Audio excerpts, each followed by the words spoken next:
In the impoverished village of Wild Chicken, despite its picturesque mountains and rivers, the arable land is scarce, forcing the villagers to rely solely on hunting for sustenance. The only creatures to be found here are wild chickens, hence the village's name, the Dawn. Amidst a veil of mist, the villagers gathered at the entrance, eagerly peering down the muddy path leading into the village. After a long wait, a staggering figure finally emerged into their view. The widow, Lu, brightened at the sight, deliberately lowering her garment to reveal her fair shoulder as she hurried towards him, playfully chiding, "Your Highness, the ninth Prince, why have you arrived so late? I've been waiting for you with great anticipation. Would you care to sit upon my bed for a while?" The man, adorned with a collar of shame, his limbs shackled in chains, bore a striking visage marred by the character crime etched upon his right cheek. In response to the widow's flirtation, he offered a bittersweet smile and shook his head. "I cannot, for after finishing with the chickens, I must depart. Should I return late, I will face punishment. Moreover, your bed is too soft, I prefer the firmness." Though Lu wished to plead her case further, the ninth prince had already moved ahead. Enchanted by his broad shoulders, she murmured to herself, "Not only is the ninth prince handsome, but his physique is also robust. If only I could share a night of passion with him, it would be worth my life." The more she contemplated, the more her yearning intensified, and she found herself enveloped in a heated desire.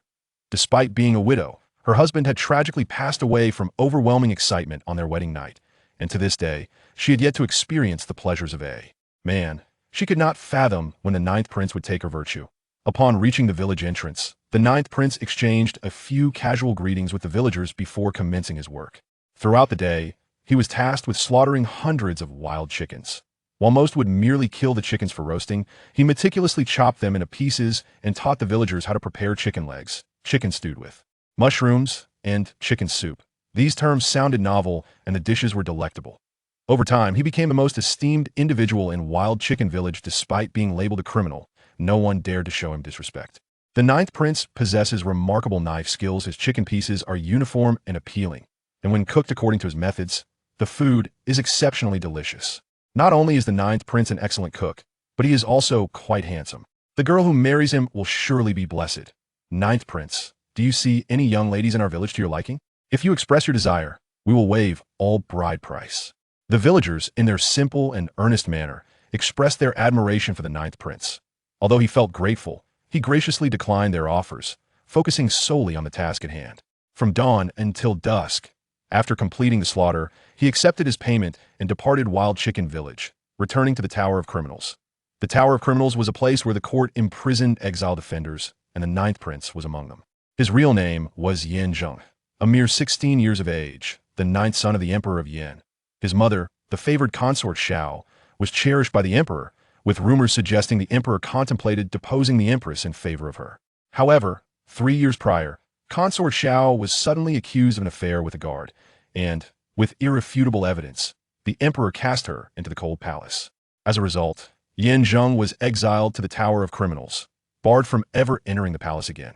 Although the Tower of Criminals was under the jurisdiction of the court, its remote location made supply and transport difficult, necessitating self-sufficiency. Thus, the tower's master ordered all criminals to work, distributing labor according to their efforts. To prevent escapes, they were required to wear shackles.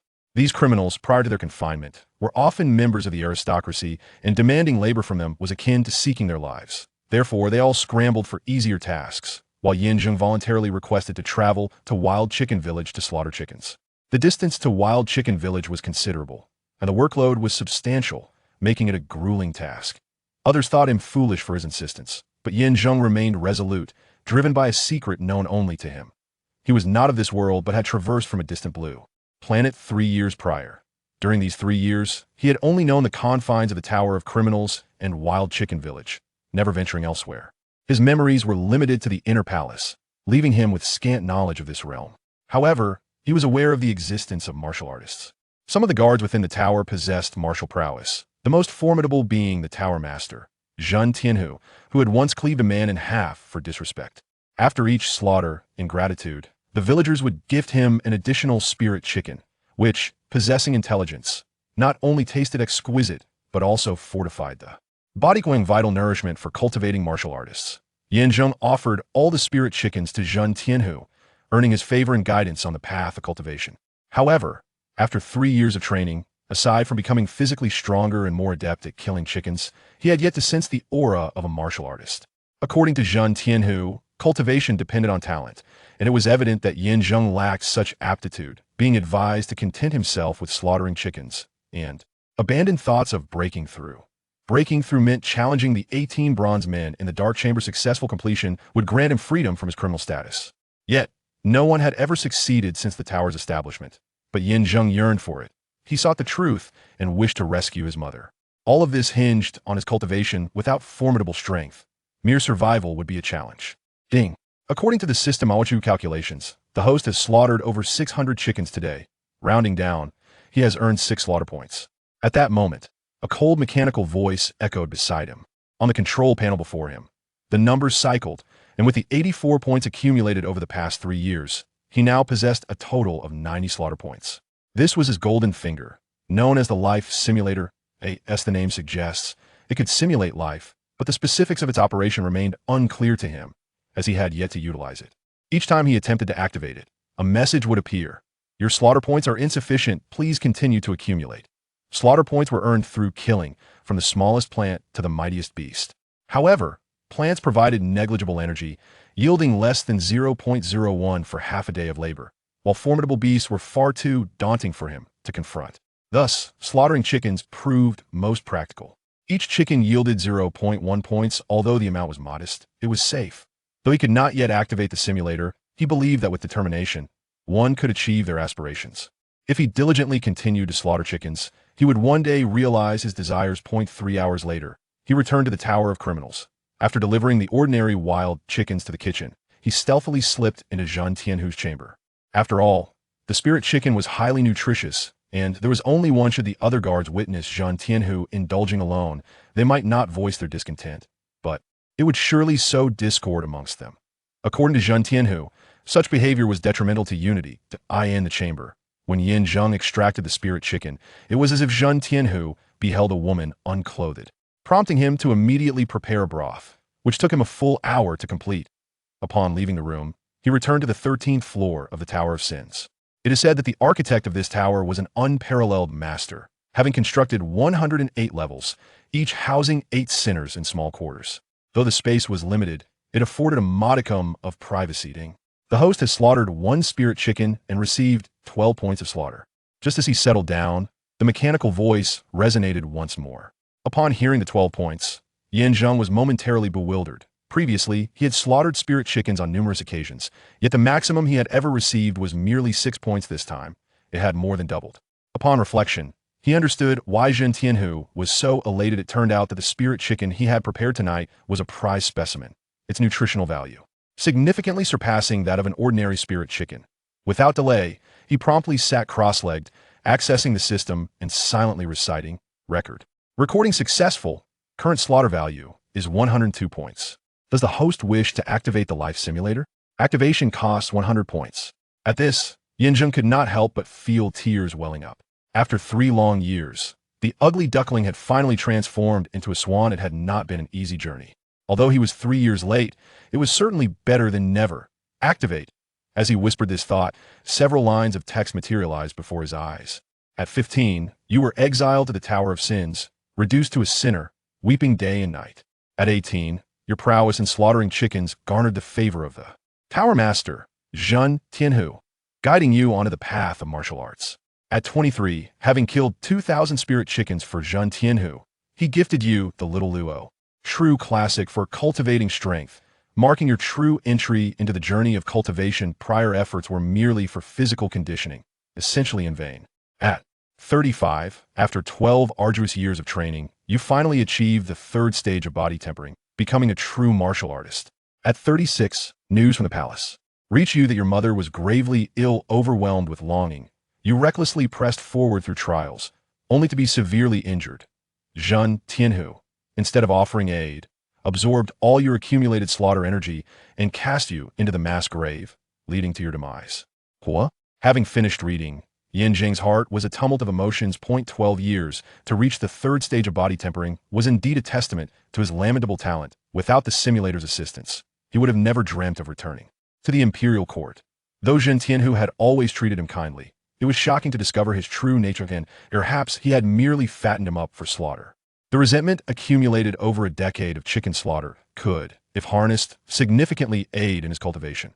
Indeed, the world of cultivation was merciless. To expect kindness from others was akin to expecting a sow to climb a tree. Ultimately, one must rely on oneself. Simulation completed. The host may select one of the following three options to retain. 1. The experience of slaughtering chickens at the age of 23. 2. The cultivation attained at the age of 35. 3. A replay of the trial experience at the age of 36. At this, Zheng could not help but raise an eyebrow. 10 years of chicken slaughtering experience? While it would enhance his slaughtering skills, how beneficial would it truly be for him now? The replay of the trial experience could indeed elucidate the reasons for his failure, yet without cultivation, watching it 100 times would change nothing. Thus, he unhesitatingly chose to.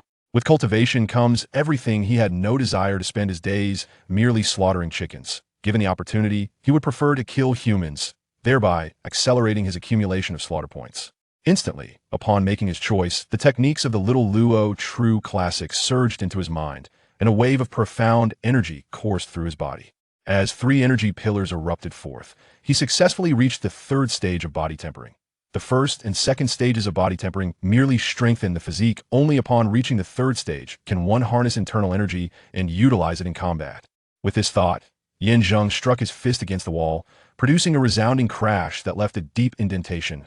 It is worth noting that the Tower of Sins was constructed from a unique material, impervious and indestructible. Leaving any mark upon it was no small feat. Gazing at the profound indentation and his unscathed fist, a slight smile crept upon Zheng's lips. He knew he had finally garnered the chance to fulfill the promise he made to his former self. Chapter 2. Zheng's Sleepless Night. Having successfully activated the simulator, a wave of joy washed over him, yet a deep sense of sorrow lingered. To continue the simulation, relentless slaughter was imperative. However, in Zheng, chickens were only slaughtered once a month. It was absurd to expect him to engage in such menial tasks as grass cutting. Just as he wrestled with his frustrations, a sudden knock echoed from outside the door. Zheng, begrudgingly rising, opened the door only to be greeted by a barrage of insults. After all this time, you finally opened the door. What devilry were you up to inside? You lowly scoundrel, heed my warning. If you dare cross me, I shall end your life. The man, known as Kai Dao, was a guard of the tower, possessing moderate strength, around the 2nd level of body tempering. Yet, he was a loyal lapdog of the formidable Zheng who, emboldened by the support of the tower master, behaving arrogantly. Among the lowly scoundrels, he harbored the deepest disdain for Zheng. The reason? While other scoundrels had family members to provide them with offerings, Zheng's mother had fallen into disgrace, unable to deliver bribes, which only fueled Kai Dao's contempt, particularly as Zheng frequently visited the tower master's quarters, igniting fears of a threat to his own position. Thus, he seized every opportunity to create trouble. Calm down, Brother Dao. I was exhausted from slaughtering chickens yesterday and woke up late, Zheng replied. Exhausted, my foot. I see you have ill intentions. You better not give me any reason to catch you out of line, or I will end you. Kai Dao retorted. Enough. Come with me to meet the tower master. He is waiting. With that, he turned and left, and Zheng dared not delay, promptly following behind. Soon, they arrived at the tower master's chamber. Master, I have brought him, Kai Dao announced, grinning broadly upon seeing Zheng Tianhu nodded slightly, turning to Zheng with a smile. Zheng, last night's spirit chicken was exquisite. I am still savoring its taste. Therefore, I wish for Kai Dao to accompany you back to Zheng to procure more spirit chickens. Is that agreeable? More? Zheng was momentarily taken aback. To be honest, after 3 years of killing chickens, this was the first time he encountered a chicken head. Such a rare treasure was likely a stroke of luck for the villagers. The prospect of finding another was daunting. Reluctant, are we? Zheng Tianhu's expression shifted, becoming serious. Zheng, while our relationship is decent, do not forget that I am the tower master and you are merely a lowly scoundrel. Have you heard the saying to accompany a king is akin to accompanying a tiger? If you refuse, I cannot guarantee what may transpire. I will go. Zheng grit his teeth, conceding. He understood that the other party had him firmly in their grasp. Should he refuse, it would be all too easy for them to fabricate a reason to make his life miserable. With Kai Dao accompanying him, he at least had a witness. If nothing materialized, he would not bear the blame alone. Upon reaching Zheng, they learned through inquiries that the chicken head had been discovered by Lu Guofu. Under her guidance, the three ventured 30 miles into the deep mountains, walking for 2 hours until they arrived at a cave. The entrance was littered with chicken droppings, unmistakably a haven for wild chickens. The Blade Guardian and the Ninth Prince arrived at the very spot where I discovered the mystical chicken yesterday. At that time, the ethereal fowl was fluttering at the cave's entrance. Upon my realization, I swiftly gathered the villagers to join in the hunt. However, that enchanted chicken was remarkably strong and flailed about, injuring several of us in the process. As she recounted this, she suddenly linked her arm with Zheng's and shyly remarked, "To catch the mystical chicken for the Ninth Prince, I have exerted considerable effort." Zheng, feeling embarrassed, instinctively attempted to withdraw when a thunderous roar erupted from within the cave, reverberating like a dragon's breath, causing the very ground to tremble. In the next moment, a colossal figure emerged from the shadows. A green-brown bear? Upon witnessing this, the Blade Guardian's expression shifted dramatically. The bear towered nearly 2 meters tall, its girth comparable to that of 2 or 3 men combined, its green fur cloaking its form save for 4 sharp claws that glinted ominously. As it lumbered forth, its body scraped against the cave walls, producing a chilling sound that struck fear into the hearts of onlookers. "Blade Guardian, what is the origin of this green-brown bear?" Zheng inquired, perplexed. "You dare question the knowledge of a green-brown bear?" The Blade Guardian shot back, his impatience palpable. "It is a carnivorous creature, immensely powerful. This particular bear is still in its youth, possessing a strength of approximately 800 pounds, equivalent to the late stage of the second level of body refinement. Yet, in this vicinity, there are only wild chickens. How could such a beast be present?" Zheng shared his doubts. Indeed, having resided here for 3 years, he had encountered nothing beyond wild chickens. A creature as gargantuan as the green-brown bear was, logically speaking, an anomaly in this environment. However, given that it was merely a juvenile bear at the second level of body refinement, he surmised that confronting it would pose little challenge. The Blade Guardian, however, appeared to be quaking in his boots, for he was merely a novice martial artist at the initial stage of the second level and stood no chance against such a foe. "We captured the mystical chicken at the cave's mouth yesterday and did not venture inside. I never anticipated such a behemoth lurking within," the widow Lu said, her voice trembling. "Ninth Prince, perhaps we should abandon the idea of capturing the mystical chicken. That bear looks quite formidable, and I fear for your safety." "Silence," the Blade Guardian barked, cutting her off. "Capturing the mystical chicken is a directive from the Tower Master. If we fail to return with it today, neither of us will have a good outcome." He then turned to Zheng, commanding him, "Listen closely, the green-brown bear is afraid of fire. I will enter the cave to locate the mystical chicken while you distract that beast. Once I procure the chicken, we shall depart. Do you understand?" Upon hearing this, Zheng's expression shifted dramatically. The rogue had already bullied him relentlessly, and now he sought to use him as bait. Fortunately, he had activated the simulator last night, elevating his cultivation to the 3rd level of body refinement. Otherwise, he would surely have met his demise today. Conversely, looking at the situation from another angle, he had been lamenting the lack of a worthy adversary, and this green-brown bear seemed a fitting target. After all, it was merely at the 2nd level of body refinement. Defeating it should pose no difficulty. After all, it is far superior to a chicken's head. Slaying it should yield a considerable amount of combat value. Shouldn't it? How can you be so heartless? The Ninth Prince is utterly defenseless. Sending him to divert the green-brown bear is akin to sending him to his doom. Lu Guofu, feeling sympathy for Zheng, immediately retorted, "Blade Guardian, you are a skilled fighter. In such dire circumstances, it is you who should distract the green-brown bear while we venture into the cave to seek the spiritual chicken." Slap. The kitchen knife landed a resounding blow across her face, followed by a furious tirade. "You brazen harlot, silence yourself. Keep babbling, and I shall enact justice upon you right here. Do you dare challenge that?" "Please, Sister Lu, do not protest. Let us heed Brother Dao," Zheng interjected, firmly stating. "We are searching for the spiritual chicken for the Tower Master. It matters not who diverts the bear. Since Brother Dao has given his orders, there must be sound reasoning behind them. As a sinner, I possess no right to voice my opinion." Haha. Upon hearing this, the kitchen knife erupted into laughter, clapping Zheng on the shoulder. "Who would have thought you possessed such keen awareness of the situation? Fear not. Once I procure the spiritual chicken, I shall emerge to assist you. Should I fail to arrive in time, and something befalls you, I shall burn extra paper money for you during the festivals, ensuring you feast luxuriously in the underworld. Many thanks, Brother Dao." Afterward, Zheng led Lu Guofu to draw away the green-brown bear. It was only after the bear had vacated the cave entrance that the kitchen knife scampered inside. However, it was not long before Zheng could act, when a scream of agony echoed from within the cave. It seemed there was much more to this cave than met the eye. Zheng's expression darkened as he cast aside the torch, igniting a blazing inferno that sent the green-brown bear scurrying away in terror. Grabbing Lu Guofu, he dashed into the cave, only to find the kitchen knife sprawled on the ground, drenched in blood, its chest torn open, flesh flayed, and even the intestines exposed. Ninth Prince, there are more green-brown bears here. Lu Guofu shrieked. Zheng looked up to discover two juvenile green-brown bears standing opposite the kitchen knife, both exuding fierce aggression, baring their teeth and panting heavily. Zheng, quickly burn them. Burn them? Such splendid creatures should not be wasted. Zheng disregarded the kitchen knife as command, instead wearing a smile as he strode purposefully toward the green-brown bears. Seeing this, Lu Guofu hastily cried out, Ninth Prince, what are you doing? This is not the time for bravado. There are two of them. Come back. Bang. Before she could finish her sentence, Zheng suddenly struck with lightning speed, delivering a powerful punch to one of the green-brown bear's heads, with the strength of the third stage of body refinement, equivalent to 1,000 pounds. The blow left the bear dazed and disoriented, emitting a whimper before staggering backward and collapsing to the ground. Simultaneously, Zheng leaped into action, extending his hand like a claw, seizing the other green-brown bear's head and forcefully smashing it against the wall. Bang, bang, bang. Amidst a series of sharp, resounding cracks, 3 piercing columns of energy erupted from within him, striking the abdomen of 2 formidable green-brown bears. Blood gushed forth in an instant, and they fell lifeless, unable even to emit a single cry. 3 columns? Zheng, have you reached the third stage of body refinement? Knife exclaimed in astonishment. Lu Guofeng stood in stunned silence, gazing blankly at Zheng.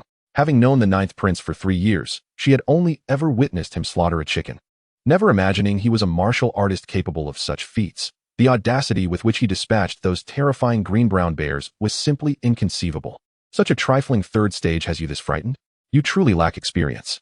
Zheng chuckled coldly, casually severing a bare paw and approaching.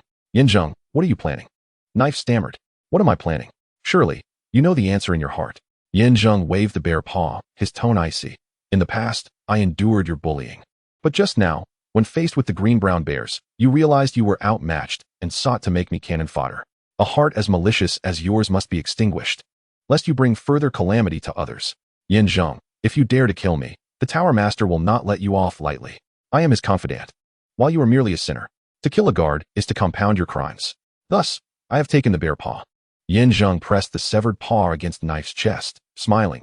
You sacrificed yourself to assist the Tower Master in acquiring the spirit chicken, allowing me to enter the cave for the chicken while you distract the green-brown bears. In the end, you are overpowered by the bears and meet your demise. How does that scenario strike you?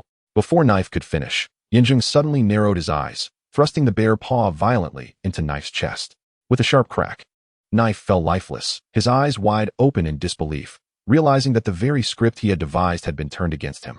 Truly, those who plot harm for others often find themselves ensnared. Ding. Host has slain 2 green-brown bears, earning 200 slaughter points. Host has slain Knife, earning 50 slaughter points. At that moment, a notification echoed in his mind. Chapter 3. As anticipated, the stronger the being slain, the greater the reward of slaughter points. The green-brown bears were worth 100 points, while Knife's strength was akin to that of a chicken's, meriting only 50 points. In truth, the motive for killing him was not merely for points. Such a treacherous individual had to be swiftly dealt with to prevent future troubles. Without hesitation, he focused his mind, gazing at the control panel, and silently chanted, Input. Input successful. Current slaughter value is 252 points. Would you like to use the life simulator? One use costs 200 slaughter points. Why does it require 200 points for a single use? After careful consideration, he understood that the consumption of slaughter points was proportional to the strength of the target.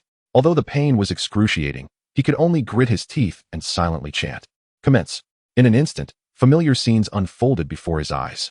At 15, you were exiled to the Tower of Sinners, reduced to a sinner, weeping incessantly. At 23, through the cultivation of the minor Luo Zhen scripture, you reached the 3rd level of body refinement, resolved to confront the 18 bronze men, only to be ultimately overwhelmed. Severely wounded, you were fortuitously rescued by the thunderous tiger, who subsequently appointed you as the commander, ruling over all sinners. At 35, under your guidance, all sinners transformed into adept killers, and you gleaned a unique technique from them, named the chicken killing technique. At 36, you imparted the chicken killing technique to the thunderous tiger, who, rather than allowing your escape, siphoned your murderous aura, killing you on the spot and reporting to the court. Your attempt to flee resulted in immediate execution. Upon reviewing this life, Zheng wore a bitter expression. His journey commenced at the 3rd level of body refinement. Yet he had not progressed until his demise. The stagnation of his cultivation sealed his fate in failing the challenge. The strength of the masters within the Bronze Man formation remained a mystery, It was unclear what prowess was required to overcome them. It seemed he would need to seek clarity from the thunderous tiger. Through this lifetime, his feelings towards the thunderous tiger had shifted from indulgence to deep-seated hatred. Both simulations of life concluded in despair, both due to his influence. The first was to absorb his murderous aura, and this time, he had unwittingly bestowed upon him a technique for killing chickens. The title of commander merely represented a larger scale of fattening before slaughter. The malice in his heart was evident.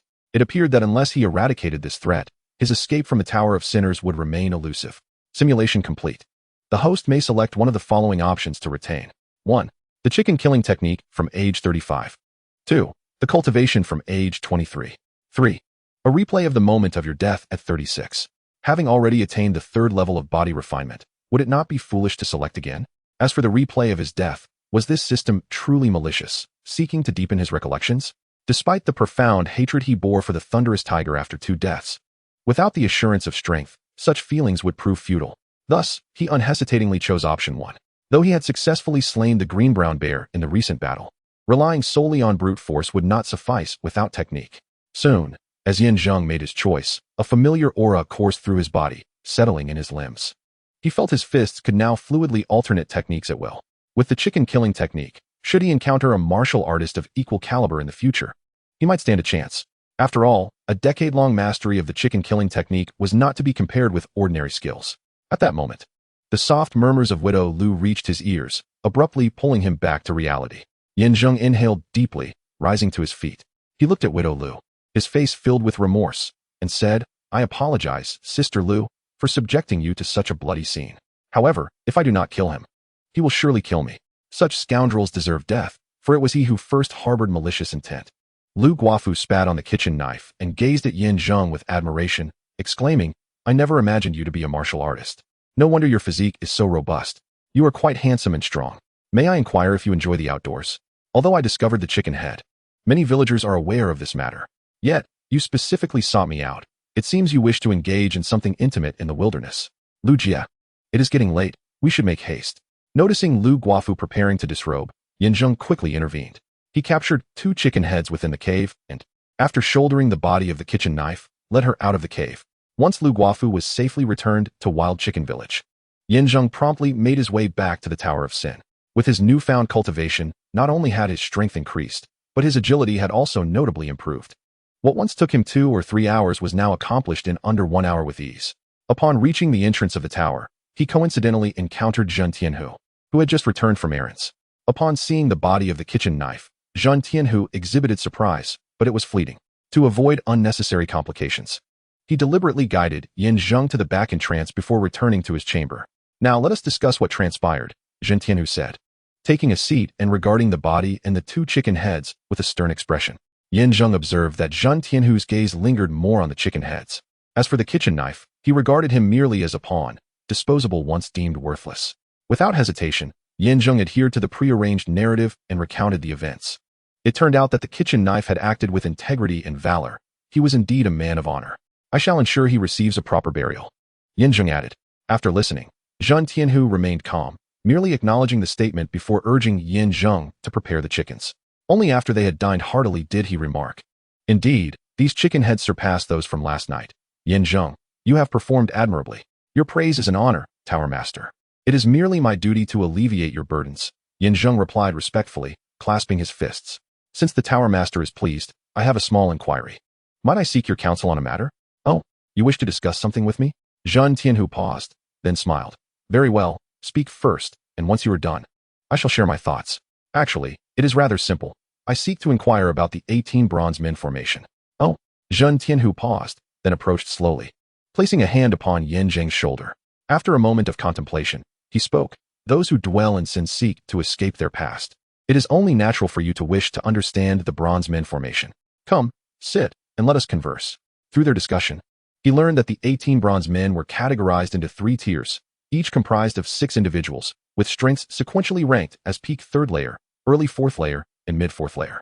In other words, to successfully navigate this challenge, one must possess at least mid 4th layer strength for absolute assurance. Reaching the late 4th layer is ideal. Zhen Tianhu himself was at the pinnacle of the 4th layer. "Now, do you comprehend the intricacies of the challenge?" Zhen Tianhu inquired with a smile. "Understood. Thank you for your guidance, Tower Master." Zheng nodded slightly, his heart resolute. Once he reached the pinnacle of the fourth stage of body refinement, he could venture forth to confront challenges. However, to ensure absolute certainty, he must devise a means to eliminate the Thunder Tiger before departing.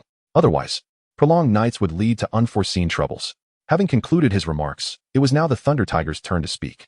The Thunder Tiger regarded Zheng with a serious demeanor and declared, "I have decided to promote you to the leader of the sinners, commanding all sinners in their tasks. You shall oversee and execute their duties starting tomorrow. Are you willing?" As anticipated in the simulation of life, he aimed to dominate the sinners, amassing a wealth of murderous intent to subsequently bolster his own strength. The opportune moment would arise when he faced his own challenges. "I am willing."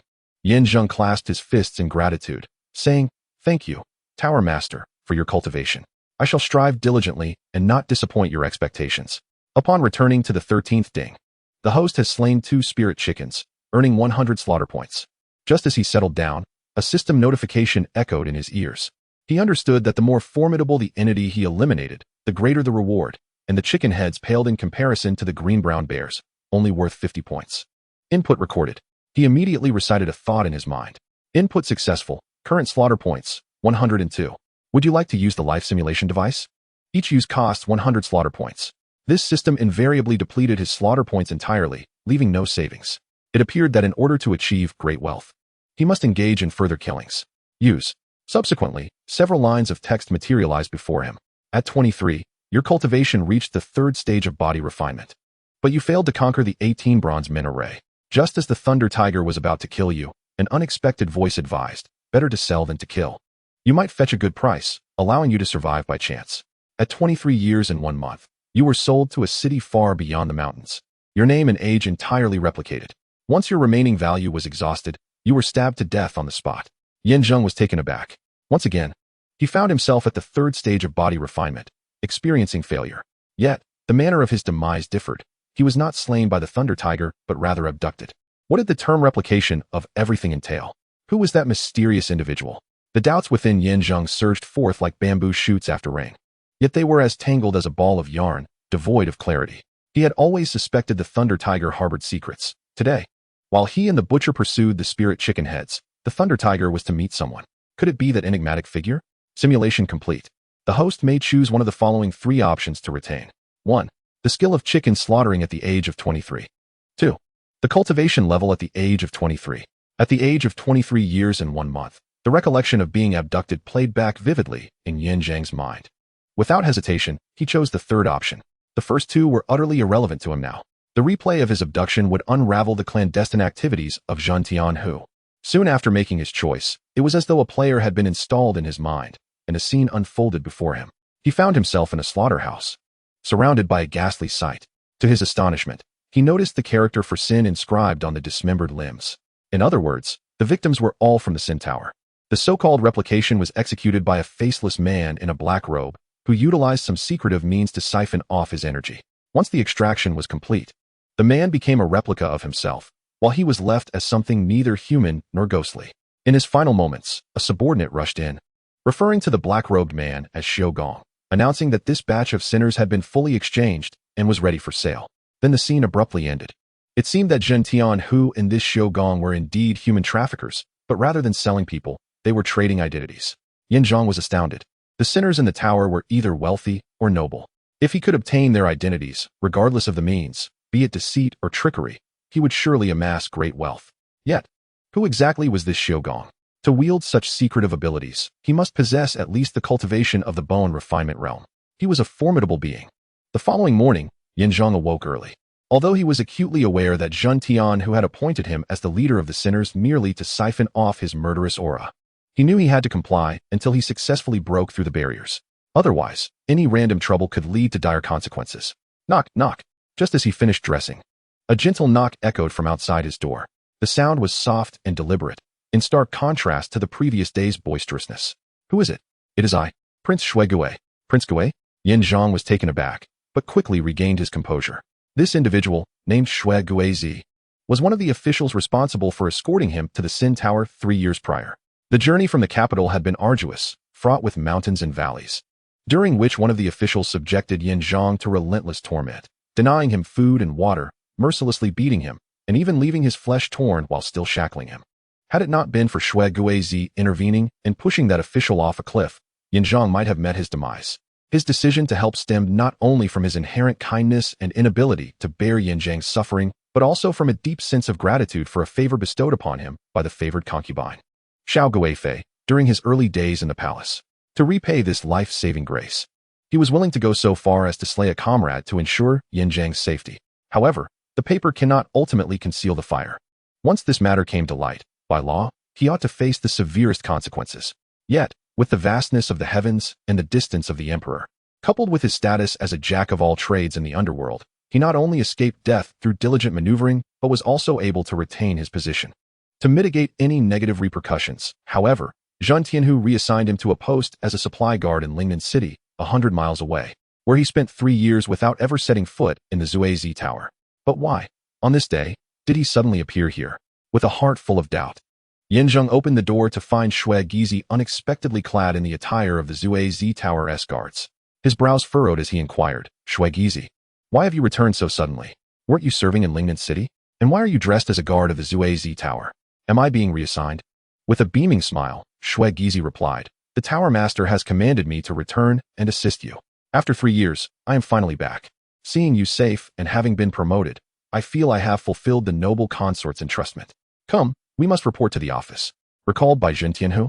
Specifically to assist in commanding the Zuizi? What could this signify? Descending from the tower, they made their way to the office. The Zuizi leader had a dedicated workspace where the Zuizi members received their daily tasks, akin to a small fortress situated beside Zheng Tianhu's residence for ease of surveillance. Along the way, Shui Guizi animatedly recounted the extravagant world outside. Seizing the opportunity, Zheng inquired, Guizi, have you heard of the Xiu family? The Xiu family? Shui Guizi paused, then chuckled in astonishment.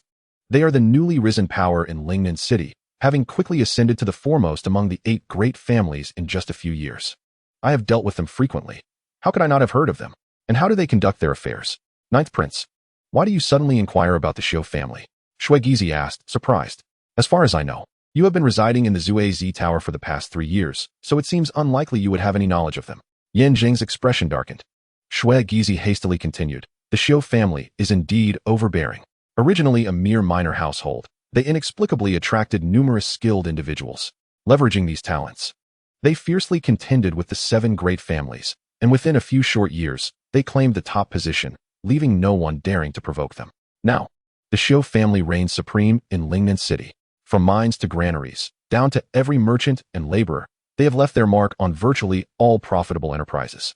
Moreover, they control martial prowess, including warriors, techniques, and even weaponry. Indeed, the grain supplies for our Zuizi Tower are sourced entirely from the Xiu family. It can be said that in Lingnan City, the Xiu family is akin to a local emperor. No one dares to cross them. Upon hearing this, Zheng was struck with astonishment. He had never fathomed that the Xiu family possessed such profound influence. In just a few years, they had grown so formidable. They were indeed not to be underestimated.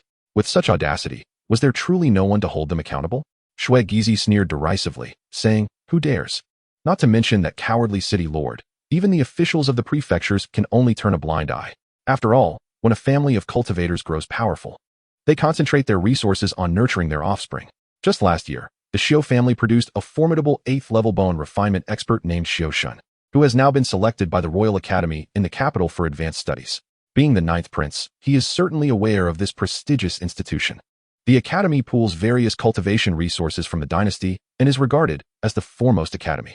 Its core members are primarily royal relatives, while its backbone consists of exceptionally talented youths from various clans, all of whom possess limitless potential. Once selected, they essentially acquire a status emblem, and any harm to their family would be tantamount to treason. Furthermore, entering the academy allows one to forge invaluable connections, and the influence they wield should not be underestimated. It seems that the Xiu family is indeed not to be trifled with. They not only possess vast wealth, but also have connections within the capital. Ultimately, what fortifies their position, rendering them as steadfast as a rock, is their management of a clandestine enterprise. A clandestine enterprise? Indeed, but its specifics remain shrouded in mystery. At this point, Shui Guizi suddenly sighed and remarked, once, the Yu family, the foremost clan of Lingnan City, could barely hold on. Yet once the Xiu family's secret enterprise was activated, it swiftly led to the Yu family's ruin. Their entire household was nearly exterminated, with only a few high-ranking members managing to escape Lingnan City, too fearful to return. As for Yu Qingrong, the esteemed young lady of the Yu family, once renowned as the most exquisite beauty of the prefecture, she has vanished without a trace. All of this is the doing of the Xiu family. Upon hearing this, Yin Zheng fell silent, lost in thought. As he had previously contemplated, leaving the Zeta was merely the first step. His ultimate aim was to return to the capital and uncover the truth about his mother. To regain entry into the royal palace, he must first join a family, establish himself within it, and only then would he have the opportunity to enter a sect, gradually solidifying his position until he could ultimately return to the capital. Thus, he needed to align himself with a family. Although the Yu family had fallen from grace, even a withered camel is larger than a horse. Locating the missing Yu Qingrong was his foremost task within his plans. 15 minutes later, he arrived at the office. The wrongdoers had long awaited his arrival, and upon seeing Yin Zheng, their previous derision dissipated, replaced by obsequious flattery and exaggerated praise. They extolled the ninth prince, fearful of incurring his displeasure. Upon arriving, Yin Zheng realized that the so-called dominion over the wrongdoers merely entailed leading them in acts of slaughter. Clearly, the Zhentian who had encountered a bottleneck in their cultivation, necessitating the absorption of their own murderous aura to transcend their limits. In January, the village of Wild Hen slaughtered chickens once, but he could not wait any longer. Thus, he ordered his men to scour the land, gathering a considerable number of cattle and sheep. Some of these animals had awakened their intelligence, and their nourishing effects rivaled that of the chicken heads. In total, there were several hundred, and according to the commanding officer, deliveries would occur daily. He was responsible for teaching all the sinners how to carry out the slaughter. It appeared that the Thunder Tiger was preparing to take action against him. Once his accumulated energy reached a certain level, he would extract the killing aura from within him. The reason for training other sinners was that there would be countless versions of himself in the future to be utilized as stepping stones for his own cultivation. However, this situation was fortuitous, for he had been troubled by a lack of methods to gain killing points, and now these intelligent cattle and sheep had arrived. Once he was assured, Yin Zheng personally demonstrated to the sinners before instructing them. Having previously acquired the technique for slaughtering chickens, this time, the efficiency of the butchery was significantly heightened. From dawn until night, within a single day, he slaughtered over 1,000 cattle and sheep, and by the time he was utterly exhausted, he had amassed over 50 points of killing value. You, the sinners, focus on them and slaughter the cattle and sheep according to the methods I taught you earlier. Each of you is to handle 10. If the numbers are insufficient or the slaughter does not meet the required standards, you shall not expect to return to the tower for sleep tonight. After giving his orders, Yin Zheng proceeded to sit in a chair. Meanwhile, Shui Gizi wielded a whip, overseeing the sinner's work. Once everything was in order, Zheng immediately held his breath and concentrated, gazing at the control panel, silently intoning, "Input. Input successful. The current killing value of the host is 546 points. Would you like to use the life simulator? One use costs 200 killing points." The price of the intelligent cattle and sheep was comparable to that of the chicken heads, still at 200 points per use. Though expensive, Yin Zheng resolutely nodded and declared, "Use." Chapter 5. Instantly, several lines of text appeared before his eyes. At 23, through relentless effort, you successfully advanced to the late stage of body refinement, level 4.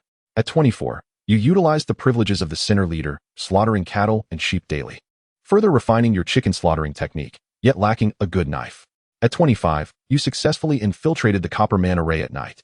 When you sought the Thunder Tiger to lift your sinner status, you discovered him in collusion with the head of the escort agency sent by the Xiu family, planning to transport a batch of sinners to Lingnan City, among whom was the young lady of the Yu family, Yu Qingrong. You acted decisively. At 30, you assisted Yu Qingrong in re-establishing the Yu family. At 36, you led the formidable Yu family in a confrontation against the Xiu family. At a critical moment, you were betrayed, and ultimately, your efforts were in vain. Yu Qingrong hanged herself, all the Yu family disciples were slain, and you were sentenced to death by hanging. Your body left unrecognizable. After perusing this simulation, Yin Zheng felt a mixture of joy and sorrow. Delightfully, I have finally attained the 4th level of body refinement. And remarkably, it is in the later stages. With such formidable strength, traversing the Copper Man formation poses no challenge. Even a confrontation with the Thunderous Tiger presents a fair chance of victory, especially considering the decades of accumulated prowess in skillful execution, complemented by synergy and mutual reinforcement. Yet, there lies a shadow of concern. Although I have successfully joined the Yu family and assisted Yu Qingrong in her growth and development, culminating in a confrontation with the Xiu family, I was ultimately betrayed at a critical juncture, leading to a disastrous failure. I recall when Shui Gizi remarked that the Yu family once held the esteemed position of the foremost family, boasting a strong military presence. Yet they were still vanquished by the Xiu family. A pivotal reason for this downfall was indeed the presence of traitors. Might these two betrayers be the same individual? Given the current circumstances, it appears that whenever news from the escort agency emerges, Yu Qingrong will also make her appearance. Thus, I must hasten to navigate the Copperman formation to rescue her. As for the traitors within the Yu family and the subsequent events, I can only take one step at a time. Simulation complete. The host may select one option to retain. 1. The martial experience from the age of 24. 2. The cultivation from the age of 23. 3. A replay of the scene rescuing Yu Qingrong at the age of 25. Without hesitation, Zheng chose the second option. Cultivation is the wellspring of all power. Only through enhancing my cultivation can the potency of my techniques reach their zenith. As for rescuing Yu Qingrong, provided I am sufficiently strong, neither the Thunderous Tiger nor the escort agency will pose a challenge. Immediately, as Zheng made his selection, the cultivation formula of the minor Luo scripture surged into his mind once more. He delved into its study, sinking it into his limbs and bones, forging a path for internal cultivation. The strength that had been stagnant at the pinnacle of the third level erupted with a thunderous sound, shattering the third barrier and propelling him into the fourth level, continually advancing until he reached the peak of the later fourth level. Crack, crack. As Zheng twisted his body, the bones within emitted a series of crisp sounds. Amidst this resonance, the settled energy fused into his limbs, and upon gripping with his hand, he could distinctly perceive an enhancement in strength, possessing at least 1,000 pounds of power. Before him lay a piece of iron forged from adamant, which he effortlessly crushed into a disc. Rising to his feet, he felt light as a swan, as if he could leap into the air with a mere stomp, soaring as if on clouds. Despite the excitement bubbling within, the crowded surroundings necessitated a semblance of composure. Zheng took a deep breath, glanced at his remaining balance. Over 300 points of slaughter value, sufficient for another simulation. Yet, just as he was about to proceed, Gizi, tasked with overseeing the prisoners, hurriedly approached. Your Highness, the Ninth Prince. Zheng lifted his head and calmly replied, What is it? Are these prisoners being disobedient? They are obedient enough, he retorted, but they are nothing but a bunch of inept individuals. Despite your exhaustive instruction, they have yet to grasp the concepts. The Tower Master has explicitly commanded us to teach them swiftly, so they can eventually stand on their own. At the entrance arrived the Tianlong escort agency from Lingnan City, delivering a fresh batch of spirit beasts that require urgent slaughter.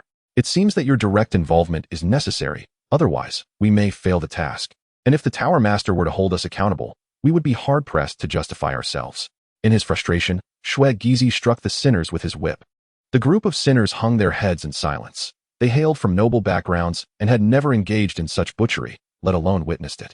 Despite Zheng's meticulous instruction, mastering the skill in a short span proved exceedingly challenging. Anxiety gnawed at them, for if they angered Zheng, the repercussions could be dire should he report to the Tower Master. Another batch of spirit beasts? Zheng's brow arched with intrigue. Was this not an unexpected opportunity for experience? What was particularly noteworthy was that the beasts were sent by the Tianlong escort agency. Could they have been dispatched by the young Master Xiao?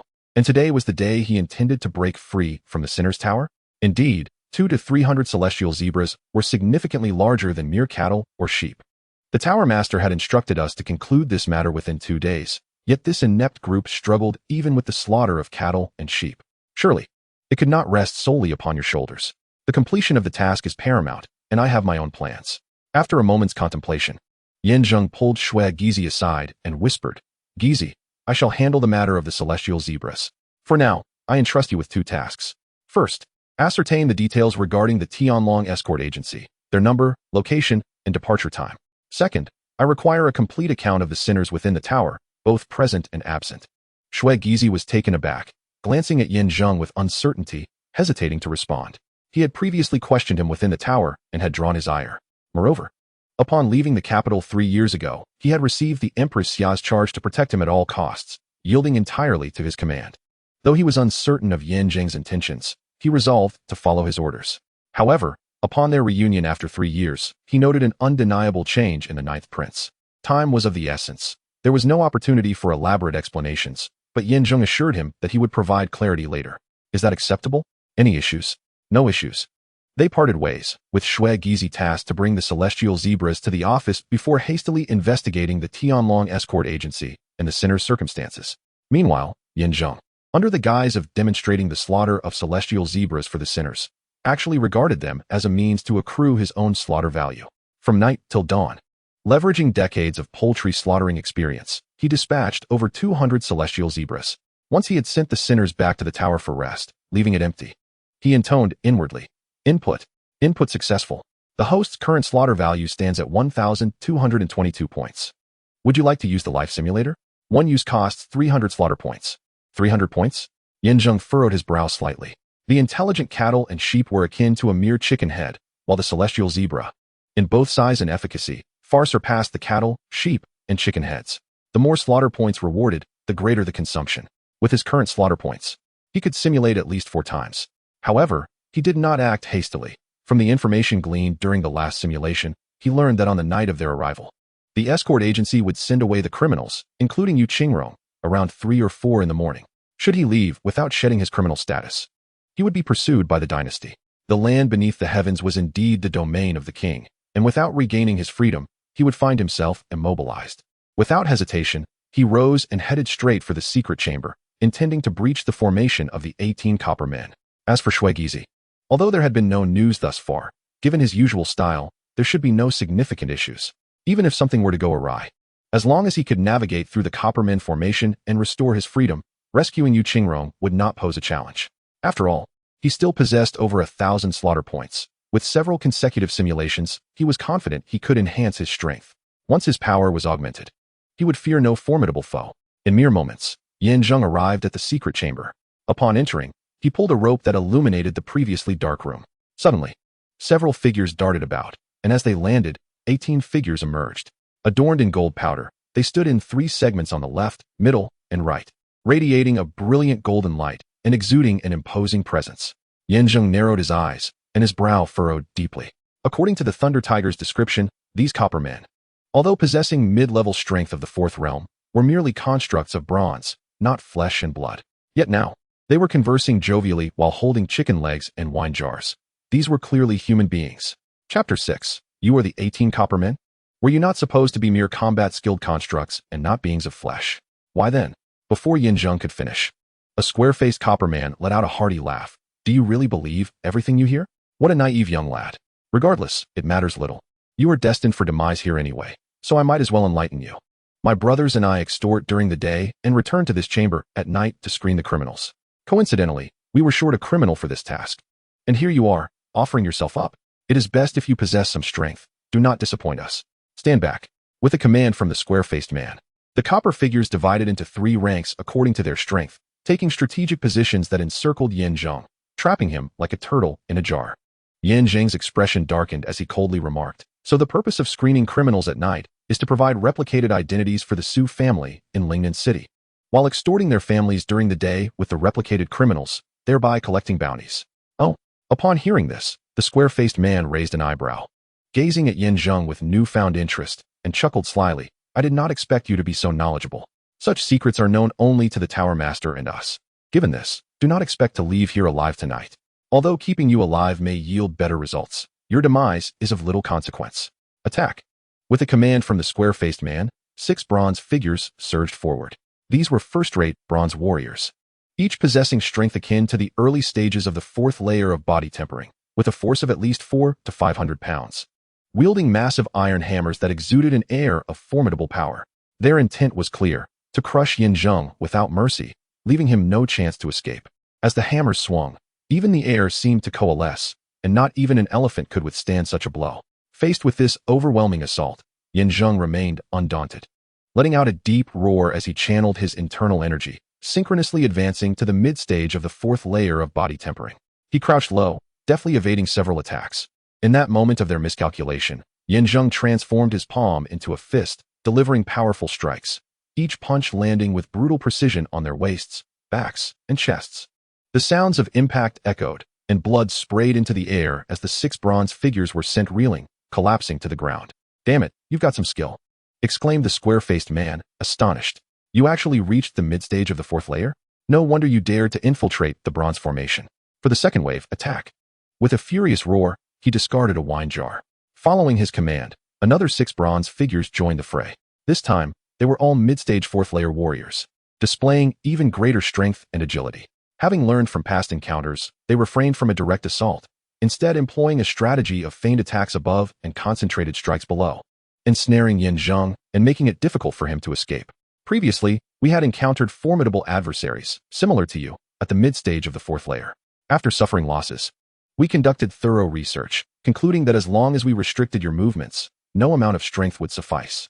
Sensing victory, the square-faced man exuded confidence, believing that a stronger adversary would command a higher price in the market, providing a lucrative reward. Foolish boy, travel well. Next year on this day, I shall burn you more paper money. Haha. However, just as he finished speaking, Zheng let out a low grunt, shifting his energy once more to the mid-stage of the fourth layer. With a thunderous roar, he unleashed a powerful kick that sent 3 of the bronze figures flying. Then, with a might that could move mountains, he seized 2 of the bronze warriors from above, tearing them asunder, and with a twist of his waist, he forcefully brought down the last bronze figure. In that moment, Zheng was consumed by a relentless fury, mercilessly trampling the remaining figures that writhed in agony. Like a heartless killing machine, he crushed their bones, pulverized their flesh, and exposed their innards. In the blink of an eye, all 12 bronze figures lay slain, lifeless. Had he truly reached the late stage of the fourth layer of body tempering? Who are you, this monstrous being? The Tower Master has never mentioned such a formidable foe. The square-faced man, astonished, swallowed hard, a shiver of trepidation coursing through him. The remaining few mid-stage copper men, though their strength was comparable, were nonetheless apprehensive of his potential ascension. Should he reach the 5th stage of body refinement, they would surely meet their demise alongside him. Mark this day for the coming year. I shall burn more paper money for you. Impudent. The square-faced man seethed with fury, draining an entire jug of wine in one gulp, his face flushed and veins bulging as he glared at Zheng. You are at the mid-4th stage, as are we. Yet we are 6, while you stand alone. Show me your 5th stage prowess if you dare. Otherwise, you are as good as dead. Brothers, charge. Let us avenge our fallen comrades. Tear him apart and scatter his ashes. Driven to madness, the square-faced man roared, leading the 5 copper men as they brandished their weapons and surged forward. This time, they employed no strategy, their singular aim being to eliminate Zheng. Clang. As they rushed in, Zheng instinctively blocked their advance, yet he was forced to retreat step by step. Should he face a single adversary, he could maneuver, but now, he confronted 5 or 6 equally matched opponents. Each block was met with subsequent strikes, accumulating to a force that felt as if he were resisting 6,000 pounds with mere thousands. After exchanging blows for only a few rounds, his hands grew numb.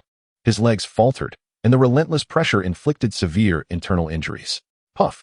At last, as he fell to the ground, he could not suppress the blood that gushed forth. Thick and dark, an evident sign of grave internal wounds. Humph! No more tricks left for you, is there? We are well aware of your trump card. It must be said, achieving mid-4th stage at such a young age is commendable. Yet alas, we are foes, and you have slain so many of my brothers. Your death is inevitable. Seeing this, the square-faced man intended to grant him no chance for retaliation, seizing the moment to extinguish his life. Brothers, together now, slay him. Yes, brother. The 6 copper men advanced in a fierce tide, wielding their blades and clubs with tremendous fervor. In this dire situation, Zheng felt his heart sink. There was no retreat left, and he had to fight with all he had. In a contest of equal cultivation, his only hope lay in his unique technique. After a decade of refinement, would his self-created killing technique enable him to escape this dire fate? Success or failure rested upon this pivotal moment. In a crucial instant, he resolutely drew forth a short-handled cleaver, channeling all his focus and strength into his right wrist. Swish! He swung the blade. The art of slaughtering chickens is devoid of extravagant techniques. It is a singular, decisive strike, a cleaving blow. With concentrated might, one can sever the path between life and death, regardless of the thorns that may obstruct the way. Armed with a cleaver, one wields an invisible augmentation of 2- or 3-fold strength, coupled with years of acquired skill in butchery. The blade descends with fluid grace, slicing through flesh, spiraling downward, culminating in a full 360-degree rotation that cleanly severs the right foot of a bronze figure. Ah! The anguished wail of the bronze figure echoes as it stumbles to the ground. Seizing the moment, Zheng brandishes the cleaver once more, hacking mercilessly at the legs of several assailants. Like a frenzied demon, he cleaves through their defenses, indifferent to their attempts to obstruct him. Swish! Thud, thud, thud! Splatter! In an instant, the square-faced individuals are thrown into disarray, leaping and dodging in a chaotic frenzy, their collective offensive crumbling before them. With their morale shattered, Zheng transitions from a target to the aggressor, withstanding their relentless assault, even as their weapons rain down upon him, leaving him battered but undeterred. After half an hour and countless exchanges, the air fills with their cries of despair as the 6 square-faced foes collapse, bloodied by the myriad of gashes across their bodies. Each wound bleeds profusely, rendering them incapable of standing, let alone continuing the fight. In contrast, despite inflicting significant self-harm in the battle, Zheng remains resolute, buoyed by his unwavering spirit, sustaining far less injury than his adversaries. By the heavens, have you lost your mind? Wielding a cleaver indiscriminately, one of the bronze figures exclaims as he retreats. But before he can finish his sentence, Zheng lunges forward, slicing his throat, blood spraying across his face. Is this your form of martial arts? A cleaver technique? How fiercely you strike. Today, not only will I burn paper for you, but also for your brethren. Zheng retorts coldly, unhesitatingly unleashing a flurry of strikes. After a flurry of 5 or 6 blows, the square-faced adversaries lie lifeless at his feet. Once all 18 bronze figures have met their demise, the cleaver clatters to the ground, and he collapses in exhaustion. Chapter 7. That was close. These 8 bronze figures were evenly matched in strength and battle-hardened from years of slaughter. Were it not for a decade of honing my chicken-slaying skills, I might not have survived this encounter. Strength is the only true assurance of power. If dispatching these bronze figures proved so arduous, how will I fare against the likes of the Zheng Tiger, the Tianlong escort agency, or even the Xiu family? Fortunately, I possess the ability to simulate life. Having accrued over 1,000 slaughter points from previous cattle and sheep slaughters, I wonder how many points I will accumulate from this encounter with the 18 bronze figures. Without a moment's hesitation, I focus my thoughts and silently chant. Record. Recording successful. The current slaughter value of the host is 2,345 points. Do you wish to utilize the life simulator? Consuming 500 points per use. 500 points? Is this a sudden hike in price? Although the strength of the 18 bronze men is indeed formidable, the rewards for defeating them are quite substantial, yet the accompanying expenditure of points is astonishingly high. With such an influx and outflow, is it not akin to playing for naught? Fortunately, my stock of killing points is ample, exceeding 2,000, which allows for at least 4 or 5 simulations, sufficient. Having successfully navigated the challenge, I am now poised to seek out Zheng Tianhu to expunge my criminal record. Yet the path ahead remains shrouded in uncertainty. I still wish to simulate once more to enhance my chances of success. Engage. Upon confirming in his heart, several lines of text immediately materialized before Zheng.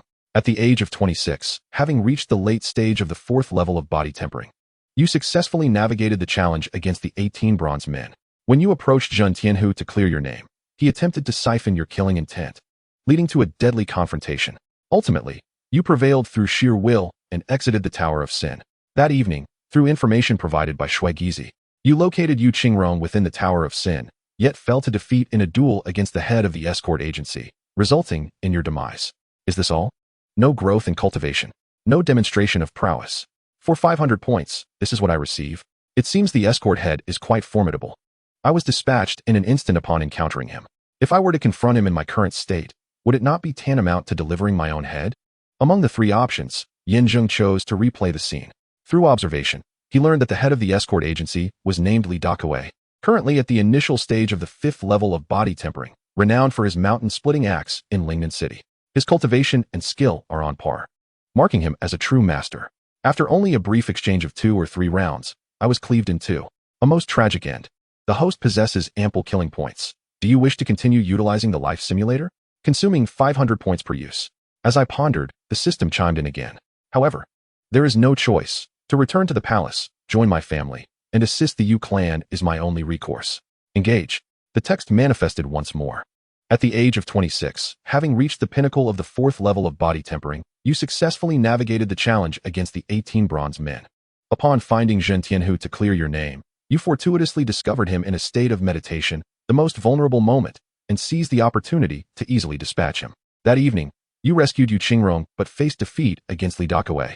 In a life-or-death moment, Shui Gizi intervened, taking a blow for you and holding the opponent at bay, granting you precious time to flee. At the age of 28, you assisted Yu Qingrong in unifying the internal factions of the Yu clan, gradually developing to stand equal with the Xiu clan. At 34, during a life-and-death confrontation between the Yu and Xiu clans, a traitor emerged within the Yu clan, resulting in utter failure, and you were publicly hanged. Still no advancement, remaining unable to contend with Li Dakawei. In the end, he barely managed to escape with Shui Gizi's help, yet ultimately found himself on the same tragic path as before, betrayed and met with a grim demise. The scene rewinds once more. This time, armed with his proficiency in poultry slaughter, he could engage Li Dakawei for several rounds. Although his martial arts were superior, Compensating for notable deficiencies, the quality of his blade was woefully inadequate compared to Li Dakuei's finely crafted steel axe, which was of an entirely different caliber. Otherwise, a reversal of fate might have been within reach. He proceeded to simulate 2 more lifetimes, yet yielded no fruitful results. Time relentlessly passed, half an hour gone. With careful consideration, he realized that little time remained before Yu Qingrong was taken away. The host's current kill points are 588. Would you like to use the life simulator? Consuming 500 points for 1 use. This was his final opportunity. Should he fail to devise a solution for Li Dakuei, he would have no choice but to allow the latter to take Yu Qingrong away. Planning to decide on a course of action once they reached Lingnan City, he resolved to use the simulator. Zheng grit his teeth, and the words reappeared. At 13, after reaching the 4th level of body refinement, you ambushed the Thunder Tiger, inflicting severe injury. In a bid to survive, he bestows upon you 20 years of his slaughtering skills, which you subsequently used to kill him. That night, you face Li Dakuei but are outmatched. In a life-or-death moment, wielding the ancestral axe of the Yu family, combined with 30 years of slaughtering prowess, you turn the tide and defeat Li Dakuei, rescuing Yu Qingrong. You flee to Lingnan City with Yu Qingrong and Shui Gizi, but are ambushed at night, forcing you to retreat to Wild Chicken Village, ultimately leading to the massacre of the entire village and your own demise at the hands of formidable foes. After reviewing this simulation, Zheng felt a wave of melancholy. He had finally vanquished Li Dakuei and saved Yu Qingrong. 2 critical junctures emerged. 1. To survive. The Thunder Tiger had granted him 20 years of slaughtering skills, revealing that he himself was a master of the craft. The other was the ancestral treasure of the Yu family. Yet, was it truly challenging to wield? Who were those that ambushed them, driving them to Wild Chicken Village, resulting in a village-wide slaughter, leaving them no escape? Having spent 3 years in the art of slaughter, he had forged deep bonds with the villagers of Wild Chicken Village. They were kind-hearted and genuine, and he could not allow them to come to harm.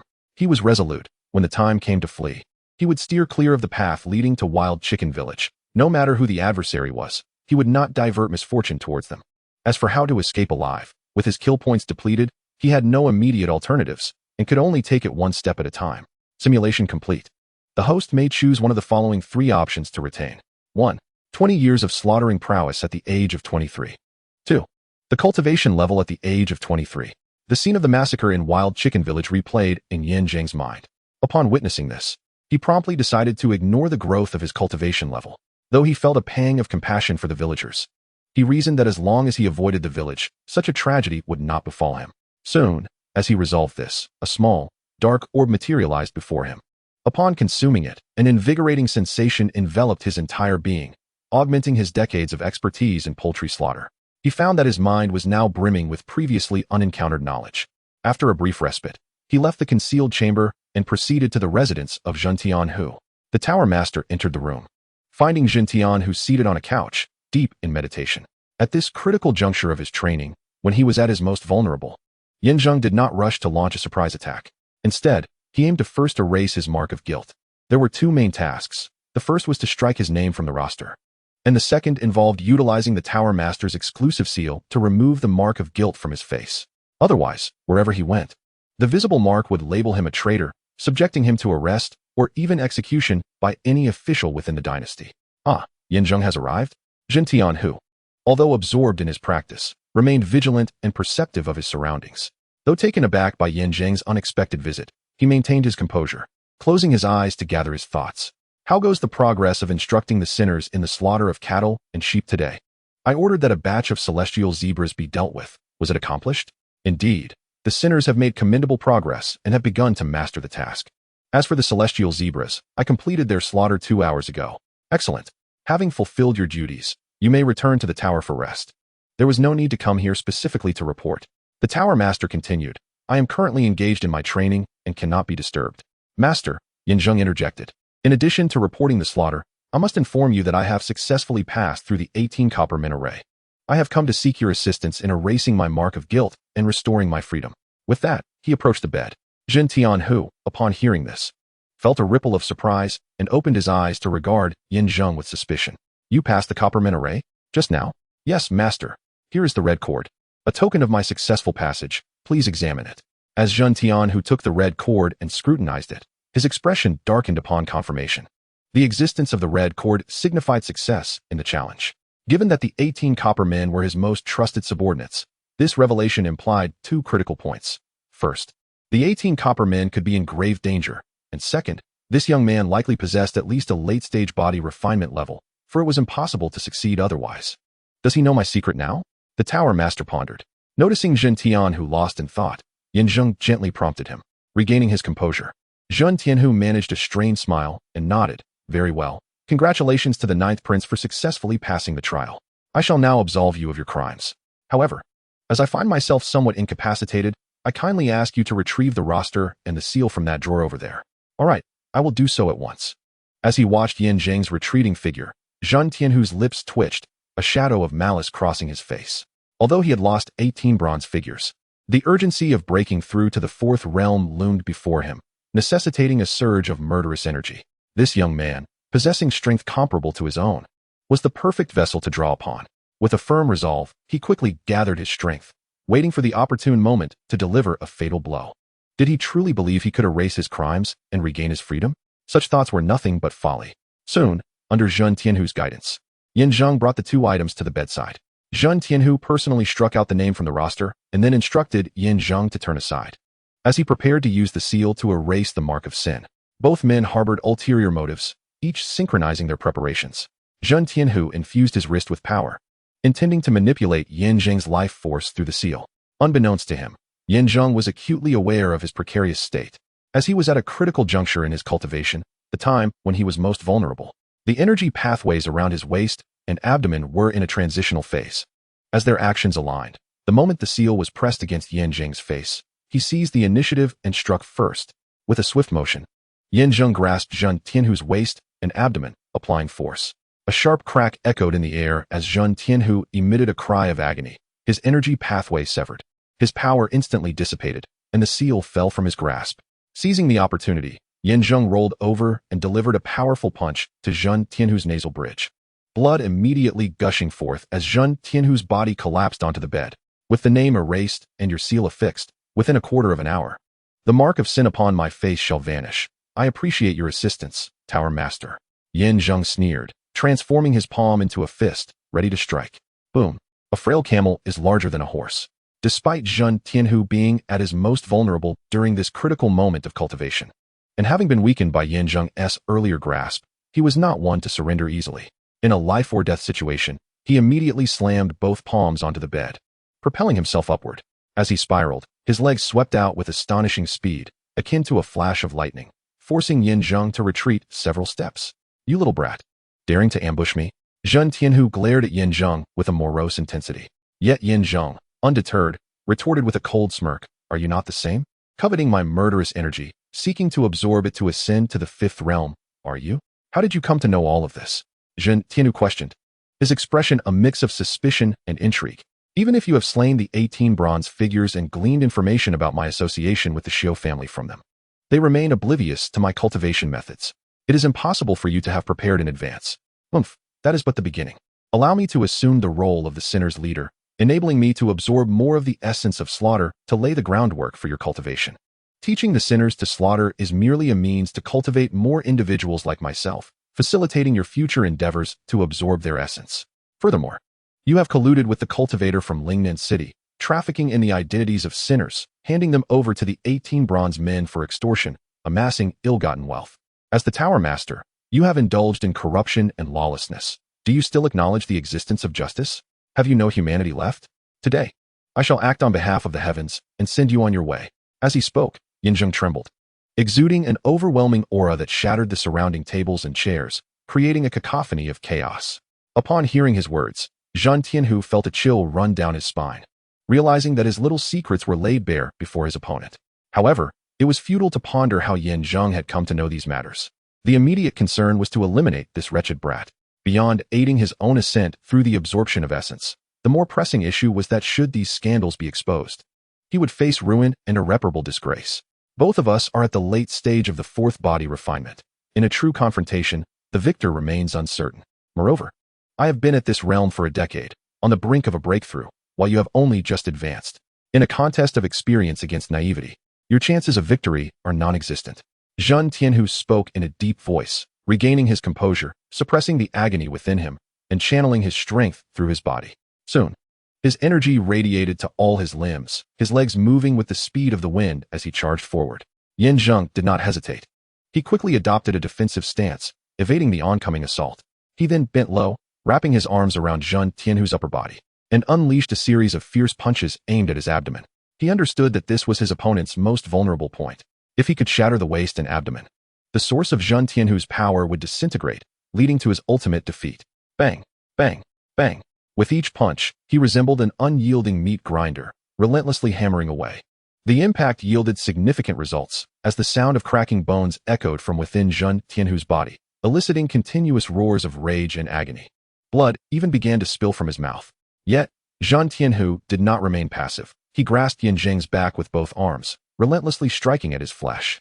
For every punch Zheng delivered, Zheng Tianhu countered with a palm strike. In a contest of equal strength, this became a struggle of willpower. A quarter of an hour passed. Half an hour. An hour later. With a sudden gasp and a scream, the two combatants, once entwined, abruptly separated. Zheng collapsed to the ground, his legs buckling beneath him, unable to rise. His back, already battered and torn, revealed exposed bones beneath the ripped flesh. Trembling and kneeling there, blood continuously oozed from his lips, his breath barely a whisper. However, the situation for Zheng Tianhu was even more dire. His torso had been entirely hollowed out, creating a vast void that spread throughout his body. He appeared as if he were a jigsaw puzzle, with no part intact. Leaning against a chair, he gasped for breath, his gaze unfocused as he looked at Zheng, incredulously asking, "How do you know my weakness?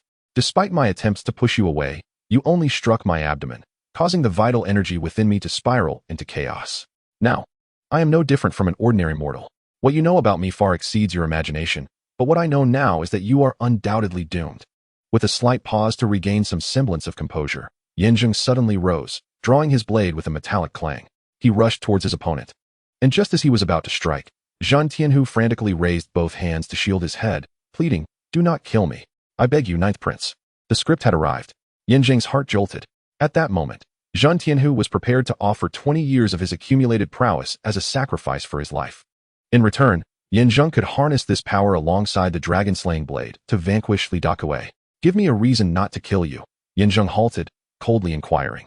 "I will trade my life for something of value," Zheng Tianhu stammered, trembling as he produced a pill from his sleeve, offering it forth. "This is the killing chick pill. The essence of my 20 years of mastery. Once consumed, you will instantly gain the strength I have amassed over 2 decades. The path of cultivation is long and arduous. Achieving the 4th level of body refinement is a critical juncture, and to break through is more challenging than ascending to the heavens. Since your cultivation is lacking, enhancing your technique becomes crucial. Aware of your exceptional prowess in the killing chick technique, I will bestow upon you an additional 20 years of strength, certain to significantly bolster your abilities. I seek only my life in exchange. What say you?" Indeed, it was just as the script had foretold. However, he had already ingested the pill prior, so taking it again would yield no further benefit. Without hesitation, he brandished his blade. And in a dazzling display of light and shadow, the pill, no larger than a thumb, was swiftly sliced into thousands of fragments, ultimately falling to the ground in the shape of the character for death.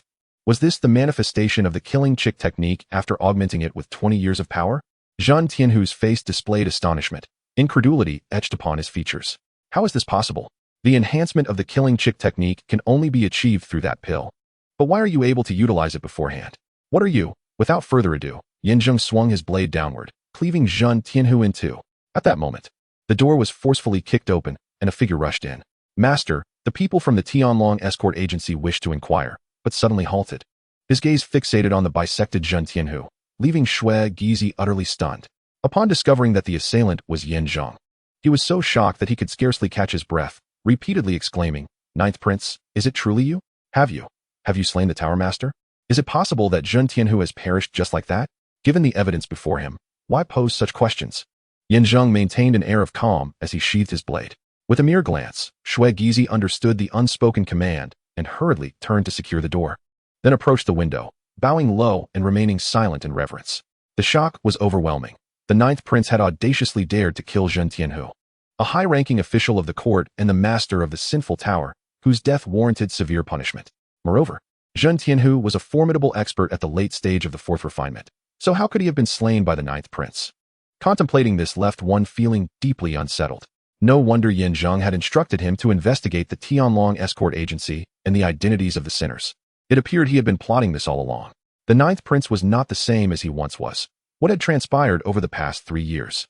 Once again, urgency dictated that there was no time for explanations. Everything would have to wait for another day. Yin Zheng turned to Shui Gizi and inquired, "What progress has been made regarding the 2 matters I requested you to investigate?" Shui Gizi promptly replied, "Firstly, concerning the Tianlong escort agency, they arrived during the day. And after delivering the Tian Zebra, they have been resting at our Sinful Towers relay station. There were about 20 individuals in total, all capable fighters. They intend to depart in an hour, but I found it peculiar that, aside from delivering the Tian Zebra, they also plan to take something with them. Each of the several carriages has a cage. Are they still at the relay station? No, they have moved to the 10-mile slope, awaiting me to summon the tower master for an inspection, though I do not know what is to be inspected. Very well, let us move on. What is the situation with the sinners?" Yin Zheng interjected urgently. It was evident that those cages were intended for the sinners, and Zhen Tianhu was to verify their identities, indicating a final arrangement regarding their fates. Strangely, when I inspected the sinners, everything seemed fine during the day, but by nightfall, there were 20 to 30 fewer. And some of the new sinners were brought in under half guard. Where are these newly detained sinners? On their way to the 10-mile slope. Then let us proceed immediately. Without further ado, Yin Zheng grasped Shui Gizi and hastily made his way to the 10-mile slope, convinced that amongst the newly detained sinners, there was certainly someone of significance. Chapter 9 on the journey. The typically loquacious Shui Gizi fell silent. He occasionally glanced at the swiftly advancing Yin Zheng, his heart filled with uncertainty. After 3 years apart, the ninth prince had not only undergone a transformation in temperament, but had also significantly enhanced his strength, having vanquished Zhen Tianhu with extraordinary prowess. Observing his pensive demeanor, it seemed as though he was contemplating a significant matter. However, shouldn't he express it? He hurried along, his pace so brisk that it was difficult to keep up. Input. As Yin Zheng silently recited in his mind, the system notification echoed in his consciousness. Entry successful. The host's current slaughter points stand at 545. Would you like to utilize the life simulator? Activating it will cost 500 points. Damn it. Yin Zheng couldn't help but curse under his breath. The costs escalated with each use. Although the formidable Tianhu had granted him 500 slaughter points upon defeat, each simulation consumed an equal amount, rendering the accumulation futile. What was the purpose of amassing points only to exhaust them instantaneously?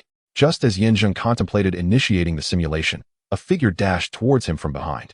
Instinctively, he sidestepped, then swiftly grasped the individual's arm, throwing them to the ground. Ah, that hurts. Ninth Prince, let me go. Upon closer inspection, he realized it was Shui Gizi, who, now captured, grimaced in pain. What are you doing, Gizi? Ninth Prince, there's someone over there. I came to alert you. Someone. Yin Zheng furrowed his brow and turned his head, noticing a group hastily approaching from the southeast. Upon closer examination, he discerned 6 or 7 guards from the tower escorting a dozen or so men and women towards the 10-mile slope. These individuals appeared battered and bruised, their expressions vacant, and their hands tethered by ropes, compelled to move forward. Any sign of delay or stumbling would result in brutal punishment. Gizi, look among that crowd. Is there a Yulingro? Yin Zheng immediately crouched down, pointing towards the throng. Miss you? Shui Gizi cast a peculiar glance at Yin Zheng, recalling past encounters. He had a vague notion but chose not to elaborate, instead scrutinizing the group. After a thorough search, he exclaimed, Ninth Prince, look, she is at the very back. Yin Zheng swiftly turned his gaze in that direction, frowning as he noted, from her build, she appears to be a woman, yet she wears a hood and a cloak. How can you recognize her? To be honest, I had the fortune of meeting Miss Yu once. On that occasion, she wore this very cloak. You may not know, but Miss Yu is an enchanting beauty, and only a woman of exceptional grace could don such a cloak so perfectly. Enough, confirming her identity is sufficient. Yin Zheng, uninterested in his lengthy discourse, took a deep breath and said quietly, Listen, I have a task for you. Another one? Do you have objections? I dare not, Ninth Prince. Please instruct me. Upon meeting Yin Zheng's sharp gaze, Shui Gizi shrank back, refraining from any further jest. In a moment, we shall split into 2 groups. You will engage with those guards to divert their attention, while I will maneuver from behind to rescue Yu Qingrong. Upon hearing this, Shui Gizi cast a shocked glance at Yin Zheng but dared not protest, nodding in agreement. Yes, I shall proceed at once. He was merely skilled in the art of combat, whereas those guards possessed formidable abilities. If he were to confront them alone, even with 100-fold courage, he would not dare. Yet, with the ninth prince present, success seemed assured. After all, he had subdued the formidable Zhen Tianhu, so a few guards were hardly a concern. However, he had indeed surmised correctly. The ninth prince had taken a fancy to Yu Qingrong and was willing to spare no effort to rescue her. Although she was an enchanting beauty, coveted by many men, there were whispers that some would willingly sacrifice 10 years of their lifespan for a single night with her. Yet, it is said that beautiful women often bring disaster. Saving her could very well spell trouble for oneself. Alas, he was bound by the command of the imperial consort. It seemed he would have to counsel the prince upon his return. The two lay in wait for a while, until the entourage reached a fork in the path. With a glance from Zheng, Shui Gizi leapt forth to block their way. "Halt!" he commanded, bringing the procession to a standstill. The leader of the guards, named Yin Chong, had once been close friends with Kai Dao and was also one of Zhen Tianhu's sycophants, albeit a second-tier one, as he lacked the same obsequiousness. "Shui Gizi?" Upon seeing him, Yin Chong raised an eyebrow and taunted, "Aren't you supposed to be attending to that ridiculous prince? What brings you here at this late hour? You nearly startled me. I've spent too long in the city. It is rare for me to return to these deep woods and breathe fresh air," Shui Gizi replied. "But be wary of encountering a female ghost at night. It might drain you of your vitality." Laughter erupted among the other guards. In their eyes, Shui Gizi was nothing but a fool, skilled only in idle chatter. His role in the city was that of a logistics officer, a cushy position that evoked envy and disdain among them. Now that he had returned, it brought them a sense of balance. "Mind your tongue. That is the ninth prince. Not some insignificant prince. If we were in the capital, you would face severe punishment for your insolence." Shui Gizi, fiercely loyal to Zheng, could not bear to hear him spoken of in such a manner. "Oh ho, you've grown bold, haven't you? Do you dare challenge us? Do you believe that we could end your life here without anyone noticing?" Chong's gaze sharpened as he barked, "Enough. Step aside. Do not delay us in our business, or I shall see you dead." With that, he signaled, and two guards rushed forward to seize Shui Gizi. "Let go of me. I have come specifically to stop you. As long as I am here, you shall not pass." Unfinished in his tirade, the cigarette-wielding thug hurled a slap across his face, cursing, "You insolent fool. Do you think you've earned my respect? Have you come specifically to obstruct us? Look in the mirror and reflect on your worth. Beat him mercilessly. Let him remember this lesson." At his command, several guards surged forward, delivering a relentless barrage of punches and kicks. Outnumbered, and with their formidable cultivation levels, they quickly had him rolling on the ground, howling in pain. Yet, he continued to shout defiantly, "As long as I am here, you shall not pass. If you dare to kill me, then you are nothing but dogs." Despite his bravado, fear gripped his heart as he fervently prayed for the ninth prince's arrival. If he did not come soon, he would surely succumb to their brutality. Death was not the terror, but perishing in such a humiliating manner was utterly unjust. With a sharp crack, a projectile sliced through the air, striking true at the center of his forehead. In an instant, one of the guards, poised to deliver a savage blow to Shui Gizi, fell lifeless to the ground. What was happening? Who could it be? The remaining guards were thrown into disarray, scanning their surroundings, only to behold a shadow darting through the night like lightning, swiftly moving from one guard to another, slitting throats and severing tendons. In mere moments, 5 guards lay dead, leaving only the cigarette-wielding thug standing, paralyzed with dread. Bang! In the next heartbeat, a fist crashed down upon his back. A sickening crack resounded as his spine shattered, and he collapsed helplessly to the ground, prostrate. The ninth prince. As Zheng landed, Shui Gizi burst into tears, exclaiming, "At last, you have arrived. If you had not come, I would have been beaten to death by these brutes." Enduring great suffering, Zheng felt moved. Once, in a simulated life, he had protected himself at the cost of his own life. Now, in pursuit of his mission, he was willing to endure the same fate. Steadfast in his resolve, he could not help but admire the loyalty of the younger brother sent by his mother. Though he lamented his weakness, he possessed no cultivation whatsoever. He would need to find an opportunity to train him. Even a modicum of skill would suffice for self-preservation. "Now, tell me, which hand struck my brother?" Zheng demanded, flipping the thug over and stepping firmly on his chest, menacingly declaring, "Shui Gizi is my brother, and if you harm him, you will pay the price." The thug, startled by Zheng's presence, stammered, "Ninth Prince, how did you come to be here? I thought you were in the ZZ Tower. The Tower Master, Zhen Tianhu, has already been slain by my hand. Why are you still serving him? Enough of your prattle. Tell me, which hand struck my brother?" The thug, intimidated by Zheng's fierce demeanor, hesitated before raising his right hand, only to have it swiftly severed by Zheng's blade. "Ah!" The smoke-wielding man cried out in anguish, only to be silenced by Zheng's stern command, "Another word, and I shall end your life." The smoke-wielding man, tears streaming down his face from the pain, hastily pleaded, "Ninth Prince, esteemed granduncle, please spare my life. I am but a mere errand runner. Grant me a reason not to kill you." Stammering for what felt like an eternity, he finally produced a small vial from his sleeve and respectfully offered it, saying, "Ninth Prince, This is a treasured ancestral remedy of my family, effective for treating all manner of injuries. It is the only valuable thing I possess. May I trade it for my life? Hand it over." Zheng seized the vial and, with a swift kick, sent him sprawling away. Turning to Shui Gizi, he ordered, "This man is in your hands. Do as you wish with him. But be quick, we must depart soon." "Understood." Shui Gizi immediately sprang to his feet, drawing a long sword to inflict torment upon the smoke-wielding man. Meanwhile, Zheng strode towards the group of captives, deftly slicing through their bonds with a few swift strokes of his sword, proclaiming, "You are free. Run as far as you can. Do not let yourselves be captured again." "Thank you, elder brother. Your immense kindness will never be forgotten.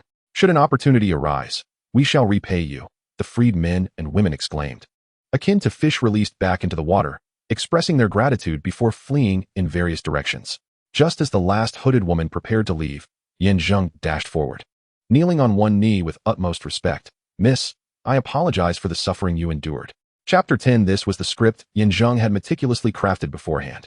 Concealing his identity as the ninth prince, he approached Yu Qingrong under the guise of a former servant of the Yu family, intending to assist her in ruling Lingnan City and thereby securing a position to enter a prestigious sect for cultivation. This journey to the sect represented a crucial step in his return to the imperial throne. "Excuse me?" Upon hearing this, Yu Qingrong was momentarily taken aback, swiftly denying. "What do you mean, miss? I am not a lady, elder brother. You must be mistaken." As she attempted to push past him, he blocked her path, earnestly stating, "Miss, look closely at me. I am the second dog from the woodshed." He had previously heard Shui Gizi recount numerous tales about Lingnan City, especially concerning the Yu family, largely due to their desire for Yu Qingrong. Consequently, he was well informed about many significant events regarding the family. This second dog resembled her closely, possessing an attractive demeanor. Furthermore, he had once rescued Yu Qingrong from a devastating fire, establishing a bond of life and death between them. Despite working in the woodshed, he had considerable talent and had been sent for cultivation before the Yu family was annihilated. Thus, his appearance, timing, and other details aligned seamlessly. With this identity as a cover, his plan was nearly flawless. After all, the ninth prince's stature attracted unwarranted attention, and the false accusations against his mother would undoubtedly have court officials obstructing him. If he were to draw too much attention, it could lead to unnecessary complications. Before returning to the palace, he needed to maintain a low profile. Second dog? Hearing this, Yu Qingrong's delicate form stiffened, and she instinctively lifted her gaze to scrutinize Zheng closely. He too was observing her. Indeed, she is exquisite. Her features are delicate, particularly her pair of eyes, bright and elegant. They hold a gaze that is both tender and vigilant, reflecting the trials of a tumultuous life while still radiating an air of nobility. Though she crouches, the graceful curves of her form remain strikingly defined. Her long legs, despite bearing traces of blood, cannot conceal their creamy whiteness. A deep inhalation reveals a subtle fragrance reminiscent of fine-aged wine, refreshing and radiant, yet irresistibly alluring. Every movement she makes is imbued with a myriad of charms, devoid of any pretentiousness, further accentuating her ethereal presence, unaffected by the dust of the mundane world. How can such a breathtaking beauty exist? She far surpasses the glittering stars and popular streamers of earth. It is no wonder that tales abound of those who would willingly sacrifice a decade of their lives for a single night in her presence. To Zheng, dying beneath the peony blooms is a romantic fate. If she desires, a mere glance from her could compel countless men to lay down their lives. "Is that really you, Erguzi?" The excitement in her voice trembles, barely contained. Coming to her senses, Zheng nodded and replied, "It is I, Mississippi. I apologize for my delayed arrival. You have endured hardships." "Endured hardships is no matter, for I am still alive. But my father and my uncles." At this, her composure shattered, tears streaming down her face. After a moment of soothing words, she regained her calm and inquired, "By the way, Erguzi, how did you come to know my whereabouts? Also, regarding those guards you dispatched, your prowess is impressive. Did you acquire such skills within the governoress estate?" "Indeed, I learned at the estate. And combined with my own insights, my abilities have significantly improved." Before he could finish, Shui Gizi, having just concluded his own endeavors, hurriedly approached, instinctively calling out, "Ninth Prince, cough, cough." Zheng quickly interrupted him with a cough, shaking her head slightly. "The accomplishments of Erguzi today are largely due to Brother Shui. He informed me that you were captured near this tower and guided me here, correct?" "Erguzi?" Shui Gizi looked utterly perplexed. What scheme was this ninth prince concocting? He had assumed the prince sought to charm women with his royal status, but now he was suddenly referring to Erguzi. Wait, Erguzi, wasn't that the lumberjack? He had mentioned him to the ninth prince before. Has he now adopted this identity? Ah, yes, Shui Gizi nodded instinctively, approaching with a smile. Miss you, we meet again. I wonder if you still remember me? Yes, I recall. You came to my home to gather provisions. I never expected you two would end up together. Upon encountering Shui Gizi, the initially skeptical Yu Qingrong felt a significant sense of relief and intended to rise. Suddenly, a sharp pang shot through her as her ankle, which had sustained an injury without proper treatment, swelled to a reddish hue, resembling that of a pork trotter. Miss you, it appears you cannot walk on that leg. If left untreated, it may lead to lasting repercussions. Shall I offer my assistance?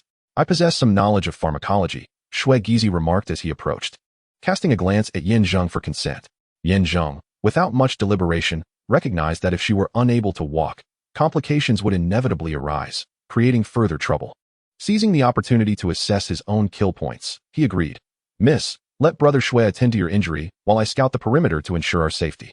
With that, Shui Gizi proceeded to treat Yu Qingrong's ailment. Meanwhile, Wang Xiao surveyed the surroundings before settling down on a small hill. Recording. As Yin Zheng silently recited. The system's notification resonated once more. Entry successful. The host currently possesses 1148 kill points.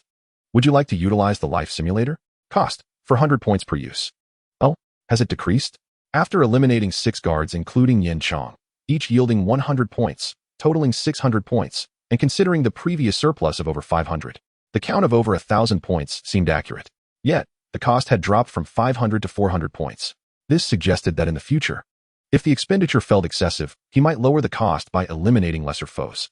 Yin Zheng couldn't help but smile wryly. Regardless, the increase in kill points and decrease in costs was indeed fortunate. Without hesitation, he prepared to invoke the life simulator when, whoosh, suddenly, figures emerged from all directions, encircling Shui Gizi and the others with alarming speed.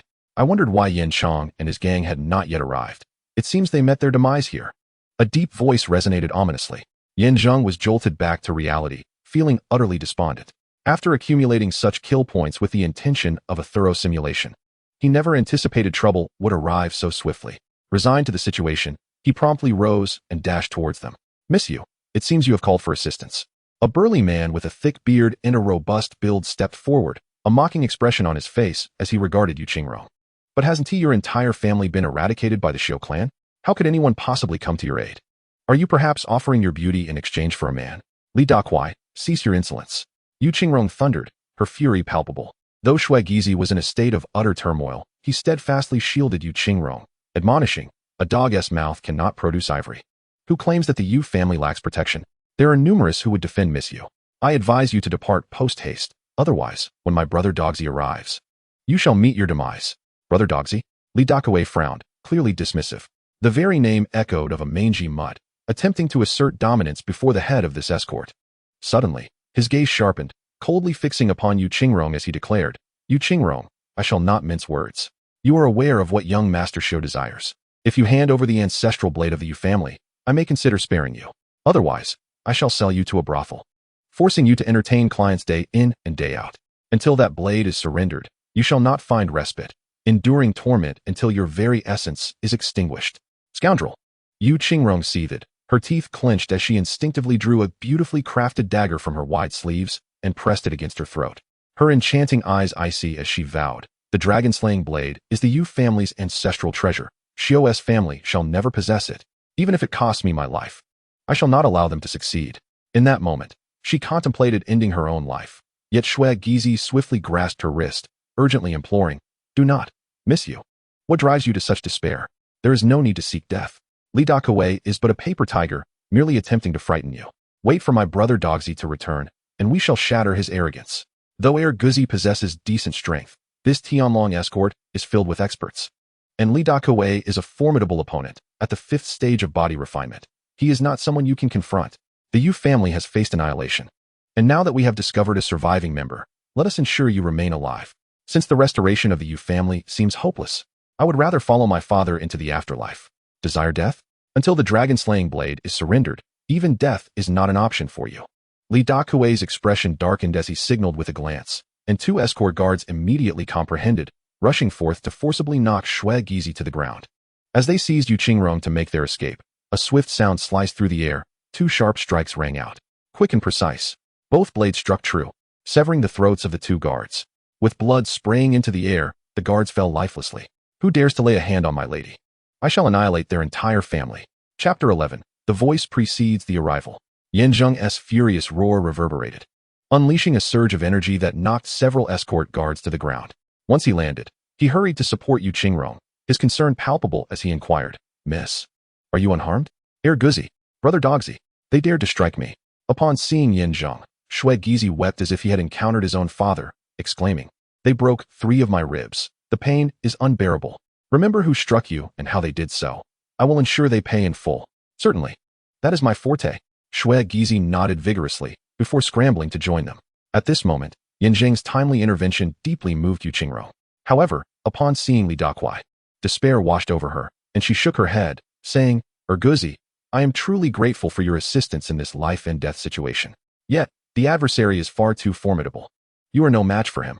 I cannot even ascertain how many of the Yu family remain alive. Every survivor is a blessing. You must flee. Do not concern yourself with me. I shall not abandon my post." Yin Zheng, unwavering in his resolve, declared, "I have come here today solely to rescue you. Not only do I intend to save you, but I also aspire to aid you in restoring the Yu family's honor, vanquishing the Xiu family, and reclaiming the position of the foremost clan in Lingnan City." Guzi gazed into Yin Zheng's determined eyes, and Yu Qingrong found herself momentarily entranced. Once, he had braved raging flames to save her. Now, he risked his life once more for her sake. Was she truly worthy of such devotion? Restoring the Yu family, annihilating the Xiu family, reclaiming the title of the leading family in Yefeng City. Could such dreams ever materialize? At that moment, hearing Yin Zheng's words, Li Dakuai erupted into laughter. Stepping forward, with hands clasped behind his waist, he paced back and forth, mocking, "So you are the Guzi they speak of? What a ridiculous name. Yet you seem quite presentable. Here is your chance. Surrender, and perhaps I shall consider selling you and Yu Qingrong together to a brothel. After all, many men and older women fancy your youthful looks. However, that woman, Yu Qingrong, is truly captivating. Before selling her, why not allow my comrades a taste?" "What nonsense. The boss feasts while we sip broth. He gets first dibs," echoed the lewd remarks of the guards, their greedy gazes fixated on Yu Qingrong. Enraged, Yu Qingrong prepared to retaliate, but Yin Zheng acted decisively. With a swift motion, he brandished his blade, slicing through the air, and in a mere instant, severed the tongues of 5 or 6 lewd guards. Screams erupted as several guards collapsed, clutching their mouths, writhing in agony. Meanwhile, Li Dakuai's previously jovial expression darkened, and he glared at Yin Zheng, coldly stating, "Do you dare to injure my men? Do you know who I am? You may possess some skill, yet in battle with me, you are but an ant, easily crushed. I care not for your identity. Anyone who harms my lady must perish." Yin Zheng's gaze blazed with intensity as he proudly retorted, "I offer you a chance. Come forth and apologize to my lady. Perhaps I shall consider sparing your life. Otherwise, be prepared to face a fate of utter annihilation. You little brat, I will kill you." Li Dakuai was engulfed in fury, his roar echoing like thunder as he charged forth with the ferocity of a tempest. Along his path, his fists intertwined with a formidable force, creating a cacophony that reverberated through the air. The very bones of his body seemed to surge, producing a crisp sound that sent shivers down the spine, ultimately tearing through his garments to reveal the impressive muscles beneath.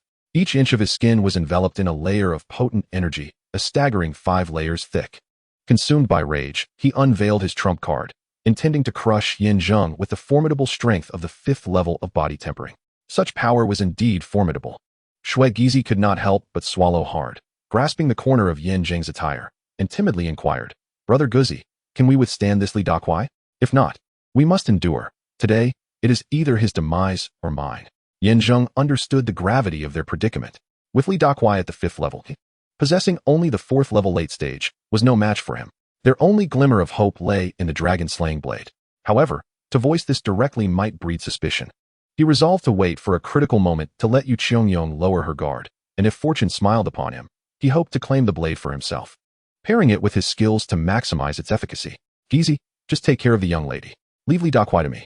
Without heeding the protests of his companions, he boldly surged forward, engaging in a fierce struggle. Boom! When their fists collided, a deafening roar erupted, shaking the very air around them.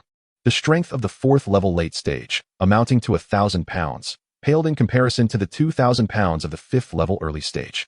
The moment they met, the opposing force surged forth like a tidal wave, mercilessly consuming his strength, leaving Yin Zheng with no means of defense.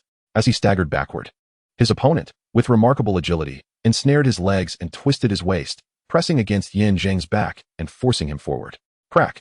The ribs in his back snapped under the pressure, the loss of support causing his strength to crumble, leaving him weakened and vulnerable as he fell to the ground.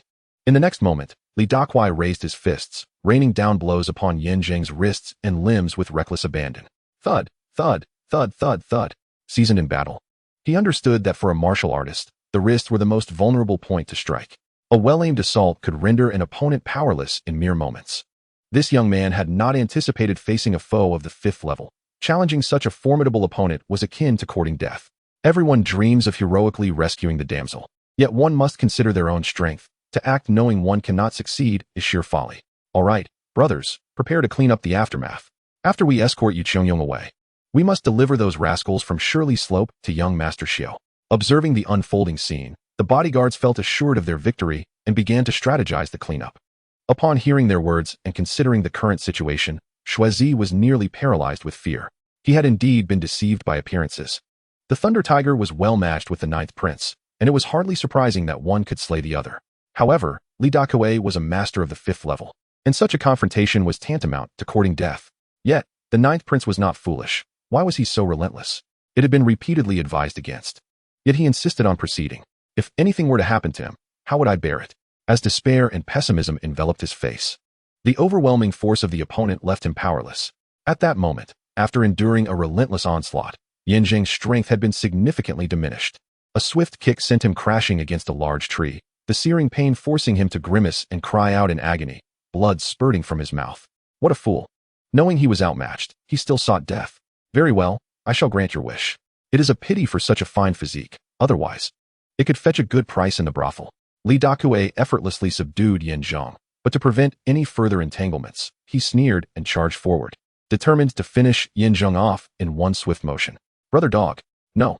Shui Guai and his companion shouted loudly, but Li Dakuai merely laughed coldly, ignoring them as he swung his arm, ready to strike. In a moment of desperate exertion, Zheng grasped his machete and, following an instinctive pattern, began to slash at Li Dakuai's legs, weaving wildly while carving his path.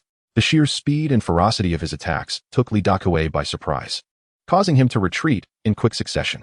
Seizing the opportunity, Zheng pressed the attack, using the ground as his axis, sending up clouds of dust as he struck fiercely. As the melee unfolded, he gradually gained the upper hand, even managing to draw blood from his opponent.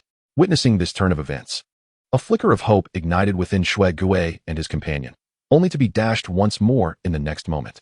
Suddenly, Li Dakuai produced a chain from his waist, sneering, "Your cultivation is commendable, but is your technique merely a facade? You possess some knowledge, yet even so, you cannot escape death.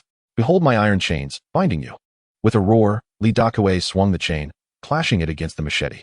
His chain, forged from tempered steel, was indomitable, quickly overwhelming Zheng's weapon, rendering it battered and broken.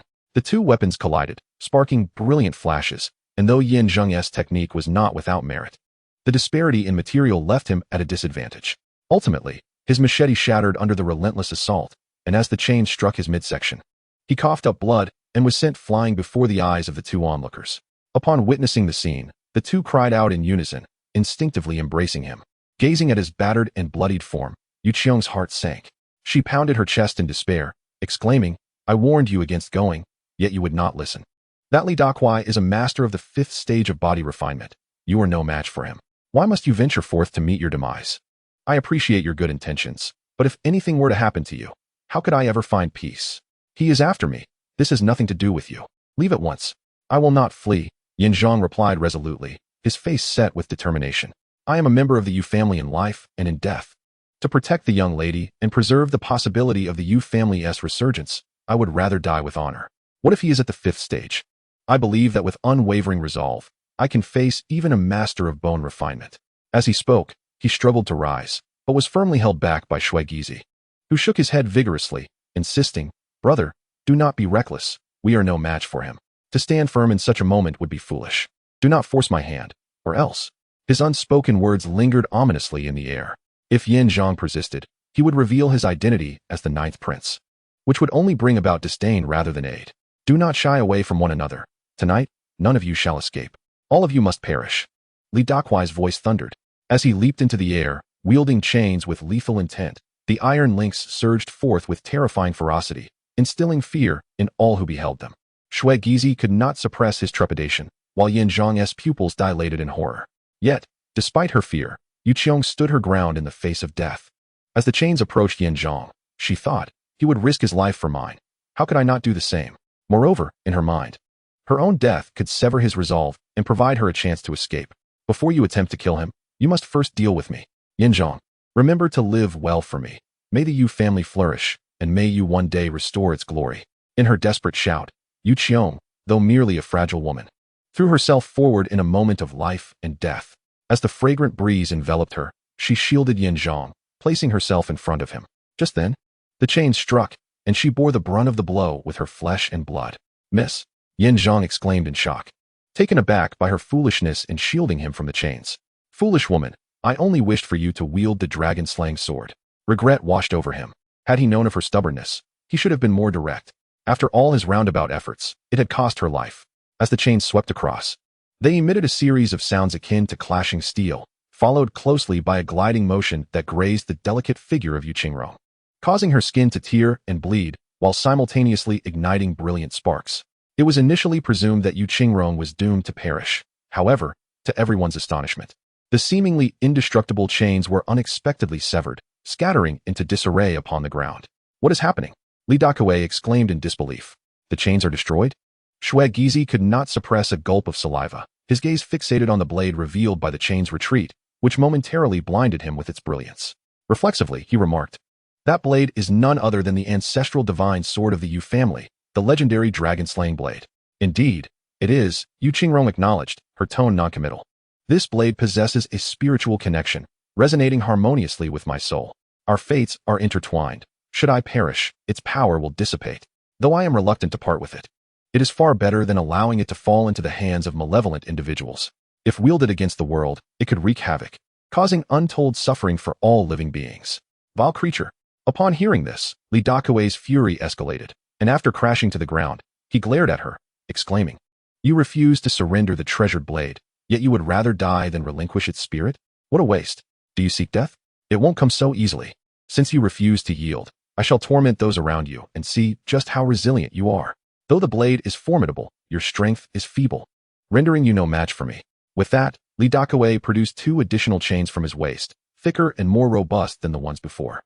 It was astonishing to realize his stock was so plentiful, and this time, prepared, he was determined not to repeat past mistakes. The 3 once again found themselves ensnared in a perilous predicament. I shall demonstrate my willingness to die for this. Yu Qingrong proclaimed defiantly. Miss you, are you foolish? Shui Gizi interjected suddenly, his brow furrowing. Holding onto that divine sword without knowing how to wield it is a travesty. Shouldn't you pass it to Brother Guzi?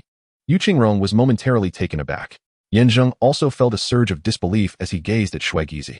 Could this fellow possess the ability to read minds? How did he know her thoughts? Previously, he had observed that when Brother Guzi wielded a chopping knife against Li Dakue, he was clearly at a disadvantage. Had the blade not been of inferior quality, but rather a divine sword, it would have been worth a try.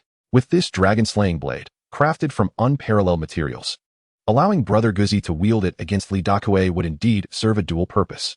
A divine assist. Yin Zheng nearly wept with joy. He had previously thought Shui Gizi merely understood the ways of the martial world, with little else to offer. Yet now, he had suddenly introduced a concept that perfectly aligned with Yin Zheng's own thoughts, revealing that he was not entirely without merit. It is spoken as though it holds merit. However, Yu Qingrong's brow furrowed with concern as she hesitated and remarked, this dragon-slaying blade is extraordinary, forged from the essence of the sun and moon accumulated over millennia. The so-called spiritual connection is wild and untamed. Even I have expended years of effort to barely wield it. For an ordinary person to master it, the challenge is formidable. Let me give it a try. Yin Zheng interjected, extending his hand.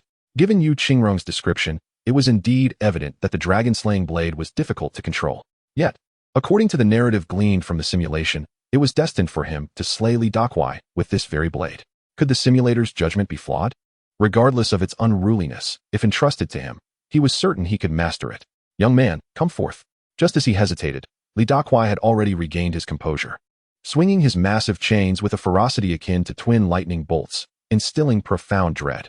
In this life and death moment, one could only treat a dead horse as a living one. Ultimately, with gritted teeth, Yu Qingrong resolved to hand over the blade, stating, here, but let me make it clear, If you fail or err, I shall take my own life. Under no circumstances must the blade fall into the hands of others, especially not those of the cultivators. As for you, seize the opportunity to escape and live well. Understood. Zheng nodded, seizing the blade with fervor. The moment he grasped it, a wave of sinister energy surged through him, causing his body to tremble, his lips turning purple, and his eyelids to roll back, as if possessed by a malevolent spirit. Is the after effect truly this severe? Shue Gizi exclaimed in shock, voicing his concern. Is this blade so cursed? If it is this difficult to wield, are we not doomed? I warned you against this, yet you insisted on trying. Now, not only can we not utilize the blade, but we have also endangered Air Guzi. Quickly. We must. As Yu Qingrong attempted to retrieve it, Li Dakuai, with lightning speed, surged forward, chains swirling, and launched a direct assault. In despair, Yu Qingrong clutched the hilt of the blade tightly, prepared to end her own life at any moment. Meanwhile, Shue Gizi clenched his fists, intent on slaying the thief. Yet feeling utterly powerless, he suddenly pondered whether he had placed too much trust in the ninth prince. Repeated disappointments had led him to despair. If the ninth prince were to fall, his own survival would hold no meaning. In that critical moment, both were eager to sacrifice themselves for Zheng. Just as the situation seemed dire, a resonant hum echoed. Zheng, initially in a frenzied state, after a period of adjustment, fully adapted to the blade's malevolent spirit. Suddenly, he drew the blade, unleashing a formidable wave of sword energy that surged forth like a torrent, directly sending the two men flying. At that moment, he leapt from the ground, wildly hacking at Li Dakuai's two chains. Clang, clang. The sound rang out twice, as the two massive chains were cleaved in two. Li Dakuai, deprived of the support of his chains, was left utterly astonished, never expecting the dragon-slaying blade to possess such savage might, capable of severing them. As Wang Zheng prepared to adjust his belt anew, he unleashed a fervent assault upon his own waist and abdomen, striking with relentless ferocity akin to a bloodthirsty demon. Oblivious to fatigue, each swing was executed with monumental force, as if he could cleave mountains and sever seas, rendering all opposition powerless. Armed with the dragon-slaying blade and 2 to 3 decades of experience in dispatching foes, he wielded an advantage that even the formidable Li Dakuai, who had reached the 5th stage of body refinement, found insurmountable. Without the protection of chains, Li Dakuai exerted all his strength to block with 3,000 pounds of force. Yet the dragon-slaying blade was overwhelmingly potent, so powerful that it could rend not only flesh, but also the very air itself into disarray. As the battle escalated to a fervent climax, Zheng found his rhythm, relentlessly striking until he finally severed all chains binding Li Dakuai's waist. With a resounding crack, the chains shattered into thousands of fragments. In an instant, a thunderous boom erupted, shaking the very earth and sending birds scattering into the sky. With a single stroke, Zheng cleaved Li Dakuai's torso in twain, and amidst the cascade of blood, the lower half plummeted into the abyss below, lost from sight. The upper half collapsed to the ground, the signs of life fading rapidly. The once mighty Li Dakuai, who had exuded an air of invincibility, was now reduced to a grotesque semblance of mortality. Such ferocity was astonishing, causing Shue Gizi to instinctively rise, his eyes wide with disbelief. Though the dragon-slaying blade was indeed formidable, it required a skilled commander to wield it. The ease with which Air Guzi managed such a wild weapon was utterly incredible. With a graceful descent, Zheng landed, the victorious bearer of the blade, advancing step by step toward Li Dakuai, who was now paralyzed by fear. Staring blankly at Zheng, saliva pooling as the specter of death loomed ever closer. Please, spare me, Li Dakuai implored, his voice trembling at the brink of true mortality. He recognized his defeat and knew that his only recourse was to plead for mercy. Despite his body being reduced to a mere half, he realized that a miserable existence was preferable to a swift demise. Give me a reason not to kill you. As Zheng approached, their eyes locked in a chilling confrontation, Li Dakuai stammered, Aye. Brother, there are debts with their rightful owners. I am but a messenger, merely following the orders of young Master Xiao. If you seek trouble, direct it toward him. It has nothing to do with me. In an instant of inspiration, he continued, I can outline the secret industry of the Xiao family for you. Through this sketch, you will uncover the intricate structures of their clandestine operations. Yes, draw it. Zheng commanded. With urgency, Li Dakuai tore a piece of cloth from his attire and, using the blood flowing from his abdomen, painstakingly sketched the schematic. Minutes later, he presented the crude drawing. Albeit crooked and imperfect, it contained the necessary annotations, which, though initially inscrutable, promised to be of value in the future. How about it, brother? Will you let me go? Having accomplished the task for me, I shall undoubtedly allow you to be at ease. Zheng's lips curled into a smirk as he gestured towards Yu Qingrong, saying, however, Whether my lady will extend you mercy is beyond my knowledge. You scoundrel! Are you deceiving me? With a resounding slap, Zheng struck, declaring, what if I am? Given the vile deeds you have committed, even 1,000 cuts would be too lenient. With that, he forcefully placed his foot upon Li Dakuei's head and turned to Yu Qingrong, stating, my lady. This Li Dakuei is a nefarious villain who has insulted you repeatedly. I now present him to you. You may deal with him as you see fit. I yearn to see him dismembered and fed to the dogs. Yu Qingrong gritted her teeth, attempting to rise, but a twinge in her ankle forced her back down. Shuegizi, I beseech you to handle him for me. My legs are not fit for such labor. As for a wretch like Li Dakuei, I hold him in such disdain that I fear sullied hands.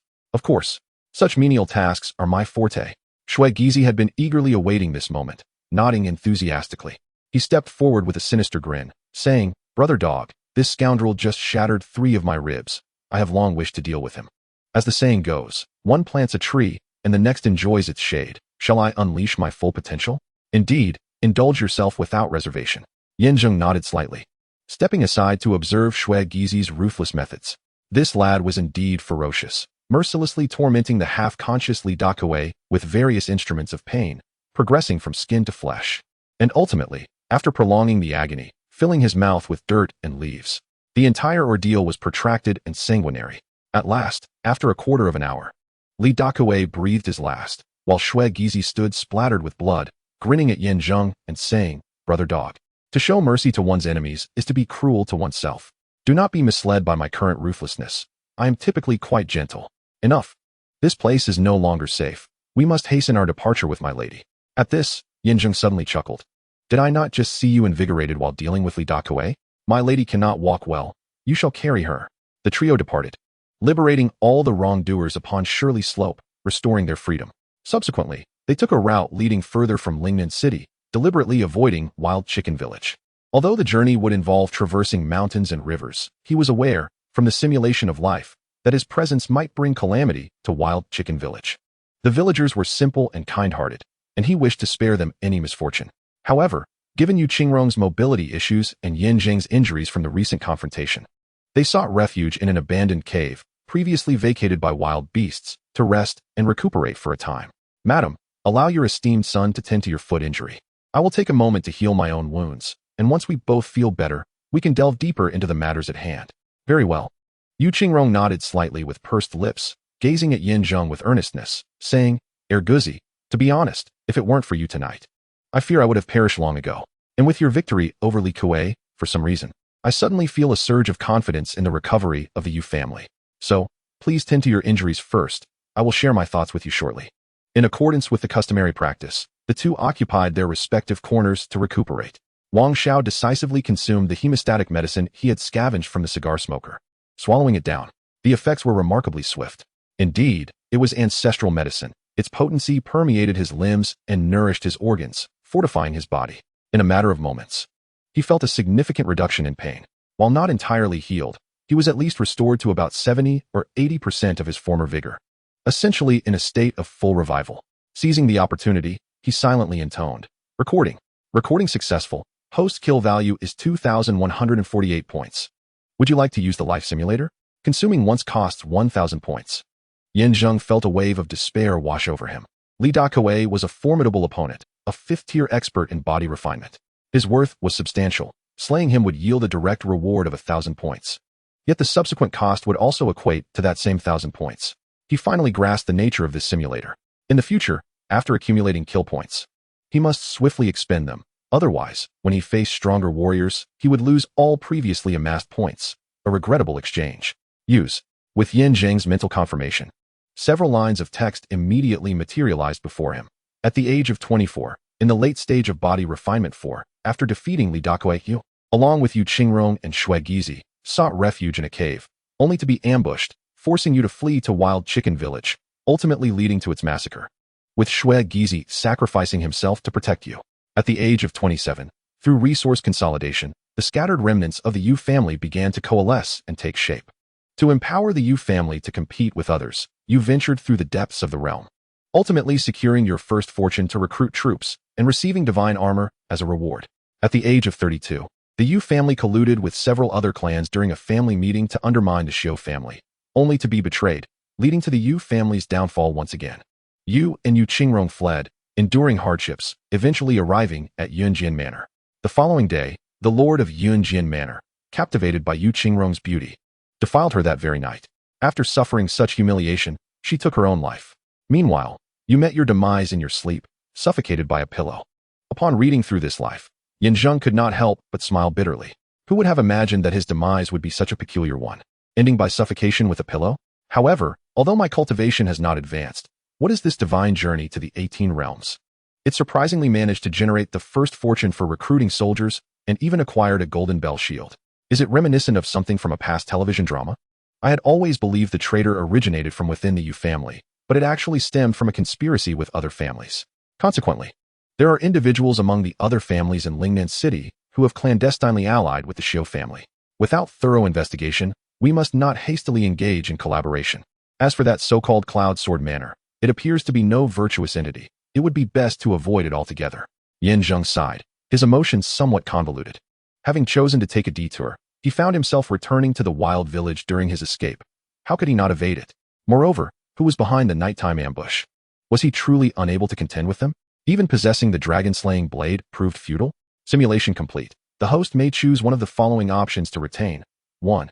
The cultivation level at the age of 24. 2. The golden bell shield bestowed at the age of 27. 3. The replay of the scene in which the Cloud Sword Manor violated Yu Qingrong and suffocated you.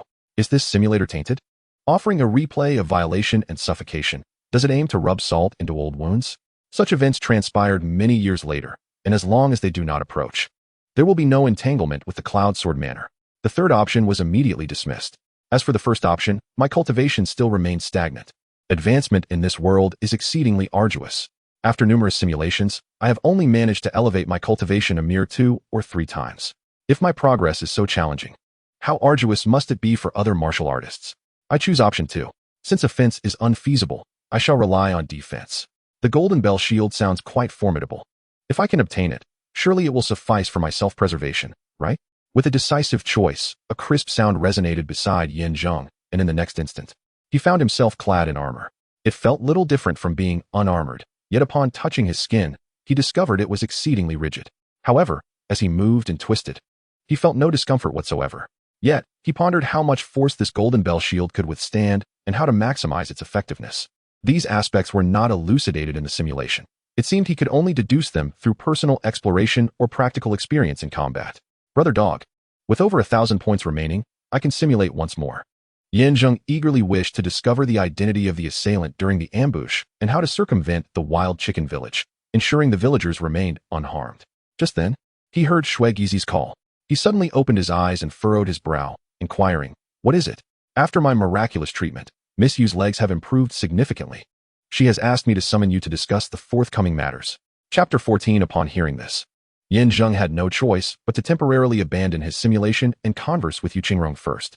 He approached her, and at that moment, thanks to the treatment from Shuegizi, Yu Qingrong's swollen right foot had improved significantly, allowing her to walk independently. "Miss, it appears you are recovering quite well. We can set off shortly after our discussion," Zheng remarked with a smile as he crouched down. "Indeed, I feel much better, thanks to Gizi," Yu Qingrong nodded. Looking at Zheng, "What about you?" "I am well. You are a mere mortal, while I am a cultivator. This minor injury can be easily healed with my own resources," Zheng replied with a grin. "By the way, Gizi mentioned that you wish to discuss matters concerning the future of the Yu family," he inquired, recognizing the significance of the topic. Joining a family and holding a prominent position was essential for gaining entry into a sect, which served as a stepping stone for obtaining an official position in the capital. This was an ironclad decree issued by the dynasty. Aside from the royal family, there was no other avenue for advancement for anyone else. Though he was the 9th prince, with his mother relegated to the cold palace, and despite having cleared his name, he was, at that moment, no different from an ordinary person. Thus, he could only proceed step by step, making the restoration of the Yu family, or even its dominance over Lingnan City, especially crucial. Yes, Yu Qingrong responded non-committally to his inquiry. Following the recent events, she had come to regard Zheng as an ally, especially since she had always held a favorable impression of him during his time at the Yu household. "Before meeting you, I had not truly considered the restoration of the Yu family. After all, the Xiu family is too formidable for us to contend with. Yet you single-handedly vanquished Li Dakawei. If you could defeat him, you could also eliminate the Xiu family." As she spoke, she picked up the dragon-slaying blade nearby and handed it to Zheng. her expression serious. Moreover, since you can wield the dragon-slaying blade, I have confidence in you.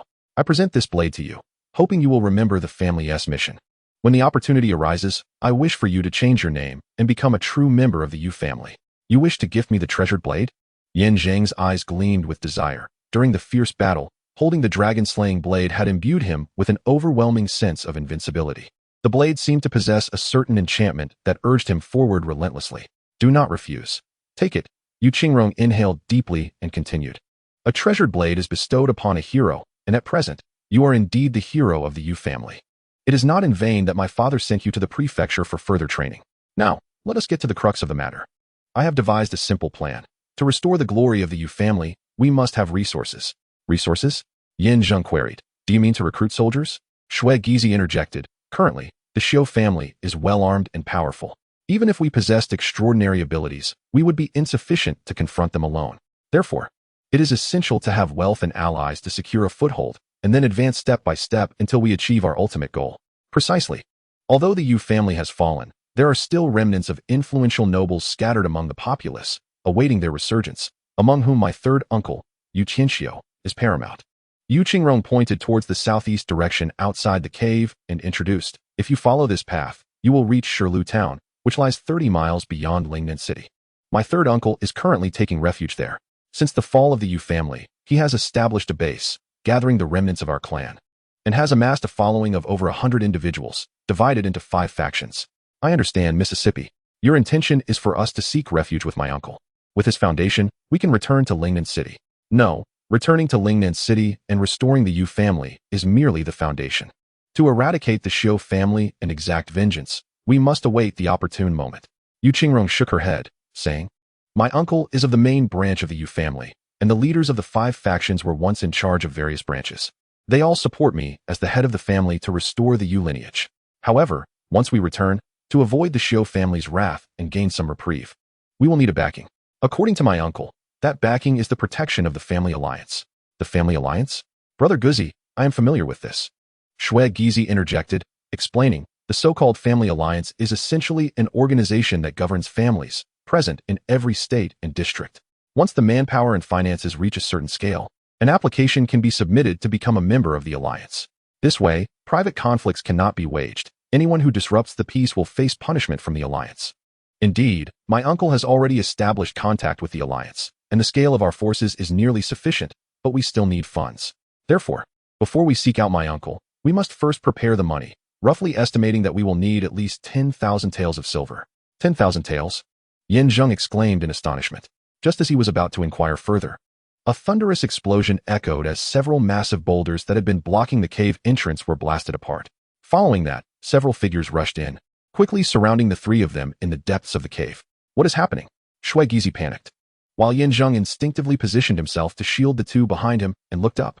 There were about 14 to 15 individuals, all clad in black attire and masked, their true faces obscured. Yet, their imposing presence and robust strength suggested they were at least martial artists of the 4th body refinement stage. As the group spread out, a figure emerged from the center, also dressed in black, masked, but exuding a distinct aura that set him apart as the leader. He wielded a white folding fan, fanning himself leisurely, radiating an air of self-satisfaction.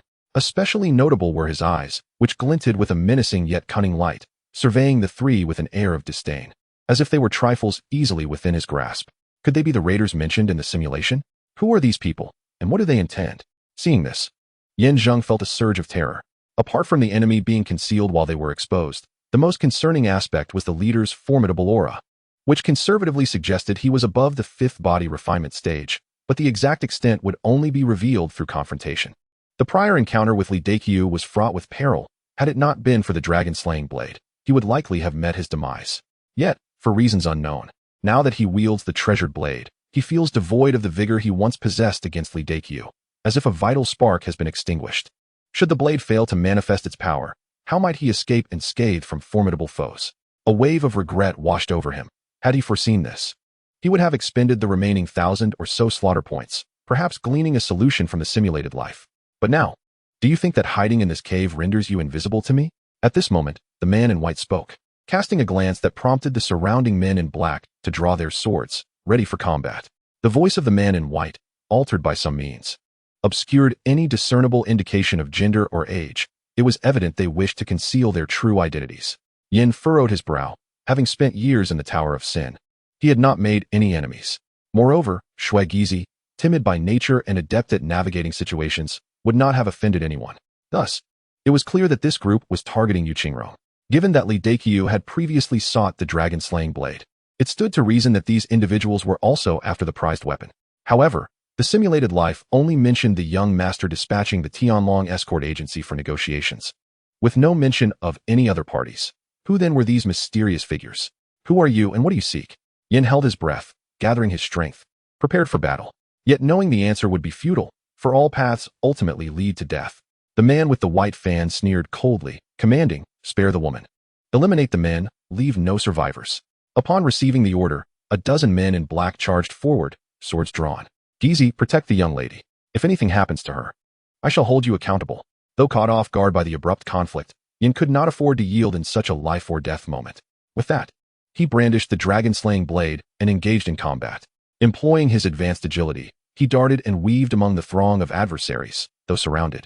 He moved with the grace of a fish evading capture, deftly avoiding direct confrontation. As he bewildered his foes, he struck suddenly, wounding one with a swift slash, followed by 2 or 3 more precise blows that felled his opponent into a pool of blood. In their panic, the remaining assailants were met with a flurry of strikes. Despite their slightly inferior or evenly matched strength, their uncoordinated attacks were unexpected. It was not long before their tight formation crumbled, and amidst their disarray, they fell. Some losing limbs, blood splattering, screams echoing. Within a quarter of an hour, 9 of the black-clad men lay defeated, while 5 or 6 others stalled, hesitant and cowed. "Well done, Dogzi!"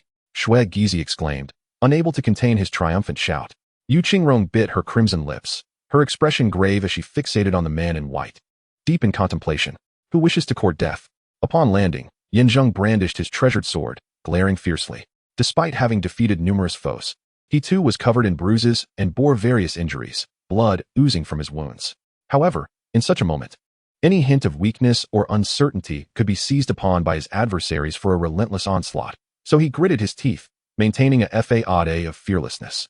The group of black-clad figures appeared somewhat intimidated, hesitating to advance against the formidable Yin Zheng. "A bunch of worthless wretches, step aside," the man with the white fan bellowed, swiftly dispatching the remaining black-clad assailants with a few well-placed strikes, locking eyes with Yin Zheng. No wonder Li Dakuai met his demise in the wilderness. It seems he encountered a master.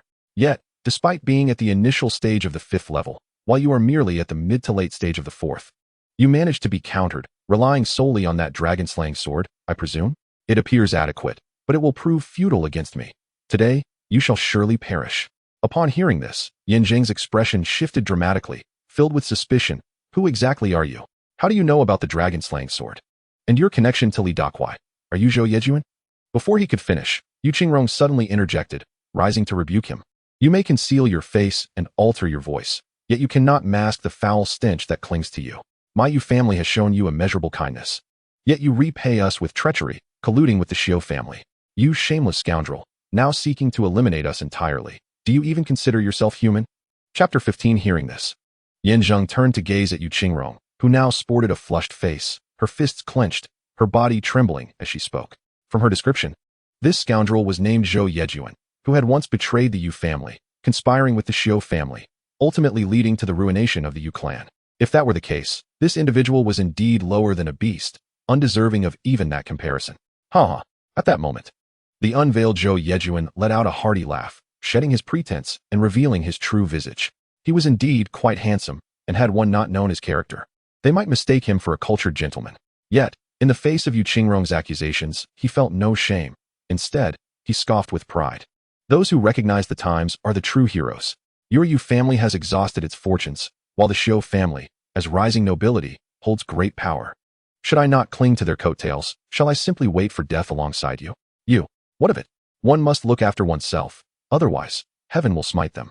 If you wish to place blame, then blame your Zhou family for being so obstinate. When we initially requested the surrender of the dragon-slaying sword in exchange for your lives, you not only refused but resisted to the bitter end. If you do not perish, then who shall? Thus, you have come tonight for the sword, have you not? Yin Zheng interjected. Upon hearing this, Zhou Yajun raised an eyebrow and, casting a glance at Yin Zheng, remarked nonchalantly, indeed, It is merely a matter of convenience. Initially, I was to collaborate with Li Dakuai. He was tasked with capturing Yu Qingrong and retrieving the dragon-slaying blade, while I was to eradicate the remnants of the Yu family in Shirlu town.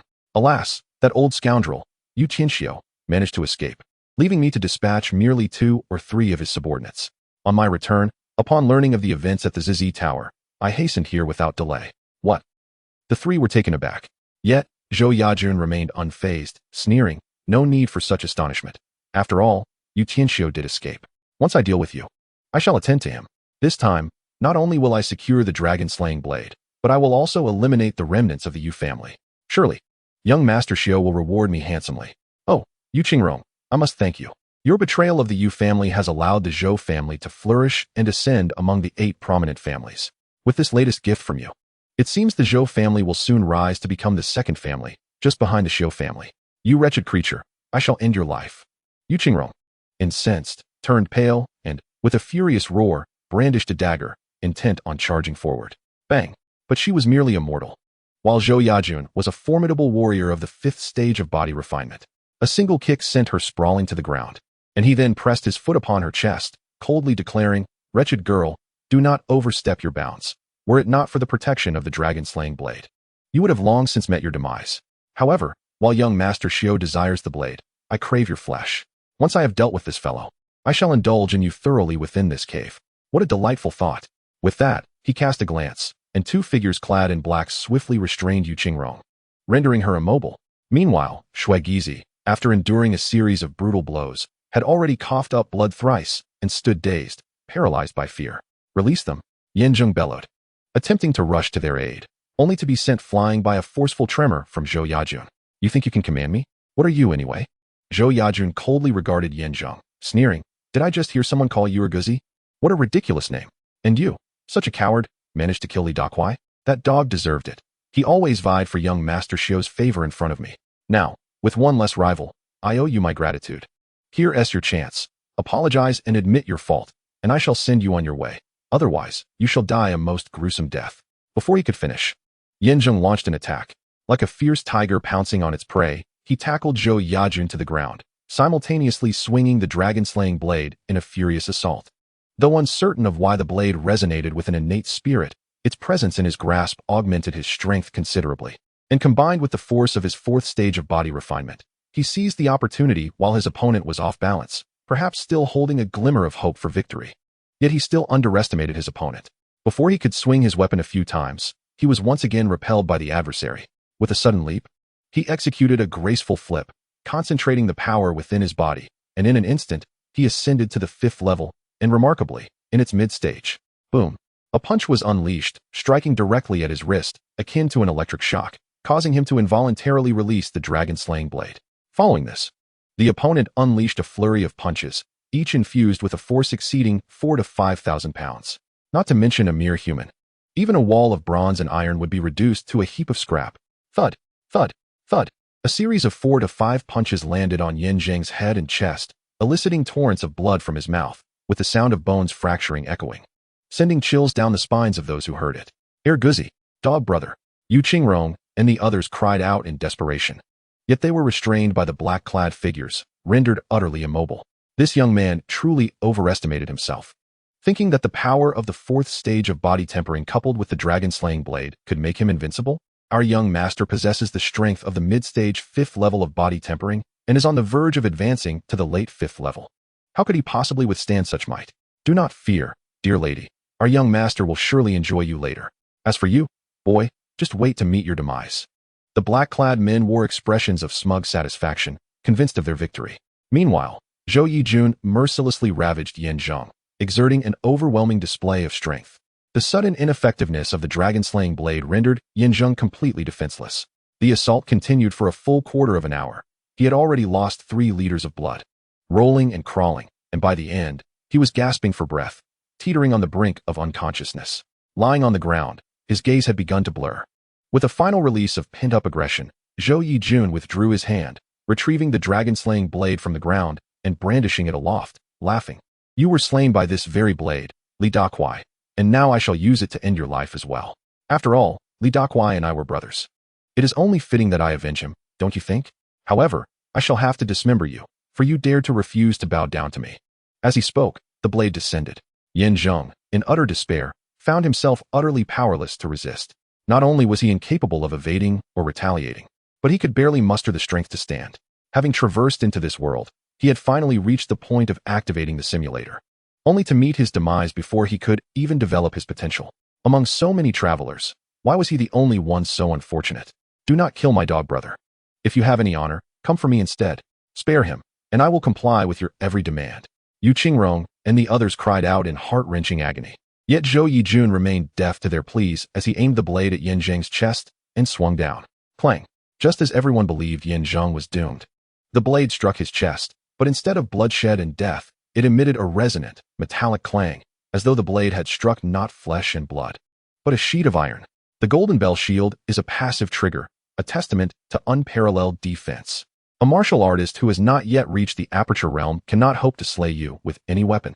Once activated, the duration of resistance depends on one's cultivation level. Given the host's current abilities, it can only withstand for a mere quarter of an hour. Realization dawned upon Zheng as he grasped the concept of passive defense.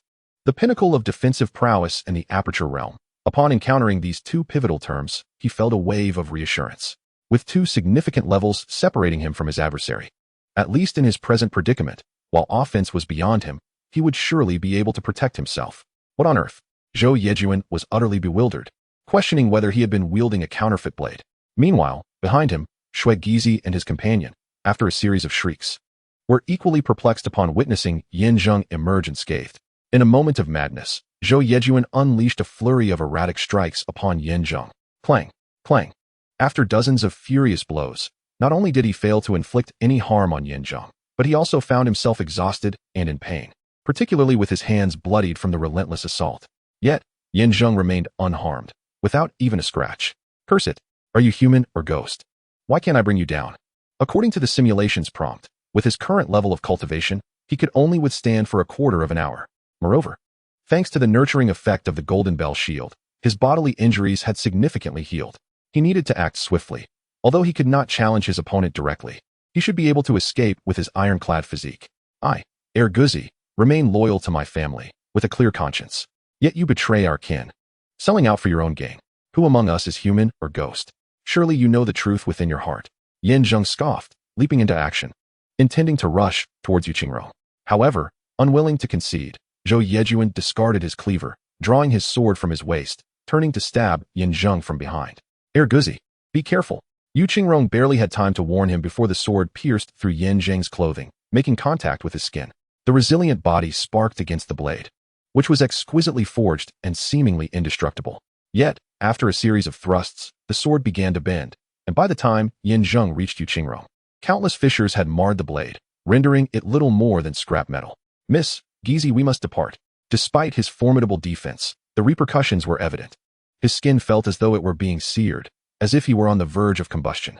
Aware of his limited defenses and the insurmountable disparity in cultivation, he could only evade the onslaught for now, planning to retreat and reassess his strategy to find a viable solution. As he spoke, he swung his fists with fervor, swiftly knocking down the several black-clad guards. Treading upon their fallen forms, he grasped Gizi and Yu Qingrong tightly, then, as if propelled by the wind, darted towards the cave's exit. Did he think he could escape? Not a chance. Zhou Yejun's gaze sharpened. After several encounters, he had come to realize that this young man possessed an uncanny resilience, seemingly impervious to blades and firearms. Only through sheer physical force could he be vanquished. Seizing this rare opportunity, he bellowed and immediately led the remaining 3 black-clad men to pursue and encircle their quarry. They chased to the mouth of the cave, flanked by primitive forests on one side and a towering cliff on the other, each offering a narrow path downward. Zheng, trailing behind, attempted to intercept while urging the two to move ahead. Yet, they had scarcely taken a few steps when their adversaries caught up.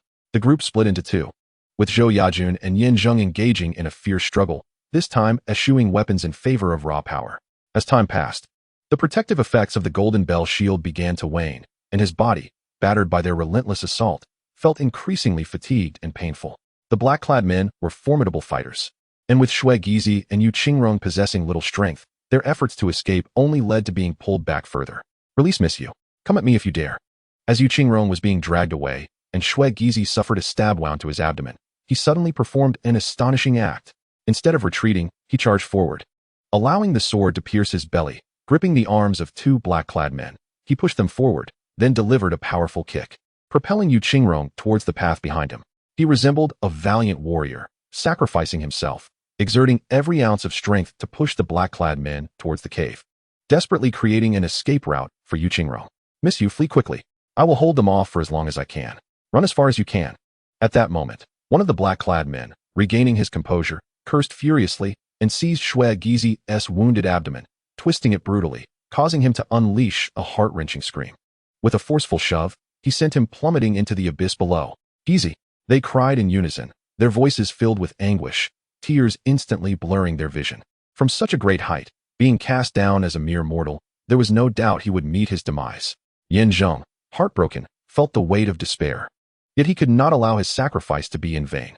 Seizing the last vestiges of the Golden Bell Shield's power, he evaded Zhou Yajun's grasp, then, in a swift motion, sent the three black-clad men sprawling in various directions before wrapping his arm around Yu Qingrong's slender waist, fleeing into the depths of the forest. The night was deep, and with the dense foliage, the two soon vanished into the shadows. Pursue them. I will not rest until the dragon-slaying saber is in my possession.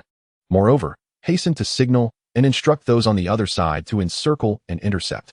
Let us coordinate our efforts from within and without. They are wounded and cannot flee far. With Zhou Yejuan's command, the remaining two men in black swiftly vanished into the night. In the dense forest, Yin Zheng carried Yu Qingrong as they sprinted forward. At this moment, the effects of the Golden Bell Shield had dissipated, and without its protective layer, he was overwhelmed by aches and pains throughout his body, as if each bone were being shattered by a hammer. The agony caused him to grimace. Yet he gritted his teeth and persevered. He could not afford to fall. Pursuers were close behind, and if he faltered, only death awaited him. This was an opportunity dearly bought by Shui Gizi's life, and it could not be squandered.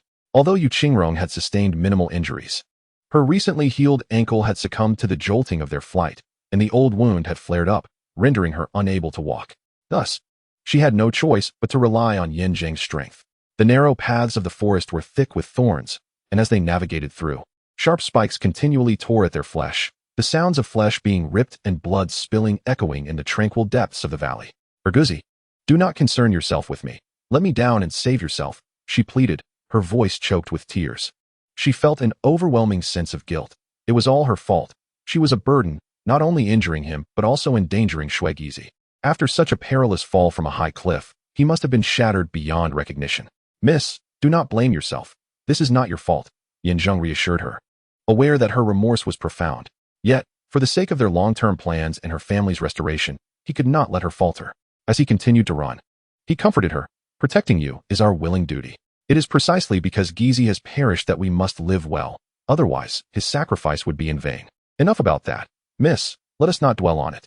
I still recall the approximate location of the cliff's base. Regardless of the circumstances, we must first find Gizi's body and lay him to rest. That is the least we can do for him. Yin Zheng spoke no more, quickening his pace toward the foot of the cliff. In truth, he felt a deeper sorrow than Yu Qingrong. After all, he had followed Gizi to the Tower of Sin, and their bond was significant. Losing him so abruptly felt akin to losing a family member. Yet he had no outlet for his grief and could only swallow his anguish silently. After half an hour, guided by memory, they reached the base of the cliff. Searching the surroundings, they ultimately discovered Shui Gizi's body, suspended on a stout branch.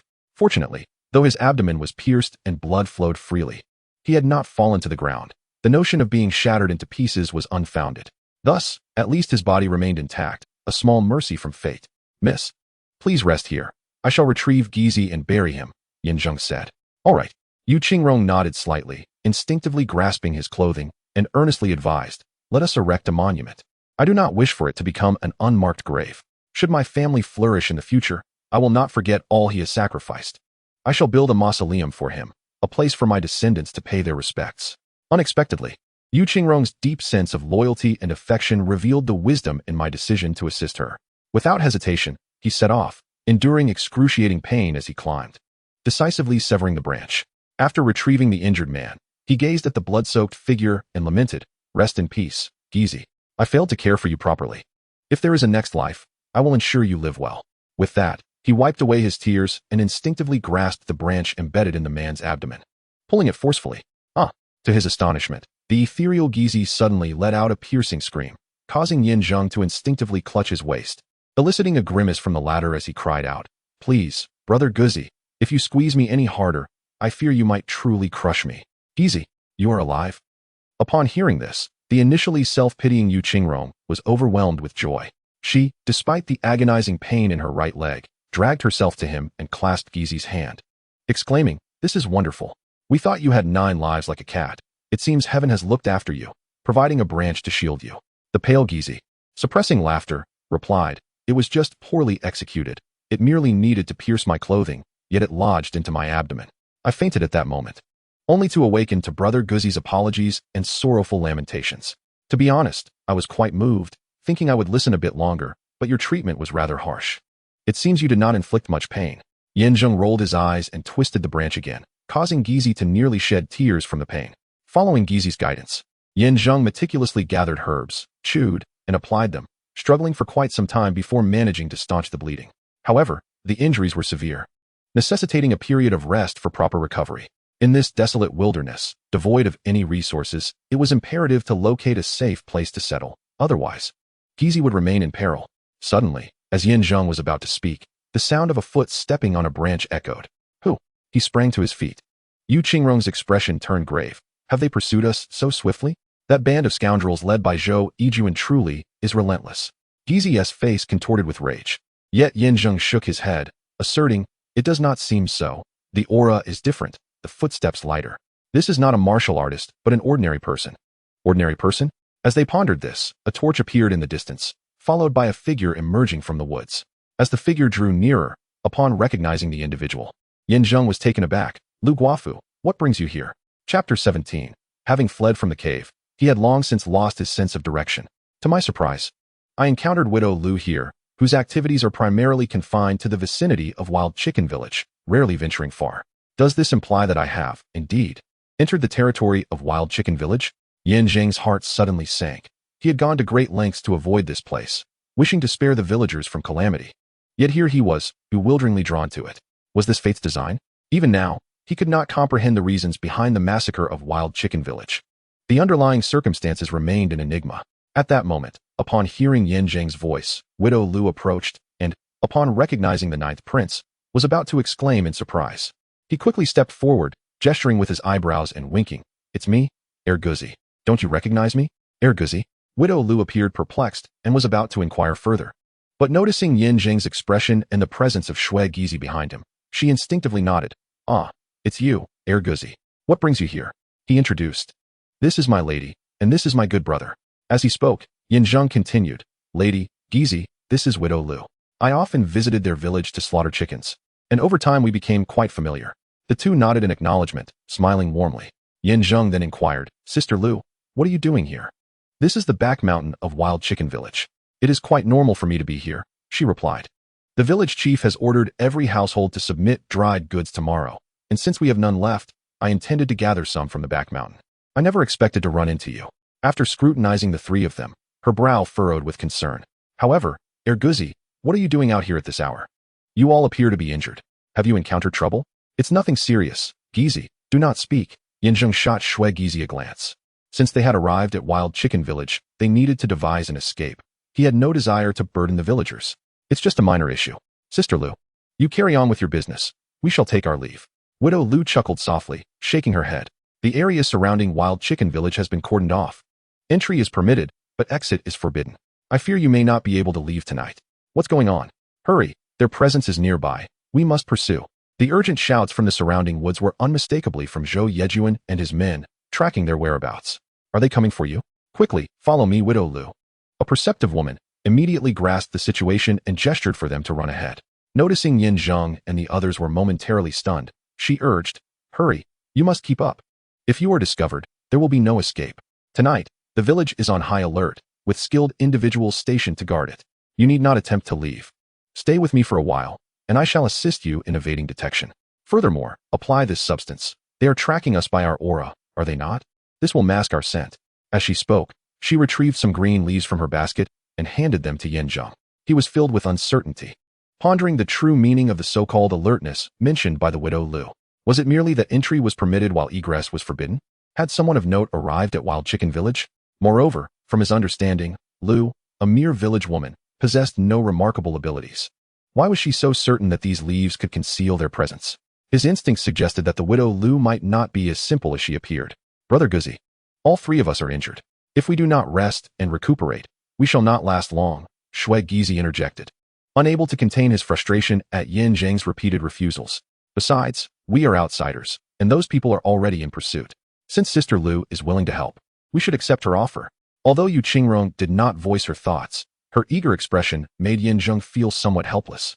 He had interacted with the widow Lu a few times, and, aside from her flirtatious demeanor, she had not exhibited any other peculiar behavior. She likely spoke the truth. The village was indeed on alert, and with the likes of Zhou Yijun and others pursuing them, they certainly required a safe haven. As for the massacre at Wild Chicken Village, perhaps it was fated, and he would decide after a moment of reflection later. Come, let us mask our presence. We must not be discovered. Yin Zheng nodded, took the herbs, and swiftly applied them to his body. He then supported Shui Gizi, closely following the widow Lu. As for Yu Qingrong, despite her swollen and painful right foot making movement difficult, she insisted on carrying Shui Gizi, proceeding slowly with the widow Lu's assistance. According to her, she would feel a lifetime of guilt if Shui Gizi were to perish. Thus, she prioritized his well-being above her own. After an hour, they finally emerged from the forest and arrived at the widow Lu's home. Though she harbored lingering feelings for Yin Zheng, she recognized the gravity of their situation and took the initiative to settle Yu Qingrong and Shui Gizi comfortably, tending to their needs. Yin Zheng, on the other hand, requested a private space for his healing. To accommodate him, she even offered her bedroom, playfully remarking as she left, "Prince Jiu, you may rest assured in my chamber. It would be best to sit on the bed. I have replaced it with a firmer one since you last mentioned it. Do see if it suits you." Yin Zheng felt a wave of embarrassment wash over him, and just as he was about to respond, she had already left with a playful laugh. Once the door was closed, he could only manage a wry smile. Dismissing the thoughts, he promptly sat cross-legged on the bed and internally recited, "Input. Input successful. The host's current kill count is 1,788 points. Would you like to use the life simulator? It will cost 600 kill points." Previously, during the battle in the cave, not only was it a daunting task to vanquish Zhou Yejuan, but even the act of escaping unscathed was fraught with peril. In the process, he managed to eliminate 6 or 7 individuals clad in black. These adversaries were of modest strength, each worth 100 points. Considering the over 1,000 points accumulated previously, such an amount was hardly surprising. Yet, what brought him joy was the reduction in cost. Previously, a single use required 1,000 points, but now it was merely 600, implying that he could simulate at least twice. Instantly, several lines of text materialized before his eyes. At the age of 24, you, in the late stage of the body refinement 4th layer, fled with Yu Qingrong to Wild Chicken Village, only to be betrayed by a villager. Zhou Yejuan arrived, and you were ultimately defeated, leading to the dragon-slaying blade being seized. Yu Qingrong captured, and Shui Gizi burned alive. At 26, after numerous tribulations, you finally escaped the mountains and arrived at Lingnan City, where you encountered the master of Cloud Sword Manor, who took you in, transforming you into one of his assassins. At 30, having engaged in relentless slaughter, your proficiency in the art of killing chickens has reached an exceptional level, characterized not by mere hacking, but by techniques and intricate transformations inherent to a top-tier martial art. At 34, after having killed tens of thousands, the murderous aura accumulated within you was intercepted by the manor's master, who then discarded you onto the streets, leading to a gruesome end at the hands of vengeful relatives of those you had slain, who dismembered you in a multitude of ways. Had these 600 points of slaughter merely vanished? His cultivation remained at the late stage of the body refinement 4th layer, incapable of contending with Zhou Yejuan. In a state of inferiority, he could only rely on luck to escape, while the fates of Shui Gizi and Yu Qingrong were tragically grim. Upon arriving at Lingnan City, he unexpectedly encountered the master of Cloud Sword Manor once more. Initially, there seemed to be no connection, yet repeated simulations revealed otherwise. What exactly was the origin of this manor? Simulation complete. The host may choose one option from the following 3 to retain. 1. Your cultivation at 24. 2. The techniques of your chicken killing prowess at 30. 3. A replay of the moment when a villager betrayed you. The first option was immediately filtered out. The third option piqued curiosity. Who could that villager possibly be? However, what would knowing accomplish? Even without the betrayal, his lack of strength would ultimately lead to being crushed by Zhou Yejuan, rendering it futile. Choosing the second option, while the chicken killing technique was formidable, it was limited to mere hacking. It was akin to having 3 basic moves. Once understood by an opponent, countermeasures could be easily devised, nullifying any chance of retaliation. Thus, The variations derived from years of assassination experience could introduce significant unpredictability into confrontations. In truth, he felt he had no choice. This was the only option that seemed remotely useful. Otherwise, the expenditure of 600 points would have been in vain. With a hum, as Zheng confirmed his choice, a sensation akin to a gentle spring breeze enveloped him. The energy settled in his hands, and he felt immensely powerful, with newfound dexterity in his wrists and fingers. Indeed, even the quality of his bones and tendons had undergone a remarkable transformation. Grasping the dragon-slaying blade, one wields it with an ease that allows for an effortless display of its prowess. Who can ascertain its efficacy amidst the chaos of battle? Current host's kill value, 1,188 points. Shall the simulator be utilized again? A single use costs 600 points. Here it comes again. This simulator is quite the merchant, eagerly urging one to spend as long as there are points remaining. Despite the fact that the initial simulation yielded little tangible advantage, it remains the sole reliance for survival. 600 points allow for another simulation. To abstain would be a squander. Engage. Zheng gritted his teeth in determination. This was the final opportunity. Failure would lead to ruin. At 24 years of age, in the early stage of the 5th level of body refinement, you wield the dragon-slaying blade. Harnessing the weaponry from the household of Widow Lu, reactivating the sword spirit to slay Zhou Yejuan. Not only do you successfully resolve the crisis, but you also eliminate all the insurgents surrounding Wild Chicken Village. That night, Uncle Ji San was abducted by the Black Wind stronghold.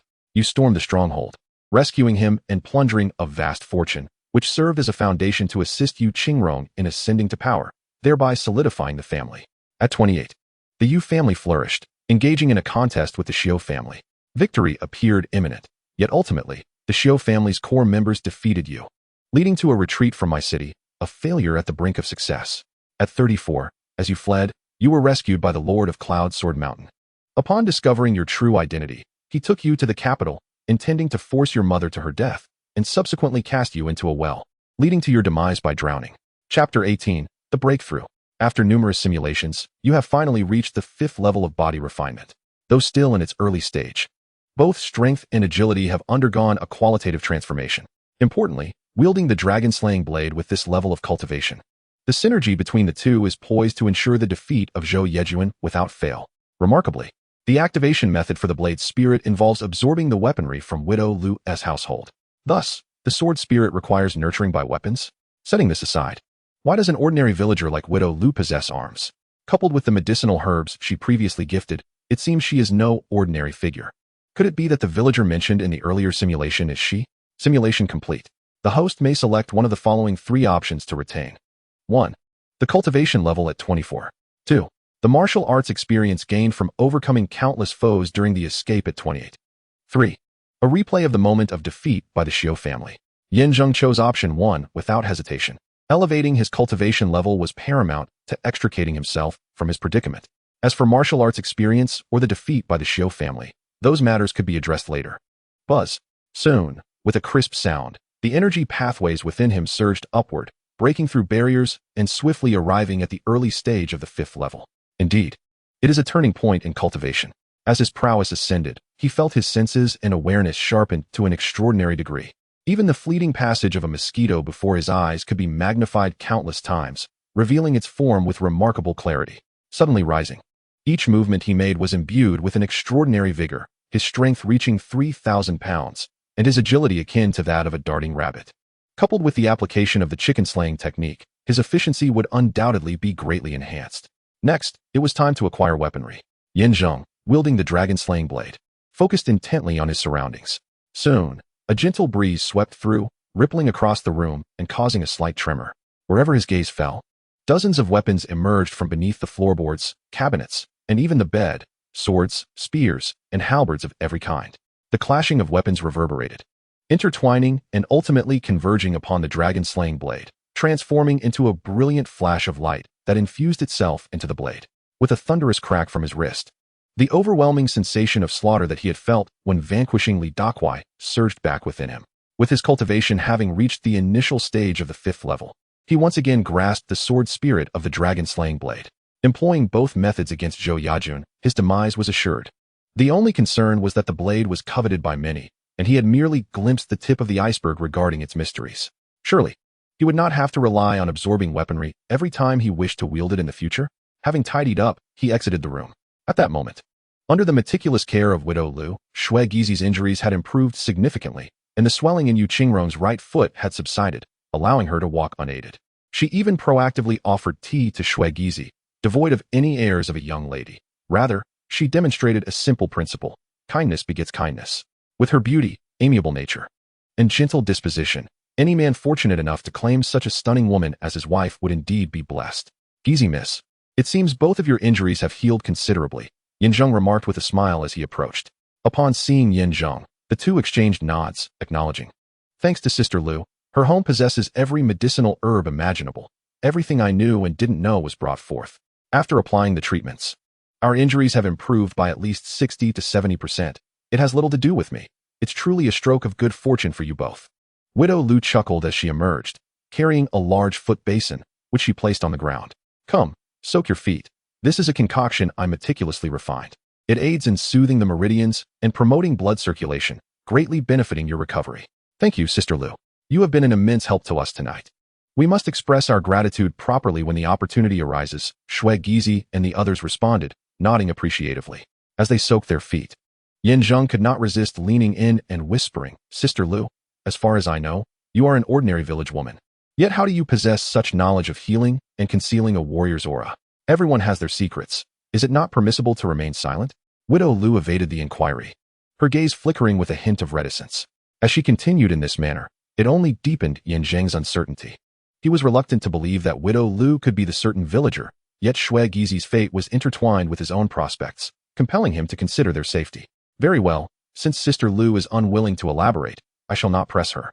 Once they have sufficiently recovered, we shall depart at once. Now, Widow Lu furrowed her brow, shaking her head. Did I not mention?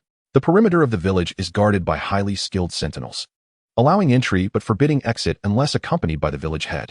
However, the village head is currently overwhelmed and cannot attend to you. Let us wait until tomorrow. Once their situation improves, I will approach the village head to explain. Suddenly, a series of knocks echoed from outside. The air grew tense and silent. The group exchanged startled glances, particularly Yin Zheng, whose heart raced as he looked at Widow Lu. Her gaze flickered nervously as she feigned calmness.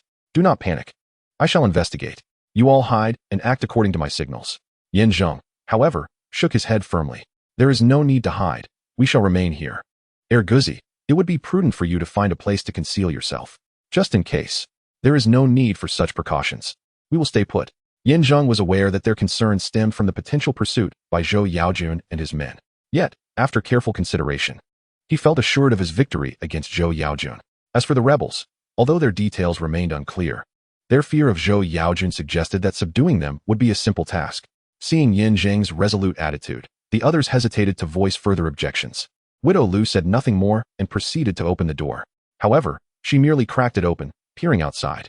Upon seeing the visitor, she appeared both astonished and hesitant, engaging in a hushed exchange with the individual at her doorstep. Ultimately, it seemed an agreement was not reached, and a quarrel ensued. Suddenly, the door was thrust open, and the visitor charged inside. Cripple? Yin Zheng was taken aback, his brow furrowing with concern. After 3 years of slaughtering chickens, he had a thorough understanding of Wild Chicken Village, where the majority of the villagers were simple and kind-hearted, with a few exceptions. This cripple was one such anomaly. True to his name, he limped and moved awkwardly, with a rather unsightly appearance that was off-putting. His character was vile. He often engaged in petty thievery and was particularly lascivious. With Widow Lu now a widow, many, including this cripple, had their eyes on her. Yet previously, Widow Lu had shown nothing but disdain for him, with no interaction between them. Why then were they conversing for so long? Haha, you brazen hussy. I never expected you to be hiding a man in here. No wonder you wouldn't let me in. The cripple sneered, his face contorted in a sinister grin as he beheld Yin Zheng and the others. Lu, the widow, blushed deeply and reproached angrily, You cripple. If you dare to speak out of turn again, I shall sever your tongue. Depart at once. You are unwelcome in my home. Previously, I lacked the courage to oppose you, but tonight, should you fail to satisfy my demands, I shall expose your man's secrets, ensuring you never receive the compensation from Haifeng village again. At this, she glanced at Yin Zheng and the others. In the past, she had never involved herself in the village's affairs, nor was she aware of Yin Zheng's true identity. Yet, observing the trio tending to their injuries, she slyly remarked, These individuals must be the ones sought by young Master Zhou, yes? Tell me, if I were to report you for harboring them, what fate would await you? Curse you. Dare you? The cripple retorted. Do you doubt my courage? He sneered. The initiative lies with me. If you wish to continue receiving your compensation and protect them, you will obey my commands. Come, I shall enter the house and indulge myself. Once I am satisfied, I guarantee." Before he could finish, Zheng stepped forward and delivered a powerful slap to his face. "If you dare to insult Sister Lu again, I will end your life." Zheng's eyes blazed with fury, instilling fear in the cripple who trembled and stumbled toward the door, glaring at the group. "If you have the guts, strike me. I warn you, the village is on high alert. Not even a fly can escape. Young Master Zhou is currently searching house by house, offering rewards to anyone who finds you. I was willing to turn a blind eye while I entertained Lu, but since you refuse, do not blame me for my lack of courtesy. When the time comes, I will have young Master reward me with Lu." With that, he fled in haste. "Brother Guzi, kill him. Do not let him alert anyone, or we are finished." Seeing this, Yu Qingrong and the others shouted urgently, but Zheng paid them no heed. Instead, he turned to Lu and asked, "Sister Lu, what did that cripple mean by his words? What compensation? I do not comprehend." "Oh, why are you asking this now? The cripple has gone to report us and will likely return soon. Come, I will lead you through a back path to see if we can escape the village." As she reached out to pull him along, Zheng remained steadfast, declaring seriously, "Unless you reveal the truth to me, I shall not move. If we are to perish, let us do so together." Chapter 19, Brother Guzi, Heir Guzi. Seeing this, Shui Gizi and the others were momentarily bewildered. They did not understand why. Even in such dire circumstances, he was so fixated on Lu. Lu sighed, gazing at Zheng's determined expression. She knew that unless she divulged everything, he would persist in his inquiries. Deep down, she cherished the ninth prince, and now, amidst this life and death crisis, she could not bear the thought of him encountering any misfortune. She couldn't help but let out a dejected sigh, nodding as she said, "All right then, I can tell you. But before I do, should we not retreat to my room? There is a secret passage leading out of the village, one that my late father-in-law excavated many years ago. After they arrive, we will still have ample time to escape. If that is agreeable?" "Certainly," Zheng nodded. He then supported Shui Gizi as they made their way to the room. Widow Lu, unabashed, moved the bed aside, revealing a long, dark tunnel that seemed to stretch into infinity. "Sister Lu, I never expected you to have a secret passage in your home. Is this your plan for a swift retreat?" Shui Gizi inquired with a furrowed brow. Yu Qingrong approached Zheng and whispered, "Guzi, what exactly are you suspecting? Why the insistence on clarifying things when Zhou Yajun and the others are poised to come after us?" "Miss, please do not worry. Everything is under my control. As long as I am here, no one shall harm you. You will soon understand the reason for my insistence," Zheng replied evasively. Taking a deep breath, he turned to the rising Widow Lu and asked, "Sister Lu, I know what you wish to know. Please, have a seat." Widow Lu interrupted him, moving to close the door while scanning the surroundings to ensure safety. Upon securing the door, she fidgeted at its entrance as if arranging a formation, which only heightened Zheng's curiosity. This Widow Lu appeared to be far more complex than he had initially imagined. "My identity is known to the villagers of Yeji, but it is kept secret from outsiders who are unfamiliar with me. In truth, my late husband was an elder of the bandit stronghold Blackwind Fortress. At the time, he was already in his 70s, and on our wedding night, it was his first encounter with a woman. Overwhelmed with excitement, he passed away on the spot. Due to his contributions to Blackwind Fortress, I receive a pension each month. Yet it is explicitly stated that I must remain a widow and cannot engage with any other men. Did that limping man threaten you because he believed you were involved with another man?" Zheng frowned. Widow Lu's face flushed with embarrassment as she retrieved a box from the cabinet. Upon opening it, she revealed an embroidered piece depicting Zheng, surrounded by declarations of affection and some rather risque compliments that, while somewhat crass, undeniably illustrated her deep and fervent love for him, bordering on madness. Zheng was momentarily taken aback, and Shui Gizi, upon seeing it, could not help but exclaim, "I never imagined Sister Lu held such deep feelings for Brother Guzi. Sister Lu, do you mean to say that this embroidery was seen by that limping man, or perhaps he possesses a duplicate? Is he using it to blackmail you into a relationship?" Yu Qingrong inquired. Widow Lu's face turned a deeper shade of crimson as she nodded, "Yes. He has taken another one. Whenever Blackwind Fortress delivers my pension, they also leave behind stolen weapons at my home, which I then pass on to the village chief.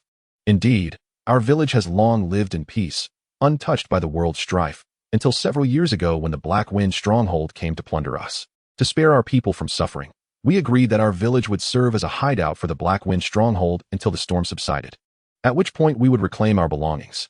Sister Lu, who is in the back mountains, mentioned that you would deliver items to the village chief tomorrow, yet they are intended for the Blackwind stronghold. Recently, the stronghold has recruited a new group, increasing their demands for food and supplies.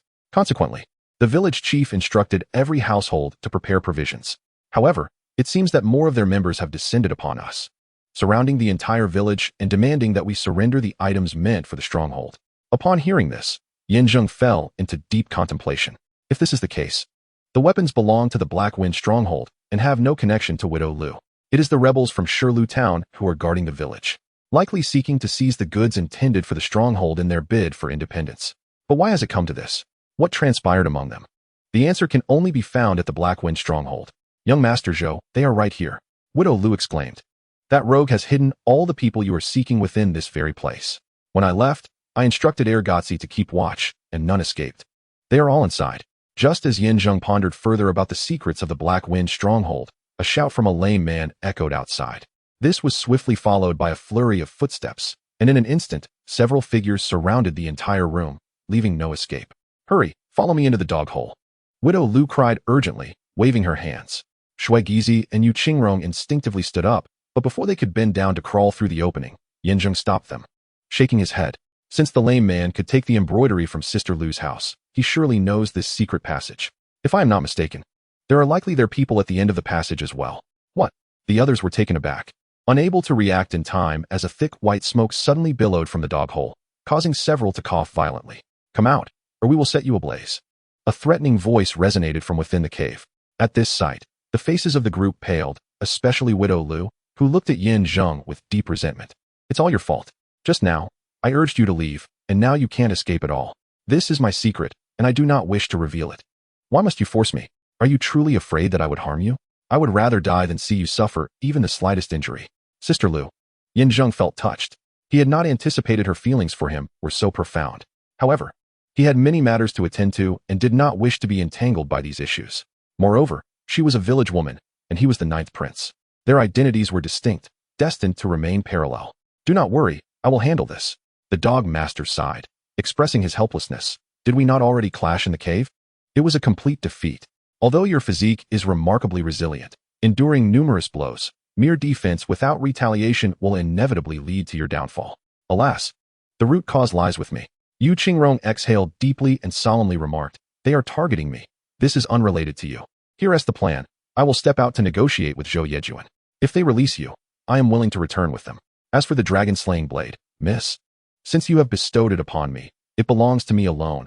I cannot possibly give it to another. Zheng confidently stated. I have carefully contemplated our previous encounter in the cave and identified the opponent's flaws. This time, I shall personally eliminate him. Suddenly, a deafening crash resounded as the beams of the house were violently uprooted, collapsing around them. The four were left exposed, surrounded by dozens of figures clad in black. Moments later, Zhou Yejuan emerged from the crowd, standing before them with his hands clasped behind his back, a sinister smile gracing his face. So you found my flaw. I am eager to witness your prowess. Previously, I allowed you to escape due to my negligence, but this time, you shall have no chance of escape. As he spoke, he waved a sharp dagger in the air, declaring, though I am uncertain about the nature of your strength, this dagger, crafted by the finest artisans, can cut through any barrier. Let us see how you withstand it. Upon hearing this, Widow Lu was momentarily stunned, her anxiety palpable, yet she felt powerless. Shuizi instinctively remarked, at this point, we can only fight back. Taking down one is breaking even, while two would be a profit. No, you cannot be harmed. Yu Qingrong resolutely countered. As I stated earlier, I will negotiate with them. This is our last resort. Let me confront him first. If I find myself unable to prevail, we shall consider other options. With that, Zheng boldly stepped forward, ignoring the frantic calls of the others. Chapter 20. Young Master Zhou, eliminate this little scoundrel. It must be that Widow Lu who has entangled him. Otherwise, she would have been with me. You promised me that once we capture them, Widow Lu would be rewarded to me. I have long desired her. Upon seeing Zheng approach, the limping man immediately called out, his eyes greedily fixed on Widow Lu. Zhou Yejuan smiled and nodded reassuringly. Rest assured, I am a man of my word. I will fulfill my promise. Once I deal with these individuals, that widow will be yours to command as you wish. And I must say, she is quite fetching, isn't she? Fair-skinned and beautiful, she must be quite spirited in bed. When I amuse Yu Qingrong later, pay attention and learn what it means to be a man. Ha! The surrounding figures clad in black began to voice their sentiments, their words flowing with excessive flamboyance.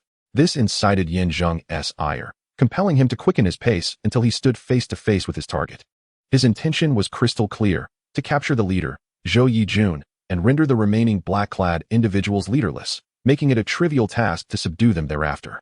With a swift leap, Zheng soared into the air, his fists dancing as he struck out in rapid succession. Zhou Yijun, with a cold chuckle, unfurled his arms, deftly parrying the attacks while channeling his energy to the 5th level in one powerful surge, the clash of their formidable strengths resonating thunderously. The impact sent tremors through the ground, causing those nearby to sway and struggle to maintain their footing. Having previously clashed, both Shui Gizi and Yu Qingrong lamented, perplexed by Zheng's resolve to engage despite knowing he was outmatched. Was he truly intent on sacrificing himself to prove a point? Such an act, akin to striking a stone with an egg, appeared utterly futile. Yet, just as they anticipated Zheng's inevitable defeat, a surprising turn of events unfolded. With a forceful collision of fists, Zheng did not falter. Instead, he matched Zhou Yijun blow for blow. After a few exchanges, both combatants were sent reeling backward, ultimately kneeling on the ground, gasping for breath. 5th level? Just moments ago in the cave. Were you not at the late 4th level? Zhou Yijun's expression darkened. The cheering black-clad onlookers fell silent, disbelief etched on their faces. No way, Brother Guzi, have you leveled up? Shui Gizi exclaimed in astonishment. Yu Qingrong's expression brightened. It was no wonder he dared to fight, for he was not seeking death, but rather, a contest of equals. Yet, what was the significance of the 5th level? It was merely the initial stage, and against Zhou Yijun in the mid-stage, the odds were decidedly unfavorable. After a brief recovery, Zhou Yijun rose, resolutely gathering his strength to the mid-5th level, his aura radiating outward, stirring up a tempest of wind and sand. With a guttural exclamation, he drew a small knife borrowed from the Xiu family and lunged forward with precision. The knife, razor-sharp and ferocious, complemented his ghostly agility, inflicting severe wounds upon Zheng in the blink of an eye, leaving his attire in tatters. Numerous lacerations bled profusely, old injuries exacerbated by new ones, forcing Zheng to grimace in agony. Indeed, Master Xiu's secret knife technique is formidable. Previously, I could not pierce you, but now, each thrust finds its mark. Zhou Yijun's enthusiasm grew with each strike, his force intensifying. However, he remained oblivious to the fact that Zheng could only activate the Golden Bell shield once in a short span of time. Otherwise, as the pinnacle of defense, the Golden Bell shield would continue to provide self-protection, not to mention the mere 5th layer of the heavenly timing realm. Even those in the earthly advantage realm would find it impossible to inflict even the slightest harm. Ultimately, the initial stage of the 5th layer could not compete. Zhou Yejun was exceedingly formidable, particularly with the small knife bestowed by the Xiu family, sharp and powerful, truly lethal. It seemed that Guzi was inevitably doomed. Shui Gizi and his companion were deeply troubled, yet powerless to intervene. Meanwhile, Lu Guafu, concerned for the 9th prince, witnessing him ensnared in peril, decisively proclaimed, "My father-in-law taught me a protective formation before his demise. Stand aside. I shall set the array to provide Guzi with a moment to recover." As she spoke, she pushed the two aside, preparing to arrange the formation when suddenly, with a clang, Zheng drew forth the dragon-slaying sword and struck with a fierce blow. This time, empowered by the sword's spirit, the force of the blades surged exponentially, making it exceedingly difficult for Zhou Yejun to resist. His wrist trembled uncontrollably, ultimately losing grip, causing the knife to clatter to the ground. In that instant, Zheng unleashed another strike, channeling decades of martial experience into a myriad of techniques. Beyond mere slashing and thrusting, the essence of his moves advanced from the outside in, compelling Zhou Yejun to retreat step by step. With graceful yet forceful motions, he deftly tore open Zhou Yejun's garments, revealing his chest like intricate carvings. The continuous onslaught caused Zhou Yejun to scream in agony, his internal strength abruptly shattered. As the small knife fell, the reliance on his technique also dissipated. After a fierce exchange lasting dozens of rounds, with a mighty swing of the treasured blade, Zheng severed both of Zhou Yejun's arms. With a thud, Zhou Yejun collapsed, blood spurting from his mangled limbs. The situation had dramatically reversed. Zhou Yejun, who had believed victory was assured, was now vanquished, and both his arms lay severed. The once boisterous crowd of black-clad figures stood in stunned silence, while the crippled one trembled uncontrollably, unable to maintain his footing. Meanwhile, Lu Guafu, who had been focused on setting the formation, halted abruptly, murmuring, Guzi. He won. He won. Shui Gizi, filled with exhilaration, exclaimed, "Ha ha, my brother Guzi is truly remarkable." Not only did he swiftly elevate his cultivation to the early 5th layer of the body refinement realm, but he also defeated Zhou Yejun with the dragon-slaying sword, severing his arms. How incredible! How did Guzi ascend in his cultivation? It's already impressive that he could wield the dragon-slaying sword even once. Why can he continuously perform with it, as if it were tailor-made for him? As doubts lingered in Yueyang's mind, Zheng had already landed firmly on the ground. His aura still formidable and awe-inspiring. His entire being radiated a murderous aura, drenched in crimson, as he wielded the dragon-slaying blade with a thunderous resolve. In the blink of an eye, he surged towards Zhou Yajun, raising his weapon high and coldly declaring, "I have warned you. Whoever dares to harm my lady shall face the annihilation of their entire family. Today, I shall begin with you, and once I reach Lingnan City, I will eradicate the Zhou clan, leaving not a single soul behind. Please don't kill me." Zhou Yajun, though racked with unbearable pain, could not suppress his primal instinct for survival. He pleaded desperately, "Brother Guzi, I implore you, grant me a chance. Spare my life, and provide me a reason not to end yours." Zheng hesitated, his arm poised in mid-air, contemplating. He understood the mindset of those facing death. In their quest for survival, they would surely offer their most valuable assets in exchange for their lives. Intrigued, Zheng desired to see what Zhou Yajun could present, intending to exploit it to his advantage. I have reasons. Upon hearing this, Zhou Yajun's eyes flickered with a glimmer of hope. He hastily nodded and retrieved a golden key from his sleeve, presenting it to Zheng while lowering his voice. "Brother Guzi, this key unlocks a storage facility in Lingnan City, filled with supplies plundered by the Black Wind stronghold. Originally, these were intended for the bandits besieging the wild chicken village. I can see that you hold the village dear. You could leverage this against them to prevent the massacre. Surely, this grand gift will please you?" "Oh." Zheng paused, taking the key and examining it with scrutiny. "As far as I know, Yu Tianxiu and his group fled here to escape pursuit, only to be intercepted by the Black Whirlwind along the way, resulting in their capture. Why then did Yu Tianxiu remain while the others fled?"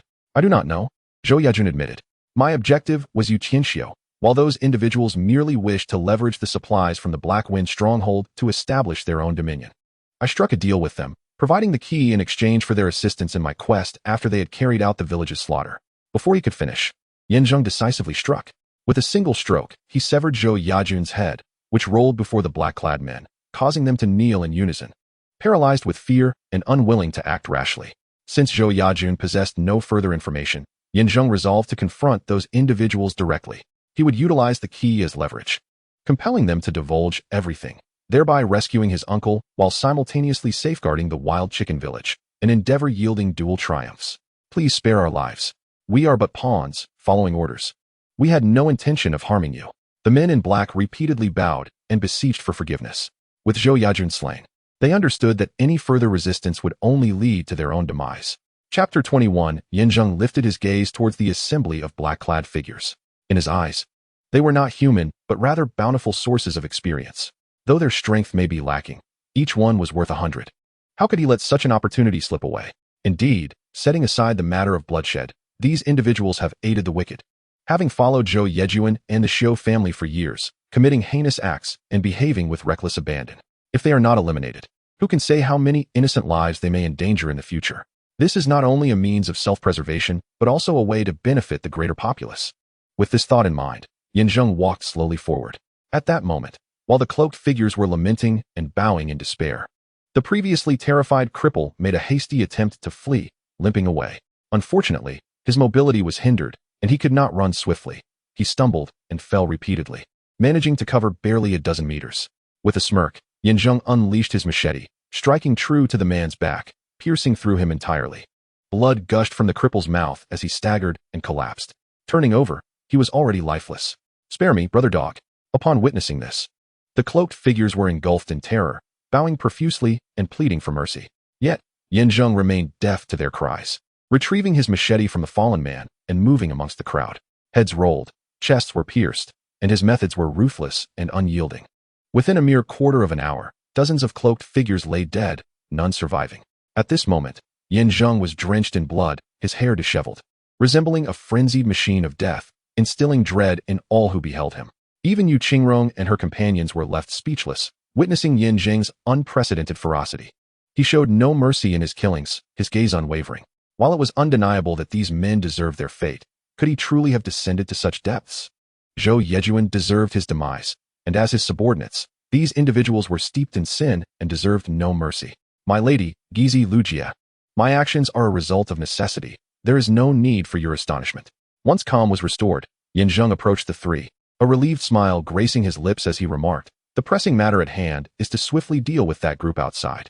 Outside, Lu Widow looked utterly bewildered. However, Shui Gizi, being perceptive, inquired, Duzi, did Zhou Yejuan say something to you just now?" "Indeed," Yin Zheng replied non-committally, casting a glance at Yu Qingrong before declaring, "The group outside must be the remnants of the factions my uncle once gathered, but they have since rebelled, seeking to seize the resources of the Black Wind village and planning a massacre. Thus, we must act without delay. Lu Jia, please fetch the village chief. I have matters to discuss with him." "A massacre?" Lu Widow was instantly alarmed, though she was unaware of the specifics. The mere fact that Yin Zheng had just slain Zhou Yejuan and others indicated his prowess. Trusting in his leadership would undoubtedly transform peril into safety. She suddenly felt fortunate that the man she had chosen was indeed capable. His earlier display of lethal skill was undeniably impressive. If she could follow him through life, she would have no regrets. "I shall take my leave at once." Without a moment's hesitation, Widow Lu nodded in agreement and swiftly departed. Yin Zheng then turned to the two individuals, saying, "Noble young master, miss, I kindly request that you tidy up this place. I fear that when the village chief arrives, he may be startled. I must retreat indoors to attend to my wounds. I sustained some injuries during the earlier confrontation. Do you require assistance?" asked Yu Qingrong, her heart aching.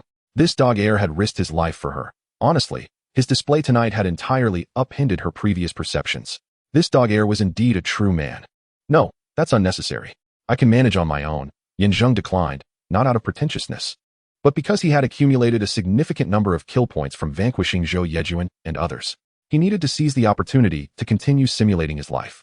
After all, he had to confront those rebels next, as well as rescue his third uncle from Blackwind Stronghold.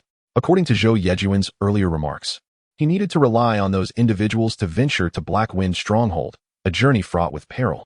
Without further simulations to bolster his strength, he lacked complete confidence. Upon entering the room and sitting upon the bed, he wasted no time and immediately thought. Input. Input successful. Current kill points total, 2638. Does the host wish to activate the life simulator? Each activation costs 2,000 points. What the heck? Yin Zheng rubbed his eyes, ensuring he was not mistaken, and felt immense regret. Clearly, as a mid-level practitioner in the 5th stage of body refining, defeating Zhou Yejuan had granted him 2,000 kill points. The black-clad individuals, being of lesser strength, each contributed a mere 100 points, totaling 5 to 600 points. However, upon amalgamation, the maximum value was taken, meaning Zhou Yejuan's kill points were the necessary expenditure. Had he known, he should have simulated immediately after dispatching Zhou Yejuan to deal with the black-clad individuals. This was a substantial loss. It appeared that in the future, he could not solely focus on killing. He must be astute and consider the implications for life simulation as well. Use. With his resolve firm, several lines of text materialized before his eyes. At 24 years of age, in the early stages of body refining, you, accompanied by Yu Qingrong and others, venture to Blackwind Stronghold to rescue your third uncle. That night, you split into two groups and unexpectedly fell into an ambush. You were ensnared and grievously wounded by the leader of Blackwind Stronghold, the Black Whirlwind. While Shui Gizi was slain, Yu Qingrong was captured and delivered to the Xiu family. The dragon-slaying blade changed hands, and the entire village of Wild Chicken was slaughtered. At 26, you defected to another family, the Li family. After achieving significant contributions, you were granted a chance to enter a sect for cultivation, but were betrayed by an acquaintance, leading to your public beheading at the hands of the Xiu family. Is this how it ends? 2,000 kill points wasted in vain. My cultivation has not improved, which was to be expected. However, the unexpected defeat at Blackwind Stronghold was truly unforeseen. Logically speaking, with Zhou Yejuan being at the mid-stage of the 5th level of body tempering, it was reasonable to assume that he would confront the Black Whirlwind while attempting to apprehend Yu Tianxiu. In other words, the strength of the Black Whirlwind should have been inferior. So why was I grievously injured, ultimately leading to the capture of Yu Qingrong? And even the death of Shui Gizi? No, it was mentioned in the simulation that we had fallen into an ambush. Undoubtedly, someone had leaked information. Who could that person be? Moreover, just as I allied myself with the Li family and finally gained entry into the sect, I was betrayed. Where do so many traitors come from every day? Simulation complete. The host may select one of the following 3 options to retain. 1. The cultivation level at the age of 24. 2. The combat experience earned through contributions to the Li family at the age of 26. 3. A replay of the moment I was injured by the Black Whirlwind at the age of 24. Yin Zheng chose the third option without hesitation. The cultivation level offered no enhancement, and the combat experience from the Li family was rather trivial. Only the replay of the moment would prove useful. Knowing the weakness would allow me to devise a solution accordingly. After all, my third uncle is the cornerstone for restoring the glory of the Yu family. If I do not rescue him, Yu Qingrong will be unable to ascend, and the family cannot hope to reclaim its status as the foremost clan, which would hinder my own entry into the sect. I choose option 3. As Zheng made up his mind, the scene immediately began to play in his mind. It was but a single segment, depicting his duel with the Black Whirlwind, devoid of any context. How he arrived, how he was discovered, and the circumstances of others remained unknown. It was only during the confrontation that he realized the Black Whirlwind's strength was not formidable, merely at the mid-stage of the 4th level, not considered top tier within the entire Black Wind stronghold. Yet, the reason he could maintain his position and even defeat me hinged upon a singular, lethal skill, death-seizing grip. He publicly claimed it to be an ancestral palm technique, sharp and thunderous, rendering anyone who encountered it utterly incapacitated, leading to eventual convulsions and death.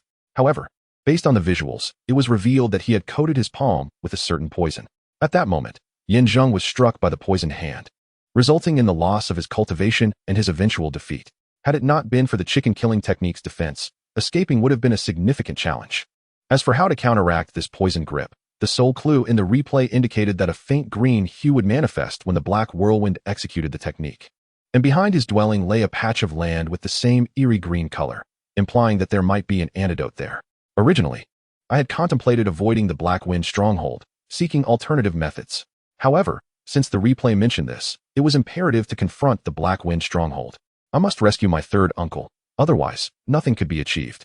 Just as this thought crossed my mind, a sudden knock echoed from outside the door. Guzi, I have called you, came the voice of Lu Guofu. Chapter 22. Zheng immediately rose, tidied himself briefly, and stepped outside. Guzi. Upon encountering Zheng, the village chief greeted him warmly, casting a glance at Widow Lu, who winked at him, evidently having briefed the chief on the situation beforehand. To his surprise, Widow Lu displayed considerable attentiveness. Should his identity as the 9th prince be revealed, it would undoubtedly complicate matters before Yu Qingrong, a woman of strong principles. It was clear to him that, even without malicious intent, if she were to discover his deception, returning to his former standing would be exceedingly challenging. Welcome, Chief, Zheng said with a smile, nodding as everyone took their seats. Time was of the essence, and he spoke candidly. Chief, I trust Sister Lu has briefed you on the situation prior to my arrival? Yes, the chief replied. She mentioned you had matters to discuss with me, and that you recently eliminated Zhou Yajun and his associates. Hearing this news has left me quite alarmed. Our village is now in peril. Chief, what do you mean by that? Shui Gizi interjected, puzzled. Zhou Yajun and his gang were hardly virtuous. They came to our village with ill intentions. My brother Dogzi has merely resolved the trouble. There is a greater danger, the chief exclaimed gravely, shaking his head with a series of sighs. What you do not understand is that Zhou Yajun's group, while indeed malevolent, has close ties with those surrounding our village, seemingly involved in some form of collusion. If you say Dogzi has slain Zhou Yajun, it is likely that those individuals will seek retribution for their failed dealings with him. Chief, I summoned you urgently to discuss this matter, Zheng interjected, taking over the conversation with solemnity. To eradicate the root of the problem, both Zhou Yajun and those rebels must be eliminated, otherwise, they will remain a persistent threat to our village. With Zhou Yajun now deceased, those individuals have become my focus. I wish to know all pertinent information about them, their numbers, strength, and vulnerabilities. I hope you can provide this information candidly. Chief, you need not worry, he continued. I had previously informed you of Dogzi's formidable strength when he dispatched Zhou Yajun and his crew. If he could defeat Zhou Yajun, those others should pose no challenge. However, we must understand our adversaries thoroughly. Please share what you know. Noticing that the chief still harbored doubts, Widow Lu, assessing the situation, quickly offered reassurance. Her words were laced with admiration for Zheng, her glances at him imbued with flirtation. All of this made Zheng chuckle silently. Yet, Yu Qingrong, observing keenly, appeared contemplative. Indeed, Dogzi's appearance had matured favorably, and their reunion after several years revealed a man transformed in strength and demeanor. It must be said that such a man would undoubtedly capture the hearts of many women. It was no wonder Sister Lu harbored feelings for him. However, his apparent reluctance was perplexing. Well, now that matters stood thus, one could only hope that Dogzi would indeed resolve the predicament at hand. After a moment of contemplation, the village chief finally gritted his teeth and nodded, saying, these individuals were once the two factions within the renowned team of Yuxiangxiu from Shirlu Town. I am unaware of their true names, yet their leaders are known as Lion and Tiger, who boast of possessing the strength of wild beasts. They have gathered around 40 to 50 men, all of whom possess strength ranging from the 4th to 5th level of body refinement. The two leaders have already reached the mid-stage of the 5th level, and they should not be underestimated. Presently, they have entrenched themselves on the outskirts, establishing small strongholds of 4 to 5 men every few dozen meters. Moreover, they have taken numerous elderly and women from the village as hostages, threatening to massacre the village once their transaction with Zhou Yejuan is completed. In a bid for self-preservation, I have already sent word to Haifeng's High, urging them to expedite their arrival for rescue. However, there has been no response thus far, leaving me concerned that the situation may be dire. Zheng interjected with a question. Chief, you mentioned that Lion and his men are merely seeking to finalize an agreement with Zhou Yejuan. If that is their goal, why persist in the massacre of the village? Though they did not articulate it, I understood their intentions clearly. Their motive for the slaughter is to create the illusion of being massacred by Haifeng's High, thus prompting the court to dispatch troops for an encirclement. Furthermore, there are their own people within Haifeng's High who wish to remain concealed, hence they seek to employ others to eliminate the threat posed by Haifeng's High and their associates, allowing them to escape unscathed with the deal made with Zhou Yejuan. My third uncle. Hearing this, Yu Qiong could no longer contain his emotions, exclaiming, according to what Zhou Yejuan stated earlier, my uncle is being held captive by Haifeng's High and has received supplies, which might be leveraged by the court to suppress Haifeng's High and purge my uncle. There must be some vested interests at play between them. Indeed, therefore, a rescue mission to Haifeng's High for my uncle is imperative. Zheng did not express any disagreement, but nodded in agreement. Now that we understand the situation, Lion and his men are not a significant concern. Let us first deal with them, and then consider the approach to Haifeng's High. I previously heard Zhou Yejuan mention that a journey to Haifeng's High would require assistance from Lion and his faction. It seems that accessing the stronghold is fraught with peril. How do we resolve this? The village chief inquired, uncertainty clouding his expression. Even Widow Lu furrowed her brow and asked Erguzi, while Lion and his men may lack the strength to contend with you, they hold our village's women and children. If we provoke them, the consequences could be dire. Precisely. That is the reason I sought an audience with the village chief. With that, Zheng produced 2 small balls woven from straw from his sleeve, explaining, one of these balls is highly flammable, while the other is nearly immune to fire. I will demonstrate shortly, and then, chief, you can visit each household to teach the villagers. Once they have mastered the technique, we shall mix these small balls into the food and send it to them. These balls will vanish in the blink of an eye once applied. I understand. Shui Gizi's eyes brightened immediately as he asked, are you suggesting that the villagers deliver food to Lion and his men, first ensuring the immune balls are given to the women, and then the flammable ones to their faction? At the opportune moment, the concealed villagers will ignite the balls, causing them to incinerate themselves? Precisely. But are these 2 small balls truly as miraculous as you say? Yu Qingrong raised a question. Zheng merely smiled faintly. These 2 small spheres were hastily crafted by him in the room moments ago. In truth, the principle behind them was rather straightforward. The burning sphere employed a self-combustible substance akin to gasoline, and the medicinal herbs within Lu Guofu's dwelling were abundant. The immune burn, on the other hand, utilized the evaporative properties of alcohol, which, once applied, served as a form of self-protection. While this was quite commonplace on Earth, it appeared as an unprecedented marvel to the indigenous people of this alternate world. Actions spoke louder than words. Thus, he refrained from excessive explanation. Instead, he grasped Shui Gizi's arm, first applying the immune sphere, then igniting the burning sphere with a candle, subsequently placing the flame directly upon his arm. Ah, brother dog, do not jest with me, Shui Gizi exclaimed in astonishment as he witnessed the spectacle. The village chief and others watched with furrowed brows, perceiving his current demeanor as utterly fantastical. Yet, in the next moment, Shui Gizi, who had been struggling, suddenly ceased his movements. He gazed at the flames engulfing his arm, but felt no pain whatsoever. In a state of disbelief, he turned to Zheng and questioned, why am I not feeling any pain from this fire? Well, what did you think the immune sphere was for? Zheng replied with a light chuckle, then turned to the village chief and inquired, so, chief, are you ready to learn now? Yes, I will learn at once. The village chief nodded fervently. Under Zheng's guidance, he swiftly mastered the art of crafting the small fireballs and proceeded to teach the villagers one by one. Within half an hour, food was successfully delivered to various stations, and all preparations were in place for him to fetch the lion and tiger. My lords, the food has been sent to your brothers, all the finest offerings from our village. Young Master Zhou has been settled here. He wishes to trade with you and has specifically requested me to bring you both to him. Initially, the village chief appeared hesitant and extremely anxious when proposing this plan. However, now, as he led the lion and tiger over, he exhibited an air of calmness. The role reversal seemed rather abrupt. Ha! Upon hearing this, the lion, with a robust physique and a mane of golden hair, laughed heartily and nodded, Chief, you have done well. Rest assured, once we complete our transaction with young Master Zhou, we shall release those women and children, and your wild chicken village will remain unharmed. Thank you, my lords. The village chief replied with a smile as he guided the two towards Yin Zheng and the others. However, upon surveying the surroundings, he noticed the absence of Zhou Yejuan and inquired, Chief, where is young Master Zhou? Erguzi, what are you lingering for? Quickly, fetch young Master Zhou. The village chief cast a glance at Yin Zheng, who understood the cue immediately. He bent down, unfurling the rolled mat, revealing the lifeless body of Zhou Yejuan, now cold and still, which appeared before the two men. Young Master Zhou. The two men were taken aback, their faces etched with astonishment as they glared at the village chief, exclaiming, Chief, what do you mean by this? Chapter 23, it is precisely as you perceive. With that, the chief stepped back, positioning himself behind Yin Zheng, and whispered, Erguzi, it's up to you now. The chief reassured him, leave it to me. Yin Zheng nodded slightly, raising his gaze to fixate on the two men, his tone icy. So, you fancy yourselves as tigers and lions? I am the hunter, adept at vanquishing scoundrels like you. I have already dispatched Zhou Yejuan. Should you possess any sense, you will cooperate, and perhaps you may yet retain your miserable lives. Otherwise, you and everyone else will meet their end here. Arrogant, presumptuous.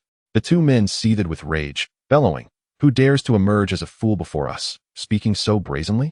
Attack. Kill him. Exchanging glances, they reached a silent consensus and, without further ado, moved to encircle him. Step aside. Yin Zheng bellowed, prompting the chief, Lu Guofu, and the others to hastily retreat. Simultaneously, he swiftly concentrated his internal energy, advancing to the mid-stage of the 5th level, brandishing his dragon-slaying blade as he engaged the two men in fierce combat. He had no intention of prolonging the skirmish. With a surge of momentum, he struck decisively. With the blade in hand, his force was overwhelming, rendering the two men nearly defenseless. His techniques were unpredictable and elusive. Often, he would be striking high one moment, only to shift to a low attack the next, utilizing both hands and feet in a manner that left them utterly baffled. In mere moments, he had stripped them of all strength, their weapons shattered, and as they staggered back, eager to unleash their own techniques, they were met with severed arms instead. Ah! A scream pierced the air, followed by a spray of blood. Both men collapsed, their energy dissipated, incapable of regaining their strength in the immediate aftermath. Yin Zheng granted them no opportunity for retaliation. With a few swift strides, he danced through the fray, systematically severing their limbs, leaving only their trembling bodies behind. Witnessing such a gruesome scene, the chief and others felt a chill of dread, unable to suppress their nervous gulps, astonished by Yin Zheng's ferocity. Yet, recalling how the two men had threatened the women and children, it seemed only just that they received such treatment. You dare to kill us? We will take those women and children down with us. Yes, we shall drag them into death with us. With that, the two men whistled sharply, and figures began to emerge at the outskirts of the village. Chief, save us. I don't want to die. Came the anguished cries of women and the wails of infants. They were held hostage by the rebels, rendered immobile, left with no recourse but to sob helplessly. Erguzi, the chief, frantic, called out softly. Despite having previously endured the Yanzheng trials, Shuigizi and his companions could not guarantee absolute success. After all, the stakes were dire. Dozens of women and children were held hostage, and failure would yield catastrophic consequences. Was it not so? Yanzheng scoffed, gesturing with a wave of his hand, prompting the villagers concealed nearby to ignite candles and hurl them towards the rebels. In an instant, flames erupted, soaring into the sky. The women and children, coated with immunity spheres, remained unscathed, while the rebels were engulfed in self-immolation, flailing in desperation before being reduced to ashes. Subsequently, the lurking villagers swiftly approached to rescue the women and children, and the crisis was resolved in the blink of an eye. As the dust settled, the village chief and others wept with joy, applauding fervently. They lavished praise upon Yin Zheng, who, in that moment, stood as the hero of Yeji village. In response, Yin Zheng nodded to each of them, engaging in pleasantries, before lowering his gaze towards the two rebels and smilingly inquiring, "Now, may we discuss our matters? Please spare us. Great sir, as you can see, we are left crippled, so grant us our lives, and we shall serve you like beasts of burden." The two, consumed by despair, recognized the true power Yin Zheng possessed, having so effortlessly resolved the crisis of the women and children. It was no wonder he had slain Zhou Yejuan. His reputation was well-deserved. Faced with their predicament, their only recourse was to plead for mercy. "Do you expect me to employ two disabled men as my beasts of burden? How amusing." Yin Zheng scoffed. "I might consider sparing you, but I have a few questions that require your honest answers. Should you lie or conceal any truths, your lives will be forfeit." Ask away. We pledge to speak candidly and exhaustively, they exclaimed, their fear compelling them to offer their full cooperation. Zheng nodded slightly and stated, first, divulge to me the specifics of your dealings with Zhou Yejuan. We intended to establish our own domain and required substantial resources. Zhou Yejuan could provide everything. The key you possess unlocks the storage where all is housed. In return, we were to guide him to Haifeng's High. Is the journey to Haifeng's High particularly arduous? Zheng furrowed his brow and glanced at the village chief, who shook his head in response. Do not look to me. I have never been there. Although we supply Haifeng's High with resources to ensure our safety, it is they who come to collect. We have never ventured there. However, to my knowledge, it seems no outsiders have ever ascended the mountain, so I cannot speak to any restrictions that may exist. It is indeed challenging. Initially, we were abducted by the Haifeng's High people, which is how we learned the route. Otherwise, if outsiders were to venture forth, they would likely perish long before reaching the summit. Through his descriptions, it became evident that this journey would confront them with miasma, swamps, quagmires, and numerous plants exuding toxic fumes. The mere inhalation of the vapors from any one of these plants could prove fatal. Thus, Zhou Yejuan's plea was rather straightforward. He hoped that the likes of the lion and his companions would escort them on this perilous expedition. Upon hearing this, the crowd was filled with a sense of lamentation. It was no wonder that the authorities had persistently endeavored to eradicate the bandits over the years. The Black Wind stronghold remained as steadfast as a mountain, for the path to it was fraught with danger.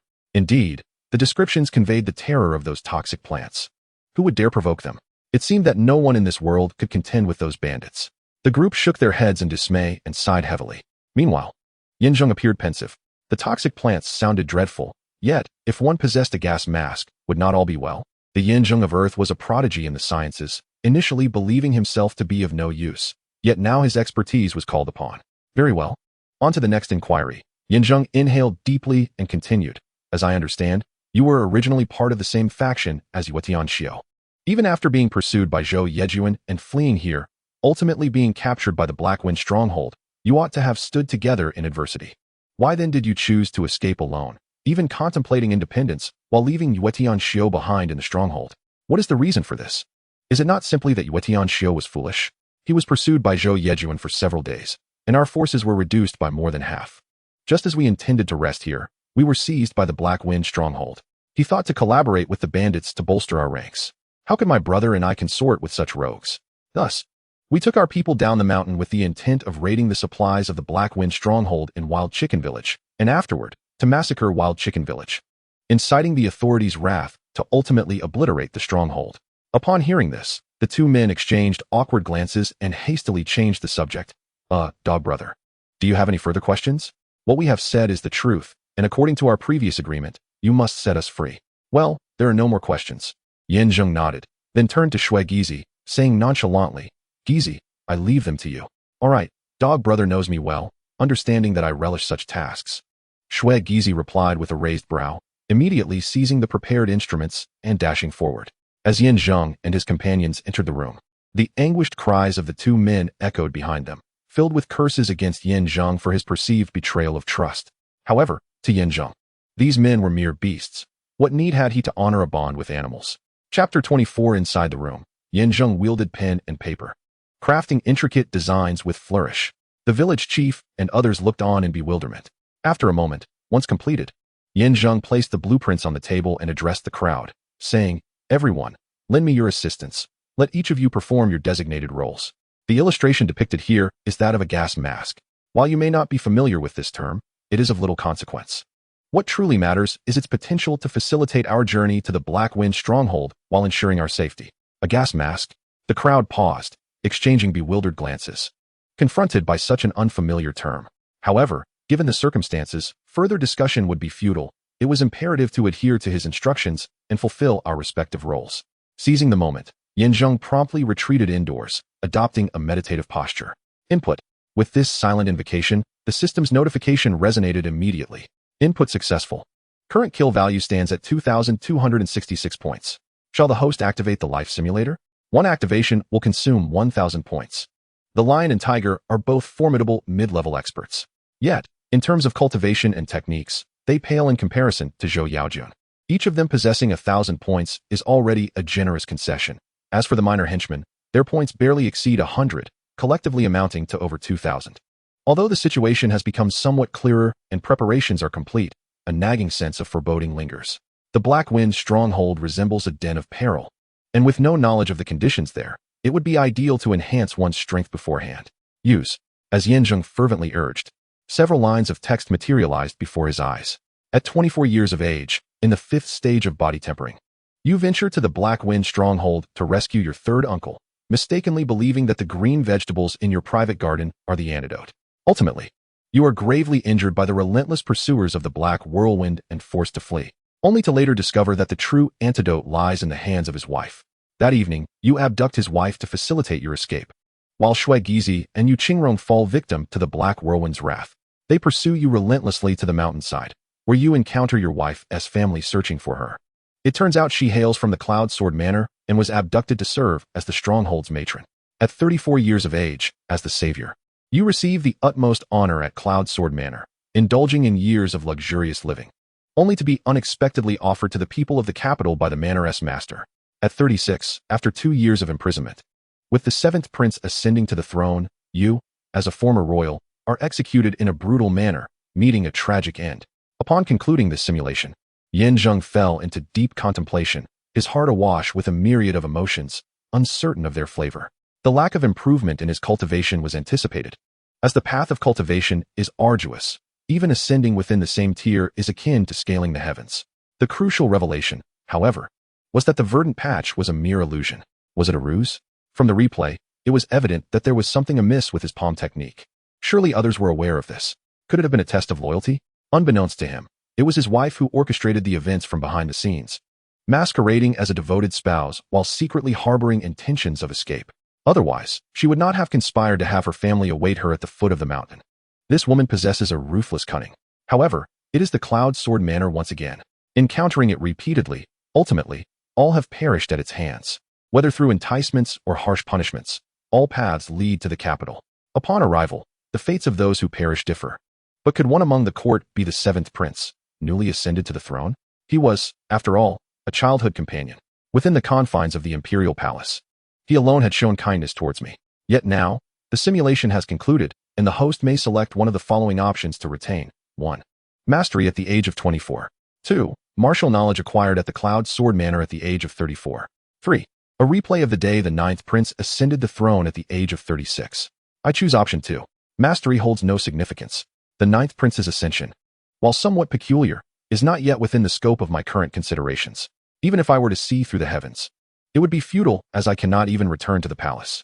Although the details of the Cloud Sword Manor remain unclear, its close ties to the court and its eponymous name immediately evoke the grand martial sects from the novels of my past life, known for their formidable prowess. I wonder if I could augment my own skills in the art of killing with the insights gleaned from them. Boom. As certainty settled within Zheng's heart, a resounding explosion erupted from within him. Soon, a torrent of martial knowledge surged into his mind, merging and reshaping his skills in the art of killing, ultimately categorizing them into levels. The art of killing comprises 18 tiers, each with its own unique power and techniques. Furthermore, one need not wield a cleaver to employ this skill. A sword, chains, or even a flower or blade of grass could serve as deadly instruments. As long as the execution is precise, anything can transform into a lethal weapon. However, after countless simulations, I have garnered a wealth of martial experience. Yet I find myself only at the 2nd tier? Wang Xiao expressed surprise. Moreover, this is the level attained after the recent simulation. Otherwise, I might have remained at the 1st tier. Suddenly, Zheng furrowed his brow, seizing a nearby wooden stick and sweeping it through the air.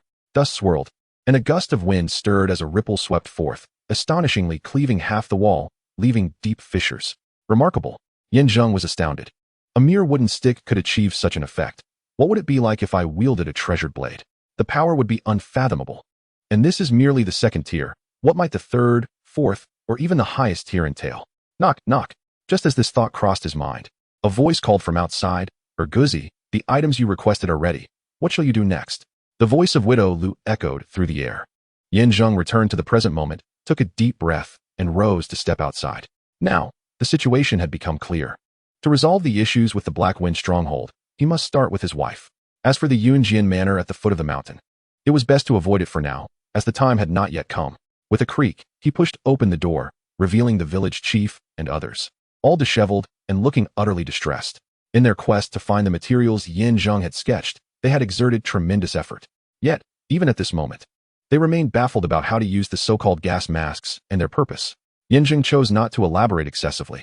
After a quarter of an hour, he fashioned several rudimentary gas masks from the gathered materials and turned to the group, saying, "Gentlemen, these gas masks must be worn when we head to the Black Wind stronghold. They are essential for protecting us from toxins and pests. With these, we shall remain unaffected and reach our destination safely." "Brother Dog, can this really be useful?" Shui Gizi questioned, his face a mask of skepticism as he prodded the mask. The others shared similar sentiments, their brows furrowed in confusion as they looked to Zheng. But facts speak louder than words. Zheng waved his hand with a smile and said, "You will see in due time. There is no need for further debate. The Black Wind stronghold is a den of thieves. As long as it exists, Wild Chicken Village will never know peace. Furthermore, my uncle is being held captive there. So we must go to the stronghold.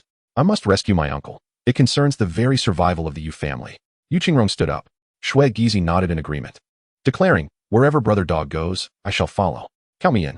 Widow Lu stated earnestly, "Though I have benefited from the Black Wind stronghold over the years, my position has been untenable, and I have faced the scorn of the villagers. I wish to seize this opportunity to sever ties with them." Even the usually meek village chief, filled with ambition at this moment, proclaimed, "As the village chief, I have been unable to protect my people and have even had to pay tribute to those ruffians. It is utterly humiliating. With their dogsy backing us, we shall take them all down at once. I will rally the villagers. In the end, it will only be us few. It is pointless for others to join." The village chief paused, puzzled. "If we don't call for help, can we manage with just our small group?" Dogsy, despite your limitations, the enemy outnumbers us significantly. Especially that leader, Black Whirlwind, whose deadly pursuit strikes fear into the hearts of many. Should we not devise a plan? We shall not call for assistance. Nor do we need a plan. We must act swiftly and rescue the captives tonight." With that, Zheng waved his hand, grabbed a gas mask, and hurried out of the house. After a brief moment of surprise, Shui Gizi and the others followed suit. The village chief, however, hesitated, his doubts lingering, but ultimately gritted his teeth and trailed behind them. Chapter 25. The Black Wind stronghold atop the mountain. Proceeding from the rear mountains of Wild Chicken Village, one can successfully reach the summit after navigating through the winding paths. Along the way, the party will encounter the miasma swamp spoken of by the two lions, interspersed with various toxic plants. Merely inhaling the noxious fumes could lead to immediate demise. Soon, the quintet arrived at the first narrow passage. Before them lay a swamp, shrouded in mist and vapor. Even from a distance of 6 or 7 meters, the stench was enough to induce nausea and dizziness. No amount of concentrated effort could mitigate the effects, and even the martial artist Zheng found it daunting, let alone the untrained ordinary folk. "I can't take it anymore. I feel faint," one of them exclaimed. The lions had indeed spoken the truth. The path to Black Wind Village was fraught with peril, and even at the first narrow passage seemed impossible. "What shall we do? Retreat?" One could not help but wonder how the bandits of Black Wind Village traversed this treacherous route with such ease, when outsiders faced such formidable challenges. In an instant, the initially confident Shui Gizi and others found themselves contemplating retreat in the face of the miasma swamp. Yet, the more unwilling they were to give up on rescuing Uncle San, the more they understood that they could not afford to falter. It was Zheng who instilled confidence in them. At such a moment, they could only place their hopes upon him. "Guzi," said Yu Qingrong, "these toxic gases appear exceedingly dangerous. With the slightest misstep, one could meet their end." She approached, pointing to the gas mask in her hand. "Does wearing this allow us to pass through unharmed?" "Indeed," Zheng replied, nodding in affirmation. "When encountering poisonous gases, don the gas mask, and it shall shield us from harm. As for thorns and poisonous vines, I shall wield this dragon-slaying blade to clear the path. Just follow closely behind me. There will be no issues." With that, he turned to the others and declared, "Allow me to demonstrate. I shall test the waters first. If all goes well, you may follow my lead. Rest assured, I know how to navigate this perilous terrain." With a determined demeanor, he donned the gas mask and proceeded forth. Meanwhile, Yu Qingrong and the others felt their hearts lodged in their throats. Although he appeared confident, the uncertainty of the untried path loomed ominously. They held their breath, fixated on him as he approached the swamp. As he stepped into the marsh, a white mist enveloped him entirely. The exhaled toxic fumes exhibiting corrosive properties that rapidly disintegrated his clothing, producing a hissing sound reminiscent of oil bubbling in a pan, sending a chill through their spines. As Zheng's journey progressed deeper, the white mist thickened and the corrosion intensified. Just as everyone believed that his demise was inevitable, he suddenly quickened his pace, traversing the marshlands with remarkable speed, emerging unscathed on the other side. "Come over here. It is far safer to tread the path I have just walked." Zheng called out, removing his gas mask. At that moment, the onlookers were left speechless, as if caught in a surreal dream, struggling to comprehend the scene before them. Had he truly passed through unharmed? The gas seemed to have no effect on him. How remarkable was this gas mask? With unfamiliar terminology and designs, they gazed upon the treacherous gas-laden marsh as if it were a mere stroll in the park. Truly, this fellow was an extraordinary being. Without hesitation, they followed suit, donning their gas masks and making their way along the path he had traversed, moving in groups and adhering to a systematic approach. Upon reaching the opposite shore, they lavished him with praise and astonishment. Zheng merely smiled at their naive awe. These indigenous folk were woefully uninformed. What would they do if they were to witness the marvels of Earth, such as airplanes and artillery? Under his guidance, they encountered numerous twists and turns throughout the day, navigating the treacherous swamps and miasma, all of which were dismissed by the efficacy of their gas masks. The thorns and vines fell before the might of his sword, leaving no trace behind. Although the journey was fraught with complexity, it ultimately bore no peril, and by the following midnight, they successfully reached the summit. They lay concealed within a dense thicket, with the entrance to Haifeng's stronghold before them, where 4 bandits stood guard, while the interior buzzed with light and activity. Village chief, you must have some knowledge of Haifeng's stronghold. What are these bandits doing awake at such an hour? Zheng inquired softly. The village chief scrutinized the scene and then chuckled softly. If I am not mistaken, this is likely the monthly spoil-sharing meeting of Haifeng's stronghold. Haifeng's stronghold was the most formidable bandit faction in the surrounding mountains, and numerous smaller gangs had to pay tribute to them for survival. Ah, I see. Zheng mused thoughtfully. Listen closely. We shall divide our forces into 3 groups. 3 groups? Before he could finish, Shui Gizi frowned and interjected, Brother Dog. Where did this notion of 3 groups come from? Were we not told that without men, we would have no chance? I thought our plan was to lie in wait, and, upon spotting Uncle San, simply seize him. Are you foolish? Uncle San has been captured. Do you think he came here for a retreat? Just calling for him will not suffice. Zheng shot him a glance, then turned to the others, speaking earnestly. Listen well, we will indeed divide into 3 groups. 1 group will consist of the village chief and Shui Gizi, who will masquerade as a band of robbers to attend the spoil-sharing meeting, primarily to keep an eye on the Black Whirlwind and ensure he does not cause any disruptions. The second approach involves Lu, the widow, who will accompany my lady and disguise herself as a maid within the stronghold, seeking to uncover the whereabouts of my uncle. Once his location is discovered, remember not to act rashly, but await my arrival. The third approach is my own. I must prepare in advance to ensure our safe retreat tonight. Upon hearing his plan, I must admit, we were all quite bewildered, lost in a haze of confusion. However, following the earlier incident with the gas masks, everyone comprehended that he operates beyond conventional reasoning. What appeared irrational was, in fact, imbued with profound strategy. Given the circumstances, further discussion would be futile. We could only adhere to his instructions and fulfill our respective roles. As we entered the mountain stronghold, despite it being a gathering for the division of spoils, with numerous individuals coming and going, the security within remained remarkably tight. Groups of 4, numbering over a dozen, patrolled the area, weaving through the stronghold. Recalling the imagery from our simulated experiences, Zheng swiftly located the patch of verdant vegetation designated for personal use. Adjacent to this area lay the abode of the notorious Black Whirlwind, with his wife inside. His objective was clear, to capture her and discover a means to neutralize the relentless pursuit of the Black Whirlwind, thus restoring order. At this moment, 2 bandits stood guard at the entrance of the dwelling. They were formidable and exceptionally vigilant, constantly on the lookout for any disturbances. Zheng hesitated not. After a quick change of appearance, he approached with his head bowed. Halt! Who goes there? They called out. Your demise awaits. Zheng swiftly retorted, brandishing his long knife and striking with lethal precision. The 2 fell lifelessly, and after dragging them aside, he pushed the door open. Upon entering, a potent aroma of traditional Chinese herbs assaulted his senses. Before he could fully register the surroundings, a chilling voice pierced the air. Why the haste? I have stated that before leaving, I must first eliminate that scoundrel, the Black Whirlwind. Do you not fear the risk of exposure? Zheng was taken aback, instinctively turning to find a wooden wheelchair positioned by the window in the southeastern corner, occupied by a graceful figure. The speaker was she. Her legs were incapacitated, and she sat in the wheelchair, her voice cold yet tinged with weakness. It was apparent that the wife of the Black Whirlwind was in dire condition. As she spoke, she turned her head, and upon realizing that the newcomer was not one of her own, terror instantly washed over her. Who are you? In an instant, Zheng darted forward, a mere flicker of motion, and pressed his dagger against her throat, hissing, Do not scream. If you alert others, I shall end you. The other party let out a cold snort, disdainfully stating, Go back and inform Black Whirlwind that these tests are futile. I, Gong Tianxue, have been rendered incapacitated by him. Henceforth, I am his, and I shall no longer entertain thoughts of departing from Black Wind Stronghold. Let him cease these tricks. They are utterly meaningless. Chapter 26. Yin Zheng was left utterly baffled. It appeared this woman had fully resigned herself to being Black Whirlwind's. Yet, was she not his wife? Why then this icy demeanor, laden with palpable resentment? Previously, he had envisioned her as the puppet master, with Black Whirlwind merely a tool. But now it seemed the situation was far more intricate. I am not Black Whirlwind's. Rather, I am here to kill him. Yin Zheng scrutinized Gong Tianxue, noting her pleasing appearance. Her delicate face, though etched with frost, could not conceal her noble, ethereal aura. Her skin was like congealed fat, her figure curvaceous. Seemingly in her 30s, a quintessential beauty in her prime. However, seated in a wheelchair, her condition was not a fade.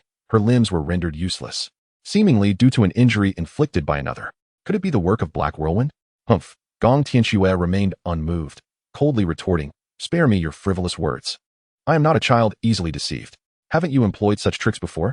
You merely seek to test my loyalty, to see if I can bolster Black Whirlwind's deadly pursuits. Rest assured, my family has abandoned me. I am now a broken person, unable to go anywhere. All I desire is a quiet life, to remain here as a captive, with no further ambitions. What must I do for you to believe me?" Yin Zheng, with a commanding tone, released his grip and sat down, locking eyes with her. He resolved to alter his approach, opting for gentleness over force. Initially, he had intended to coerce her into compliance to reveal the antidote for the poisoned palm. Yet now, with her hatred for Black Whirlwind and her desire to kill him, their objectives unexpectedly aligned. At this moment, he needed only to convince her of their shared goals, and everything would fall into place. It would be ideal to eliminate Black Whirlwind without bloodshed. Why incite a bloody storm? Although he had a penchant for violence, he could not disregard the safety of those around him. Such resolve, Gong Tianxue assessed Yin Zheng, a cold smile gracing her lips. After so many trials, you are the first to exhibit such persistence. Do you wish to play a game? Very well, if you wish to earn my trust. You must first eliminate the 2 guards stationed at the entrance. I've already done so. Otherwise, how would I have gained entry? Oh, Gong Tianxue's brows furrowed in surprise, uncertainty flickering across her face. With a snap of her fingers, a figure emerged from the inner wall. "Madam, the 2 guards at the entrance are dead." A low, feminine voice echoed, a swift strike to the throat, clean and decisive. Determined, Gong Tianxue raised an eyebrow, gazing at Yin Zheng with keen interest. She inquired, "The killing of the sentinels merely indicates that the Black Whirlwind has invested significantly this time. After all, once the distribution conference concludes, that band of brigands must meet their demise. To ensure absolute security, he must conduct repeated adjustments to the latest concoction I provided him. I can comprehend that your family is waiting for you halfway up the mountain. It must be the Yunjian villa, correct?" Yin Zheng interjected with a light chuckle. "If I were one of the Black Whirlwind's men, I would have already alerted him. The one seeking you now is not me, but rather the Black Whirlwind himself. You feign compliance while secretly colluding with your family. Should he discover this, you would likely find yourself lifeless. Tell me, could I possibly be here merely to test you as an undercover?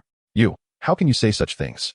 A large contingent has gathered halfway up the mountain, led by your maternal uncle. Is that not so? Their sole purpose here is to take you away. As for assaulting the Black Wind Stronghold, you will deliberate on that later, correct?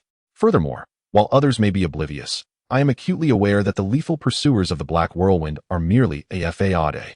Without the support of the medicinal concoction you provided him for his martial arts, he would be utterly insignificant." Yin Zheng's unrelenting words thoroughly unsettled Gong Tianxue. Rendered speechless, she pondered for a long while before finally asking, "Are you truly not one of the Black Whirlwind's men?" "I have stated it clearly. I am here to slay him." Yin Zheng rose, stating calmly, "Let me be frank. I have 2 purposes for coming tonight. The first is to rescue my family's 3rd uncle, who has been captured by the Black Whirlwind.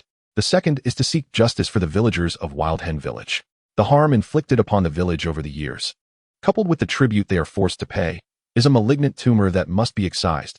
Otherwise, the villagers can never hope for peace." At this juncture, he suddenly took a few steps forward, placing his hands on the sides of the wheelchair, coming into close proximity with Gong Tianxue.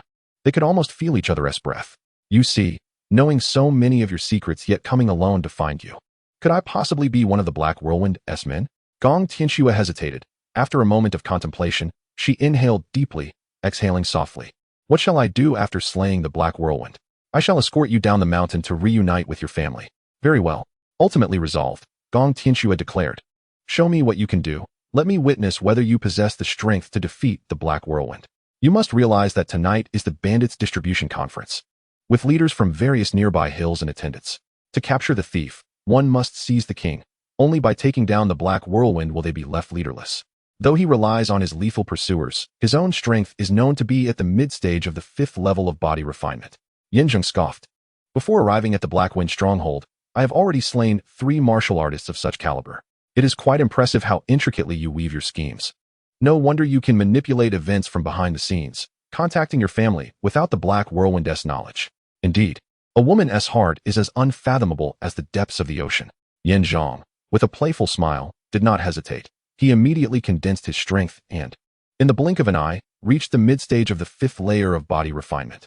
His power surged, causing the air in the densely packed space to stir restlessly. With a casual flick, he lifted a piece of dry straw from the table, spinning and dodging with wild abandon, striking fiercely, though it appeared haphazard. Each move was laced with lethal intent, and the momentum soared. Wherever he passed, obstacles were cleaved asunder, and nothing could withstand his might. In an instant, he had turned the entire room into chaos. Yet throughout the process, he maintained an intricate dance around Gong Tianxue, inflicting not a single injury upon her. His speed, precision, and ferocity were honed to perfection. A quarter of an hour later, as the demonstration concluded, Zheng returned the straw to the table, smiling as he inquired, "Madame Gong, what do you think?" "Rather weaker than I imagined, but more than sufficient to deal with the Black Whirlwind," she replied. Hearing this, Zheng furrowed his brow. Weaker than expected? Was she truly formidable? Or was it that her family, the Yunjin manor, was so powerful that his modest skills were hardly worthy of notice? Perhaps the reason for the lack of rescue over the years was not fear of the Black Whirlwind, but rather the treacherous marshes that twisted like a serpent. I am indeed weak, yet weak enough to traverse the Black Wind stronghold at will, unlike some who have not set foot there for over a decade. You, Gong Tianxue, realizing she had been seen through, seethed with fury but remained composed. After a moment to steady her breath, she retrieved a small vial from her sleeve and handed it to Zheng. Apply this to yourself. The effect of the life-seizing pursuit will be utterly ineffective against you. At that point, you will be on equal footing with him, and defeating him should pose no problem. Is that all? Why, what else did you expect? Gong Tianxue replied with a cold smile. After all, he is currently employing only the ordinary life-seizing pursuit. He has been pressing me to develop the latest version for him. By then, even 10 of you would not be his match. But that is irrelevant. Tonight, we shall eliminate him and eradicate the threat. Very well. Zheng nodded. Accepting the vial. You wait here for me. Once I have dealt with the Black Whirlwind, I will escort you down the mountain. I will appear at the appropriate moment. I wish to witness the Black Whirlwind's demise with my own eyes. At this, her gaze turned earnest as she looked at Zheng. If possible, I want the final blow. I wish to slay him myself. I owe you a favor, and I shall repay it in kind. That is, Zheng hesitated. After several simulations, he had ultimately failed against the Yunjin manor. If he allowed her to owe him a favor today, it might become a lifeline in the future. Very well, I promise you, the Black Whirlwind shall be yours to kill. With that settled, Zheng left the room and made his way to the dungeon. He needed to ensure the safety of his third uncle and reunite with Yu Qingrong and the others before proceeding to the distribution meeting. Chapter 27. The dungeon lay at the heart of the mountain.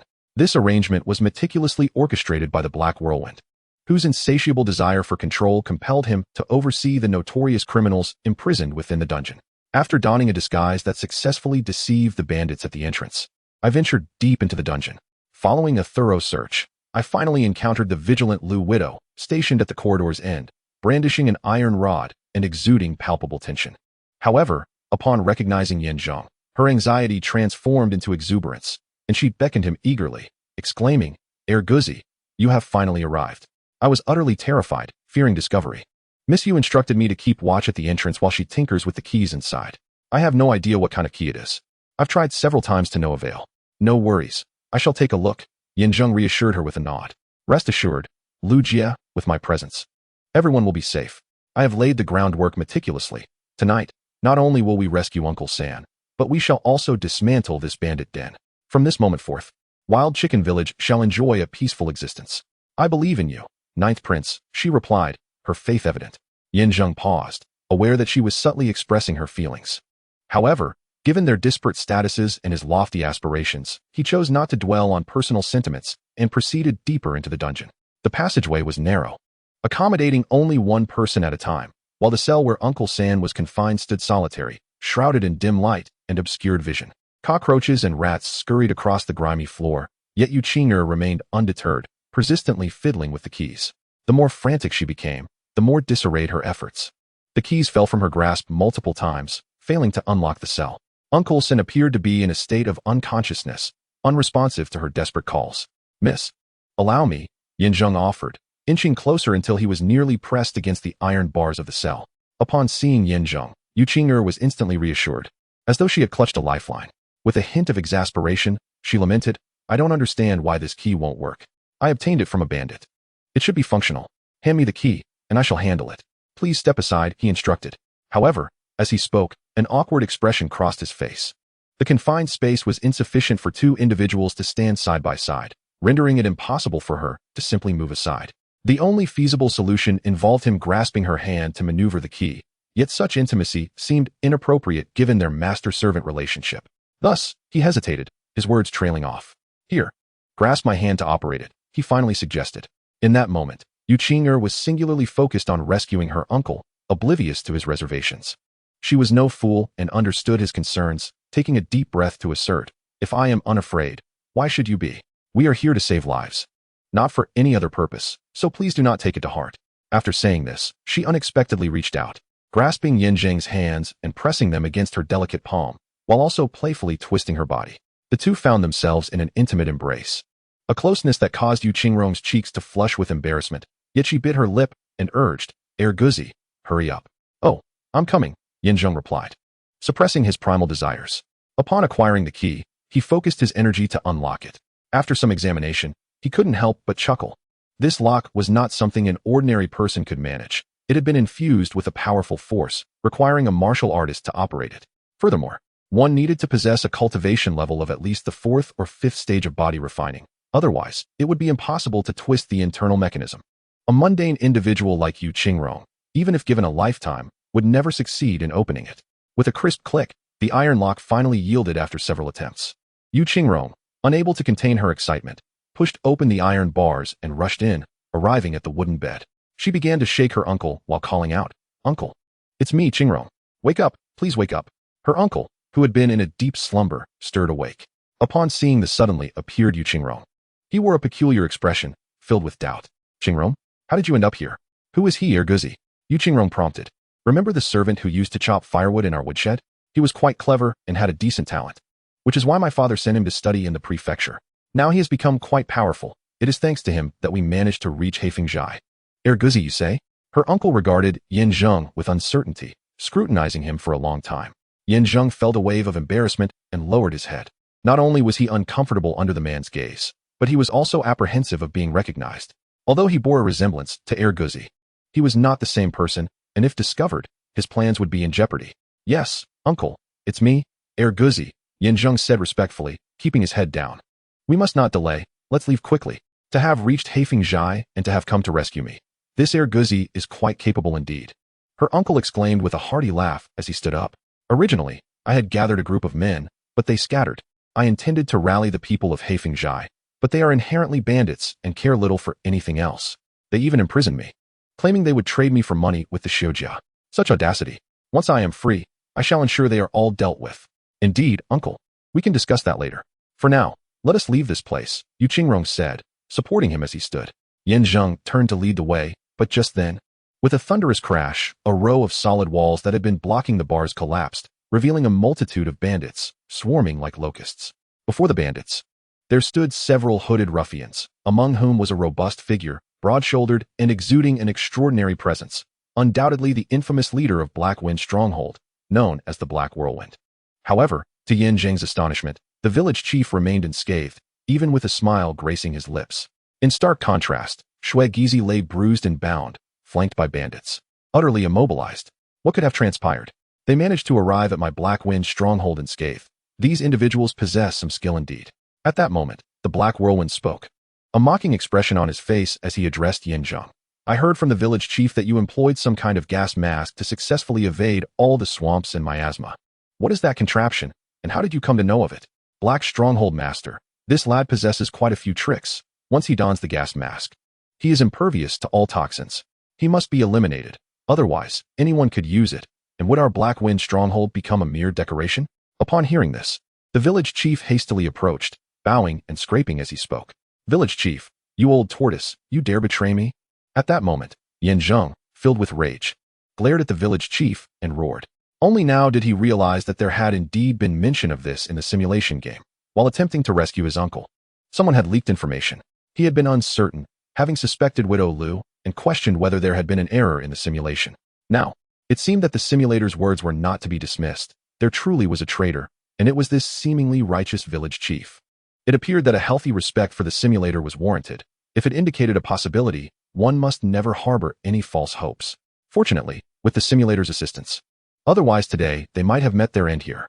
Yet, he could not fathom why the village chief would betray him.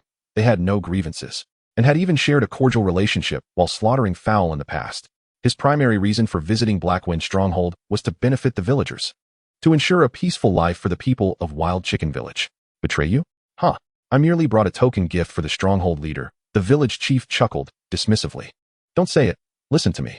I know you are about to deliver some grandiloquent lecture about being the village chief and thinking of the villagers, but that is nonsense. If one does not act for oneself, the heavens will smite them. What can I gain from those foolish villagers? I too have dreams and aspirations.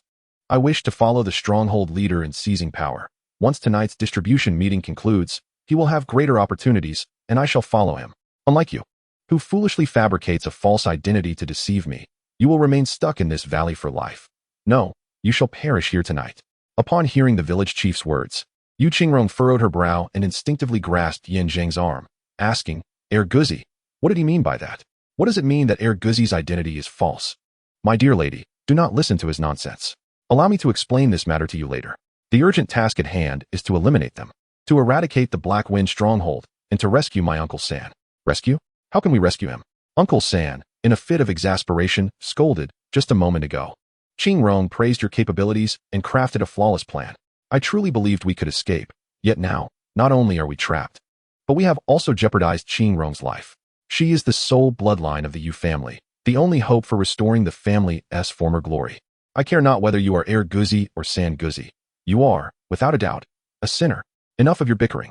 Do not forget, this is my territory. My Blackwind Stronghold. Just as Zheng was about to retort, He Xianfeng interjected, saying, Tonight, you have two paths before you. The first is to submit to me and bow your heads in obedience, which will ensure your survival. Of course, we shall discuss the details once you surrender. The second path leads to certain death without a burial place. Choose wisely. I shall grant you 1 minute to decide. Stand clear. With a thunderous command from He Xianfeng, a band of bandits immediately spread out, encircling the area so tightly that not even a fly could escape. Such a formidable defense made it impossible to envision any means of escape. Chapter 28. Brother Guzi, save me. Under Shui Gizi's desperate cries, he struggled fiercely but was met with 2 resounding slaps that left him dazed. Lu Guofu approached quietly and whispered, Ninth Prince. I never anticipated the village chief would betray us. What shall we do now? Fear not, I will handle it. What can you possibly do? There are so many of them, and they've set a trap so intricate that even escaping unscathed is a challenge. Uncle San expressed his dissatisfaction, saying, I do not mind being trapped here, but Qingrong is the sole hope for the rise of the Yu family. Who told you to come and rescue me? Uncle San, please do not say that. Unable to endure any longer, Yu Qingrong comforted, it was my decision to persist in rescuing you. Everything was initially well planned. And Guzi is indeed capable, but the village chief's betrayal was truly unforeseen. At this point, mutual accusations serve no purpose. We must focus on the immediate situation. With a determined look, she turned to Zheng and said softly, Guzi, we have ultimately overlooked some details. However, it matters not. Death is a part of life, and I can accept it with equanimity. Therefore, you must find a way to escort Uncle San to safety. Though I am merely mortal, the dragon-slaying blade resonates with my spirit, and I should be able to hold them off for a time. Allow me to escape with Uncle San while you stay behind to delay them. Zheng smiled bitterly and shook his head, setting aside the impossibility of this plan. Even if it were feasible, I could never abandon you. In comparison to rescuing Uncle San, your life is of far greater importance to me. However, dear lady, the situation has reached this point, and I am the sole hope for everyone. If I fall, you may consider your escape routes. Now, allow me to resolve this matter. With those words, Zheng raised his head proudly, his gaze fierce and unwavering, and continued, Moreover, we have split our forces into 3 groups, and I have made all necessary arrangements in advance. Although the betrayal by the village chief caught me off guard, it is merely a minor obstacle that will not affect the overall situation, so you may rest assured." Upon finishing, a glance was exchanged, and Widow Lu understood immediately. Hurrying to intervene, whispering, "Miss you. Given the circumstances, overthinking is futile. We must unconditionally trust Air Guzzi. Look at his confident demeanor. Perhaps we have a chance." "A chance?" Uncle Sen scoffed, sneering. "If he manages to resolve tonight's crisis and allows us to escape, I shall call him grandfather." To this, Yu Qingrong said nothing further, silently observing Yin Zheng's departing figure, deep in thought. Although their acquaintance had been brief, he consistently demonstrated an extraordinary ability to turn peril into safety. Was it the same this time? A sliver of doubt lingered in her heart regarding the village chief's words, who had mentioned Air Guzzi's identity. What could that possibly mean? Could it be that he is not Air Guzzi? If that were the case, why disguise himself to approach her? Her most treasured possession, the dragon-slaying blade. Had he not already acquired it? Why not leave, and instead choose to remain and protect her? What manner of man was he? I wish to add another option to your two choices. At this moment, Yin Zheng had slowly approached, facing Black Whirlwind, their eyes locking in a silent confrontation. With a calm demeanor, he spoke. Upon hearing this, Black Whirlwind frowned, forcing a dry laugh. "Speak, and if I find your proposal satisfactory, perhaps I shall consider your surrender and spare your life. Otherwise, you shall die, and the Black Wind stronghold will be dismantled. Your bandit kingdom will crumble to dust." "Presumptuous!" Black Whirlwind roared, glaring fiercely. "You insolent wretch! How dare you suggest that I surrender? Who do you think you are to speak to me in such a manner? Men, seize him. First, kill this scoundrel, then deal with those others." "Yes, boss." Upon receiving the command, 6 or 7 bandits immediately responded, brandishing their weapons and charging forward. With a swift motion, a sword gleamed coldly, and with a series of deft maneuvers, within mere steps, Yin Zheng slashed through them, rising into the air. Swirling as he wielded his blade, swiftly dispatching foes with precise cuts to their throats, blood gushing forth as severed heads fell to the ground. With a thunderous crash, Yin Zheng landed, his formidable presence sending ripples of power surging around him, stirring the hearts of those present with a sense of dread. Initial stage of the 5th body refinement? I did not perceive your capabilities before. No wonder you dare to rampage in my Black Wind stronghold. Yet even so, you shall not escape death tonight." As this was said, the Black Whirlwind suddenly sharpened his gaze and bellowed, "Where are the 4 great kings? Have this scoundrel chopped to pieces." "Yes." Instantly, 4 figures darted from the crowd, sweeping through the air. By the time they landed, they had occupied the 4 cardinal points, encircling Yin Zheng completely. Yin Zheng raised an eyebrow, fixing his gaze upon the 4. The so-called 4 great kings exuded an undeniable aura of strength, radiating like a whirlwind, fiercely compressing their formidable energy. Their visible prowess suggested they were at the 5th level of body refinement, in its early stages. Their intention in this confrontation was unmistakable, to subdue him. Thus, they not only concealed their breath, but also brandished their respective weapons, long spears and savage swords, imbued with palpable murderous intent.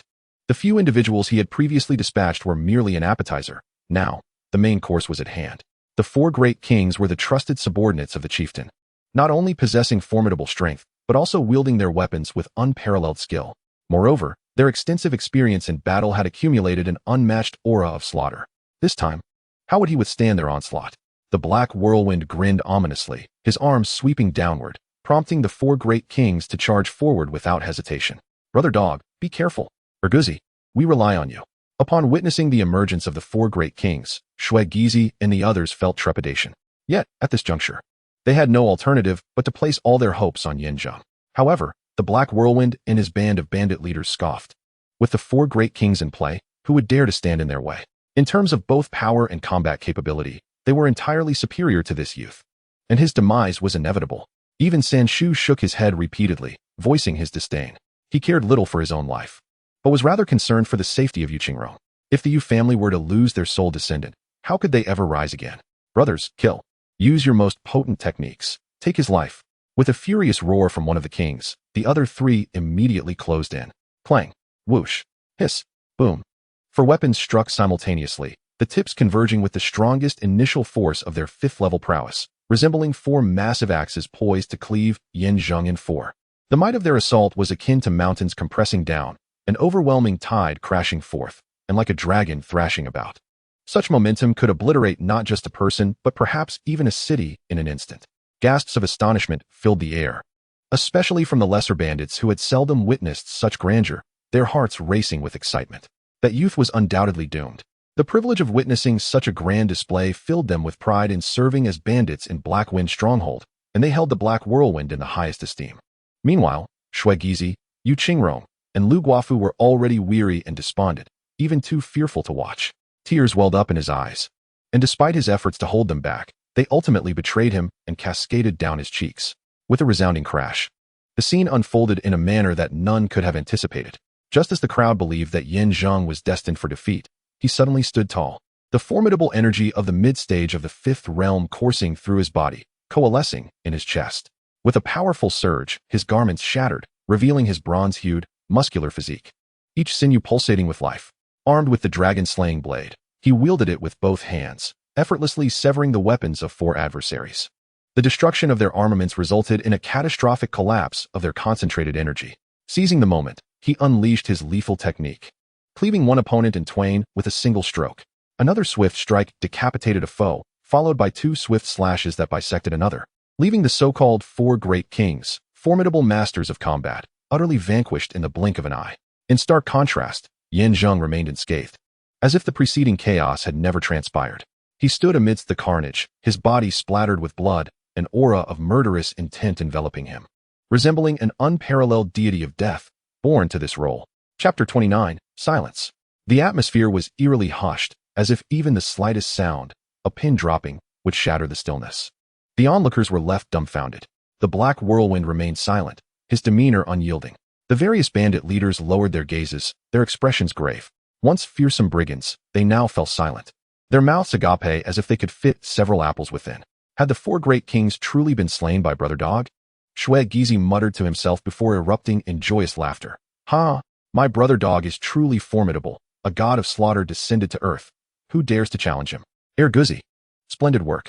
Lu Guofu immediately gave a thumbs up. Meanwhile, Yu Qingrong was overwhelmed with emotion, her eyes brimming with tears of joy, instinctively clutching Lu Guofu's hand and exclaiming, "He has won. Guzi has triumphed." Who would have thought this young man possessed such remarkable skill? Uncle Sen sighed, his expression softening slightly, yet he remained concerned. However, the 4 great kings were merely the Black Whirlwind's trusted subordinates. He is yet to make his move. The outcome remains uncertain. One deadly strike from him has sent countless foes fleeing in terror. For Guzi to emerge victorious will not be an easy feat, damn it. After a brief silence, the Black Whirlwind bellowed, his lips twitching in fury, gritting his teeth as he spoke. The 4 great kings were my most trusted allies. And you dare to slay them? And in such a gruesome manner? You little scoundrel, I shall have you torn to shreds. Very well, as you wish. I shall make you suffer 1,000 cuts. Impudent. The Black Whirlwind clenched his fists, his gaze darkening as he addressed the assembly. Today, you have come to my Black Wind stronghold for the spoils of war, which signifies your allegiance to me as the master of this stronghold. Now that this wretch has come to provoke us, slaughtering so many of my brothers, it is time for you to demonstrate your loyalty. Who among you is willing to step forth and engage in battle? Upon hearing this, the bandit leaders momentarily hesitated, instinctively retreating and shaking their heads in refusal. Oh, esteemed leader of the Black Mountain, though we aspire to join the Black Whirlwind, we have not yet been accepted, have we? This is a matter of your Black Wind stronghold. How could we dare to meddle? It is best you take charge. Your unparalleled skill in the Death Pursuer is legendary, unmatched even by ordinary warriors, and the authorities are powerless against you. At this moment, we require your personal intervention to subdue this ruffian. Indeed, we are eager to witness the prowess of the famed Death Pursuer. This was their unspoken sentiment. They genuinely wished to behold the might of the Death Pursuer. As for Yin Zheng, it was unexpected that he was in the mid-stage of body tempering at the 5th level, wielding that formidable blade. They lacked absolute confidence. Who would dare to recklessly march towards certain death? Besides, their intention to join the Black Wind stronghold was merely to share in the spoils. Who would wish to sacrifice their life? Only a fool would do so. You lot. The Black Whirlwind's fury ignited as he glared at the crowd.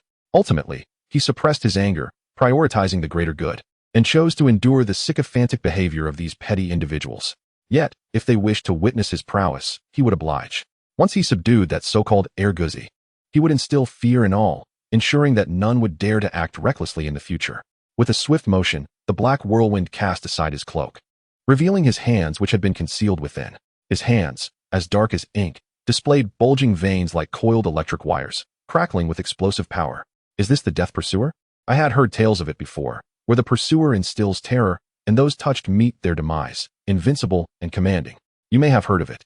but I have witnessed it firsthand. My subordinates have perished on the spot, without a flicker of resistance.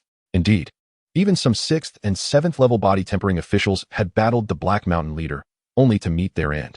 This time, victory was assured. Let us see how that young man continues to act so arrogantly.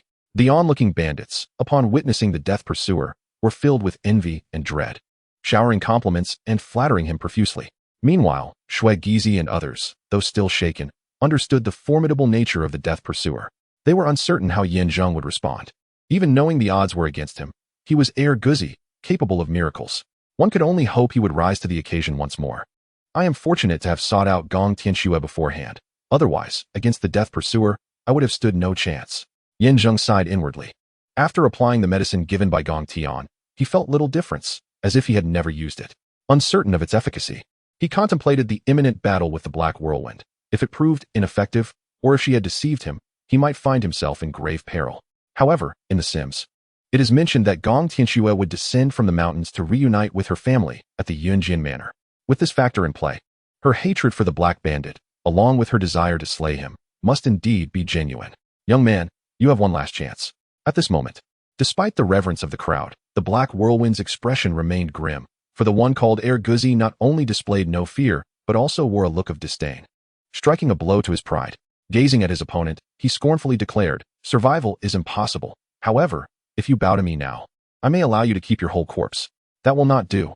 I merely wish to fulfill your earlier promise of 1,000 cuts, leaving you without a complete corpse." Impudent. The Black Whirlwind was taken aback by Gizi's obstinacy.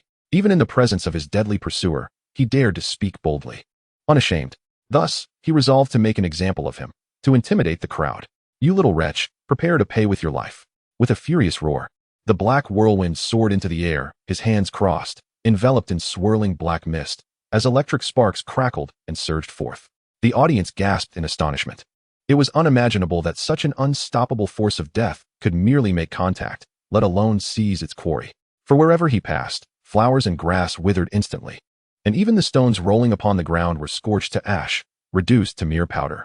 In a flash, the Black Whirlwind closed the distance, and based on past experiences, as soon as he captured his opponent, the black energy would invade the body, shattering the enemy's strength and disrupting their organs, ultimately leading to complete disintegration. But why can't I grasp you? The Black Whirlwind wore a look of terror. The inability to seize his opponent meant he could not let the black energy infiltrate, rendering its poisonous power ineffective. He was merely at the mid-stage of the 5th level of body refinement, evenly matched with this fellow. However, in terms of cultivation intensity and the excellence of his techniques, he was completely outclassed. "But I can seize you." The medicinal ointment took effect. Gong Tianxue did not deceive herself. Thus, she was able to unleash her potential without fear. Zheng suddenly beamed with joy, and as he spoke, he reached out to grasp the Black Whirlwind's arm. Remarkably, upon contact, the ointment and the pursuing force produced an astonishing chemical reaction. His once proud, death-dealing technique was indeed erupting wildly, but rather than harming others, it was inflicting damage upon himself. The Black Whirlwind could not suppress a cry of anguish as his once jet-black palm was torn and shredded. The surging electric forces coursed through his hand, spreading throughout his body, causing a frenzy of explosions that left his flesh mangled and bloodied. What is happening?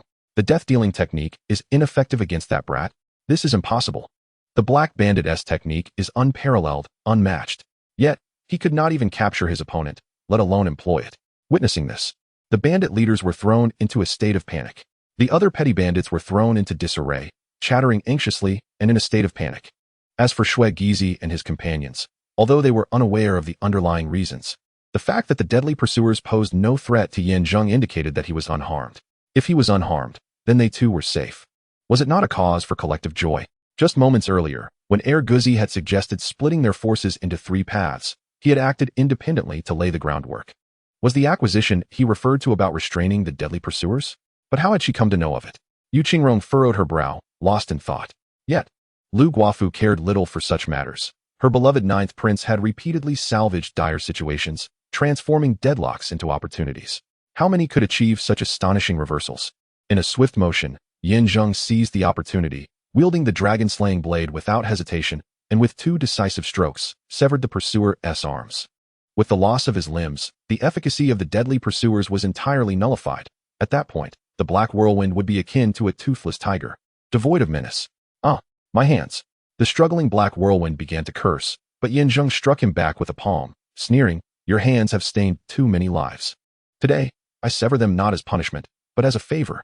Do you understand? Why? Why can't I capture you? My deadly pursuers were crafted by your wife. She can bestow everything upon you, yet she can also take it all away."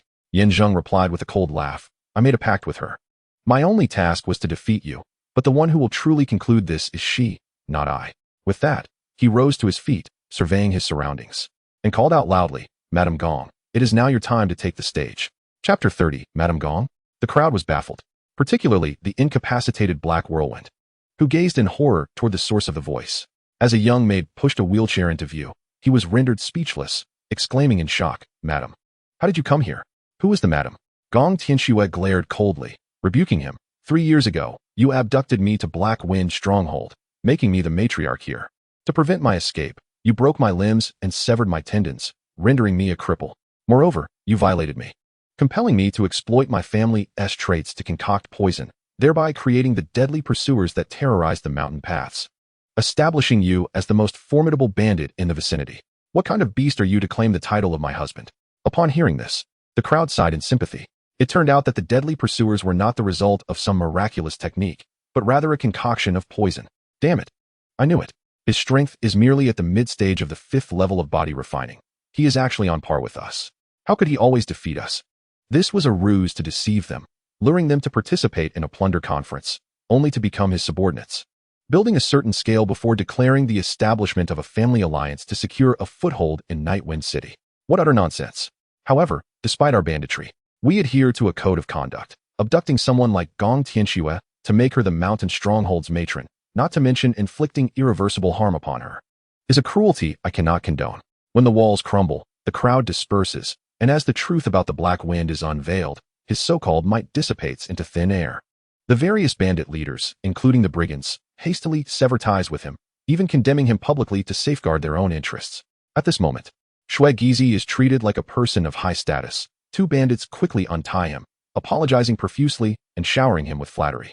He casually tosses a few slaps in their direction and strides over with a swagger, chuckling, "I must say, Brother Guzi, you are quite the character."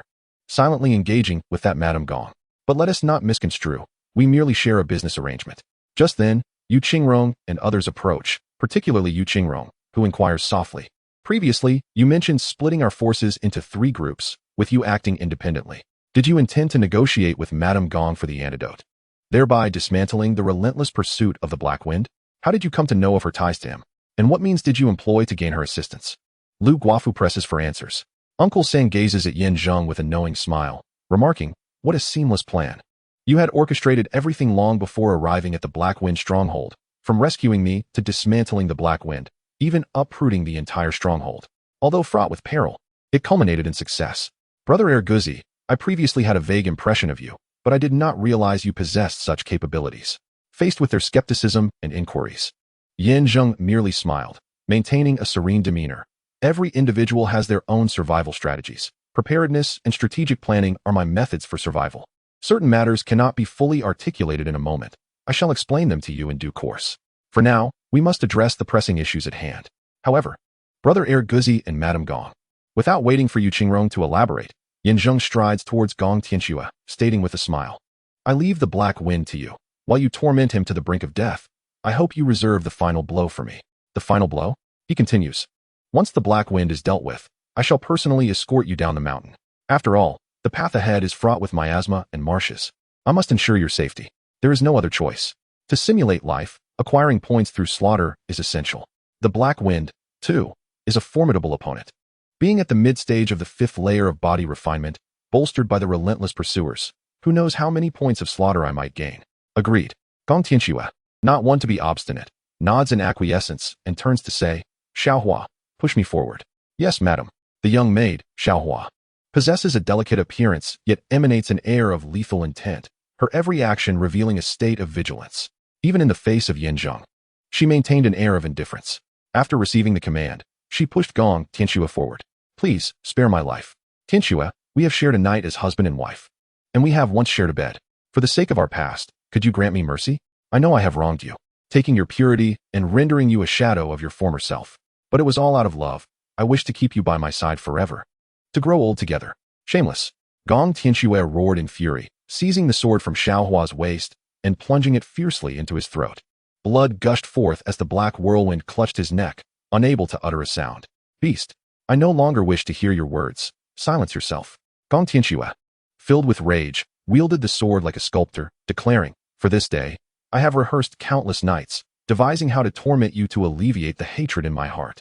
At last, the opportunity has arrived. Rest assured, I shall not allow you the luxury of a swift death. I will make you endure the agonies of this world, rendering you unable to live or die. Xiaohua. Yes, madam. Xiaohua understood immediately, retrieving a toolbox from her satchel and laying it out for inspection. Various instruments of torture glistened ominously, tools for shredding flesh, trimming nails, and flaying skin, all enough to send chills down one's spine, let alone put into practice. Meanwhile, the black whirlwind, paralyzed by terror, could only kneel, choking out desperate pleas, unable to voice his torment. Yet, Gong Tianxue remained unmoved, commanding Xiaohua to drag the black whirlwind forth and to publicly inflict torment upon him. The air filled with the echoes of his anguished cries, a horrific symphony that lasted 2 hours, as he was mercilessly tormented from head to toe. By the end, the black whirlwind was a mere husk, devoid of humanity, flickering like a dying flame. Gong Tianxue, drenched in blood, wore a mask of satisfaction. After years of enmity, her vengeance had been fulfilled.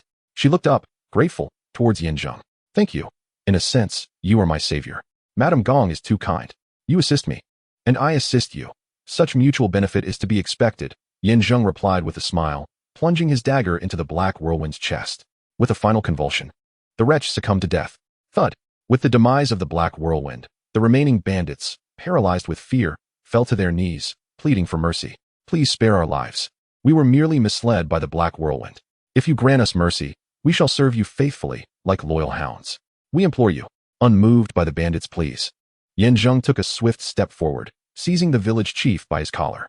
Dear Erguzi, please spare my life. Like the others, I too have been misled by the black whirlwind. I truly kneel before you, begging for mercy. Over these 3 years of slaughtering chickens, I have cared for you. So please, do not. Ha ha. The village chief stammered in fear, yet Zheng maintained a calm demeanor, reassuring him, fear not, I comprehend your predicament. You were merely momentarily swayed. Given our past camaraderie, I am willing to grant you a chance. Thank you, as long as I can fulfill your request. I am aware of these bandits. Please categorize them into 3 aspects. First, their character. Second, their strength. Third, the misdeeds they have committed. Compile this information thoroughly and present it to me shortly. If you execute this task well, I may spare your life. Do you understand? Follow these instructions. And should you dare to speak further, there will be no mercy. Yes. The village chief dared not ask further and nodded repeatedly. Subsequently, Zheng gathered all the bandits together, entrusting Shui Gizi to oversee them while he assigned the village chief to compile the statistics. Meanwhile, Xiaohua pushed Gong Tianxue back to the house for a brief tidying up, as Zheng would soon escort both of them down the mountain.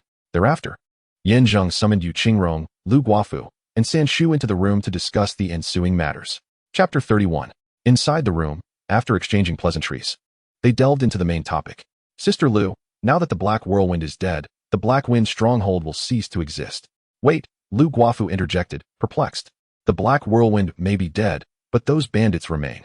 Furthermore, you just instructed the village chief to gather information. Why haven't you eliminated him? He betrayed us.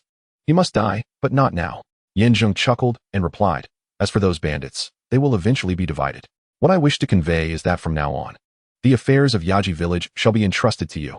Me? Lu Guofu exclaimed. I believe Guzi wishes for you to become the village chief. Yu Qingrong grasped the implication and remarked, you are most familiar with Yaji village, and your character is kind and upright. The villagers will surely support you. It would be perfect for you to assume the role of village chief. No. I cannot possibly do that. I lack the ability. Sister Lu, if even the village chief can betray us, can you trust the other villagers? Only you can preside over the situation. Only you can restore Yaji village to its former tranquility. If your abilities are lacking, you can learn. If you are uncertain, you can ask. Ultimately, as long as your character is sound, everything else will fall into place. Zheng earnestly implored. Yu Qingrong also appealed to her emotions and reason. Ultimately, Lu Guofu resigned, nodded in agreement, saying, well, I shall give it a try, though I cannot guarantee success. Fear not, I will ensure that Shui Gizi provides you with guidance. Zheng smiled, took a deep breath, and turned to Yu Qingrong and the others, stating, thus, the matters of Yaji village are settled. Next, let us discuss the future development of our Yu family. Senshu, what are your plans? Me? Uncle Sen paused, deep in thought, and then spoke. Originally, I had gathered the various branches of the Yu family in Shirlu town, with 5 groups totaling several hundred people. In terms of manpower, we could have easily applied to join the family alliance. However, we encountered Zhou Yajun and his men intent on pursuing us, which resulted in our forces scattering. Some perished while others fled. It is lamentable that I had already established contact with the steward of the family alliance. Had we succeeded in amassing our numbers and securing some funds, Uncle, do not lose heart. As long as we remain alive, there is still hope. Yu Qingrong reassured him. The Yu family has many branches. Once we find another place to regroup, it should not pose a problem, right?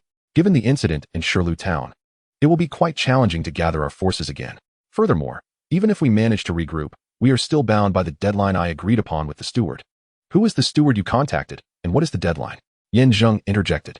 It is Su Qingfeng, the owner of the night auction house in Nightwind City, who is also the steward dispatched by the family alliance. We agreed upon a deadline of 1 month, and now, over 20 days have passed. We have only 3 days left. All right, then we shall seek out Su Qingfeng in 3 days. Huh. Uncle San appeared bewildered. Yu Qingrong also looked puzzled. Zheng, are you speaking nonsense? Why would we seek him out? We have neither men nor funds. I just conducted a brief inquiry. Over the years, through pillaging and violence, Black Wind Stronghold has accumulated considerable wealth, approximately 15,000 taels, which is more than sufficient for the funds required to join the family alliance. As for manpower, at this point, a smile crept onto Zheng's lips. We already have resources at hand, do we not? Are you referring to the bandits from Blackwind Stronghold? Uncle San's face twitched at the mention of Lu Guofeng, but he remained patient, listening intently. Indeed, Zheng affirmed, nodding. The reason I spared the village chief's life was to have him categorize these bandits. I want to select those who have just joined, those who were coerced, and those who still possess a shred of conscience. The rest will be dealt with ruthlessly. Conservatively speaking, there should be at least 100 of them. Isn't that sufficient? Uncle, is that enough? Uncle San was taken aback, but nodded vigorously. Yes, it is more than enough. We only need 100 men, and that exceeds our requirements. Moreover, these bandits have years of experience in slaughter and possess decent strength. With this as our foundation, the rise of the Yu family is imminent. With that, Uncle Sen stood up, approached Zheng, and clapped him on the shoulder, his face full of admiration. You are quite impressive. Not only do you have the strength to contend with formidable foes, but you also have the wisdom to utilize these bandits to our advantage. Your courage and strategy are indeed a blessing for the Yu family. Once the family is re-established, I shall appoint you as a steward, contributing to the growth of our lineage. Very well, I agree. Yu Qingrong rose alongside him. Mrs. Lu could not restrain her applause, her admiration and affection for Zheng unmistakably evident in her expression. Thus, the matter was settled. I would later retain the useful soil based on the village chief's survey. As for the silver, I would interrogate the bandits, striving to completely plunder the Black Wind Stronghold, and then set this malignant tumor ablaze, ensuring its eternal eradication. Zheng nodded and replied, you all should take a brief rest. Madame Gong has been of great assistance tonight, and I promised to escort her down the mountain. I must now fulfill that promise. Very well, go swiftly and return promptly. Uncle San nodded in agreement. Yu Qingrong cautioned, Guzi, be careful on your journey. Rest assured, miss, I shall be vigilant, he assured her. Upon exiting the house, they found that Gong Tianxue had finished her preparations, and the 3 commenced their descent. At the mountain stronghold's entrance, all the bandits, including the leaders from other hills, were lined up to answer the village chief's inquiries. Meanwhile, Shui Gizi stood nearby, overseeing the proceedings, holding the poison previously given by Gong Tianxue. Anyone who dared to act rashly would be executed on the spot. They escorted their way down, retracing their steps as they had ascended, donning poison masks to ward off the miasma, wielding the dragon-slaying blade to cut through obstacles. Half an hour later, they arrived at the mountainside, where over 10 skilled individuals awaited their arrival. Upon seeing the newcomers, the group immediately became alert, swiftly surrounding the 3 from all directions. Brother, do not be alarmed. It is I, Gong Tianxue instinctively called out. Xiaohua also understood the situation, quickly producing a flag and waving it vigorously. The initially aggressive group retreated at once. Zheng's attention was drawn to a figure swiftly approaching from the dispersing crowd. Sister. Upon seeing Gong Tianxue, the individual was overwhelmed with joy, taking several strides before brushing past Zheng, nearly knocking him over. So powerful, Zheng couldn't help but catch his breath. His spirit stirred. The forceful energy emanating from this individual was at least 4 to 5 times stronger than his own, indicating they were at least a 7th or 8th, if not 9th, layer of the body refinement realm. No wonder Gong Tianxue had previously remarked on his weakness. It was not mere exaggeration, but a truthful assessment. Clearly, the Cloud Sword Villa was teeming with formidable talents, not to be underestimated. Reflecting on his past failures here, a sense of trepidation washed over him. Sister, why did you come down by yourself? Did you not say you would wait for me to ascend at the opportune moment to rescue you? The man gazed sorrowfully at Gong Tianxue, who sat in a wheelchair, her face drawn with fatigue.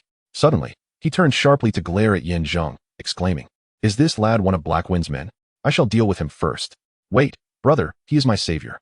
Were it not for him, Black Wind would not have been defeated, and I would not have made my descent so effortlessly." Oh, the man furrowed his brow. Zheng walked over at the opportune moment, extending his hand with a smile. "Greetings, I am Guzi. Guzi, this is my brother, Gong Yunjian, the young master of Yunjian Manor." Gong Yunjian, perplexed, observed Zheng with a peculiar gaze, remarking, "He has slain the Black Whirlwind? And yet he can escort you down the mountain? The relentless pursuers of the Black Whirlwind were indeed your doing, and it is understandable that with your assistance, he could be vanquished. However, the descent is fraught with marshes and miasma. Even I must tread carefully. How is it that he could escort you safely?" At this, Gong Tianxue handed over a gas mask, saying, "With this, you will be impervious to toxins. Furthermore, the dragon-slaying sword in his possession is a treasured heirloom of the Yu family, capable of severing all thorns." "The Yu family, you say?" Gong Yunjian contemplated briefly, then grasped Zheng's hand, expressing his gratitude. "Thank you, brother Ergo. You have saved my sister, which makes you a distinguished guest of Yunjian Manor and a benefactor of mine. Should the opportunity arise, you are most welcome to visit, and I shall ensure you are treated with the utmost hospitality. Moreover, if you encounter any troubles in the future, do not hesitate to seek our assistance. We shall not turn you away." "Then I am most grateful," Zheng replied with a smile and a fist salute. "But it is getting late. You should depart promptly. I managed to craft several gas masks during my descent, and now each of you has one." "Thank you, brother Air." Chapter 32. It was only after the figures of Gong Tianxue and her companions faded from view that Zheng returned to Black Wind Stronghold. The journey was perilous, with landslides obstructing the path and marshes teeming with toxic fumes. Even with the gas masks, complete protection was unattainable, particularly since he had given away his limited supply to Gong Tianxue and her entourage. After much deliberation, he resolved to remain at Black Wind Stronghold for the night, planning to reassess the situation come morning when conditions might improve. Half an hour later, he arrived back at the stronghold. Outside, Shui Gizi and the village chief were still categorizing the bandits. With over 1,000 bandits in Black Wind Stronghold, comprehending their backgrounds required both time and discernment. The village chief demonstrated commendable capability. Had he not been a traitor, he might have been of use to me. However, there are no what-ifs. Once his task is complete, his fate is sealed. Upon entering the house, his third uncle was still elaborating on a grand vision for the future to Yu Qingrong. Once they secured the necessary funds and manpower and made contact with Su Qingfeng, they would rebuild the Yu family, joining forces with the other 6 prominent families, advancing step by step until they ultimately eradicated the Xiu family. His uncle spoke fervently, his rhetoric captivating.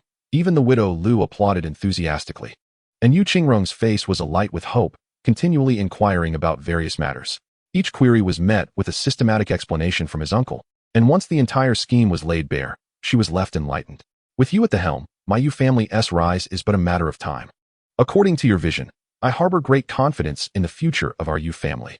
Yu Qingrong, invigorated, called out. Third uncle smiled and gestured to speak, but was interrupted by the entrance of Zheng from outside. "Guzi, how did it go? Was Madame Gong safely escorted down the mountain?" "Yes, third uncle. Her family came to collect her. However, on my return, I encountered a landslide that has blocked all paths down the mountain. I believe we must temporarily rest here tonight and devise a plan tomorrow when the weather improves." "Very well," third uncle replied, his lips curling into a smile, radiating warmth. "Having arrived at Heifengjai, I can finally enjoy a good night's sleep tonight. It's getting late. Let's all return and rest. I will oversee the distribution of personnel and funds, striving to provide you with a satisfactory answer by dawn."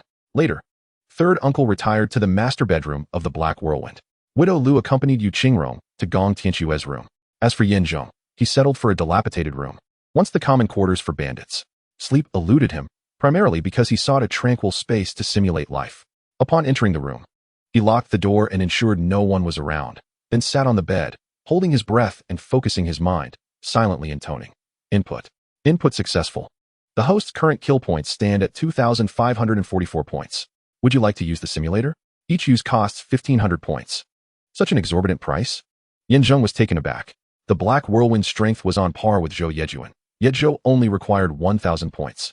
The price increase stemmed mainly from the Death Pursuer. However, he had reaped no tangible benefits. The sudden hike in cost was bewildering. Reluctantly, he decided to proceed. Under the eaves of life, one must bow their head. Even if it was merely a single simulation opportunity, he felt compelled to utilize it. After all, resolving the matters at Heifeng was paramount as he prepared to venture towards Lingnan City, yet he was entirely ignorant of the circumstances there. This uncertainty instilled a sense of panic within him. He needed to elevate his strength or gain insights into the future as much as possible. Immediately, as Zheng affirmed his decision, several lines of text unfolded before his eyes. At 25 years of age, in the mid-stage of body refinement at the 5th level, after slaying the Black Whirlwind, you succumbed to poison the following morning, your cultivation restricted. All the silver and personnel plundered from Heifeng were seized. Narrowly escaping through a desperate struggle, yet Shui Gizi was killed, Yu Qingrong was abducted, and Widow Lu perished in her attempt to save you. Upon your descent from the mountain, you discovered that Yejikin had been slaughtered. At 27 years of age, in a state of perpetual flight, you were fortunate to be rescued by Xiao Hua, who sheltered you at Yujian Villa. In gratitude, Gong Tianxue restored your lost cultivation and aided you in becoming a Death Pursuer, a fortified version of the Black Whirlwind, impervious to poisons and capable of self-liberation from toxins. At the age of 31, upon discovering your true identity, the master of the estate intended to offer you to the capital. However, Gong Tianxue sacrificed her life to aid your escape, only to be betrayed by Xiaohua, resulting in her recapture and subsequent delivery to the capital. After 3 years of imprisonment at the age of 30, you finally reunited with your mother in the cold palace, yet she had already become a lifeless corpse. Overwhelmed by sorrow, you wept to the point of death. The enhancement of one's cultivation is indeed arduous. I have expended several thousand points of killing intent, yet I remain unable to progress beyond the mid-stage of the 5th tier of body refinement. However, am I poisoned? By dawn, my cultivation will be restricted, leaving me only the ability to wield my killing skills. At present, the entire Black Wind village is under my control. Who could possibly have poisoned me and taken both my silver and my men? Who could this person be? It suddenly dawned on me that I have not traversed a realm of fantasy, but rather a world rife with traitors. Everywhere I turn, betrayal lurks. Anyone can sell another out. Where has the fundamental trust between individuals vanished? Alas, I have fled, while Shui Gizi and the others have perished. Wild Chicken Village, too, cannot escape the fate of annihilation. In my desperate flight, I ultimately crossed paths with Yunjian Mountain Villa. Gong Tianxue proved to be rather commendable. Not only did she provide me with deadly pursuers, but she also aided my escape. Yet, Xiaohua, who betrayed her master, what is her true identity? When I encountered my mother in the cold palace, she had already succumbed to death. Who was responsible for her demise? With these thoughts swirling in my mind, my heart was a tempest of confusion. Simulation complete. The host may select one of the following 3 options to retain. 1. The cultivation level at the age of 25. 2. The deadly pursuit technique taught to you by Gong Tianxue at the age of 20. 3. A replay of the moment you met your mother in the cold palace at the age of 34. Without hesitation, I chose option 2. My cultivation did not increase, as the first option was filtered out. As for the third option, I deeply yearned to know who had slain my mother, but would that knowledge change anything? Given my current strength, not only can I not avenge her, but I am also incapable of returning to the Imperial Palace. With my choice made, 2 streams of energy surged forth, swiftly infusing my hands. Upon lowering my gaze, the surface appeared unchanged, yet I could feel an impenetrable shell enveloping me, capable of withstanding thousands of pounds of force. Beneath my palms, 2 veins throbbed, visibly coursing with vital energy, ready to cleanse and purify any foreign substances. This must be what they mean by being impervious to toxins. Any poison would be purged within these veins, leaving me unscathed. If anyone dares to poison me tomorrow, it should not inflict significant harm. I am eager to discover the identity of this scoundrel. The following morning, I had not slept a wink, engrossed in studying the deadly pursuit technique. Unlike the Black Whirlwind, his prowess stems from the nurturing of toxins, while Zheng's strength derives from an enhanced version refined by Gong Tianxue. Not only does he eschew the use of poisons, but he also moves with effortless grace, able to take and give at will. The sole criticism lies in the deadly pursuit technique, which is a palm technique formed from toxins. The more poison involved, the greater its power. In other words, to unleash the full potential of deadly pursuit, one must draw upon a copious amount of toxins. With a creak, he stretched lazily and rose to open the door. The morning mist hung thickly in the air, casting a dreamlike veil over the picturesque landscape, reminiscent of an ink wash painting. Brother Dog. At that moment, A familiar figure approached in the distance. Shui Gizi hurriedly came forth, clutching a ledger and shouting as he ran, "It's all set. The personnel ledger is right here. I brought it especially for you." Thud. Before he could finish, as Shui Gizi stepped into the courtyard, an invisible aura suddenly knocked him to the ground. Instantly, a bizarre atmosphere enveloped him, and soon he lay sprawled on the ground, frothing at the mouth. Gizi. Upon witnessing this, Zheng was taken aback and moved to assist, only to feel darkness descend before him. He collapsed, and in a whirl of confusion, he sensed a toxic substance spreading within him, constricting his organs and abruptly solidifying his energy pathways, rendering him powerless. Zheng gasped, murmuring to himself, "Is this the poison mentioned in the simulator last night? Let go of me." Just then, he heard the sharp reprimand of Lu Guofu. Following that, the voice of Yu Qingrong chimed in, "Uncle, I am your niece. Why do you treat me this way? We discussed rebuilding the Yu family last night." Smack. Before she could finish, a resounding slap echoed through the air, and Yu Tianxiu sneered, "Niece? Who doesn't know that I, Yu Tianxiu, was adopted by you? I share no blood ties with your Yu family. Indeed, the family must be rebuilt, but not with you. It will be by my own hand. Furthermore, the new lineage shall no longer bear the Yu surname. I shall create a new family under my own name." As he spoke, Yu Tianxiu suddenly erupted into 3 boisterous laughs, mocking, "I must thank you all, truly. I was pondering how to initiate my plan. And then you went and killed the whirlwind, categorizing their personnel. Now, I have both the silver and the men I need. Once I eliminate you, I can seize everything required without a soul being the wiser. It's simply perfect." Little did they know, the one who had poisoned them was none other than Yu Tianxiu. Chapter 33, Truly Unexpected. No wonder he poisoned himself. Fearing a desperate counterattack, he decided to eradicate his own cultivation first. Once this was achieved, Shui Gizi, Yu Qingrong, and Lu Guofu would merely be insignificant mortals, posing no real threat. And as their downfall unfolded, the other bandits would undoubtedly turn against one another.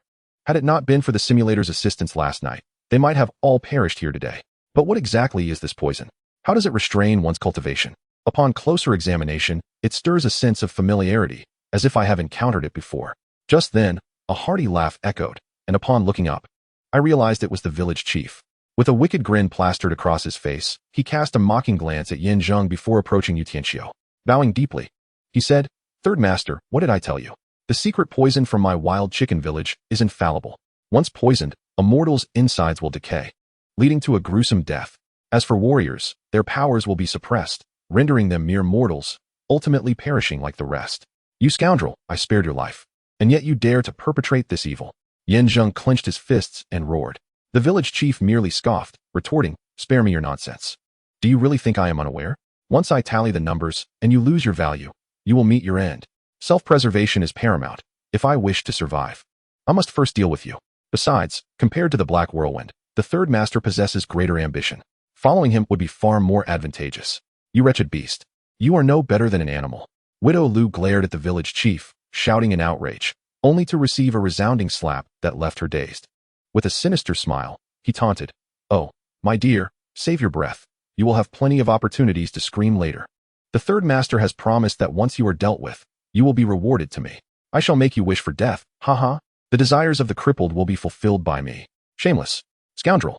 Widow Lu struggled desperately, but a bandit held her firmly, rendering her immobile. Meanwhile, Shui Gizi and Yu Qingrong hurled curses at the chief, only to be met with slaps and beatings. They were mere mortals, while Yu Tianxiu was a formidable master at the 4th level of body refinement. In just a few moments, he had beaten them into a bloody pulp.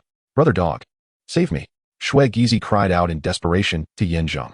Widow Lu and Yu Qingrong simultaneously directed hopeful gazes towards him. At this moment, he was their only hope. "Save you?"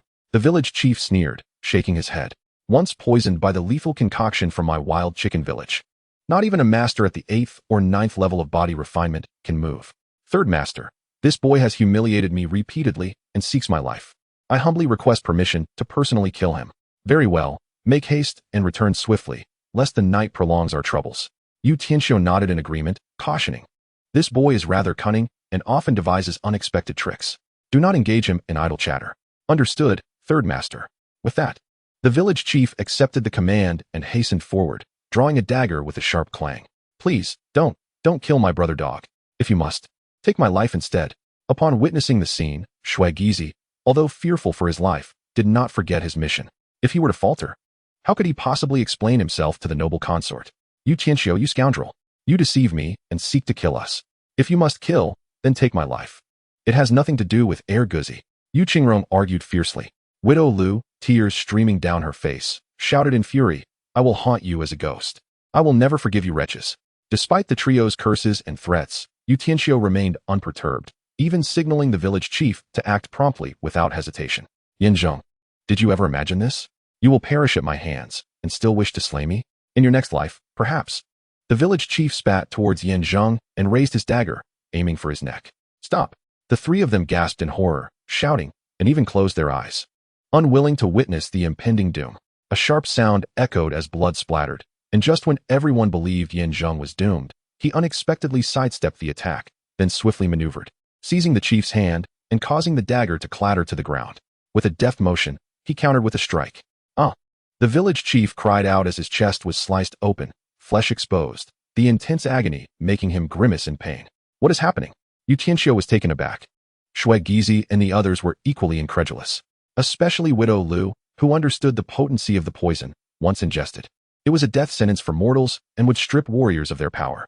Even someone as formidable as Yin Zheng, a master of the 5th level of body refinement, should not have been spared. But why could he still move? His recent agility clearly indicated he possessed cultivation.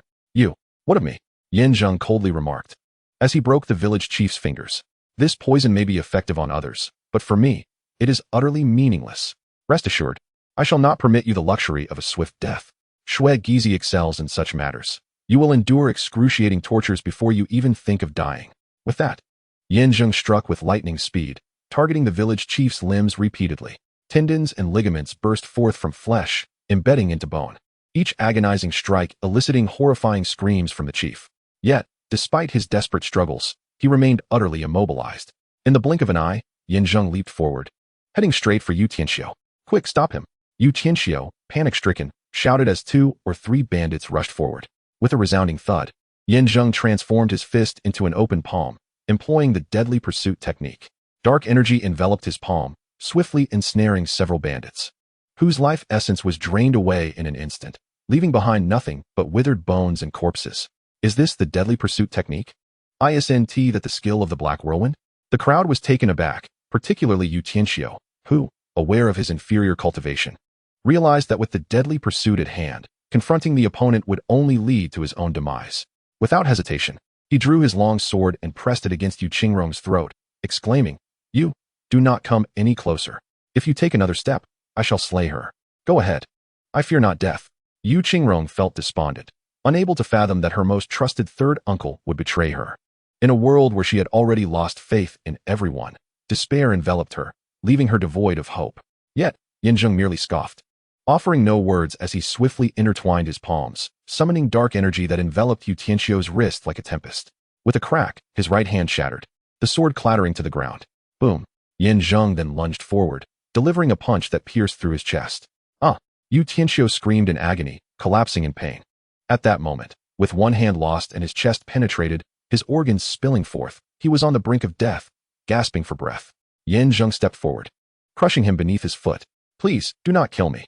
At death's door, Yu Tianxiu surrendered, mustering the last of his strength to plead. I am, after all, Qingrong's uncle, a member of the Yu family.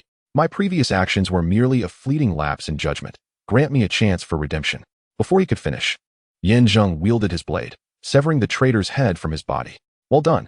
This beast deserves such a fate, to be left in pieces, a corpse without a head. Witnessing the scene, Shui Gizi and Widow Lu applauded in satisfaction. Meanwhile, Yu Qingrong appeared utterly dejected, like a soulless shell, devoid of vitality. Miss, I know Yu Tianxiu. Do not speak. I wish to be alone, Yu Qingrong interrupted, turning and fleeing. Sister Lu, please go after her. I fear she may do something rash. Of course. I shall go at once. Widow Lu nodded and hurried after her. Yin Zheng turned to Shui Gizi. Gizi, hand me the account book. The village chief is in your charge. Remember, compared to those I dealt with before, this traitor must face 100-fold retribution for daring to betray me twice. I shall make him regret ever setting foot in this world. Understood, just watch. After handing the account book to Yin Zheng, Shui Gizi scampered towards the village chief. Chapter 34. Upon reviewing the account book, it was revealed that the Black Wind stronghold, along with various bandits from other hills, totaled 1,088 individuals.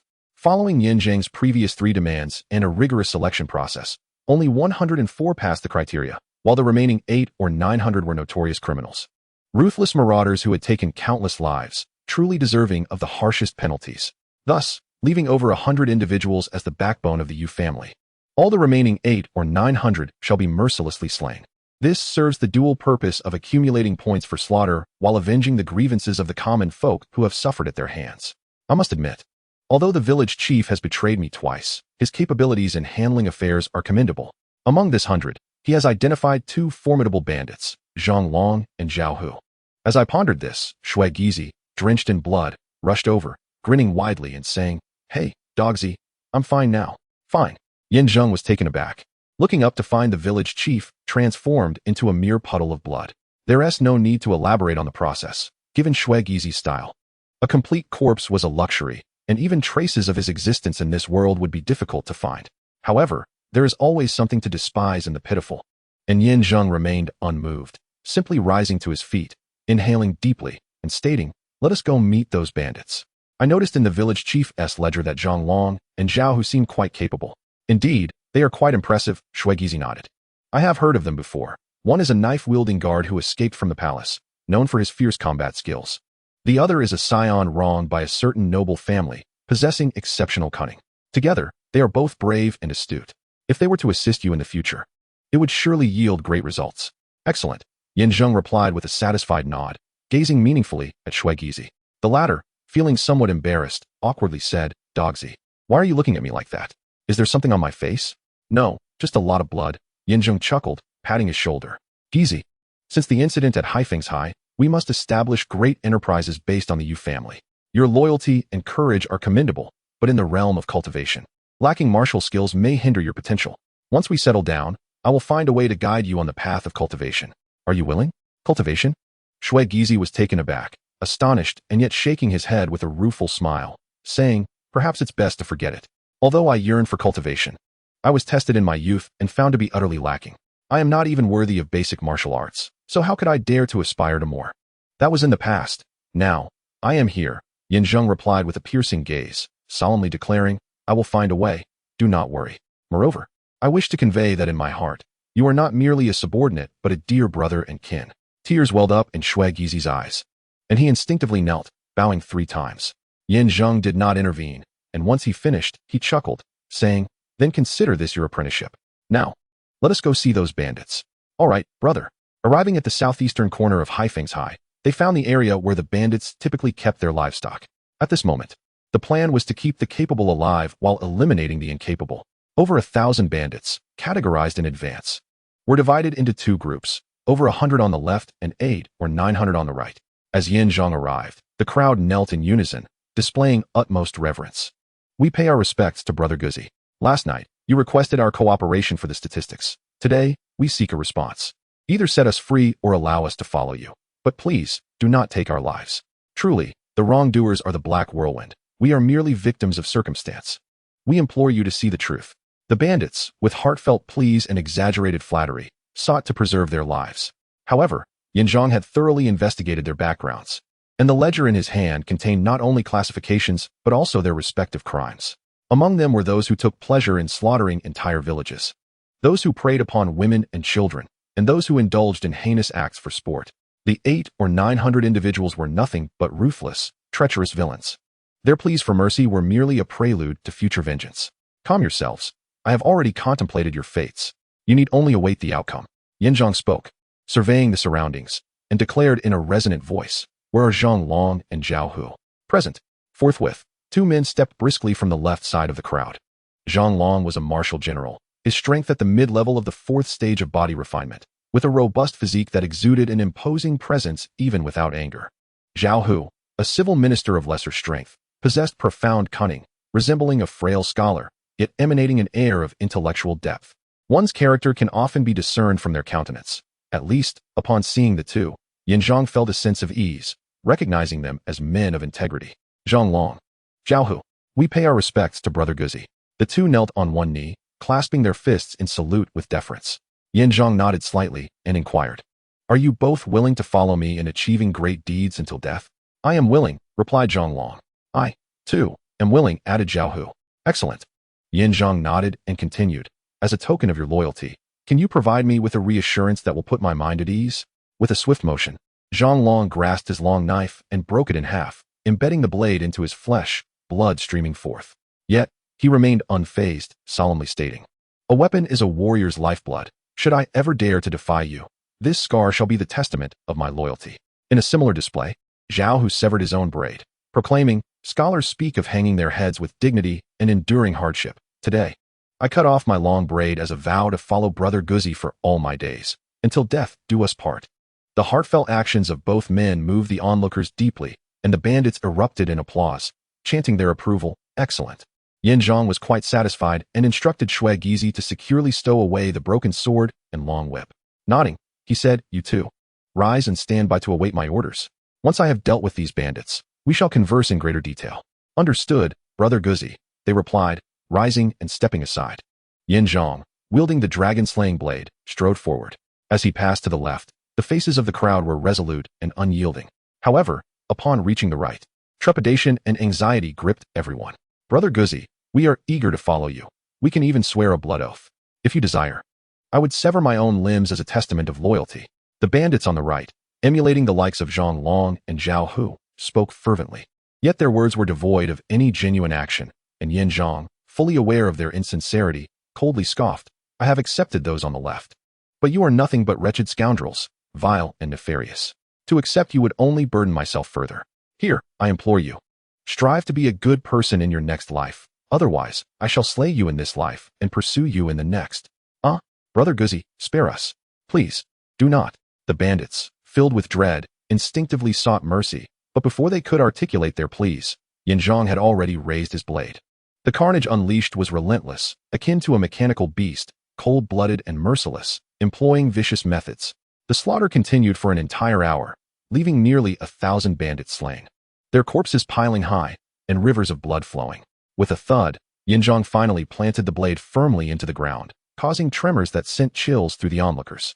At that moment, he was drenched in blood, his hair disheveled, and his eyes, frosted with cold fury, fixated on the remaining 100 or so individuals.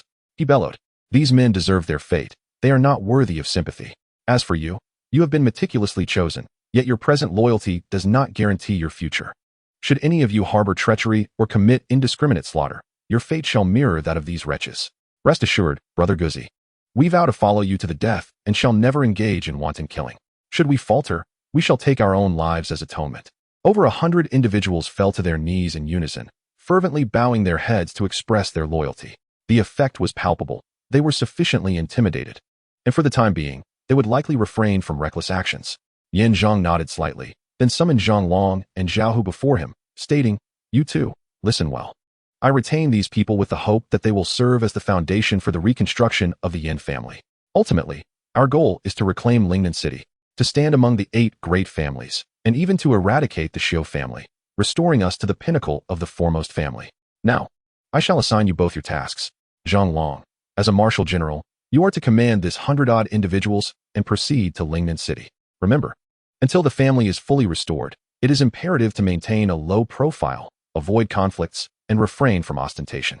Zhao Hu, as a civil minister and military strategist, upon entering Lingnan City, you shall take refuge in a warehouse south of the city. Here is the key, which grants you access to the supplies you require.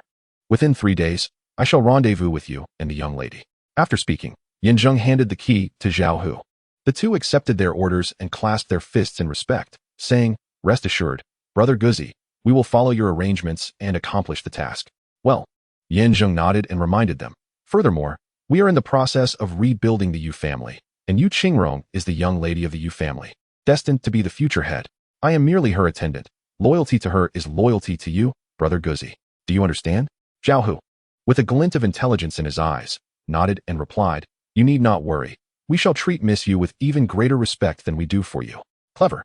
Subsequently, Zhang Long and Zhao Hu, accompanied by 100 bandits, descended the mountain via a narrow path, heading towards Lingnan City for settlement. Meanwhile, under the gentle care of Widow Lu, Yu Qingrong's spirits began to improve. After reuniting with Yin Zheng and the others, they set fire to the Black Wind stronghold, completely uprooting this malignant threat to the region. The 4 donned their gas masks and descended the mountain towards Yeji village. Upon informing the villagers of the events concerning the Black Wind stronghold, They erupted in cheers, their spirits soaring. In the hearts of the villagers, Zheng, once a hero, now transcended to a divine existence, and they all revered him with profound gratitude. Seizing this opportunity, Zheng promoted widow Lu to the position of village chief. With Zheng's endorsement, it was a unanimous choice, and given widow Lu's appropriate mannerisms, the act was met with resounding applause. Today was indeed a double celebration. The villagers insisted on hosting Zheng and his companions for a feast of meat and wine to commemorate the event. Unable to refuse their warm hospitality, Zheng reluctantly agreed, intending to indulge this evening and set off for Lingnan City the following day. As the night deepened and the revelry continued, amidst the jubilation, only one person appeared despondent, Qingrong. It was only after all the villagers had departed that she sought out Zheng. Shyly hesitant, she struggled to find her words. "Young lady, if you have something to say, please do so directly." Zheng, though having consumed considerable wine, remained clear-headed. Observing Qingrong's difficulty in expression, he sought to reassure her. "We are all members of the Yu family, and after all we have endured, I believe our bond should only grow stronger." Before he could finish, Qingrong interrupted, gazing earnestly at Zheng. As if resolving something within herself, she solemnly declared, "Let us part ways here." "Huh?" Zheng was taken aback, perplexed. "Young lady, what do you mean? Do not call me young lady. I am not your young lady." Emotions surged, and the volume of Qingrong's voice escalated significantly. "During this time, I am immensely grateful for your assistance. However, I am a person of principles, and my bottom line is that I cannot be deceived. Yet you, unlike Air Guzi, are but a false identity. How long do you intend to continue this charade? Do not deny it. This is the truth. The village chief once alluded to it, and I have borne it in mind ever since. This is not merely a matter of a young lady. There are deeper implications, and you need not explain further." Rising from her seat, Qingrong bowed thrice before Zheng, her eyes brimming with tears, and expressed, "These 3 bows are my sincere gratitude to you, and I shall not disturb the forces and resources you have embedded in Lingnan City. In this life, I cannot exact vengeance, but in the next, I shall ensure that the blood debts of the Shou family are repaid in kind. And you, are you to seek a place to live out your days in solitude? To forget the hatred of your slaughtered kin because the 9th prince deceived you?" At that moment, Shui Gizi entered the room. Zheng frowned and instinctively said, "Gizi, do not speak." But Shui Gizi insisted, emboldened by the wine, "Let me be frank. He is not Air Guzi, but the current 9th prince." "The 9th prince?" Qingrong was taken aback, pondering for a moment before exclaiming, "I am aware of this matter. 3 years ago, it was rumored that his mother had an affair with a servant and was cast into the cold palace. Consequently, her son, Zheng, was exiled to the Tower of the Condemned. Could it be that you are Zheng?" Indeed, now that the truth was laid bare, Zheng felt no need for further concealment and nodded, saying, "Your family was annihilated, and my mother was wronged. I was banished here. In a sense, we are both wanderers of fate. That does not justify deception," Qingrong replied, her expression one of skepticism. "Moreover, I cannot comprehend why you would seek revenge by drawing close to me. The Yu family, though fallen, was once the foremost clan." Zheng interjected earnestly. Given the right opportunity, a rallying call could still elicit a multitude of responses. Assisting the Yu family in reclaiming its former glory would grant the opportunity to enter the sect, establish a foothold, and return to the palace for success. Do you understand? As a scion of the dynasty, I am indeed aware of such a path to advancement. However, Miss Yu, I must ask you this. Do you truly desire revenge? Or do you intend to live out your days in solitude? Before Qingrong could respond, Shui Gizi passionately argued, "You have seen for yourself. The 9th prince has already laid the groundwork, with his forces and resources in place. Moreover, he possesses formidable strength, equipped with both the dragon-slaying sword and the death-seeking pursuer. To confront the Shou family is simply a matter of time. If you choose to abandon your quest for vengeance due to his deceit, then I must say, you are rather foolish. Lies can be both benign and malevolent. Tell me, has the 9th prince ever harmed you? Has he ever exploited you? Has he ever tormented you? None of this has occurred. It is merely a partnership of mutual benefit. You seek to restore the Yu family while he returns to the palace. Does that not seem feasible?" Shui Gizi's relentless questioning left Qingrong speechless. In truth, during this period of acquaintance, she had already grown dependent on Zheng. For reasons unknown, he exuded the aura of a safe haven, offering her solace against all tempests. "How can I be certain that you will not deceive me in the future? After all, my third uncle is here." Zheng pointed to his chest and solemnly declared, "Thus far, the only deception I have wrought upon you is regarding my identity. Beyond that, I have laid bare my heart without a shred of falsehood. In our future collaboration, should you discover even the slightest untruth, we may terminate our partnership at any moment. and I shall harbor no resentment. Moreover, the dragon-slaying saber is your family's heirloom. Even though it resides with me now, you possess the power to take my life with but a thought. With this in mind, can you not find peace of mind? After a moment of contemplation, Yu Qingrong resolved with a nod. However, I have a stipulation. Speak. I shall be the master, and you the aide. Yu Qingrong's gaze was piercing as she stated, to restore the Yu family, I will be the head of the household. You will merely use the Yu family as a stepping stone. Many matters will still be under my purview. I will give the orders, and you will obey. Naturally, without you, my future would be bleak, so I shall not be overly harsh, but I must retain my autonomy, Ninth Prince. That is acceptable. But refrain from calling me Ninth Prince. Simply refer to me as Heir Guzi. It is a name I am accustomed to. With the air of animosity between them dispelled, Shui Gizi let out a sigh of relief, applauding before inquiring with a smile. Miss, our forces have already been arranged in Lingnan City. What are your orders next? Shall we set off tonight, or rest until tomorrow? Yu Qingrong waved her hand, exhaling deeply, before entering Lingnan City. I must first visit the mass grave 10 miles outside the city to locate the remains of my entire Yu family. I wish to inter them together and inform them that the restoration of the Yu family is imminent. The mass grave? Shui Gizi furrowed his brow in skepticism. Given the pile of bones, how can you possibly find them? Yu Qingrong pointed to the dragon-slaying saber and replied, it is an heirloom. It will sense its kin. Besides, we just agreed that I am the master and you are the aide. Do my words not hold weight? They do. Shui Gizi nodded repeatedly, feeling somewhat embarrassed. Before departing the room with Yin Zheng, he slept in the outer room while Yin Zheng took the inner quarters. Once he secured the crossbar and confirmed everything was in order, he sat at the head of the bed, holding his breath, and silently intoned. Input. Input successful. The host's current kill value is 1,733 points. Would you like to use the life simulator? Each use costs 500 points. The price has decreased. However, previously, there were still over 600 points remaining. After vanquishing that band of marauders, amounting to nearly 900, only a meager 10 points were acquired. Cumulatively, it could be considered a modest sum, had it not been for the fortuitous enhancement of the 4th stage of body refinement from Yu Tianxiu. The outcome would have been even less favorable. Otherwise, it would not have been possible to expend a mere 500 points in a single endeavor. Thus, it appears that I am capable of simulating 3 times. With a resolute heart, Yin Zheng confirmed this, and several passages immediately materialized before his eyes. Chapter 36. At the age of 24, in the late stages of the 5th level of body refinement, Yu, accompanied by Yu Qingrong and Shui Gizi, ventured to Lingnan City. While searching for the remains of the Yu family in the mass grave, the Dragon Slayer's sword failed to sense any presence. Instead, the chaotic searching attracted the attention of the authorities, resulting in immediate arrest and imprisonment. That very night, Shui Gizi was brutally beaten to death, and Yu Qingrong was handed over to the Xiu family by the jailers. You, relying on your own prowess, managed to escape under the cover of night. However, in your quest to locate Yu Qingrong, you sustained severe injuries at the hands of the Xiu family, who subsequently launched a citywide manhunt against you, forcing you to flee from Nightwind City. At the age of 26, having endured a tumultuous journey, you encountered Zhang Long and Zhao Hu, who had established a security agency. With the support of over 100 bandits, they carved out a niche in Shirlu Town, remaining fiercely loyal to you as their leader and evolving into a formidable power. By the age of 33, your agency had come to control a vital artery of power. Upon learning of Yu Qingrong's whereabouts, you set out to rescue her, only to fall into a trap and be captured. Zhang Long and Zhao Hu perished in battle, and the agency changed hands, as the Xiu family had long been aware of your background and had deliberately fattened you up for slaughter. You were ultimately burned alive at the scene. Upon reflecting on this life, Zheng was pensive. It became clear that no remains of the Yu family were present in the mass grave. They had already been taken away. Judging by the circumstances within the prison, it appeared that the Xiu family had confiscated them and stationed surveillance around the area. Any sighting of Yu Qingrong would lead to immediate notification of the authorities for her capture.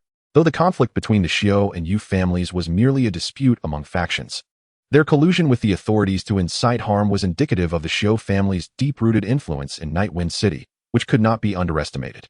Conversely, Zhang Long and Zhao Hu proved to be astute allies. They did not align with my cause initially, but instead rallied over 100 bandits to forge their own path, ultimately growing in strength and remaining loyally by my side until their tragic demise in battle. Nevertheless, the sole consolation was that, after several simulations, my strength had finally reached the 5th stage of body refinement, with but a single step remaining to ascend to the 6th. Yin Zheng sighed, his heart already resolute. Knowing full well that the mass grave was a trap, he resolved not to walk into the snare. Yet, Yu Qingrong was undeniably stubborn and would undoubtedly insist on pursuing this matter. How might one persuade her? Simulation complete. The host may select one of the following 3 options for retention. 1. The cultivation level at the age of 24. 2. The combat experience as the head of the security agency at 26. 3. A replay of the events leading to capture at 33. Yanzhang unhesitatingly made his choice. At this moment, nothing was more crucial than the enhancement of his cultivation. As he resolved within his heart, a familiar sensation enveloped him, akin to a gentle spring breeze caressing his entire being. Ultimately, this energy took root along the pathways of his body, sprouting anew from the initial stage of body refinement, soaring upwards until reaching the later stages of the 5th level. The instant he breached the barrier, a thunderous resonance echoed within his mind, and he felt a qualitative transformation throughout his internal organs, blood vessels, and bones. With an instinctive surge, he rose and, with a powerful fist, struck down, generating a formidable ripple that cleaved through all obstacles in its path, tumultuous and unyielding. It was as though his punch carried countless blades and spears, embodying the essence of overcoming myriad techniques through sheer force. Just then, a knock resounded from outside. Dogsy. What's happening? Why is there such a commotion in your room? Are you all right? The disturbance had drawn the attention of Shui Gizi outside. Yanzhang took a deep breath and calmly replied, It's nothing. I am in the midst of my training. Please do not disturb me. Continue your slumber. All right. If the sky falls, I'll just use my blanket to cover myself. Shui Gizi nodded in acknowledgement, aware that the 9th prince was a person of great significance, particularly gifted in the realm of cultivation. With that, he returned to his bed, saying no more. To ensure absolute certainty, Yanzhang deliberately opened the door to observe for a moment. Only when the sounds of heavy snoring filled the air did he shake his head in wry amusement, retreating to close the door securely behind him. Reminder to the host, current kill value is 1,233 points. Kill value is sufficient. Would you like to continue using the simulator? Each use costs 500 kill points. At that moment, the prompt of the simulator chimed in his ear. It was quite the business. As long as he had a balance, it continuously urged him to spend. Although the feeling of being compelled was somewhat uncomfortable, the benefits outweighed the discomfort, and without hesitation, he mentally commanded its use. After all, despite having reached the later stages of the 5th level of body refinement, the orchestrator behind the recent chaos at the graveyard was undoubtedly the Xiu family. Not to mention that the formidable figure of the Xiu family, a practitioner at the 8th level of bone refinement, was a being far beyond his reach. Since direct confrontation was futile, he could only seek ways to temporarily evade their might. The simulation of life was his sole reliance. Soon, as Yanzhang focused his thoughts, several lines of text reappeared before his eyes. At 24 years old, you, at the later stages of body refinement, were arrested by the authorities for rummaging through the chaotic graveyard. That night, Shui Gizi, tormented to the brink of death, upon learning of Yu Qingrong's identity, sought to leave. In that moment, you decisively produced the waste token you had obtained from your dealings with Su Qingfeng, a token you had scavenged from Yu Tianxiu. The jailer, Xiao Chui, having once received kindness from Su Qingfeng, thus allowed your escape. In the dead of night, you rushed to the warehouse only to find it occupied. Zhang Long and Zhao Hu, accompanied by over 100 bandits, were displaced. Ultimately, they were sheltered by Xiao Chui in his courtyard. However, upon discovery, Xiao Chui was slain, and the bandits were almost entirely massacred. You, along with Shui Gizi, managed to flee. It was then that Yu Qingrong suggested seeking refuge at the Yunjin Manor. At 34 years of age, after a decade as an assassin, you were dispatched on a mission, only to discover that your masked adversary was, in fact, Shui Gizi. Heartbroken, you were consumed by flames, set by none other than Xiaohua. After reflecting on your circumstances, it was unsurprising that your strength had not increased. You had intended to circumvent the mass grave, yet it appeared that imprisonment was inescapable. Nevertheless, the only glimmer of hope lay in the prison guard, Xiao Chui. You instinctively retrieved the contact token you had discovered on Yu Tianxiu, which seemed unremarkable, save for the engraving of a character representing connection. It bore the insignia of the Su Qingfeng auction house. To your astonishment, Su Qingfeng wielded considerable influence, such that even a mere prison guard would reverently bow to him. If you could establish contact with him and reconstitute your family under his protection, even the clans would hesitate to act recklessly. Simulation complete. The host may select one of the following options to retain. 1. Your cultivation at 14 years of age. 2. Your experience as an assassin at 36. 3. A replay of the moment Xiao Hua set you ablaze. Without hesitation, you chose the second option. You dismissed your cultivation, noting that Xiao Hua had appeared in both simulations, first betraying you leading to a tragic end, and then directly setting you aflame.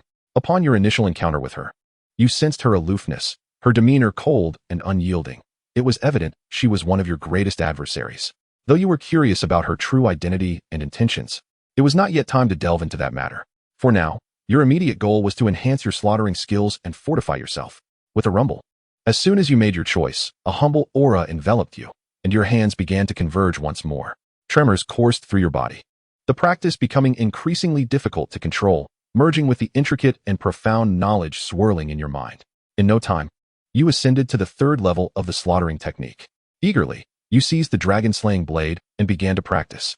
To your astonishment, a blade aura manifested. This aura, when unleashed, enveloped your strike in a white mist, amplifying its intensity and creating a self-exploding force. This force, increasingly disorienting, would deliver a series of blows to any adversary, rendering them defenseless against your onslaught. The skill of slaughtering chickens has reached an extraordinary level, yet I find myself merely at the third tier. With my mastery of the fifth stage of body tempering in its latter phase, the combination of both ensures that I possess a fair chance, even against warriors at the initial stage of the sixth level of body tempering. As for the remaining 700 points in the simulation, I must utilize them sparingly, reserving them for critical moments when my life might depend on it. After all, upon arriving at the warehouse, I discovered it had been usurped, leaving Zhang Long, Zhao Hu, and others in a state of displacement. It is imperative that I ascertain the truth before making any determinations. Once a decision is reached, I shall shed my attire and retire for the night. The night passed without incident, and at dawn the next morning, Zheng awoke early. After bidding farewell to the villagers of Wild Chicken Village, the trio set forth along a narrow path, heading directly to Lingnan City. During their parting, Widow Lu wept profusely, repeatedly urging Zheng to return and visit her in the future. After traversing mountains and enduring hardships, the three finally arrived at their destination, the mass grave outside Lingnan City, 2 days later. Miss, even if we follow your intention to use the dragon-slaying blade to uncover the remains of your family, what shall we do afterwards? Surely we cannot carry it with us indefinitely. Once I restore the Yu family, I shall ensure they are interred within the Yu family cemetery. Best friend? Zheng paused, instinctively asking, who is it? I cannot reveal that for now. I can only say she resides at Yunjian Manor. Chapter 37. Upon hearing this, a sense of astonishment gripped Zheng's heart. No wonder, in the simulated life, she insisted on seeking refuge at Yunjian Manor. It turned out she had a friend there who could provide sanctuary. However, the identity and intentions of this individual remained to be uncovered. Regardless, with Xiao Chui serving as a protective talisman, there was at least no immediate danger. Given the matter concerning the ashes of her entire family, her determination was entirely justified. She merely needed to respond to circumstances as they arose. At Yunjian Mountain, Shui Gizi furrowed his brow and, after a moment of contemplation, exclaimed, "Miss you. It has come to me. The Lady Gong Tianxue we rescued from Haifeng Stronghold seems to hail from Yunjian Manor. Yet at that time, it appeared you two were unfamiliar with one another. Enough. Do not pry into matters that do not concern you. The miss has her own reasons. Let us not forget. She is the master, and we are merely assistants. We need only act according to her directives. It is essential to understand our place." Zheng cast a sidelong glance at Shui Gizi, and though his timely prudence was noted, Yu Lingrong expressed her approval with a slight nod before leading the two further towards the mass grave. The mass grave spanned a vast expanse, with several hills piled haphazardly with bodies, layered one atop the other. There were famished vagrants who had perished, unclaimed criminals executed without ceremony, and nameless corpses brought by wild cats and dogs. The stench was overwhelming, and the sight was enough to induce nausea. With bodies so densely packed, there was scarcely any room to search, let alone find a place to set foot. Even the worldly wise Shui Gizi found himself retching uncontrollably, yet the young lady Yu Qingrong, despite her discomfort, valiantly suppressed the turmoil in her stomach. Armed with the dragon-slaying blade, she navigated through the chaos, undeterred by filth or fatigue, wholly engrossed in her search. Shui Gizi couldn't help but marvel at her remarkable resilience. Zheng, contemplative, nodded in agreement, acknowledging, indeed, her determination to find her family and grant them peace is commendable. Enough of the idle chatter, Brother Dogsy. Let us assist in the search. Although only the dragon-slaying blade can sense her family's presence, we can at least help carry the bodies, making her task somewhat easier, he suggested, eager to lend a hand. However, Zheng halted him, shaking his head. There are no remains of her family here. Searching would be futile. How do you know this? Shui Gizi asked, perplexed. If you are certain, why not inform her? Is this not a waste of time? He understood that Yu Qingrong was resolute.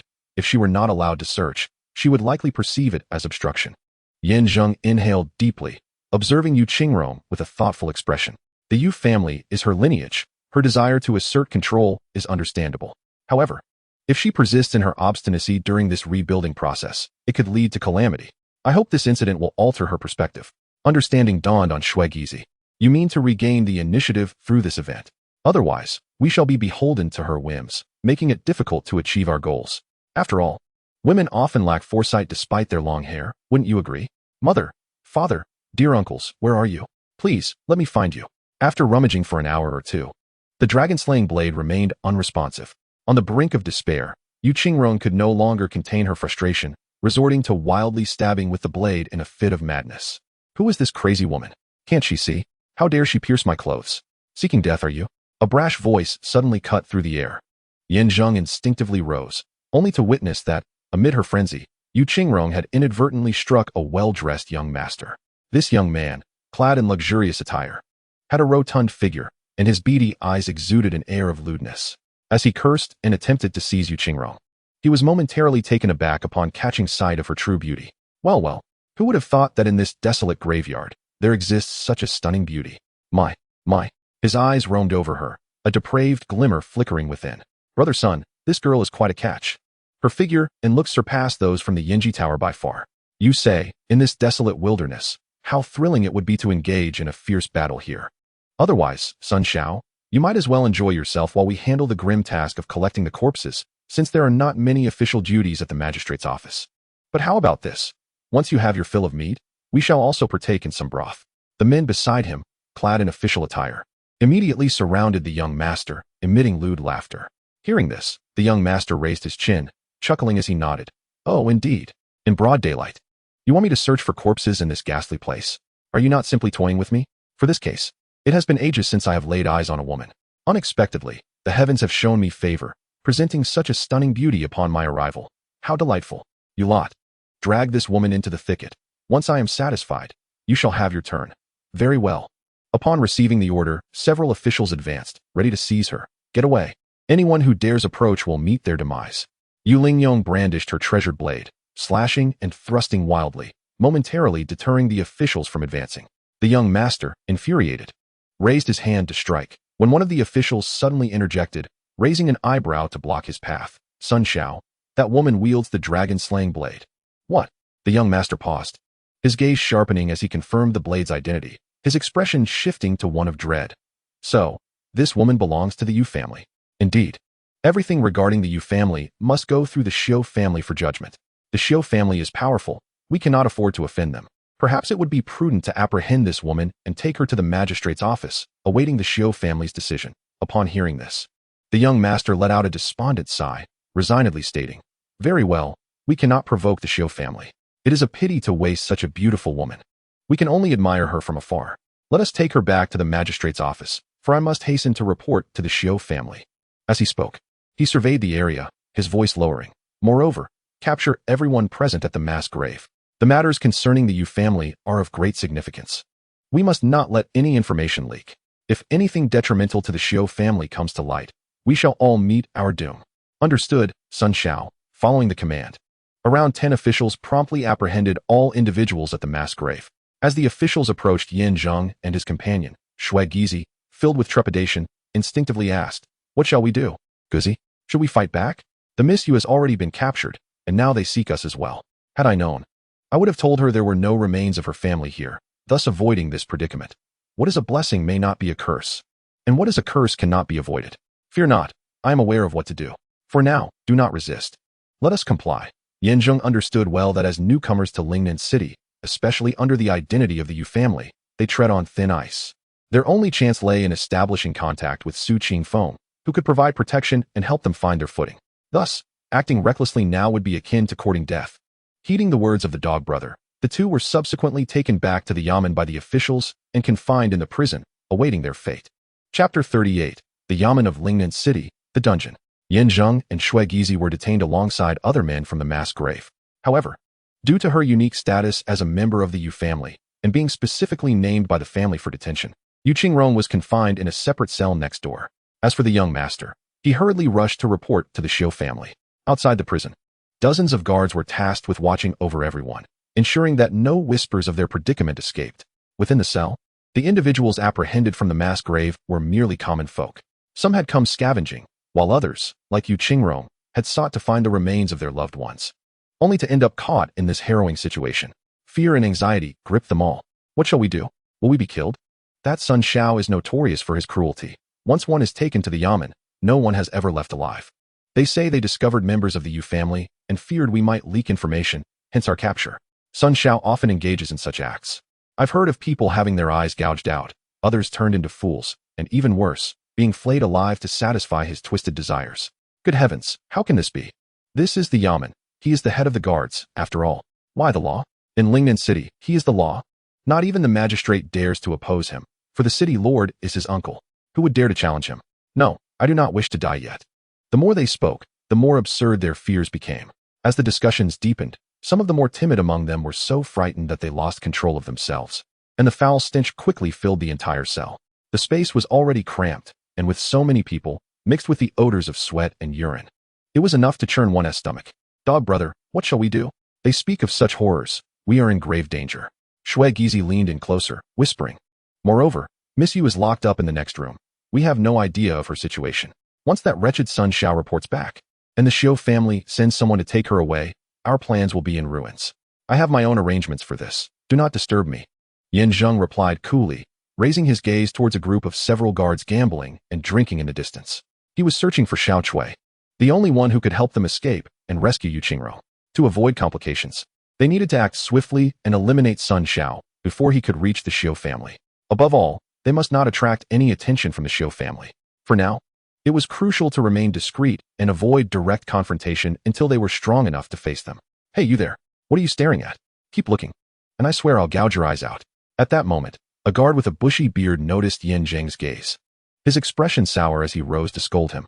Simultaneously, a dozen other guards stood up, their eyes fixed on Yin Zheng with malice, as if any sign of movement from him would result in immediate punishment. Oh, brother, please refrain from looking around so indiscreetly. This is their territory, and one must remain low-key. Are you perhaps contemplating an escape? I have observed that the security here is stringent, with countless traps outside. Attempting to flee would be tantamount to courting death. Noticing this, Shui Gizi hurriedly went to dissuade him, but Yin Zheng, with a glint of cunning in his eyes, abruptly shoved Shui Gizi aside and charged towards the iron bars, glaring at the bearded man. I have committed no crime. On what grounds do you detain me? Unlock the cell and let me out. The guards were utterly bewildered, while Shui Gizi and the others were left speechless. Was this lad truly foolish? Those who had been imprisoned were all victims of injustice, snatched away for no reason. In Nightwind City, is there even a semblance of reason left? Do they require justification to detain you? To act so unruly and audaciously shout is to invite doom. A group behind him couldn't help but scoff. Even Shui Gizi found it hard to watch. This brother, usually quite astute, had suddenly lost his wits at a critical moment. Uttering such foolishness was a source of embarrassment for his companions. Nonetheless, despite the mockery, action needed to be taken. Instinctively rising to pull Yin Zheng back, the bearded guard was instantly enraged, slamming his fist down onto the table and charging forward with a large cleaver.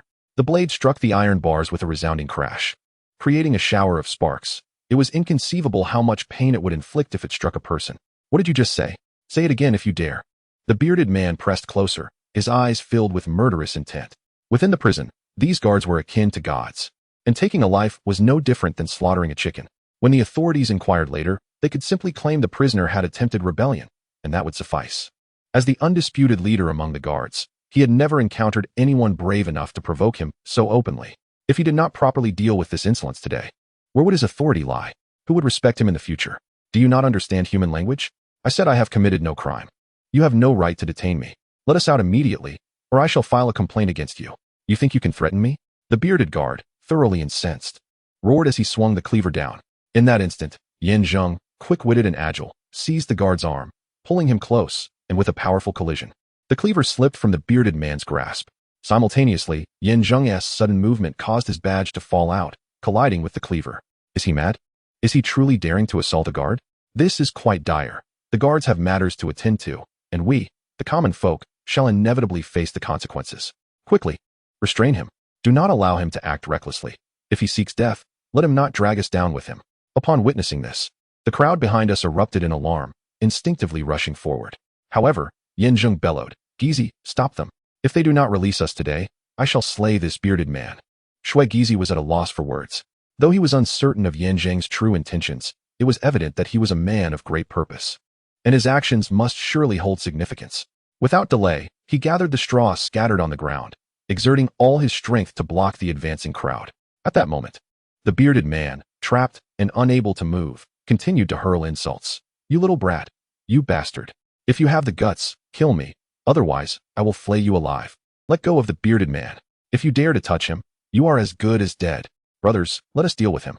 Just then, the guards, momentarily taken aback, surged forward amidst their curses, stepping over the scattered blades and badges that clinked loudly. As they were about to rush in, a commanding voice suddenly rang out. "Everyone, stand down." The speaker was the only guard who remained seated, leisurely sipping his drink. A smaller man with an appearance reminiscent of a delicate scholar, in stark contrast to the other brutish guards. His attire was more refined and immaculate. Rising from his seat, he approached with measured steps, his keen gaze fixed intently on Yan Zheng for a moment before bending down to retrieve a badge, pocketing it. "Release the bearded man. Let us discuss your demands privately, shall we? Who are you, and why should I heed your words?" Yan Zheng retorted. "You truly are blind to the greater powers at play. You dare to cause a ruckus here without even recognizing Master Chui?" A guard glared at Yan Zheng, admonishing him. "In our precinct, there are two formidable figures. One is the head officer Sun Xiao, responsible for external investigations, and the other is Master Chui, who oversees internal matters." It appeared that the individual he sought was indeed present. With a decisive conclusion reached, Yan Zheng ceased to challenge further, forcefully pushing the bearded man to the ground.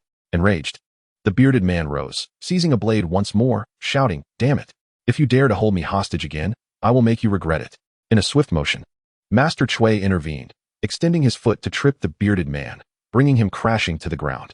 With impeccable timing, he slashed the blade across the man's throat, resulting in an immediate spurt of blood, leading to his swift demise. "I have already stated that I wish to speak with him privately. If he resorts to violence, do I not exist?" He commanded. "Sun Hozi, make a note of this." The bearded man fell by misfortune and met an untimely end. Upon concluding his words, Master Chui turned and strode towards the main gate, his admonishing voice trailing behind. "Take that lad with you." "Yes, Master Chui." The jailer, known as Sun Hozi, was filled with trepidation and dared not delay. He immediately unlocked the cell, respectfully escorting Yan Zheng out, leaving Shui Gizi and the others in a state of confusion. Chapter 39. As they passed by the adjacent cell, they caught a glimpse of Yu Qingrong. In the cramped room, she sat despondently on the floor, engulfed in sorrow. Her gaze was vacant, her expression devoid of emotion, as if she were utterly bereft of hope. Clearly, for her, the inability to find even the remains of the entire Yu family, to grant them a proper burial, rendered any prospect of restoring the Yu lineage or annihilating the Xiu family, to reclaim their former glory utterly meaningless. It seemed prudent to inquire of Master Chui regarding the whereabouts of the Yu family's remains. Upon reaching their destination, they entered a private lounge, furnished with armchairs and fragrant tea, equipped with all necessities. "Please, take a seat," Master Chui said warmly, inviting Yan Zheng to sit before inquiring. "May I ask your esteemed name, young sir?" "Guzi." Master Chui was taken aback, his brow furrowing slightly in skepticism. After a moment of contemplation, he chuckled. "I am Chui de Zhao. It is a pleasure to meet you today." As he spoke, he produced a badge and, without further ado, inquired, "What is it that you wish me to assist you with, young master?" "Indeed, you need not hold back. You deliberately attracted the big man, instigated a conflict, and in the ensuing chaos, displayed the badge, hoping I would take note of it. You are aware of my past gratitude towards Boss Su, and seek my help, correct? I can discern that you are a martial artist of considerable prowess. With your abilities, escaping would be a mere trifle. Thus, your request is not merely for release, but something more, is it not?" "Ha ha." Yan Zheng offered an awkward smile, taken aback by Master Chui's perceptiveness and his ability to read between the lines. No wonder he could attain the position of head jailer overseeing internal affairs within the precinct. Since the matter had been laid bare, there was no need for further concealment. So he nodded and stated, "I have 3 requests. First, allow me and my brother to leave." "Ah, the one I just advised you about? Very well. That poses no issue. Secondly, release Yu Qingrong." Master Chui furrowed his brow, regarding Yan Zheng with suspicion. "Who exactly are you, that you wish to rescue Yu Qingrong?" "She is a member of the Yu family, specifically sought after by the Xiu clan. Are you attempting to repay Boss Su's kindness? Or are you seeking to align yourself with the Xiu family? If it proves troublesome, I shan't compel you." "Humph." Master Chui snorted coldly, gritting his teeth, and declared, "The Xiu family and I are irreconcilable foes. Even if the entire world seeks their favor, Cui Dezhao will not spare them a second glance. At this juncture, he suddenly rose, his gaze piercing as he fixed it upon Zheng and stated, "It seems you possess an extraordinary identity and share a deep bond with Boss Su. Therefore, Cui Dezhao shall indeed extend his goodwill to the fullest." Agreed. Zheng rose and clasped his fists, saying, "Thirdly, we must eliminate Sun Shao to prevent him from alerting the Xiu family. At least for now. I prefer to keep the return of the Yu family to Lingnan City a secret from them. The sole purpose of the Yu family, who were annihilated by the Xiu family, in returning to Lingnan City is revenge. To exact vengeance, we must first rebuild the family. However, before we can grow strong, we require protection. The greatest ally I have is my benefactor Su Qingfeng. So, you intend to submit an application to the family alliance, correct?" Zheng was rendered speechless. This young man was astutely perceptive, accurately discerning his intentions. If he were an enemy, it would indeed be terrifying. Haha. Upon seeing Zheng's silence, Cui Dezhao chuckled lightly, resumed his seat, and remarked, "Young master need not worry. I shall not speak of this. However, it is not that I am unwilling to assist. But eliminating Sun Shao may prove challenging." "What do you mean by that?" Zheng inquired. "It seems you are unfamiliar with the local customs, being an outsider. Sun Shao's real name is Sun Yoji. Although he conducts himself arrogantly and is rather detestable, he is the eldest son of the Sun family, one of the 8 prominent families in Lingnan City. His cultivation may be average, yet he is always accompanied by 2 bodyguards, both of whom are at the mid to late stages of the 5th layer of body refinement. Given the ineffectuality of my men, they would hardly be a match for him." "I see." Zheng sighed, contemplating for a moment before saying, "Since Master Cui cannot act, I shall take matters into my own hands." "You will take matters into your own hands?" Cui Dezhao was taken aback, scrutinizing Zheng before saying with a knowing smile, "Young master is indeed no ordinary person, unafraid even of experts in the 5th layer of body refinement. I admire your resolve. Since you are determined to proceed, I would like to offer my humble assistance. Here is what we shall do. I will write a letter in the name of the mansion's lord to detain him at Ningxi Tower, and you can act at the opportune moment. How does that sound?" "That sounds good. However, if you detain him in the name of the mansion's lord, won't this expose you to risks?" "Ha ha ha." Cui Dezhao laughed heartily, waving his hand dismissively. "If young master intends to take action, then Sun Yoji must be thoroughly dealt with. The dead do not speak, so what do I have to fear? As for your release, that was orchestrated by Sun Yoji himself. If he perishes, there will be no one to pursue those of you who were captured. Would that not be splendid?" Master Cui's strategy is truly admirable, Zheng thought, sincerely expressing his respect with a fist salute. "Young master is overly complimentary. These little tricks of mine are trivial in your presence," Cui Dezhao replied, waving his hand. "Enough talk. I will let you and your brother go first. Later, you may meet Yu Qingrong in the alley behind the mansion. As for Sun Yoji, I will write the letter immediately to detain him at Ningxi Tower. You have 1 hour before you depart." "Thank you, Master Cui," Zheng said, hurriedly bowing. As he reached the door, he suddenly turned back and asked, "By the way, Master Cui, there is one more matter I wish to inquire about." "Please, young master." "Go ahead." The Yu family lay in a state of skeletal remains, logically belonging in a mass grave. Yet why was it that the assassination of Sun Yoji seemed to have struck true? Years ago, the Yu family was slaughtered, their bones disposed of, with the Sun family overseeing the grim task. Cui Dezhao solemnly remarked, "Among the 8 great families, the Su family's lackeys are twofold. One is the Zhou family. The other is the Sun family. As the eldest scion of the Sun family, Sun Yoji undoubtedly comprehends this better than anyone. Thank you, Elder Cui, for your guidance. We shall meet again another day. Take care." At the back door of the yamen, Zheng and Shui Gizi squatted on the steps, fixated on the door. "Brother Guzi, what on earth is happening? How did we end up released in such a muddled manner?" Shui Gizi, still bewildered, gazed curiously at Zheng and inquired, "Moreover, you mentioned that Miss Yu would be released shortly. How could that possibly be? I've come to realize that these individuals are all lackeys of the Su family. The significance of Miss Yu to the Su family is evident. It is understandable for them to release us, but what of Miss Yu?" Before he could finish, with a sharp sound, the back door swung open, revealing Yu Qingrong. 2 jailers bowed in deference before hurriedly departing after a brief interaction with Zheng and Shui Gizi. "Well, I stand corrected," Shui Gizi said, feeling awkward as he rose to greet Yu Qingrong, who still bore an expression of despair, devoid of emotion. "Miss, please do not be disheartened. Let us not forget, we must still endeavor to rebuild the Yu family," Shui Gizi offered in a comforting tone. Yet, Yu Qingrong merely smiled mournfully and shook her head, stating, "It is futile. I cannot even locate the bones of my family members. Nor do I possess the ability to grant them peace. How can I possibly hope to restore the Yu family and eradicate the Su family?" All of this is merely my wishful thinking.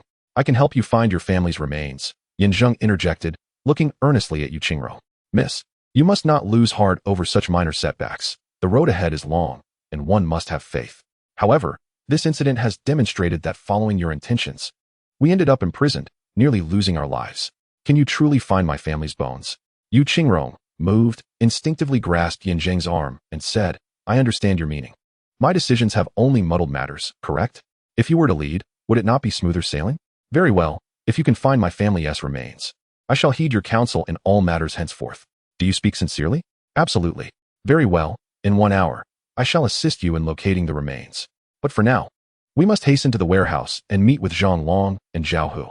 Their manpower and funds are the cornerstone of our family's restoration. We must not err. Chapter 40. Shui Gizi had resided in Lingnan City for 3 years, becoming well acquainted with its streets. Under his guidance, the trio arrived at their destination in less than a quarter of an hour, in a secluded warehouse located on the western outskirts of the city. Seldom visited during the day and shrouded in eerie silence at night, the surrounding trees swayed restlessly, adding an air of the uncanny to the stillness. Zhang Long and Zhao Hu arrived before the warehouse, only to discover it had already been reduced to ashes, a mere ruin. Scattered across the ground were remnants of supplies, while encircling the warehouse was a crowd of hundreds. Upon closer inspection, it became evident that they were all bandits from Black Wind Stronghold, huddled together, lamenting with somber faces. Trembling in the biting cold, this sight left Zheng perplexed. Although he had previously gleaned information about the destruction of the warehouse during his simulated life, the specifics remained elusive to him. He had merely assumed it might have faced some vandalism, perhaps due to its prominence attracting unwanted attention from those hoping to seize a share. However, he never anticipated the severity of the situation. With a shout, 2 figures emerged from the crowd, hastily approaching and clasping their fists in greeting to Zheng. Just as they were about to speak, Zhao Hu intercepted Zhang Long. Adhering to Zheng's prior command, he turned to Yu Qingrong and respectfully said, Miss Yu, please decide. Decide? What do you mean? Yu Qingrong asked, her delicate brows knitting in confusion. What has transpired at the warehouse? What has happened to our supplies? And the silver has all been taken. Zhang Long clenched his jaw, his arms marred with wounds, blood still oozing from them as he grimly recounted. 3 days ago, we arrived at the warehouse, following Brother Guzi's orders. After unlocking it with the key, we lay in wait, striving to remain inconspicuous until your arrival. However, that very night, a group of individuals appeared, claiming the warehouse's supplies belonged to them and demanding we hand them over. Naturally, we refused, and a fierce brawl ensued. Outnumbered and outmatched, we suffered heavy losses. Not only were the supplies seized, but our silver was also stripped bare. Shui Gizi's eyes widened in disbelief. Who are these brutes? So audacious as to fire without distinction? Who are they? Zheng's expression darkened, his lips twitching. Over 100 bandits had dwindled to merely 40 or 50. And the silver was completely looted. The manpower and funds were the cornerstone of the Yu family's rebuilding efforts. How could they approach Su Qingfeng to apply for entry into the family alliance with such losses? Wouldn't his plans be utterly thwarted? It was the Zhou family. Zhao Hu replied, taking a deep breath. Zhou Yajun was killed, and the transaction with the traders like Lion failed. To avoid complications, they sought to claim the supplies within the warehouse for themselves. At that time, during our conflict, someone inadvertently leaked information revealing that we were from the Black Wind Stronghold. Since we were bandits, it was assumed that we would possess money for a hasty escape. Consequently, those who tormented us repeatedly ultimately seized over 10,000 taels of silver. The ringleader was Sheng Tianhong, the steward of the Zhou family. According to the previous description by Elder Chui, the Zhou family had 2 henchmen, the Sun family and the Zhou family. They were indeed loyal sycophants, unwaveringly following the Zhou family's lead in all matters. One clan controlled the economic lifeblood, while the other managed personnel flow, functioning as the left and right arms of the family. To eradicate the Zhou family, one must sever its wings, and the Sun and Zhou families must be eliminated. Damn it, the Zhou family has gone mad, plundering resources and absconding with silver, causing us significant losses in personnel. This cannot stand. We must seek vengeance. Let us go find them. Shui Gizi, in a state of agitation, shouted as he gestured to rally the troops. The bandits rose to their feet but stumbled again, barely able to stand, let alone fight. Vengeance is essential, but not at this moment. Yu Qingrong shook his head, pondering deeply, then turned to Zheng and inquired, Guzi, what are your thoughts on this matter? Miss, did we not agree that you would lead and I would assist? He replied, enough of this triviality. What time is it to be so pedantic? Yu Qingrong shot him a glance, stating gravely, after our experience in prison, I have come to realize that many matters will indeed rely on you. You have promised me that within an hour, I would see the remains of my family. If you fulfill this, I, Yu Qingrong, will willingly heed your counsel in the future. Very well, Yin Zheng nodded, responding, as you say, vengeance is necessary, but not at this time. Our immediate priority is to find a place to settle. Zhang Long, you mentioned that since the robbery 3 days ago, you have been sleeping in the open, remaining at the original site? For 3 days, without food or drink. Alas, after the robbery, we were left with nothing, not even a roof over our heads. However, we did not forget your instructions and waited at the warehouse for your return. To survive, Zhao Hu, in desperation, led the brothers to the streets to beg or even do menial labor for farmers in exchange for food. Rest assured, we have not resorted to theft. All we acquired was through our own labor. Yet with many mouths to feed and scarce provisions, many have already become dizzy from hunger, barely able to stand. At this point, Zhang Long could no longer hold back his tears. Yin Zheng, too, felt the moisture gathering in his eyes. For it is said that a man does not shed tears lightly, but only when truly sorrowful. These brothers were handpicked by him, with the hope that they would uphold the Yu family banner and lead prosperous lives. Little did he expect that they would endure 3 days of hardship, without food or shelter, resorting to begging to survive.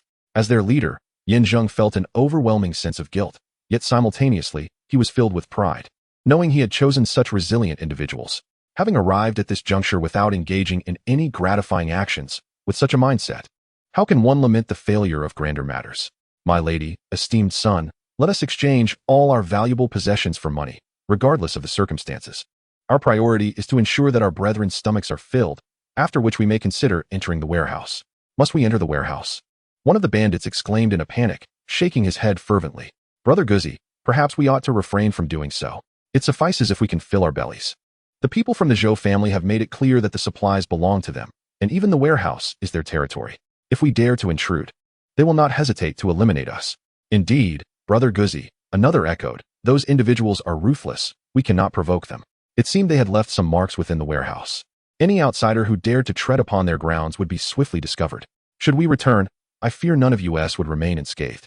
The bandits appeared genuinely terrified, and upon hearing Yin Zheng's words, they shook their heads in unison, unwilling to take the risk. Zhang Long and Zhao Hu, however, wore troubled expressions, haunted by the memories of their recent battle. They feared not death, yet they were reluctant to spill blood in vain. Yin Zheng, fully aware of their trepidation, waved his hand with a smile and said, Brothers, since you have chosen to accompany me down the mountain, you have placed your trust in me. I apologize for the hardships you have endured these past few days. Such disgraceful circumstances shall never recur.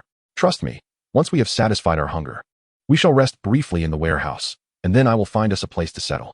As for the Zhou family, should they send one, I shall slay him. Should they send two, I shall slay both. Upon hearing this, the group hesitated to object, but Zhao Hu interjected, nodding, since Brother Guzzi has spoken, we shall follow his lead. With him at the helm, all will surely improve. Zhang Long, you take a few brothers to exchange our valuables for provisions. Very well. Subsequently, Yin Zheng entrusted Zhang Long with all their valuables to procure food. Zhao Hu took charge of organizing the brothers to enter the warehouse in batches for temporary respite. Once everyone was settled, Yin Zheng turned to Yu Qingrong and said, My lady, your current status is delicate. It is unwise for you to expose yourself. For now, remain in the warehouse. I shall take the esteemed son to eliminate Sun Yoji, firstly to prevent him from alerting the Xiu family. Until our family is re-established, I wish for no disturbances from the Xiu family. Secondly, the Sun family stands as an ally to the Zhou family. I hope to resolve matters concerning the Zhou family through Sun Yoji. What do you think? Do as you see fit, she replied. As she spoke, Yu Qingrong instinctively grasped Yin Zheng's sleeve, urging, Remember, the bones of my Yu family rest assured, my lady. I am well aware of this matter. You are the backbone of the Yu family. With your vigor, you shall lead us in the successful rebuilding of our clan. With that, Yin Zheng gestured, and he hastily departed with Shui Gizi. Chapter 41. A quarter of an hour later, the two arrived at Ningxi Tower. Through the introduction by Shui Gizi, Yin Zheng learned that the Ningxi Tower is the largest brothel in Night Wind City, frequented by numerous dignitaries and scions of noble families seeking pleasure. Among them, the notoriously extravagant Sun Yoji is a regular guest, often indulging in its delights for 29 days a month. However, due to the recent pursuit of the remnants of the Yu family, he has been tirelessly engaged at the forefront, going a full month without experiencing the company of a woman. It seems that the content of Master Chui's letter must pertain to matters of romance. Otherwise, how could it compel Sun Yoji to bypass reporting to the Xiu family and instead make his way to the Ningxi Tower. Gizi, go and procure a set of fine clothing, and remember, it must exude elegance, Yin Zheng instructed. With our current appearance, it would be a challenge not only to confront Sun Yoji, but even to gain entry into the Ningxi Tower. Upon receiving the directive, Shui Gizi understood immediately, assured Yin Zheng with a pat on his chest, and hurriedly departed. Seizing the opportunity, Yin Zheng seated himself on the ground, closed his eyes to gather his thoughts, and silently intoned, Input. Input successful. The host's current kill value stands at 678 points. Would you like to utilize the life simulator? Consuming one use costs 500. He could simulate one more time. Yin Zheng felt a tinge of regret. Truth be told, he felt uncertain about visiting the Ningxi Tower this time. Setting aside the two formidable bodyguards accompanying Sun Yoji, he was also perplexed about leveraging Sun Yoji to resolve the disputes with the Zhou family. He hoped to unearth some reliable clues from the simulator, which would prepare him for the impending challenges. Use. With his resolution firm, several lines of text materialized before his eyes. At 24 years of age, having reached the late stage of the 5th level of body tempering, you stealthily investigate the Ningxi Tower. While eliminating 2 bodyguards, you discover that they possess warehouse supplies, revealing they had been bribed by the Zhou family's steward to frame the Sun family. That night, government officials arrived, apprehending Sun Yoji with irrefutable evidence. The Sun family was annihilated. The Zhou family ascended in power, and after reporting to the Xiu family, they proceeded to eliminate all bandits in the warehouse. Shui Gizi met a tragic end. Yu Qingrong was captured, and you were left with no choice but to flee under cover of darkness. At 29, you traverse multiple families, yet invariably face annihilation or disintegration. At 34, the 8th prince ascends the throne, ordering a nationwide manhunt for you. Ultimately, you are captured, never having the chance to see your mother before your demise. The stagnation in his cultivation was entirely anticipated. Based on his understanding of the simulator, one could not expect advancement without enduring 7 or 8 trials. In truth, he yearned to identify the critical elements that would unravel the situation tonight. Those 2 bodyguards might hold the key. It was unexpected that they had been bribed by the Zhou family, who seized warehouse supplies and framed the Sun family to suppress them, thereby enabling their own rise to power. It seems that the flies do not alight on a seamless egg. Although both families serve the Xiu family, they secretly vie for dominance. If I can exploit this rivalry, perhaps I can sit back and watch the tigers fight. Contemplating this, Yin Zheng could not help but devise a plan. Yet amid his elation, he wore a face of distress. Previously, he had only harbored suspicions, but now he was certain that the 8th prince sought to harm him. Upon ascending to the throne, he had launched a nationwide manhunt, evidently fearing that Yin Zheng posed a threat to his imperial reign. But why was this so? What hidden truths lay beneath the surface? Simulation concluded, the host may select one of the following options to retain. 1. Mastery at the age of 24. 2. Experience in slaughter at the age of 29. 3. A replay of the moment at 24 when he dispatched 2 bodyguards. He dismissed the mastery option. Although the experience in slaughter would aid in enhancing his skills, he understood that one could not overreach without progress in his mastery. Further cultivation of his slaughter techniques might yield counterproductive results. However, the 2 bodyguards piqued his intense curiosity. I choose option 3. As Yin Zheng made his selection, the playback began to unfold in his mind. Observing closely, he confirmed that the bodyguard's prowess indeed matched old Master Chui's description. The stout one and the lean one were at the mid-stage of the 5th level of body refinement, while the leaner one had reached the later stage. Their formidable strength and exceptional techniques were evident. The duo, in perfect harmony, manipulated a pair of ropes with a skill capable of ensnaring souls. Any misstep could lead to death, and even Yin Zheng had to exert tremendous effort to dispatch them with his slaughter techniques. However, time was of the essence. With the deed freshly done, the local officials were quick to arrive, ready to frame him and take him into custody. The playback revealed that Yin Zheng and his companion had long been under the surveillance of the Zhou family, who awaited the moment they eliminated the bodyguards, allowing them to fabricate evidence against the Sun family and subsequently reap the benefits. Scoundrels! They even plotted against me. Yin Zheng's lips twitched as he surveyed his surroundings. Finding no signs of life, the Zhou family must be lurking in the shadows, coordinating with the officials below to conspire against him, while simultaneously targeting the Sun family, ensuring their own safety. Fortuitously, he had utilized the simulator in advance. Although his slaughter value had been nearly depleted, the cost was worth it. Otherwise, he would have remained oblivious to the manner of his demise. Brother dog, brother dog. At that moment, Shui Gizi returned, carrying 2 sets of clothing, exclaiming joyfully, "Look! This is yours, young master, truly befitting a dandy. As for me, I shall be your attendant, following you closely. You cannot accompany me." Huh? Shui Gizi looked utterly bewildered. About to inquire further when Zheng lowered his voice. Listen, we have been targeted. There are also their infiltrators within Lingji Tower. Could you refrain from interrupting? Allow me to finish my statement. Zheng shot him a glare and admonished. We are in a deadly predicament. To break this deadlock, we must collaborate effectively. The reason I brought you along is that I value your adaptability. Listen, once you enter, remain on the first floor to observe those officials, all of whom are disguised and operating in plain clothes, identifiable by a badge at their waist. Understood?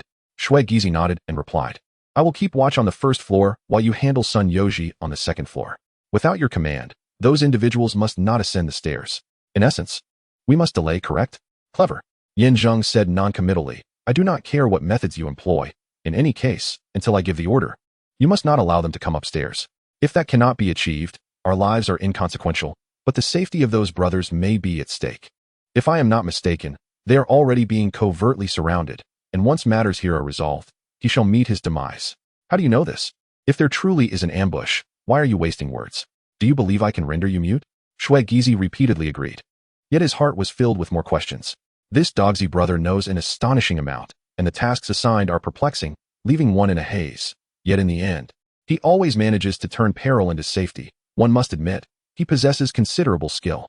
However, he is not a fool. He has noticed a detail. Whenever Dogzi arranges matters, he is absent, and upon his return, his mind becomes crystal clear. It seems that during his absence, something must have transpired. He must find an opportunity to secretly observe and ascertain the truth. Before long, the two changed their attire and proceeded directly to the Ningji building. Chapter 42. The Ningji building, esteemed as the foremost brothel in Nightwind City, boasts not only superior personnel and facilities, but also unparalleled security measures. Upon their arrival, they were subjected to thorough searches, inquiries, and even detailed registrations. Fortunately, Zheng, as the ninth prince, effortlessly passed through due to his innate royal demeanor. Upon entering the hall, they found it teeming with people, with hundreds of maidens attending to the various officials and nobles present, raising their cups and engaging in lively conversation. Bustling with excitement, Zheng cast a glance towards the southeast corner of the hall, where 4 or 5 tables were occupied. Although disguised, they remained conspicuous. These individuals were plainclothes officials from the Zhou family, stationed below, ready to apprehend Sun Yoji. Their strength was considerable, conservatively estimated at least at the 4th or 5th level of body tempering. Those possessing such prowess among the officials were certainly not to be underestimated. However, he was troubled by the fact that even the city lord is Sun Yoji's uncle. So how could the head of the officials dare to collude with the Zhou family in such treachery? Easy, those individuals are the officials. Zheng motioned subtly and whispered, remain on this first floor, ready to cooperate with my actions. Be vigilant regarding their movements. As long as I do not speak, you must not allow them to ascend. However, do not be too obvious. Employ your means to delay for as long as possible. This matter is of great significance and must not be treated lightly. Do you understand? Rest assured, my dear brother, I excel at such endeavors. Shui Gizi patted his chest in assurance, smiling as he said, you need not worry. I will handle the logistics seamlessly. Once they reached an agreement, the two began to act independently. As for how Shui Gizi would operate, Zheng was unconcerned.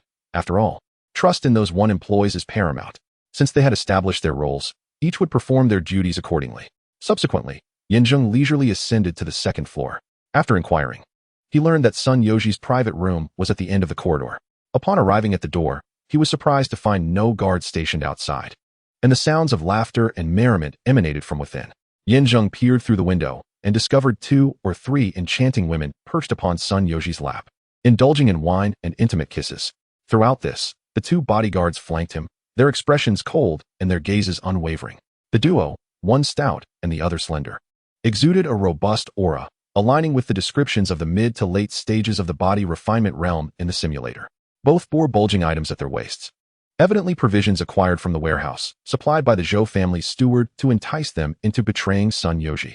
However, Zheng was quite curious about what could compel them to risk everything, having remained loyal to Sun Yoji for years, yet now choosing treachery for personal gain. Oh, young master's son, it must be quite tiring with us sitting on your lap. Why don't we recline on the bed instead? One of the women suggested playfully. Yes, we sisters can attend to you comfortably in bed. We've recently learned some new tricks that are sure to please you, another chimed in. The women, with their alluring demeanor, clung to Sun Yoji, igniting a palpable desire within him. After pinching one of the women playfully, he reassured her, my beauty, do not rush. I have matters to attend to. Once the Lord's people arrive, I shall leave. After I finish, I will take you all back to the Sun residence. Haha. How naughty you are, young Master Sun, they giggled. At this juncture, the women continued to pour drinks for Sun Yoji, whilst the bodyguards remained impassive, even casting disdainful glances. It seemed they had long harbored dissatisfaction towards Sun Yoji, and with the Zhou family extending an olive branch, it was a perfect match for their ambitions. Zheng took a deep breath, tidied himself slightly, and then commenced the execution of the predetermined plan. With a resounding crash, he burst through the door, feigning inebriation as he stumbled inside, taking 2 steps at a time until he reached the dining table, where he clumsily knocked over the dishes and drinks, subsequently sprawling at Sun Yoji's feet. Who is this? How did they get in? Get out, get out. Upon witnessing the scene, a woman shrieked in horror, pushing away in disdain. In an instant, Sun Yoji was engulfed in a furious rage. He seized Zheng by the collar and barked. Who dares to trespass into my private room, a drunken fool? Are you tired of living? Do you believe I will turn you into a dish for my drinks? He continued, come, have another drink.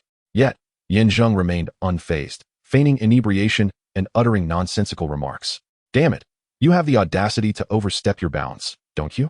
Fatty, Slim, what are you still doing there? Hurry and throw this person out. Do not disturb my refined enjoyment. Sun Yoji bellowed. The 2 bodyguards exchanged glances, and without hesitation, approached to act. However, a sudden, overwhelming force erupted, sending them sprawling apart. What was happening? Sun Yoji felt a significant clarity return as he sobered up, while the 3 women screamed in fright and scattered. With lightning speed, Zheng struck, swiftly incapacitating the trio with blows to their necks, ensuring the matter remained discreet and unnoticed. Simultaneously, he bent low and executed a sweeping attack on the 2 larger men. The force of his 6-fold strength rendered them utterly helpless. As they staggered backward, weapons drawn, preparing to retaliate, they were met with the cleaving edge of the dragon-slaying blade, which sliced through their arms with ease, leaving them bloodied and collapsing to the ground. With a resounding thud, Zheng drove his blade into the floor, the tremendous sound causing the men to rise momentarily before crashing back down. What was initially external injury now compounded into internal turmoil, disrupting their vital organs and swiftly eradicating their combat effectiveness. Sun Yoji, in a state of panic, instinctively turned to flee, but the blade hooked his legs, sending him tumbling to the ground. Before he could rise, Zheng stomped firmly on his chest, shaking his head with a smile. Young Master Sun, I have effortlessly subdued your bodyguards. Do you truly believe you can escape? Who are you? What do you want? Sun Yoji stammered, his voice laced with fear. Knowing that I am young Master Sun, do you still dare to provoke me? Are you not afraid of my family's retribution? Even in the face of death? He remained defiant. Were it not for the broader implications at play, Zheng might have very well ended him right then and there. Who I am is inconsequential. What matters is that my actions were not meant to provoke you, but to save you. How can you be so ungrateful? Zheng sighed, shaking his head. Sun Yoji, however, was left utterly bewildered, questioning, what do you mean? You strike me, and I should be thankful? Are you out of your mind? Have you had too much to drink? Before Sun Yoji could finish his words, Zheng suddenly pointed at the 2 hefty men and exclaimed, these 2 have secretly colluded with the Zhou family, intending to frame you. There are constables downstairs. Once they signal, they will charge up and apprehend you in an instant. At that moment, with evidence of your plunder of the Zhou family's resources, what will you say? Will you live or die? What about your Sun family? What? Upon hearing this, Sun Yoji was taken aback, instinctively turning his gaze toward the 2 men. The 2, struck at their vulnerable point, exchanged anxious glances and immediately protested. Nonsense. We have followed young Master Sun for 7 to 8 years, loyal and devoted, with no second thoughts. Do not slander us with your baseless accusations. Indeed, one added, our loyalty to young Master Sun and the Sun family is as clear as day. It cannot be swayed by your mere words. Speak. Who exactly are you? What do you intend to do? Although you possess considerable strength, at least at the 6th level of body refinement, we cannot match you. However, even if you kill us, the Sun family will never let you go. Will you then have the Zhou family come to seek revenge on my behalf? Zheng interrupted with a laugh, striding over to the 2 men without hesitation. He searched them thoroughly and extracted a bulging item from their waists. Upon closer inspection, he discovered it to be 2 Tianshan snow lotus flowers. Zheng knew of this treasure, which, resembling snow lotus and originating from the Tianshan mountains, was a rare medicinal herb. It was said that merely inhaling its fragrance could uplift one's spirits, and consuming it could cure all ailments. Among the provisions in the storeroom, these 2 Tianshan snow lotuses were exceedingly valuable. Their willingness to betray their longtime master for such a prize indicated that they were either suffering from illness themselves or had family members in need of healing. Return it to me. Quickly. The 2 hefty men panicked, instinctively reaching out to grab it. Yet, with 2 swift motions, Zheng severed one of their remaining arms, causing it to fall to the ground. Suddenly, they were left with only their heads and legs, their bloodied arms appearing gruesome. The 2 let out piercing screams, wailing incessantly, but were ultimately silenced when Zheng stuffed 2 buns into their mouths, rendering them unable to speak. At this moment, seeing the precious items, Sun Yoji murmured to himself, deep in thought. After a brief pause, he suddenly raised his head and glared at the 2 men, scolding, "You 2 scoundrels, how dare you betray me? Do you think that possessing these Tianshan snow lotuses will cure your wives? I previously stated that indeed, a snow lotus was needed for treatment, but I have retained another ingredient specifically to guard against your betrayal. I never expected you to dare." Hearing this, Zheng discerned the underlying connection. Sun Yoji's certainty stemmed from the fact that the Tianshan snow lotus was intricately linked to the ailments afflicting the wives of the 2 hefty men. In order to compel their obedience, they resorted to poisoning the wives of their adversaries, believing that the mystical Tianshan snow lotus would serve as the cure. Thus, they struck a deal with the steward of the Zhou family, oblivious to the fact that Sun Yoji had left a contingency plan. Even if they acquired the snow lotus, it was unlikely to heal their wives. In other words, after devising their scheme for an entire day, they ended up with nothing but empty efforts, utterly devoid of significance. Chapter 43. I will kill you. Furious, Sun Yoji bellowed, instinctively rising to confront them, only to be restrained by Zheng, who shook his head and remarked, "I understand your anger, but this matter is not yours to command. They have been defeated by me and have lost their hands, rendering them powerless. As for you, you are merely a pawn in my hand. Should negotiations go well, we may forge an alliance, but if they falter, your demise will not guarantee theirs." "What do you mean?" Sun Yoji was left bewildered, while the 2 hefty men behind him shared his confusion, unable to grasp the intentions of this formidable individual. Yet, given his formidable strength and the fact that he had severed their arms, they were now at his mercy, akin to fish on a chopping block. The implication was clear: those 2 were of use to him, while his predicament merely stemmed from betrayal, possibly leading to entrapment. "You have persistently claimed that you would be set up. What precisely does that mean? My uncle is the city lord, and I myself serve in the constabulary. I sincerely doubt that anyone would dare to come after you. Come with me and see for yourself." With that, Zheng seized Sun Yoji and brought him to the doorway, slightly opening it to peer downstairs, where in the southeast corner, Shui Gizi had transformed into a mere errand boy within Lingji Tower, busily serving tea and water. Although the constables were dressed in plain clothes, they were well acquainted with each other's appearances from working together in the same vicinity. As they scanned the area, and recognition dawned upon all, Sun Yoji, who had once held on to hope, immediately deflated like a punctured balloon, letting out a deep sigh. When he regained his composure, his expression was a complex tapestry of anger, confusion, and above all, fear. Muttering to himself, he suddenly grasped Zheng as if he were a lifeline, urgently imploring, "Brother, you must save me. I will certainly rescue you. Otherwise, I would not have come at all," Zheng replied with a smile, clearly aware that Sun Yoji's capitulation would greatly facilitate his forthcoming actions. "I have 3 conditions. If you can meet them, not only will I save you, but I will also lend you my strength to eliminate the Zhou family, a significant nuisance. Are you willing?" "Yes, I am willing," Sun Yoji affirmed repeatedly. "As long as you can help me resolve this crisis, I am open to anything.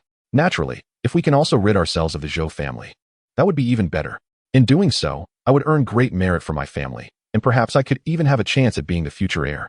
However, I am quite curious. Who exactly are you? Who are the people you have captured? In the chaotic burial ground today, did you not capture Yu Qingrong? I am his servant." "What?" Sun Yoji was taken aback, his face a mask of disbelief. Just as he was about to inquire further, the other party gestured to halt him, saying, "These matters can be discussed later. Time is of the essence. Let us first deliberate on the terms. Listen carefully, I have 3 requests. First, I have a group of brothers, approximately 50 to 60 men. You must provide them with a safe haven, spacious, comfortable, and most importantly, discreet, so that it remains undetected and unremarked upon. Can this be arranged? This poses no issue. Within the Sun family's subsidiary enterprises, there exists a grand residence. It can easily accommodate not just dozens, but even a couple of hundred individuals. Furthermore, as it belongs to the Sun family, who would dare covet it? I shall make the necessary arrangements shortly, ensuring they are well catered to, without any concerns." "Excellent." Zheng nodded in satisfaction and continued. "The second request is to keep the return of Yu Qingrong to Night Wind City a secret from the Xiu family. In other words, the events that transpired at the chaotic burial ground today must not be mentioned again. You are to act as if you are unaware. This can also be managed. In truth, We serve the Xiu family under duress, who does not aspire to be the leader rather than merely a pawn. Now, for the third point, I require your cooperation in my capture. What? Sun Yoji exclaimed in alarm, ready to argue. But Zheng interjected fiercely. Stop your shouting and allow me to finish. Should you be captured, I will inform Master Cui, and this matter will remain confidential. My intent is merely to lull the Zhou family into complacency, thus solidifying their attempts to frame you. Consequently, not only will you emerge unscathed, but the Zhou family will find themselves in the crosshairs, and it will be them who faces the consequences, not you. Would that not be a splendid outcome? That sounds plausible, but how will you frame them? This is my concern, and you need not fret over it. Simply focus on fulfilling your part. Very well. I agree to your terms. After all, my life is currently in your hands. Defying you would be tantamount to courting death, so I might as well take the gamble. Thus, an agreement was reached. Zheng then summoned Shui Gizi to accompany Sun Yoji's orders to procure the residence. He instructed Sun Yoji to rest nearby while he approached the two hefty individuals, crouching down with a smile, and inquired, Now, tell me, what arrangement did you make with the Zhou family steward? Humph, we would rather die than betray him. The two's resolve was unyielding. Initially, everything seemed foolproof. They only needed the officials to arrive and apprehend Sun Yoji, and they could then retrieve the Tianshan Snow Lotus to save him, even if there were hidden dangers. They could interrogate Sun Yoji rigorously later. But now, not only was there no means to save him, but they also felt utterly powerless, their spirits weighed down by despair. I know what you are thinking, your wives can be saved. Once you assist me in completing my task, I will ensure you receive the missing medicinal materials. Though you may have lost your arms, reuniting with your spouses and living a tranquil life henceforth is surely a worthwhile prospect, is it not? As he spoke, he turned to glance at Sun Yoji, who was resting nearby. Sun Yoji, understanding the implication, nodded and remarked, You two traitors, at this juncture. Are you still unaware of your waywardness? I've already promised him, so what are you two hesitating for? Very well, as long as you cooperate with him. I shall provide you with the missing medicinal herbs, allowing you to reunite with your spouse. With that, he produced 2 small vials from his sleeve. All right, after all, we are merely fish on your chopping block. You may do as you please. In truth, our actions are not rooted in betrayal. We bear no loyalty to the Sun family nor any fondness for the Zhou family. Our sole desire is for our families to be reunited.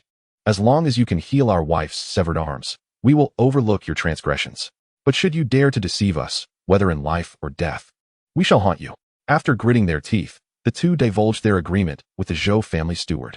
It turned out that their adversaries had lured them with the promise of Tianshan Snow Lotus from the warehouse, compelling them to stand by idly while the officers apprehended Sun Yoji, and subsequently, to provide false testimony against him when the plan unraveled.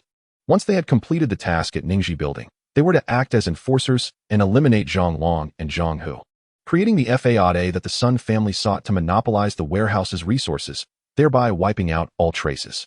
Damn it. The Zhou family is truly ruthless to pull such a stunt on me. Upon hearing this account, Sun Yoji was filled with righteous fury. Had it not been for Zheng's intervention, he might have already stormed the Zhou family estate with armed men. No worries. I shall assist you in resolving this matter. Zheng smiled and said, Here is the plan. You two first mark the distribution map and strength structure of the personnel surrounding the warehouse, and then follow me to the warehouse. Once we have dealt with the Zhou family's henchmen, I will give you the vials, and you may thereafter live peacefully with your wives, free from these disputes. What do you say? All right, we shall follow your lead. Let us hope you keep your word. Just as they concluded their conversation, the door was suddenly pushed open, and Shui Gizi entered.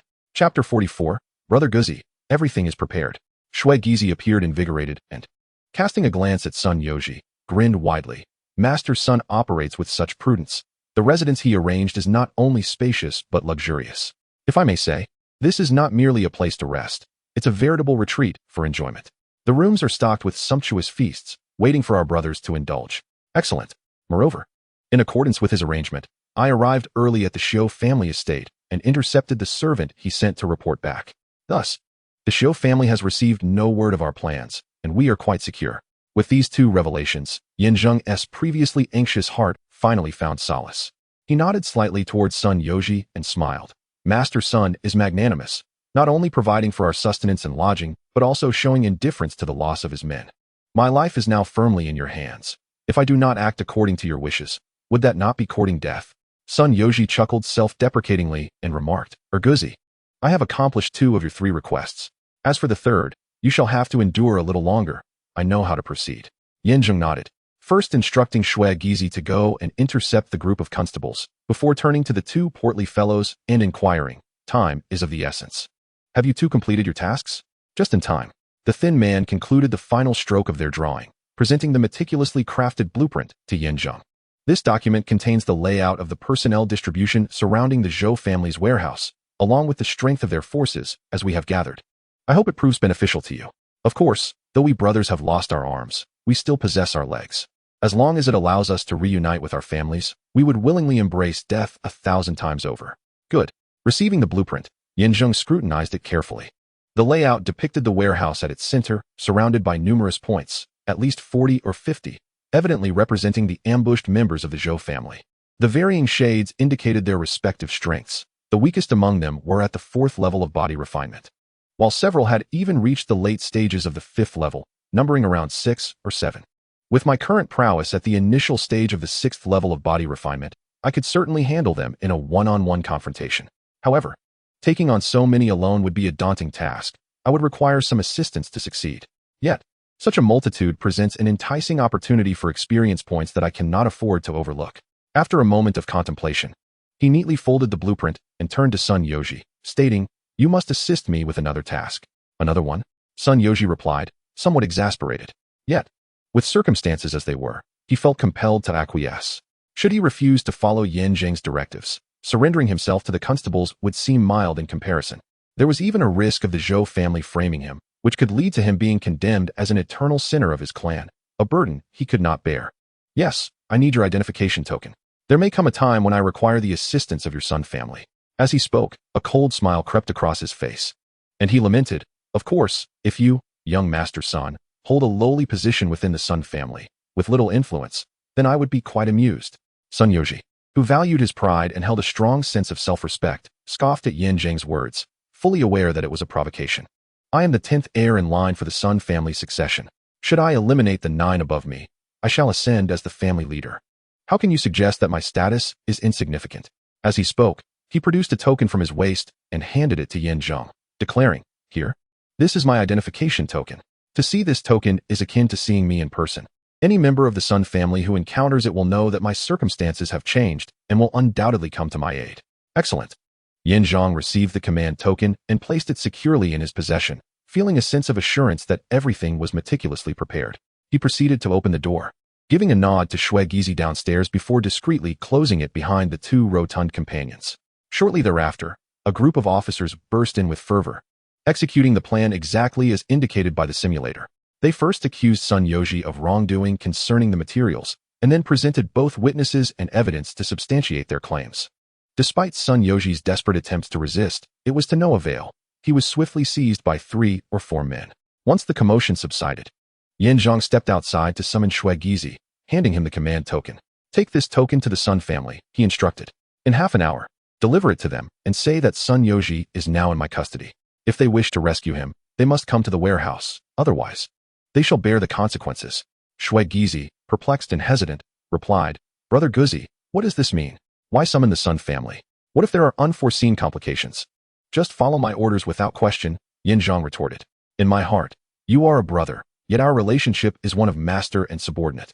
If you must probe into every detail, won't you tire yourself?" "Very well, I shall heed your words," Shui Gizi conceded, sticking out his tongue in submission, and hurriedly departed with the command token in hand. Afterward, Zheng, accompanied by his 2 corpulent companions, left the Ningxi building and hastened to the warehouse. In the southeastern corner of the warehouse, they found the steward of the Zhou family awaiting them. According to their plan, the 2 brothers would report in, while Zheng, as the younger brother, would shadow them closely, primarily to gauge the opponent and seek the opportune moment to disrupt their scheme, ensuring that everything unfolded flawlessly. Inside the corridor of the 2 building, sentinels lined both sides, fully armed and bearing solemn expressions, prepared for any eventuality. As they proceeded, the weight of their scrutiny felt like a dagger at their backs, the palpable aura of danger rendering them uncomfortable. Eventually, they reached the end of the corridor where a diminutive figure stood, facing away from them, gazing intently at the entrance to the warehouse. "Steward Zhou, they have arrived," announced the guard tasked with leading the trio, bowing respectfully. The 3 stood behind him, and as Zheng's gaze followed, he observed that Yu Qing'er was seated at the warehouse entrance, her demeanor somber and despondent, clearly troubled by the fate of her family's remains. She lacked the motivation to act without retrieving them. This was her hope for the resurgence of the Yu family. Fortunately, he had previously learned from Sun Yoji that a small portion of the remains was still with the Sun family, which Shui Gizi could procure when he brought them over. However, the majority remained in the possession of the Zhou family. During the massacre of the Yu family, the Xiu family took the lead, while the Zhou and Sun families played supporting roles. In the aftermath, the Zhou family, as the primary accomplices, bore a heavier burden. Yet the precise locations of the remains remained a mystery to all. The so-called chief Zhou nodded slightly, slowly turning to face the two. About to speak when he suddenly noticed Zheng beside him. His brow furrowed tightly, and his gaze became as piercing as that of a vulture, akin to the grim stare of death itself. He questioned, "Who is he?" His tone was chillingly cold, as if it could penetrate to the very marrow of one's bones, freezing the air with its icy intensity. Zheng felt a surge of alarm, not from the fear of being discovered, but from the realization of the other's formidable strength. A rough estimate suggested that this individual was at least above the 6th level of body refinement, though whether in the early or mid-stage remained uncertain. Such an adversary was most fearsome precisely because of the unknown. Moreover, this was merely a matter of cultivation. If martial techniques were employed, the implications were daunting. While Zheng harbored doubts, he also felt a sense of relief, grateful for the foresight to prepare in advance by sending Shui Gizi to the Sun family for reinforcements. Otherwise, with his current capabilities, facing a multitude of foes would be akin to a mantis trying to stop a chariot, a futile endeavor leading to certain doom. Returning to Chief Zhou, he is but a distant cousin of mine, and he has been quite instrumental in addressing the matter concerning Sun Yoji. A distant cousin? Chief Zhou regarded Zheng with a peculiar stare, his voice icy as he retorted, "I have never heard of such a relation before. Furthermore, tonight's operation is of utmost secrecy. How dare you involve an outsider? Do not forget, the Tianshan Snow Lotus your wives require is scarce, and you have only been granted one of many. Moreover," the thin man interjected firmly, "we can serve as witnesses against Sun Yoji, and we can just as easily withdraw and attend to our own affairs." His resolute stance made it clear that he would not reveal Zheng's identity, as the consequences would be dire. Thus, facing Chief Zhou's reprimand, he gritted his teeth and held firm. "If we are to capture Sun Yoji tonight, my cousin has contributed significantly. Should you send him away, we too shall depart." Chapter 45. You. Chief Zhou's fury ignited, his gaze seething with the wrath of death itself, wishing to rend the thin man into 1,000 pieces. In that moment, the energy around him coalesced rapidly, chilling everyone to the bone. At a critical juncture, one of his guards stepped forward, whispering, "Chief Zhou, I implore you to consider the greater good. We have just received word that Sun Yoji has indeed been apprehended by the authorities. We must act swiftly to deal with this group in the warehouse. Otherwise, if the Sun family catches wind of our plans, the young master's ambitions may be severely delayed. Wouldn't you agree?" Upon hearing this, the anger on Chief Zhou's face gradually dissipated. Although he was incensed by the provocation of the two, his fury did not cloud his judgment. Suppressing his rage, he responded with a huff, "Very well, since he is your cousin, he shall be considered one of our own. There is no need to dwell on this matter. When we take action, he shall join us and must contribute his share. Once the affair is concluded, there will be recognition for his contributions." "Thank you, Chief Zhou," Zheng replied, clasping his fists in gratitude and then standing to the side. Chief Zhou shot Zheng a cold glare, choosing not to elaborate further, and instead turned his attention back to the two, stating, "Listen closely, now that Sun Yoji has been captured, the groundwork for this endeavor has been largely accomplished. Subsequently, after dealing with the individuals from the warehouse, we shall summon the authorities to secure evidence. At that time, the Sun family not only seized resources but also murdered these individuals, demonstrating their utter depravity and unforgivable crimes. Even if the Xiu family attempts to intervene, they will be powerless to assist. Thus, the Zhou family shall ascend, with the young master as the chief architect of this triumph.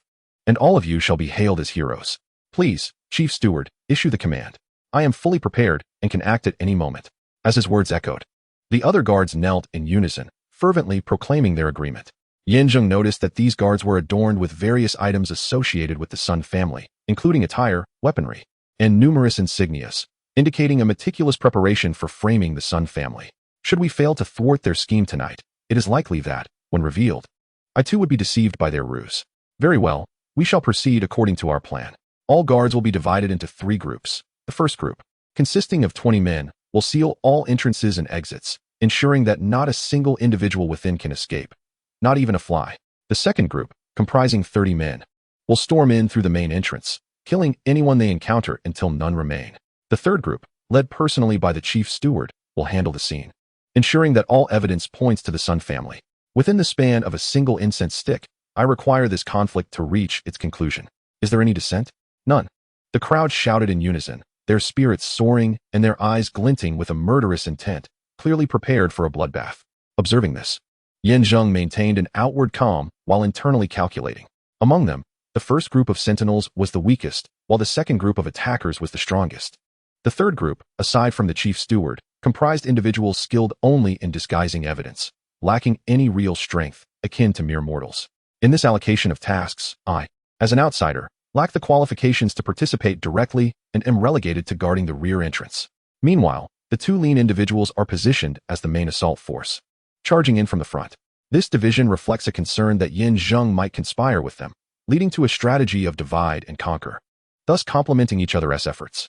This arrangement is optimal. I will first incapacitate the guards, providing an escape route for Zhang and the others to ensure their safety. Afterward, I will collaborate with the two lean individuals to eliminate these guards.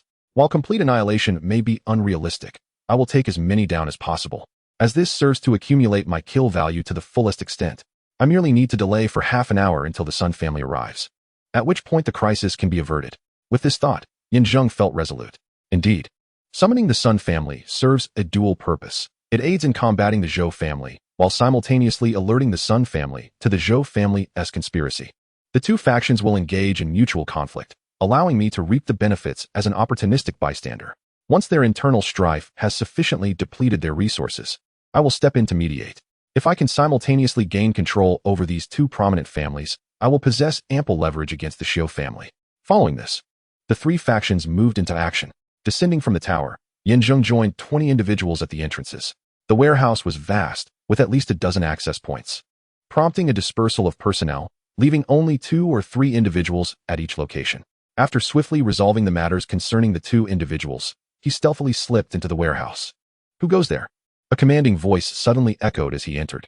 Almost immediately, a long knife was pressed against his neck. It's me, Zheng whispered, looking up to find Zhang. It's you, Brother Guzi. Zhang, startled, quickly retracted his knife and helped him up, awkwardly apologizing. I'm sorry, Brother Guzi. I didn't realize it was you. It's fine. Remain vigilant. With so many people around, you must ensure their safety, Zheng replied with a smile, leading him to swiftly rejoin the others, where they soon gathered together. Yu Qingrong, unable to contain her curiosity, immediately inquired, what of Guzi? My family's remains are in 2 parts. One is with the Sun family, and Guzi has already gone to retrieve it. The other part is at home. We will secure it shortly, rest assured. Zheng reassured her, then turned to the group, solemnly stating, listen closely, the warehouse is now surrounded. What? We're surrounded? How many are there, and what is their strength? What should we do? Fight. The Zhou family has already taken many of our brothers. If they dare return, I'll take a few of them down with me. Exactly. We from Haifeng Stronghold are not to be trifled with. Brother Guzi, you lead the way. We'll follow your commands. The crowd erupted in fervent shouts, their spirits ignited. However, despite their fervor, they were severely weakened, with no provisions to sustain them. Resembling bettered impatience, standing was a challenge, let alone fighting. Zheng quickly gestured for silence, explaining, I have a plan. The reason I came in was to ensure you can escape through a route I've prepared. First, you must find safety, and once that is secured, I will deal with these intruders. Rest assured, I will handle it. He continued, additionally, I have already arranged for a large residence. Once this matter is resolved, we will go there, where plenty of food and drink await us. All right, we trust you, Brother Guzi. The group placed their unwavering faith in Zheng. Though they loathed the Zhou family, with him leading, they fell silent.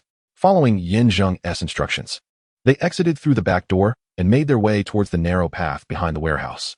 A quarter of an hour later, everyone had safely escaped, except for Yu Qingrong, who resolutely refused to leave. I will stay here and wait for Guzi. I will not go anywhere until I see my family's remains. Miss, haven't you heard the commotion at the front door? The Zhou family has sent many capable fighters. I must remain to handle this. It would be unwise for you to stay here. Rest assured, I have promised you regarding the remains, and I shall certainly fulfill that promise. However, while I have stated that I would heed your counsel moving forward, this is contingent upon your ability to locate the remains of my family. Until then, I am in command, and you are to assist me in my endeavors. Is it not your intention to deal with the Zhou family? I shall lend you my support. Support you? How do you intend to assist? Zheng chuckled in disbelief. Although I possess no cultivation, merely being immortal, I share a connection with the dragon-slaying blade. Yu Qingrong pointed at the blade and pressed forward. Astonishingly, it elicited a significant physical response from Yin Zheng, as if an invisible force had endowed him with a mysterious strength. Very well, miss, what are you doing here? Were you not supposed to guard the exit? Moreover, this woman appears oddly familiar to me. Before he could finish his thought, another guard approached. Upon seeing Yin Zheng engaged in conversation, he began to curse. Suddenly, he smacked the back of his head and exclaimed, I remember now. This woman is from the warehouse, the one who was sighing at the entrance. How did you end up speaking with her? Do you know each other? At that moment, Yin Zheng acted decisively, wielding his blade with precision and strength, swiftly severing the guard's neck, causing him to collapse lifelessly to the ground. Meanwhile, the other guards stationed at the entrance quickly became aware of the commotion and rushed toward the scene like a tide. You killed our man? Aren't you the cousin of the chubby duo? Could it be that you are a spy? If you are a spy, then they must be traitors as well. Quick! Alert Chief Zhou! One of the guards shouted as he made to send a warning. In the blink of an eye, Yin Zheng struck again, delivering a decisive blow to the abdomen. With a sharp crack, the man's spine shattered, flesh torn open, and blood sprayed forth. Miss, hold on to my clothing. Huh. Yu Qingrong was caught off guard, unable to react as Yin Zheng grasped her delicate hand and instructed, hold on tightly. No matter what happens, do not let go, understood? She nodded vigorously in affirmation. At that moment, witnessing yet another guard fall, the remaining 20 or so men were filled with fury, drawing their swords and raising them high, shouting, how dare you kill? Do you truly think we are mere bystanders? Brothers, let's take him down. Scoundrel, you dare to deceive us? Let us finish him. And that woman too. In unison, they raised their weapons and charged forward. These individuals possessed mediocre strength, at most reaching the 4th level of body refinement, with the strongest among them barely at the peak of the 4th level. Yin Zheng's gaze sharpened as he summoned his strength, quickly ascending to the 5th level of body refinement, and prepared to face the encirclement with calm resolve. Almost everyone was engaged in the fray, delivering blows that struck with deadly precision. Bang! A single fist shattered a skull. Crack! 2 legs severed the spines of 2 adversaries. Boom! Grasping one individual, he hurled them forcefully, sending 4 or 5 others tumbling. Let us go! Yin Zheng shouted exuberantly, lifting Yu Qingrong into the air. Miss, may I borrow your legs? Huh. Sure. At that moment, Yu Qingrong's mind was buzzing, yet she instinctively nodded. She then aligned her long legs together, while Yin Zheng embraced her, his feet lightly touching the heads of several foes as her long legs swept through the air like a lance, dispatching adversaries one by one. Bang bang bang bang bang. A series of sounds accompanied by anguished cries erupted, as the remaining guards, swept aside by Yu Qingrong, collapsed in disarray, wailing in despair. They either had their heads kicked off or their arms broken, utterly powerless against the formidable might of the 5th level of body refinement. Thud. Subsequently, Yin Zheng gently lowered Yu Qingrong to the ground and inquired with concern, Miss, are you all right? I'm fine. The recent events felt surreal, thrilling, and exhilarating. As an ordinary person, she had never imagined a confrontation could be so spectacular. The key was that the embrace she had just shared with him felt remarkably pleasant, with no discomfort whatsoever. At that moment, she had completely forgotten the notion of propriety between genders. Her blood surged with enthusiasm, solely focused on defeating the guards. She suddenly realized that this fellow seemed rather charming. During the confrontation, his gaze was resolute, his actions methodical, each movement appearing uniquely coordinated. The sense of security he exuded was perfectly embodied. As long as you're all right. Please wait a moment. I'll be right back. Saying this, Yin Zheng released Yu Qingrong, grasped the Dragon Slayer's sword, and charged forward, striking down foes mercilessly. In the blink of an eye, over 20 guards lay slain, none survived. Once he confirmed that all were thoroughly dispatched, he glanced around and noticed that the second group of guards, led by the thin man, had rushed towards the warehouse. Yin Zheng immediately turned back and said, Miss, you have witnessed the perilous situation. Thus, it is best for you to retreat through the side path with Zhang Long and the others. Find a safe place to hide. And I shall return once I resolve matters here. I refuse. Before he could finish, Yu Qingrong firmly interrupted, resolutely stating, I have said that if you want me to heed your words, you must first allow me to see the remains of my family. Moreover, your combat prowess has surged momentarily, which is undoubtedly linked to my connection with the Dragon Slayer's sword. Your understanding of the sword may still be superficial. Although I cannot provide support directly, I can play a more significant role in future confrontations. What do you mean? In due time, you shall come to understand. Yu Qingrong inhaled deeply, casting a glance outside, and cautioned, that group has already entered the warehouse. Do you intend to continue this futile argument with me here? Or shall we proceed to confront them? Although Zhang Long and his companions are momentarily subdued, the Zhou family has slain our kin and absconded with our silver. This is the cornerstone of my family's restoration. Must I elaborate further on the stakes involved? Zheng stammered for a considerable while, ultimately unable to utter a single word, resigned to fate. This woman, for all her qualities, was exceedingly obstinate. Not even 9 bulls could drag her back. Very well. Once she encounters the remains of her family, I shall have to establish some ground rules with her. If she insists on hearing only her own counsel, she must adhere strictly to it. Otherwise, if she continues this capriciousness, can this team be led effectively in the future? Subsequently, he guided Yu Qingrong back into the depths of the warehouse. Finding a concealed corner to crouch in, they observed the formidable group of 20 to 30 individuals. Yu Qingrong expressed her apprehension. Guzi, there are so many of them, and they appear significantly stronger than those guards at the back door. What is your plan? To strike from within and flank them, he replied. Yu Qingrong looked bewildered and queried, what do you mean? Are there some of your people among them? Indeed, there are my men. Moreover, I have set a trap within the warehouse that should at least diminish their numbers by half, coupled with my men as assistants. Capturing them should pose no insurmountable challenge. The only difficulty lies with those 2 individuals. As he spoke, Zheng pointed to 2 imposing figures leading the group. The one on the left, with a single eye, possesses strength at the late stage of body refinement level 5. The one on the right, bearing a face full of scars, is even stronger, having reached the early stage of body refinement level 6. These 2 are the trusted subordinates of the Zhou family's steward, and their objective is to come in and kill. Their orders are to slay everyone without exception. Outrageous. Upon hearing this, Yu Qingrong was filled with fury, her delicate fists clenched tightly as she gritted her teeth. Years ago, my family was annihilated. And the Zhou family played a complicit role. Their crimes are numerous. I never imagined that this time, in their frenzied pursuit of resources, they would act so ruthlessly. Should we ever rise again, the Zhou family shall not find peace, alongside the Su family. At this juncture, a wave of concern swept over her, and she inquired. But Guzi, since you say they are so formidable, and your own strength, as I understand, is around body refinement levels 5 or 6, do we stand a chance in battle? Perhaps. My true concern lies with the Zhou steward outside. I have just encountered him and sensed his formidable prowess. However, as the saying goes, when the troops arrive, one must defend. There is no point in overthinking things at this stage. We must focus on the immediate situation. Zheng's expression darkened as he solemnly stated, but miss, you must truly heed my words and do not venture out again. Remain hidden here. And should anything happen to me, you must escape from the back. Very well, I shall follow your advice. This time, Yu Qingrong did not resist, but nodded in agreement. Turning her gaze forward. At this moment, around 30 guards divided into 3 groups, advancing swiftly from the left, center, and right. Meanwhile, 2 hefty individuals stood behind the one-eyed dragon, occasionally glancing into the warehouse. When their gazes met with Zheng's, they shared a tacit nod, signaling their readiness to strike at any moment. Soon after, the group penetrated deep into the warehouse, conducting a thorough search. A guard reported, Commander, we have meticulously searched the warehouse, yet we found no one. Strangely, we had seen people just moments ago in the tube building. How could they have vanished? The one-eyed dragon furrowed his brow and inquired of Wang Matzi, have our perimeter sentinels reported anything? None, Wang Matzi replied, shaking his head. There's no one in the warehouse, and the sentinels have reported nothing. Could it be that those individuals have vanished into thin air? This warehouse lacks any hidden passages. What could be going on?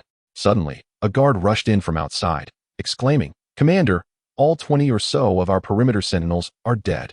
What? Chapter 47. The one-eyed dragon's expression changed drastically. Wang Matzi seized the guard, demanding, all dead? Not a single survivor. Almost all are dead, but one body is unaccounted for. The guard stammered. Who? Their little cousin. The guard pointed at the 2 hefty individuals, trembling. We searched all the bodies, but theirs was the only one missing. Are you implying that it was that little brat who did this? Wang Matzi glared at the hefty and thin individuals, barking. What do you 2 have to say for yourselves? Speak. If you don't, I will kill you. With a menacing expression, Wang Matzi's features twisted with anger, revealing his intent to kill. Zheng, are those 2 your inside men? Yu Qingrong observed the situation closely and immediately inquired. Zheng did not deny it, nodding, yes. These 2 are my inside men and also subordinates of Sun Yoji. However, they are mine now. Miss, you should find a safe place. The battle is about to commence, and you must protect yourself. But before Yu Qingrong could finish, Zheng suddenly darted away, vanishing in the blink of an eye. Faced with Wang Matzi's interrogation, the 2 hefty individuals ignored him, instead gazing up at Zheng in the sky. Upon receiving a nod from him, they instinctively moved to separate positions and roared. So what if it was him? Tonight, none of you shall escape. Damn it, it truly is you. Wang Matzi furiously declared, preparing to attack. When suddenly a deafening crash resounded. Dozens of heavy goods plummeted from above at an alarming speed, catching the guards off guard. As the cargo struck, 7 or 8 individuals were immediately killed on the spot. What is happening? Is there an ambush? Just as the crowd was left in bewilderment, a figure darted like lightning, frantically maneuvering around. In the next moment, a flurry of powdery particles erupted, obscuring everyone's vision and rendering them disoriented. Various hidden mechanisms and secret passages struck at their limbs and chests, causing shortness of breath and excruciating pain. In the blink of an eye, 6 or 7 individuals had fallen, and within a quarter of an hour, the 30-odd personnel were reduced to half their strength. Attack! With a commanding shout from Zheng. The 2 rotund individuals, understanding the cue, stomped their feet and leapt into the air, brandishing their swords. They channeled all their might into their legs, and in an instant, they surged forward, sweeping through a wide area. Although their combat prowess was lacking, even with the loss of their arms, their leg strength remained remarkably resilient. The guards, despite their considerable skills, were still outmatched, and under the surprise assault, they felled another 5 or 6 opponents. You bastards, I will kill you. Wang Matzi, his temper flaring, was infuriated not only by his failure to locate the individuals in the warehouse, but also by the slaughter of the perimeter guards. Now, with half of the warehouse's protective forces decimated, all of this was thanks to the 2 lean individuals. In a fit of rage, he drew his mountain-splitting axe and charged forward with reckless abandon. Bang! Bang! Thud! In the face of a formidable foe, the lean and rotund individuals coordinated their strikes against Wang Matzi. Yet, his body was as impervious as a diamond. Aside from his tattered clothing, they inflicted no tangible harm. With a physique hardened like stone, Wang Matzi swung his axe with the ferocity of a 5th-tier body refinement, nearly severing the weapons of the 2 in the blink of an eye. He then seized their legs, tearing them apart. Crack! Crack! As 2 chilling sounds echoed. The rotund individuals could not help but cry out in agony as they struggled to extricate themselves. Wang Matzi, undeterred, hurled his axe into the air, and as it descended, he brought his head down to meet it. Thud! The axe cleaved through their midsection. In an instant, the 2, now armless, were once again split in 2. Their breaths faint and their vitality dwindling. Dare to betray us? This is your fate. Wang Matzi, consumed by rage, bared his teeth and charged forward with his axe once more. Boom! At this critical moment, Zheng, soaring high above, descended like an arrow released from a bow, colliding with Wang Matzi's 5th-tier body refinement strength. With tremendous effort, he managed to push Wang Matzi aside, retreating rapidly. Crouching down, Zheng gazed at the grim fate of the 2 and, feeling ashamed, murmured, "You 2, please, do not speak." The stout man, with blood gushing from his mouth, uttered, "Urguzi, our deaths are inconsequential, but you must ensure our wives live on. Tell them we are not dead, we will always protect them. Please, second young master." The thin man, equally agitated, grasped Zheng's arm with all his strength, imploring, "We have committed too many sins, bringing about our own demise. We only wish for our wives to lead good lives. If that happens, we can die without regrets." Zheng felt a piercing anguish. If only he had acted a moment sooner, perhaps they would not have perished. Though they were traitors, their motives stemmed from love for their wives, which was somewhat justifiable. However, if only, and yet, the situation had reached this point, the only action left for him was to exact vengeance on those responsible. As the last words escaped the thin man's lips, he and his companion succumbed. Zheng closed their eyes, rose to his feet, his gaze bloodshot. Resembling a deity of slaughter, he bellowed, "Everyone listen. Those who lay down their weapons and surrender will be spared. Those who resist shall face relentless death. There will be no place for burial. How dare you speak such bravado when death is upon you? You have taken so many lives. Today, you shall pay in blood." With a shout from Wang Matzi, the remaining 10 guards charged at them. Armed with the dragon-slaying sword, Zheng stood resolute, a singular force against many, dispatching foes with lethal precision, each strike a death knell, never repeating a move. Beneath him lay a mound of bodies, blood staining his lower half. Yet, with his hair disheveled, he was invigorated by battle, glaring at Wang Matzi as he declared, "I offered you a chance, but you squandered it. The thin men were my brothers. You killed my brothers, and now I shall take your life. I will treat you as you treated them. Prepare yourself." With that, Zheng surged forward, wielding the dragon-slaying sword. Let us see who claims victory. Wang Matzi, equally frenzied, had just witnessed that this youth, at the late stage of the 5th realm, was his match. Confident in his great axe, he scoffed and clashed directly with Zheng's sword. With a resounding clang, the force of the sword was overwhelming and unyielding, chipping away at Wang Matzi's axe, causing him to bend under its weight. the ground beneath him cracking under pressure. More terrifyingly, his strength was still surging, and upon reaching the 6th layer, he felt his insides rupture, blood spilling from his mouth. His arm's power suddenly diminished. What is this? You are not at the 5th level, but the 6th? Wang Matzi was taken aback, instinctively wanting to retreat. But he was slower than the blade that swept across, cleaving his entire body in two, mirroring the fate of the 2 obese men before him. With no further ado, Zheng struck again, swiftly severing his neck, separating head from body. Thud! As he fell to the ground, Zheng raised his gaze to the silent one-eyed dragon, coldly stating, "Now, it is your turn." To his astonishment, he discovered that his opponent was a formidable master at the 6th level of body refinement. However, with his initial stage against Zheng's mid-stage prowess, how vast could their disparity truly be? The one-eyed dragon maintained a composed demeanor, attempting to diffuse the tension. "You are indeed a promising talent, and our family values such individuals. Although you have slain many of our kin, should you wish for greater opportunities and choose to abandon the shadows for the light, I could spare your life and even recommend you for a life of wealth and honor. What say you?" Chapter 48.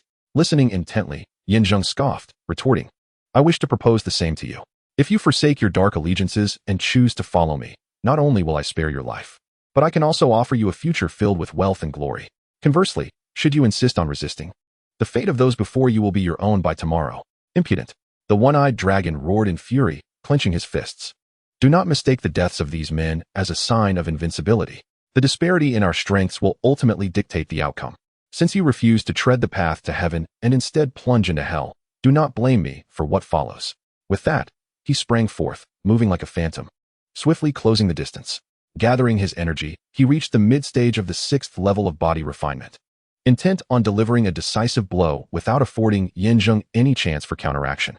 His hand shot out, akin to a black tiger pouncing on its prey, directly aimed at Zheng's heart.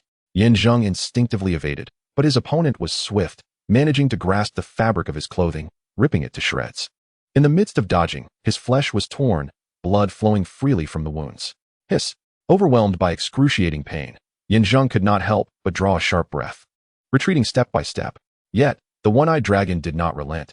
He let out a cold chuckle and continued his advance, unleashing a barrage of punches, fierce and relentless, leaving Zheng in a daze. Unbeknownst to him, his chest was now marred with numerous claw marks, overlapping and threatening to tear his flesh completely apart, exposing his innards. "I warned you, the disparity in strength determines the victor. I offered you a chance, and since you failed to seize it, do not blame me." The one-eyed dragon sneered, quickening his assault, his fist striking like lightning in an exquisite flurry. Yet Zheng remained undaunted, diligently evading the onslaught. After several rounds of combat, as his opponent began to tire, a thunderous sound erupted. Channeling his energy, upon reaching the initial stage of the 6th level of body refinement, he wielded the dragon-slaying blade, ready to counterattack. With a mighty swing, the blade came down with such force that it nearly severed his arm. Startled, his opponent recoiled, retreating to the side. Bewildered as he queried, "What manner of sword is this, to possess such ferocity?" "The Dragon Slayer," was the response, ordinarily reserved for dragons, yet today, "It shall make an exception for you, wretched creature. Your death will not be in vain." Zheng sneered, unfazed by the exchange, and seized the opportunity to launch an aggressive assault while his adversary was fatigued and unsteady. Employing his martial arts to compensate for any lack of strength, he unleashed a relentless series of strikes, the 3rd layer of his technique manifesting in a flurry of slashes and thrusts, overwhelming the one-eyed dragon, leaving him riddled with wounds, blood streaming profusely. However, the one-eyed dragon, a mid-stage master of the 6th refinement, was no pushover. Sensing his cultivation falter, he shifted tactics and drew his sword, countering with his own technique. The clash of their weapons resonated, a sound akin to thunder, yet the outcome was disastrous for him. His sword was cleaved in two before he could react, and in a swift motion, his hand was severed, causing him to scream in agony as he stumbled to the ground. Zheng advanced, and with a deft stroke, he gouged out the dragon's remaining eye. The now completely blind one-eyed dragon wailed, cradling his blood-soaked face, thrashing in despair. Unmoved, Zheng continued his ruthless onslaught, severing limbs before finally bisecting his foe. This was retribution for how they had treated the two emaciated individuals, a fitting retribution indeed. The brutal execution persisted for a full minute before the one-eyed dragon finally succumbed to his wounds. Such savagery left Yu Qingrong, who had been watching from a distance, utterly astonished. She had not anticipated this rogue would possess such strength, single-handedly confronting a multitude, emerging unscathed while vanquishing them all. The ferocity displayed against the one-eyed dragon and Wang Matzi was exhilarating yet disquieting. Was this truly the same man she knew? After dispatching all adversaries, Yin Zhang took a deep breath and approached Yu Qingrong, apologizing. I beg your pardon, miss, for subjecting you to this gruesome spectacle. Yet, had I refrained from striking them down, they would have ended my life. Furthermore, my comrades suffered a cruel fate at their hands, and I am compelled to avenge them. Though her heart raced with trepidation, it seemed this rogue was not a mindless killer. These individuals deserved their fate. They had mercilessly pillaged warehouses and slaughtered bandits without a second thought. What goes around comes around. The heavens show no mercy. She mused. You need not justify your actions. She conceded, for I might have been even more ruthless had our positions been reversed. While she nodded slightly in agreement, a frown crossed her face as she remarked, however, these men appear to be mere pawns. I have yet to see any true members of the Zhou family. Now that you have secured the estate and dealt with Sun Yoji's gang, we must consider the lives lost and the stolen wealth. As the conversation remained unfinished, a sudden loud bang echoed through the air as the tightly shut warehouse doors were forcefully pushed open. Turning to behold the source of the commotion, one immediately recognized the housekeeper Zhou, accompanied by a cadre of experts skilled in erasing traces of the scene. Gaping at the gruesome sight of countless corpses and rivers of blood, he was momentarily struck dumb. One-eyed dragon? Wang Matzi. What on earth has happened here? Upon the arrival of the newcomers, Yin Zheng's lips curled into a smirk as he glanced at Yu Qingrong and whispered, this man is the housekeeper of the Zhou family and the architect behind this warehouse incident. If we eliminate him, we shall avenge our fallen brothers. And before we do so, he must return all the looted silver. As for the manpower we have lost, I shall devise a way to make amends later. In any case, 3 days hence, we shall honor our agreement to meet Su Qingfeng. Our family's application is imperative, and no one shall thwart us.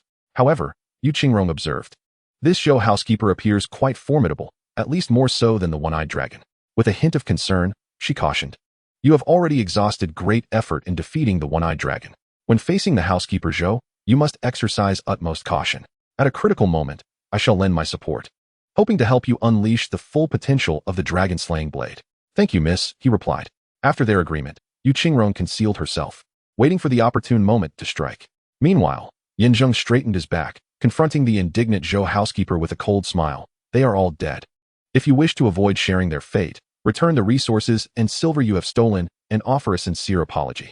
Perhaps I might consider sparing your life. Otherwise, your end will be no different from theirs. Though his tone was domineering, he was acutely aware that his opponent was at least at the pinnacle of the 6th realm of body refinement, perhaps even at the 7th.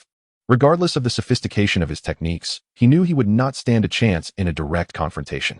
His only hopes lay in 2 factors, the enhancement provided by Yu Qingrong, which could elevate the dragon-slaying blade to new heights, and the arrival of the Sun family. According to his prior agreement with Shui Gizi, in half an hour, the Sun family would arrive. The Sun family and the Zhou family were evenly matched in strength. While victory was uncertain, a stalemate seemed plausible. Utilizing Sun Yoji as leverage, he believed that reconciling both parties would not be an insurmountable task. With approximately a quarter of an hour already passed, he needed only to endure a little longer to await reinforcements, at which point the crisis would resolve itself. Thus, despite the formidable strength of his adversary, he remained composed and unperturbed. You scoundrel! The Zhou housekeeper barked, glaring at Yin Zheng with barely restrained fury. The moment I laid eyes on you earlier, I sensed something amiss. Especially your furtive glances exchanged with that fat man. You were undoubtedly conspiring. Yet, considering the urgency of the situation, I had no time to deal with you. I never imagined you would conspire to murder so many of my men, including the one-eyed dragon and Wang Matzi, my trusted subordinates. If I do not kill you today, I vow I shall not remain a man. With that, he commanded, disperse. As soon as the words fell, the group of skilled individuals behind immediately retreated to the side. They possessed no martial prowess, merely being mortals, thus unable to assist in the impending confrontation. Once Steward Zhou dealt with Yin Zheng, their scheming would persist unabated. The act of framing would not be abandoned. Guzi, be cautious. Although there was a measure of confidence in Yin Zheng, the overwhelming force of the opponent compelled him to voice a warning. Rest assured, miss.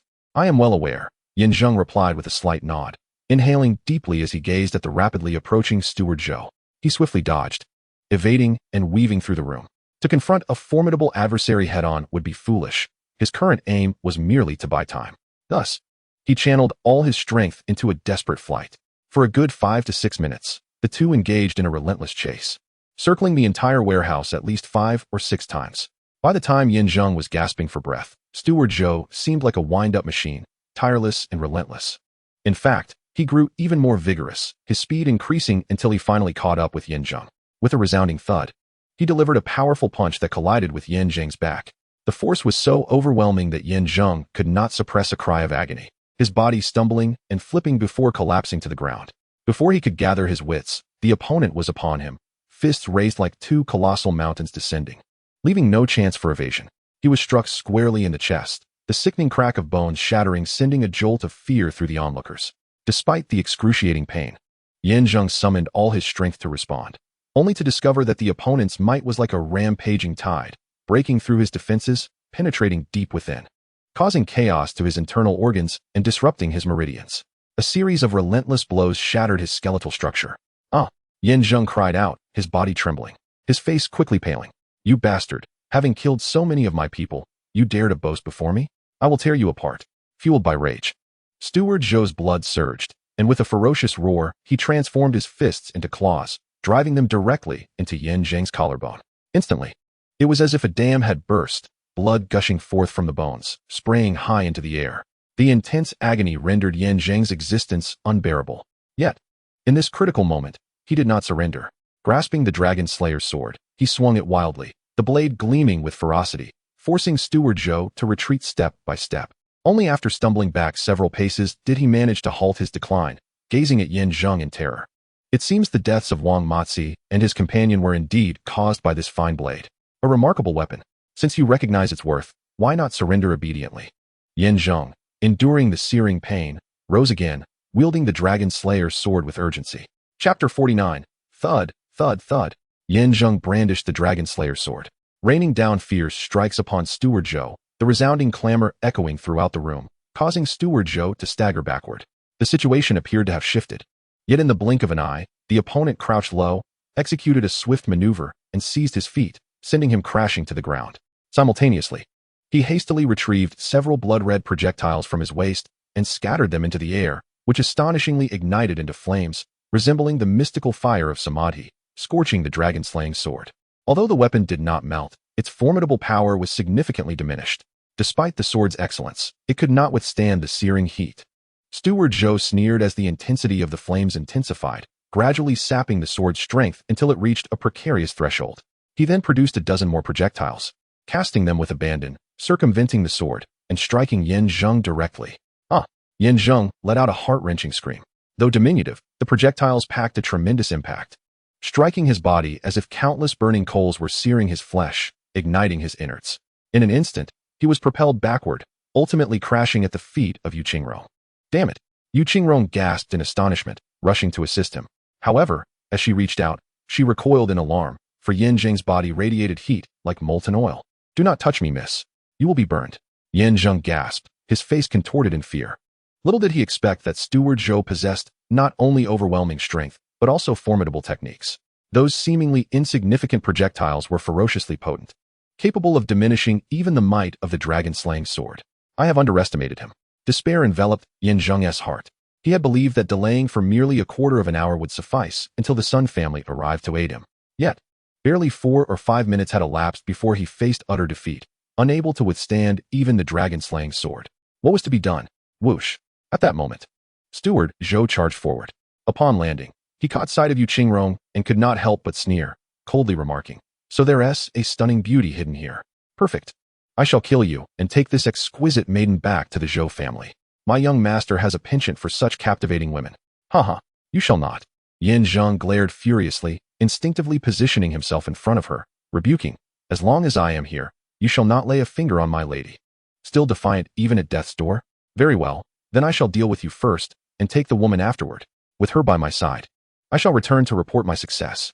With that, Steward Zhou's expression hardened, and he once again concentrated his energy, retrieving a dozen projectiles from his sleeve, a wicked grin spreading across his face.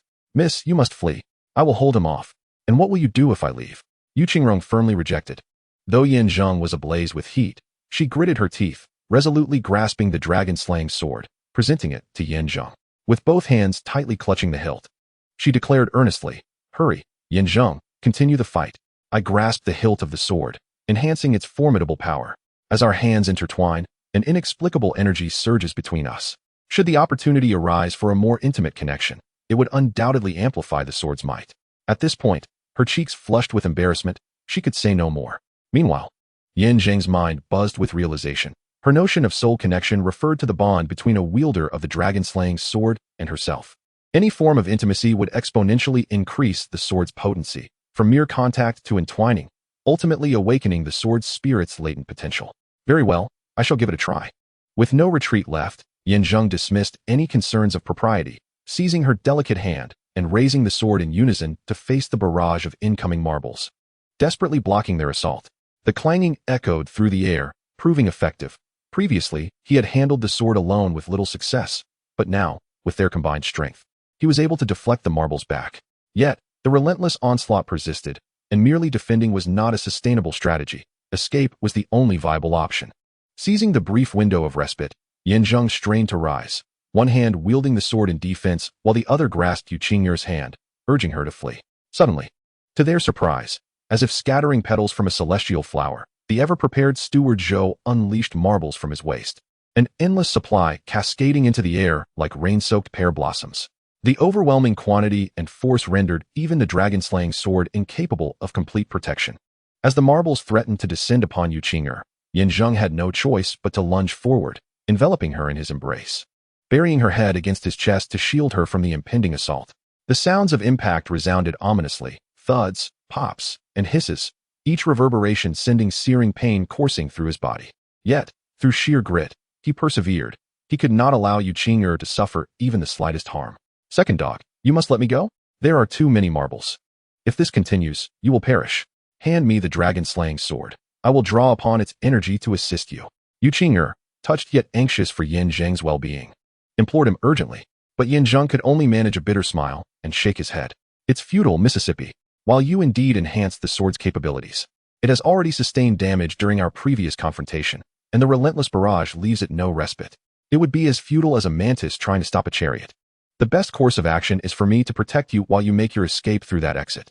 I have my own means of extricating myself. What means could you possibly have? Is there a reinforcements on the way? Steward Zhou is formidable. Who could possibly stand against him? Yuqing'er, in her urgency, stamped her feet in frustration. She considered herself quite stubborn, yet these two rascals remained obstinate. It was futile to persist in this manner. She needed to devise a means of escape. Suddenly, a thunderous sound erupted.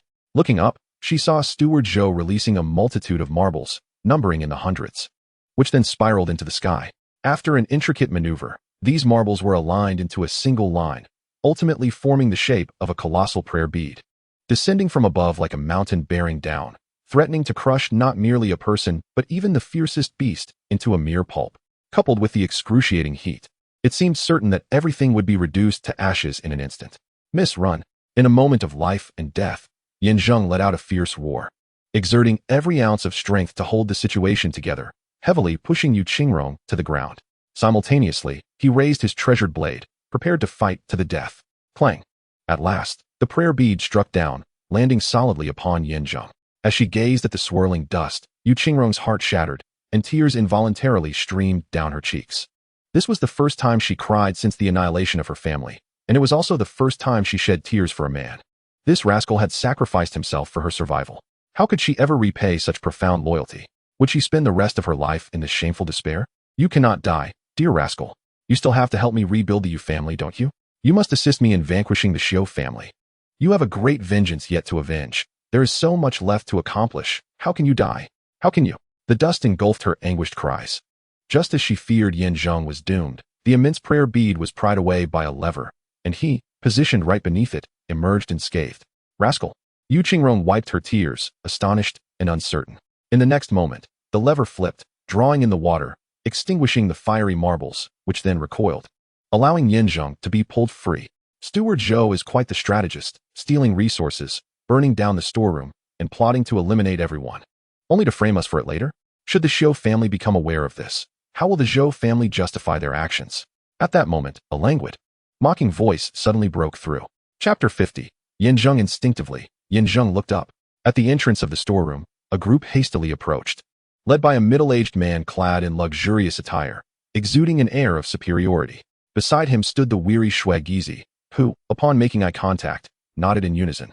clearly indicating that this man had been sent by the Sun family as reinforcement, and they had reached a consensus, signaling him to proceed with confidence.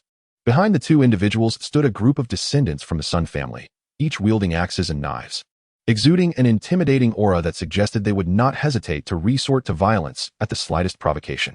The prowess of this group was formidable, with at least 4 or 5 levels of body refinement, a testament to the Sun family's substantial influence and power that should not be underestimated. "Erguzi, my lady, our reinforcements have arrived," Zheng said, managing to rise and offer some reassurance. However, Yu Qingrong appeared perplexed, her delicate brows furrowed as she questioned. "But these individuals seem to belong to the Sun family. Yet, it was Sun Yoji who imprisoned us earlier. And both the Zhou and Sun families are affiliates of the cultivators. How could they? I have everything under control now.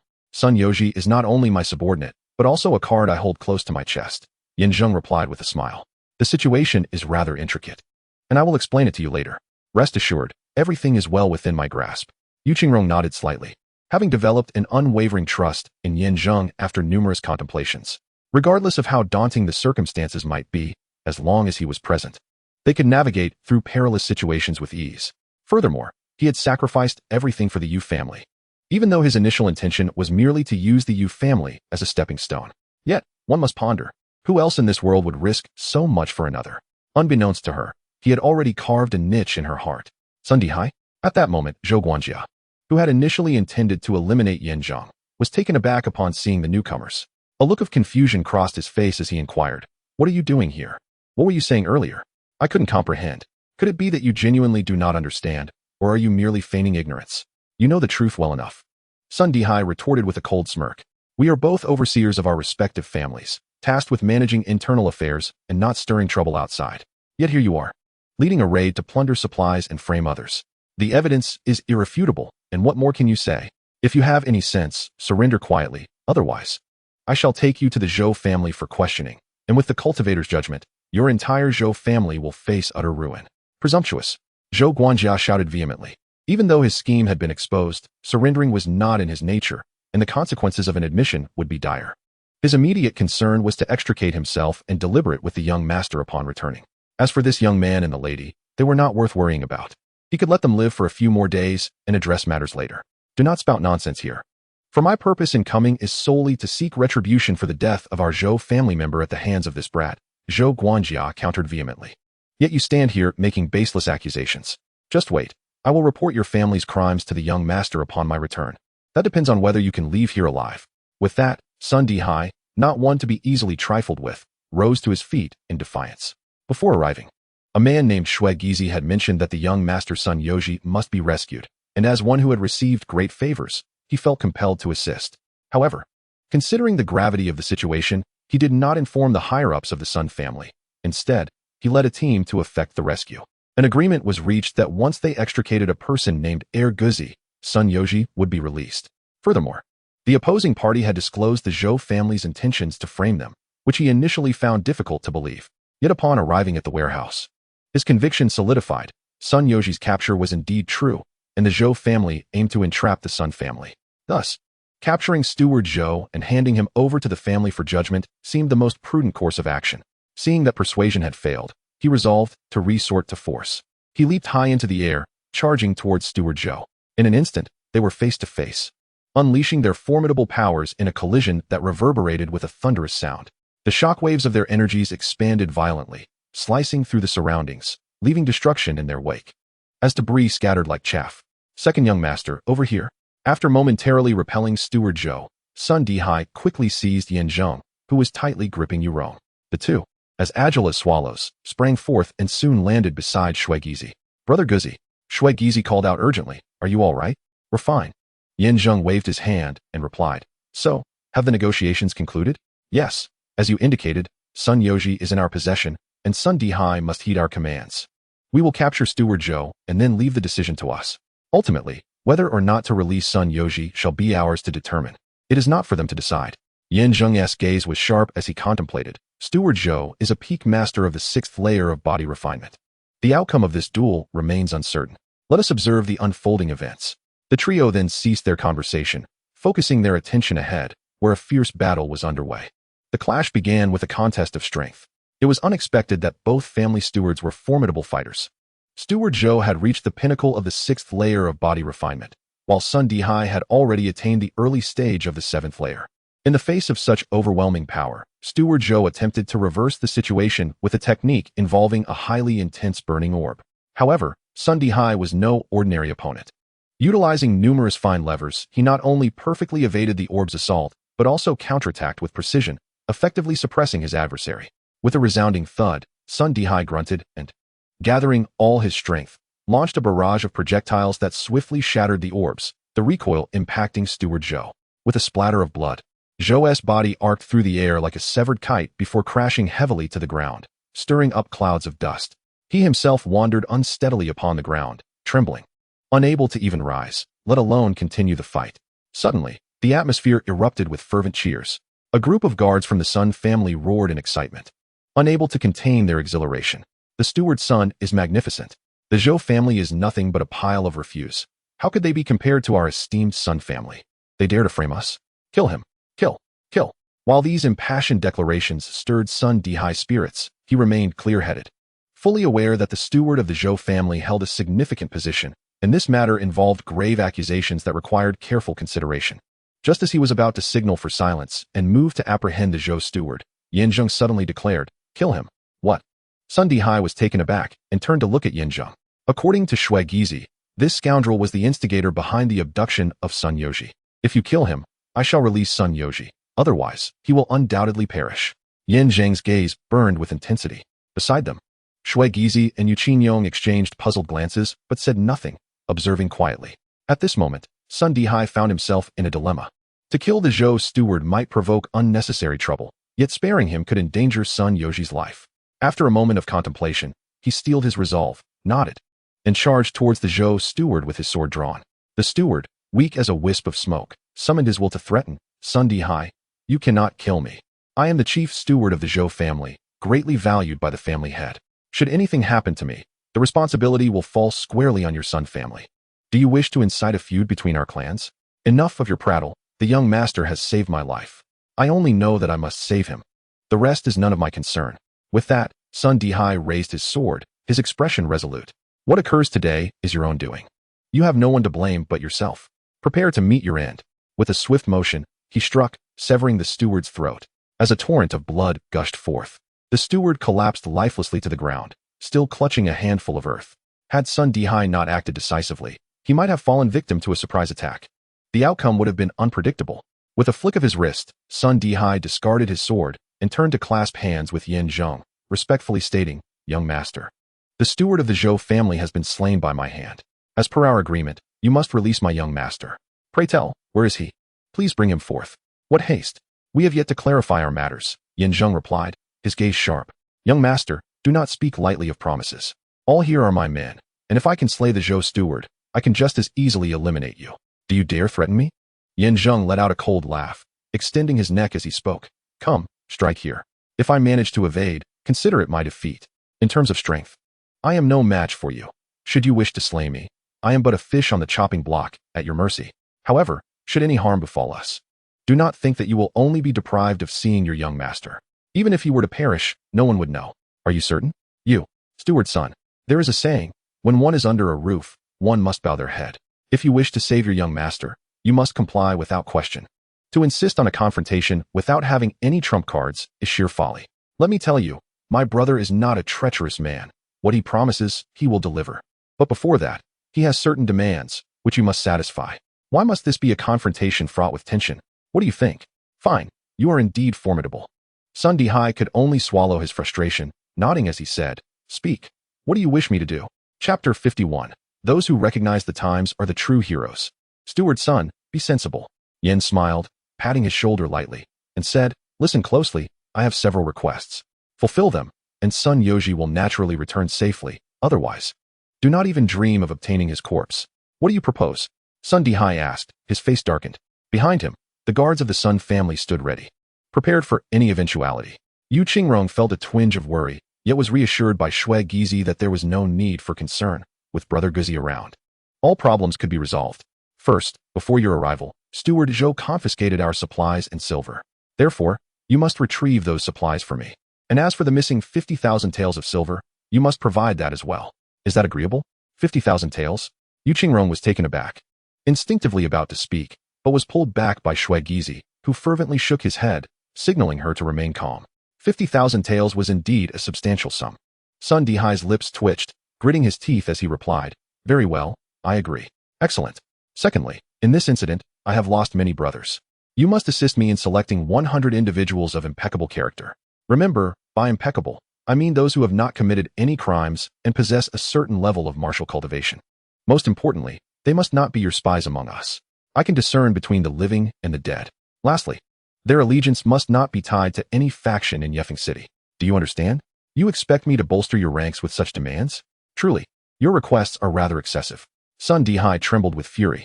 While retrieving supplies and providing silver posed challenges, they were not insurmountable. However, to augment his forces with such stringent requirements was, quite frankly, a tall order. He considered refusing, but the fierce glint in Yin Zheng's eyes left no doubt. Should he show any hesitation, he would indeed be capable of inflicting harm upon Sun Yoji.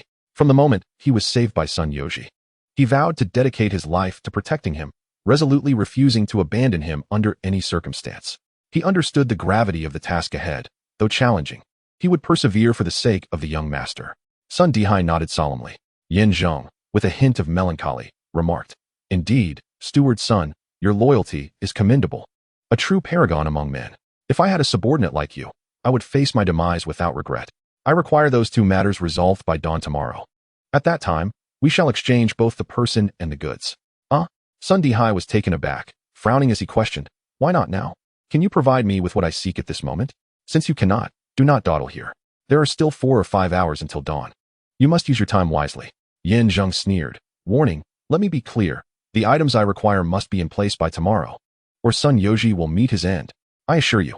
"Very well, you may leave. We shall meet again tomorrow." With a dismissive wave from Yin Zheng, Sun Dihai had no choice but to lead his team away.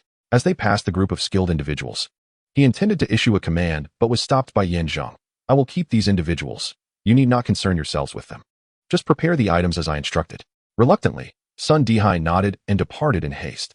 It was not until Shui Gizi arrived to ensure the vicinity of the warehouse was clear that the previously composed Yin Zheng let out a muffled groan and collapsed to the ground. "Erguzi." In her instinctive response, Yu Qingrong rushed to support him, her voice laced with worry. "Are you all right?" "I'm fine, not dead yet." Yin Zheng forced a smile, blood staining his lips as he remarked, "Everything is in place. We shall reap the fruits of our labor tomorrow.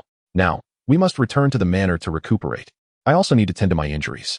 Do not worry, as a martial artist, I can heal myself. But you were injured for my sake." Tears welled in Yu Qingrong's beautiful eyes, filled with concern. She still vividly recalled how he had shielded her from all the projectiles, while she remained unscathed. How could one not feel secure with such a man? "Is there anything I can do for you?" "Indeed, you can," Yin Zheng replied with a smile. "You must have faith. Our family will surely be rebuilt, and we shall eradicate the Xiu family to reclaim our rightful place at the helm. That is what you can do for me. Brother Guzi, what shall we do next?"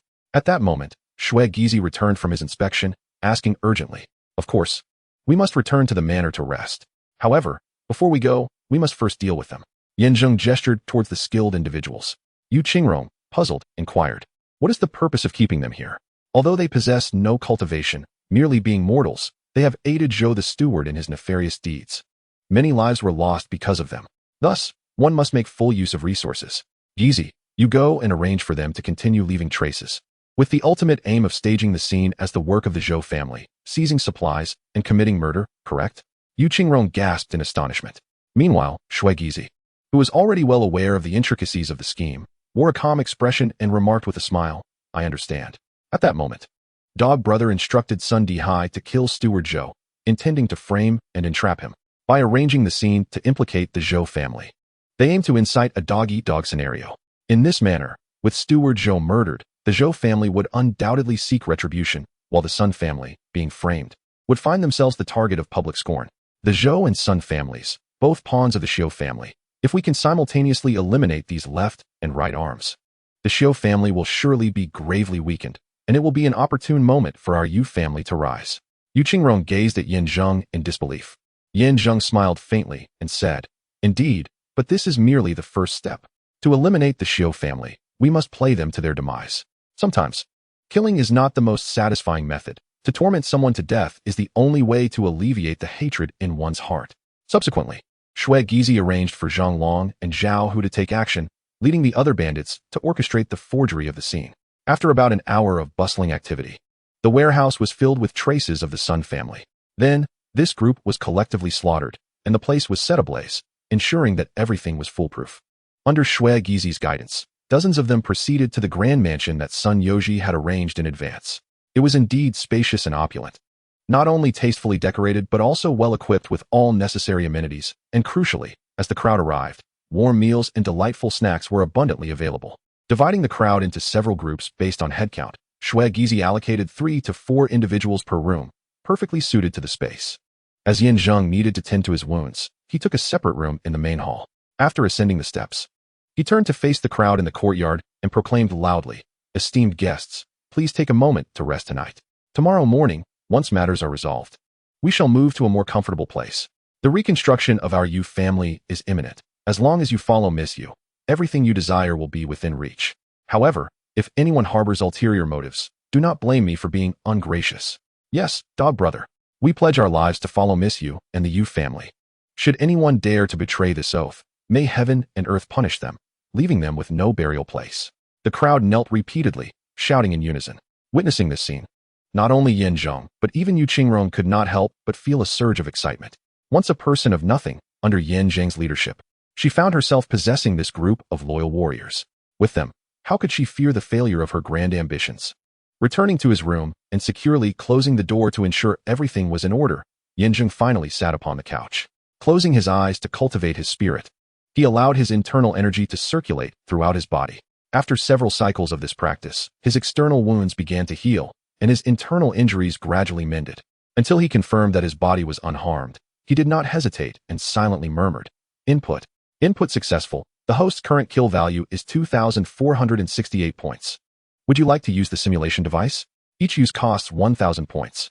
Alas, what a waste. Yin Zheng could not help but sigh. At that time, when he fought alone against a multitude, defeating the guards of the Zhou family had accumulated over 1,000 points. If he had simulated then, the cost would have been at most 300 or 400 points per use. However, after that, repeatedly slaying Wang Mozi and the One-Eyed Dragon, both formidable warriors of body refinement at the 5th or 6th level, had indeed granted him 700 or 800 points, but the cumulative usage only accounted for the latter. He resolved never to make such a mistake again. After dispatching the lowly minions, he would promptly simulate. Encountering masters could allow one to avoid unnecessary conflict. Otherwise, all efforts would be in vain. With this thought, Yin Zheng took a deep breath and silently declared, "Use." Soon, his kill value diminished, and several phrases appeared before his eyes. Chapter 52. At the age of 24, having reached the peak of the 6th level of body refinement, you rested for a night in a grand mansion. The next day, after a successful transaction with Sun Dihai, you hurried to find Su Qingfeng to submit the family application. However, the other party suddenly raised the price, and unable to contain your anger, you engaged in a brawl, only to be countered and killed by Su Qingfeng's bodyguards. Ultimately, all the bandits were slain, including Shui Gizi. Meanwhile, Yu Qingrong was used as a bargaining chip in a transaction with the Xiao family, and you escaped severely injured. At the age of 26, while fleeing to Yunjian Villa, you were betrayed. Su Qingfeng led men to pursue you, and you ultimately met a tragic end. Is that how it ends? Just like that, 1,000 kill points vanished. Yin Zheng felt a tinge of melancholy, yet he was grateful for the gains. Reaching the late stage of the 6th level of body refinement, he unexpectedly jumped 2 levels in one fell swoop. Such fortune came too swiftly, beyond his expectations. In the past, one would need to undergo 7 or 8 trials to achieve improvement. However, having reached the peak of body refinement at level 6, he still found himself outmatched by Su Qingfeng's bodyguards. What was intended as a trip to submit the family application unexpectedly turned into a counter-assault. It seemed that Su Qingfeng was not to be underestimated. If he proceeded recklessly, would they not all face dire consequences? Yin Zheng sighed, his brow furrowed. Was he under some misguided influence, always fleeing to Yunjian Villa, knowing that this villa held secrets? It was clear that it was not his own choice, but rather a series of unfortunate connections. It appeared necessary to conduct a thorough investigation into this villa upon his return. Simulation complete. The host may select one of the following 3 options to retain. 1. The cultivation level at the age of 24. 2. The experience of fleeing at the age of 26. 3. A replay of the confrontation with Su Qingfeng at the age of 24. I choose option 1.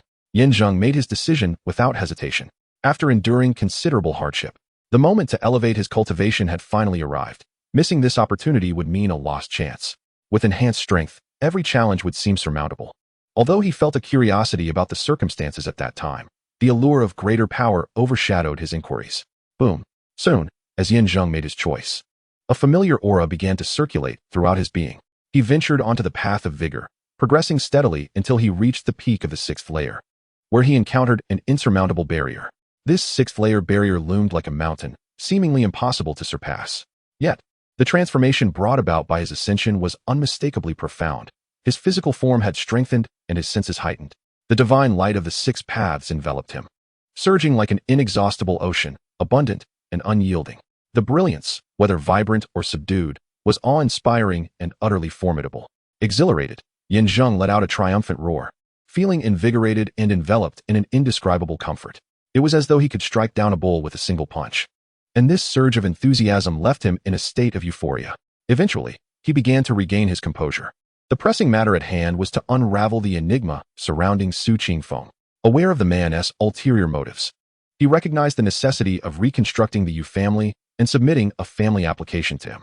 He needed to discern the intricacies of the situation, particularly how to resolve the impending issues. Otherwise, despite having wealth and allies, he would find himself at a standstill. Host reminder: current kill value stands at 1,244 points. Shall the simulator be utilized again?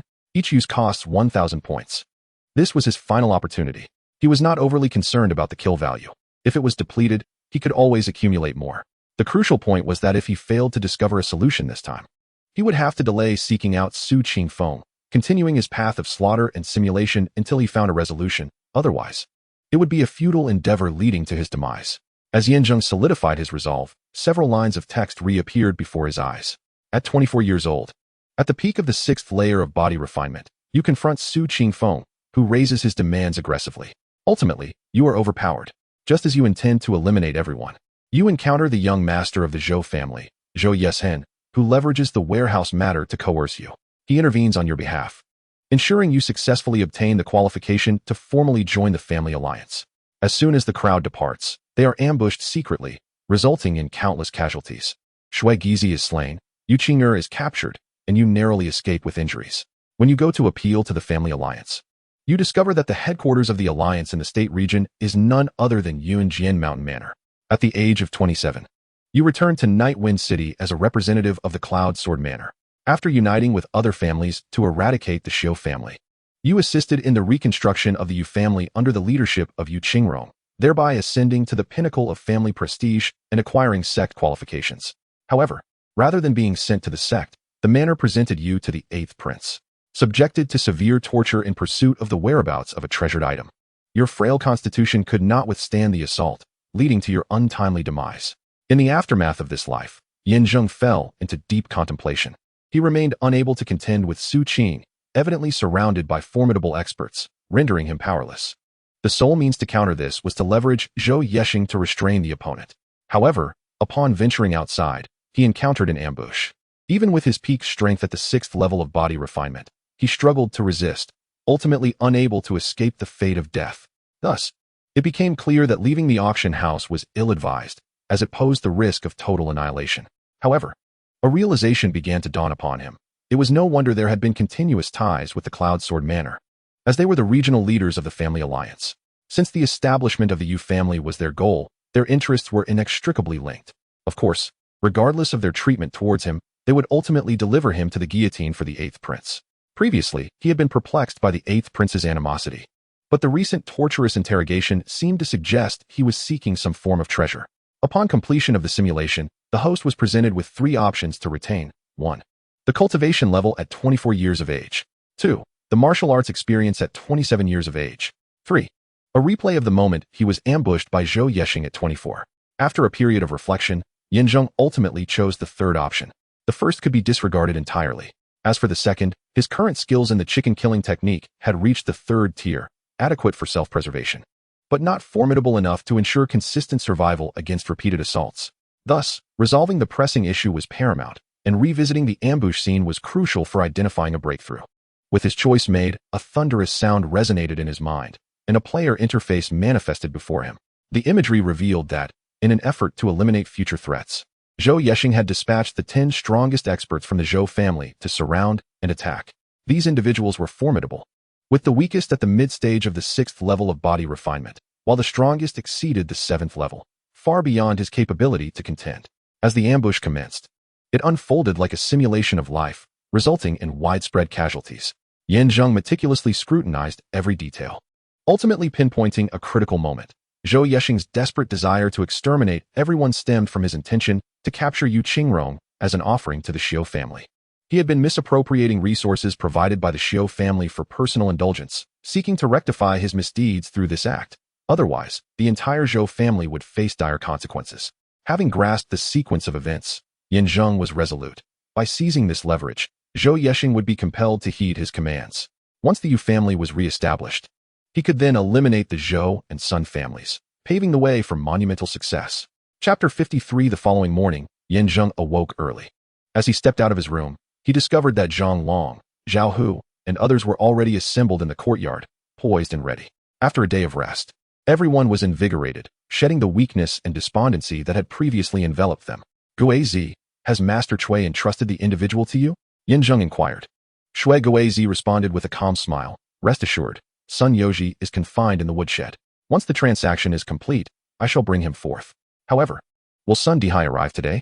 Moreover, even if he does come, can he bring sufficient men and silver? In response, Yu Qingrong raised her concerns. Zheng, however, smiled serenely and replied, I have conducted my inquiries. Sun Yoji once saved Sun Dihai's life. His current standing is entirely due to Sun Yoji's benevolence. Therefore, he will undoubtedly exert his utmost efforts.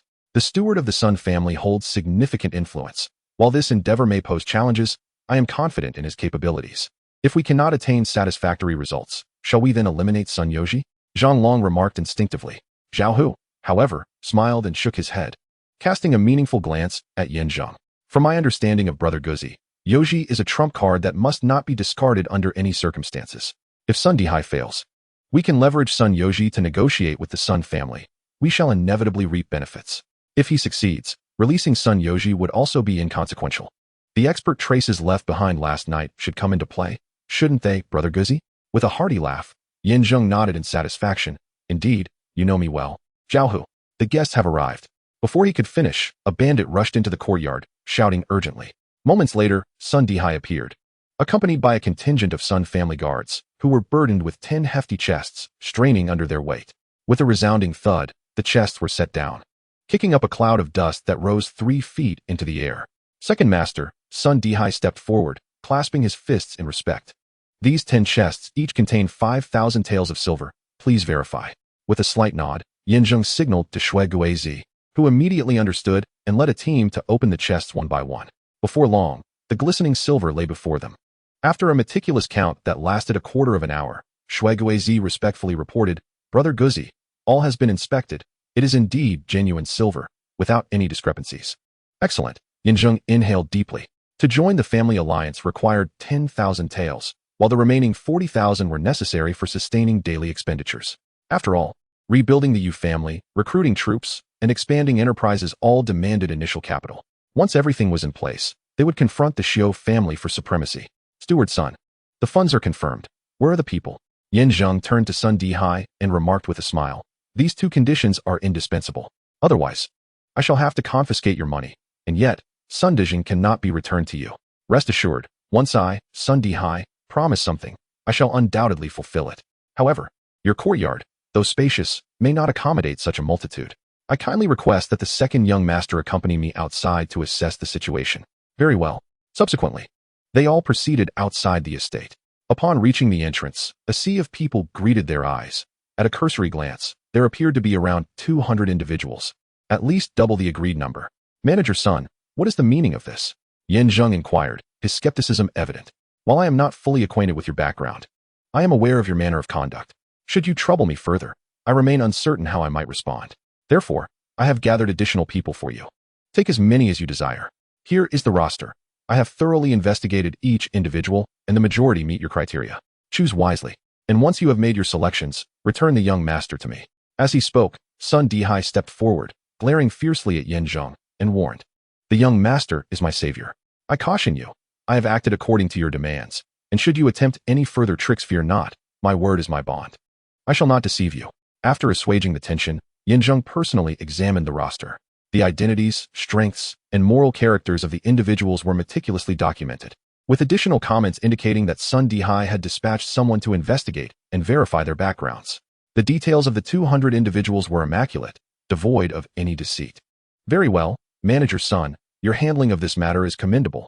I shall take all 200 of them. Closing the roster.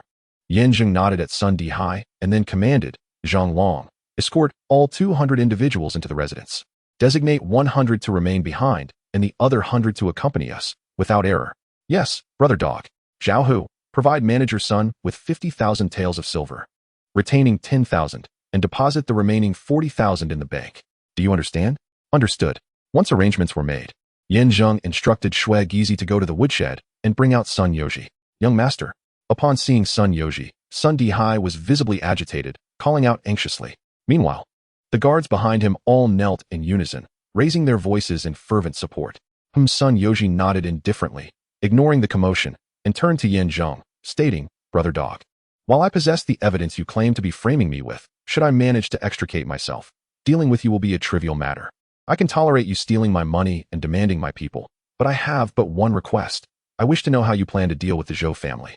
Zheng waved his hand and replied with a smile. Allow me to first resolve my own affairs, and within 7 days, I shall undoubtedly provide you with a satisfactory response. At that time, the Zhou family will be eradicated, and your Sun family will stand unrivaled before the Xiu family.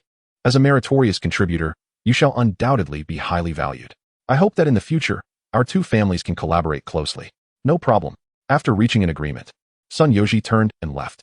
Meanwhile, Sun Dihai, having successfully rescued the young master, continued to exchange furtive glances, harboring ulterior motives, but was repeatedly halted by Sun Yoji, who hurriedly departed with a group of guards. Zheng did not delay either, saying, Miss, esteemed son, let Zhang Long and Zhao Hu handle the matters at home. Now we have sufficient manpower and funds. We must seek to join the family alliance with Su Qingfeng. All right, let us go.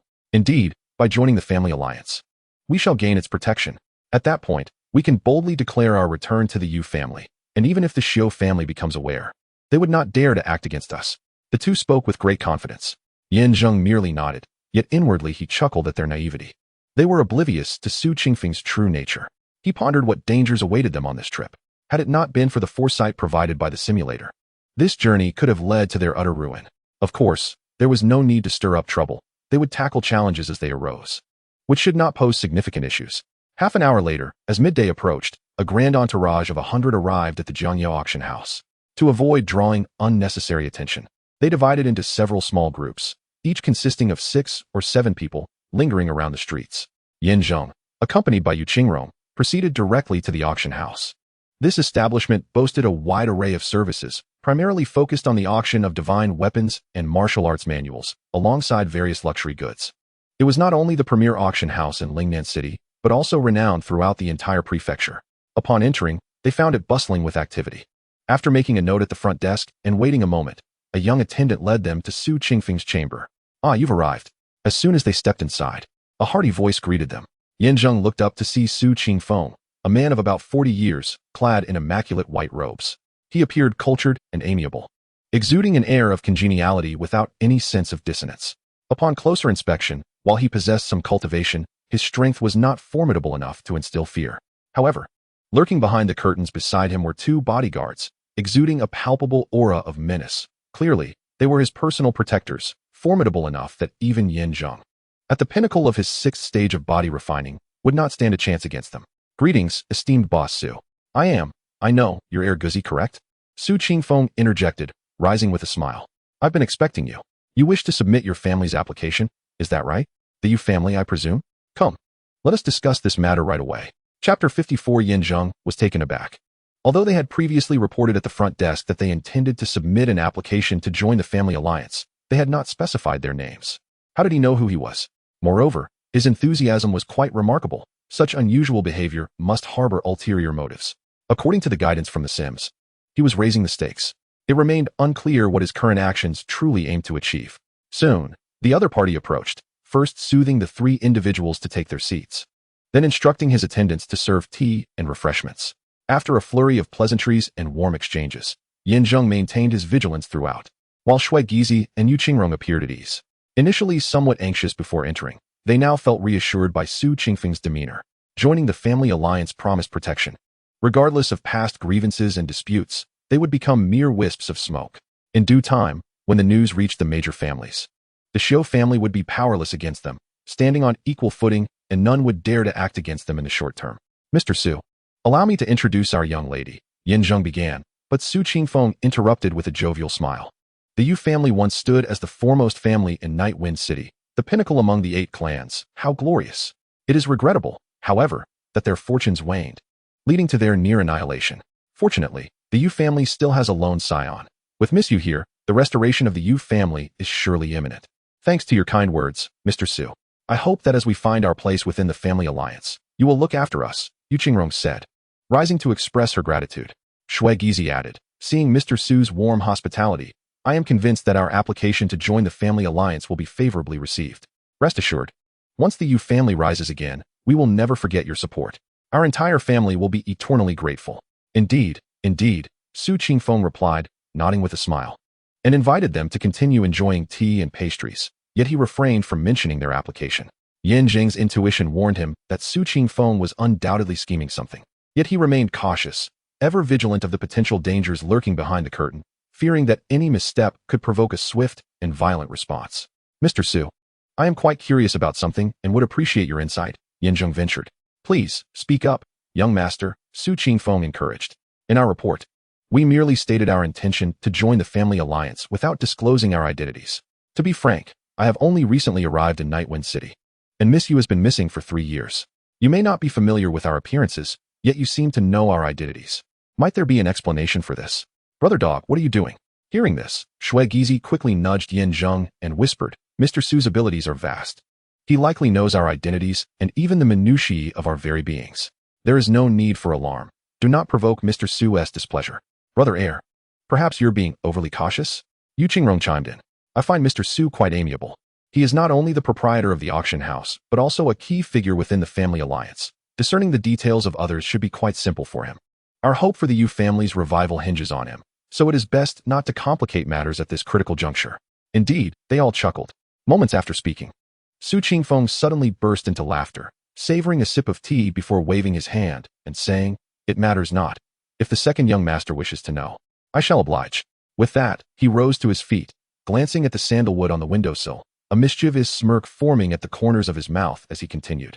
In truth, I, Su Qingfeng, am merely an ordinary mortal, not endowed with omnipotent abilities. The reason I am aware of your identities is that someone has informed me. In fact, I knew of your impending visit even before you arrived. Who informed you? Yin Zheng's heart raced with caution, while Shui Gizi and his companion appeared equally bewildered. Su Qingfeng's demeanor shifted abruptly, turning cold as he declared, I could reveal that to you. But first, let us discuss the matter of joining the family alliance. There are 2 conditions. One is 100 personnel, and the other is a sum of 50,000 taels of silver. We have prepared this and brought it with us. Do not rush. Allow me to finish. Su Qingfeng gestured dismissively, smiling as he continued. I have already counted the men and money, and all is in order. However, times have changed, and both the personnel count and the price must be elevated, multiplied 6-fold. In other words, I require 600 men and 60,000 taels of silver. You can either meet my demands or take your leave. Of course, the items I have taken will not be returned. Do you understand? What? Shui Gizi exclaimed in astonishment, instinctively rising to his feet. He reprimanded, Su Qingfeng, what do you mean by this? Su, you cannot simply raise the price like this. This family alliance is governed by long-standing rules, not your private property. By what right do you increase the costs? Furthermore, what did you mean by helping me count? Have my men and silver already been seized by yours and are now on their way back? Su Qingfeng chuckled, I have spoken my piece. The next course of action is entirely in your hands. Listen well, I will grant you but one day. If you fail to meet my demands within that time, I shall confiscate everything, and as for you, if you wish to preserve your lives, it would be wise to flee at once. Otherwise, should the Xiu family learn of your whereabouts, the outcome may not be favorable. Scoundrel! Su Qingfeng, you are shameless. Shui Gizi and his companion shouted in fury. Yet, upon seeing Yin Zheng remain silent beside them, they immediately urged, Brother Guzi, how can you remain so composed? Speak up. Wait, Yin Zheng interrupted, reclining in his seat with his legs crossed, and spoke with an air of nonchalance. In business, one must be pragmatic. Su, as a businessman, is entitled to be shrewd. Whether he raises the price or confiscates our belongings, it is merely an attempt to claim our possessions. From his perspective, I can truly understand. Haha, Su Qingfeng laughed heartily, waving his hand to signal the executioners behind the curtain to retreat, intrigued by Yan Zheng's demeanor. He remarked, "Second young master, I have heard much about you. It is said that you detest evil with fervor, possessing a fiery temper, and are prone to resorting to violence at the slightest provocation, even willing to unleash a massacre. I had initially assumed that my recent behavior would provoke your ire, leading you to act recklessly. However, I was pleasantly surprised to find you exhibiting such pragmatism and consideration for my interests, which has elevated my opinion of you. Nevertheless, it is fortuitous that you have chosen to withdraw gracefully, sparing us the need for conflict. Now, take a day to devise a solution. Should you exceed this time frame, I may be compelled to raise my price." "Very well, that is acceptable." Yin Zheng rose, nodding with a smile. Meanwhile, Shui Gui and his companion were utterly bewildered. What was the meaning of this? The other party had seized all advantages, yet rather than contesting, they were agreeable. Had they not known his character, they might have suspected an alliance between him and Su Qingfeng. "Someone, please escort our guests out." Su Qingfeng felt somewhat disheartened. He had prepared numerous entertaining arrangements for today. However, the ease with which he had achieved his aim diminished the excitement. He had no desire to linger in discussion and called for someone to attend to the matter. "Hold on," Yin Zheng suddenly interjected. Su Qingfeng furrowed his brow and inquired in a deep tone, "What? Do you wish to retract your words?" "Certainly not," Yin Zheng replied, shaking his head and casting a meaningful glance at Xiang Tan. "According to your own words, time is of the essence. What do you imply? What on earth are you scheming, dog brother?" The three men looked utterly perplexed. Yin Zheng grinned widely and declared, "Come forth, young Master Zhou. Hiding in the shadows does not make one a hero." The atmosphere became palpably tense. Shui Gui and his companion were completely in the dark, scanning their surroundings. Su Qingfeng, however, was fully aware of the situation, though he was puzzled as to how Yin Zheng knew Zhou Yishun was present. His confident demeanor mirrored that of his own moments prior. Could it be that he had underestimated this young man? Not only did he possess courage, but also cunning? It appeared that events were about to unfold. Moments passed in silence as the other party remained still, observing. Growing impatient, Yin Zheng raised his voice, "Young Master Zhou, I shall count to 3. If you do not reveal yourself, I will depart immediately. At that point, the troubles of the Zhou family will remain unaddressed, and the choice is yours to make. 3, 2, 1. A cold chuckle interrupted the countdown before it could finish. The cabinet ahead slowly opened, revealing a hidden compartment, and a figure emerged. Indeed, there was someone present. Was it young Master Zhou, the Zhou Yishun of the Zhou family? Shui Gui and his companion exchanged glances. Curiosity etched on their faces as they regarded the approaching individual. Dressed in resplendent attire, wielding a white paper fan, he exuded an air of elegance and sophistication. A strikingly handsome young man of considerable poise. Certainly, although his appearance was strikingly handsome and favored by many women, his eyes bore the piercing gaze of a hawk, instilling fear and trepidation in those who met his gaze. "Is the Zhou family's misfortune your intention, Guzi?" Zhou Yesheng inquired bluntly, approaching Yin Zheng with purpose. "You will pay my bill, and in return, I shall not only divulge crucial information, but also assist in resolving your perilous situation. Otherwise, while our expulsion may be a minor issue, the calamity that befalls the Zhou family will be significant. What say you, young Master Zhou?" At these words, the room fell silent in astonishment. Shui Gizi and his companions suddenly understood. No wonder Guzi had remained so composed. It was not indifference, but rather a strategic maneuver, as he had already arranged for someone to settle the account. Why then did he know of Zhou Yesheng's presence here? What was the origin of the so-called Zhou family's crisis? Both men found themselves momentarily bewildered. Despite being allies, they suddenly perceived him as an enigma. Guzi, cease your alarming rhetoric." Su Qingfeng interjected, his expression darkening. "I warn you, this is the night auction house, my domain. Do not attempt to stir discord here. Young Master Zhou is my esteemed guest. Threatening him is tantamount to threatening me. Are you aware of the consequences of causing a disturbance in my establishment?" With a swift motion, Su Qingfeng summoned 2 axe-wielding henchmen from behind the curtain, promptly surrounding the 3 men. The overwhelming pressure rendered Shui Gizi powerless, knocking him to the ground. Had it not been for Yin Zheng's timely intervention, even Yu Qingrong would have met a similar fate. Yin Zheng's gaze turned steely as he regarded the 2 henchmen, short, muscular figures who appeared diminutive yet exuded an undeniable strength. A cursory glance revealed their formidable prowess, likely at least at the 8th tier of body refinement, if not higher. It was no wonder they were unassailable. The disparity in strength was utterly crushing. "Seize them. Any form of resistance will be met with lethal force." Su Qingfeng was resolute, his aversion to threats evident. Yes, boss, the two men responded, moving to act when Zheng suddenly bellowed. It seems young Master Zhou is not eager to learn how Steward Zhou met his demise. Wait. Zhou Yexing's expression shifted dramatically upon hearing Zheng's words. He gestured, pulling Zheng aside, and whispered urgently, "Explain, what is going on? First, pay my bill, and I shall reveal the answer. Enough with the preamble. At my command, those two can rend you to pieces at any moment. Let them try. You will never uncover the truth, and soon, your family will face retribution from the Xiu family." Zhou Yexing's fury was palpable, yet he dared not gamble. For the stakes were too high. Setting aside the fact that Steward Zhou is his trusted confidant, the act of framing someone is fraught with peril. Should the plot unravel and arouse the suspicion of the Sun family, the Zhou clan would inevitably face retribution from them. Such a scenario would not only tarnish the family's reputation but also diminish his standing within the family, a consequence he had sworn to avoid. He has long coveted the position of family head and cannot afford to falter at this critical juncture. I warn you, after I assist you in achieving your desires. If you fail to reveal the truth to me, I shall take your life. Very well, Zheng replied with a smile, feigning calmness while inwardly feeling anxious. The situation with Su Qingfeng was manageable, yet there were lurking threats from external forces, and he was uncertain of the identity and intentions of these adversaries. The most prudent course of action would be to keep Shui Gizi and his companion temporarily at the auction house, allowing Zheng to conduct reconnaissance to ensure their safety before departing. Boss Su, Zhou Yexing said, suppressing his fury after finalizing their agreement as he approached Su Qingfeng with solemnity. I will cover their expenses. 600 individuals, amounting to 60,000 taels of silver, shall be borne by me, Zhou Yexing. I kindly request that you permit them to join the family alliance, so they may receive its protection and aid in the restoration of the Yu family. What? Su Qingfeng exclaimed in astonishment, gazing incredulously at him. Young Master Zhou, today's affairs are solely between you and me. There is no need for further discussion, Boss Su. The decision has been made, and I implore you not to inquire further. We shall revisit this matter in due course.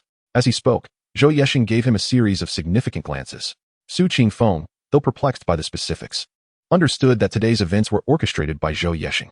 Their fates were intertwined. Their fortunes rose and fell together, and any misfortune for one would inevitably spell disaster for the other. His only concern was that the Yu family had become a target for the Xiu family. Once the Yu family was restored and under the alliance's protection, the Xiu family would be deterred from making any rash moves. In doing so, he would have indirectly offended the Xiu family, with consequences that could be dire. Very well, I can grant you this favor, Su Qingfeng murmured as he leaned closer. But you must consider this carefully. Should the Xiu family trace this back to us, we will bear the brunt of their wrath. No worries, I shall handle it. Zhou Yexing replied with unwavering confidence. My Zhou family is a trusted ally of the Xiu family. The Yu family is merely a defeated clan on the decline. Even if they are restored, they pose little threat. I am aware that what young Master Xiu desires is the dragon-slaying saber and Yu Qingrong, once obtained. We need only present those to him. The so-called restoration of the Yu family is merely a fade, a hollow title devoid of significance. Very well. I shall heed your counsel. After reaching an accord, Su Qingfeng took a deep breath and turned to Zheng. Guzi, I will grant young Master Zhou this favor. All terms shall remain as they are. 100 individuals and 10,000 taels of silver. No, no, no, Zheng interjected, casting a playful glance at Zhou Yexing. What young Master Zhou means is that the 100 individuals and 10,000 taels of silver will be waived, allowing our Yu family to join free of charge. Am I correct, young Master Zhou? As the night deepened, Zhou Yexing's face turned a shade of iron, while Su Qingfeng was seething with rage, gritting his teeth and exclaiming, Guzi, do not push your luck. Am I overstepping? Zheng shrugged nonchalantly, replying, I find it quite reasonable, don't you, young Master Zhou? No issue. Zhou Yexing could only swallow his indignation, gritting his teeth as he said, Boss Su, agree to his terms. I shall compensate for your losses. This is not merely a matter of loss.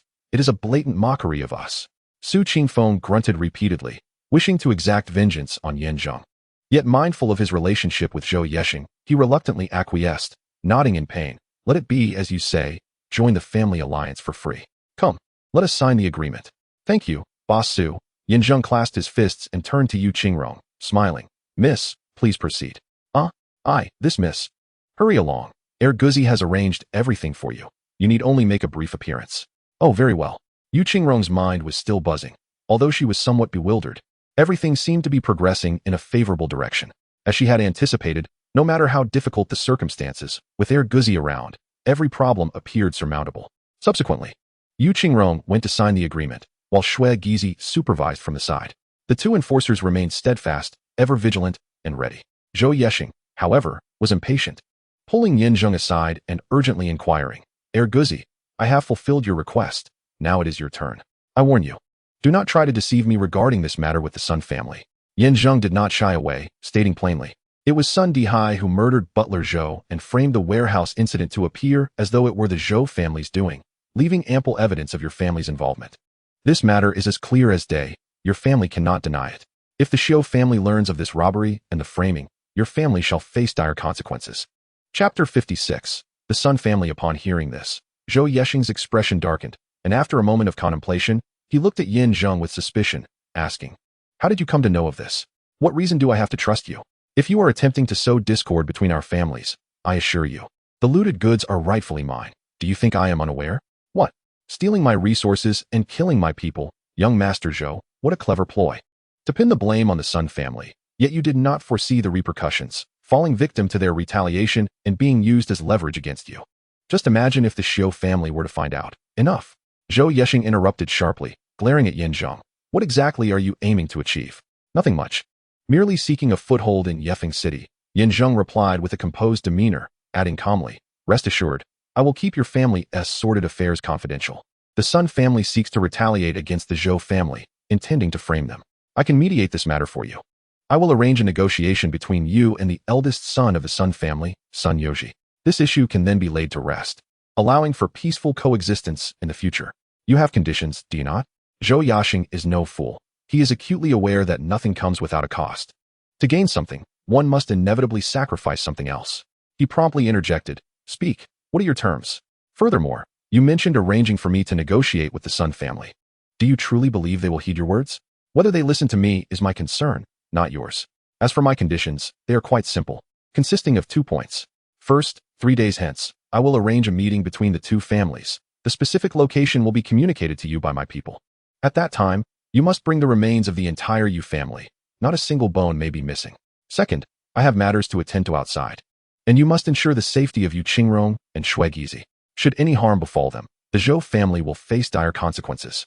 Zhou Yexing, upon hearing this, did not rush to respond. Observing Yin Zheng's resolute demeanor, it seemed he was not jesting. Since the warehouse belongs to him, framing someone would be effortless.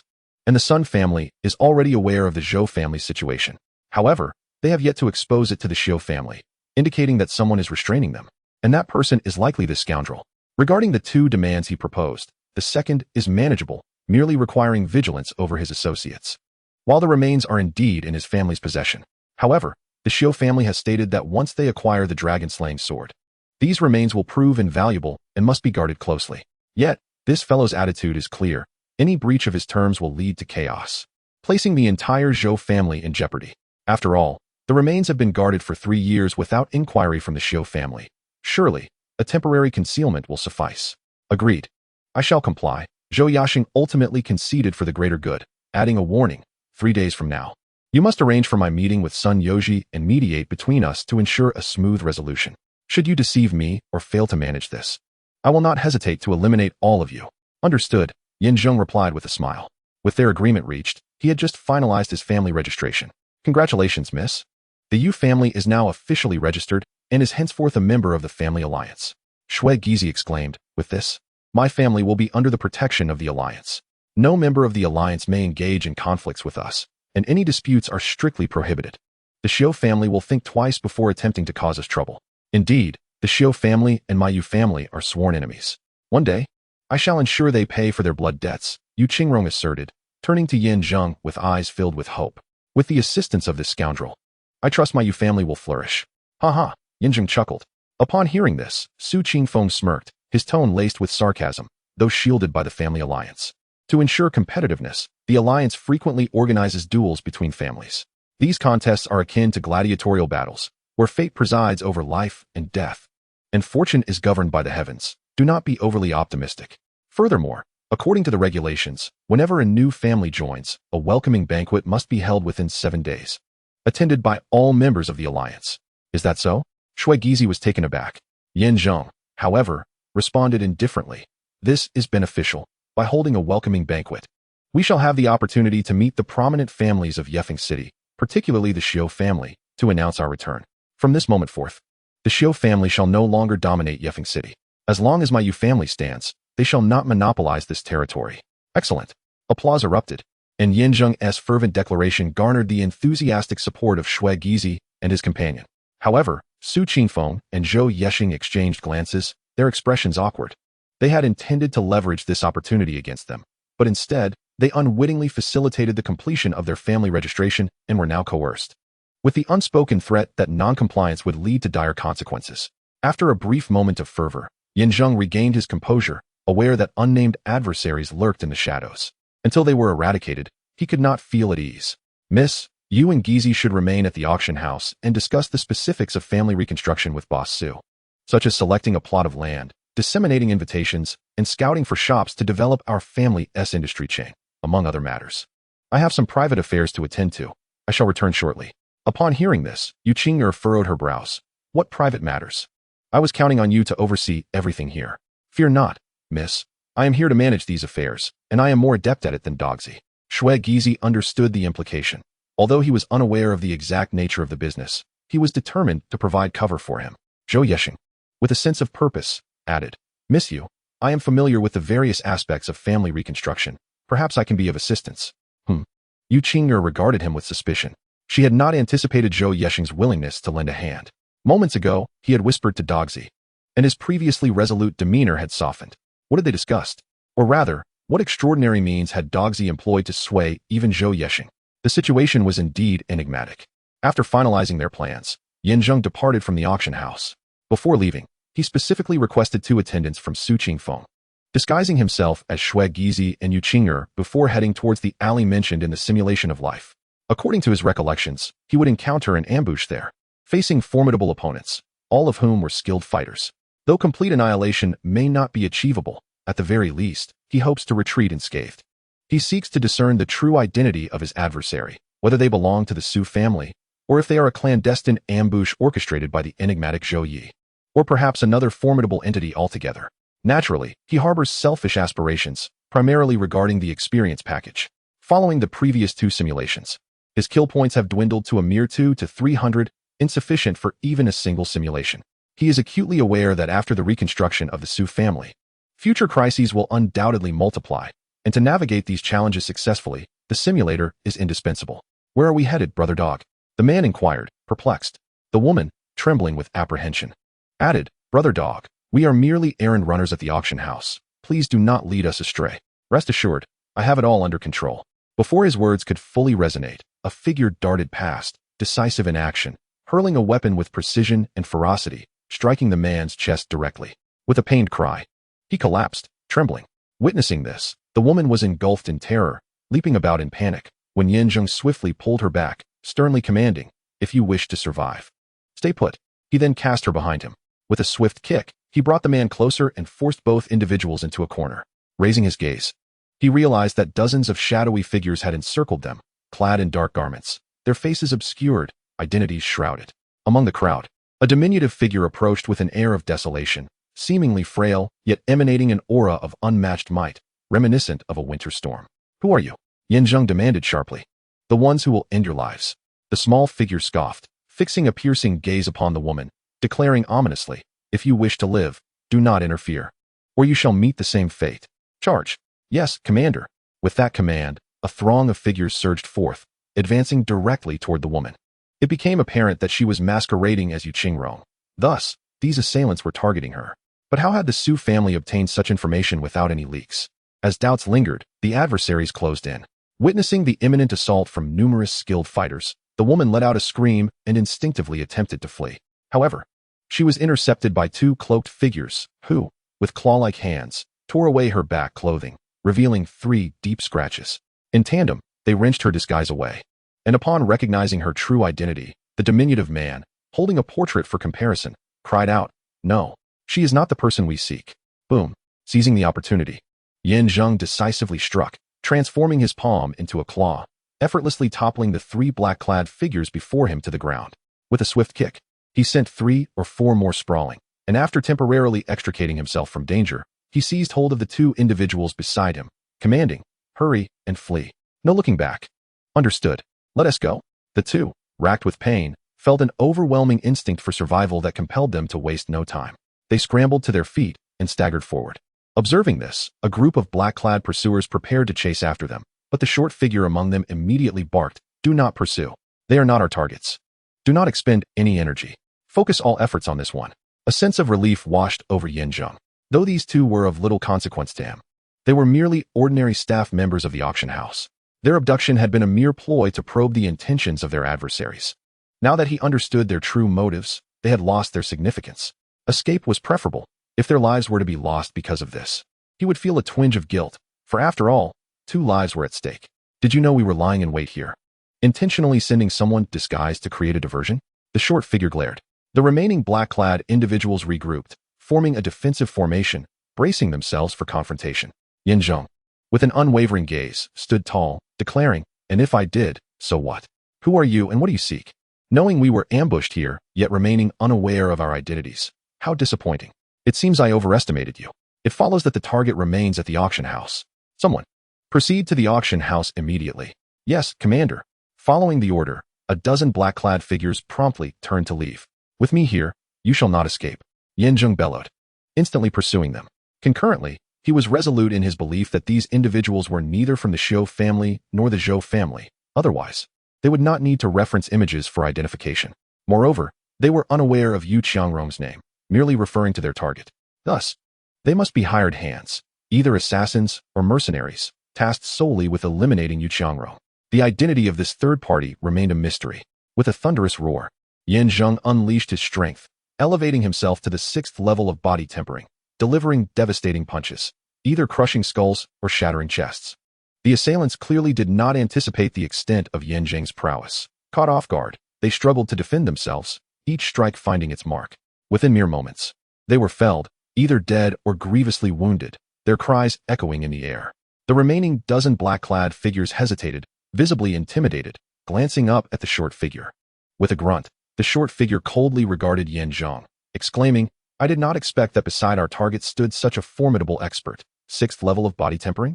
Though not lacking in excellence, today's task must be accomplished without fail. Let the gods be slain by gods, and the Buddhas by Buddhas. All soldiers, heed my command. Those below the 6th level of body refinement, retreat immediately. Those above the 6th level, assemble and prepare for battle with all your might. Eliminate him." "Yes, Commander." In no time, a dozen figures clad in black were categorized, 6 of mediocre strength were dismissed, leaving 9 formidable warriors, all above the 6th level of body refinement. Upon a rough estimation, apart from 2 or 3 at the initial stage, the rest were all at the mid-level of the 6th stage. Charge. Once all preparations were set, the short and stout leader issued his order again, and the 9 black-clad warriors surged forward with great speed. In the blink of an eye, they surrounded Zheng. And then they struck as one, their various forces intertwining. Although their movements appeared chaotic, they were executed with precision, forming a regulated formation. There were sinuous dragons ascending, clouds soaring diagonally, and ever-changing totems. These forces intertwined with remarkable skill, indicating that this group had undoubtedly claimed the lives of countless warriors in their training. Zheng, unyielding and composed, immediately concentrated his energy, and in an instant reached the pinnacle of the 6th level of body refinement, delivering devastating blows. In the face of absolute power, their flamboyant maneuvers were nothing more than mere show. With a single punch, he shattered the sinuous dragon. With a swift arm, he crushed the soaring clouds. With a twist of his waist, he obliterated the distorted totem.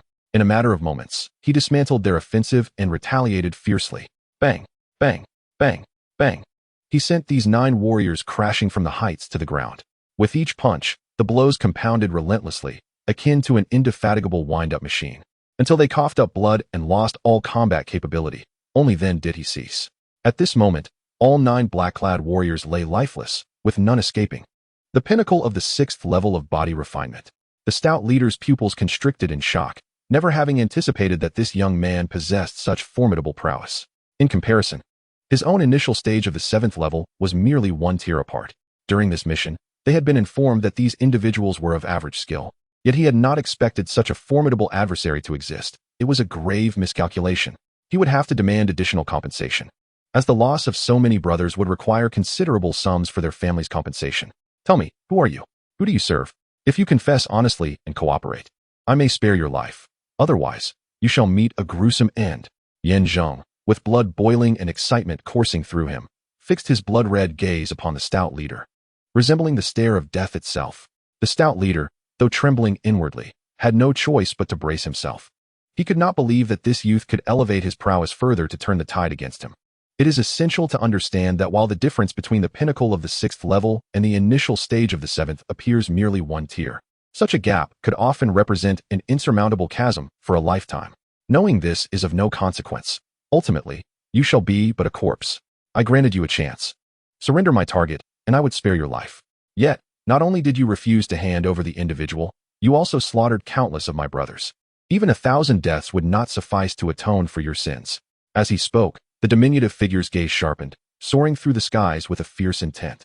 In the midst of the impact, he had quietly amassed his strength, swiftly advancing to the initial stage of the 7th realm.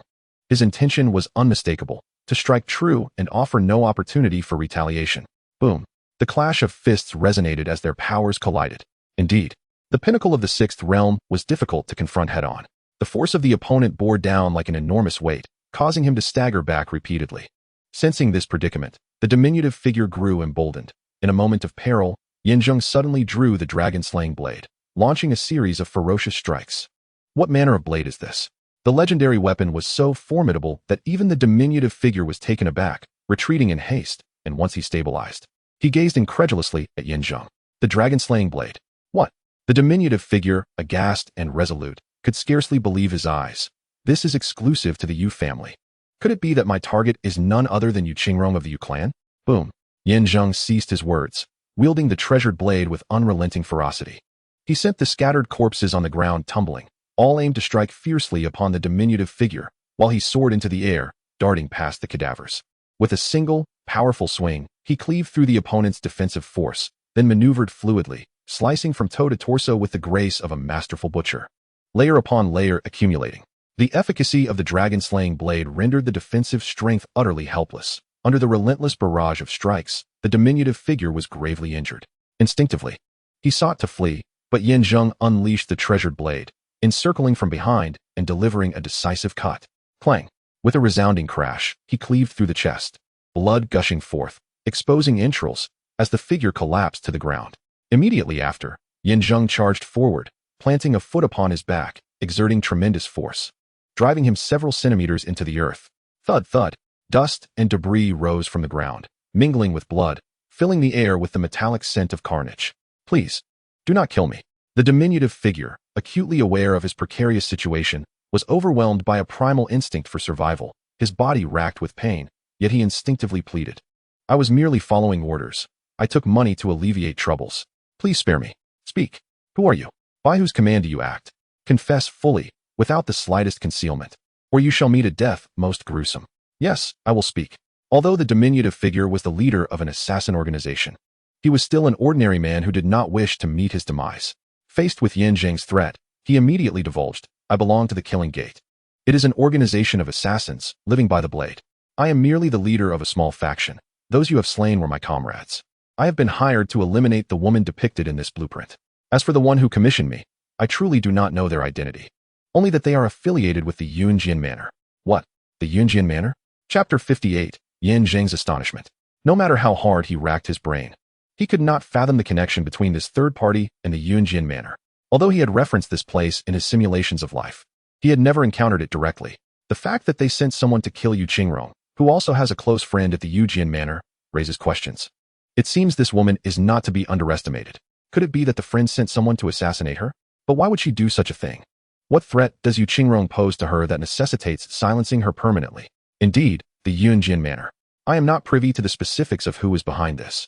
They merely contacted us in the name of the manor, offering a bounty of 5,000 gold for the life of the individual depicted in the image, namely Yu Qingrong. I am simply fulfilling my duty as instructed, accepting payment for services rendered. It is only natural, and I cannot be blamed. The short and stout figure, desperate for survival, pleaded, Please, brother, spare me. Silence. Zheng interrupted. This matter is undoubtedly shrouded in mystery. It seems he must interrogate Yu Qingrong thoroughly and investigate the true nature of the Yunjian Manor. His instincts warned him that this place is anything but ordinary. He fixed a cold gaze upon the stout figure and declared, I have a principle. the defeated must die. However, if you can provide me with a compelling reason to spare your life, I might reconsider. Do you have one? Reason? The stout figure was momentarily taken aback, then swiftly understood. Instinctively, he retrieved a token from his wide sleeves and respectfully said, "Brother, this is the exclusive token of the killing sect. I am the nephew of the sect master, and our disciples are spread across the land. With this token, one can summon them at will. If you spare me, it would be as if you have the entire support of the killing sect. They will go to great lengths for you in the future. I offer this for my life. Is that acceptable?" The token?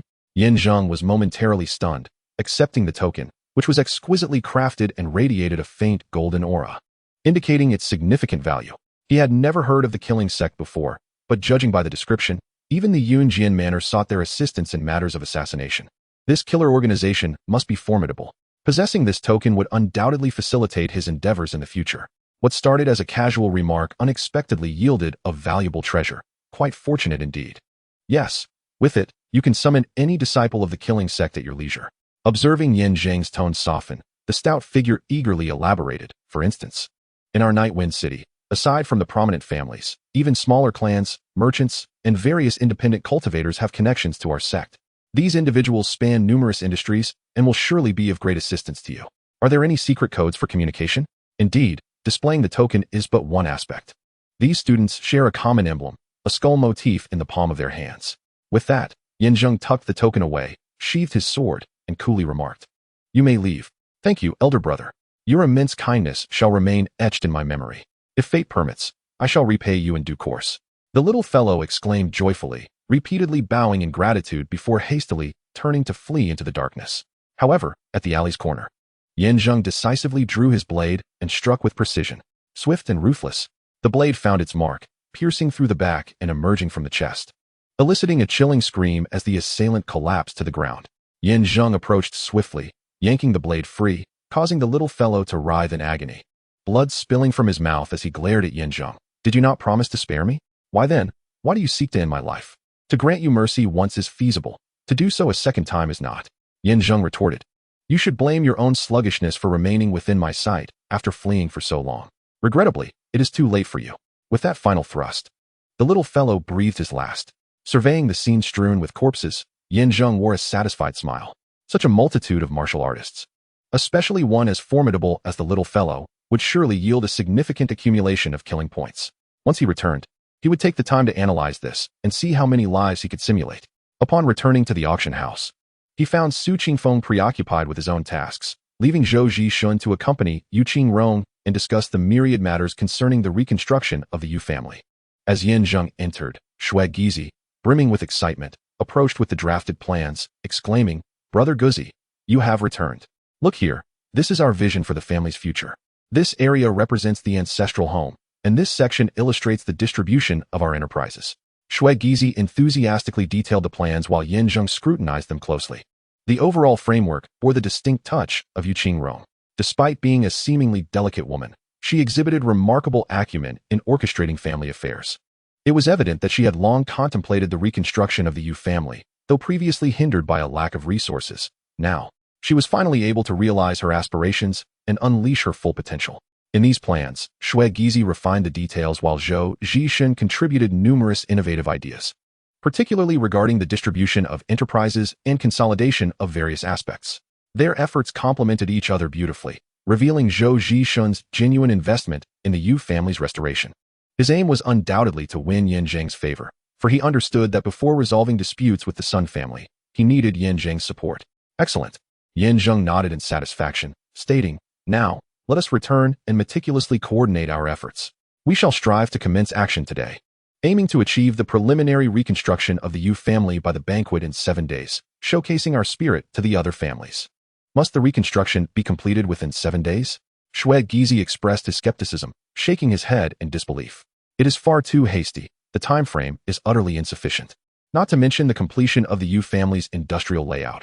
Even the rebuilding of the residence with the finest craftsmen would be an unattainable task." "Indeed, Guzi." Yu Qingrong chimed in. "Are you not being a tad too impatient? The foundation requires meticulous refinement, and the transportation and selection of materials necessitate ample time. Particularly in terms of interior decoration, we must seek out skilled artisans. I believe achieving this within 3 to 5 months is simply unfeasible." At that moment, Zhou Yesheng let out a hearty laugh, turning to Zheng with a teasing glint in his eye. Guzi, while your skills are commendable and your strategies admirable, the aspirations you have just articulated are nothing short of a fantastical dream, utterly impossible to realize. Based on our blueprint, let alone completing the industrial layout. The reconstruction of the Yu family estate. Who says we must rebuild it? Zheng interjected, gazing earnestly at the three of them. My intention is clear. We shall rise from where we have fallen. As far as I recall, the Yu family's estate still exists. We can simply expand upon the existing foundation, thereby not only shortening the construction period, but also allowing us to remember our enmity with the Yu family. Is that not a perfect solution? What? Utilize the old Yu family residence? Upon hearing this, Shui Gizi was taken aback. Yes, why did I not think of this sooner? Yu Qingrong remarked promptly. Humph, while the idea is commendable, turning it into reality is nearly impossible. Just as the two became immersed in their thoughts, Zhou Yesheng doused their enthusiasm with cold water, derisively stating, reconstructing using the old Yu residence is indeed a clever notion, but do you know who currently occupies it? Who? They inquired. The Xiu family. Preposterous. Zheng retorted vehemently. How can the old Yu residence be occupied by the Xiu family? They employed nefarious means to annihilate the entire Yu clan, and now they seek to seize our territory. Where is the justice in that? Moreover, we have now joined the family alliance, according to the regulations. While that may be the case, their occupation of the Yu family estate is both reasonable and lawful, and even the alliance cannot intervene, Zhou Yesheng countered, shaking his head. After the Yu family's demise, the estate fell into disrepair. Due to its extensive grounds affecting the overall layout of Yefeng City, it was reclaimed by the Lord's office and publicly auctioned off, with the Xiu family bidding 100,000 taels of silver to acquire it. Presently, it is undergoing reconstruction to serve as a prison for various traders. By all accounts, it rightfully belongs to the Xiu family, unless you wish to oppose the authorities. At this point, Zhou Yesheng stepped forward, mockingly regarding Zheng, and asked, so, do you still dare to utilize the old estate for reconstruction? Chapter 59. Confronted with Zhou Yesheng's probing inquiry, Zheng fell into a deep contemplation. At this moment, Shui Gizi vigorously shook his head and said, this may not be feasible. If it were merely the Xiu family seizing our property, we could leverage the alliance to pressure them into returning it. However, if the court becomes involved, any attempt to reclaim it would be tantamount to opposing the imperial authority, and the Yu family would find it impossible to maintain a foothold in Nightwind City thereafter. Indeed, Gizi's words carry weight, Yu Qingrong conceded, though reluctantly. Ultimately, whether it be sects or families, they are all under the jurisdiction of the court. Offending anyone is unwise, but offending the court is particularly perilous. Moreover, Nightwind City indeed has regulations stating that any property left abandoned for over 3 years can be confiscated by the court, regardless of whether it is auctioned or donated. Thus, since the Xiu family acquired it through auction, we are left with no recourse. At this point, she looked earnestly at Guzi and reassured him, Guzi, I understand your intentions. You wish to utilize the old Yu residence, both out of a pressing desire for us to settle there and a hope that we will remember past grievances. However, with the court now intervening, we must refrain from jumping to conclusions. Let us first visit and assess the situation. Zheng interrupted with a cold gaze, stating, this matter sounds quite intricate. Yet I firmly believe that where there is a will, there is a way. If we truly wish to pursue this matter, we will surely find a solution. I do not wish to relinquish this land. I hope we can devise a resolution, whether through the family alliance or the court. Let us not rush to judgment. Let us first see for ourselves. But Brother Guzi, what good will it do to visit? Guzi retorted. Indeed, all it will do is increase our worries. Sometimes, you can be rather obstinate, Guzi. Why pursue something that is clearly unfeasible? Zhou Yishin shook his head in exasperation. Even if you were to obtain the land, it would amount to declaring war on the Xiu family. While the family alliance may provide temporary protection, who would dare to supply you with materials or labor? In the end, you would be left with nothing but an empty shell. It would be wiser to seek out another location and start anew. Despite the trio's counsel, Zheng chose to remain resolute, declaring, regardless, I must see it with my own eyes to find closure. Enough of this discussion, my decision is made, and I require no further input. Observing Zheng's unwavering resolve, the others felt he was attempting the impossible. However, given the circumstances, further discussion seemed futile. Visiting might indeed help him find peace. For Yu Qingrong, returning to the old site after 3 years would serve as a form of remembrance. Even if she could not reside there again, seeing it once more would hold value. Ultimately, they reached a consensus, and the 4 of them set off for the old Yu residence.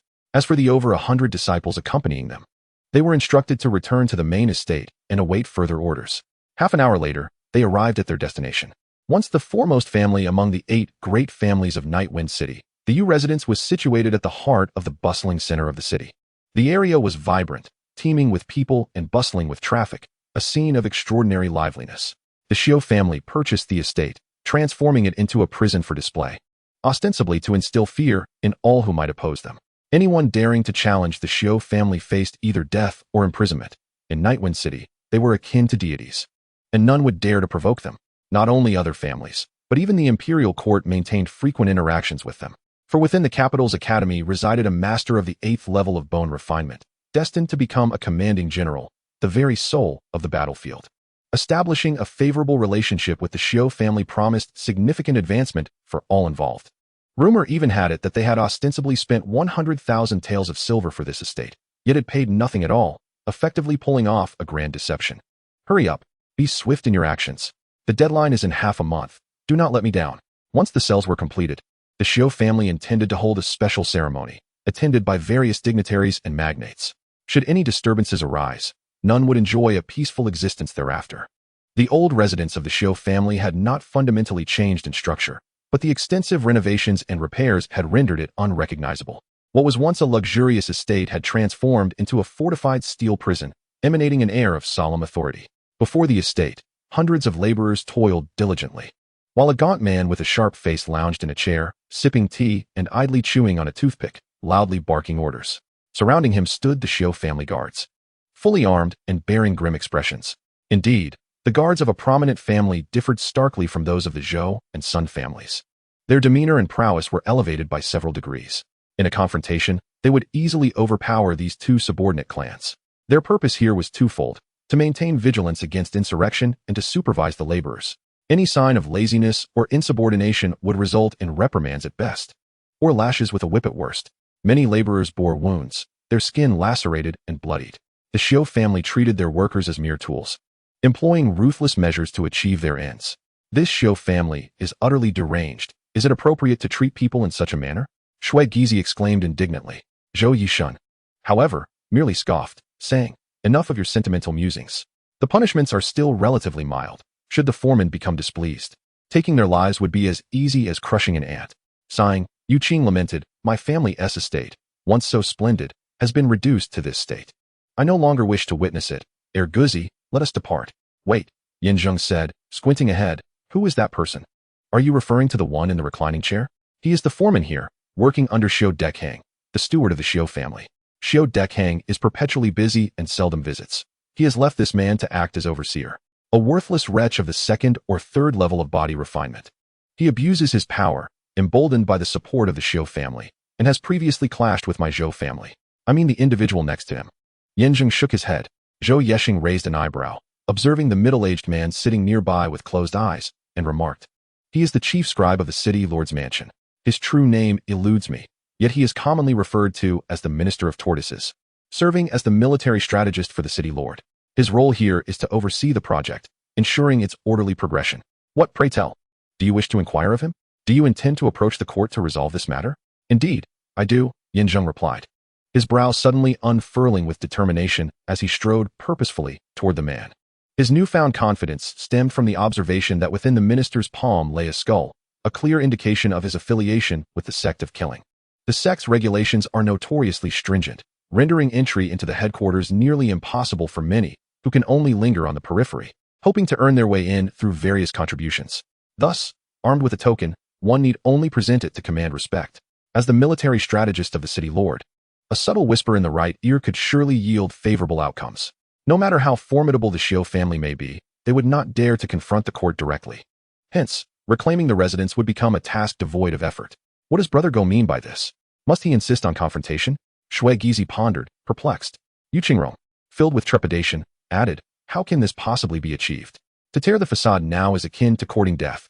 Zhou de Shao, this situation is quite peculiar. Knowing the futility, why engage in such reckless confrontation?" Zhou Yesheng's expression turned quizzical as he muttered, "I share a slight camaraderie with that young rogue. When the moment calls for it, I shall intervene." There was no other choice. For now, he must ensure the safety of this reckless individual. For if he were to clash with the Sun family, his own standing within the Zhou clan would be imperiled.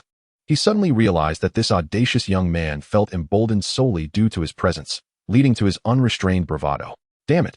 Does he truly believe himself to be universally applicable, as if he can thrive in every situation? What a fool. Chapter 60. The four proceed. Just as Yu Qingrong and the others were contemplating Yin Zheng's intentions, he made a startling move. Snatching a dustpan from one of the laborers and hurling it to the ground, exclaiming, "Enough! Cease all work. The construction site is closed." The three were left in shock.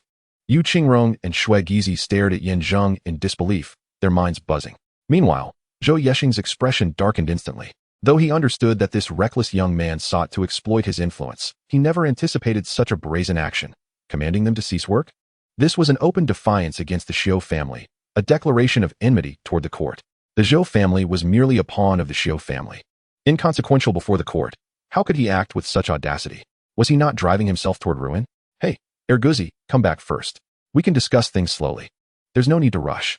As Zhou Yexin instinctively stepped forward to dissuade Yin Zheng, the supervising monkey, who had been basking in the sunlight, abruptly rose to his feet upon hearing Yin Zheng's outcry. He approached Yin Zheng with a frown and demanded, "Who the hell are you? What did you just say? Have the audacity to repeat that." At that moment, the turtle minister, who had been resting with his eyes closed, suddenly opened them.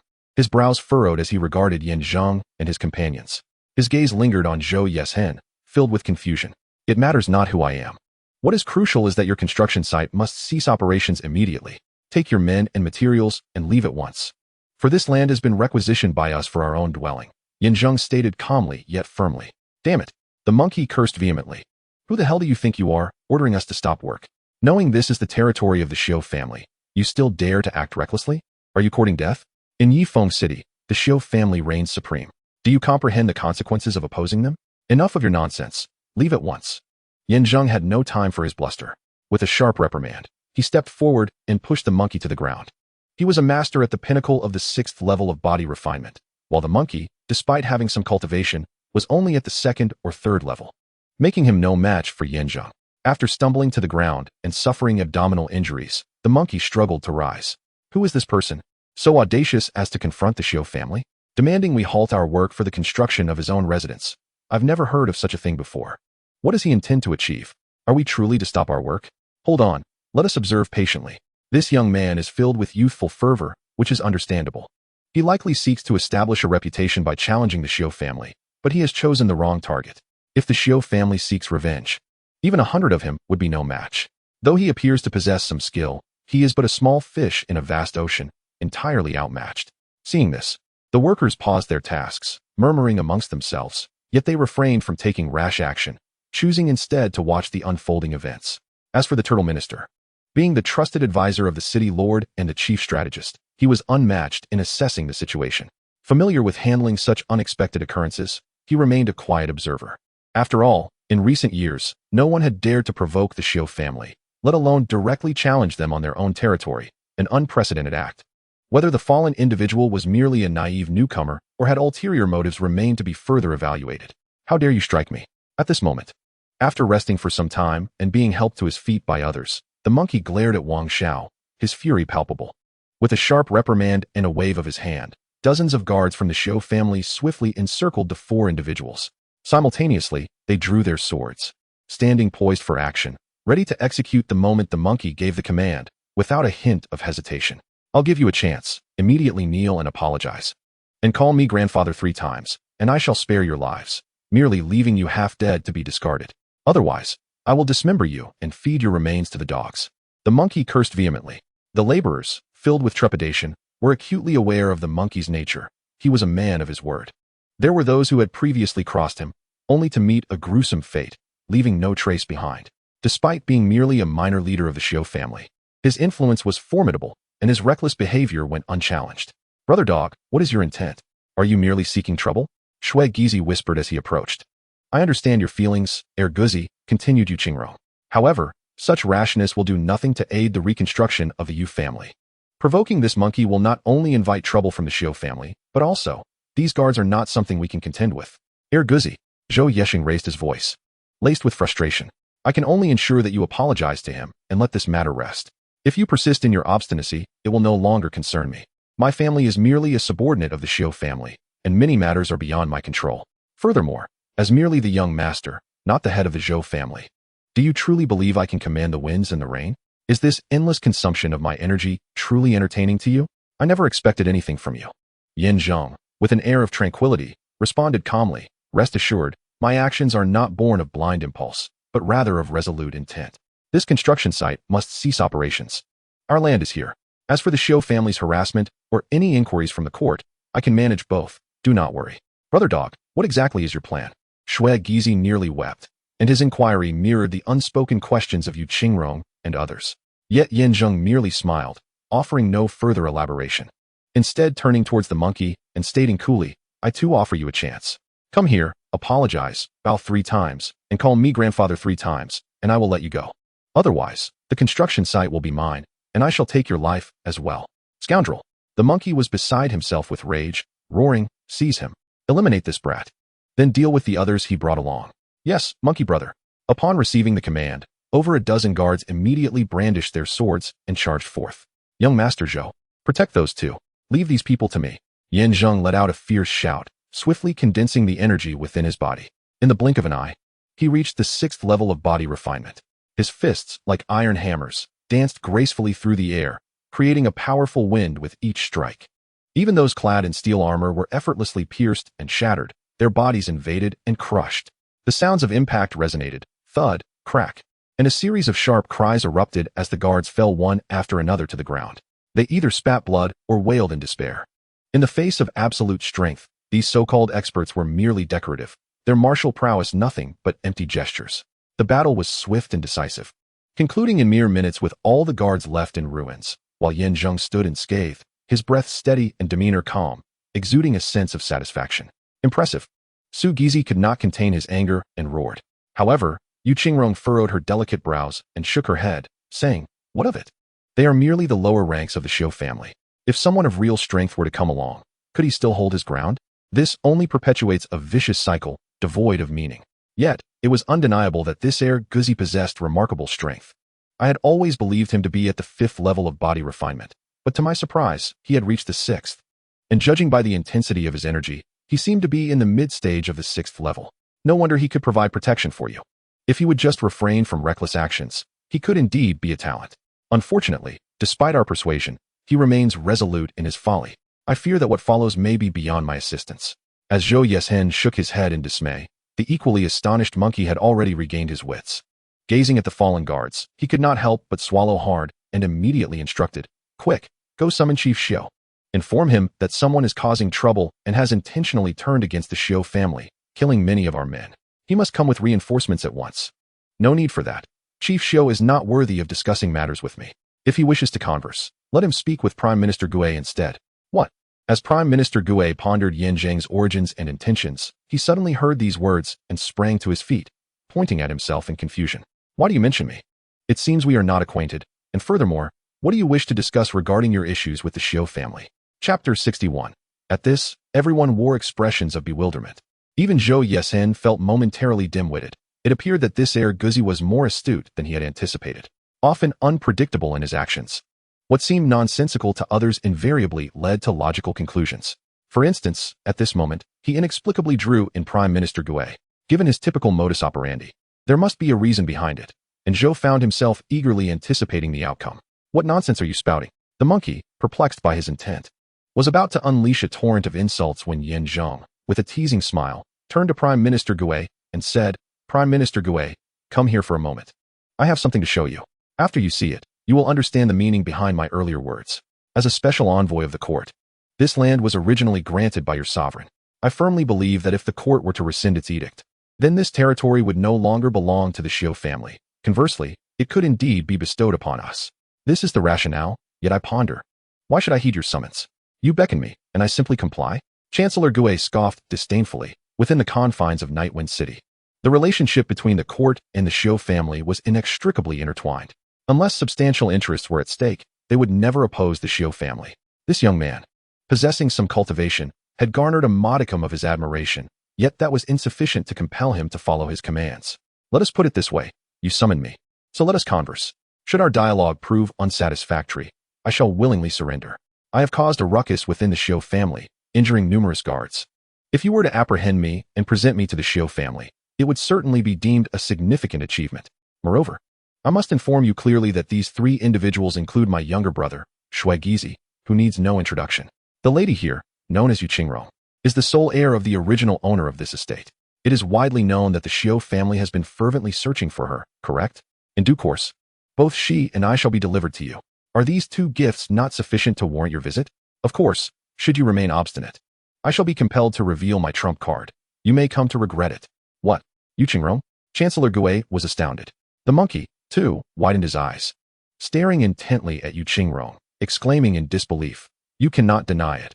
Upon this meeting, the eldest daughter of the Yu family truly possesses the beauty of a celestial being. However, the dragon-slaying blade she wields is the coveted treasure pursued by the Xiu family.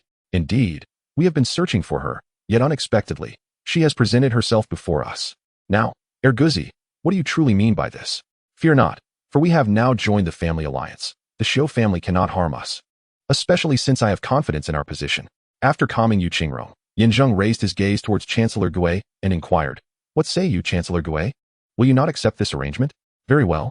After a moment's hesitation, Chancellor Gui nodded in agreement. The allure of Yu Qingrong was undeniably compelling. If he could successfully present her to the Xiu family, it would greatly bolster his future prospects. Though this young man, referred to as Erguzi, was indeed formidable, he doubted that the other party could leverage him as a threat. The ultimate decision-maker was the city lord, not himself, rendering such intimidation futile. A proposal that promised abundant benefits with no detriment would naturally not be rejected, and thus he readily acquiesced. As he approached, he specifically cautioned the monkey, "Monkey, there are still many guards of the Xiu family stationed behind the residence. Those guards are quite formidable, capable of matching this Erguzi in strength. Be prepared.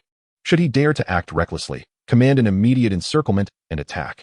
Once this matter comes to fruition, our joint contribution regarding Yu Qingrong shall not be monopolized by either of us. What do you think?" "All right, I shall heed Chancellor Gui's counsel." The monkey, overwhelmed with excitement, repeatedly nodded, gazing at Yu Qingrong. He seemed to envision a scene of his own rise to power and wealth, an opportunity so rare that it felt within his grasp, filling him with immense exhilaration.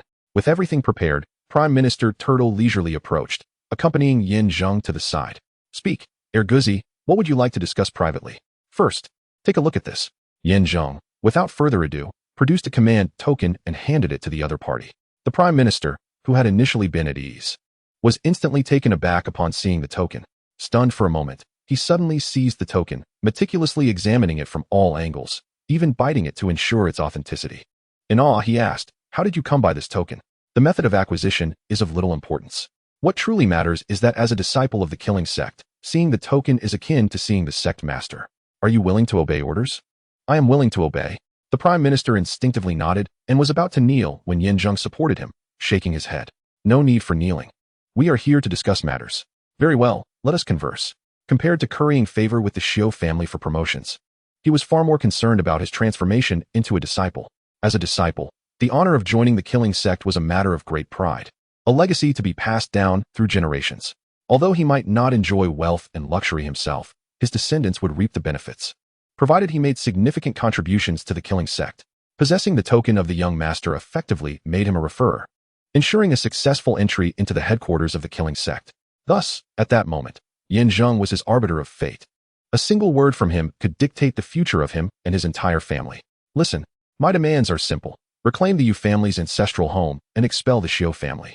Any objections?" The Prime Minister found himself in a difficult position, but Zheng added, "This matter must be accomplished. Otherwise, not only will you lose the chance to join the killing sect headquarters, but your disciple status will also be revoked. The stakes are high. I trust one need not elaborate further. As the city lord's confidant and chief strategist, you should be able to persuade the lord to rescind his command and return the land to the Yu family. Additionally, to demonstrate our sincerity, inform the lord that the Yu family will hold a grand assembly in 7 days. At that time, we will first deal with the Xiu family's two main henchmen, the Sun and Zhou families, showcasing the Yu family's strength so that the lord will not fear the Xiu family too greatly. Is that agreeable? Are you implying that you have already joined the family alliance? Indeed, this is merely the first step. Next, we will eliminate 2 of their wings, significantly weakening the Xiu family, and then seek an opportunity to eradicate them and exact revenge. If the city lord does not agree, we will have to pursue alternative paths. Your entry into the killing sect is undeniable, and in that case, the city lord will also be affected. Please, do not act impulsively. Allow me to ponder this matter." The Turtle Prime Minister hastily intervened, pondering deeply until Zheng, growing impatient, waited. With a determined nod, he declared, "Very well, I shall assist you. Grant me an hour to persuade the city lord to retract his command and restore the land to the Yu family. As for matters concerning the Xiu family, I shall negotiate independently, ensuring no trouble befalls you." "Excellent," Zheng replied with a smile, patting him on the shoulder. "Furthermore, you must ensure that the laborers and construction materials remain with me. After all, we will need to refurbish the old residence. Once our task is accomplished, I shall personally petition the headquarters to recruit you into our ranks, and you will thereafter be a true member of the killing sect." "Thank you, my lord." After reaching an agreement, the Turtle Prime Minister clasped his fists in gratitude, turned to the monkey, and advised, "Monkey, what the second young master said is no mere jest. The court may indeed retract its command and transfer the land to you. Immediately instruct your laborers to cease their work. I must return to report to the city lord, and shortly I shall come with Manager Xiao. I warn you, do not act recklessly. If a single hair is harmed, you and the entire Xiu family shall find it impossible to remain in Nightwind City." Having delivered this warning, he respectfully clasped his fists towards Zheng before hastily departing. "What is going on?" The monkey furrowed his brow, perplexed by the Turtle Prime Minister's sudden shift in demeanor. Just moments ago, they had been allies, and now he was not only distancing himself, but also offering protection. The crux of the matter lay in the absurdity of granting the land to them. "Brother Guzi, what is happening?" Shui Gizi asked, confused. Yu Qingrong was about to speak, but Zheng gestured for silence and said, "I will explain this to you later. The immediate priority is to reclaim the Yu family's land and restore their home. Everything else is secondary." "Second Guzi, what exactly are you plotting?" "I cannot fathom your intentions," Zhou Yesheng pondered, unable to comprehend how Second Guzi managed to sway the Turtle Prime Minister. As the chief military advisor to the city lord, his influence was substantial. Could he truly secure the land's return? Chapter 62. Because of the Turtle Prime Minister's edict, he held absolute authority at the construction site as the military supervisor. Even in the face of assaults or provocations, the monkey was no fool. Thus, he temporarily refrained from troubling Zheng and his companions. Ostensibly, he ordered them to sit tight and await the Turtle Prime Minister's return, but in reality, he had summoned numerous capable guards from elsewhere, encircling the four. Any hint of resistance would be met with lethal force. Even if the Turtle Prime Minister later came to question his actions, he could assert that it was merely self-defense. However, he still could not grasp why the Turtle Prime Minister seemed to have lost his senses, considering the absurdity of returning the Yu family's ancestral home, which had now belonged to the Xiu family. Surely, even the court would hesitate to confront the Xiu family directly within Nightwind City's boundaries. Let them revel in their moment. Once Manager Xiu returned, he would take his revenge. How dare they strike at him? Truly, they were courting disaster. Time swiftly passed, and in the blink of an eye, half an hour had elapsed. During this interval, the guards remained vigilant, closely monitoring the four individuals. Zhou Yi, however, felt a sense of relief. He was intrigued to discern what Zheng truly intended. In contrast, Shui Gizi and Yu Qingrong were filled with trepidation. Although both yearned to reclaim the ancestral home, the Xiu family had grown immensely powerful, supported by the imperial court, making their aspirations seem as challenging as ascending to the heavens. Even though their recent discussions suggested that the cunning prime minister seemed to lean in their favor, they dared not entertain such thoughts further. They attempted to press Zheng for answers several times, but his piercing gaze silenced them. Left with no choice, they could only bide their time patiently. After half an hour, the prime minister finally returned. Looking up, they observed two factions approaching, one led by the city lord, comprised of imperial soldiers, and the other headed by Xiu Dekang, the steward of the Xiu family, accompanied by their guards. The two forces advanced with great pomp, appearing to be united, yet each harbored ulterior motives, their expressions revealing a myriad of emotions as they weighed their options in silence. Soon, the two sides drew close. The monkey, resting in a chair, immediately stood up upon seeing them, respectfully approaching. "Steward Xiu, I am aware of the circumstances, and I understand the situation clearly. There is no need for further elaboration." After a sharp glance from Xiu Dekang, he turned his gaze to Zheng, his countenance filled with resentment. Their eyes met. Xiu Dekang was formidable, his inner strength deliberately restrained, yet still radiating power. His robust energy was unmatched, standing there as if all of heaven and earth coalesced within him. It was safe to estimate that his cultivation had reached at least the bone refinement stage. For only by attaining the second level of martial arts could one refine all things for their own use. It was no surprise that the Xiu family had risen to prominence as the foremost family in Nightwind City. Even a mere steward possessed such strength. What of the other dignitaries, or even the family head? Surely, they must be extraordinary. Indeed, Overturning the situation and eliminating the Xiu family was not a task to be accomplished overnight. It required long-term strategy and effort. City Lord. This is the individual I mentioned to you earlier, Erguzi. Leading the City Lord forward, the Prime Minister exchanged a knowing nod with Zheng and warmly introduced. Erguzi, this is the City Lord. After my discussions with him, he has graciously agreed to transfer this land to you, or rather, to the Yu family, thereby severing any future ties with the Xiu family. Oh, Zheng was taken aback. He had not anticipated the Prime Minister's efficiency in persuading the City Lord in less than half an hour.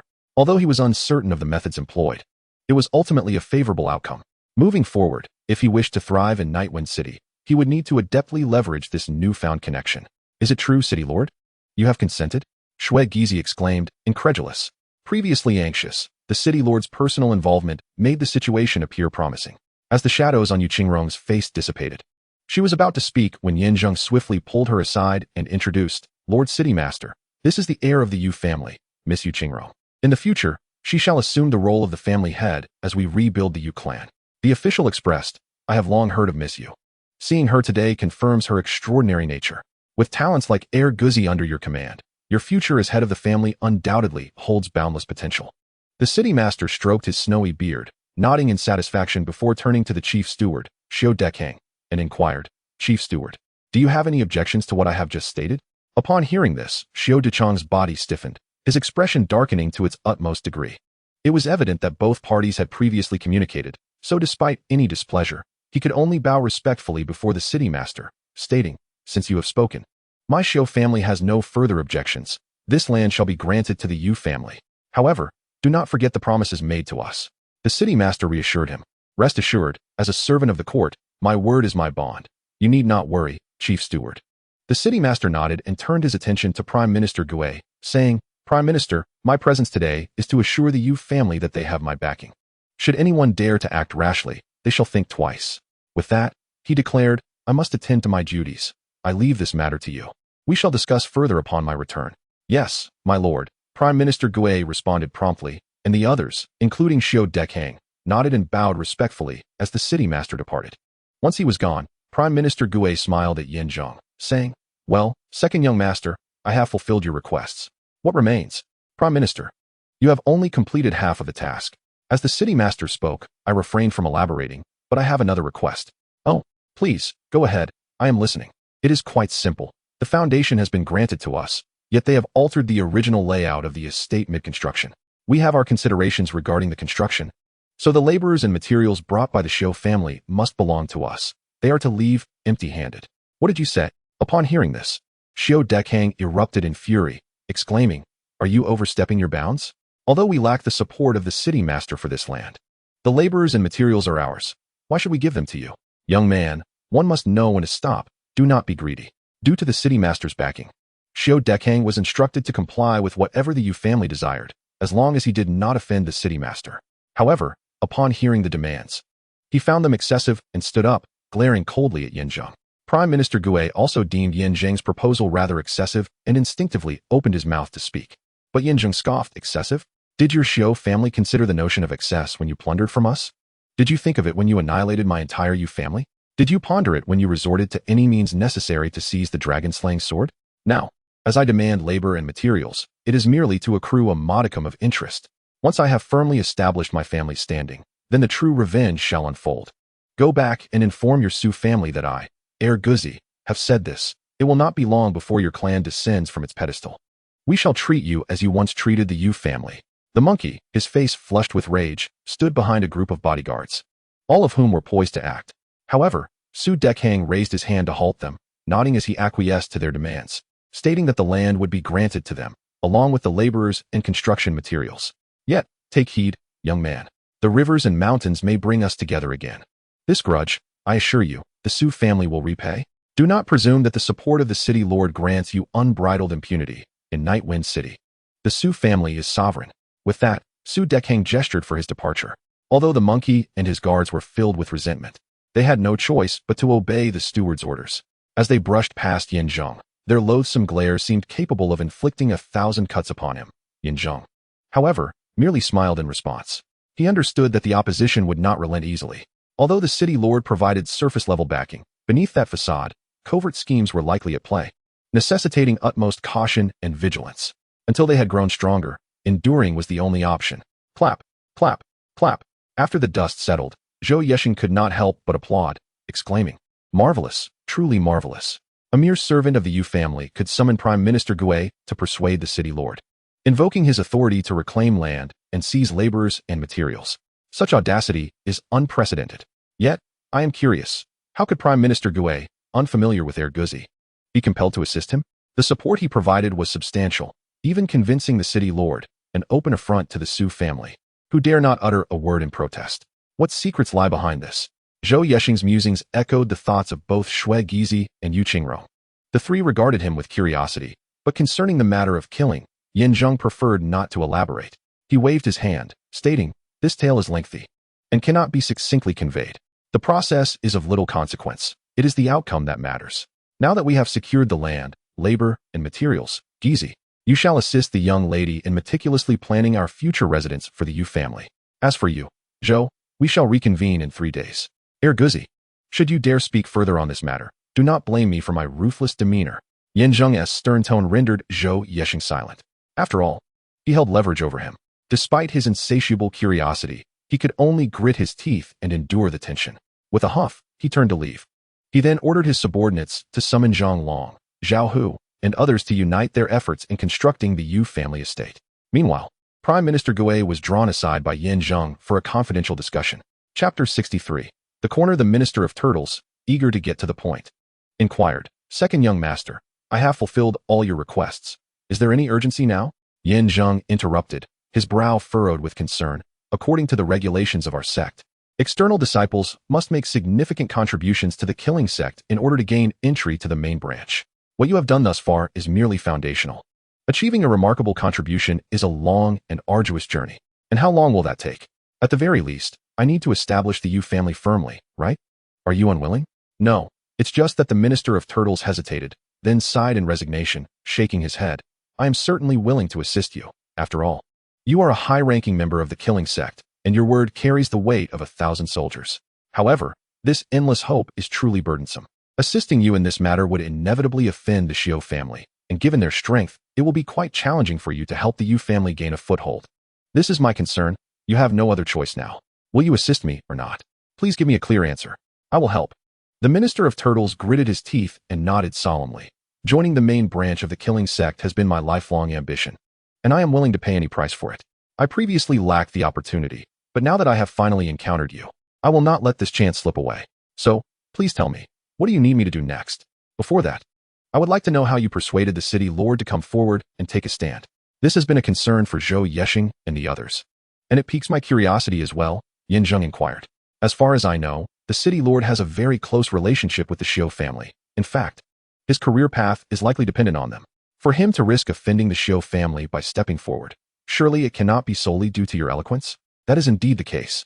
The Minister of Turtles did not deny it and revealed, "The city lord's willingness to intervene is primarily motivated by a desire to establish a balance of power. He fears that allowing the Xiu family to dominate unchecked could jeopardize his position. The entire economy of the city is under the control of the Xiu family. Even the city lord must go through them to undertake any private matters. Their outward cordiality masks their ulterior motives. So, you proposed that the Yu family develop to counterbalance the Xiu family, did you?" Yin Zheng raised an eyebrow and remarked, "The Yu family was once annihilated by the Xiu family. Making a comeback seems nearly impossible. Did the city lord agree because you revealed my affiliation with the killing sect?" "I did not state it outright, but I did hint at it somewhat." The Minister of Turtles replied apologetically, "Please forgive me, second young master. Time is of the essence." And this was the only feasible strategy to persuade the city lord to take action. The killing sect holds a prestigious position in the martial world and has connections even within the court. Compared to the Xiu family's intimidation, the city lord is more inclined to align himself with the killing sect. Therefore, I believe that if you could spare some time to communicate with our higher-ups and arrange a meeting between both parties, the city lord will likely offer even greater support to the Yu family in the future. At that point, the Yu family's growth could potentially surpass that of the Xiu family. What do you think? Upon hearing this, Yin Zheng felt a wave of embarrassment wash over him, plunging into deep contemplation. His position as a senior member of the killing sect was a mere faade. How could he possibly reach out to the higher-ups of the main branch? Even if he managed to make contact, would it not inevitably reveal his true identity? However, The relationship with the city lord was of paramount importance. If leveraged wisely, it could serve as a formidable pawn in countering the Xiu family in the future. Second young master?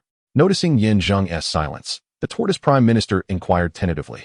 Coming back to his senses, Yin Zheng endeavored to maintain his composure and nodded, saying, "Indeed. I will make time to arrange this later. You need not worry.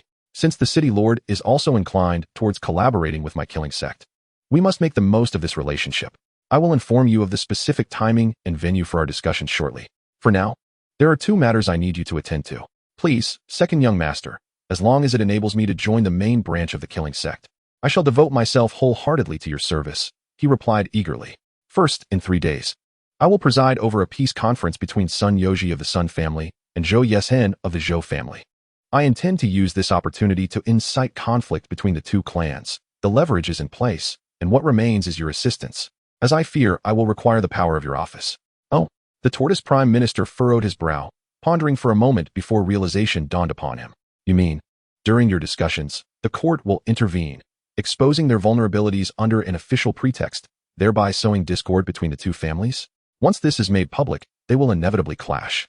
While the court merely watches from the sidelines, without needing to intervene, intervention is essential," Yin Zheng coldly chuckled, whispering.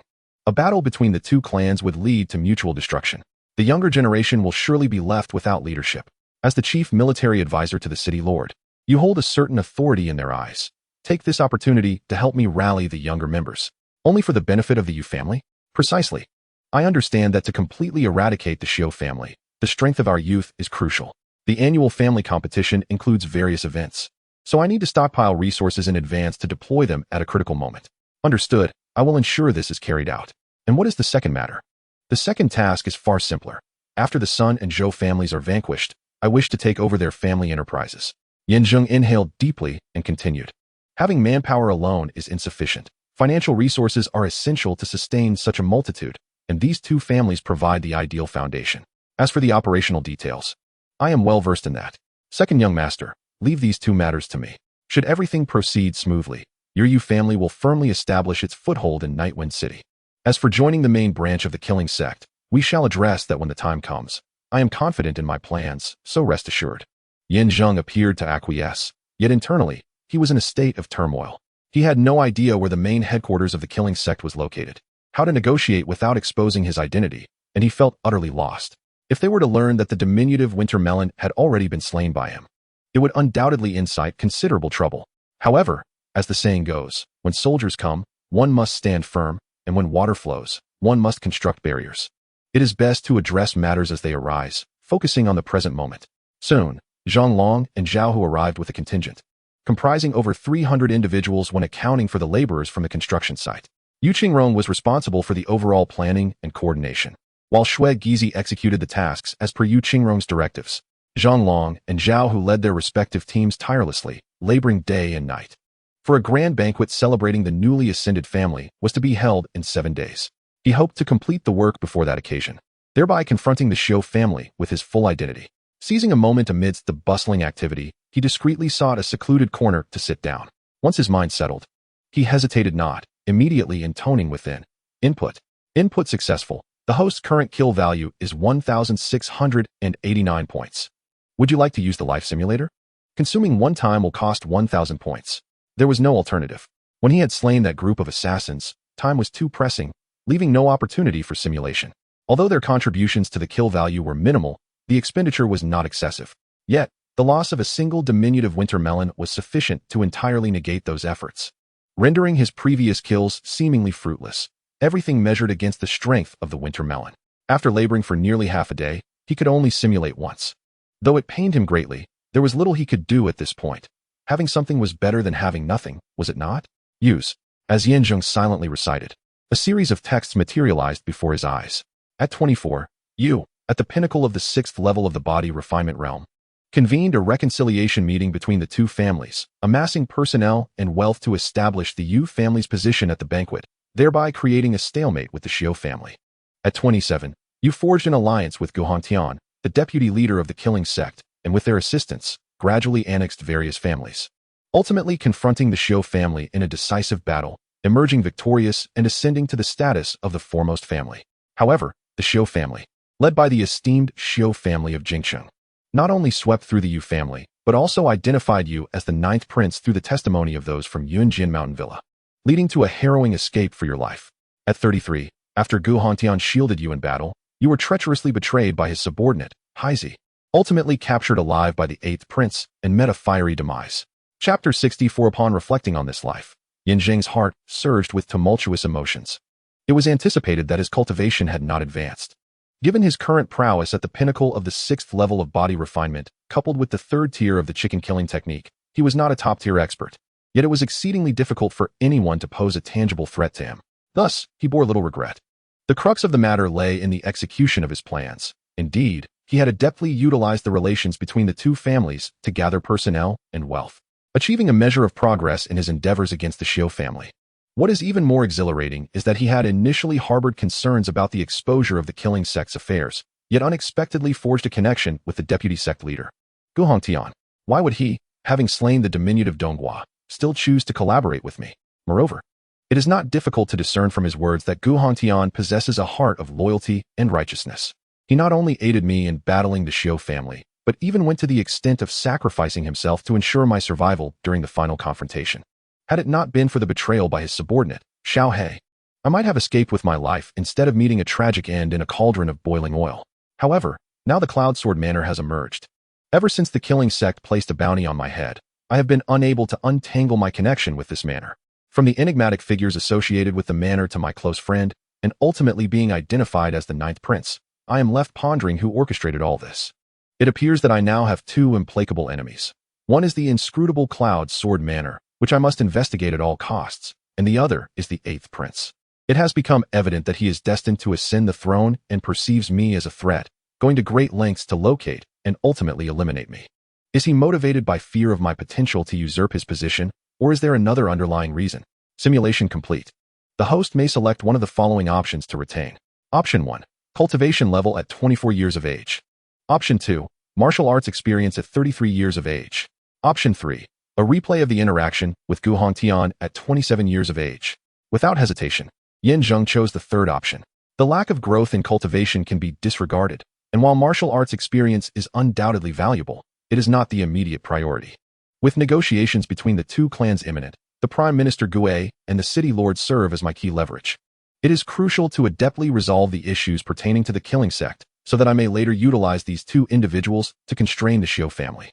As the deputy sect leader of the killing sect, with Gu Hongtian's involvement, I firmly believe that all problems will be deftly resolved.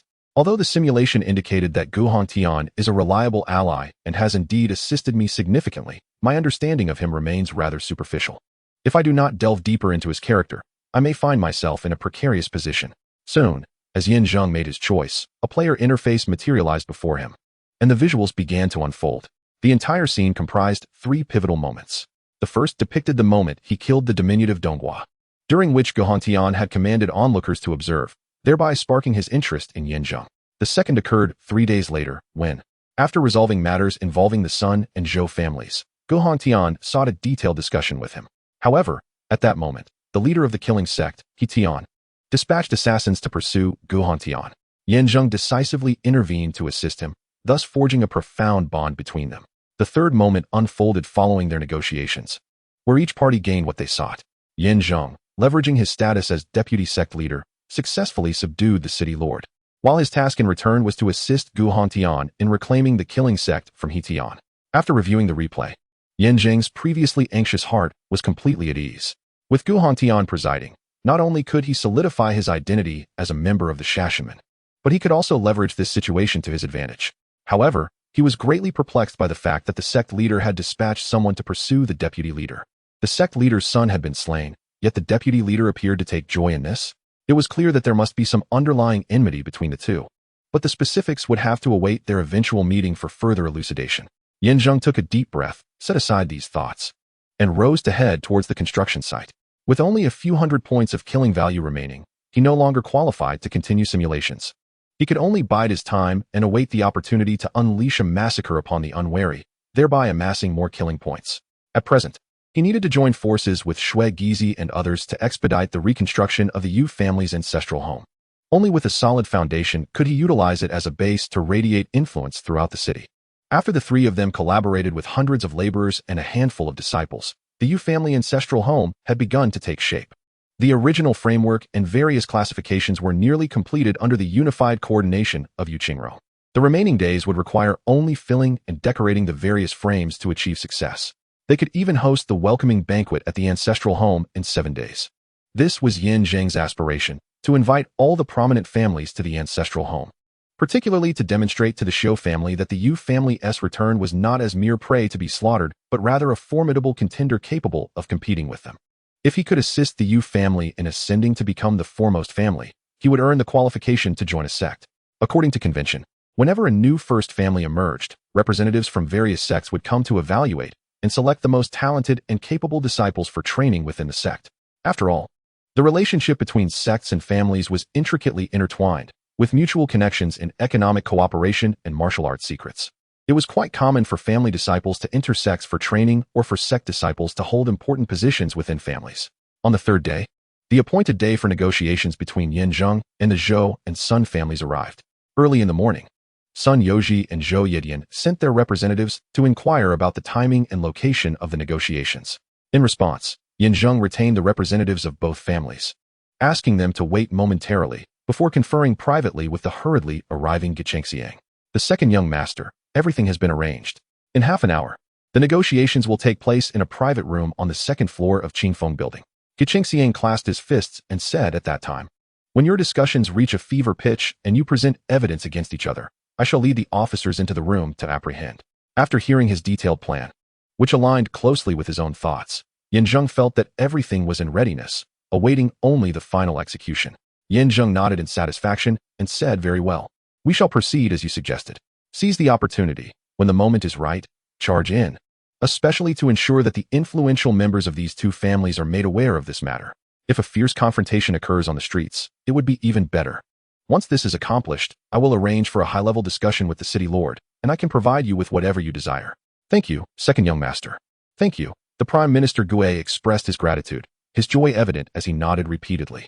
He then led his team to set up an ambush around Qingfeng Tower, while Zheng instructed the two young servants to return and inform their respective masters, agreeing to meet in a private room on the second floor of Qingfeng Tower half an hour later.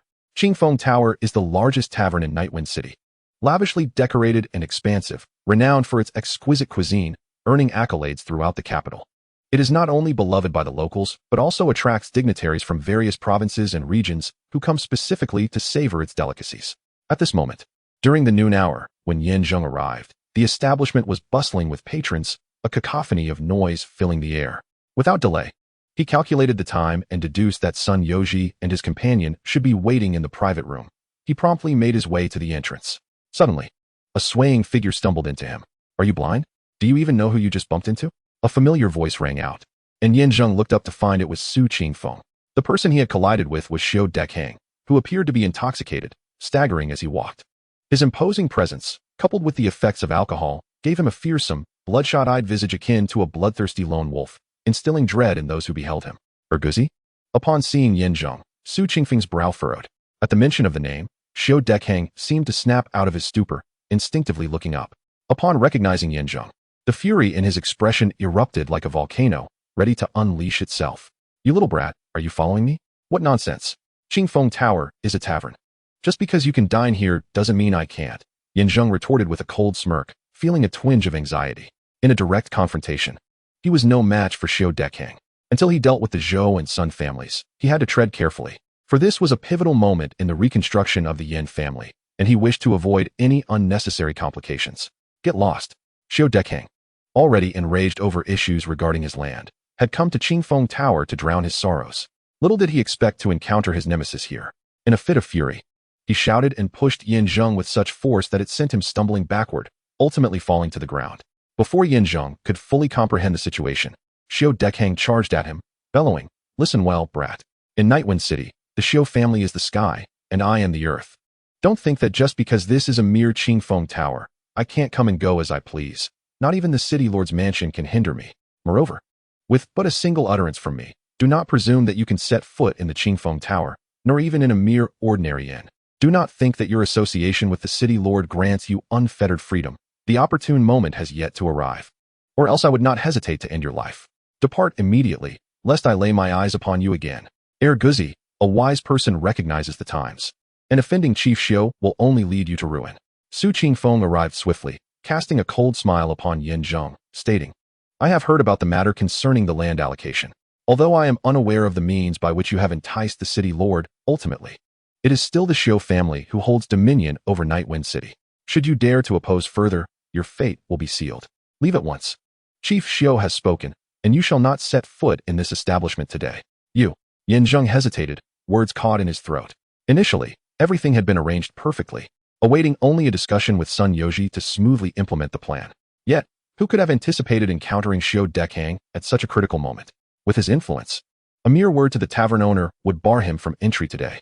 Without the opportunity to meet with Sun Yoji, how could the plan possibly unfold? However, if he insisted on entering, it would be tantamount to severing ties with Xiao Dekhang. In terms of both power and status, he was utterly inferior to his opponent. Should he reconsider the plan? Yet, this would not only waste precious time, but also risk missing the opportune moment. What to do? Chapter 65. Are you not leaving? Just as Yin Zheng was engulfed in uncertainty, Xiao Dechang's expression darkened, silently gathering his formidable strength. Even though he had yet to unleash it, the gathering aura exuded a murderous intent. Just as he was on the brink of action, Su Qingfeng, despite having no personal ties to Yin Zheng, had a favorable rapport with Zhou Yeshen.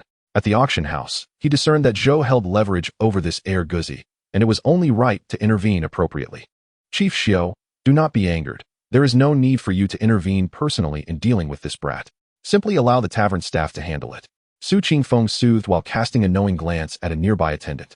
The attendant understood immediately and rushed into the tavern, soon returning with the tavern owner. Boss Zheng, this fellow has a grudge against Chief Xiao and wishes to dine here, but Chief Xiao is displeased. Surely you know how to handle this? Su Qingfeng looked at the so-called owner, conveying unspoken signals through his expressions.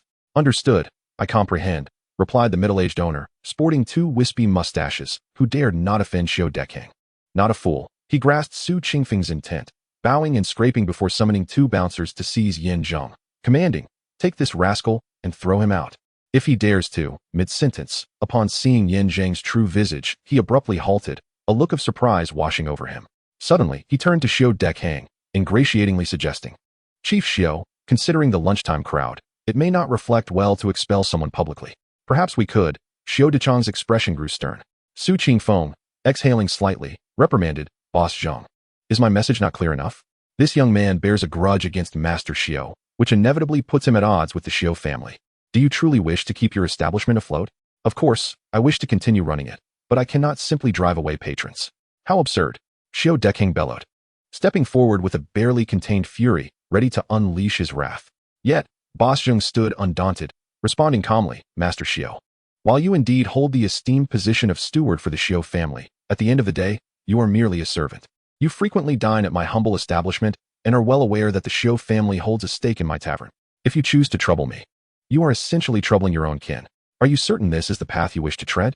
You. Xiao Dekhang seethed with rage, astonished that this insolent proprietor would dare to oppose him for such a worthless mutt.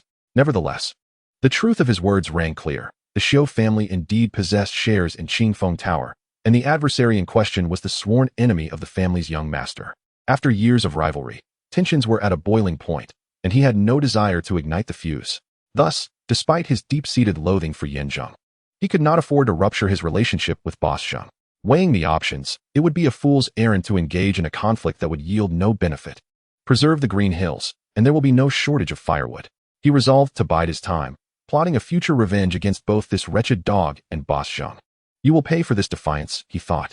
Neither of you will escape unscathed. Having finished his tirade, Xiao Dekhang anticipated that Boss Zheng would reconsider and offer an apology.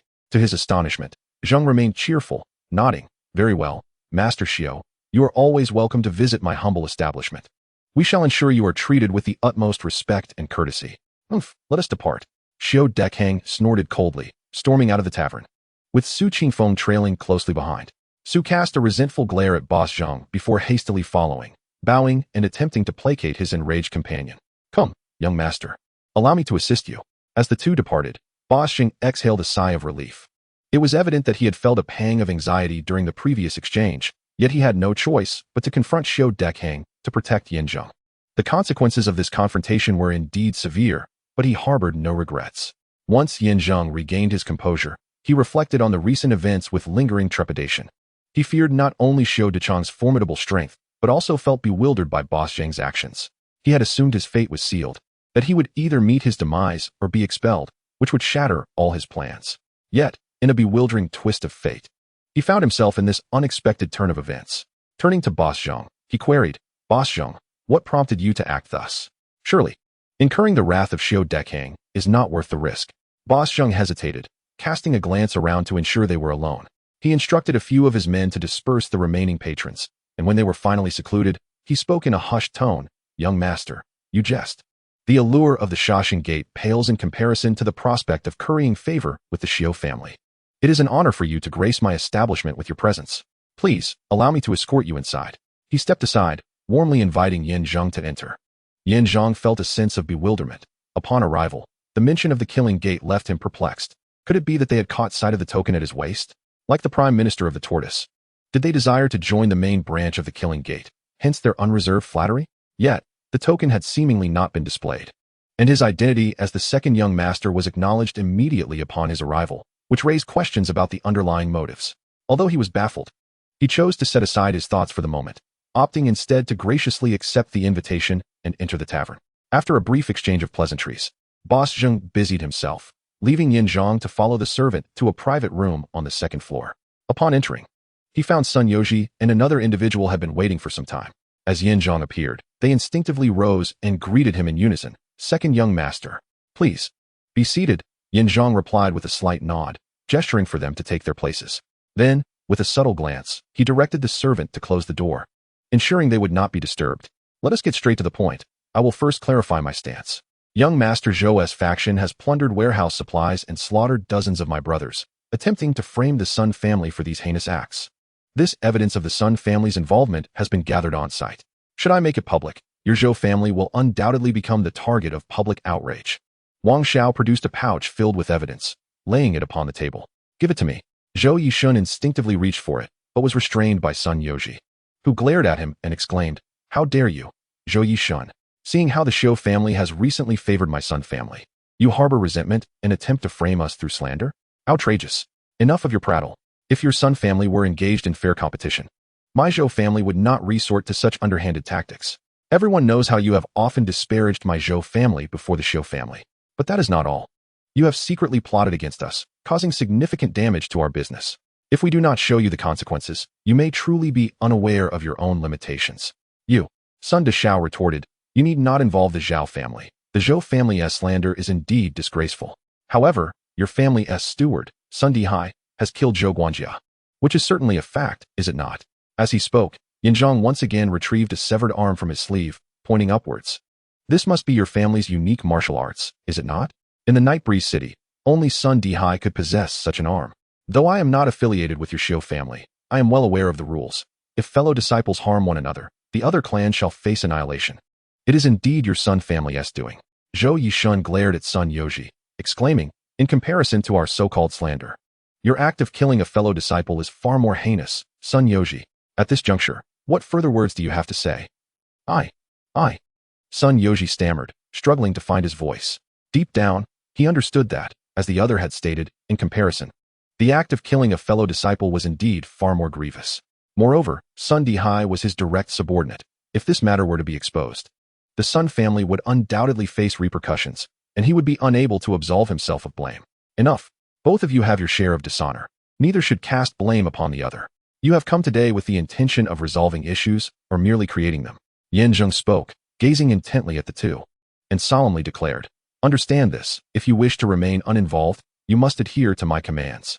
Otherwise, not only will your respective families face annihilation, but you too shall bear the consequences. This is your only opportunity. Are you willing to follow me?" Chapter 66. Follow you? This implies sacrificing our families to save ourselves? Do you believe we are such individuals? Sun Yoji and his companion were astute, having discerned Yin Zheng's intentions through his words, though they feigned strong resistance. Yet, Yin Zheng remained unfazed, neither affirming nor denying, and continued, "Indeed, to put it plainly, I desire a fierce conflict between your two families, resulting in mutual destruction, allowing me to reap the benefits. If you choose to follow me, I can ensure your safety, and you may eventually ascend to the pinnacle of your respective families." As long as I can successfully eliminate the Xiu family, I shall leave the Zhou and Sun families untouched. However, should you insist on fighting for your families and oppose me, I will make this evidence public. You, bang. The two, enraged, slammed their fists on the table, glaring at Zheng. Their eyes blazed with murderous intent, their entire beings coiling with energy, ready to unleash at any moment. Thunderous. However, their strength was entirely under Zheng's control. Seizing the moment of their distraction, they unleashed their power, soaring to the pinnacle of the 6th level, their formidable aura overwhelming them, forcing them to the ground. Just as they attempted to rise, Zheng bent his right leg and knelt upon their chests, fiercely declaring, I do not have the luxury of time to indulge in circles with you. Will you agree or not? Give me a clear answer. I will count down 3 seconds. Once the time is up, I will first deal with you before troubling your families. Ultimately, it leads to a dead end. So let us dispense with the pretense. 3, 2, 1. I agree. Sun Yoji was the first to yield. In his mind, personal interests took precedence. While family matters were indeed significant, they paled in comparison to his own life and future. Sun Yoji, you truly are the disgrace of the Sun family. Observing this, Zhou Yexing cast a disdainful glance at Sun Yoji, pondering for a moment before turning to Zheng and nodding. My agreement is not for personal gain, but rather for the future of my family. Indeed, given the current circumstances, the Zhou family requires a complete transformation. Aligning with the Xiu family as mere lackeys may yield some benefits, but they are but scraps. To truly expand and strengthen the family, a reshuffling is imperative.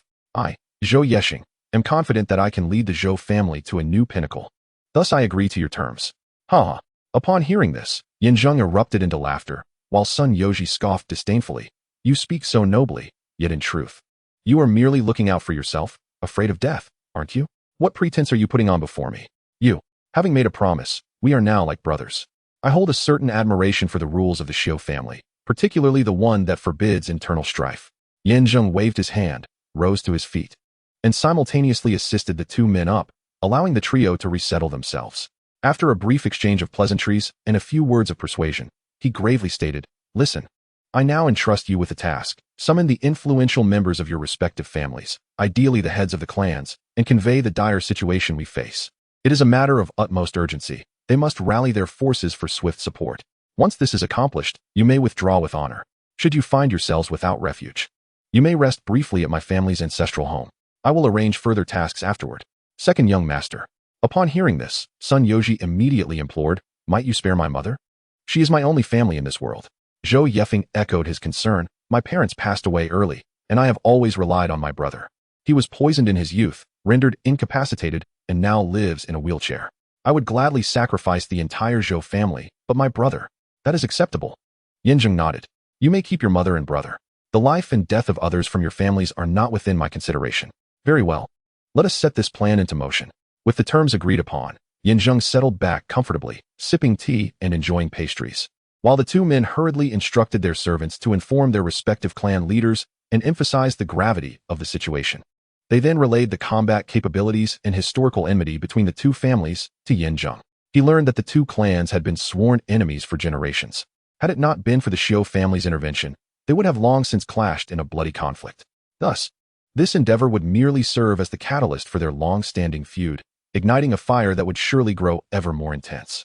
The Sun family controlled the economy, thriving and prosperous, while the Zhou family wielded significant connections, boasting a multitude of well-armed and well-equipped descendants. Both families provided ample resources to the Xiu family, which was a crucial factor in their dominance over Yifeng City. If these 2 clans were to be eliminated, although the Xiu family might not be irreparably weakened, they would certainly suffer serious setbacks, making recovery a lengthy endeavor. Half an hour later, the 2 prominent families gathered at Qingfeng Tower, the air thick with animosity as old adversaries laid eyes upon one another. Yet, as allies, they managed to restrain themselves, striving to avoid any immediate conflict. While both sides clamored for Sun Yoji and Zhou Yexing, it was Zheng who emerged from the private room on the 2nd floor, surveying the crowd below with evident satisfaction. Each leader at the forefront is a patriarch of formidable strength, their capabilities so profound that they are beyond mere estimation. Behind them stand their clansmen and guardians, experts of the 7th or 8th level of body refinement, even some possessing the prowess of bone refining. Their potent energies permeate the surroundings, infused with an unmistakable aura of menace, instilling fear in the guests nearby, who hastily flee. In the blink of an eye, The vast hall becomes a tableau of confrontation between the two clans. Sun Yoji, step forth. The leader of the Sun clan bellowed. Zhou Yesheng, where are you? Summon our clan leader. The chief of the Zhou clan echoed. Following their calls, other clan members scanned their surroundings, but the anticipated figures remained elusive. It was then that Zheng from the second-floor corridor spoke up, capturing everyone's attention. Cease your cries. They shall not make an appearance. The purpose of your summons is to clarify a singular truth. The long-standing grievances of the past must find resolution today. Who are you? Where have they gone? So, it was you who gathered us here? What is your intent? To incite discord between our clans? Impertinent. The two clan leaders, incensed, chastised him. Though they held mutual disdain, they were acutely aware that as fellow agents of the Xiu clan, internal strife would herald calamity. Thus, they maintained restraint, cautious not to fall into a trap. After all, they were seasoned foxes. Neither would dare to strike first, lest they bear the consequences when the dust settled. Zheng smirked as he surveyed the crowd, sensing the palpable tension amongst the clansmen. Even with their leaders attempting to quell the unrest, it seemed inevitable that the flames of conflict would ignite. All he needed was to stoke the embers, and these volatile factions would erupt, impervious to any intervention from the Xiu clan. In a corner of the crowd, the ever-prepared Prime Minister Gue made a reassuring gesture, signaling that all was in readiness, awaiting only his command. Everything was under control. Yet, Zheng felt a flicker of doubt as he noticed the seemingly timid boss Zheng standing unmoving by the counter, a faint smile gracing his face. Was he not afraid?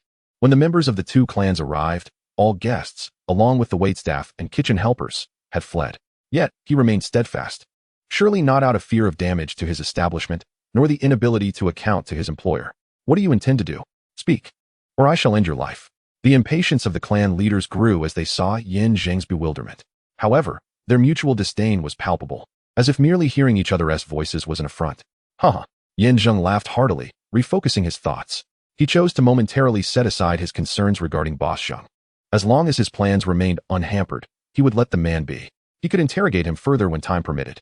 I possess two pieces of evidence. The first pertains to the Zhou clan's robbery of the warehouse, the massacre of innocents, and their intent to frame the Sun clan. On the other hand, the Sun family seized this opportunity to eliminate the chief steward of the Zhou family, leaving behind the imprint of their thunder palm. By summoning both clans, they aimed to unveil the sordid deeds that each had secretly engaged in, while also hoping to facilitate a dialogue. It was better to speak than to resort to violence. Grievances could be resolved through discussion rather than covert machinations. Thud, thud. As Zheng concluded his statement, the two pieces of evidence fell directly to the ground on the first floor. The leaders of the two clans, filled with rage upon hearing this, did not act hastily, but instead ordered their men to retrieve the evidence. After a meticulous examination and verification, with no discrepancies found, the atmosphere between both sides grew increasingly tense. They raised their respective pieces of evidence and shouted in fury, "You Zhou, the Sun family has not sought trouble with you, yet you conspire in the shadows to frame us. What is your true intention? Do you believe the Sun family is so easily bullied?" Clang, clang, clang. Upon this declaration, the guards of the Sun family drew their swords, standing ready for battle. The Zhou clan leader, not to be outdone, retorted coldly, "You, Sun, are not innocent either. The rules of our families explicitly forbid conflict between us, let alone murder. What of your framing? It is certainly more honorable than your murderous ways. I suspect you are merely using this opportunity to incite discord. Perhaps this young man is your own agent." Swish, swish, swish. The Zhou family's wrongdoers unsheathed their swords, encircling the advantageous positions around them, prepared for combat. Seeing this development, Zheng felt a surge of excitement. It appeared his plan was unfolding successfully. At this critical moment, he merely needed to stoke the flames, and the conflict between the two clans would inevitably ignite. To the two clan leaders, I must confess, I am indeed a victim of this warehouse incident. The plundered resources and the slain were all mine. I have come today to seek an explanation from both of you. If you can meet my demands, I shall refrain from reporting this to the authorities or informing the Xiu family.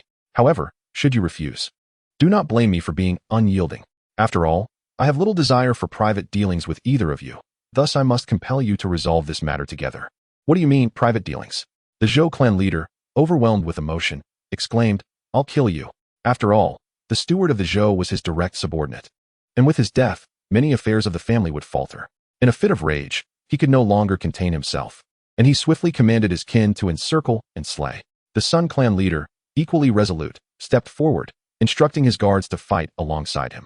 Today, it would be a battle to the death with the Zhou clan. It would be either their demise or his, with only one clan destined to survive. After years of animosity, it was time to settle the score. Chapter 67. Kill. Slay these scoundrels of the Zhou family, and avenge our fallen kin. The Sun family shall not be trifled with. Today marks your demise. Prepare to meet your fate. Kill. As emotions reached a fever pitch on both sides, following the orders of their respective patriarchs, the clansmen and guards surged forth, engaging in a fierce and unyielding battle. From the chieftains and nobility down to the common clansmen and their protectors, everyone fought with unrestrained fervor. In an instant, the grand hall of the tavern transformed into a tumultuous arena, filled with surging energy, howling winds, and an unending cacophony of screams and clashing weapons. On the second floor, as he gazed upon the scene of carnage below, with corpses strewn about and rivers of blood flowing, Zheng felt a surge of elation. This was precisely the effect he desired. The fiercer the fighting, the more depleted their vitality would become. At the crucial moment, he intended to employ the constables under the command of the Tortoise Chancellor to seize control of the situation. Through negotiation and coercion, he would gather the offspring and wealth of these two families for his own ends. Thus, the Yu family could swiftly grow in power. Although they might not yet stand shoulder to shoulder with the Xiu family, they would at least possess a measure of influence. In truth, even at this juncture, his understanding of the Xiu family remained limited. He was uncertain of their numbers, the strength of their forces, the allies that supported them, and whether they could be subdued in a critical moment. All these factors required further clarification. Nonetheless, the immediate priority was to sever their wings. And he believed that as long as he advanced cautiously, victory would ultimately belong to him. The slaughter continued for a full hour. At this moment, both sides had suffered significant losses, with estimates of over 1,000 casualties. The two patriarchs, evenly matched in strength, inflicted varying degrees of damage upon one another. Yet their conflict intensified without any signs of abating. As the battle wore on, some clansmen, overwhelmed, wished to withdraw but were compelled to fight on due to the orders of their patriarch. Now was the time. With firm resolve, Zheng clapped the railing, and immediately, the Tortoise Chancellor, hidden in the shadows, understood the signal. He rose from the partially open entrance, brandishing his weapon and proclaiming loudly, "Brothers, it is time for us to make our mark. Capture everyone from these two families. Those who resist or defy will be executed on the spot for the crime of resistance." "Yes, my lord," the brothers responded. "Let us go and seize them." As the Tortoise Chancellor rallied his troops, the constables, who had been informed in advance that success in this endeavor would lead to promotions and wealth, sounded the charge. Rushing forth from their concealed positions, the officers were divided into several groups. Some, of average strength, were tasked with clearing the scene. Others, possessing considerable prowess, at least at the 7th or 8th level of body refinement, served as the main force for capturing criminals. And lastly, those of exceptional strength, having reached the bone refinement stage, were primarily focused on apprehending the patriarchs and the powerful nobles. These matters were never instructed by Zheng. They were entirely orchestrated by Prime Minister Gui according to his grand strategy. This clearly demonstrates Prime Minister Gui's exceptional talent, which explains why he has become the chief military advisor to the city lord. Such profound foresight and meticulous attention to detail in the execution of this operation are executed flawlessly, leaving scarcely any traces. Half an hour later, as both clans suffered severe losses, the officers seized the opportunity to benefit from the chaos. Although many brothers were lost, they successfully captured the remaining individuals, with the deceased taken away for burial and the severely injured transported for treatment. Meanwhile, those with minor injuries were brought back for interrogation, especially the two clan leaders.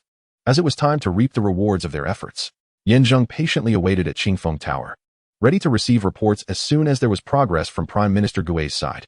After half an hour, he remained steadfast, akin to a fisherman waiting for a catch. Seizing the opportunity, Zheng descended the stairs and approached Boss Zheng, who was busy directing the servants to tidy up the scene. Smiling as he inquired, "Boss Zheng, are you busy?" "Second young master," Boss Zheng responded, his gaze momentarily evasive upon seeing Guzi. However, he quickly composed himself, forcing a smile as he remarked, "Your methods are quite remarkable. Just a few words from you managed to incite conflict between these two prominent families, leading to a bloody confrontation to the point of mutual destruction. You even informed the officers to come and arrest them. This approach surely aims to capitalize on their misfortune and acquire what they possess, correct?" "Boss Zheng, you jest. How could a mere tavern keeper like myself possess such keen insight? You are aware that I intend to gain something from the two families. Moreover, just at the entrance, you were willing to offend Xiu Dekhang to protect me." At this point, Boss Zheng's smile abruptly vanished. In a sudden flash of movement, he seized Zheng's collar and demanded, "Speak. Who exactly are you, and what do you intend to do?" With a thud, the atmosphere shifted. The servants, who had been diligently cleaning the area, discarded their brooms and dustpans, instinctively converging towards Zheng. He had long been aware that these individuals were far from ordinary. From the innkeeper to the servants, none were to be underestimated. Now that he had taken action, they revealed their true colors, seemingly intent on surrounding him. Yet, a cursory glance revealed that their strength was insufficient to challenge him. What are you all doing? Get back to your tasks. This is a matter between me and the second young master, and it is not your place to interfere. Upon noticing the servants approaching, Boss Zheng promptly admonished them. Reluctantly, they complied, retreating while continuing their work, their eyes fixed intently on the confrontation. Should Zheng make any move, they would be ready to assist immediately. Hee. Second young master, please calm down. Let us discuss this matter slowly. Would you kindly release me? Speak quickly. If you do not clarify this matter, it will not merely be a question of whether I release you, but rather, I will have to eliminate you. Despite the apparent lack of malice from Boss Zheng, Zheng remained cautious. Until the situation was fully understood, he would not easily place his trust in the other party. Mr. Zheng, possessing a remarkably amiable temperament, despite being threatened and even physically confronted by Zheng, maintained a demeanor of calmness and continued to smile as he nodded repeatedly, saying, Young master, you truly overthink. I harbor no malice towards you. On the contrary, my employer wishes to befriend you. Your employer? Zheng inquired. Yes, my employer. He has saved my life. Just days ago, he sought me out and assured me that should I encounter you in the future, I must offer my utmost support. Thus, when I witnessed Zheng causing you trouble, I did not hesitate to assist you. I also observed the recent conflict between our factions and was further convinced that you are no ordinary individual. You are destined for greatness, much like my employer. I believe the time is ripe, and if it pleases you, I would like to arrange for you to meet him. Would that be agreeable? Who is your employer? I am not acquainted with him. Why should he wish to meet me? At this, Mr. Zheng painstakingly retrieved an object from his sleeve, and Zheng leaned forward to examine it closely, discovering it to be a token. It belonged to the killing sect, yet the material was superior and more resilient. Evidently more prestigious than his own token. What does this signify? Wang Xiao felt a pang of anxiety. Mr. Zheng, maintaining his pleasant demeanor, replied, You possess one as well, do you not? I am aware of the incident where you dispatched the killing sect leader's nephew. However, do not misunderstand. My employer is also a member of the killing sect. Gohongtian, Zheng blurted out instinctively, surprising the self-assured Mr. Zheng, who regarded him with skepticism. How do you know? That is not of primary importance. What matters is that he has instructed you to take me to meet him. When and where shall this occur? Mr. Zheng, taken aback by Zheng's barrage of questions, stammered for a moment, then looked at Zheng with newfound admiration, exclaiming, Young master, you truly are a dragon among men. You deduced that with remarkable insight. Though I am uncertain of how you came to this knowledge, I am confident that with your audacity and cunning, you will surely collaborate with my employer on significant matters in the future. Since you speak plainly, I shall be direct. Within the hour, we shall proceed to the western city's forbidden grounds to meet him. The forbidden grounds? Zheng questioned, realizing that the very name suggested a place barred to outsiders. It was rumored to be sealed with dark energies, a site where forces of good and evil had clashed, fraught with peril wherein one could easily lose their life. My employer resides there, and I shall escort you to him shortly. Why is the meeting arranged in such a location? Is it, young master? A hurried voice from outside interrupted, belonging to Prime Minister Gui. Despite the urgency, his expression was bright, clearly having garnered fruitful results from the recent inquiries. Wait for me. I shall join you shortly. Of course, young master. Please attend to your matters. I must also manage some affairs on your behalf. Mr. Zheng smiled and nodded, adding, Rest assured, I have already sealed off news regarding today as conflict between the factions. All the guests have been relocated elsewhere. Without your permission, they shall not be allowed to enter or exit freely, and the Su family will remain uninformed. Thank you very much. Zheng clasped his hands in a respectful gesture and, without further ado, turned to approach Prime Minister Gui. Once the two arrived at a secluded corner, they swiftly got to the point. Prime Minister Gui, what is the situation? Speak swiftly. Chapter 68. All laid down. Prime Minister Gui looked at Zheng with renewed vigor and said, Young master, as per your instructions, after bringing all of them back to the yamen, I isolated the two clan leaders for a private discussion. Through a combination of coercion and persuasion, they ultimately consented to entrust their clansmen and assets to the Yu family. Their sole condition is to survive until the Su family is annihilated, at which point these two families wish to reclaim their former glory. Moreover, to ensure absolute security, I monitored the entire process closely. Each clan selected over 1,000 of their members, and from this pool, they handpicked 500 based on character, strength, and loyalty. This total of 1,000 comprises elite warriors, personally designated by the clan leaders, who will now be entirely loyal to the Yu family, ready to face any peril without hesitation. Excellent, young master. Furthermore, their respective assets have been assessed. Aside from some essential foundations that cannot be touched, the final valuation of their estates amounts to over 1,000,000 taels each. These have already been secured in the warehouse of the West City, and you may retrieve them personally to deposit in the bank. Upon hearing this, Zheng could not help but smile, as everything was unfolding smoothly according to his plan. With ample manpower and wealth, he now possessed the means to confront the Su family. Dismantling 2 of their wings would significantly weaken them, yet to truly uproot them, one must adapt strategically after engaging with them. The upcoming banquet in 4 days could very well present a splendid opportunity. Well done, Prime Minister Gui. You have handled this matter admirably, and I am quite satisfied. Zheng nodded slightly, patting the other's shoulder with gravity. In 4 days, the Yu family will host a banquet for newly ascended families, and I would like you and the city lord to attend. I will arrange for both of you to discuss details with the senior members of the Killing Gate. Rest assured, I will fulfill my promises to you. However, for future development, I hope.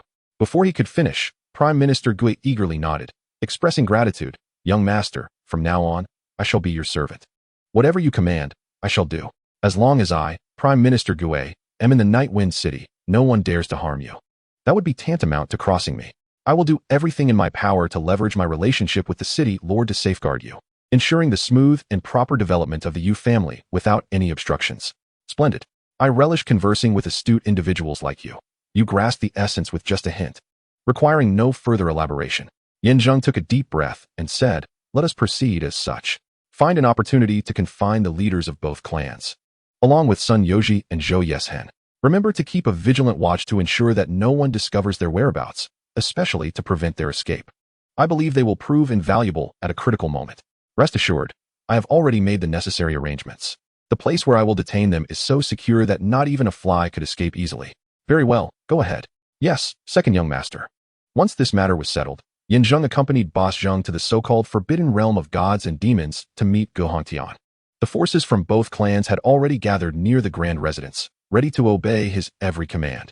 With a mere gesture, he could direct them to engage in battle wherever he wished, effectively possessing a loyal and devoted cadre. As for the substantial sum of 1,000,000 taels in startup capital, he was in no hurry. Money stored in a warehouse would not vanish, while he harbored reservations about keeping it in a bank. He was aware that all the banks in Night Wind City were, to some extent, connected to the Xiu family. Although Prime Minister Gui claimed that one particular bank was trustworthy, it was not part of his own circle. Entrusting such a vast sum to others was unsettling. Thus, the optimal solution would be to establish his own bank, ensuring that the funds were managed by his own people. Consequently, the first step in the development of his enterprise was to set up a bank to accumulate wealth. However, he had yet to devise a specific plan. Zhao Hu, hailing from a prominent family, had considerable insight into the establishment and management of banks, and he intended to make a decision after meeting Guhongtian. Half an hour later, as the night deepened, the two finally arrived at their destination, the Forbidden Realm of Gods and Demons. Located in the western part of the city, this place was relatively secluded, almost deserted. The deeper they ventured, the more they felt an oppressive chill, an inexplicable malevolence seeping into their bodies, making them shiver involuntarily. Please wait a moment. Second young master, I shall summon the boss right away. Boss Zheng reassured him, then signaled to a subordinate, who understood the cue and hurried to the entrance of the Forbidden Realm. It resembled a walled enclosure. However, upon activating a mechanism nearby, a pathway opened up, releasing an even denser aura of demonic energy. Even with Zheng's formidable cultivation, he could not suppress a cough, while Boss Zheng and his associates seemed unfazed. His instincts told him that this group, particularly Guhongtian, had deep ties to this place. Otherwise, he and his men would have long since acclimated to the demonic aura. The choice to meet in such a location suggested that they intended to convey something significant. Amidst the swirling black mist, visibility was obscured, akin to an endless ocean, leaving them uncertain of what lay beyond the veil. Soon after the path was cleared, one of the attendants crouched down and rummaged through the nearby bricks, ultimately extracting a short blade. After a series of inexplicable slashes, the emanating demonic energy dissipated entirely, echoing with an unintelligible signal that seemed to convey some message, to which a response emerged from within. Just as Zheng was in a state of perplexity, Boss Zheng spoke up. Second young master, let us proceed inside. The boss is already awaiting us. Rest assured, with the short blade's protection, the demonic energy cannot invade your body for the time being. You are safe. With that, Several attendants vigilantly flanked the two as they advanced forward. The earlier attendant, familiar with the surroundings, placed the short blade back among the slightly ajar bricks and soon reached the entrance. Just as he was about to enter, whoosh, a sharp sound suddenly pierced the air, followed by a dart shot from an unknown direction, swift and accurate, piercing the attendant's chest, leading to his immediate demise. The short blade clattered to the ground, only to be seized by a shadow in a flash. Who goes there? Boss Zheng's countenance turned icy as he barked in anger. The several attendants, on high alert, instinctively drew their swords, ready to engage in battle. In truth, they were not lacking in strength. Each possessed at least the prowess of the third or fourth stage of body tempering, capable of withstanding a skirmish. However, confronted by the overwhelming assault of a dozen black-clad figures, they found themselves utterly defenseless, either decapitated or pierced through the chest. Within just a few minutes, they lay lifeless in a pool of blood. Second young master, retreat. Boss Zheng, filled with terror yet instinctively protective, whispered urgently, "You must go ahead. I will hold them off. No matter what, I must ensure you meet the boss. My life, old Zheng's, should have ended a decade ago. Now it is time to repay the favor." With a forceful shove, he propelled Yin Zheng toward the entrance, while he himself leaped into the fray, grappling with the black-clad assailants. Though Boss Zheng appeared frail, his true strength was formidable, conservatively estimated at the 5th stage of body tempering. Armed with iron chains, he displayed commendable skill, battling fiercely against the black-clad foes, even managing to slay several. Yet, against overwhelming odds, his stamina began to wane, and the adversaries seized their opportunity. Swoosh! A blade severed his Achilles tendon. Thud! Another snapped his wrist. Boom! Finally, a cleaver sliced through his abdomen, blood gushing forth as his innards were obliterated, and he collapsed to the ground. Boss Zheng! Yin Zheng gasped in shock, calling out as he attempted to rush forward, only to be encircled by another wave of black figures from all directions. Meanwhile, a staggering figure suddenly emerged from the entrance behind, coughing incessantly, trembling, and appearing to be in a dire state. "Deputy Master Go, you have truly hidden yourself well. We have searched for you for so long. And if it weren't for Boss Zheng leading the way today, we might still be unaware of your whereabouts. You have gone to great lengths to arrange a meeting with this young man, yet you wish to hand over the organization's secret techniques to him?" Beside the staggering figure stood a tall individual, walking slowly while exhaling lightly. A dozen men in black flanked him, vigilantly guarding their surroundings, seemingly allied with the very group that had encircled them. The unsteady figure in the middle was presumably Gu Hongtian. However, what puzzled Yin Zheng was that, as the deputy master of the killing sect, which was renowned far and wide, he should possess considerable strength.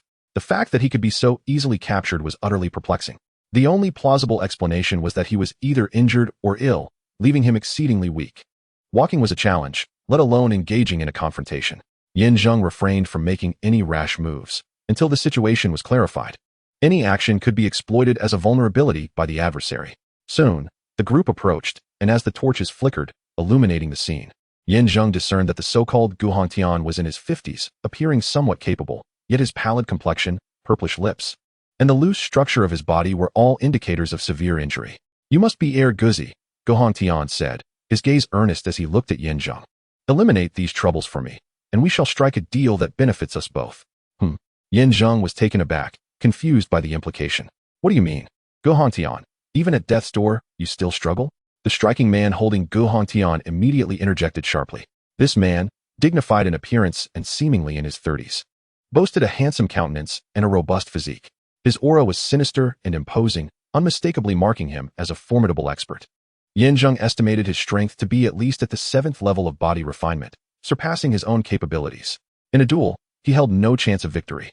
The man cast a cold glance at Yin Zheng before turning his focus back to Gu Hongtian, demanding, "If you wish to live, swiftly surrender the organization's secret techniques and return with me to report to the master. Perhaps he will spare your life out of respect for past ties.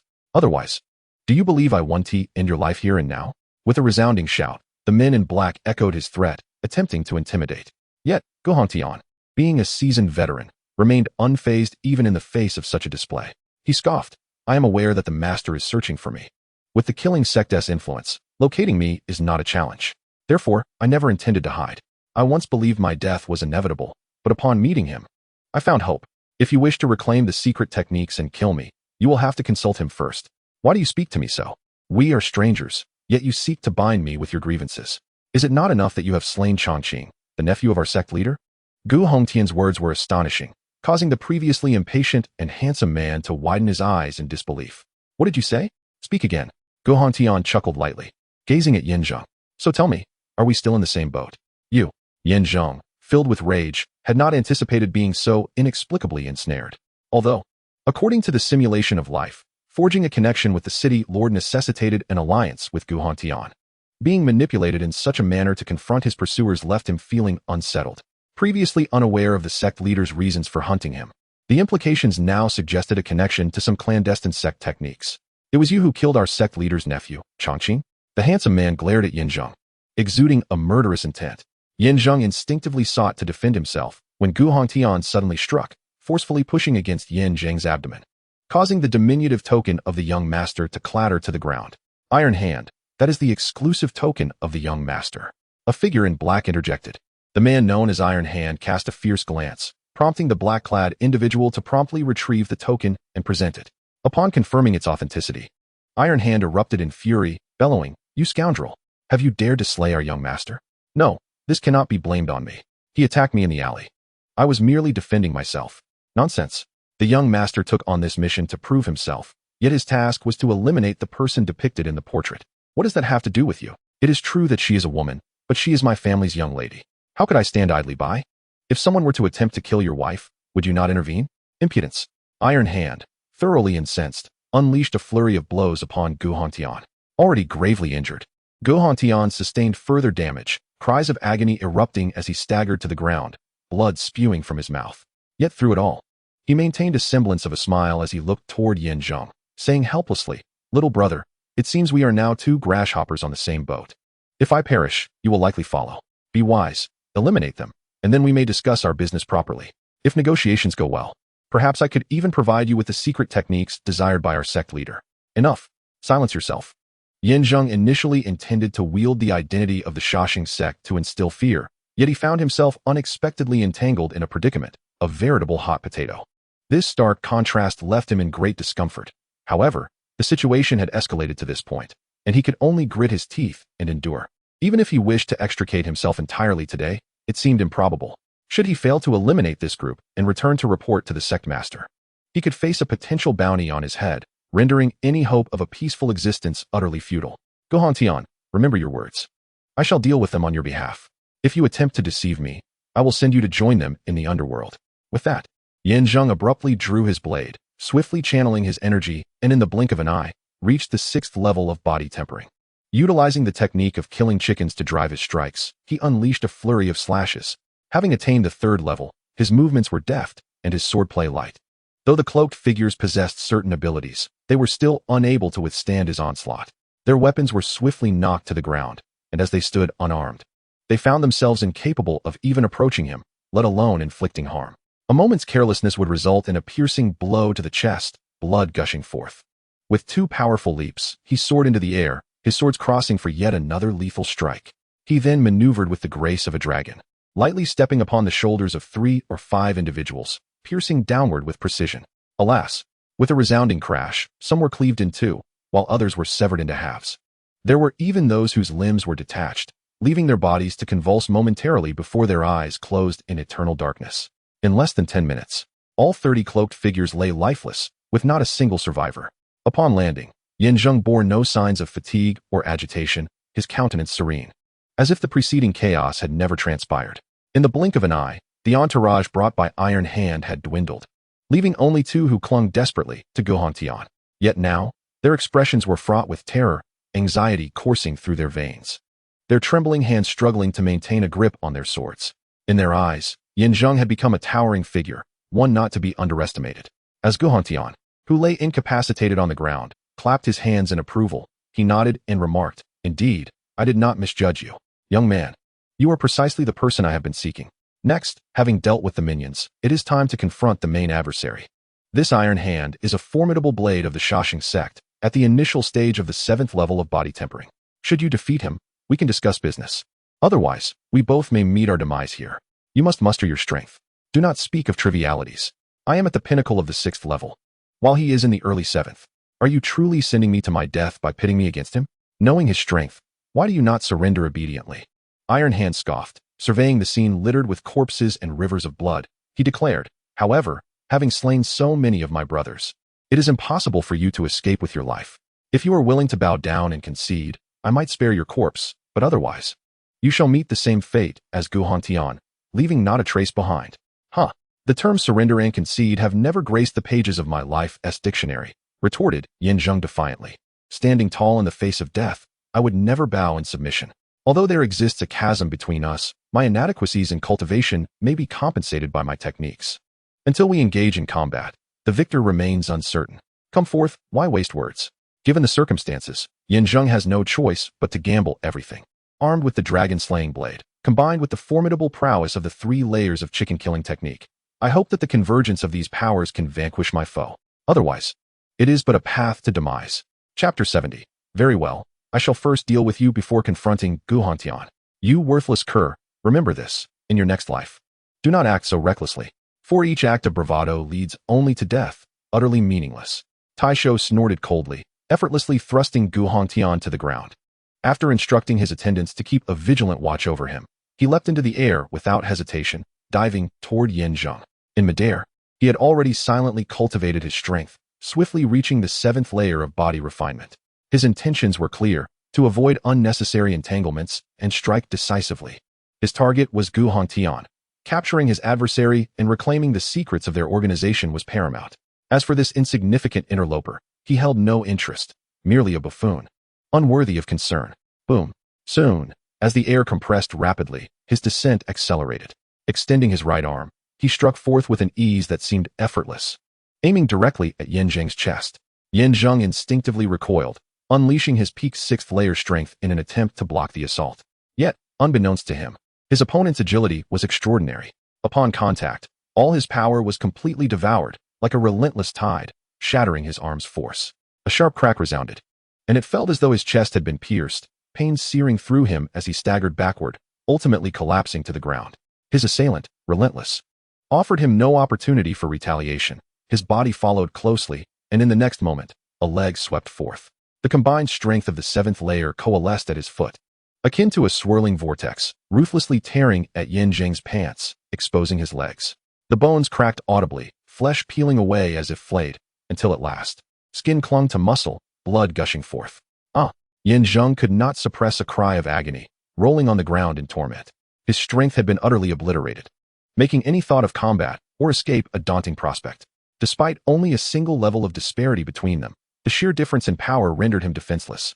His only recourse was to rely on his techniques for victory. Well done, Brother Taisho, finish him off. He has slain so many of our brothers. He must be subjected to 1,000 cuts.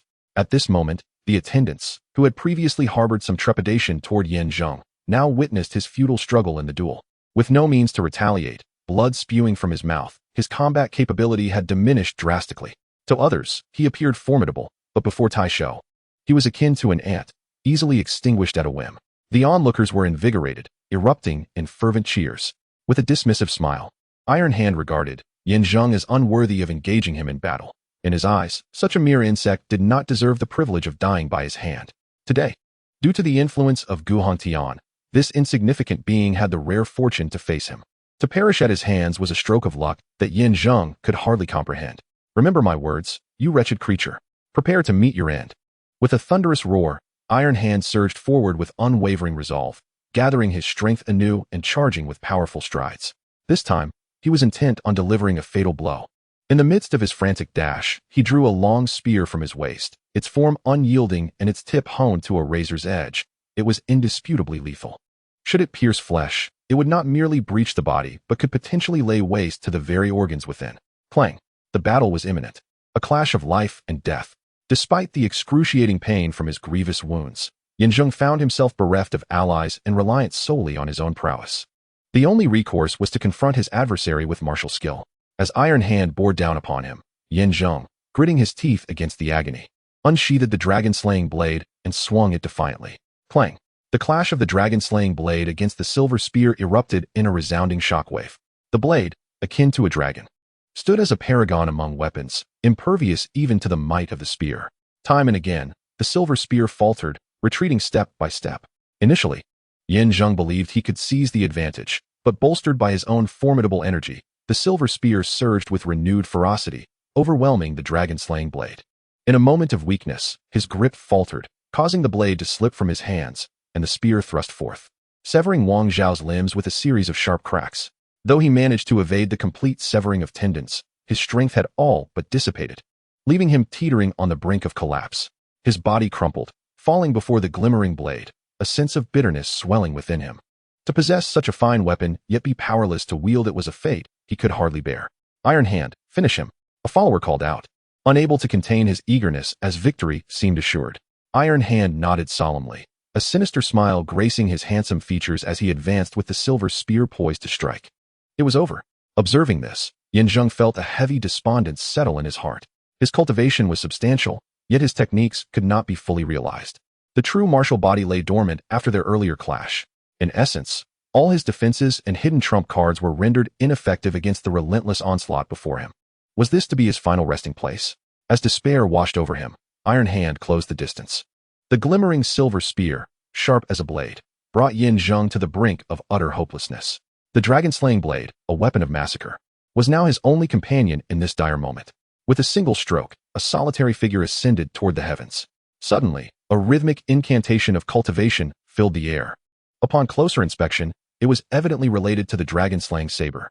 The saber, which lay quietly beside Zheng, seemed to respond to this invocation, rising gracefully and trembling with fervor.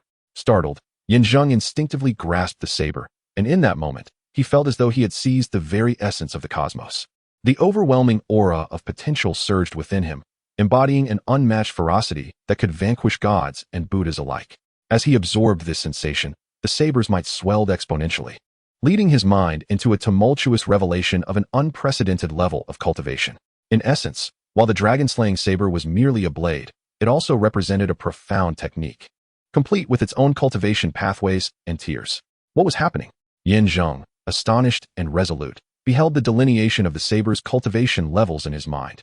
At his current prowess, he found himself at the second tier, while the saber's cultivation encompassed a staggering 108 tiers.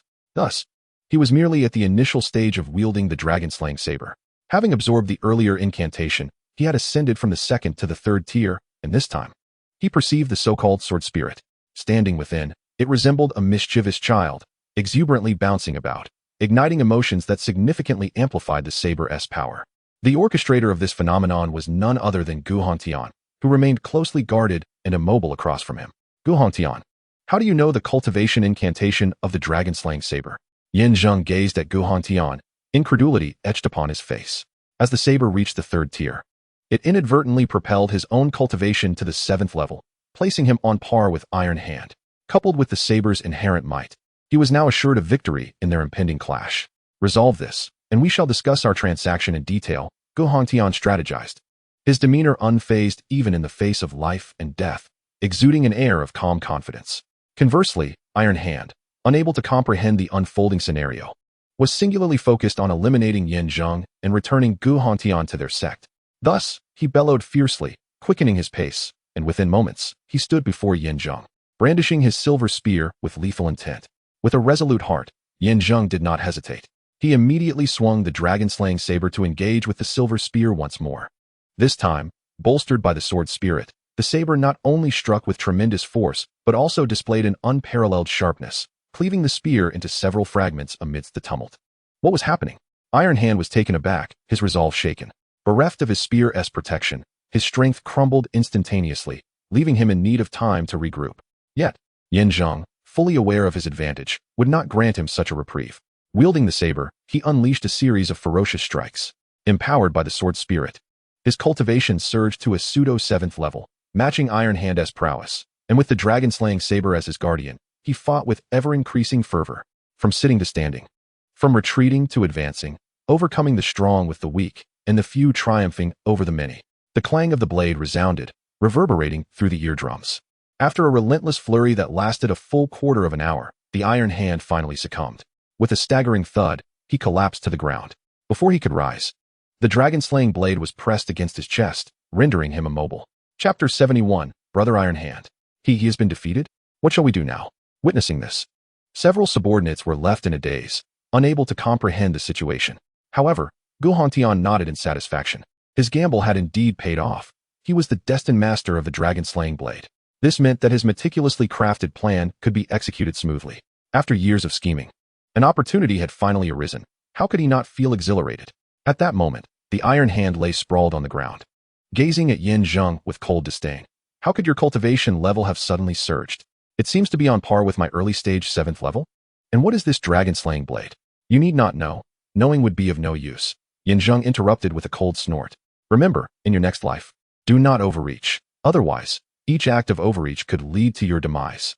Without further ado, Zheng swung the blade, cleaving the iron hand in two, blood gushing forth. Immediately after, he leaped forward like a dragonfly skimming the water, swiftly dispatching 3 or 4 of the subordinates. In the blink of an eye, only Zheng and Gu Hongtian remained. Well done, Erguzi, Gu Hongtian said with a smile. You did not disappoint. With this lot taken care of, we are free from immediate concerns. Come, help me up. Let us converse within the forbidden ground. He extended his hand, signaling for assistance. Yet, Zheng remained unmoved, regarding him with indifference, and coldly replied, the slaughter was merely for my own protection, not to aid you. It seems you know much about my affairs. Yet I know nothing about yours. You expect me to enter with you? What if? Gu Hongtian replied with a hint of calmness. If I intended to harm you, I would not have orchestrated this elaborate performance to have these people attack me. This forbidden ground is a sanctuary for me. The malevolent energy within can be dispelled by me, so you need not worry. I do not have much time. Let us hurry inside. I assure you, there is much more for you to gain. Zheng hesitated, deep in thought. It appeared there was indeed little reason for him to be cautious. If the Iron Hand and his associates were merely performing, then the stakes were unnecessarily high. Moreover, based on the simulations of his life, he recognized his own desires.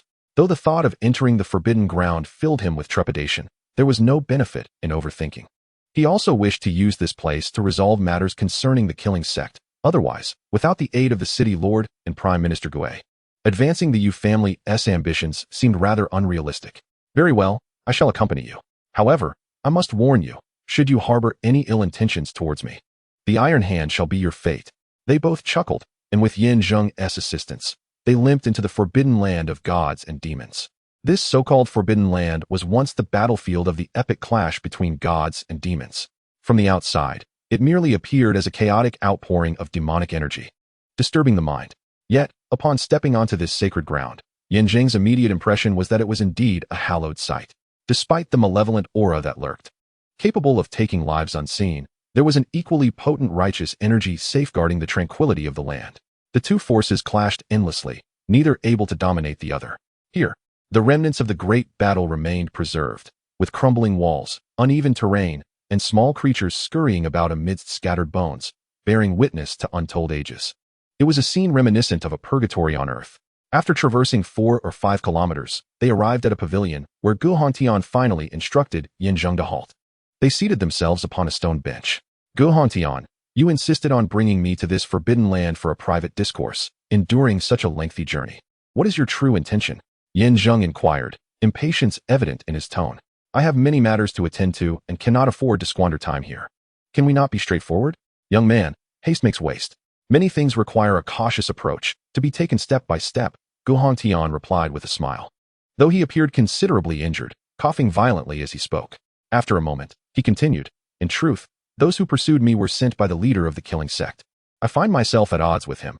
He advocates for maintaining the status quo, while I aspire to cleanse the sect, transitioning from the shadows into the light. So, he sent assassins after you? Zheng furrowed his brow, puzzled. Your coughing seems to stem from your injuries, yet do not think I am unaware. The Iron Hand's pursuit of you involves more than mere capture. Is there not a hidden method tied to this conflict with the leader? Gu Hongtian burst into laughter, intrigued by Zheng's astuteness. Indeed, capturing me is one aspect. More importantly, he seeks to obtain the secret method. This so-called secret method is the highest mastery of the killing sect, which I have long safeguarded, and its origins lie within this forbidden land. This place. Zheng surveyed his surroundings, even more baffled. Yes, during the great battle, the most formidable demon perished right within this pavilion. Hence, today I intend to entrust the secret method to this pavilion, hoping to uncover traces of him. I am acutely aware that the killing sect, deeply rooted for many years, requires the demon's power to undergo a thorough cleansing. If all goes well, I shall procure a vial of essence from here. Once I return it to my disciples for consumption, it will alter their perspectives, leading them to follow me henceforth, transforming the killing sect from an organization of assassins into a legitimate sect, able to thrive openly in the world. Observing him speak with such confidence and certainty, it hardly seemed like he was jesting. This might indeed elucidate why he was so resolutely present at this pavilion. Yet, it appeared that none of this had any bearing on me, did it? Your grand blueprint sounds rather impressive, but it seems unrelated to my affairs, does it not? What assistance could I possibly offer you in this venture, and what might I gain in return? But there is something to be gained. When the matter turned serious, Gu Hongtian's smile faded as he leaned closer and whispered, acquiring the essence vial through secret methods is relatively straightforward. Yet persuading the disciples to alter their mindset may pose a challenge. Thus, I urge you to truly become a member of the killing sect, commanding the masses in my name. As the deputy sect leader, you are already under pursuit. Would I not be torn to shreds while flying your banner?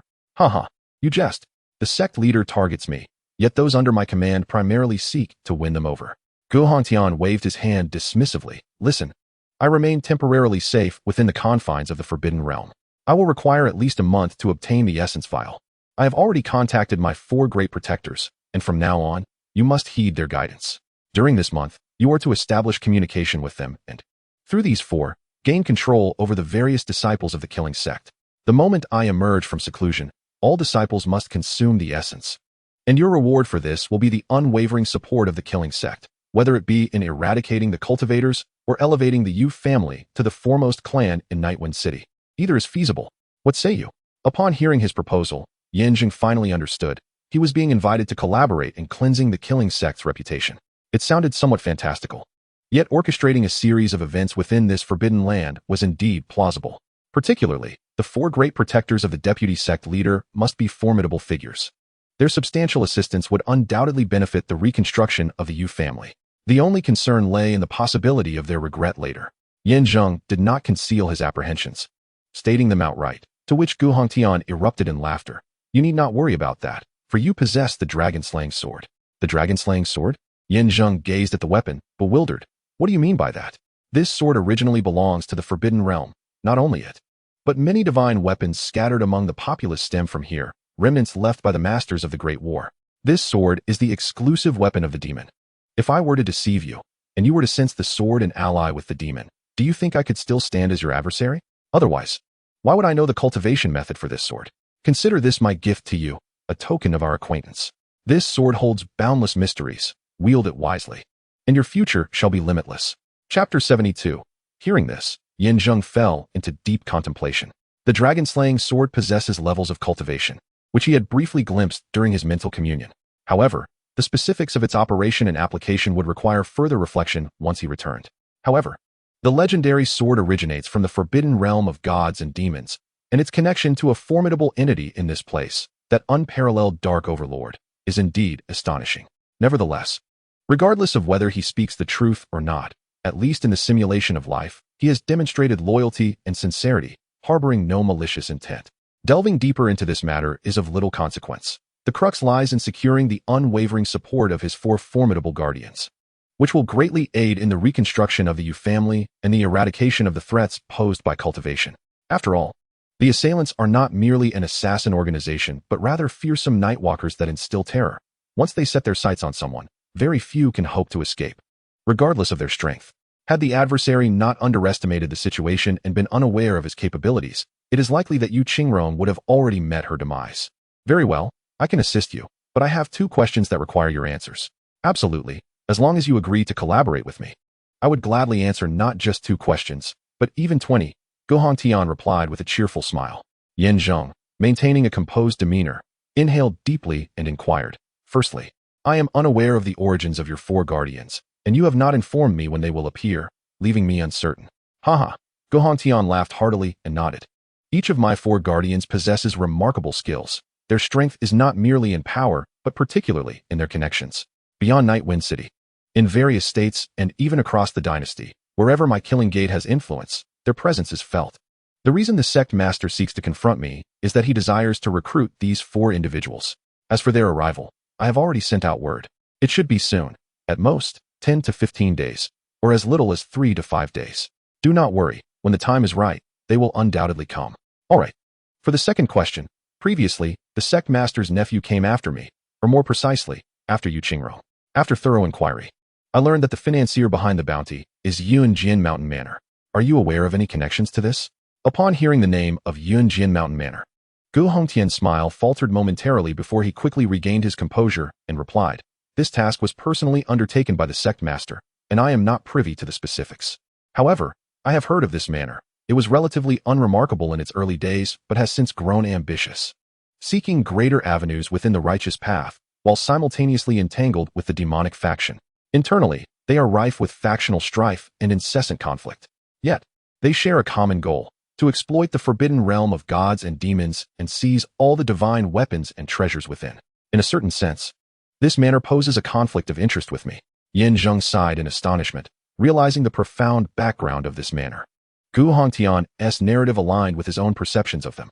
Their connection to the Eighth Prince indicated a relationship with the righteous path, while their interest in the forbidden realm suggested ties to the demonic path. However, the incessant trouble I find myself in compels me to conclude that this cursed place is no longer tenable. Once the Yu family is on a stable path, I shall undoubtedly uproot this place entirely. Guzi, do you have any questions? Observing Zheng lost in thought, Gu Hongtian inquired. If there are no further inquiries, you may take your leave. Simply await contact from the 4 great guardians, who will provide you with specific instructions. Meanwhile, I must seize the moment to utilize the secret method to unlock the essence vial, so that within a month, we may coordinate our efforts to successfully cleanse the killing sect. By then, I shall be the sect master, and you will serve as the deputy master. Together, we shall accomplish great deeds. What do you say? Well, let us discuss that later. I prefer to focus on the present rather than reach for unattainable heights. After their conversation, Zheng did not engage in further idle chatter, bidding farewell before hastily returning to the construction site of the Yu family estate. At this moment, several hundred laborers were tirelessly at work, while Yu Qiangrong, Shui Gizi, Zhang Long, and Zhao Hu were managing the operations. Despite the large number of workers, everything was running smoothly and systematically. At this pace, successfully settling in before the banquet should pose no issue. After exchanging brief greetings with the group, Zheng promptly made his way to a secluded corner where he had previously stayed, seated himself upon the ground, and closed his eyes to meditate. Input. As Zheng silently intoned the command, a mechanical notification echoed in his ears. Input successful. The host's current kill value stands at 3,144 points. Would you like to use the life simulator? Consuming 1542 points for one use. Upon seeing this, Zheng could only manage a bitter smile. He was acutely aware that the accumulation of such a vast number of kill points was entirely attributable to Iron Hand. At the 7th level of body tempering, he was undoubtedly the most formidable warrior Zheng had encountered thus far. The other subordinates were mere cannon fodder, lacking in strength. Their failure to simulate in a timely manner resulted in a cumulative total based solely on Iron Hand's prowess. Though it stung to part with the points, at least it would allow for 2 simulations, making it worthwhile. Use. Soon, as Zheng firmly resolved, several lines of text materialized before his eyes. At 24 years of age, in the midst of the 7th level of body tempering, on the eve of the banquet in 4 days, while preparing to utilize the Yu family estate under the instigation of the Xiu family, you encounter a collective cutoff of water and fire from several families. In your fury, you lead your companions into conflict with these clans, ultimately being convicted for disrupting familial harmony. On that day, the foundation of the Yu family estate was demolished, and the laborers continued their work for the Xiu family. The bandits were all slain, leaving no survivors. Yu Qiangrong was captured, Shui Gizi was killed, and despite your desperate struggle, you were defeated by the young master of the Xiu family. Upon discovering your identity as the 9th prince, news was relayed to the 8th prince through Yunjian Mountain Villa, leading to your capture and subsequent execution in the capital. Is that all? Zheng was astounded at the depth of the Su family's cunning. The so-called young master of the Su clan was indeed the one relentlessly pursuing him from the sinister tower. Under the pretext of cutting off water and fire, he had incited conflict with various prominent families, subsequently slaying members of the Yu family in a bid to disrupt their harmony. Such a stratagem was both logical and devoid of repercussions from the family alliance, a perfect case of killing 2 birds with 1 stone. It appeared that until he amassed greater strength, a direct confrontation with the adversary was ill-advised. A more circuitous approach was necessary. However, if the issues of water and fire remained unresolved, the banquet could not proceed as planned, thereby violating the family alliance's regulations. And the Su family would still find a pretext to target the Yu clan. The sole silver lining was his recent advancement in cultivation. He had ascended from the peak of the 6th level of body refinement directly to the mid-stage of the 7th, a remarkable leap of 2 ranks, an unprecedented accomplishment. Yet, even with this enhancement, he remained unable to contend with the prowess of the young master of the Su family. How formidable must that opponent be? Zheng felt a mixture of admiration and trepidation. After considerable contemplation, he chose the first option among 3. successfully elevating his cultivation to the mid-stage of the 7th level of body refinement. Current slaughter value, 1,602 points. Would you like to continue using the life simulator? Cost, 1,542 points. There remained one chance for simulation. He hoped to uncover a solution through this method. Otherwise, he would need to act preemptively, deciding whether to postpone the banquet or select an alternative venue. Use. Zheng silently intoned, and immediately, several passages materialized before his eyes. At 24 years of age, having reached the late stage of the 7th level of body refinement, you find yourself at the entrance of the Yu family estate, embroiled in conflict with various clans. The banquet cannot proceed due to the interruption of water and fire. Just as tensions escalate, one of the 4 guardians, the Rose Guardian, arrives to resolve the crisis. That day, the banquet unfolds smoothly, and you find yourself at odds with the young master of the Su family, laying the groundwork for future calamity. Suddenly, all the clans suffer from collective poisoning, and the Yu family becomes the target of widespread ire. Ultimately, they are unjustly accused of orchestrating the poisonings, leading to a tragic demise for the Yu clan, while you are fortunate to be rescued by the combined efforts of the guardians, narrowly escaping death. At 27, following Guhan Tian, you ascend to the position of deputy leader of the killing sect. As you carve a path of slaughter, the sect is on the verge of reformation. However, betrayal by Xiao He leads to a joint assault by the Swordmaster Villa and the Su family, culminating in a complete annihilation of your faction, resulting in your untimely demise. Chapter 73. Having perused this life, Zheng felt a tumult of emotions. Although the Rose Guardian, one of Guhan Tian's 4 protectors, successfully mitigated the crisis of water and fire, the Su family's relentless ambition persisted, creating further turmoil at the banquet. Poisoning. Such treachery was aimed at framing the Yu family, leading them to become the focal point of widespread blame. This catastrophic incident was beyond the control of even the city lord, relegating him to a prisoner of fate, culminating in a tragic end for all involved. At this banquet, he initially intended to confront the Xiu family, declaring the return of the Yu clan. However, to his surprise, the opposition adeptly turned the situation against him, showcasing the cunning nature of the Xiu family. Their ability to devise such a complex scheme was a testament to their formidable talent and resourcefulness. He suddenly entertained the thought of canceling the banquet, but with all preparations in place, such a decision would render all efforts futile. Suddenly, a choice materialized before him. 1. The cultivation level of 24 years of age. 2. The martial experience of 27 years. 3. A replay of the moment he was poisoned at 24. Without hesitation, Zheng selected the third option. By gaining insight into the poisoning process beforehand, he could preemptively neutralize the threat. If leveraged effectively, it might even allow him to turn the tables, exposing the Xiu family's sinister plot against the Yu clan and using the lives of prominent families as bait. Consequently, the Xiu family would become the target of public ire. And regardless of their immense power, losing the people's support would render them vulnerable. Soon, as Zheng made his choice, a player appeared before him, swiftly revealing the events of that fateful day. The scene unfolded as he utilized the Rose Guardian to resolve the crisis of water and fire, allowing the banquet to proceed as planned. Traditionally, the banquet commenced with a speech from the envoy of the family alliance, followed by remarks from the heads of various clans, fostering camaraderie and facilitating communication to deepen alliances. Essentially, it was a grand gathering where each party focused on their own interests, with the primary goal of familiarization and collaboration. However, a crucial moment arose when, to demonstrate the alliance's care, the envoy would typically present a specially brewed wine for the attendees to savor. The attendant responsible for pouring the wine became the unwitting catalyst for the poisoning. The incriminating evidence lay in the fact that the wine goblets and water source were provided by the Yu family, while the wine itself originated from the alliance. To intensify the impact, the Xiu family had prepared an antidote for their own members, allowing them to drink without consequence, while outsiders would succumb to frothing at the mouth and eventual delirium, ultimately leading to a gruesome demise. Such treachery. Upon witnessing this, Zheng could not help but clench his fists, lost in contemplation. It was evident that the envoy's attendant had been bribed by the Xiu family, making the goblets and water the true villains of the affair. Thus, if he wished to address the poisoning crisis, he needed to meticulously identify the goblets and water source. This decision would be made upon meeting the Rose envoy, who had assisted him in resolving the crisis of water and fire. As for how to exploit this incident to retaliate against the Xiu family, the key lay with that attendant. According to Zheng's thoughts, bribing an individual essentially hinges on monetary inducements or familial threats. Prior to the commencement of the banquet, there would be a designated period for private interactions, during which he would first establish rapport with the attendant.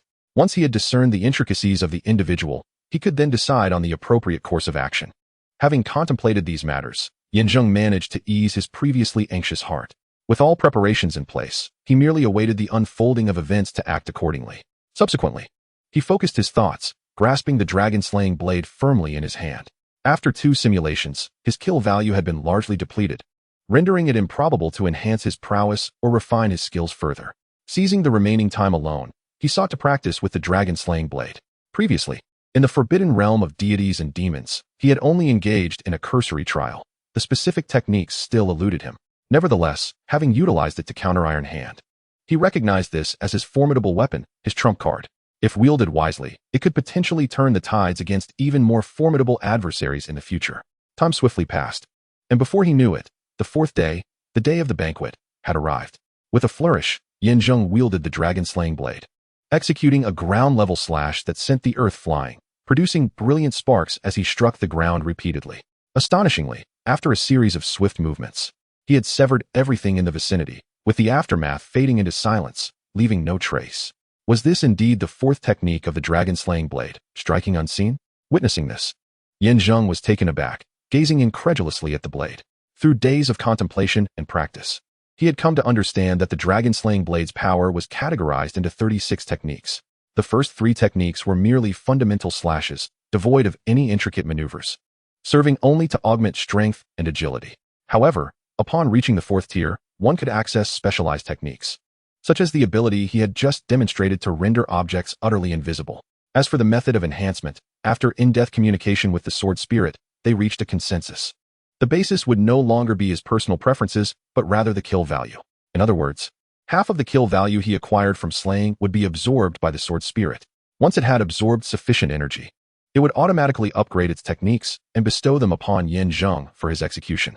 Though this arrangement was somewhat disheartening, the thought of the dragon-slaying blade's immense power compelled Zheng to grit his teeth and accept it. Once he mastered all 36 techniques of the dragon-slaying blade, he would possess an irrefutable ace. While simulations were undoubtedly significant, personal strength was equally vital. The two could ideally coexist. After all, it merely entailed more slaying, at most. It would be tiring, yet not injurious. Suddenly, a knock echoed from outside the door. After tidying his room briefly, Zheng approached the door, discovering it was Shui Gizi. Brother dog. Shui Gizi's spirit was invigorated as he gazed at Zheng, his admiration and respect unmistakable in his expression. What has brought you such joy? Grinning like a simpleton? Zheng rolled his eyes with a smile. Shui Gizi replied, how could I not be happy? After our brothers toiled for several days and nights, our Yu family has finally completed its construction. Miss Yu specifically asked me to invite you to come and take a look. Oh, is it all finished? Zheng was taken aback. The other party non-committally stated, you have been secluded in your cultivation these past few days, unaware of the developments. However, our brothers have been working fervently, and Miss Yu's capabilities are truly remarkable. Under her coordination, not only has our ancestral home been completed, but it has also been equipped with various amenities, looking resplendent and magnificent, akin to a palace. Is it really that extravagant? Let us go and see. Zheng, moved by Shui Gizi's words, did not hesitate and promptly exited the room, leading Shui Gizi towards the main hall.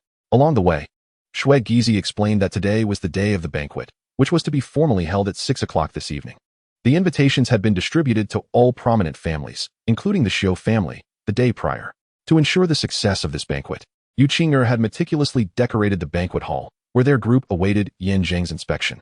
As they walked through the towering buildings, pavilions, and exquisite structures, it was evident that the quantity was vast and the architectural style was distinct, winding, and intricate. Without a familiar guide, one would find it challenging to navigate. According to Shui Gizi, this place resembled a palace, grand and harmonious in design. Yu Qing'er was the chief designer here. Every blade of grass and every brick had been constructed according to her vision, reflecting her profound affection for the family. After a short while, the two arrived at the banquet hall. The exterior appeared lavish, while the interior was even more refined and delicate. Upon entering, it felt like stepping into a paradise, pleasing to the eye and uplifting to the spirit. After some pleasantries, just as Zheng was organizing the details of the banquet, a young disciple rushed in, breathless and flustered. Master, trouble has arisen. Our water and fire sources have been completely cut off. Chapter 74. What on earth is happening? Yu Qing'er exclaimed in shock. The others exchanged bewildered glances, confusion etched on their faces. Shui Gizi scratched his head, murmuring, this shouldn't be the case. When the estate was nearly completed yesterday, I specifically visited the relevant departments, and they assured me that as long as payment was made, supplies would be delivered on time. Why has this turned around? Losing access to both water and fire sources would mean that not only could today's banquet not proceed as planned, but daily living would also become problematic. What shall we do? We can't just sit here and wait for disaster to strike. He continued, not to mention the future, simply for today's banquet. Invitations have already been sent out. If it cannot be held as scheduled, according to the Family Alliance's regulations, this would be considered a breach of promise, and we would face consequences. The Family Alliance exercises strict control over its affiliated clans. Any deviation from established protocols could result in the revocation of familial status. Undoubtedly, there are conspirators behind the scenes.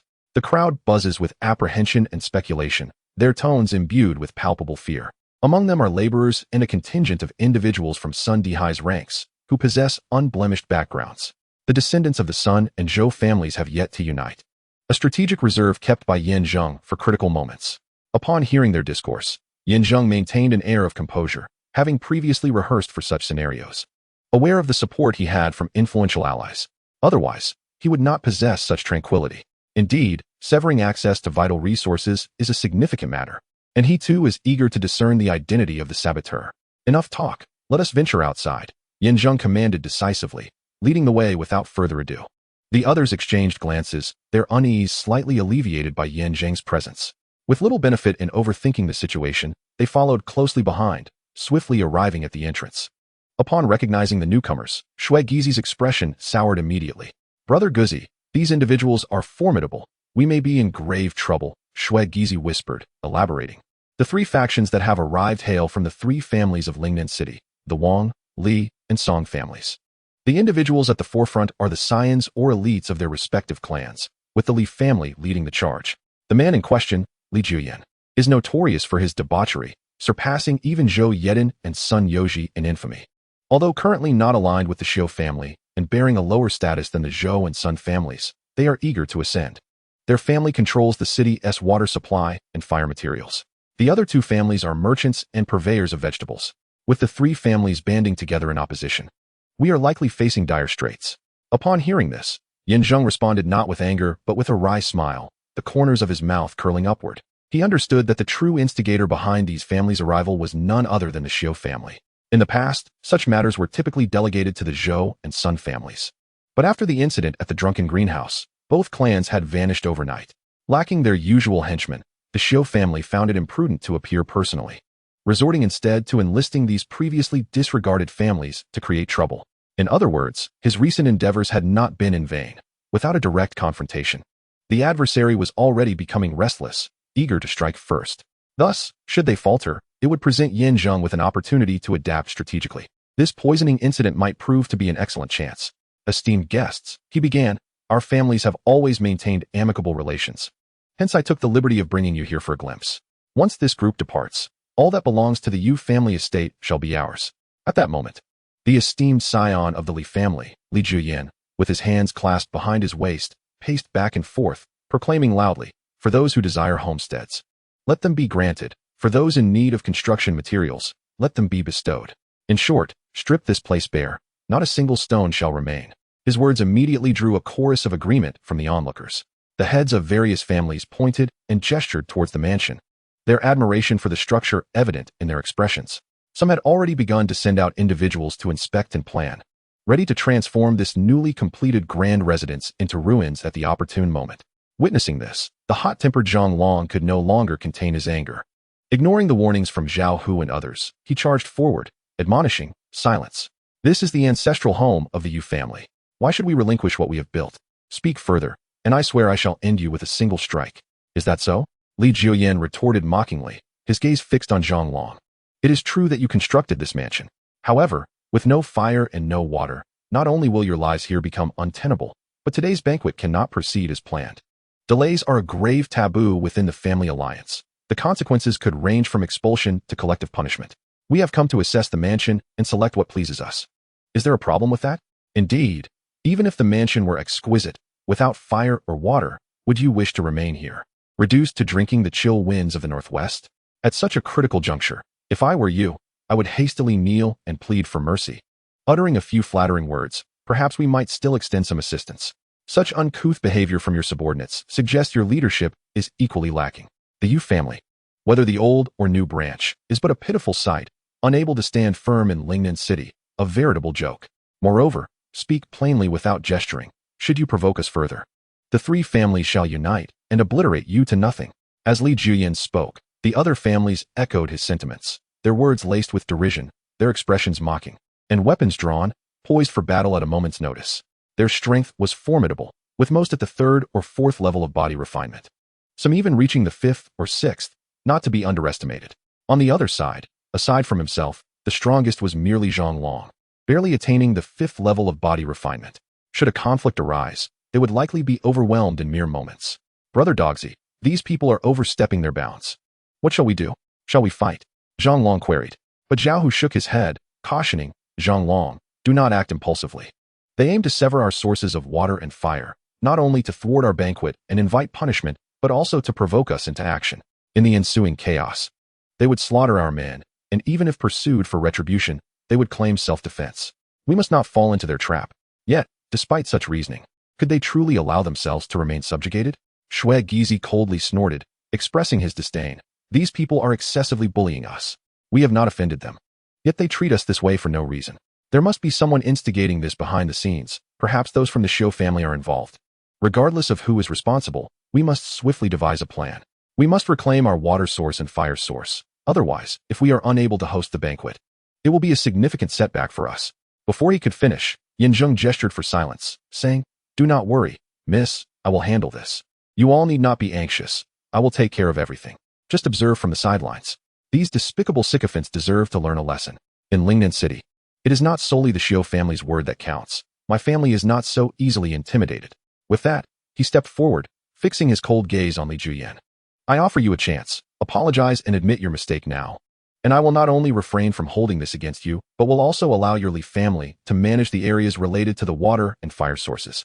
You may continue to lead the smaller families without interference. However, should you stubbornly oppose my family, do not blame me for my lack of courtesy. Before he could finish, Li Juyan erupted into a boisterous laugh, his gaze upon Yin Zheng dripping with disdain, as if looking down upon an insignificant insect. You must be out of your mind. You want me to apologize? You think I won't pursue this? Who do you think you are? To me, you are nothing. Yin Zheng recognized this individual.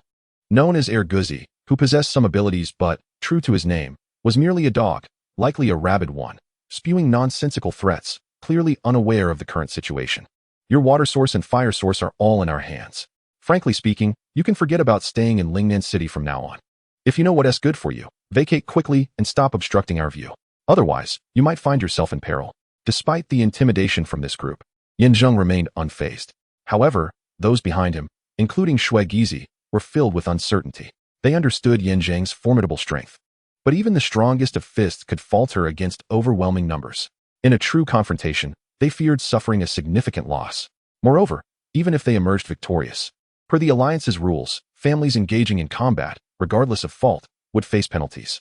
Thus, not only would the banquet be jeopardized, but establishing a foothold in Lingnan City would also become problematic. Seeing Yin Zheng's confident demeanor, they had anticipated some clever strategy. Was it merely a matter of confronting the adversary head-on? Guzi, Li Juyan smirked, believing he had successfully intimidated Yin Zheng into silence. You should be grateful I am offering you this chance. Now, hand over this residence and take your people away. If you leave Lingnan City obediently, I assure you no one will trouble you. Suddenly, with a resounding thud, Yin Zheng's fist connected with Li Juyan's nose. A crack echoed, and blood gushed forth. The sheer force caught Li Juyan off guard, causing him to clutch his painfully throbbing nose and collapse to the ground. Chapter 75, Young Master. Upon witnessing the scene, a few attendants behind hurriedly rushed forward to offer support. Meanwhile, the other two clans' disciples were instantly consumed by rage, drawing their swords and pointing them at Yin Zheng, rebuking him with fervor. How dare you display such audacity to strike young Master Li? Do you have any inkling of his identity? The Li family wields immense power. Even we must hold him in high regard. And you, a mere cur, dare to lay a hand on him? Have you lost your senses? Not just him. Let none escape. As members of the clan alliance, taking matters into our own hands is a violation of the alliance's rules. Today, if we eliminate them, we shall face no repercussions. Cutting off your water and fire supplies is merely a warning to make you retreat. To not only disregard this, but also to inflict harm is intolerable. They must be dealt with. Instantly, this group erupted in fury, forming a line and swiftly encircling Shui Gizi and the others, leaving them no room to maneuver. Their rapid assembly indicated that they were well-trained and had been prepared beforehand. Their objective clearly to provoke a confrontation. In the face of this, Shui Gizi and his companions were left in a state of panic, utterly unprepared for Yin Zheng's sudden aggression. With no prior scheming or planning, his direct assault was tantamount to tearing their facade asunder. While delivering a severe beating to Li Juoyan brought a sense of relief, the ensuing consequences were daunting. Why was this cautious cur so impulsive now? At that moment, with the assistance of his attendants, Li Juoyan gradually rose to his feet. Although blood trickled from his nose, causing him excruciating pain, the corners of his mouth curled upward, relishing the outcome. As long as Yin Zheng took the initiative to strike, he could act without reservations. Killing them would be justified. This was the first task assigned to him by the Xiu family, and upon its successful completion, he would usurp the standing of the Zhou and Sun families, rising to become the foremost lackey of the Xiu family. Consequently, the Li family's status would soar, and as the chief contributor to this endeavor, he would undoubtedly gain immense prestige within the Li family, significantly enhancing his chances in the upcoming family head election. Onward, everyone. Eliminate them. As a member of the clan alliance, taking unilateral action was a breach of the rules. We must show no mercy. With Li Juoyan's command, 40 to 50 disciples, unable to contain their eagerness, raised their swords high and surged toward the others like a tide. Zhang Long, Zhao Hu, protect the young lady and Gizi. The rest of you, focus on defense. Do not engage unless necessary. Just ensure your own safety. Understood, Brother Kerr. Despite the chaos, the presence of Yin Zheng instilled a sense of inexplicable reassurance among the group. Given the circumstances, overthinking was futile, although they were uncertain of Yin Zheng's motives. Adhering to his orders was their only chance of survival. Clang, clang, clang. In an instant, all disciples quickly converged inwards, retreating step by step towards the residence. Their strategy was solely defensive, avoiding any unnecessary conflict. In a series of rounds, anguished cries echoed across the battlefield, and blood flowed freely. Yet, despite the chaos, they steadfastly adhered to their orders, refusing to engage in combat. Meanwhile, Yin Zheng swiftly concentrated his energy, elevating himself to the 6th level of body refinement in the blink of an eye, wielding a machete with wild ferocity. With a resounding thud, he severed a head, which rolled before 2 onlookers, splattering them with blood and causing them to recoil in horror. With a swift twist of his waist, he shattered the spines of 2 disciples, their bones cracking audibly as they were rendered incapable of fighting. In rapid succession, he soared into the air, striking downwards with precision and ferocity, his movements as swift as a dragonfly skimming the water's surface. His strikes were both accurate and lethal. Empowered by his immense strength, he became an unstoppable force, slaying all who stood in his path. Before long, the enemy had suffered significant casualties, with only 20 out of 50 or 60 remaining. The survivors, paralyzed by fear of Yin Zheng's formidable prowess, hesitated to advance. I offered you a chance, yet you failed to appreciate it. Do not blame me for the consequences. From above, Yin Zheng's voice resonated ominously, locking eyes with Li Juoyan. Although Li Juoyan recognized Yin Zheng's exceptional skills, he was leading a group of capable disciples, all ranging from the 5th to 6th levels of body refinement. Yet, one by one, they fell to Yin Zheng's blade. As a martial artist, he could discern that this reckless adversary was at least at the pinnacle of the 6th level, possibly even reaching the 7th, his strength akin to an indomitable diamond. Stay back. I am the heir of the Li family, and we are allied with the Yu family under the family coalition. If you dare to kill me, the coalition will not forgive you. They will not forgive the Yu family, he shouted, retreating in desperation. Not only he, but the other 2 family heirs beside him also faltered, stepping back in fear. Upon hearing this, Yin Zheng let out a cold laugh and replied nonchalantly, Do not threaten me with the coalition. If you have grievances, seek out the king of hell. With that, he charged forward, closing the distance in an instant. As he extended his claw-like hand, sharp as a blade, aiming directly at Li Juoyan, a mysterious object hurtled towards him with tremendous speed, rivaling his own strength. In a moment of sheer terror, Yin Zheng instinctively evaded, narrowly escaping what could have been a fatal blow. The object struck a round stone pillar behind him, shattering it into fragments. Such power was beyond his own, transcending any strength he possessed. With a swift turn, Yin Zheng landed gracefully. Meanwhile, the others who had retreated back to their residence, including Shui Gizi, hurriedly gathered around. Li Juoyan, upon seeing the newcomers, grasped at them like a drowning man clutching a lifeline, shouting in desperation, Boss Su, save me. Yin Zheng was taken aback, lifting his gaze to discover that the individual who had just intervened was the axeman he had encountered at the auction house on the fateful day. Soon, as the 2 axemen stepped aside, Su Qingfeng approached from behind. Young Master Li, there is no need for concern. As the head of the Lingnan City branch of the Family Alliance, I will intervene in any family conflicts. Su Qingfeng reassured Li Juyan before turning his cold gaze towards Yin Zheng, stating, Guzi, do you understand your crimes? What crimes? Yin Zheng retorted. Fool. Su Qingfeng bellowed. As a member of the family alliance, you engage in private conflicts, and you question your guilt? To defy my inquiry with such audacity only compounds your offenses. Guards, seize all those associated with Yu Qing'er and throw them into the auction house's dungeon. I will report to the headquarters before making any further decisions. Understood, boss. 2 axemen led the charge, accompanied by a formidable array of guards. Armed to the teeth and with solemn expressions, they advanced with an intimidating presence, prepared to strike down anyone who dared to resist. I knew it. Acting rashly would undoubtedly put us at a disadvantage, Zhao Hu sighed. Zhang Long gritted his teeth and exclaimed, What is there to fear? We can fight them. With what? Zhao Hu countered. Did you not see? If it weren't for Guzi's timely evasion, he would have been slain by those 2 axemen. Their strength surpasses his, and you are no match for him. How can we hope to contend with them? Yu Qing'er shook her head, turning to Guzi and whispering, Guzi, what exactly is your plan? Brother dog, I must speak frankly. It appears you have no contingency plan, do you? If that is the case, let us not act in haste.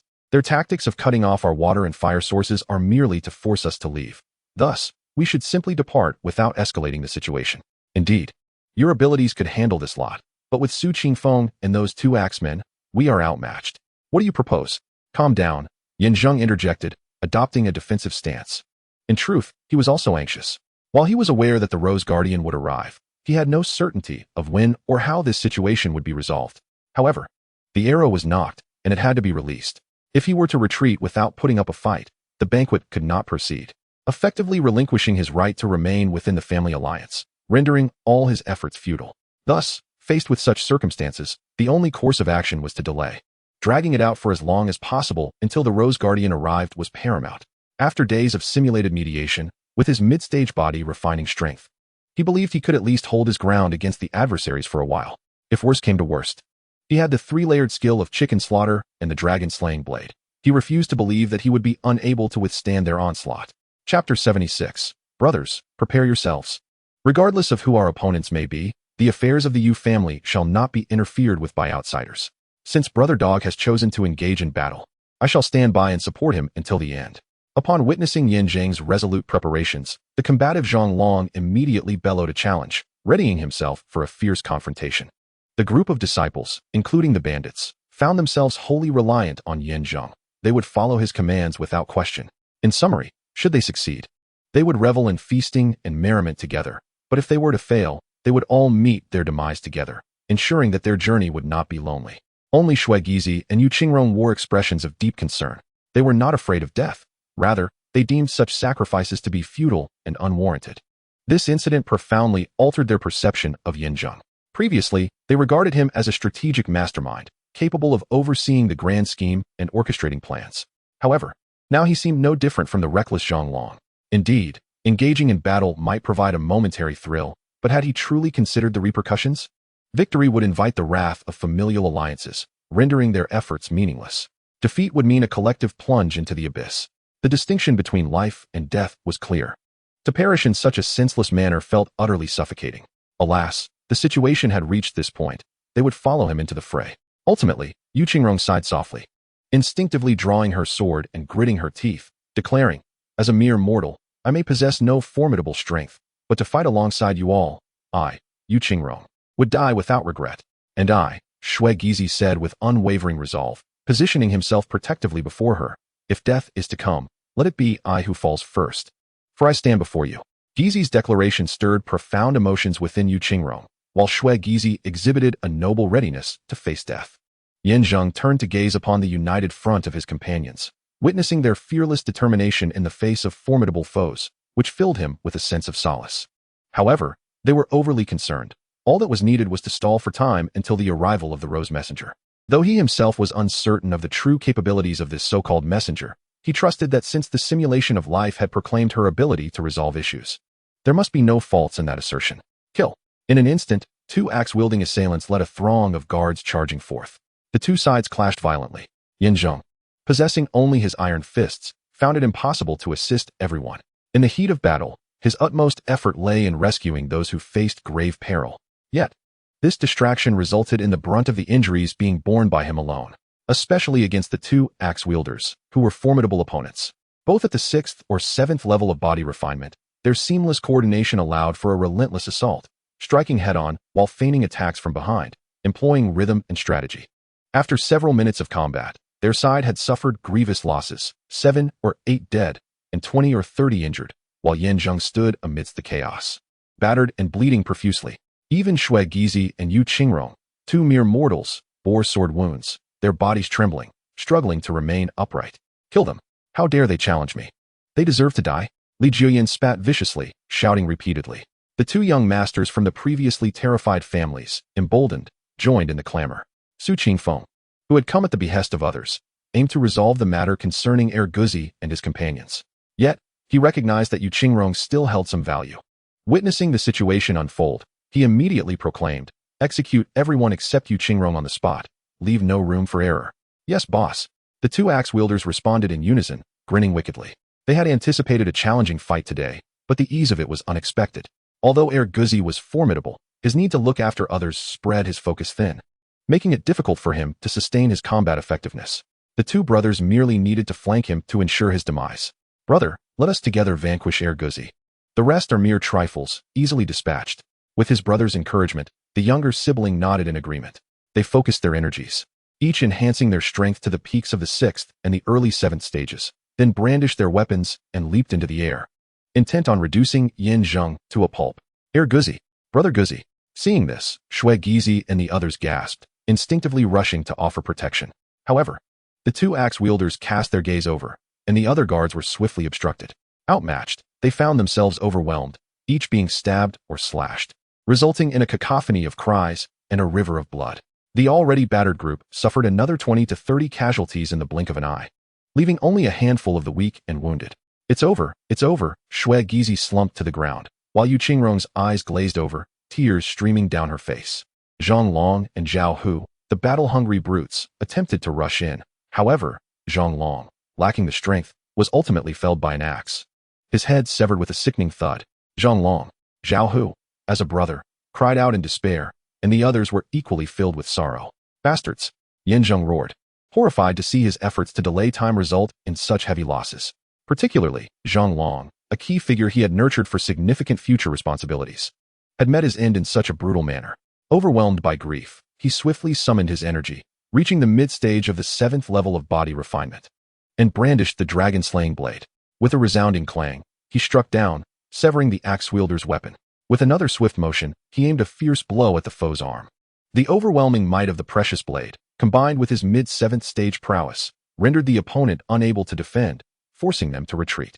Like a slippery fish, Zheng darted past and delivered a powerful strike to the foe's back. Divided in twain, he was cleaved in half. As blood sprayed into the air, Zheng surged forth from the corpse, his precious blade continuing its relentless assault. The other axe-wielder, a novice at the 7th tier, found himself fundamentally matched in strength. However, confronted by Zheng's emotional upheaval and overwhelming force, he trembled with trepidation. Rather than retreating aimlessly, he fought while strategically withdrawing, seeking a more advantageous position to engage once more. Yet, Zheng, fueled by rage, offered him no respite. Swish, swish, swish, the blade struck with lethal precision, severing his right hand, cleaving through his waist, shattering limbs, and rupturing organs. Even as he coughed forth blood, his head remained the sole part of him still shaking, while the rest of his body was rendered unrecognizable. "For my brother's death, you shall perish," Zheng bellowed, descending upon him with a diagonal strike that obliterated his skull. Boom! Blood gushed forth, splattering across Zheng's form. As he landed, he resembled a bloodthirsty war deity, standing tall and imposing, instilling fear in all who beheld him. Is he truly this formidable? Li Jiuyan was left dumbfounded. The two young masters instinctively sheltered themselves behind Su Qingfeng, filled with dread. As for the other disciples, they were so terrified that they had soiled themselves, their trousers soaked through. "Brother Guzi," Shui Gizi instinctively cried out, "avenge Zhang Long, avenge our brothers. They have slain so many of us. Today, we demand blood for blood." Yu Qingrong, too, was ignited with fury at this moment. She cast aside the notion of familial alliances.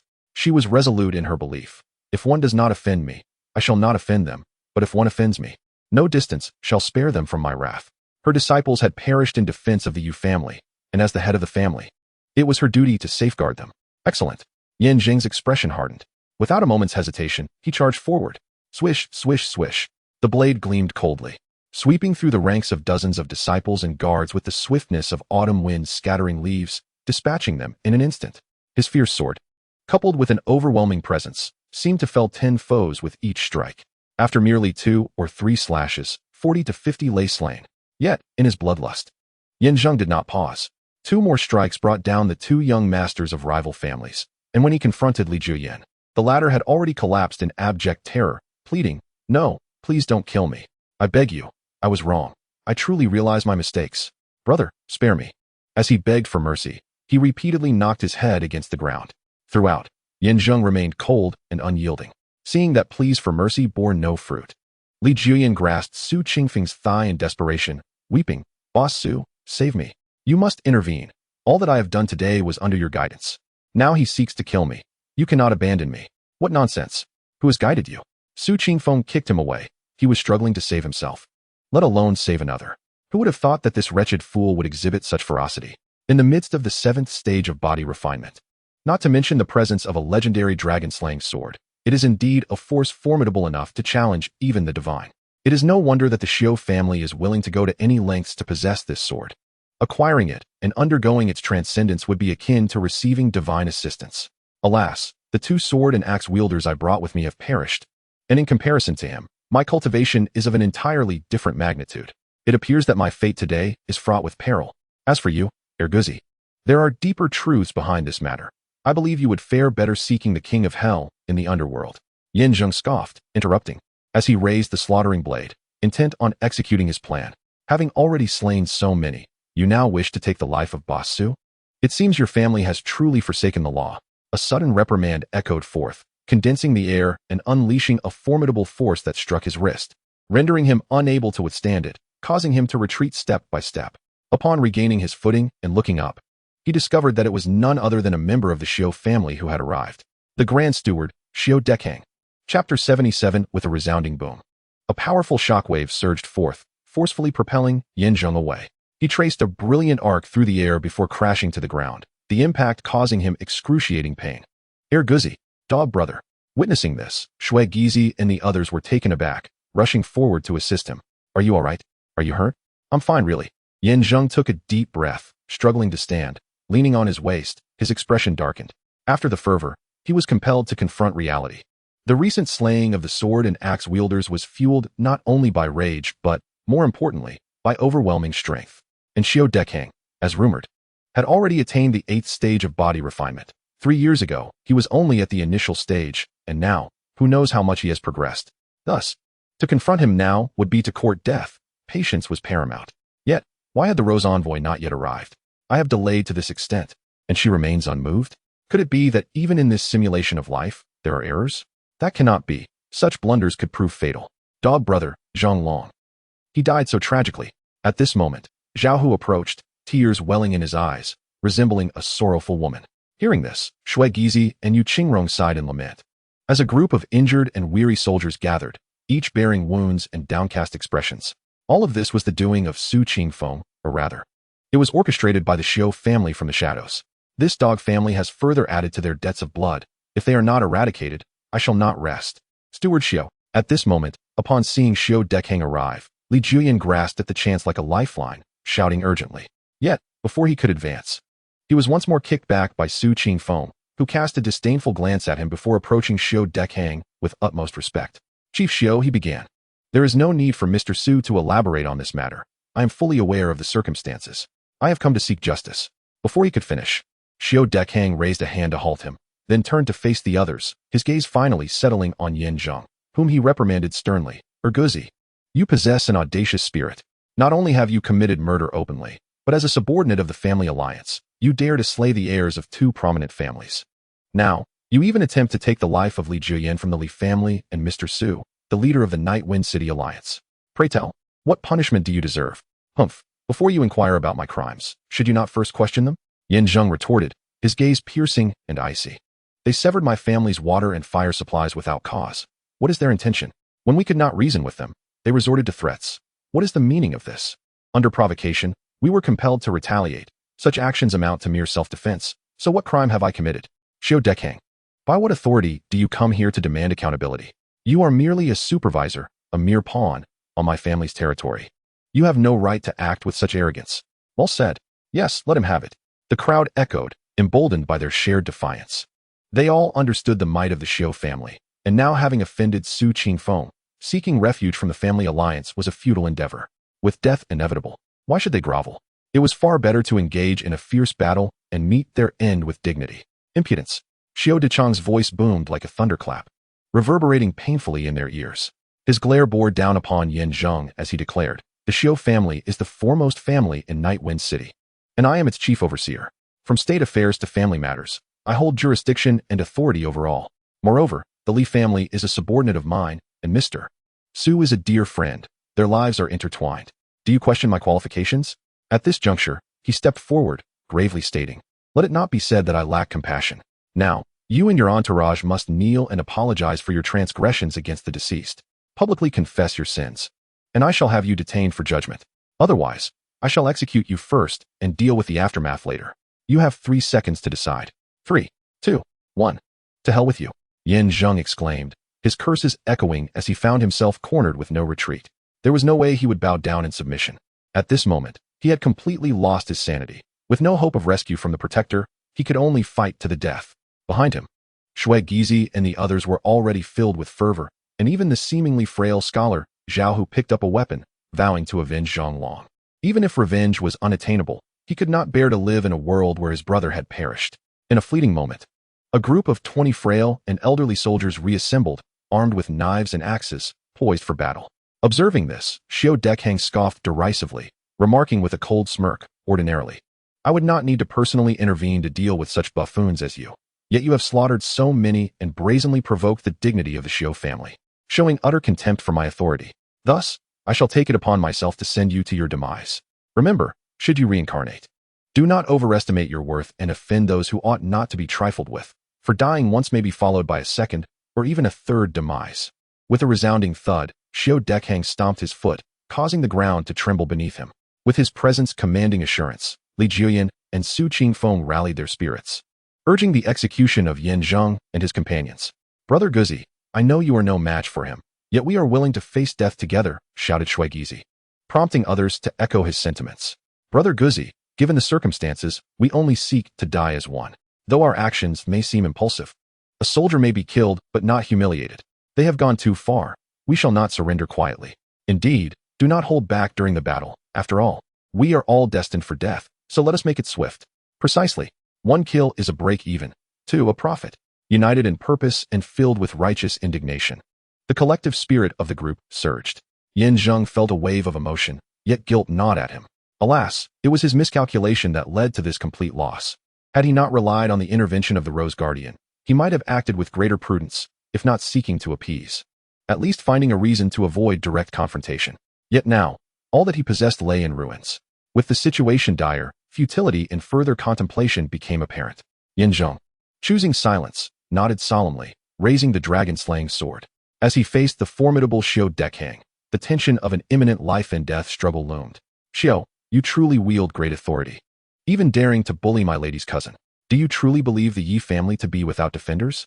A languid, enchanting voice pierced the air, rich with allure, as if it emanated from the horizon yet was strikingly present. The sound stirred deep emotions, evoking tears and a tumultuous heart. Upon hearing this, Xiao Dekhang, who had been charging forward, abruptly halted.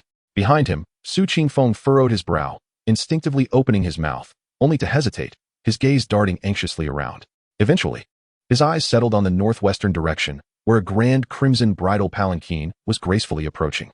With a swift motion, 3 roses emerged from the floor, firmly rooted before Xiao Dekhang, causing him to instinctively retract his feet in shock. Lady Rose? Xiao Dekhang was momentarily taken aback. Behind her, Su Qingfeng was overwhelmed with trepidation. How did she arrive? Su boss, who is this Madame Rose? Silence. Su Qingfeng interrupted Li Jiuyan, hastening towards Xiao Dekhang. She leaned in and whispered, Director Xiao, who exactly is the cousin that Madame Rose mentioned? Whoever it is, as long as it is not that wretched cur, it suffices. Just then, as the flower palanquin descended and the curtain was drawn aside, a graceful figure emerged, strolling directly towards Yin Zheng with a smile. Cousin, I apologize for the delay. I hope you have not suffered too much. What? Both Xiao Dekhang and Su Qingfeng were rendered speechless, their jaws dropping in disbelief. Indeed, it was uncanny. When had they ever been cousins? They had never heard of such a connection. Chapter 78. What is happening? How could Madame Rose be the cousin of that wretched cur? This is quite perplexing. Given Madame Rose's self-deprecating demeanor, she did not appear to be jesting. With her as a formidable ally, who would dare to act recklessly? Not only us, but even the Xiao family would likely have to endure in silence, refraining from rash actions. It was truly unexpected. The situation had taken such an incredible turn, almost beyond belief. At this moment, sensing the precariousness of their predicament, the onlookers began to whisper among themselves, their brows knitted with anxiety. Su Qingfeng trembled in fear, while Xiao Dechang's expression darkened to an alarming degree. Meanwhile, Yan Zheng's men, a band of ruffians from the mountains, were oblivious to the intricate web of connections in Lingnan City. Yet, they were not foolish. It was evident that Xiao Dekhang and the others were intimidated by this so-called Madame Rose, who seemed to enjoy a favorable relationship with Yan Zheng. Perhaps the crisis could be averted. Miss Yu, what is the background of Madame Rose? Why do so many fear her? At that moment, sensing the gravity of the situation, Shui Gizi rushed to Yu Qingrong, inquiring in a hushed tone. Although the Yu family had fallen from grace, she had once been a prominent lady and was well versed in the relationships within Lingnan City. Yu Qingrong gazed intently at Madame Rose, contemplating. Madame Rose, whose birth name is Rose, is the wife of Yi Qingchuan, the head of the family alliance branch in the prefecture. Due to her favored status, she was granted the surname Yi and is also known as Yi Rose, the wife of the prefectural head. Does that not make her Su Qingfeng's direct superior? Indeed. Not only that, but the prefectural head wields considerable power, capable of mobilizing the prominent families within the cities under his jurisdiction. Thus, he effectively holds the life and death authority over these families. While the Xiao family is the foremost in Lingnan City, they only rank moderately compared to other cities. Hence they regard the Yi family with significant trepidation. Moreover, Yi Rose is the most beloved among Yi Qingchuan's many wives. So her arrival would not only intimidate Su Qingfeng, but also instill fear in Xiao Dekhang. However, I find it curious. How does she know that wretched cur? Who is my esteemed brother Dogsy, and can his actions be deduced through reason? Upon hearing the explanation from the graceful Yu Qingrong, Shui Gizi's anxious heart was instantly set at ease. Although the specifics remained unclear, it was evident that the two shared a cordial relationship. With the formidable support of Madame Rose, who would dare to act recklessly, the crisis resolved itself. It is no wonder that Brother Dogsy could act with such audacity, directly slaying Li Juyin and others from rival families, and boldly grappling with Xiao Dekhang. His actions were not born of blind impulse, but rather rooted in confidence. Though this confidence came at a heavy cost, with such significant losses among their ranks. If this grievance is not addressed, it would be impossible to find solace for the souls of the fallen brothers. Cousin, they have slain so many of our kin. You must stand up for us. Yan Zheng quickly fell into a state of alluring beauty.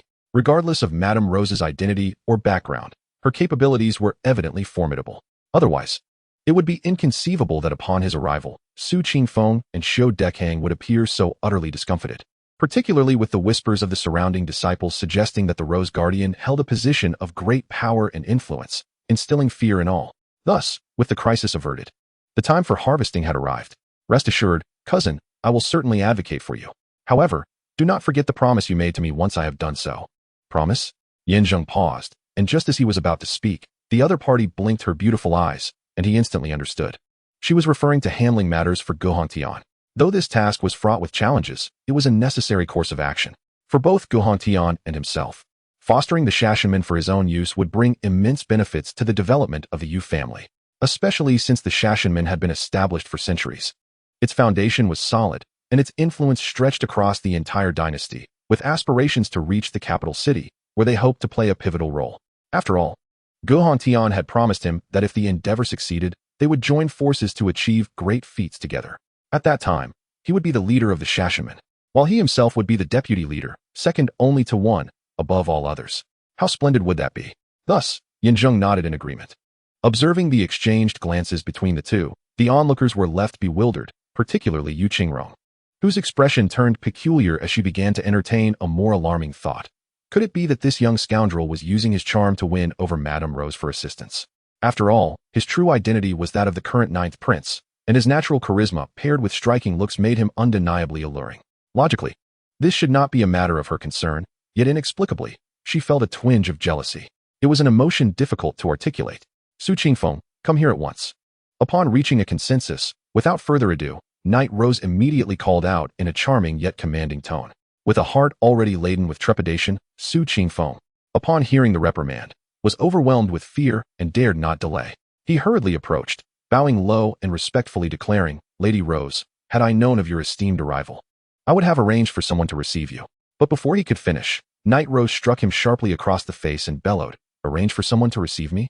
Perhaps to collect my corpse? I dare not. I truly dare not." Su Qingfeng stammered in terror, falling to his knees and pleading, "My lady, please do not say such things. You are exalted and everlasting. How could you possibly perish? This heir Guzi is my cousin, my very heart. If any harm were to befall him, would it not mean my own demise?" Knight Rose scoffed disdainfully, kicking him to the ground, and stepping on his chest, she shouted, "You must be possessed by the heart of a bear and the courage of a leopard to dare trouble my cousin, and even think of ordering his death. Who granted you such audacity? Do you intend to oppose me? Do you hold the Knight family in such low regard? And no, truly not. You misunderstand, my lady. A grave misunderstanding." Su Qingfeng protested, shaking his head vigorously. "I genuinely did not know that this heir Guzi was your cousin. Had I known, even with 100 lives, I would not have dared. Moreover, the men I brought have all been slain by him. If anyone were to be killed, it would be me at his hands, not the other way around. You see clearly, this matter has nothing to do with me." "Nothing to do with you? Then it must concern the Xiao family." Knight Rose interjected sharply, her gaze suddenly piercing as it fell upon the distant Xiao Zheng. With a tone devoid of warmth, she inquired, "Chief Xiao, Su Qingfeng claims that it was you who sought to murder my cousin, and it was you who caused this ruckus. What is your perspective on this matter?" "My lady, I am wronged." Xiao Zheng cast a mournful glare at Su Qingfeng before hastily stepping forward, cupping his fists in respect. "Please see clearly. While a small misunderstanding did occur with your cousin, I was indeed summoned here by Su Qingfeng. He spoke of severing the Yu family's resources and, wary of your cousin's strength, requested my assistance. Our relationship is merely personal. This incident is certainly not connected to the Xiao family, and I am but a pawn in this game. The true instigator is he, not I, nor the Xiao family." "Xiao Zheng you?" Su Qingfeng, upon hearing this, felt his blood boil and was about to argue when a mere glance from Xiao Zheng silenced him. Though unspoken, the intimidation was palpable. Clearly, Xiao Zheng intended for him to bear the blame. As long as he survived, he could rise again. However, with Knight Rose intervening, it was imperative that this incident did not implicate him or the Xiao family. Otherwise, losing this powerful backing would spell their ultimate doom. It is well understood that, despite the esteemed status of Lady Knight Rose, she is not the ultimate authority and does not possess the power to execute anyone, unlike Knight Qingchuan. Thus, preserving one's life holds greater significance than anything else. "It is my fault entirely, Lady Rose. Should you wish to impose punishment, let it be upon me. I accept my fate." Su Qingfeng, a man of discernment, grasped the implications reflected in Xiao Zheng's gaze. After a moment of hesitation, he sighed in resignation and lamented, "As the head of the family alliance, I have offended your cousin, and I willingly accept the consequences. However, I have but one plea. You may chastise me as you see fit, but I implore you to spare my life, allowing me to atone for my misdeeds. I wish to adequately compensate your cousin, if you would permit it. You have offended my cousin, thus it is he who will determine your fate." Lady Rose replied with indifference, casting a glance at Zheng. "Cousin, what is your perspective on this matter?" Zheng hesitated, grappling with unspoken thoughts. While his sentiments were not articulated, he comprehended the underlying truth. Though Su Qingfeng was indeed contemptible, he held the position of branch leader in Lingnan City, whereas Lady Knight Rose was merely the wife of Knight Qingchuan. Even her favored status did not grant her the authority to meddle in affairs of governance. Having erred, punishment was to be expected. Should it result in death, it could potentially destabilize the entire family alliance, hindering the future development of the Yu clan. He had no desire to cultivate enemies unless provoked, and it was evident that Su Qingfeng's supporters were from the Xiao family. After a moment of contemplation, Zheng addressed Lady Rose. "Cousin, with you presiding here today, I trust these individuals will not act impulsively. I hope you will allow me to exercise my own judgment. You will support whatever decision I make, is that agreeable?" "Certainly," Lady Rose replied non-committally, advising him, "Cousin, you may decide for yourself, just be mindful of the circumstances." "Understood, cousin." Zheng nodded, grasping her intent. As he lowered his gaze towards Su Qingfeng, he noted the latter's evident trepidation. Given their past grievances, Su Qingfeng would undoubtedly wish to see him dispatched swiftly. Thus, handing over the reins of decision-making to him seemed akin to marching toward his own execution. "Lady Rose, please spare me. I have promised that if you grant me this life, I will truly—" "Who said anything about killing you?" Zheng interjected. his expression icy as he fixed his gaze upon Su Qingfeng. Listen closely. Your collusion with the likes of Li Jiuyan to sever the Yu family's resources is a grave offense. You are hereby ordered to restore all fundamental supplies, including water and fire resources, to the Yu family, ensuring a permanent provision. Furthermore, you shall henceforth serve as a dog for the Yu family, obeying any command given to you.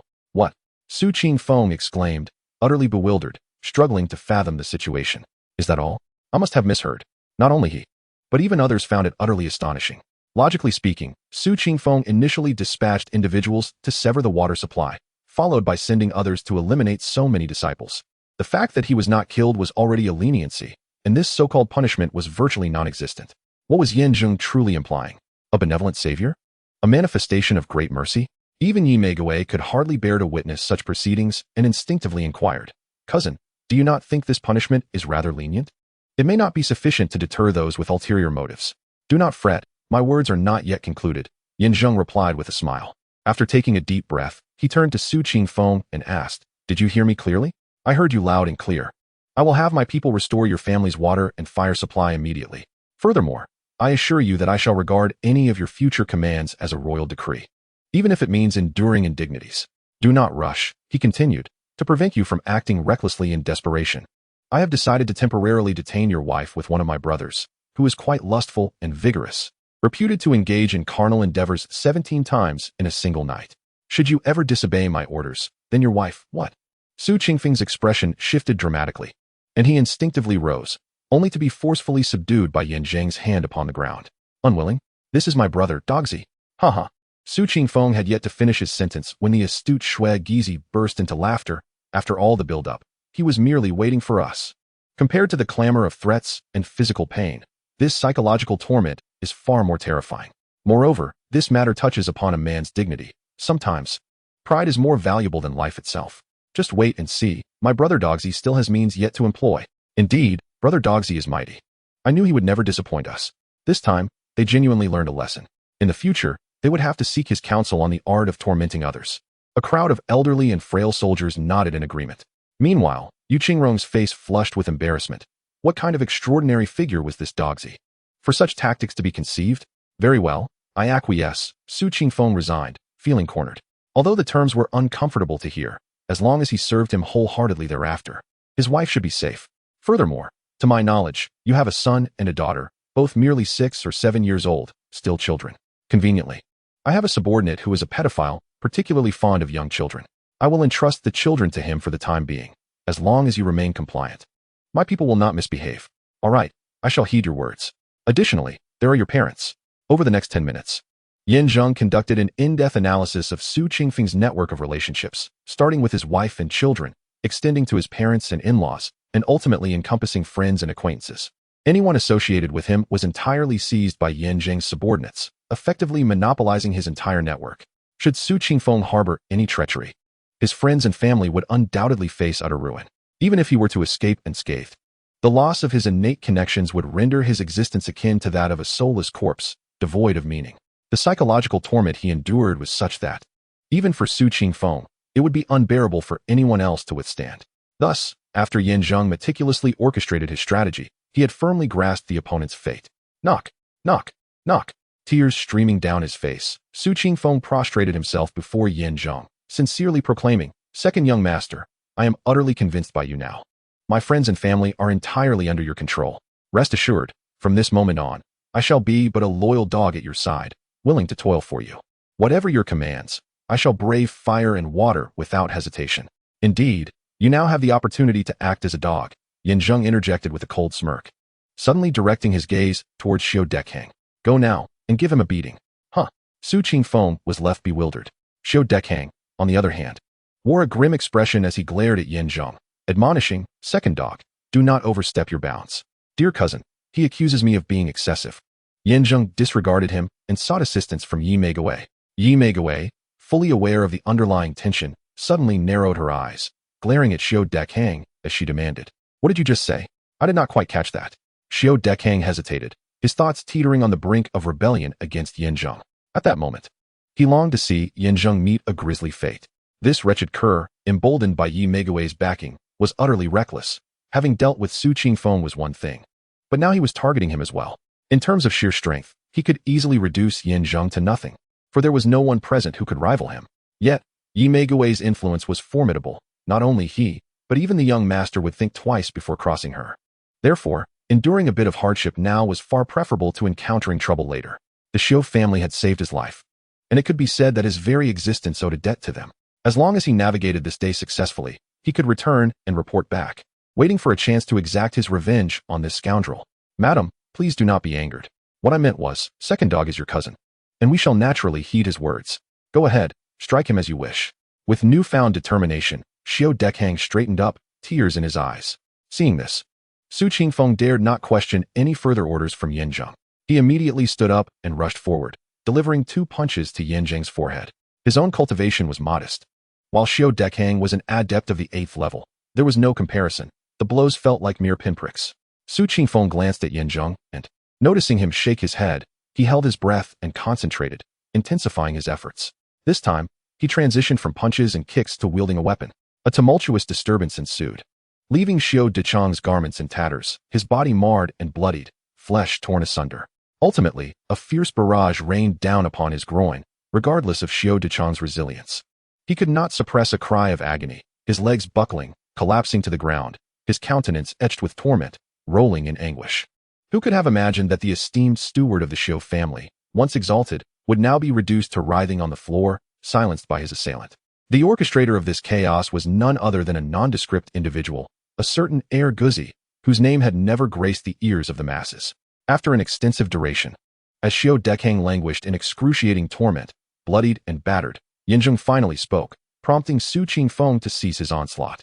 Su Qingfeng, you have performed commendably. In the future, manage your auction house diligently and fulfill your responsibilities as the leader of the Lingnan City Alliance. As my Yu family ascends, there will be many opportunities for you to contribute. However, I must emphasize, how you served the Xiu family in the past, you must now serve my Yu family. Without fail. Is that understood? Yes, second young master. Rest assured, I shall exert my utmost efforts. Through this ordeal, Su Qingfeng was thoroughly swayed by Yin Zheng. No longer daring to act recklessly, harboring a genuine admiration for his counterpart. Although the Xiu family was formidable, with the Night Rose as the Yu family's support, it appeared that they could stand firmly against the Xiu family, and in the ensuing competition, the outcome remained uncertain. Chapter 80. Following the resolution of matters involving Su Qingfeng and others, Yin Zheng commenced a thorough reckoning. First in line were the several families that had instigated trouble.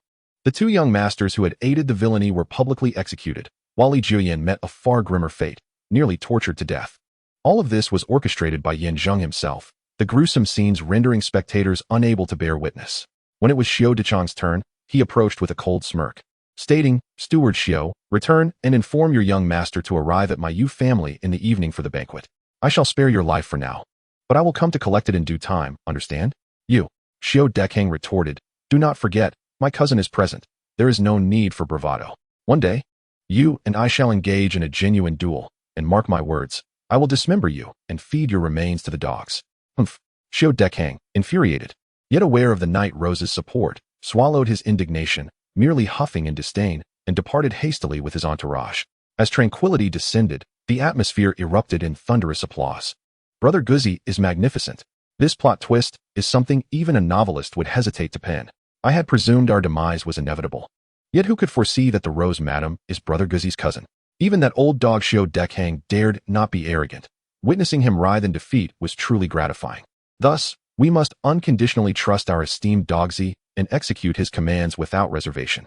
Regardless of the convoluted paths we may traverse, the outcome will invariably align in our favor. Indeed, my Dogzi is the architect of miracles. With his guidance, even the most formidable challenges become trivial.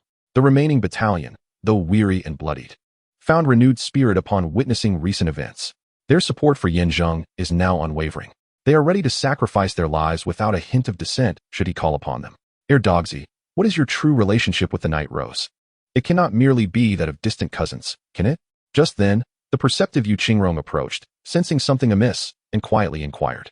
The recent events not only reclaimed our water and fire supplies, but also dealt a significant blow to Xiu Dekhang and his cohorts.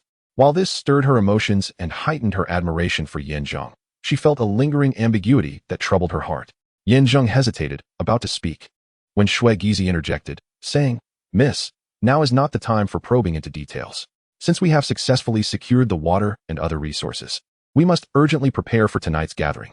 We cannot afford to let those with ill intentions catch us off guard and jeopardize our efforts. Your expertise in planning and arrangements is unparalleled. We eagerly await your direction. Indeed, Gizi, your words hold merit, Zheng replied with a smile. Grateful for Gizi's timely intervention, he then reassured her, Miss, please take charge of the overall situation. I need to discuss certain matters with Lady Rose. As for your concerns, I will find time to clarify them later. Rest assured, our Yu family's support is impeccable and devoid of any complications. Yu Qingrong hesitated, contemplating her words. With the conversation having reached this point, persisting would seem overly sentimental. Since he was confident in managing the Night Rose, there was no need for her to delve deeper. The immediate priority was to ensure the success of tonight's banquet. Only by executing the event flawlessly could the Yu family establish a firm foothold in Lingnan City. Subsequently, she would need to confer with Heir Dogzi regarding the family's operations. Whether in military strength or economic connections, it was only through comprehensive suppression of the Xiu family that they could hope to uproot them and avenge their fallen kin. Very well, Heir Dogzi, let us find an opportunity to discuss matters further. Certainly, Mississippi. With that, Yu Qingrong and Gizi proceeded forward. Meanwhile, the Night Rose displayed her understanding. Prior to her discussions with Zheng, she instructed her companions to assist the weary soldiers in clearing the battlefield and tidying the scene. Once everything was thoroughly resolved, the two retreated to a shaded area of the estate, ensuring they were alone. The once proud Night Rose, resembling a peacock, suddenly knelt on one knee, clasping her fists, and declared, I, Night Rose, pay my respects to the second young master. Zheng was momentarily taken aback, feeling somewhat ill at ease. Previously, Gohongtian had mentioned that his 4 great guardians would converge to meet him, ready to provide assistance at any moment. However, he had never indicated that they were to be his subordinates. If a single Night Rose possessed such formidable prowess, how extraordinary must the other 3 guardians be? With such formidable allies at his side, would he not find himself strutting with an air of superiority? Very well, rise. There is no need for formalities between us, Zheng said, inhaling deeply, his tone indifferent. Night Rose nodded and stood, stating, Second young master, I have come today to lead the charge. The other 3 guardians will arrive tonight. Excellent. After the banquet concludes, let us discuss how to consolidate the disciples of the world to serve my purposes. Indeed, the banquet pertains to the family alliance.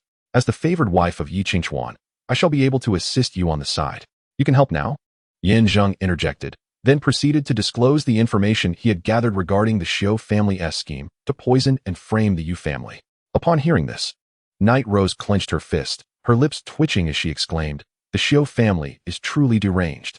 First, they send someone to cut off the water supply, then poison us at the banquet. Perhaps I should simply have my husband eradicate the Xiu family. That is not advisable, Zheng responded, shaking his head solemnly. Given the strength of the Xiu family's main branch, they might be able to leverage Yi Qingchuan to resolve matters. However, in the capital, the Xiu family has far greater power to rely on. Moreover, you are merely the favored wife of Yi Qingchuan. Persuading him to confront the Xiu family directly may not yield sufficient force. Therefore, under the current circumstances, we must develop our strategy gradually and with caution. Then, second young master, what does your sharing of this information imply? How do you wish for me to assist you? I seek to turn the tables. Turn the tables? Indeed, the Xiu family intends to poison us and frame the Yu family, does it not? I wish to repay in kind. I have learned that their method of poisoning primarily relies on the serving trays and water supply, all of which belong to the Yu family. If we can replace these essential elements with those from the Xiu family, then the source of the poison will point not to the Yu family, but to the Xiu family. Do you understand? A brilliant scheme, Night Rose exclaimed, suddenly enlightened. Second young master, your strategic foresight is truly exemplary. I am in awe. However, a crucial aspect lies in the various mediums used for the poisoning, which must be executed by an attendant close to the family alliance envoy. That individual likely reached a clandestine agreement with the Xiu family. Only by bringing him back can our plan have a chance of succeeding. Envoy. Night Rose pondered for a moment before slapping the back of her head in realization. I remember now. When I left, my husband mentioned that the envoy sent this time is named Su Yurin, dispatched from the prefecture. He is known for his integrity and righteousness. He could not possibly collude with the Xiu family. However, the attendant by his side, known as Xiaohe, though eloquent, was indeed one of my disciples from the killing sect, a trusted aide of the deputy sect master, truly one of our own. Xiaohe? Zheng paused, reflecting on the traitor mentioned in the life simulation, also named Xiaohe, and a confidant of Guhongtian. Could it be the same individual? Anyone capable of colluding with the Xiu family must possess a nefarious heart. Thus, this person is unworthy of trust. He immediately inquired. Since he is the deputy sect master's confidant, why would he conspire with the Xiu family? Conspiracy is hardly the term, came the reply. Ever since the sect master began pursuing the deputy sect master, we have adhered to his commands, each fighting our own battles until he finds a suitable candidate to unite us again. Until then, we must fend for ourselves. Everyone must live, and each has their own path. Hence, it is quite normal for him to collaborate with the Xiu family. However, should I draft a letter, he would undoubtedly serve our interests. Are you certain? Without a doubt, 100%. Knight Rose asserted confidently. Rest assured, second young master. Although Xiao He is not one of our 4 great guardians, his capabilities and loyalty surpass even ours. As long as he knows you are in need, he will follow you to the ends of the earth. Not even the Xiu family, nor his own parents, could deter him. Chapter 81. Zheng pondered for a moment before finally nodding in agreement, instructing Knight Rose to compose a letter to Xiao He. During the banquet, they would stealthily replace all utensils and water sources with those belonging to the Xiu family, ensuring that when the truth was revealed, the Xiu family would face utter ruin. After all, despite Xiao He being a traitor, he remained loyal at present.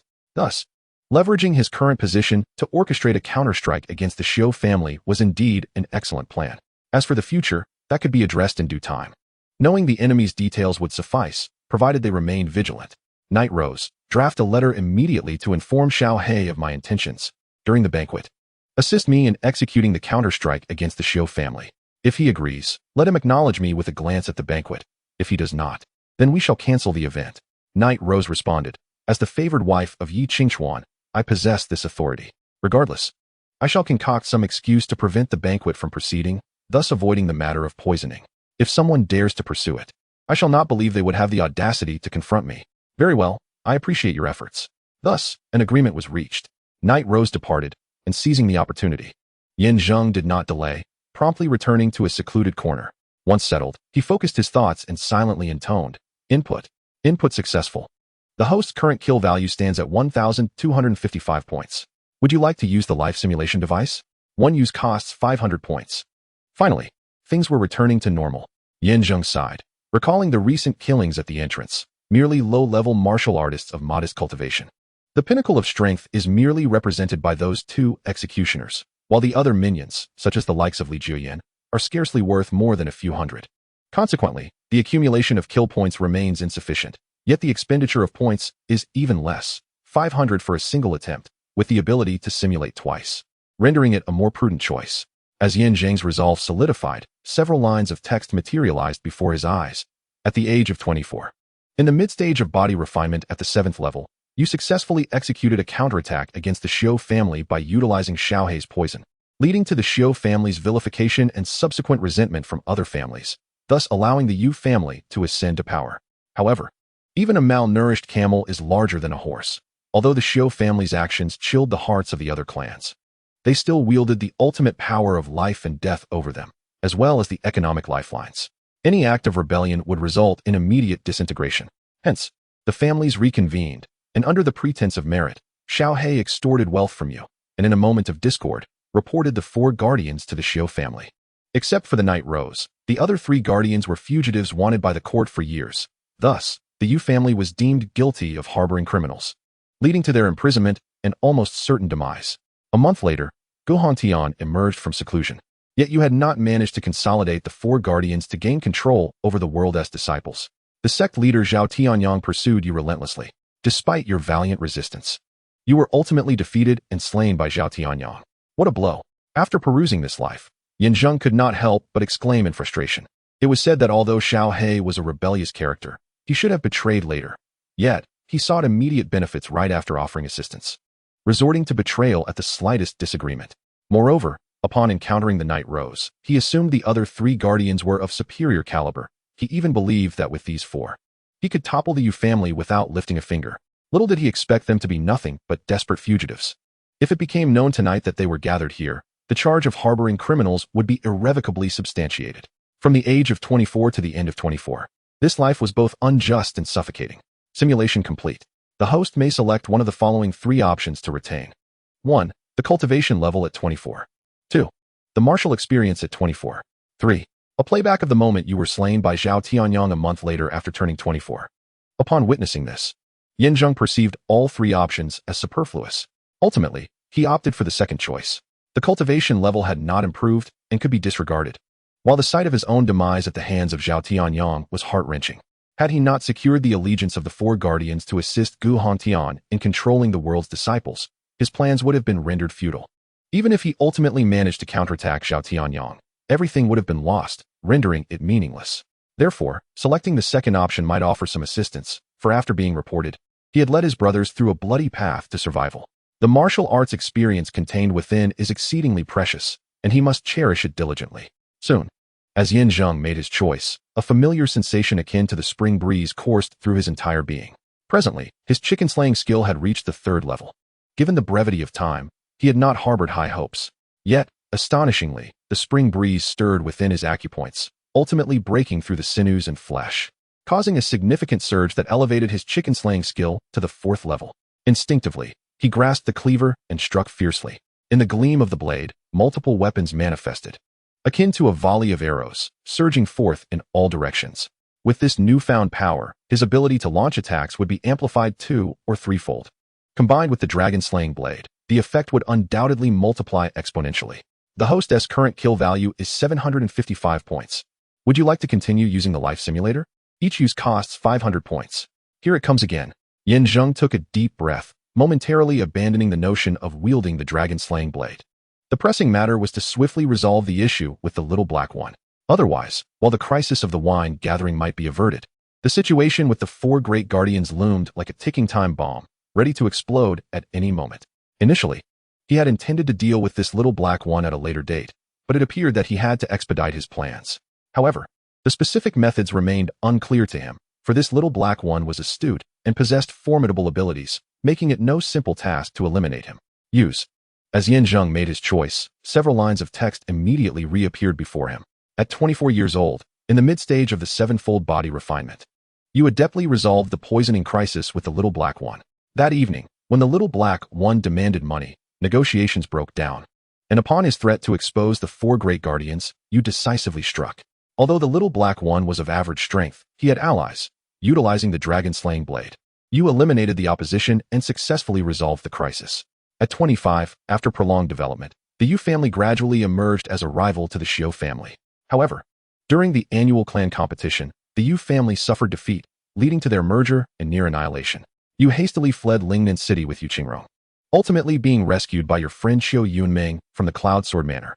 At 30, after 5 years as an assassin, you discerned the ill intentions of the Cloud Sword Manor.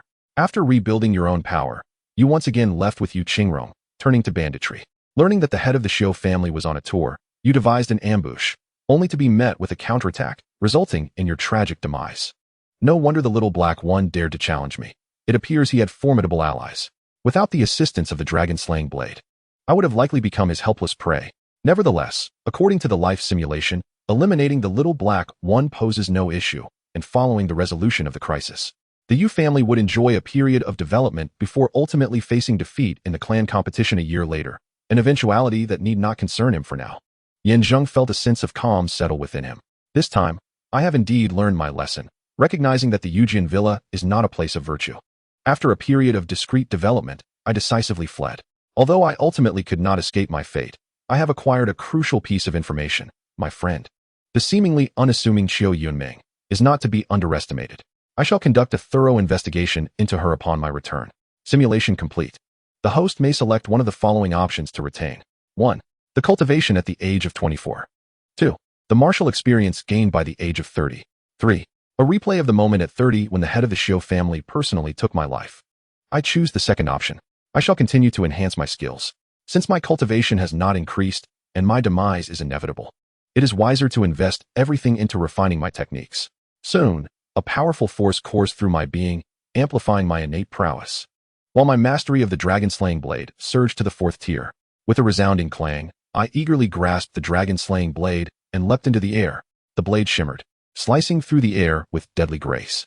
Each thrust was infused with lethal intent, my strength reaching unprecedented heights, and my movements became as elusive as a phantom, leaving no trace behind. In the midst of combat, I often arrived before my blade, preemptively predicting my opponent's actions to create a siege-like advantage. Most importantly, The elevation of my blade's rank would also elevate my cultivation, propelling me from the 7th stage of body refinement to the peak of that level in a short span. Just as I had once felled the iron hand, my opponents would find it nearly impossible to defend against my strikes. Excellent. With the enhancement of the blade, dealing with Xiaohan's accomplices should pose no challenge. Once I finish my discussions with the 4 guardians regarding the recruitment of disciples, I can then focus on assisting Yu Qingrong in the development of her family. Stowing the blade away, Yin Zheng smiled knowingly. Glancing at the sky, he noted that night had fallen. He understood that the banquet was about to commence. Tonight, none of the unruly spirits would escape. Chapter 82. Stepping out of the room. Darkness enveloped the surroundings. Yet, the entire mansion was ablaze with light, exuding an aura of opulence. Within the vast estate, nearly every building and chamber had been adorned with exquisite decorations, rivaling the splendor of an imperial palace. Upon entering the grand hall, Yin Zheng was utterly astonished by the spectacle before him. Compared to the exquisite details observed during the day, the evening's ambience radiated an even higher echelon of luxury. This was not merely a gathering for familial exchange. It resembled a ceremonial reception for esteemed envoys. From the overall layout and positioning to the meticulous arrangement of tables and chairs, even the selection of delicacies served as refreshments was executed with utmost care. Brother Dog, you have emerged. Upon encountering Yin Zheng, Shui Gizi, who had just completed his arrangements, hurried over with great enthusiasm, waving his arms with an air of authority, jestingly remarking, "Look here, all of this is the handiwork of Miss Yu. Gizi, with the Yu family now established, you must consider yourself a part of it. Yu Qingrong is the head of the family. You must alter your address accordingly." "Yes, master, master," Shui Gizi replied with an awkward smile, continuing, "As you can see, our master possesses remarkable abilities. Although she does not engage directly, she tailors every detail according to the strengths of each individual, ensuring everything is executed with precision. To be honest, I have served in the palace before, but nothing compares to her expertise. Wouldn't you agree? Indeed, what I have witnessed tonight has truly opened my eyes." Yin Zheng inhaled deeply, observing Yu Qingrong, who was still diligently instructing her subordinates in structuring the framework. His admiration unmistakable as he sighed. "In my view, the master's talents extend far beyond mere construction and decoration. She is equally adept in family management and commercial operations. After tonight's banquet concludes, I must discuss the family's future with her in detail. With you and the master at the helm, I am confident that the Yu family will flourish. Enough with the flattery. The guests have all arrived. Hurry and attend to them," Yin Zheng reminded. "Make sure to relay my instructions. Today marks our Yu family's banquet, and there are sure to be individuals with ill intentions attempting to disrupt. Without my command, no one is to act impulsively. Everything is under my control. We must avoid unnecessary complications." "Yes, Brother Guzi," Shui Gizi acknowledged, nodding before turning to join Zhao Hu in welcoming the incoming guests. In the blink of an eye, within less than a quarter of an hour, the vast hall was teeming with guests. It was a sea of heads. This banquet, a routine gathering for the newly allied families, typically would not incite much commotion, generally attracting only the families subordinate to the alliance. However, the host this time was the Yu family, which had once been extinguished but now was experiencing a resurgence, naturally garnering much attention. Moreover, the recent upheavals had propelled the new Yu family's reputation to great heights, making the allure of tonight's banquet rival that of any grand event. From illustrious families like the Xiao to humble merchants, the Yu family welcomed all who wished to attend. This was the first step in the Yu family's reconstruction, a gesture of approachability. The family was no longer elevated above others. Instead, they descended from their pedestal to share in the joys of the people. Yin Zheng navigated through the crowd, continuously nodding and warmly engaging with the guests. Everyone understood that the Yu family's present and future owed much to Yin Zheng. Whether in diplomatic negotiations or combat, he bore the weight of the family single-handedly. Nominally, Yu Qingrong was the head, but in reality, Yin Zheng was the true power behind the throne. Thus, those keen to curry favor with the Yu family offered him their utmost respect and flattery, although many of Xiao's sycophants regarded him with disdain. In the face of this stark polarization, Yin Zheng merely smiled and chose to ignore it, instead continuing to search among the crowd. However, after several back-and-forth attempts, his brow furrowed in concern as he murmured to himself, "Strange, why hasn't Ti Guhongtian arrived yet? According to our prior arrangement, he was supposed to appear at the banquet, and he had even informed me of his disguise. Yet, I have not seen him. His presence is crucial for me to secure the position of City Lord and the support of Prime Minister Gue. Without them, should the Xiao family take action against me, navigating through the turmoil would be exceedingly difficult. Second young master, second young master." Just as my anxiety reached its peak, a shout pierced through the air. "Prime Minister Gue, accompanied by the city lord, approached directly, seemingly unable to contain his impatience. Regardless of how others attempted to curry favor, he pushed through the crowd and came straight to Zheng. City Lord, Prime Minister Gue. Zheng clasped his fists in greeting. The city lord nodded slightly, while Prime Minister Gue wasted no time and stated directly, Second young master, I have already discussed matters with the city lord. If we can arrange a meeting with the higher-ups of the killing sect and the conversation goes well, from that point onward, we will be allies. Anyone who dares to target the Yu family will be opposing the court, and even the Xiu family will find it difficult to act recklessly in Lingnan City. Indeed, the city lord interjected, turning to Zheng with a serious expression, Second young master, the influence of the killing sect spans the entire dynasty, and many aspire to connect with them. Today presents a rare opportunity. May I inquire where your higher-ups are located? While the opportunity has not yet begun, I hope to meet with them. Yes, a meeting is essential, but not at this moment. Zheng replied, before that, I must discuss other matters with him. Once the time is ripe, I will make the necessary arrangements. There was no choice but to delay, as he had yet to see the person. Gu Hantian would not deceive him. Otherwise, he would not have entrusted the 4 great guardians to him. Although 3 of them were outlaws, the prowess of the Night Rose indicated that the 4 great guardians were far from ordinary. Perhaps something had delayed him? Was it necessary to wait for the right moment? The city lord's dissatisfaction was apparent. Prime Minister Gue, ever perceptive, grasped Zheng's arm and whispered, Second young master, did we not agree to meet at the banquet? Why the need to wait again? Could there have been a misunderstanding? I swore an oath to the city lord. You must not. I have stated that we will wait for the right moment. Why the urgency? The long night stretches ahead of us. We have ample time. Prime Minister Gue hesitated, ultimately conceding with a reluctant nod. Very well, we shall wait a little longer, but you must act swiftly. The city lord's temper is not easily managed. Should he sense something amiss and join forces with the Xiu family, the Yu family may find themselves in dire straits. Just then, a loud crash echoed through the hall, abruptly silencing the previously lively atmosphere. As the crowd turned their heads in response to the commotion, they were met with the sight of a tray toppled to the ground. The tea and pastries had merged into a disheveled mess. And the instigator of this chaos was none other than Zheng.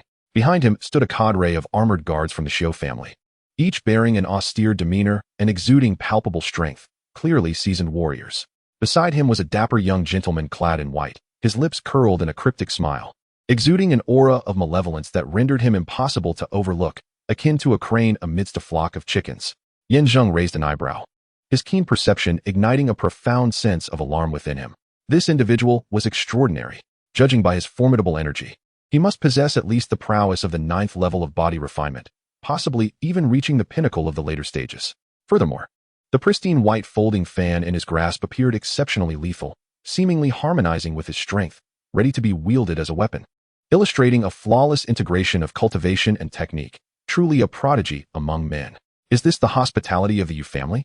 Such putrid beverages and subpar pastries to entertain us. Do you think we are beggars? Once a prestigious family, the Yu family had fallen into such disarray? Had the new Yu family become so impoverished and devoid of taste? They had gone to the trouble of hosting a banquet, inviting numerous guests. And I had anticipated a grand affair, only to discover it was nothing of the sort. Can they even manage this? If they lack the capability, they ought to cancel the banquet altogether rather than subject themselves to such humiliation. In the midst of Xiu Dechang's scathing reproach, he suddenly brandished a whip, executing a flourish that sent the trays from the hands of several youths crashing to the ground, the pastries and tea spilling everywhere, creating a nauseating spectacle. Surely, the tea and pastries cannot be as dreadful as they claim. It is indeed a pity to see them wasted. Silence. What do you know? The Yu and Xiu families have been sworn enemies for generations. This place once belonged to the Xiu family, but it has now reverted to the Yu family. Moreover, during the day, Xiu Dechang was thoroughly bested by Guzi, rolling on the ground in defeat. How could he not vent his anger? Indeed, that is a valid point.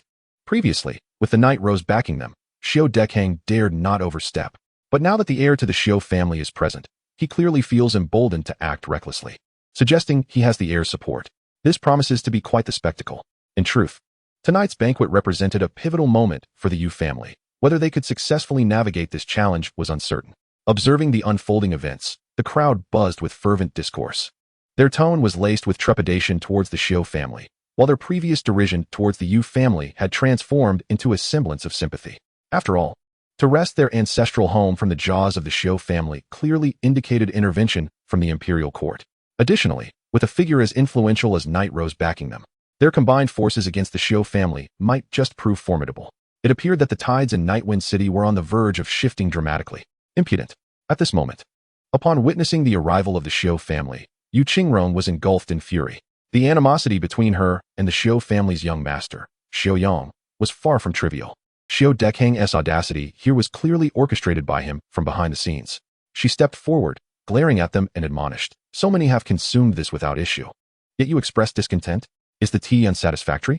Are the pastries unpalatable? You may choose not to partake. But to cause a disturbance here is a blatant disrespect towards the Yu family, a provocation against the family alliance. And what of disrespect? What of provocation?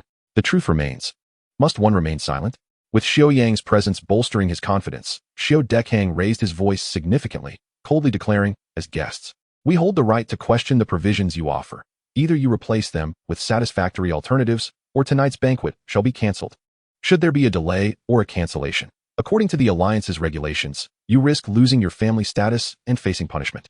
At this juncture, Xiao Dekang stepped forward. I see determination in his tone. Once you lose the protection of the alliance, the Yu family will be nothing more than scattered soldiers. The consequences of that fate need not be elaborated. "Scoundrel!" Yu Qingrong, unable to contain her anger, shouted, preparing to rush forward when suddenly her arm was seized. Shui Gizi quickly approached to placate her, whispering, "Head of the family, do not act impulsively. They are clearly here to provoke. If we follow their lead, we would be like lambs to the slaughter.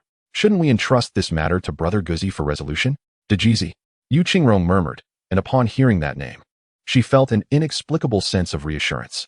In her moment of rage, she had momentarily forgotten about him. Nodding in agreement, she turned to look at Yin Zheng. At that moment, Yin Zheng had already approached slowly. After a nod of acknowledgement, he directed his gaze at Xiao Dekang, rebuking, "You, step aside. In my eyes, the steward is akin to a mere hound, unworthy of engaging with me. Call forth the person beside you.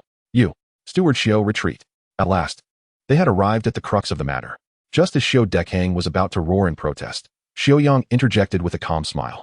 Today, he had prepared an exquisite performance for the Yu family. The current provocation regarding the food was merely an appetizer, a way to gauge the depth of their resolve. Before arriving here today, he had conducted an in-depth analysis of the Yu family. The instigator of it all was this Brother Guzi, whether it was the previous warehouse incident, the disappearance of the Sun and Zhou families, or the seizing of land today, even Xiao Dachang's beating. All were the results of this Brother Guzi's machinations. Having never heard of such a figure before, caution was paramount. He needed to test the waters before laying the groundwork to ultimately exploit the matter of poisoning, thereby undermining the Yu family, leaving them irretrievably damaged. In summary, today he intended to obliterate the Yu family entirely. They would all be eradicated. The dragon-slaying blade would be reclaimed. Furthermore, to take away the lightest of burdens, this unparalleled beauty, if offered to other dignitaries, would undoubtedly benefit the future of the Xiao family immensely. As for that despicable wretch, regardless of what sinister affiliations he possesses, he deserves to face 100 torturous deaths. Such is the fate of those who offend the Xiao family. He seeks to intimidate others, ensuring that all are aware of the dire consequences of opposing the Xiao family, irrespective of who they are or the support they may have behind them. Have the young master come forth. What words do you wish to convey? Xiao Yang said, his demeanor serene as he regarded Yin Zheng. What you say, Chief Xiao, bears truth. The standards for the banquet are exceedingly high, and the tea and pastries are of utmost importance. Should you fail to manage them properly, the stipulations of the family alliance may come into play. Where is Su Qingfeng? Yin Zheng's sudden roar interrupted Xiao Yang. At that moment, Su Qingfeng, who had been hiding among the crowd, hurriedly emerged, bowing and saying, "Second young master. Qingfeng is here." That uncouth individual over there claims that our family's pastries and tea are unsatisfactory and must be replaced. Should we fail to satisfy everyone, it could lead to our family being excluded from the alliance. But what can we do? Su Qingfeng appeared quite embarrassed, reluctant to offend Yin Zheng.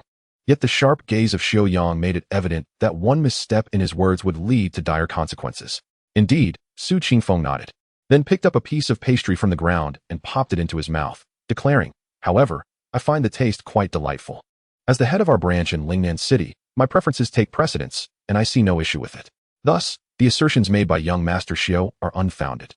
Xiao Dekang seethed with rage, yet Xiao Yang raised a hand to stay him, saying coolly, "Since Boss Su claims there is no problem, then we need not dwell on the matter further. We are all aware that you are leveraging Boss Su's family as a means of coercion to compel him into serving you. But, Boss Su, should I seize the opportunity to take down the Yu family, your family will find themselves in my grasp, and their fate may not be so favorable. I can offer you a chance now to make the right choice. 1. Su Qingfeng's expression shifted dramatically.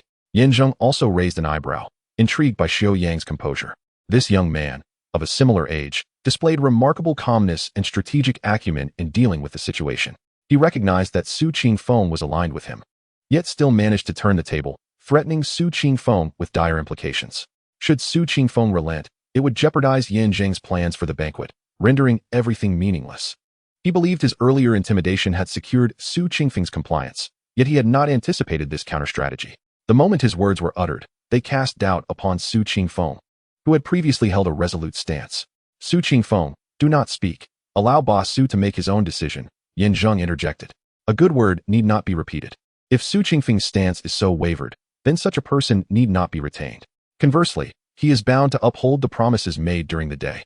Should he dare to betray himself and commit any act that could harm him, then his family shall be the first to face dire consequences. To think of leveraging against me? A delusion indeed. I have no desire to repeat myself. I find the issue at hand rather sound, thus the doubts you, the Xiao family, have raised, I shall disregard. Su Qingfeng spoke plainly, without mincing words, and further cautioned, as the head of a branch within the family alliance. Do you truly believe, Xiao Gongzi, that I, Su Qingfeng, am as malleable as clay? Should anything happen to me, Madame Rose will undoubtedly report to the local authorities. I refuse to believe you harbor no fear of them. As he spoke, he suddenly lifted his gaze towards the knight Rose who had just entered through the door. Yin Zheng looked up, and upon meeting her gaze, she offered a slight nod. This was a signal. They had previously agreed upon two matters. The first was to persuade Xiao He to serve his interests, which seemed to have been accomplished. The second involved the gathering of the other three guardians that evening, who were now settled and awaiting the conclusion of the banquet to discuss matters concerning the recruitment of disciples from the killing sect in the Heavenly Gate. The only concern was the impending start of the banquet, yet Gu Hongtian's presence remained conspicuously absent. This absence, during a time when tensions were palpable, meant that the city lord and minister Gui should have intervened, but instead, they chose to observe from the sidelines. Until they met with the higher-ups of the killing sect, they would not engage in earnest collaboration with Yin Zheng. Their expressions had begun to show signs of impatience, and their disdain was evident as they regarded him. Yin Zheng, too, felt a sense of helplessness. Gu Hongtian's failure to appear at such a critical moment left him in a quandary. However, he had no means to track him down. It seemed he would have to inquire with Knight Rose later. Currently, Boss Su was aligned with Heir Guzi, who happened to be the cousin of the madam. Naturally, Boss Su was on my side. If anyone dared to harm him or his family, I would not let them go, regardless of who they were. As she spoke, Knight Rose gracefully approached the Xiao family member, casually remarking, including your esteemed family. Haha. Xiao Yang, with a sinister smile, glared fiercely at Su Qingfeng before addressing Knight Rose with respect. Madame Rose, you overstate the matter. As a member of the family alliance, whether it be Boss Su or your husband, they are both my superiors. How could I dare to lay a hand on either of you? Since you are both satisfied with the arrangements made by the Yu family, I shall reluctantly partake. With that, Xiao Yang waved his hand, signaling the once vigilant guards to disperse to the sides. Leading the jovial Xiao Dekhang, they strode towards the center of the hall. As they passed by Yin Zheng, he murmured, what just transpired was merely an appetizer. The main course is yet to be served. There's no need to rush. I shall accompany you in this performance at a leisurely pace. Is that so?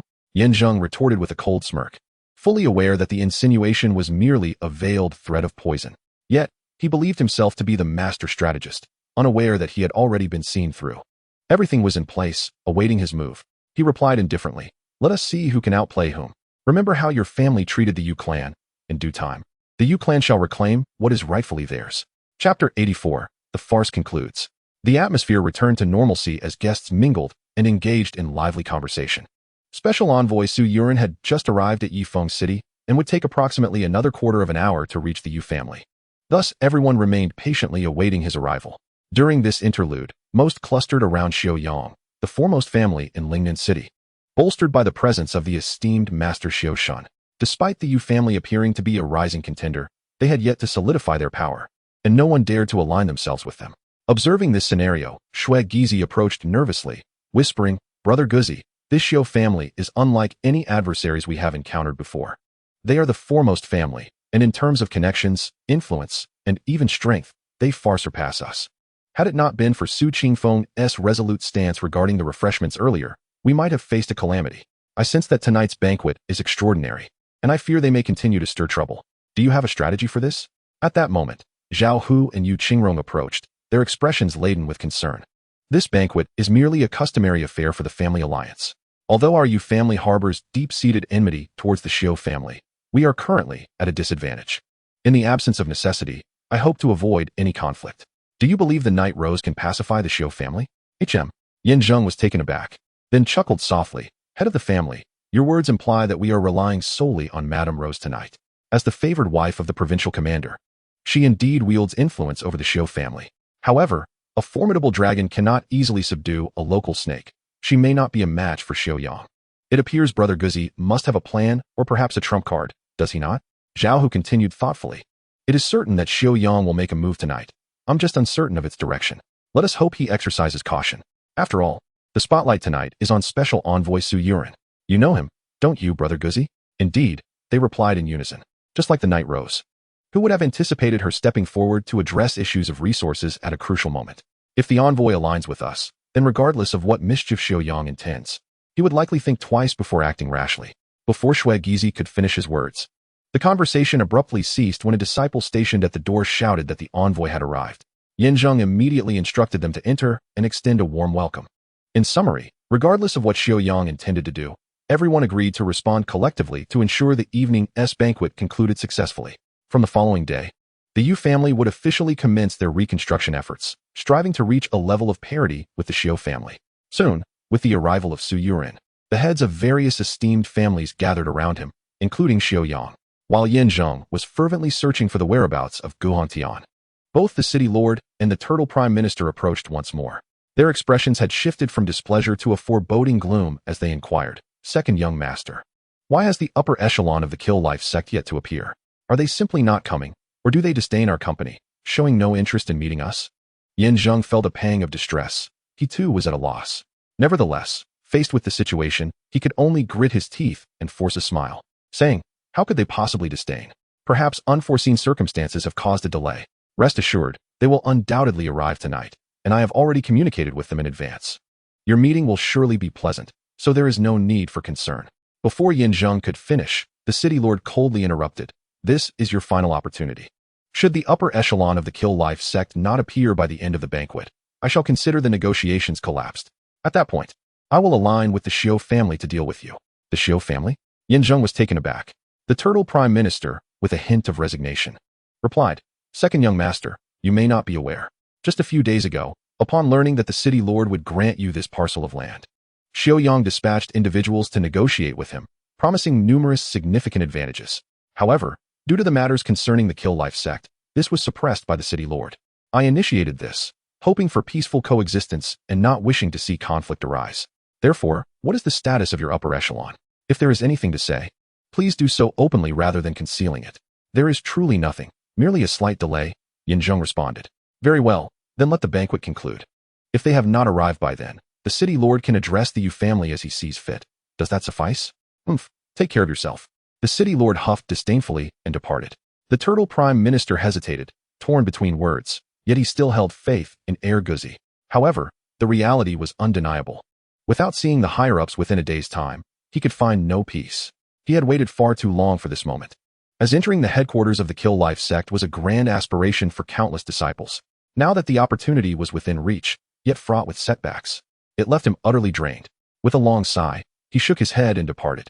Witnessing the despairing figures of the two, Yin Zheng felt as if he had swallowed a dead fly. At this critical juncture, what was Guhan Tian truly up to? He had promised to assist me in resolving my issues, yet he remains absent.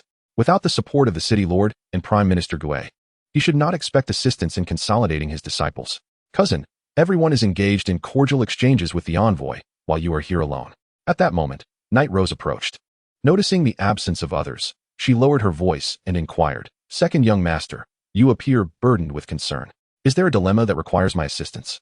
We are to discuss forthcoming matters with the other guardians shortly, and I hope you can maintain oversight and not allow trivialities to cloud your judgment. The vice sect master has explicitly stated in his correspondence that we can place our utmost trust in you. Indeed, it is Guhan Tian. Yin Zheng interjected, fixing his intense gaze upon her and inquiring, tell me, where is he at present? I have pressing matters to discuss with him, and should he continue to remain absent, it may disrupt all my plans. The vice sect master? Night Rose queried, her brows furrowing in confusion. Is he coming? He did not inform us. You are unaware? Indeed. I am unaware, second young master. I am now in your service and cannot deceive you. Ideally, should it not be the two of you coordinating? He mentioned he would come tonight to assist me with a challenging matter, yet he has not yet arrived. Is it related to the city lord? Knight Rose observed keenly and asked, just now, I saw the city lord conversing with you, and afterward, your expression grew solemn. That is not the crux of the matter. Zheng, disinterested in elaborating, surveyed the crowd once more before solemnly stating, Knight Rose, I require your assistance. Utilize all your resources and connections to locate Guhongtian for me. Is that clear? Rest assured, young master, Rose will exert her utmost efforts. Although she was unaware of the specifics, she recognized the significance of Zheng's meeting with the vice sect master. As one of Guhongtian's four guardians, her loyalty was unquestionable. Often, they shared an unspoken understanding, requiring no further inquiry. Action was simply expected. A quarter of an hour later, after the pleasantries concluded, the banquet officially commenced. All eyes turned toward the platform, where the host, the family head Yu Qingrong, delivered a speech, followed by the envoy Su Yuren announcing the regulations of the family alliance and conveying the intentions of the alliance's upper echelons. Everyone listened intently, fully absorbed. After all, the greatest advantages of joining the family alliance were twofold. Firstly, they would receive military protection. When one party faced adversity, all would lend support. Any attempt to assault a family would be met with the alliance's resistance. Secondly, there were the resources and connections. The alliance would periodically allocate resources based on the comprehensive strength rankings of each family. The higher the ranking, the greater the resources received, which could elevate a small family into a prominent one or grant a large family the status to establish a sect. All policies related to the alliance profoundly impacted their futures, and none wished to miss such an opportunity. From the very beginning, Zheng's focus remained steadfastly on the figure of Xiaohe. In the previous two simulations, this traitor was mentioned, yet he was only spoken of, never seen. Now, confronted with the reality, the image differed from what had been imagined. Xiaohe, contrary to expectations, possessed fair skin, a tall stature, and an exquisite countenance. Standing there, even as merely an envoy's attendant, he exuded an aura befitting a protagonist. His strength was modest, appearing to be only at the fourth or fifth level of body refinement. Yet he emanated a formidable presence, a testament to the power of his cultivated techniques. His visage was amiable, adorned with a constant smile that, beneath its surface, harbored a sinister edge, eliciting discomfort. When their gazes met, he inclined his head slightly, signaling goodwill. Zheng understood this to be a covert signal from the Knight Rose, indicating Xiaohe's willingness to collaborate with him against the Xiao family to invert the situation. However, soon came his audacious demands for wealth and benefits, which would undoubtedly be unbearable for Zheng. According to the simulation's narrative, his only recourse was to eliminate this individual, quelling the threat before it could burgeon. Yet, the significant flaw lay in the presence of Xiaohe's allies, whose strength was considerable. Who exactly were they, and where were they? Well, that is all I have to convey this evening as an envoy. Following the alliance's tradition, we shall now utilize the vessels of the Yu family to serve exquisite delicacies and wines, brewed exclusively for the alliance, to reward all present. I hope for our continued cooperation to bolster the alliance's development. At this juncture, Su Yuren cast a fleeting glance and beckoned, Xiaohe. Yes, envoy, Xiaohe responded promptly, stepping forward. As Xiaohe made his appearance, the malevolent smile on Xiao Yang's face grew ever more pronounced. With promises of generous rewards, coupled with their past connections, it was evident that Xiaohe would employ the remnants of their schemes to poison and ensnare the Yu family. This was a foregone conclusion. When he gazed at Zheng, the malevolence in his brow intensified, and inwardly, he scoffed. This fellow, though unaware of his true identity, had recently proven to be a formidable adversary. He could not be allowed to grow stronger. The threat must be extinguished at its inception. Did he dare to seek revenge against the Xiao family in the future? Then I shall deal with you first. He understood well that the current Yu family, despite appearing robust, relied solely on this individual for support. Once he was subdued, the rest would be mere pawns, lacking in both strength and strategy, posing no challenge. At that point, he would acquire the coveted dragon-slaying blade to present to the clan leader, thereby aiding his campaign for the singular position of clan leader. Simultaneously, he would send the incomparable beauty of Yu Qingrong to the capital, certain to garner favor. Once he ascended to the position of leader, he would elevate the Xiao family to unprecedented heights. Due to the cultivation of the Xiao family, many matters have progressed smoothly. However, Xiao Yang is a strong-willed individual who does not wish to remain perpetually in the shadow of his family's legacy.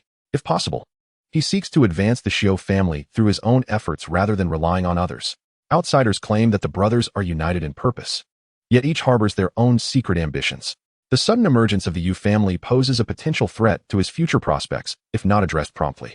As for Zheng, he remains unaware of the deeper considerations behind Xiaoyang's actions, yet he is acutely aware of his own ulterior motives, seeking to exploit poison to undermine the Yu family.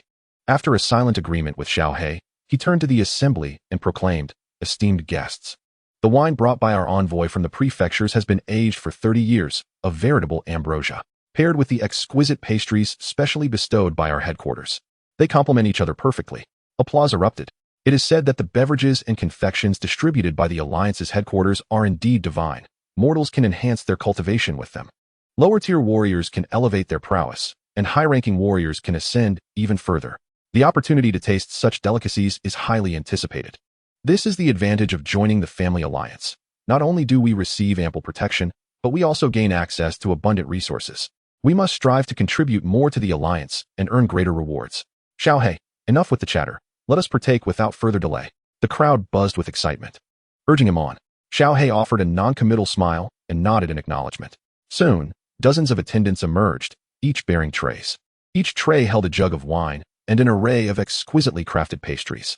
Though untouched, the aroma wafted through the air, filling the room with an enticing fragrance that awakens the senses and stirs a profound appetite. Witnessing this, the audience's eyes widened, and they drooled in anticipation. Yet, they maintained order, lining up to receive their share as directed by Xiaohe. A quarter of an hour later, all had received their portions. Amidst the melodies of musicians performing, the atmosphere was lively as they raised their cups and indulged in the culinary delights. The ambience was one of joyful camaraderie. According to Alliance regulations, once the envoy concludes his speech and the pastries are consumed, the gathering would naturally disperse. Following this, discussions regarding specific cooperation matters between the family head and the envoy would commence, gradually alleviating the concerns of individuals like Shuaigizi, who had feared that the Xiu family might seize the opportunity to cause unrest. In their view, the time was too short. Even if the Xiu family intended to create chaos, they likely would not have the chance. Just as the attendees presumed that the evening's banquet was drawing to a close, an unexpected sound echoed. A glass slipped from the hand of the envoy Su Yurin, who had been engaged in lively conversation with several clan leaders. The vessel shattered upon impact with the ground, and Su's complexion turned ashen, his eyes wide with shock. After a few futile attempts to regain his composure, he collapsed to the floor. "Envoy, what has happened to you? Please do not frighten us." Others exclaimed in alarm. "Yes, envoy, speak to us. What is the matter?"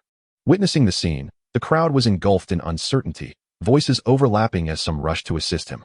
Observing the unfolding drama, Xiaoyang wore a serene smile. Aware that his scheme had borne fruit, he cast a grateful glance at Xiaohe, silently vowing to express his appreciation once the plan came to fruition. "What is happening?" Shuaigizi's expression shifted. Yu Qingrong's face darkened as he uttered, "It seems a problem has indeed arisen. What could be the cause?" Zhao Hu interjected from the envoy's appearance. "It appears he has been poisoned." Before he could finish his thought, Zhao's breath caught, and he too fell to the ground, mirroring Su Yurin's earlier fate. One by one, the dozens of guests present, including the hundreds of guards from various clans stationed around, followed suit, collapsing and convulsing violently, with some already foaming at the mouth.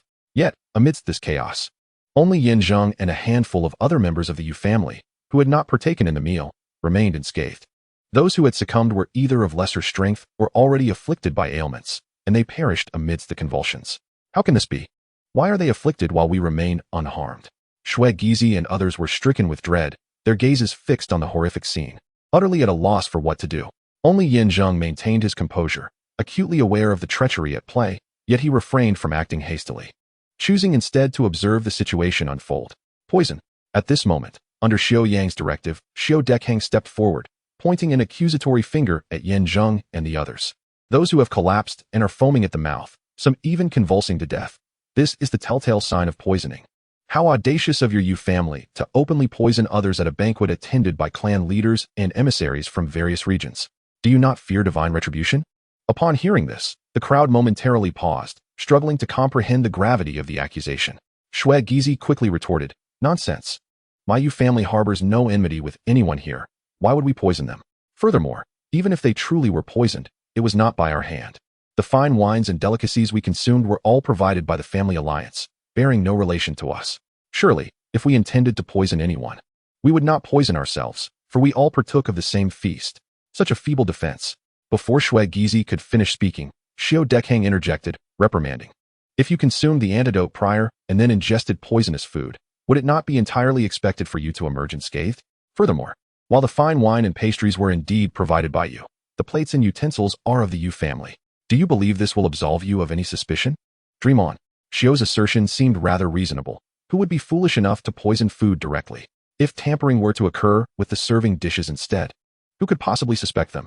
It was fortunate that I had refrained from eating earlier, not due to lack of appetite, but rather because I intended to save such exquisite delicacies to take home. Little did I know that such an incident would unfold.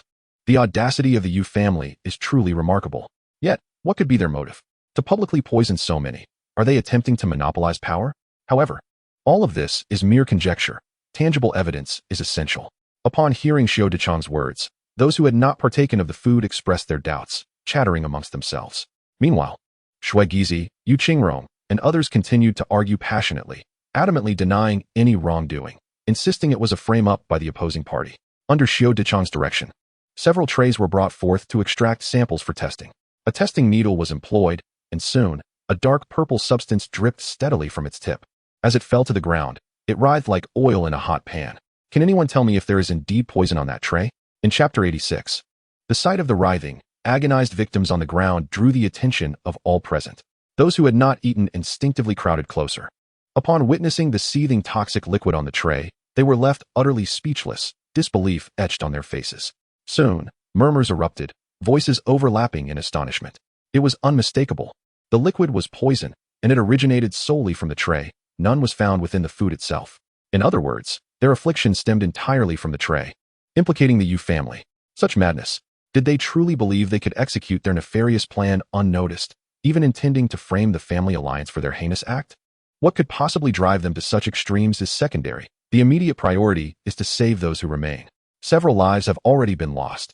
If this continues unchecked, the toll will only rise. Upon hearing this, Xiao's lips curled into a smile. He realized his scheme had borne fruit. From here on, he merely needed to embellish the narrative. There was no need for him to dirty his hands, for the Yu family would be the architects of their own demise. As the once resplendent guests gathered their strength, they subtly unsheathed their swords, poised for action. Although they were merely bystanders, many of those poisoned at the scene were their friends, with whom they shared numerous business collaborations. If they could vanquish the Yu family and avenge their comrades, they would undoubtedly be met with immense gratitude, bringing substantial advantages to their own families. How could this happen? It shouldn't be so. Shui Gizi shook his head vehemently, unable to believe it. Yu Qingrong's expression darkened as she instinctively glanced at Zhao Hu, demanding in a hushed tone, "Zhao Hu, what on earth is happening? You were in charge of the plates and the arrangement here. Why is there poison present?" The poisoning stems from the toxic substance on the plates. If your intent was to retaliate because of Zhang Long, why did you not inform me beforehand? Employing such underhanded tactics. Do you not comprehend the grave consequences this could bring upon our family? And no, master, Zhao Hu replied in a panic, hastily denying, I was devastated by Zhang Long's death. After all, we were not brothers by blood, but closer than brothers in spirit. I have always sought vengeance, yet I am aware of right and wrong. I would never resort to poisoning. Moreover, the debts of the dead should be settled with the responsible party. Zhang Long's demise was entirely due to the Xiao family. Even if I were to poison someone, it would be directed at the Xiao family, not anyone else. Among the poisoned is the special envoy Su Yuren. I am acutely aware of his identity and the potential ramifications on the Yu family. Do I appear to be someone who disregards the greater picture? While his argument seemed reasonable, the banquet was under his purview, and with such a mishap occurring, he bore responsibility. Master, this matter cannot be laid at Zhao Hu's feet. There must be hidden truths at play, Shui Gizi interjected just as Yu Qingrong was about to reprimand him. At that moment, Yin Zheng approached, softly advising. There is certainly something amiss here. Let us not rush to judgment, but rather wait patiently. Yu Qingrong paused, frowning. Guzi, what do you mean by that? Brother Guzi, do you possess knowledge of the underlying circumstances? Surely you did not orchestrate this poisoning in secret?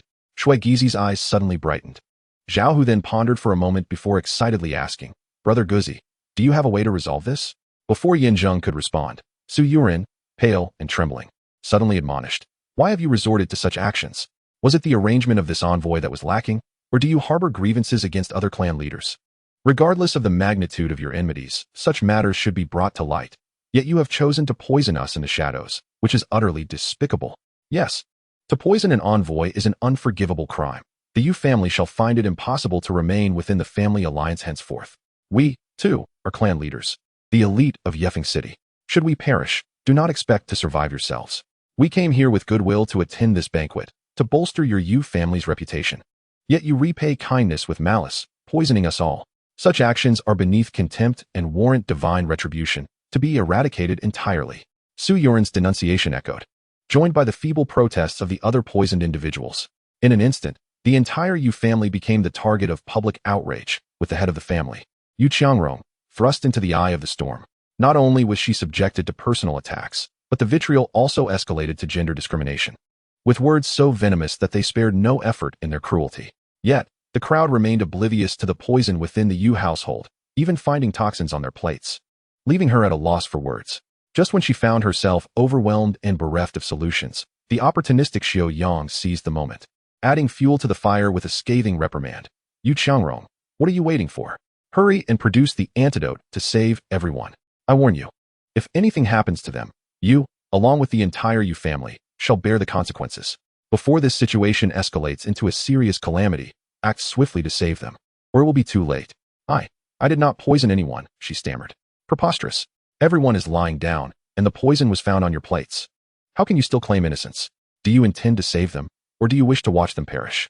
Xiao Yang's performance was compelling, brimming with emotion and concern for the public good. Had one been unaware of his true nature, even Yin Zheng might have been convinced by his apparent sincerity. Yet, he was the true orchestrator of this charade, merely feigning concern. What should we do, Brother Guzi? Please make a decision, Zhao Hu urged. Shui Gizi, filled with anxiety and desperation, proposed, shall we flee? This act of poisoning is already a foregone conclusion. Regardless of whether we can save them, we will undoubtedly bear the blame. The Yu family will still face repercussions. If we preserve our lives, we may have a chance to rise again. What do you think? That is unnecessary, Yin Zheng interjected, waving his hand. The time is ripe. It is time to unveil the truth. With a relaxed demeanor, he stepped out from the crowd to confront Xiao Yang directly, asking with a tone of mockery, Xiao Gongzi, at this point, how much longer do you intend to keep up this charade?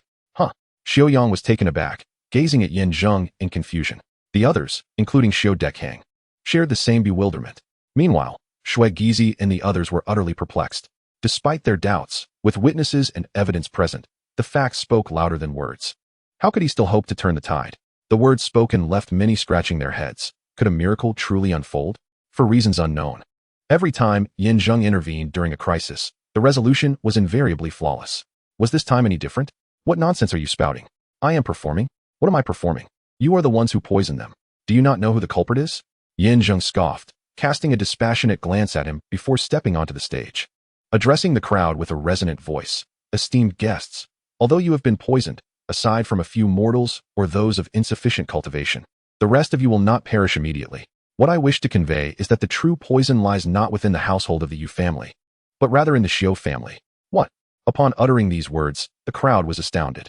They gazed incredulously at Yin Zheng, eventually fixing their eyes upon Xiao Yang. Xiao Yang's countenance darkened, revealing a palpable discomfort. Indeed, it was he who had administered the poison. However, the only individuals privy to this matter were himself, Xiao Dekhang, and Xiao He. Xiao Dekhang was a loyal sycophant of the Xiao family, one who would never betray his own kin, even if it meant turning against his parents. Thus, he would never spread baseless rumors. Although Xiao He was an outsider, their relationship was amicable, and with the promise of substantial rewards, he was inherently driven by self-interest, making it unlikely for him to turn against them in such a crucial moment. Hence, Xiao Yang concluded that none of them should possess knowledge of the situation. But how was it that the blame had been cast so directly upon him? After much contemplation, he arrived at the conclusion that the accusations were mere conjecture. It could either be a diversion or a desperate attempt to frame him. His actions served no purpose other than to deepen the Yu family's culpability. Realizing this, Xiao Yang's expression relaxed, and he locked eyes with Yin Zheng, his tone laced with indifference. You, dog of the second rank, as the saying goes. One must catch the thief with the stolen goods in hand.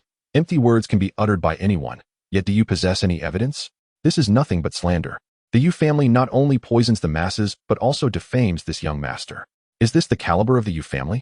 Chapter 87. Upon hearing this, Xiao Dekhang instigated the crowd, and others echoed his sentiments. Indeed, if you have the capability, present your evidence. In the absence of proof, the poisoner is undoubtedly the Yu family. The audacity of the Yu family in their murderous plots and false accusations is remarkable. They are adept at underhanded tactics, yet utterly inept at straightforward ones. Why were you not eradicated in the past, leaving you to wreak havoc now? hand over the antidote, or do not blame us for our lack of civility. As the situation grew increasingly chaotic, the fervor of the crowd escalated, teetering on the brink of violence. Particularly, with the special envoy and others lying on the ground, their vitality waning, it seemed they could perish at any moment. Shui Gizi, Zhao Hu, and Yu Qingrong instinctively gathered around Yin Zheng, and just as they were about to speak, he interjected, "It appears that young Master Xiao will not shed tears until he sees the coffin. Very well, if you squander this opportunity, I shall personally unveil your true nature, and we shall discern who among us is human and who is specter." "Is that so?" Xiao Yang retorted, brimming with confidence and disdain.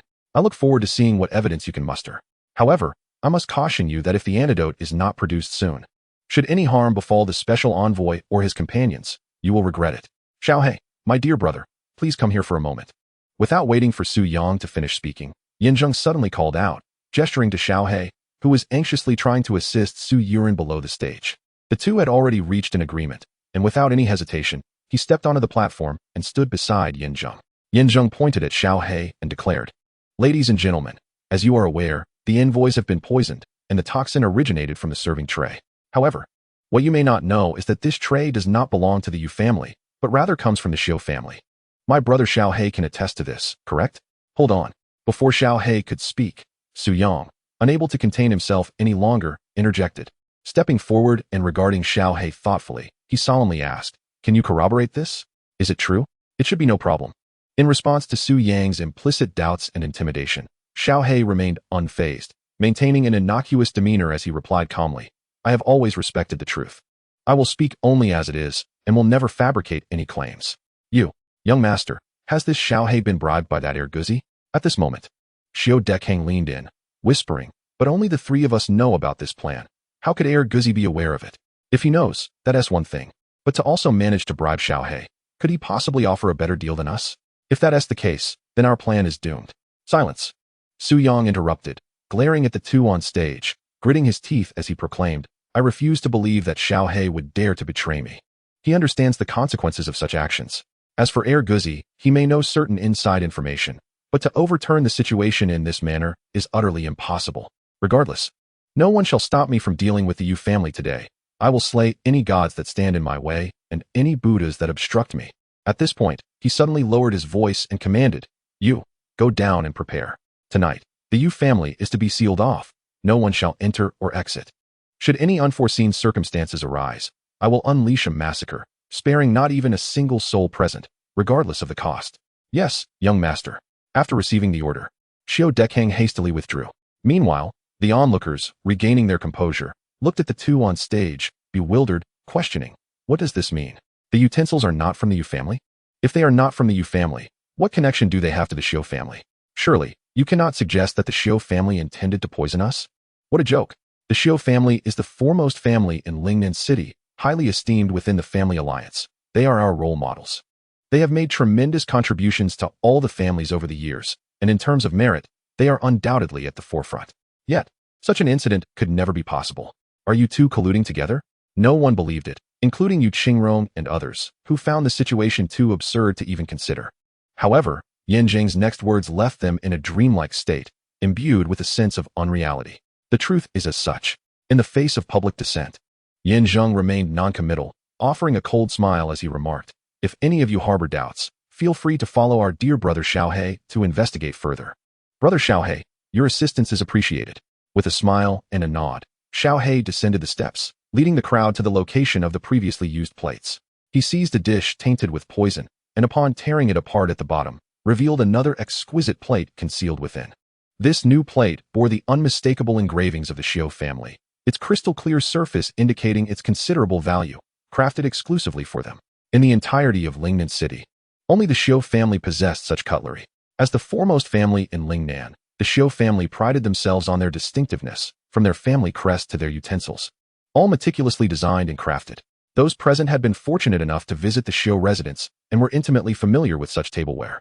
Indeed, this appears to be Xiao family cutlery. I recall dining there before and remarking on their grand estate, one remarked.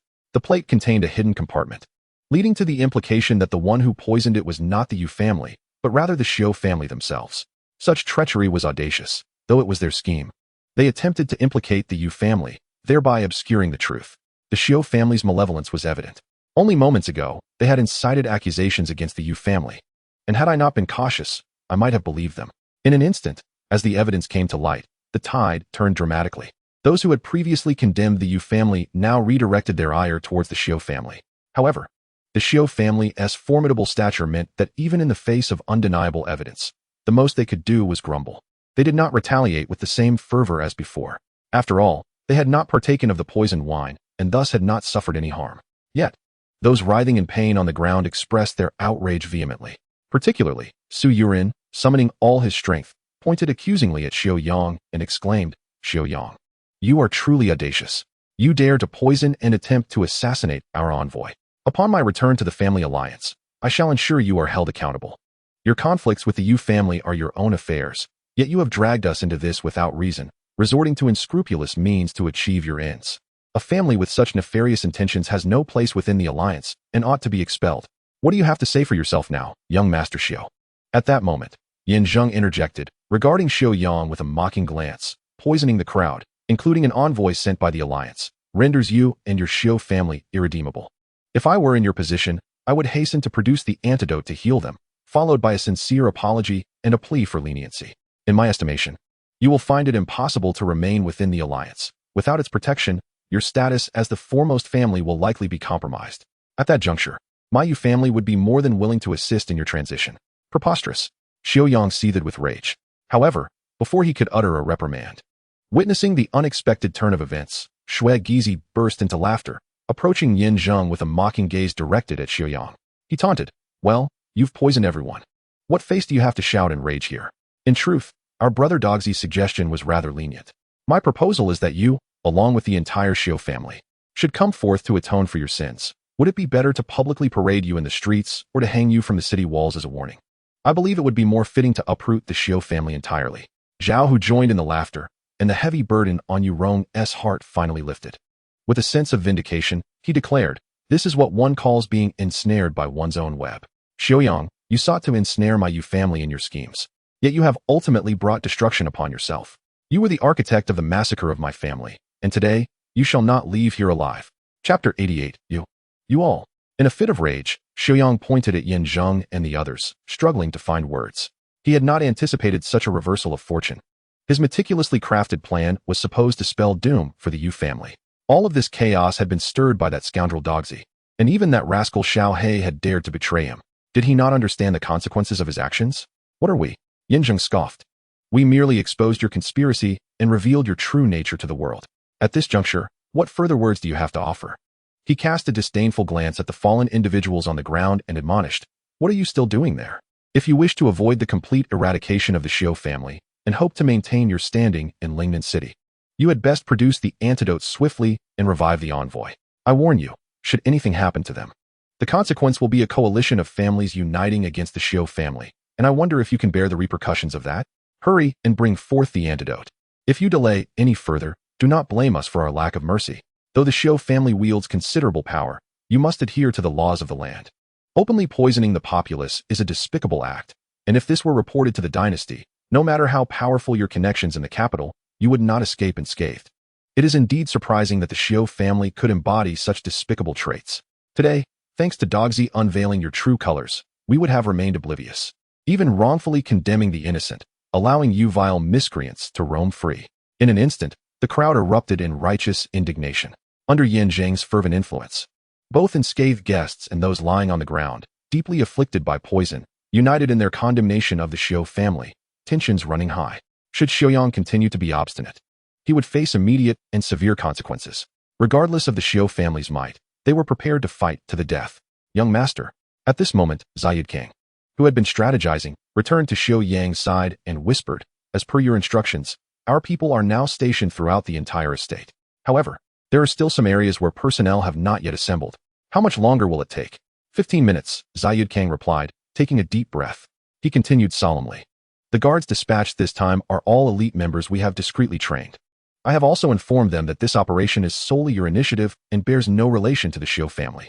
Should there be any repercussions, it will only reflect upon you as an individual, and the family will remain unscathed." At this point, a flicker of concern crossed Zayed Kang's face as he inquired, "But, young master, are you certain about this course of action?" The families present here may not pose much of a threat to us. But Su Yurin is a special envoy sent by the prefecture. If anything were to go awry with him. Humph, Xiaoyang interjected with a cold snort. His expression dark as ink. Su Yurin is indeed a formidable opponent. His status is a testament to his significance. Should anything happen to him, we would undoubtedly face consequences. And even the Xiao family might find it difficult to evade scrutiny. However, if we cannot frame the Yu family through poisoning, we shall employ the assassination of Su Yurin as our means of deception. You mean? Zai Yudkang's eyes widened in realization when the Yu family was annihilated. I was well aware of their family's techniques. In the years since, I have practiced them a bit during my leisure. If I were to personally carry out the deed, employing the Yu family's skills to slay Su Yurin, it would appear as if the Yu family themselves were responsible. Would that not be executed in utter secrecy? Precisely. Upon hearing this, Zai Yudkang was instantly invigorated, exclaiming in enlightenment, "Young master, your brilliance shines." To frame the Yu family using their own techniques while ensuring the demise of all others, except for Yu Qingrong, of course. Not only must we acquire her dragon-slaying blade, but we also intend to exploit her fully. When inquiries arise, we can use her as a shield, a trifecta of advantages, and this perilous situation shall be resolved. Enough chatter. I will first provide them with the antidote to buy us some time. After 15 minutes, instruct our people to launch a full-scale assault. Ultimately, tonight, everyone must perish. Save for Yu Qingrong, none shall be spared. Understood. Zai Yudkang clasped his hands in salute before hastily departing. Watching the two engage in hushed whispers left Yin Zheng with an ominous feeling. He sensed that this individual was not to be underestimated and was likely concocting something sinister. Yet, given the circumstances, he believed that with the presence of a special envoy like Su Yurin, they would not dare to act recklessly. This matter was not orchestrated by me personally, but rather by my subordinates acting independently. I sincerely apologize for this oversight. Xiaoyang took a deep breath and spoke with utmost sincerity. Indeed, it is my negligence for not managing those beneath me properly, and I extend my heartfelt apologies to all present. I shall soon provide the antidote, and once you have recovered, I trust you will not make things difficult for the Xiao family. Feel free to direct any grievances solely towards me. Upon finishing his words, he wore a stern expression and retrieved a small white vial from his wide sleeves, striding directly towards the afflicted. Wait. At this sight, Shui Gizi immediately rushed forward to intervene, exclaiming, "You should take the antidote first. Who knows if it contains any ill intentions? What if you were scheming? If I truly intended to harm them, would I have brought forth the antidote? I have already poisoned them. Could I possibly poison them again?" As Xiaoyang faced Shui Gizi's admonition, the latter was about to argue when Yin Zheng interjected, "Gizi, step back. Allow young Master Xiao to administer the medicine." As he stated, having poisoned them once renders further poisoning futile. However, should this antidote prove ineffective, I am aware of the stakes. No need for your reminders. Xiaoyang glared fiercely at Yin Zheng before forcefully pushing Shui Gizi aside. His cultivation was formidable, conservatively estimated at the 8th or 9th level of body refinement, surpassing even Yin Zheng. Shui Gizi, nearly akin to an ordinary mortal, was sent sprawling to the ground as though gravely injured. Approaching the crowd, Xiaoyang dispensed the antidote from the vial, administering it according to their ranks. 10 minutes later, the 30 or so poisoned individuals had taken their doses. They transitioned from lying down to sitting up, eventually rising to their feet, their complexions restored to a healthy hue, banishing the pallor and weakness they had previously exhibited. It seems the antidote is effective. I feel no ill effects now. Although poisoning us is heinous, the timely administration of the antidote does redeem us from our plight. We are all in accordance with the envoy's direction. How should we address the Xiao family's conduct? The envoy, representing the provincial family alliance, held sway in this matter. As the individuals sensed their bodies stabilizing, they collectively turned their gaze towards Su Yurin, the one they deemed to follow. Su Yurin, known for his resolute character, regarded the act of poisoning as a grave transgression. Even with the timely remedy, the deed was done, if no strict punishment were meted out. How could order be maintained among other families? Would that not invite chaos? The Xiao family's actions warranted severe repercussions. Taking a deep breath, Su Yurin surveyed the surroundings before fixing his gaze upon Xiaoyang, proclaiming in a resonant voice, "The Xiao family's blatant act of poisoning the innocent contravenes the ironclad laws of the family alliance. It is my intention to report this immediately to the alliance headquarters, seeking the expulsion of the Xiao family from the alliance. Moreover, to poison and then frame the Yu family is a despicable act that must be met with justice. Those involved must face the law. Xiaoyang, you are the instigator of this affair, and I propose that your cultivation be stripped, reducing you to the status of a commoner. As for Xiao Dekhang, the chief executor of this vile act, His complicity in such wrongdoing warrants not only the loss of his cultivation, but also the severing of his limbs, condemning him to a life of misery. As for the other related individuals, they must be executed without mercy. Su Yuren spoke with great confidence. Although he had just recovered, his thoughts were clear and well-founded, and he meticulously planned the fate of each person involved.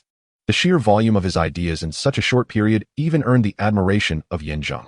Indeed, it was nearly impossible to completely eradicate the Xiu family through this incident. A gradual approach was necessary, first demonstrating strength to instill caution in the Xiu family, thereby tempering their arrogance. However, his only concern was whether such a proud individual as Xiu would comply willingly. Bring them in, Su Yuren called out loudly, and immediately, 5 or 6 individuals swiftly emerged from all directions. They landed among the crowd, wearing masks that obscured their true identities, yet their powerful presence was palpable. It was conservatively estimated that these individuals were all experts at the 7th or 8th stage of body refinement, with the most formidable among them having even reached the 9th stage. Zheng couldn't help but take a deep breath. It was clear that Su Yuren, as an envoy, was no ordinary figure. He possessed not only skill, but also formidable guards. With such companions by his side, it seemed that taking control of the Xiu family today was assured. Initially, he had worried that the Xiu family might resort to desperate measures. But with these powerful protectors present, that concern had largely dissipated. Divide into 4 groups. One group will remain here to safeguard this envoy and ensure that any desperate individuals do not act rashly. The second group will head to the Xiu family to inform them of today's events. This way, we can proceed with courtesy before resorting to force, and we need not fear future repercussions. The third group will go to the local government to report to the Lord about today's banquet, allowing them to make the final decision. The fourth group is to immediately apprehend all Xiu family guards inside and outside the Yu family estate and bring them here. This envoy intends to execute a public display of justice. Chapter 89. Su Yuren's words resonated with strength and authority. His aura of murderous intent surged forth, leaving no room for doubt. With his declaration, the masked men promptly responded, splitting into 4 groups and launching into action. Particularly, the 2 men tasked with vigilance immediately positioned themselves on either side of Su Yuren, standing ready for any eventuality. Clap, clap, clap. Zheng led the applause, followed closely by the others. In an instant, the entire hall erupted in thunderous applause, a wave of sound that echoed throughout. Everyone genuinely admired Su Yuren's determination, feeling invigorated by the prospect of delivering a heavy blow to the Xiu family. The members of the Yu family on this side were all filled with excitement and elation. Not only had they navigated their initial confrontation with the Xiu family smoothly, but they had also turned the tables, plunging their adversaries into a precarious situation. Even the Xiu family, faced with such circumstances, could only bow their heads in submission. Any hint of rebellion would surely lead to their utter destruction. Heavenly calamities may be forgiven, but self-inflicted woes are inescapable. At this moment, Zheng stepped forward, a mocking expression on his face as he looked at Xiu Yang and said, "Xiu Yang, who would have thought you would find yourself in such a predicament? Your cultivation has been rendered useless, and you have been reduced to a mere shell of your former self. No matter the contributions you once made to the Xiu family, in the end, you have only ensnared yourself, leading to your abandonment by the family. This is the price one pays for opposing the Yu family. Scoundrel!" Xiu Yang clenched his fists, ready to retort, but Su Yuren quickly signaled, and immediately a powerful masked man rushed over to seize Xiu Yang, bellowing, "By the order of the envoy, your cultivation shall be abolished. Resist, and you will be killed on the spot." After shouting, he swiftly concentrated his energy, channeling it into his right palm, preparing to strike down. This action instantly captured everyone's attention, while the guests watched with a sense of entertainment. Yu Qingrong and others could hardly contain their excitement. After all, Xiu Yang had been the primary target when the Yu family was exterminated, guilty of numerous atrocities. His current misfortune was indeed a consequence of his own actions. Although he was merely losing his cultivation and becoming an ordinary person, devoid of any value, he would ultimately be discarded by the Xiu family. Without the protection of the Xiu family, he would be as vulnerable as a lamb awaiting slaughter. Killing him would be as easy as pie. Just when everyone thought this matter was about to reach a conclusion, Xiu Yang, who had been captured, suddenly countered with a palm strike to the masked man's abdomen. Though his strength was not overwhelming, his palm was coated with a potent toxin that penetrated swiftly through the man's clothing and into his skin. A sharp pain erupted, causing the masked man to involuntarily cry out as he instinctively leaped back. However, before he could distance himself, Xiu Yang seized the opportunity, swiftly moving beneath him and unleashing several more strikes. The crisp sounds of impact echoed, sending chills through the onlookers. In an instant, the masked man was violently spitting blood, his body seemingly ablaze, skin turning into a mass of agony.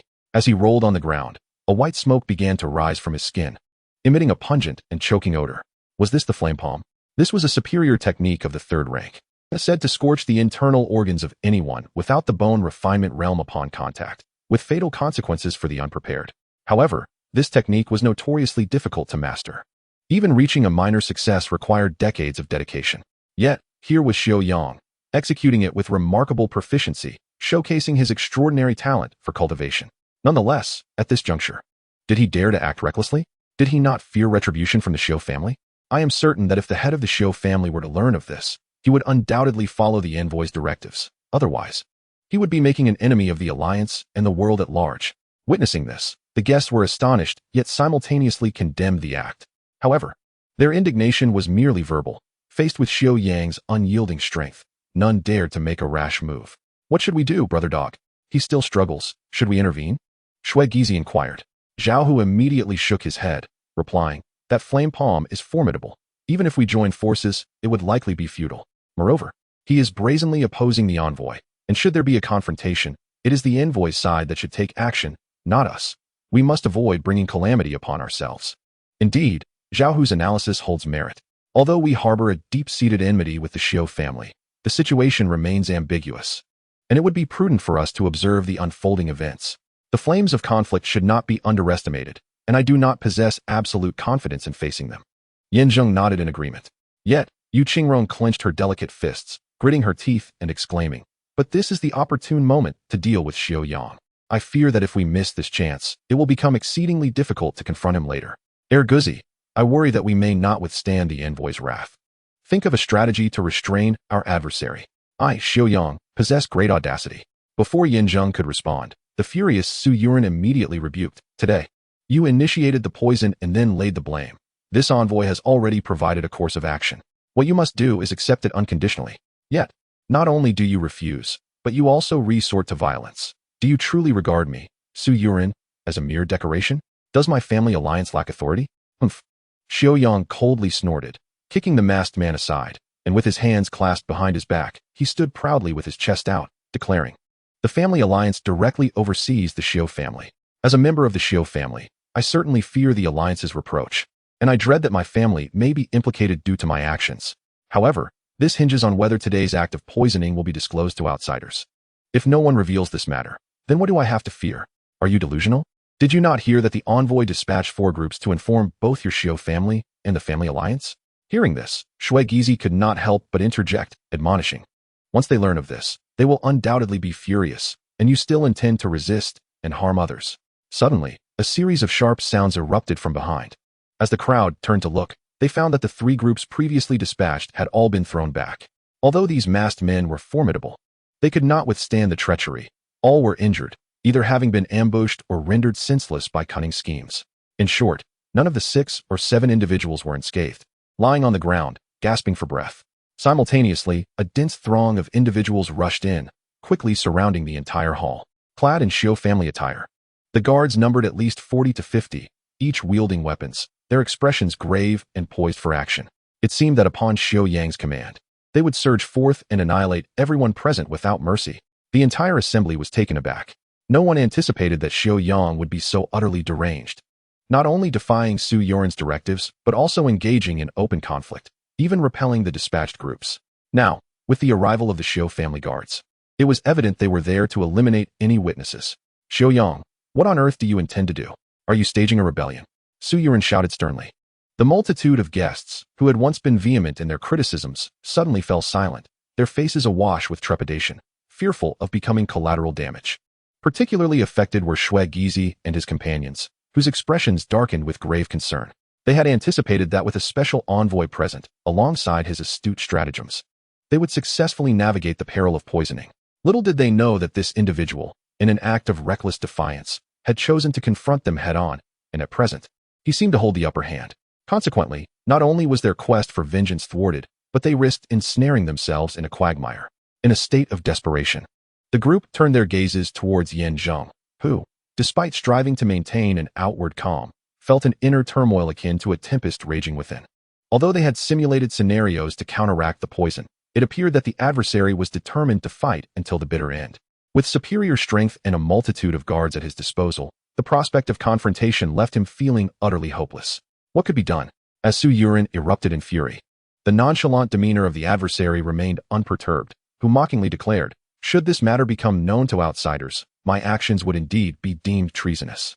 Yet, if I were to silently eliminate you, along with everyone present, it would be as if this incident never transpired.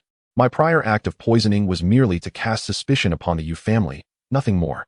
However, your relentless provocation has forced my hand. Do not blame me." At this point, the adversary's expression shifted dramatically as he bellowed, "Xiao Dekang, take action." "Yes, young master."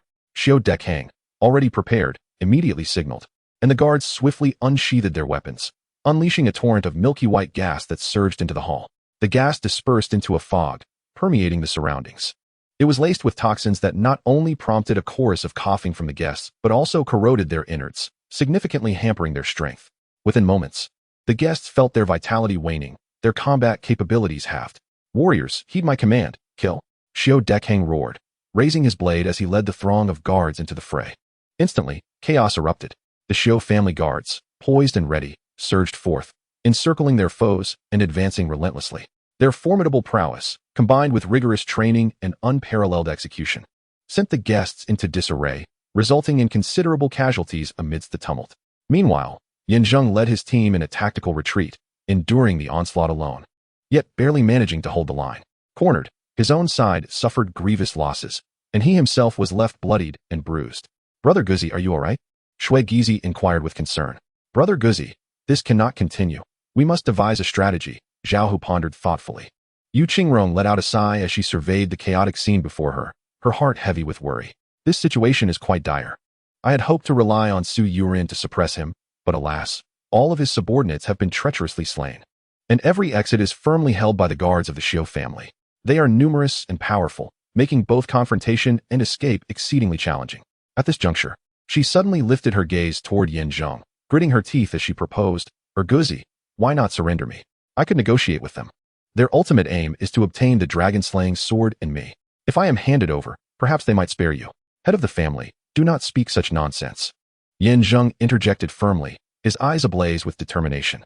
"The Yu family is a united community. Our fortunes rise and fall together.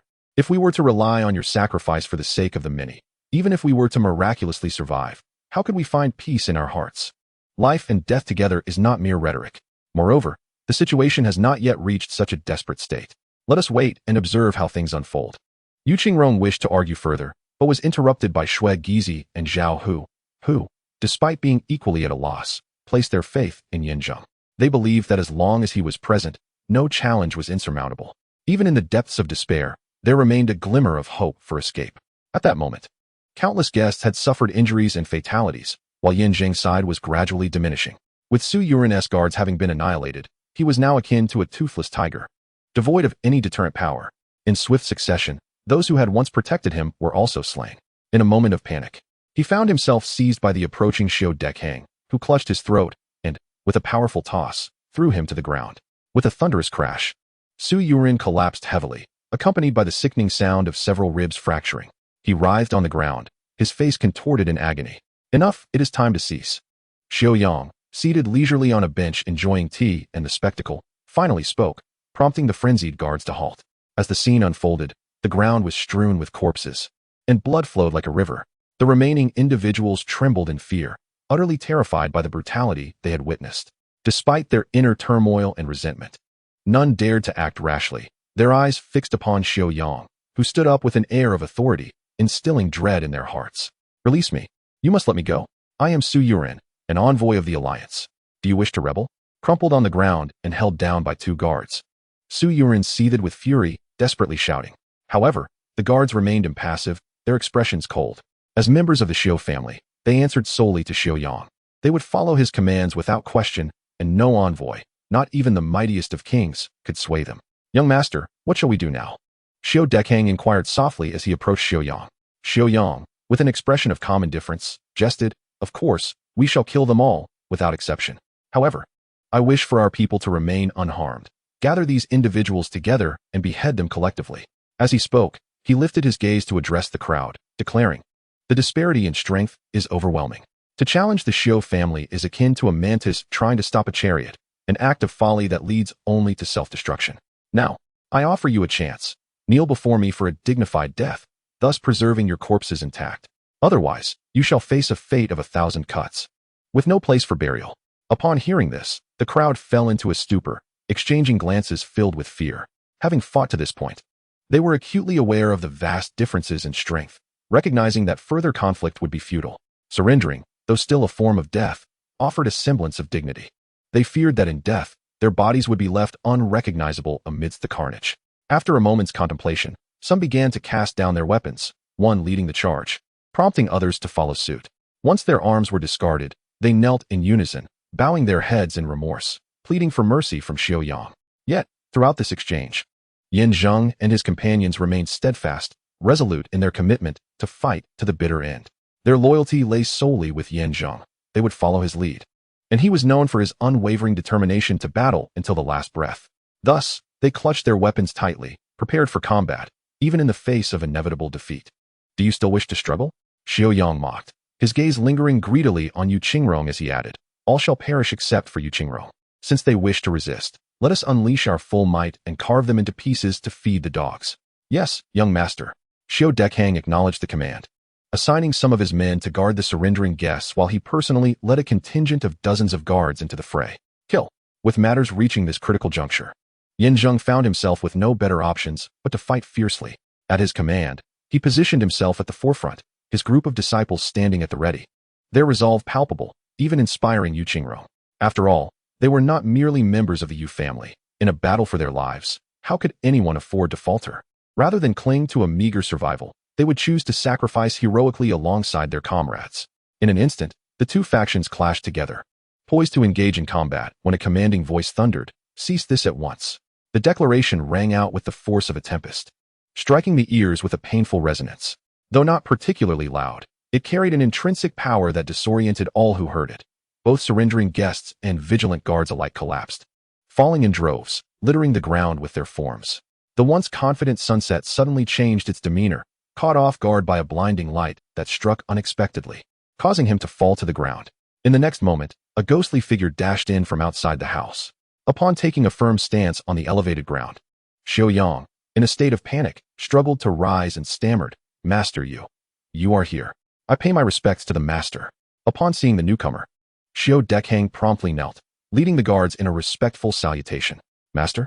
The previously determined Zheng felt a jolt of surprise upon witnessing this scene. Although the specifics were unclear, his instincts warned him that there might still be a glimmer of hope. Otherwise, the so-called master would not have made a sudden appearance, especially not with such force, leaving even Xiu Yang unscathed. The earlier command to halt was laced with evident ire, clearly discontented with Xiu Yang's actions, suggesting there might still be a chance to turn the tide. Nevertheless, he refrained from acting hastily and chose to observe the unfolding situation. Chapter 91. Zheng lifted his gaze to regard the head of the Xiu family standing on the platform. His demeanor was affable, with hair and beard entirely white, resembling a kindly old grandfather. However, with a towering height of nearly 2 meters and clad in pristine Tai Chi attire, he exuded an innate authority without raising his voice. He surveyed the bloody scene with a slight furrow in his brow, and when his gaze landed on Xiu Yang, his eyes burned with intensity, as if ready to erupt. "Master, could you enlighten me about the background of this Xiu family head?" As Zheng spoke, Yurong nodded and replied, "Certainly. The head of the Xiu family is named Xiu Benqin. Currently, he possesses strength at the 2nd level of the divine path in the 3rd martial realm, a genuine powerhouse. His accomplishments stem from the annihilation of my entire Yu family, from which he obtained numerous secret techniques and elixirs. One could say he ascended over the bodies of countless individuals." The mention of the 2nd level of the divine path filled Zheng with dread. Given his current prowess, he had only encountered the strongest at the 8th or 9th level of body refinement. Even the legendary Xiu Shun was merely at the 8th or 9th level of bone refinement. Yet, Xiu Benqin had reached the 3rd martial realm, rendering Zheng, in comparison, insignificant as an ant. He yearned to eradicate the Xiu family, but how could he possibly challenge such a formidable figure? "Master, what brings you here?" Xiu Yang began. But before he could finish, he was met with a stern rebuke from Xiu Benqin. "Do not call me master. The Xiu family does not recognize abominations like you. Today marks the banquet for the reconstruction of the Yu family. You were ordered to attend, so attend with decorum." Why resort to poisoning and framing the Yu family? Moreover, upon having their schemes uncovered, not only did they refuse to admit their wrongdoing, but they also sought to lay hands on the envoy of the family alliance. Do you still regard the law of the land? What are your true intentions, and where do you wish to cast the Xiao family? This matter does not pertain to the head of the family. It is not as you perceive it. Allow me to explain. Enough. What is there to explain? Release him at once. Xiao Benxin, filled with indignation akin to having ingested gunpowder, launched into a barrage of words that left Xiao Yang momentarily bewildered. Though he was aware that his actions were indeed reprehensible, they were motivated by a desire to consider the family's interests. Yet, upon his arrival, he was unceremoniously berated without distinction, and it seemed as though the head intended to chastise him further. This left Xiao Yang feeling discontented. However, he recognized that the other party was the head of the family, a figure of great stature and formidable strength. Opposing him would be tantamount to courting disaster. Unlike Xiao Shan, who was of legitimate lineage, Xiao Yang hailed from a less esteemed branch of the family and held a lower status within the clan. Hence, he toiled diligently for the family's benefit in hopes of elevating his position and ultimately contending for the title of clan leader. Until he had fully developed his wings, he could only endure. Xiao Dekang, release him. As Xiao Yang spoke, Xiao Dekang immediately assisted Su Yuren to his feet. Do you not comprehend the words of this old man? My reference to everyone includes not only Envoy Su, but all present. Xiao Benxin spoke again, and upon hearing this, not just Xiao Yang and the others, but even Yin Zheng was left perplexed. What on earth does this individual mean? Regardless of the disgrace of Xiao Yang's actions, he was still a scion of the family. Now, having erred, rather than seeking to uphold the family's honor, he appeared intent on severing ties. If it were merely a matter of releasing Su Yuren, that would suffice, but why extend such leniency to others? Could it be that he genuinely seeks to administer justice? Yet, according to the earlier assertions made by Yu Qingrong, it was Xiao Yang who had been involved when the Yu family was slaughtered, while the true beneficiaries lurking in the shadows were Xiao Benxin.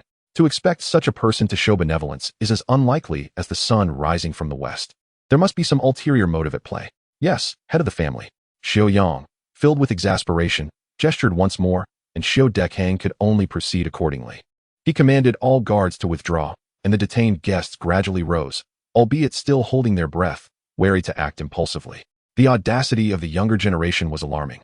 Who could predict what the older ones might do? The events of earlier still lingered vividly in their minds, and now, their fate rested in the hands of the opposing party. Meanwhile, Shui Gizi and others fidgeted restlessly, yet were quelled by Wang Shao's admonition, signaling them to refrain from rash actions and to observe the situation. Head of the family, as per your directive, all these individuals have been released. What would you have us do next? Silence. Your matters will be addressed later. Before Xiao Yang could finish his words, he was abruptly interrupted by Xiao Benxin, who shot him a fierce glare. He then slowly descended the stage and walked directly to Yin Zheng. The overwhelming aura of a formidable presence swept over him, leaving Yin Zheng feeling unsteady, as if he could scarcely maintain his footing. The two locked eyes, and after a moment, Xiao Benxin clasped his fists together and solemnly stated, Second young master, the events of today are indeed a result of my inadequate discipline, and I sincerely apologize for any offenses caused. I humbly request your understanding. However, I seek your favor to allow me to take these ungrateful miscreants back for correction. In due course, I shall personally bring them to your doorstep to offer my apologies. What say you? Yin Zheng stood bewildered, utterly flabbergasted. Shui Gizi and the others were equally incredulous. The other guests, including Xiao Yang and his companions, were struck as if by a bolt from the blue, utterly astonished. As the head of the Xiao family, a figure of immense power, Xiao Benxin could crush Yin Zheng with the mere flick of a finger. Yet now, he not only treated Yin Zheng with utmost respect, but also lowered himself to seek his opinion. This stark contrast left everyone at a loss. I am a stranger to you, and your Xiao family currently holds all the power. It would be as easy as pie for you to eliminate us. Now you come to consult me. Is this some form of humiliation? Yin Zheng regarded him with cold eyes. Despite Xiao Benxin's mild demeanor, the unusual behavior raised suspicions in Yin Zheng's mind. Xiao Benxin maintained a smile that seemed more like a veneer, his lips curling slightly as he remarked, You know the truth well enough. Why must you inquire of me? My only desire is to take my people and Ambassador Su and depart. The banquet this evening was indeed a blunder on the part of my Xiao family, and I shall personally apologize on another day. I have already spoken my piece. I hope you will not make things difficult for us, for if matters escalate, it would not bode well for anyone involved. With that, he raised an eyebrow, as if implying something. Yin Zheng took a deep breath and followed the direction of Xiao Benxin's gaze, discovering a familiar figure amidst the crowd. It was Gu Hongtian. He stood at the back, attempting to conceal himself, and when their eyes met, he subtly nodded in acknowledgement. In an instant, Zheng realized that Xiao Benxin's hurried arrival and desire to quell the situation were all due to Gu Hongtian's influence. However, how could a mere deputy leader of the killing sect exert such sway over the esteemed head of the Xiao family? In terms of both status and strength, they were worlds apart. Yet now, through his mediation, Xiao Benxin had chosen to relent. It seemed that Gu Hongtian possessed some remarkable abilities, and his late arrival might have been a strategic move to resolve these issues beforehand. Very well. After a moment's hesitation, Zheng nodded and said, very well. Since the head of the Xiao family has personally intervened, I shall grant you this favor. However, you may take your people, but Su the envoy must remain.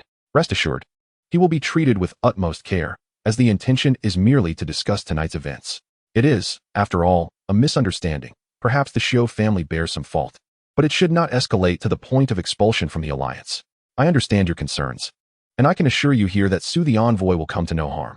Should even a single hair on his head be harmed, I shall be the one to break my word. No need for the alliance to impose punishment. The Xiao family will withdraw from the alliance and never set foot in Lingnan City again. What do you think? With such a promise made publicly, Zheng found himself at a loss for a rebuttal. Given that he had made a public commitment, it was unlikely he would go back on his word, primarily to prevent Su Yurin from revealing today's events. Though his words seemed light and breezy, they were laced with hidden peril. Any hint of opposition or refusal would lead to a fierce confrontation.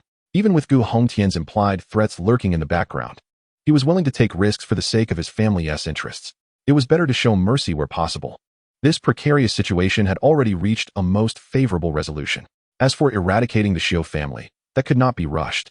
One must first strengthen oneself and plan carefully. Very well, let it be so. Thank you, second young master.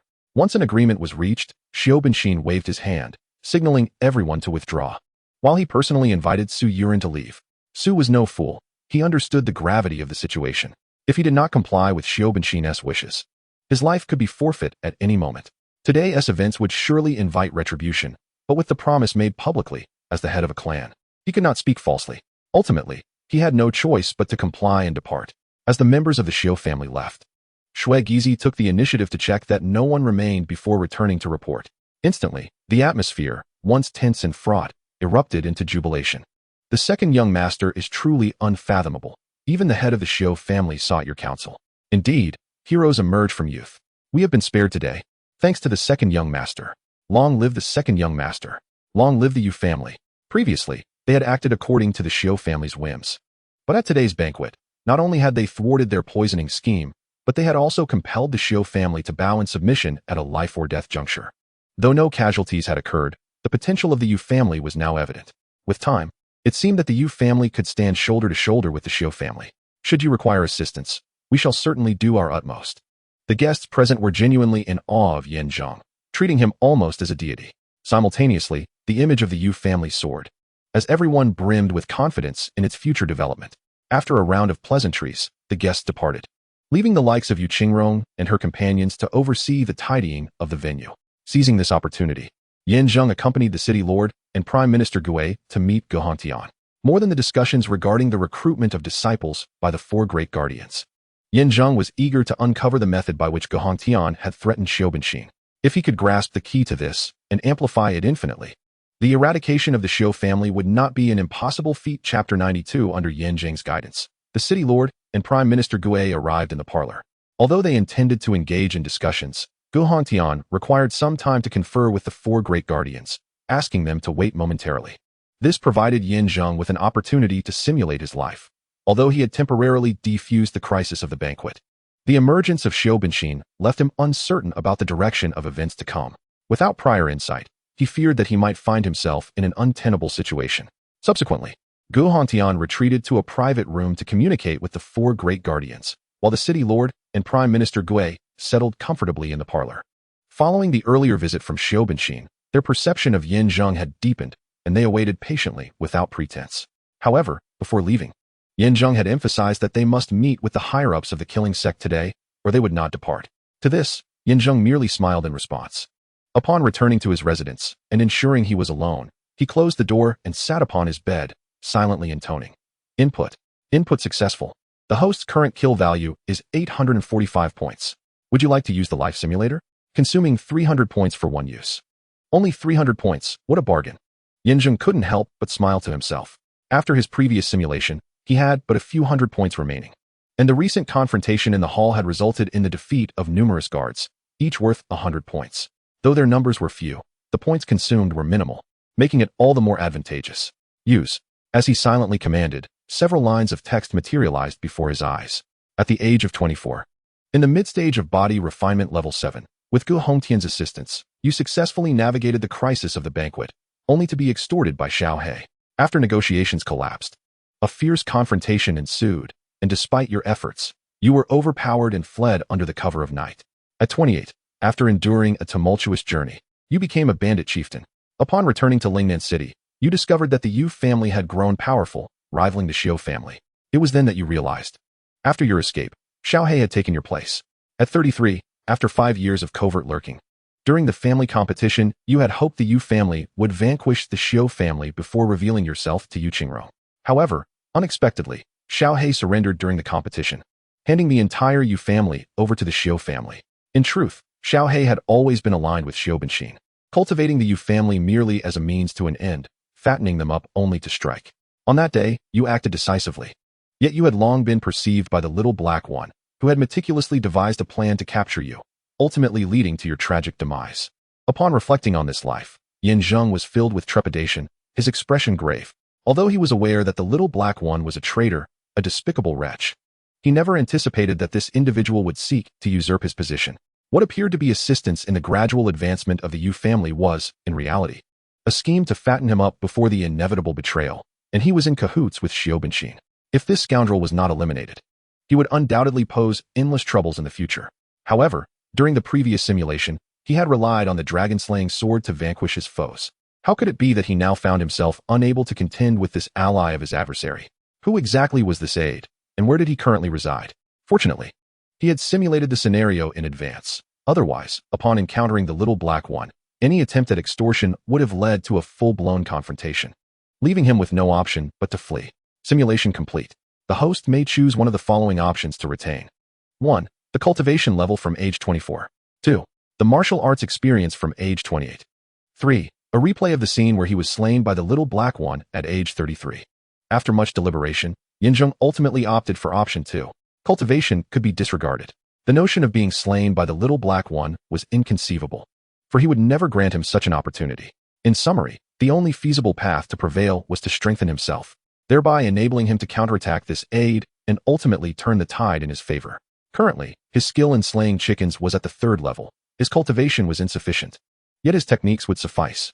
With his choice made, a resounding explosion echoed in his mind, resonating from his head to his limbs, penetrating deep into his very bones. In an instant, his strength surged, and his agility became more refined, particularly upon reaching the 4th level, where he acquired an exclusive skill, insight. This insight allowed him to perceive his opponent's moves and strategies in advance when their strengths were evenly matched, enabling him to adapt to the situation and defuse crises. Possessing this skill would grant him the ability to assess the battlefield during the forthcoming confrontation. Should his opponent prove too formidable, he could choose to fight or retreat, thereby avoiding complete passivity. Zheng felt a modicum of reassurance, yet the prerequisite for insight was an equal footing in strength, and he remained oblivious to the true caliber of his adversary. Moreover, the identity of this aide was still shrouded in mystery, leaving him anxious and uncertain. The host's current kill value stands at 545 points. Would you like to continue using the life simulator? It costs 300 points per use. Without hesitation, Zheng made his choice. After all, retaining the points served no purpose. The life simulation was intended to resolve issues. Unless he eliminated this source of anxiety represented by the little black one, he would find it difficult to focus on other matters. Soon, several passages of text materialized once again before him. At the age of 24, after a failed negotiation with Xiaohe, you encountered a formidable foe named Bloodwater, who possessed strength at the late stage of the 7th layer of body refinement. Utilizing the 4th level of the killing chick technique, you successfully vanquished him. However, just as you were about to eliminate Xiaohe, Gu Hongtian intervened, allowing Xiaohe to escape. The following day, the Yu family commenced recruitment, and a representative from Yunjian Villa arrived to extend their congratulations, none other than Xiu Yunming, a close friend of Yu Qingro. With her assistance, the Yu family flourished, gradually establishing a position of equal standing with the Xiu family. At the age of 27, the decennial family competition of Lingnan City unfolded. During this contest, Xiao Yunmeng betrayed you, resulting in a disastrous defeat for the Yu family, with numerous casualties among its members. In the midst of questioning, it was revealed that blood water had been sent by Qiu Yunmeng, akin to Xiao He, and that they were both aligned with the Xiu family. Their collaboration aimed to win the favor of Xiu Shun, the Deputy Minister of Rights, who was orchestrating everything from afar, intending to elevate Yunjian Villa from a family entity to a sect, thus enabling recruitment and expansion. By the age of 30, having narrowly escaped the family competition, Yu endured a tumultuous existence, ultimately succumbing to starvation on the streets, meeting a tragic end. Yanzheng lay in bed, dazed and despondent, eventually letting out a deep sigh. It became clear that the ally sent was Qiu Yunmeng, whose relentless maneuvering served the sole purpose of appeasing the Xiu family, thereby securing Xioshin's assistance to transform Yunjian Villa into a sect capable of recruitment and growth. Reflecting on past simulations, you realized that each time you had been betrayed by the Villa, the aim being merely to bolster their own power. With this conclusion, Yanzheng resolved to preemptively eliminate this threat. Qiu Yunmeng was but a pawn, while the true puppet master was Yunjian Villa. Yet, you found yourself woefully uninformed about them, and the recent incident involving Xiao He might present an opportunity. According to the unfolding narrative, Qiu Yunmeng was expected to arrive the next day, and you intended to make a formidable impression upon her. Nevertheless, a lingering question remained regarding the family competition. It was clear that seeking counsel from others would be prudent. Simulation complete. The host may select one of the following options to retain. 1. The cultivation level at the age of 24. 2. The survival experience at the age of 30. 3. A replay of the defeat in the family competition at 27. Upon this revelation, Yanzheng unhesitatingly chose the first option. Strength was the ultimate guarantee. With an enhancement in cultivation, your techniques would inevitably grow stronger. As for survival experience, it held no significance for you. The notion of the defeat in the family competition was inconceivable, although the specifics were unknown. Victory was essential to eradicate the Xiu family and elevate your own to the foremost family status, thus securing entry into the sect, enabling your plans to ultimately come to fruition. With a hum, as Yanzheng made his choice, a surge of energy enveloped him. Advancing along the established path of power, he surged forward by an inch, transitioning directly from the mid-stage to the late stage of the 7th layer. Upon encountering the barrier, despite the lofty heights, it remained unbroken. However, the advantages it conferred were strikingly evident. Not only did his fists and feet unleash a torrent of power, capable of causing explosive repercussions, but they could also exert a formidable pressure that subdued all around him. It is no wonder that he triumphed over the blood water. Aside from the profound insight garnered from the 4th layer of killing chickens, it was their evenly matched prowess that proved pivotal. Nevertheless, the Cloud Sword Manor truly harbors unfathomable depths. The blood water was merely a subordinate of Qiu Yunmeng, who herself was but a pawn of the manor. Given that these two minor figures possessed such formidable cultivation, one can only speculate about the prowess of others, including the manor's master, who must surely be an extraordinary expert. Yanzheng sighed deeply. After numerous simulations, he had only managed to reach the late stage of the 7th layer of body refinement. Yet he had not even attained the 8th layer. Should he truly engage in battle with these formidable experts, he would remain but a grain of sand in the vast ocean, wholly insignificant. It appeared that slaughter was the only path forward, and he needed to eliminate even stronger warriors to unlock better options. Although slaying higher-tier martial artists would reduce his chances of simulation, the rewards from each simulation were unparalleled compared to those of ordinary warriors. This so-called golden finger truly felt like a double-edged sword. Yanzheng could not help but smile bitterly when a knock resounded from outside. "Second young master, are you ready? The deputy master of the killing sect has sent me to summon you," came the voice of Yimei. Yanzheng promptly responded and tidied the room before following her to the parlor. When Yanzheng arrived at the parlor, Guhan Tian had already concluded his discussions with the city lord. Although the content of their conversation remained a mystery, it was evident that it had been a delightful exchange, with the three engaged in jovial banter and laughter. Upon seeing Yanzheng, Guhan Tian abruptly halted, and the city lord and his companion, perceiving the situation, rose and approached with smiles. "Second young master, we owe you a debt of gratitude for affording us the opportunity to meet the deputy master of the killing sect today. Rest assured, while I am in Lingnan City, anyone who dares trouble the Yu family will find themselves at odds with me." The city lord continued, "You need not worry. I shall assist the city lord in safeguarding your Yu family. Soon, the family competition will commence, and should you require our aid, do not hesitate to command us. We hope to help you fulfill your wishes, allowing us to enter the headquarters of the killing sect and realize our lifelong ambitions." With that, the two men departed in high spirits. Yanzheng, however, remained in a state of bewilderment, his mind still buzzing. What kind of enchantment had Gohongtian cast upon them? Previously, he had expressed deep grievances. Now, his demeanor had shifted dramatically, almost eager to curry favor. Erguzi, come here, sit. Once the two had exited, Gohongtian cast a glance, prompting Yi Mei to discreetly close the door. He then beckoned Zheng to take a seat. In the room, apart from him and Gohongtian, were 4 other guardians. Well versed in decorum, they stood without taking their seats, their heads bowed and expressions grave, each lost in deep contemplation. Despite his reservations, Zheng did not act impulsively. Instead, he approached and took a seat, preparing to speak, only to be interrupted by the other party, who waved a hand and said, Erguzi, I have resolved the matter between the city lord and Prime Minister Gui on your behalf. As they mentioned, they will cooperate with you moving forward. Whenever you require assistance, you need only to seek them out. That is a trifling matter. So let us focus on our own affairs now. Very well. Zheng, being an astute individual, sought results rather than the intricacies of the process. He nodded and, glancing at the other 3 individuals aside from Yi Mei Gui, inquired, are they the other 3 guardians? Outlaws who dare not reveal themselves easily. That assertion is incorrect. Gohongtian shook his head with a smile, explaining, though they are my 3 guardians, they are not outlaws. They have merely followed me, which has led the sect master to issue a bounty on them. In his extensive network, from the imperial court to various clans and sects, even to the most common folk, they have become eyes and ears. Should they be spotted, a capture will be initiated immediately, and any resistance will be met with lethal force. Thus, they are compelled to hide. Fundamentally, they are good people. Understood. The world of cultivation is merciless and brutal. Who can definitively discern the good from the bad? Gohongtian's words might even amuse him, yet Zheng did not delve further into it. Instead, he stated, Gohongtian, before we discuss serious matters, you must first answer me a question. Is it regarding Xiaobenxin? Gohongtian was prepared and replied candidly. Xiaobenxin is the master of the Xiao family and possesses strength in the 2nd tier of the divine connection realm, surpassing my own. In terms of status and power, I am no match for him. Moreover, prior to this, I had no connection with him. The reason I was able to summon him and gain his deference towards you is solely due to our cultivation techniques. Cultivation techniques? Zheng was intrigued. But before he could inquire further, Yi Mei Gui interjected, from what we know, while Xiaobenxin's cultivation is formidable, his techniques are rather weak. The Xiao family harbors ambitions beyond Lingnan City, aspiring to expand into prefectures and even dynasties. To achieve this, they must strengthen themselves. However, in his eagerness to advance, he has begun to exhibit signs of losing control over his cultivation.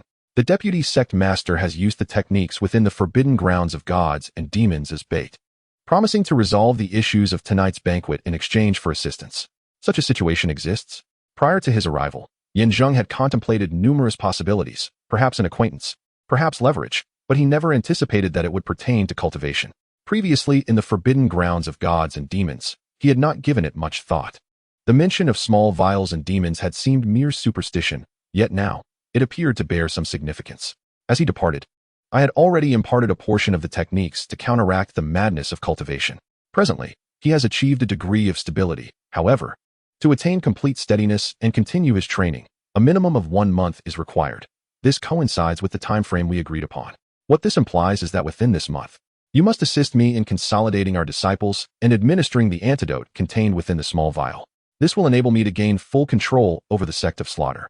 Otherwise, once the effects of the potion dissipate, I cannot predict whether the Xiao family might retaliate against the Yu family, a matter beyond my control.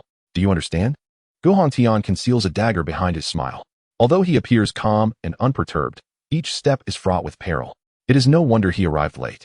He must have been aware of the banquet ahead of time and sought prior negotiations with Xiaobenxin. His actions, however, do not stem from genuine goodwill. Rather, he intends to apply pressure on himself. Within 1 month, if I fail to accomplish the task for him, the Xiao family will become a formidable adversary, and the outcome of the ensuing conflict between our clans remains uncertain. I see. Might you disclose the technique you provided to Xiaobenxin? Zheng is resolute in his belief that while the Xiao family is indeed a fierce rival, Gohongtian is also a figure of considerable danger. No one can predict whether further complications will arise after completing his task. Thus, it is imperative to devise a means to sever ties with them. However, the specifics of how to achieve this elude him at present. He can only proceed step by step, hoping to accumulate enough points of slaughter to discover a solution through simulated experiences. After 1 month, you will fulfill the task for me, and I shall provide you with an opportunity to resolve the Xiao family's issues. Gohongtian is a cunning old fox. While he speaks of the leader's fickleness and cunning, they are all cut from the same cloth, none superior to the other by much. He skillfully avoids delving deeply into the matter at hand, inhaling deeply before stating earnestly, "Next, let us discuss in detail the consolidation of our disciples." Agreed. Zheng, recognizing the other's reluctance to elaborate further, refrained from probing deeper and instead engaged in in-depth discussions with several individuals. Among the four guardians, only the Night Rose possesses a true name. The others are known solely by their aliases. The first, Iron Tree, the second, Iron Grass, and the third, Iron Flower, with Night Rose being the fourth. Aside from Night Rose, who is embedded within the family alliance to provide support at any moment, the other three are evading the sect leader's pursuit, while simultaneously investigating the status of the disciples.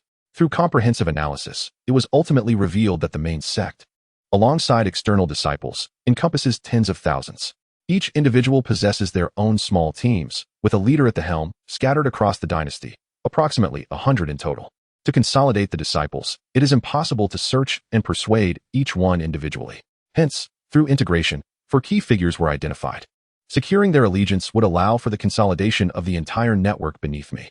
Among these four, three are located elsewhere, with the most esteemed and influential being the renowned local businessman Shen Qiansan from Lingnan City. Thus, it follows that if we can subdue Shen Qiansan, we shall be able to persuade the other three through him. Then, by relaying the message among the four of us, we can command the loyalty of tens of thousands of disciples. At that time, utilizing the small vial you procured from the forbidden land of gods and demons to successfully brainwash them, once they are under our command, you shall be capable of contending with the sect master, thereby achieving your objectives, correct? Zheng inquired. The four guardians remained silent, their gazes fixed upon Gu Hongtian. Gu Hongtian's lips twitched as he replied ambiguously, "Indeed, that is the case. Thus, your current task is to conquer Shen Qiansan. This individual is the wealthiest man in Lingnan City, possessing a highly intricate network of connections within the state and the dynasty. Furthermore, he has familial ties to the sect master. Therefore, devising a method to capture him is imperative. I do not comprehend this. Regardless of how close his relationship with the sect master may be, cannot we simply bind him and, through coercion and seduction, compel him to submit to us?" The second young master jested. Beside him, Yi Meigawei chuckled wryly and shook her head, stating, "Shen Qiansan possesses formidable strength and is surrounded by a plethora of experts. To my knowledge, their abilities are at least above the bone refinement realm, and they are well trained, even referred to as death warriors, making it nearly impossible to approach them. Prior to your arrival, we employed various methods, all of which culminated in failure. Thus, we must now rely on you." Second young master. "The deputy sect master has spoken highly of your exceptional capabilities. Within this month, we shall all look to you for guidance. We beseech you to issue your commands. Rest assured, we will spare no effort in our endeavors.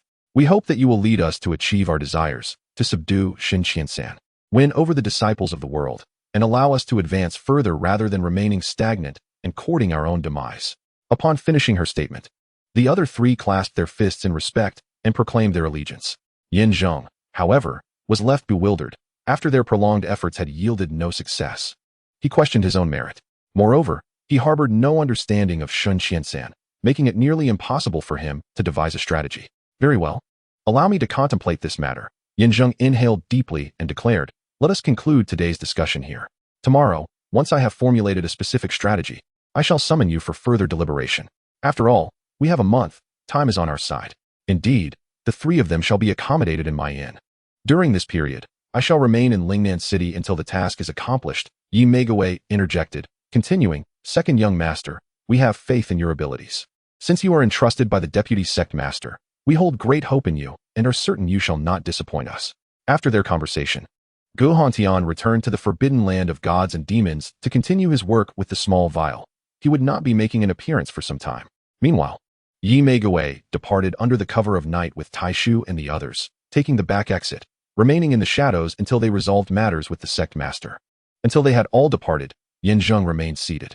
Just as he contemplated stepping outside to assess the situation, a figure unexpectedly entered the room. Creaking the door shut behind them, a languid and familiar voice resonated. "Second young master, I have completed all the tasks you assigned me. Is it now time to discuss the compensation?" Chapter 94. Zheng's heart skipped a beat. There was no need for speculation. The individual was undoubtedly Xiaohe. Although he had managed to subdue his adversary through simulated experiences, the price paid had been considerable. Particularly, the helper's blood had yet to materialize, leaving its whereabouts a mystery. Nonetheless, after a brief moment of astonishment, Zheng regained his composure, observing the leisurely approach of Xiaohe. He replied with a measured tone. The specifics were to be discussed with Night Rose. I am unaware of what she has promised you. Perhaps you could enlighten me? Feigning ignorance, Xiaohe maintained his smile, though a hint of malice flickered within his gaze. He advanced slowly, each step intensifying the fierceness of his stare until he reached Zheng, casually taking a seat. After a prolonged gaze, he commanded, "Sit." Zheng's mind raced, yet he refrained from making any rash movements. The confrontation was inevitable, and he had prepared himself thoroughly. However, 2 points intrigued him. First, what exactly was Xiaohe extorting from him? While it was understandable that, in collaboration with Xiaobenxin, he sought to usurp everything from the Yu family, Zheng pondered who Xiaohe truly served and what his ultimate goal was. Second, how had he managed to escape right under Zheng's nose? Speak, what is it that you desire? Zheng settled into his seat, facing Xiaohe directly, and remarked with a smile, regarding tonight's banquet, had it not been for your assistance, I would have found it exceedingly difficult to navigate the crisis. Your aid in the poisoning was invaluable. Regardless of what Night Rose has promised you, as long as it falls within my capabilities, I shall ensure your wishes are fulfilled. Haha. Xiaohe laughed heartily, responding nonchalantly. Indeed, second young master is straightforward. The tasks I assigned you, I am confident you can accomplish. Since you have broached the subject directly, I shall be equally forthright. What I desire is your position. In other words, the reconstruction of the Yu family and its future expansion will be entrusted to me, while you may pursue your own endeavors. Rest assured, I shall take good care of both you Qingrong and your brothers. How does that sound? Does it fall within your realm of possibility? Are you jesting? Zheng's expression grew cold as he inquired. The Yu family is my creation. Do you find it appropriate to usurp me so suddenly? Your contributions tonight are notable, yet they do not warrant such a drastic change. Propose something else, or elucidate why you wish for this. Understanding the rationale may lead me to reconsider. Bang! Before he could finish his words, the previously jovial Black suddenly adopted a stern demeanor, rising abruptly and exclaiming, Erguzi, do not mistake my civility for weakness. My willingness to converse amicably is out of respect for Night Rose and the deputy sect leader. Do not test my patience. Should you provoke me further, I assure you I am capable of ending your life in an instant. That is, if you possess the ability, retorted Zheng, his gaze turning icy. Since you are aware of my connection with Night Rose, you must also recognize the significance of my bond with Gu Hongtian. As I understand it, you are aligned with the deputy sect leader, which makes us, in essence, kin. Your attempts at extortion seem rather inappropriate. Moreover, what is your true intention in attempting to usurp my position? Should you choose to be forthright, I might consider granting you refuge within the Yu family, where together we could achieve great things. Would that not be more advantageous? Preposterous. Black was thoroughly incensed, slamming his hands upon the table repeatedly until it shattered, the teapot atop it crashing to the ground. In an instant, he lunged forward, closing the distance with alarming speed. I offer you one final opportunity. Will you concede the Yu family to me or not? As he spoke, the man beside him moved silently, gathering his strength with palpable intensity, ready to strike at any moment. Zheng's brow furrowed as he recognized the figure, Bloodwater, mentioned in previous discussions. He was a member of Qiu Yunmeng, temporarily assigned to Black, and was formidable, being in the mid-stage of the body refinement 7th layer with ruthless tactics. Zheng understood that to elicit a full confession from Black, he first needed to neutralize his ally. Only when Bloodwater was incapacitated would Black likely surrender. You will not gain control of the Yu family. As for your intentions to kill me and take my place, that will not come easily. Do not mistake kindness for weakness. Attack. Black roared, and Bloodwater, who had been poised for action, lunged forward with a grunt. Erguzi, I have gathered information on you. Your strength hovers around the 7th layer of body refinement, correct? He was specifically brought in to deal with you. Being in the late stage of the 7th layer and possessing exceptional techniques, you are no match for him. I offered you a chance, which you squandered. Thus, I must eliminate you. Shortly, I will proclaim that you have temporarily entrusted the Yu family to me, and I shall oversee its future. You may depart without concern. Haha.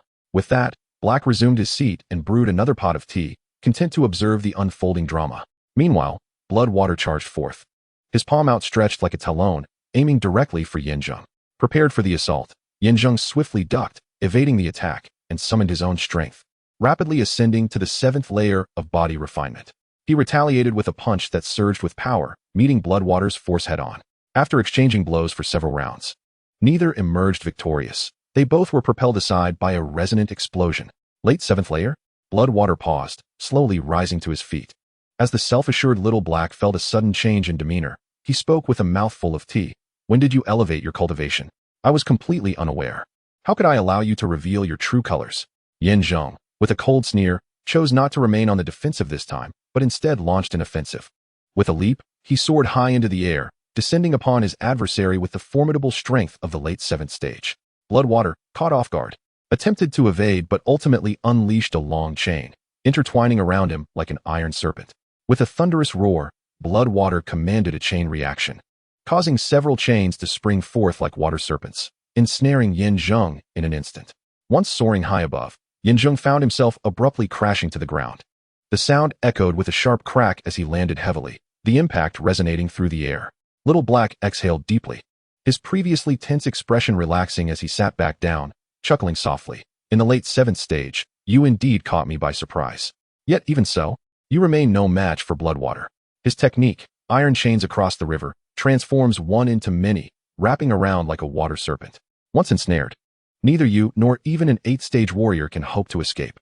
I seldom employ this chain, but now that it is unleashed, it's either your demise or mine. Prepare yourself. At that moment, Bloodwater, having regained his composure, roared again and charged forward. Grasping the end of the chain that bound Zheng, he tightened it further, exerting his strength to compress Zheng's limbs and neck. The sound of cracking bones filled the air as internal organs surged, blood pouring from his 7 orifices. In mere moments, Zheng was left gasping, drenched in sweat, struggling to breathe. Bloodwater, kill him. Once he is dealt with, I must attend to the mess left by the Yu family. Understood, Brother Black. With the command given, Bloodwater wasted no time, ready to deliver the final blow. Suddenly, a resounding crash echoed, shaking the very stones around them. From within the chains, a magnificent blade emerged, a treasure of unparalleled sharpness, slicing through the chains with astonishing ease. Zheng, previously trapped and unable to escape, suddenly soared into the sky, breaking free from his restraints. What is happening? Is that the Dragon Slayer sword? Both men were filled with dread. Yet, Zheng paid them no heed, wielding the sword once more, severing the remaining chains with a flurry of strikes. In that moment, he charged towards Bloodwater, weapon in hand, ready to unleash his wrath. Little Black was so terrified that he fell to the ground, and as he severed the chains, his strength collapsed in an instant.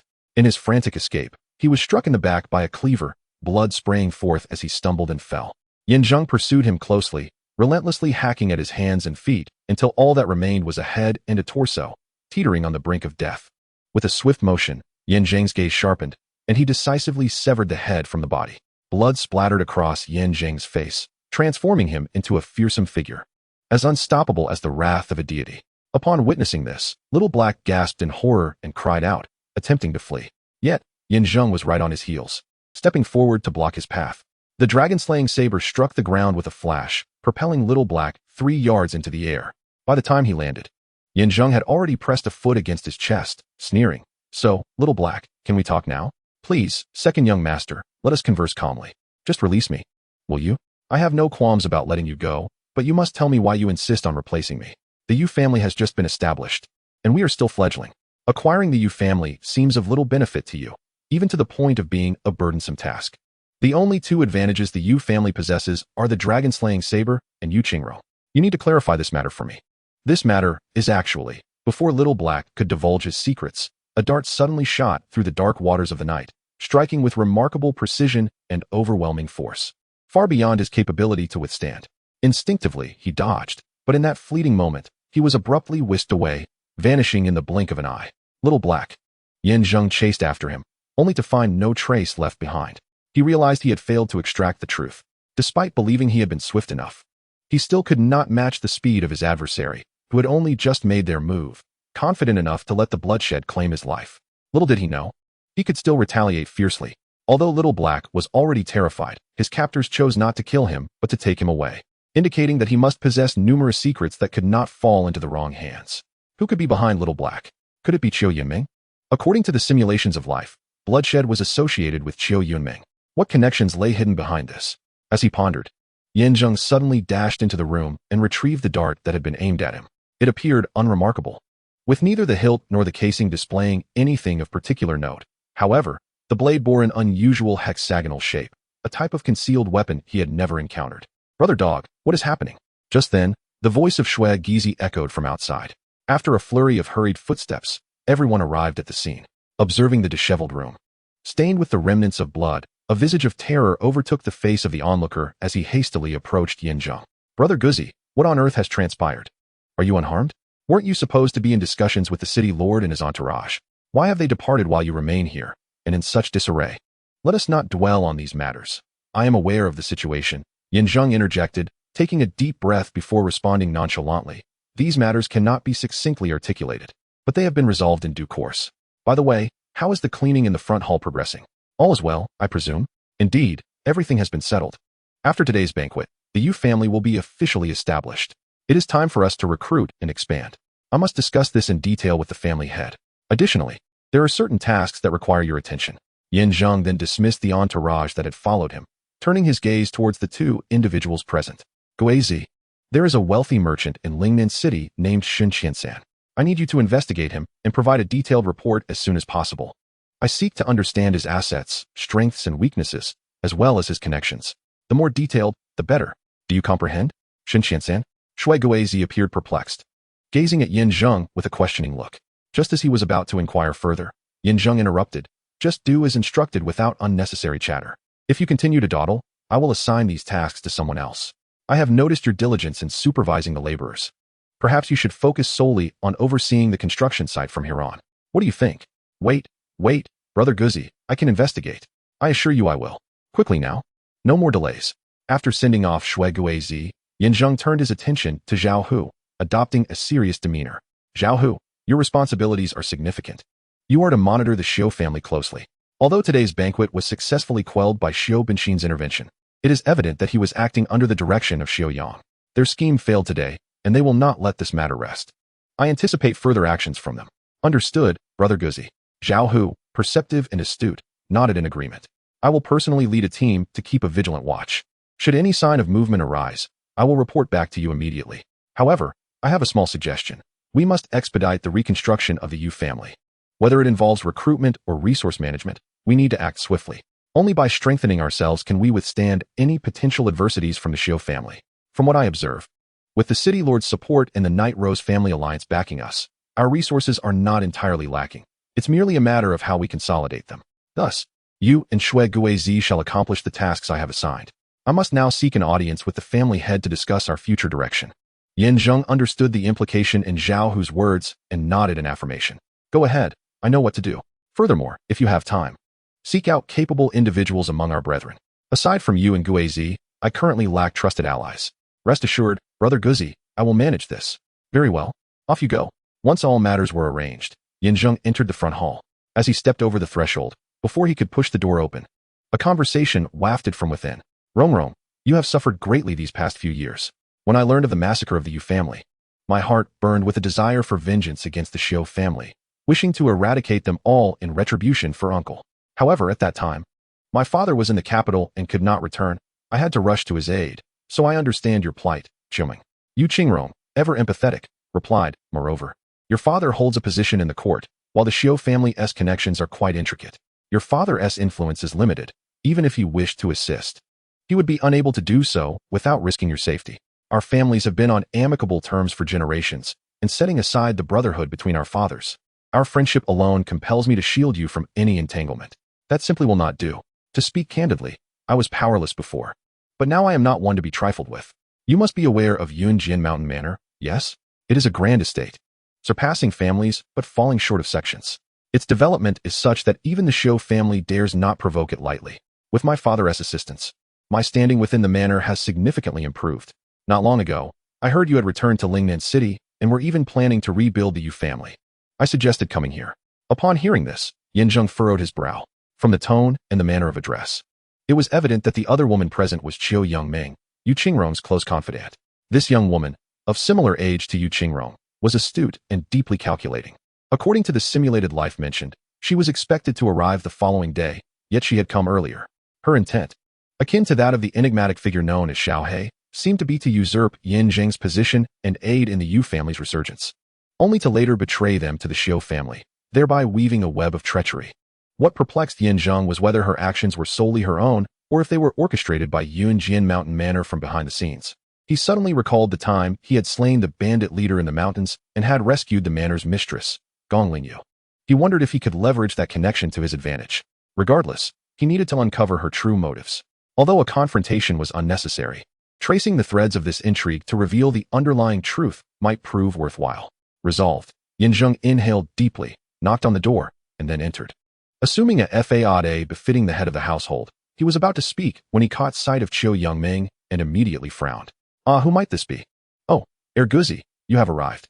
Upon seeing Zheng, Yu Qingrong wiped away her tears, rose, and introduced, Erguzi, allow me to introduce you to Qiu Yongming, my childhood friend and dear confidant. She has come to offer her support upon learning of my return to Lingnan City. Mingming, this is Erguzi, the one I mentioned earlier.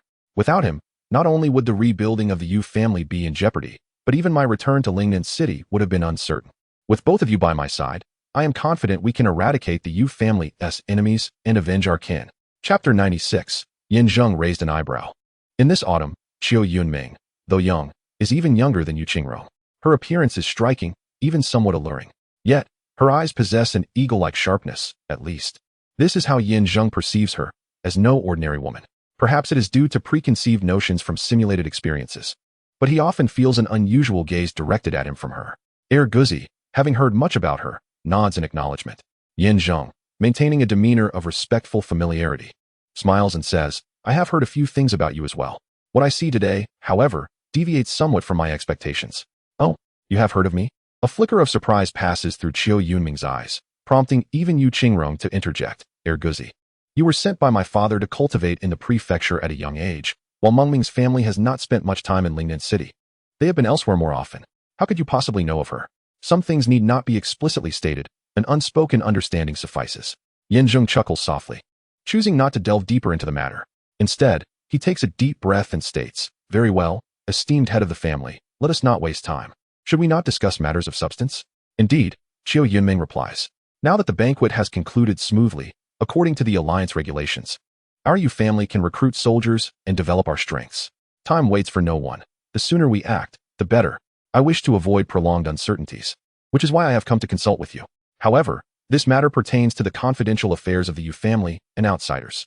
Erguzi, Mingming is not an outsider. Erguzi, it seems you harbor considerable animosity towards me. Have I offended you in the past? You claim to have heard of me, yet I have never met you. So how could I possibly hold any hostility? Nonetheless, I have made my stance quite clear. This is an internal affair of the Yu family. Although you are the close friend of the family head, you remain an outsider. Are you truly intent on involving yourself? Indeed. Qiu Yunming raises her head proudly and asserts, Rong is my longtime friend, and the relationship between the Yu family and my Qiu family has been one of mutual goodwill for generations. I have both the responsibility and obligation to aid the Yu family in rebuilding and overcoming difficulties, even to exact vengeance against the Qiu family. We have reached an agreement. I will utilize the resources of my Yunjian Mountain Manor to assist you, hence I shall be involved in all your affairs. Am I not, Rong? Yu Qingrong remains noncommittal but nods, turning to Zheng and stating, Erguzi, Mingming is one of us. Though not a member of the Yu family, she is fundamentally aligned with us, sharing our bloodline. You need not harbor doubts about her. I would stake my life on it. Although I am unaware of the source of your animosity towards her, you can trust her unreservedly, correct? Of course, there are issues. Zheng scoffs internally, perceiving her intentions as insidious, colluding with the Qiu family for ulterior motives. She is merely feigning innocence, aiming to fatten the Yu family before striking. He recognizes that their mutual affection may cloud her judgment, but he has time to engage with her, slowly unraveling her schemes until the truth is laid bare. Well, since the head of the family has spoken, I shall refrain from saying much more. Zheng nodded and clasped his fists towards Qiu Yundream, saying, Miss Qiu, please go ahead. Afterward, the three took their seats. Following a brief exchange of pleasantries, they delved into the crux of the matter. Head of the family, now that the banquet has concluded, we have officially established our presence within the alliance, and with the protection of the court. It is time for us to initiate our family reconstruction plan. What I mean is, Rong, I would like to express my thoughts first. Before Zheng could finish, he was interrupted by Qiu Yundream, who raised an eyebrow in a show of defiance and stated, in my opinion, if the Yu family wishes to thrive, the foremost requirement is a strong military. However, to maintain a military, one must first possess the financial means. Thus, the development of the populace is crucial, which essentially translates to engaging in commerce to generate wealth. Currently, the major industries are nearly monopolized by the Qiu family, making it exceedingly difficult for us to intervene, leaving us with no choice but to focus on the livelihood of the people. Indeed, I concur, Yu Qingrong nodded and remarked. There is no room for us to penetrate other industries, but in terms of people's livelihoods, such as clothing, food, shelter, and transportation, these require a harmonious approach from all facets. If we can manage this well, we could not only earn a profit but also win the hearts of the people. Rongrong, your method is commendable. But how exactly should we proceed? I have already devised a plan. This time, I have the full support of the mountain villa, which has provided me with ample resources and conveniences. My proposal is to identify the major grain suppliers in Lingnan City, purchase their grain at a high price. And once we control the supply, we can sell it at a higher price later. This way, we would not only amass considerable wealth, but also elevate the status of the Yu family. That sounds appealing. However, Yin Zheng interjected coldly, it seems rather unscrupulous. To buy high and sell even higher, hoarding the supplies until the populace is starving before selling. Are we to profit from such unscrupulous practices? Are we to coerce the other families in the city to rely on the Yu family through such intimidation? To lure others into joining us with the allure of grain? Is this what Miss Chiu refers to as a strategy? Your methods from the Yujin Mountain Villa are hardly commendable. Dog. Chiu Yundream fumed, slamming her palm on the table and glaring at him. This is strategy, not unscrupulousness. With all industries being monopolized, grain, which pertains to the livelihood of the people, remains under the court's control. Therefore, this is our only point of entry. Otherwise, do you think we can engage in any business that would yield profit to recruit soldiers? Even when a large number of disciples join us, would we have the wealth and strength to guide them in enhancing their cultivation? Why the haste? Yan Jing's expression remained composed as he replied mildly, I did not imply that using grain for the livelihood of the people as a point of entry is unwise. Rather, I cannot agree with your method of high-priced acquisitions. Setting aside the moral implications of such an approach, do you believe those grain merchants would comply with your demands? In my view, we must address the root of the issue. A more viable path would be to engage with the farmers who cultivate the grain. Farmers? Chiu Yundream scoffed disdainfully. There are only a handful of grain merchants, but how many farmers are there? To rally them together, mediate, and ultimately complete the grain extraction. Could this possibly be achieved in just a few months? Even if it is feasible, can you afford to wait? As for the reconstruction of the Yu family, can we bear the energy expenditure? Guzi, I am sincerely grateful for everything you have done for Rongrong during this period. However, when it comes to the development of our family, you must heed my counsel, as I possess considerable experience in this domain. Though I have experience, its quality remains uncertain. What do you mean by that? It means precisely what you have heard. You, what about me? The two engaged in a sharp exchange, their voices rising in a heated argument. Ultimately, Yu Qingrong let out a furious shout, bringing the dispute to a halt. She tilted her head slightly to observe both parties and, after a moment of contemplation, spoke. You are both my dear friends, and I trust that your intentions are for the betterment of the Yu family. Since a conflict has arisen, let us reevaluate our approach. I have listened to both of you, and you agree to operate the family business from the perspective of livelihood. However, Meng, you wish to target grain merchants, which is indeed a harsh approach but yields quick results. On the other hand, Guzi, you aim to engage with the farmers who cultivate the grain. Yet this method is slow and its effectiveness uncertain. After glancing at the two, I almost spoke but ultimately resigned myself to say, let each demonstrate their capabilities. What do you mean? It means that I will give you both 7 days to pursue your respective strategies with the grain merchants and the farmers. In the end, whoever can procure more grain to bolster the family business will be deemed the victor. Furthermore, I hope you can coexist peacefully, but there must be a hierarchy, otherwise, disputes will arise over trivial matters in the future. The winning party will assume the role of chief steward of the Yu family, and all business affairs will be entrusted to them. Very well, I agree. Chiu Yundream readily accepted. She had been anticipating this opportunity, as leveraging the resources of the mountain villa to win over grain merchants would be effortless. Once she could defeat Yin Zheng and become the leader of the Yu family business, she would gradually gain control and fulfill her plans. Yin Zheng, aware of her intentions, found the situation challenging. Yet with his mastery of simulation, he was confident he could devise a solution. If he could secure the position of second-in-command, Chiu Yundream would have no means to stir trouble. Moreover, with Shui Gizi investigating Shun Qiansan's affairs as a wealthy merchant, he had his hands in various businesses, including grain. If he could win Shen over, he could easily manipulate grain prices through him. The saying goes, a strong dragon cannot overpower a local snake. Chiu Yundream, relying on the support of Yunjin Mountain Villa, believed she was invincible. Little did she know, if she could bring Shun Qiansan into her fold, even 10 Yunjin Mountain Villas would pale in comparison. I also agree. Upon reflecting on this, Yin Zheng nodded in approval, gazing at Chiu Yundream, and said, Miss Chiu, within 7 days, I shall hoist the banner of the Yu family's business with the grain of the common people. At that time, I will be the second in command of the Yu family. If you still wish to assist in the reconstruction of the Yu family, I hope that in matters of business, my word will be law, and you shall act accordingly without any dissent. Is that agreeable? Chapter 97. With a light laugh, Xiao Yundream responded, no problem. If you can procure more grain than I, and establish granaries that allow the citizens and families of the entire city to purchase grain from the Yu family, then I shall heed your command. At that point, you will indeed be the second in command. If you direct me eastward, I shall not venture westward. However, Yin Zheng interrupted, his gaze sharpening. Miss Qiu, I wish to ask you a question. Go ahead, she replied. I have heard from the head of the family that you are not affiliated with the Yunjian Mountain Manor. Yet, it seems that within the manor, you can still bring forth considerable resources. What is your standing in the manor, and what is the background of Yunjian Mountain Manor? Could you enlighten me? This query was a knot in Yin Zheng's heart. After several simulations, he had come to realize the deep connection between the manor and himself. However, each time he found himself on the brink of destruction. If he did not resolve this connection, it would undoubtedly become a significant concern. It would be prudent to understand the situation first. The background of the manor is confidential, and I am unable to disclose it. However, my intentions to assist the Yu family remain steadfast, and I believe this is quite clear. As for my identity, I must confess that my father and the manor's master have been close friends for many years, and he regards me as his goddaughter, which naturally facilitates the mobilization of resources. Goddaughter, you say? Is it true that there is a person named Gongling Yu in your manor? Are you acquainted with her? Upon hearing this, Xiao Yundream's expression shifted, clearly taken aback. Yet, her composure was commendable. She quickly regained her poise and maintained a calm demeanor. She is the master's daughter. She was absent for a time, but has now returned to the manor, and I was the one who saved her. I am aware of this matter. We rescued Miss Gong from a bandit lair in the mountains that day. Yu Qingrong interjected, her eyes sparkling with excitement. I almost forgot until you mentioned it. It seems we are now even more closely connected. We must pay a visit to the manor when the opportunity arises. Indeed, that seems fitting. Xiao Yundream forced a smile, her expression intricate as she looked at Yin Zheng. Clearly, this revelation had caught her off guard. Based on her previous understanding of Yin Zheng, he possessed some cultivation and strategy, yet she did not anticipate him to be an obstacle in her plans.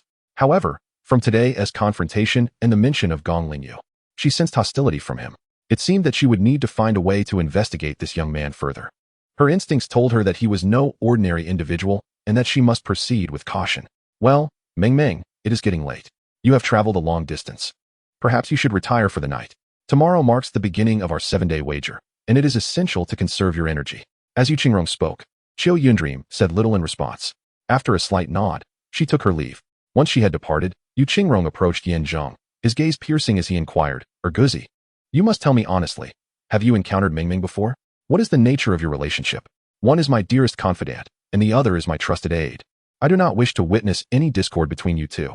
Do not misunderstand, master. My inquiry stems solely from caution and focus on the matter at hand. Yin Zheng chuckled softly, raising a hand dismissively.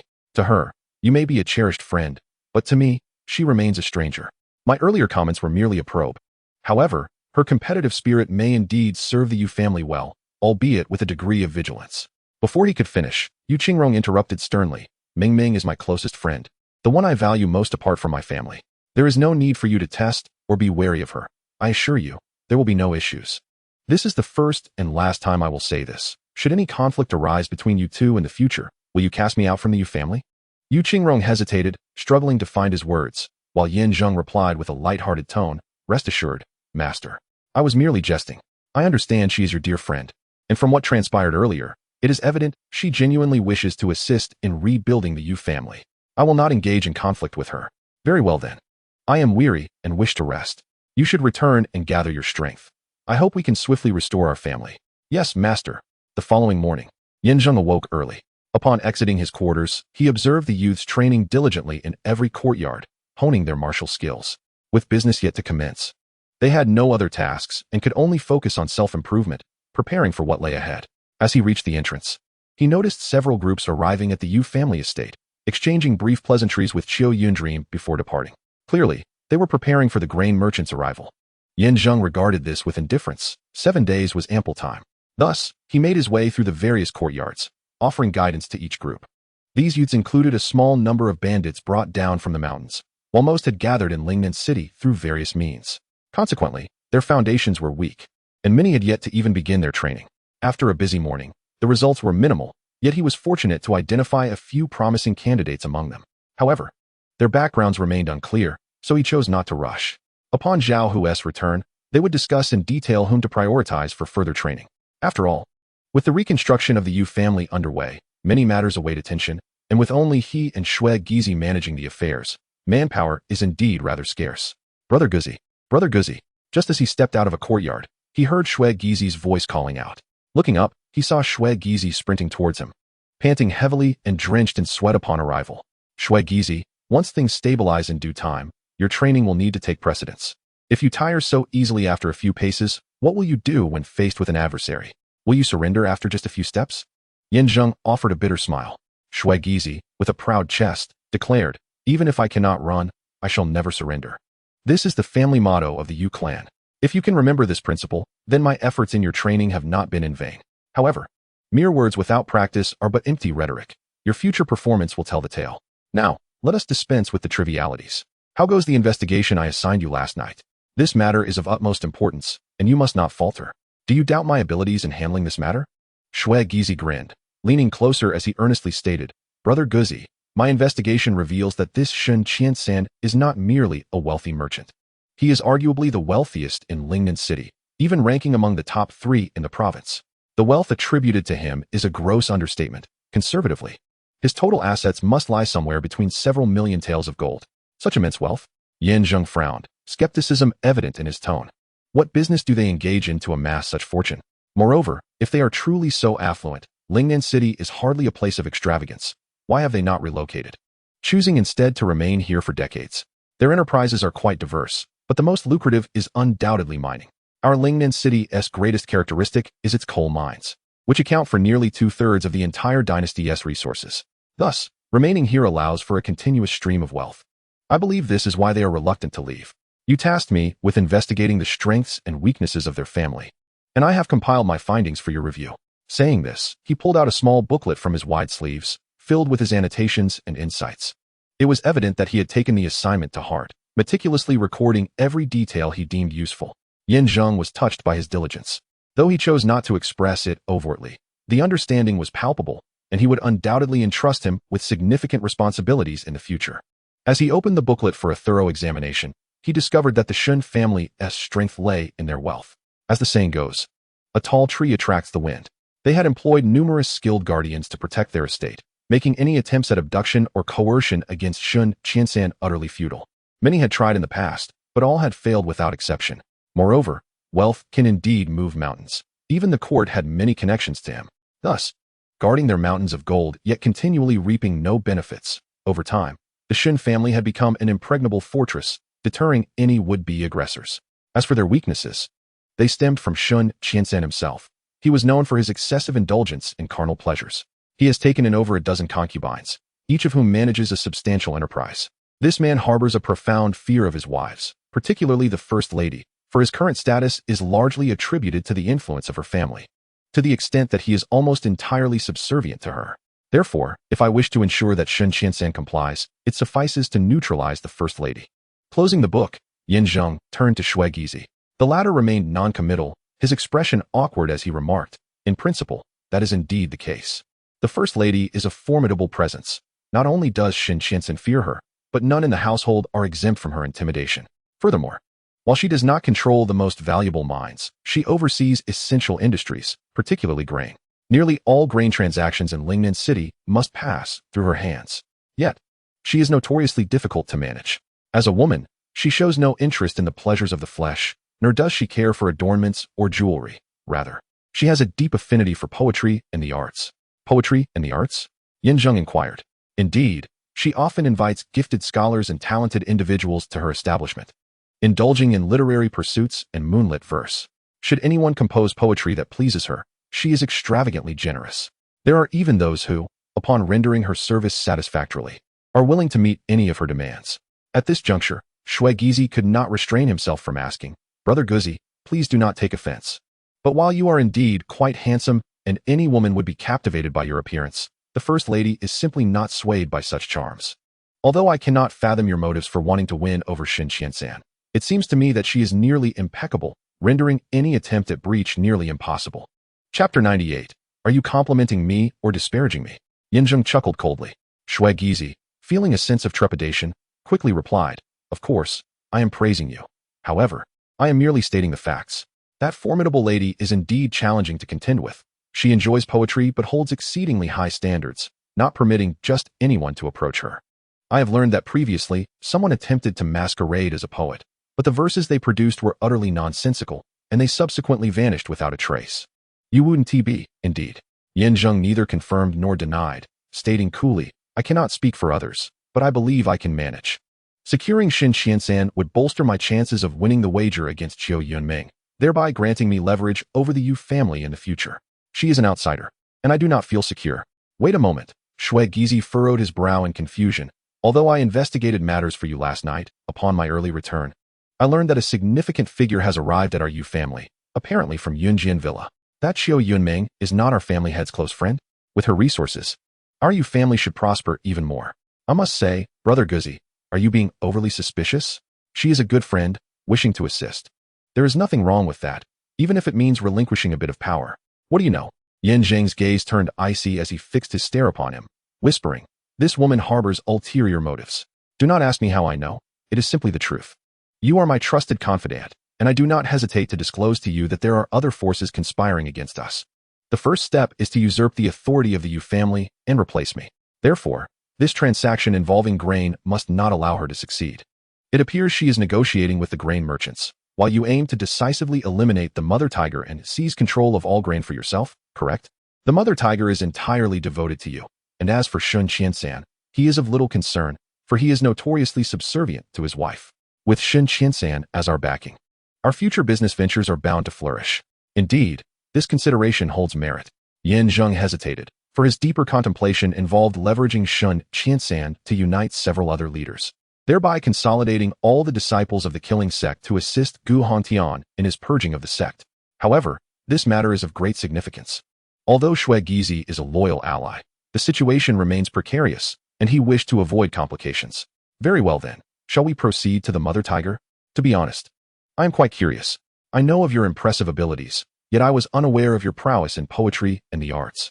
Allow me to witness your talents.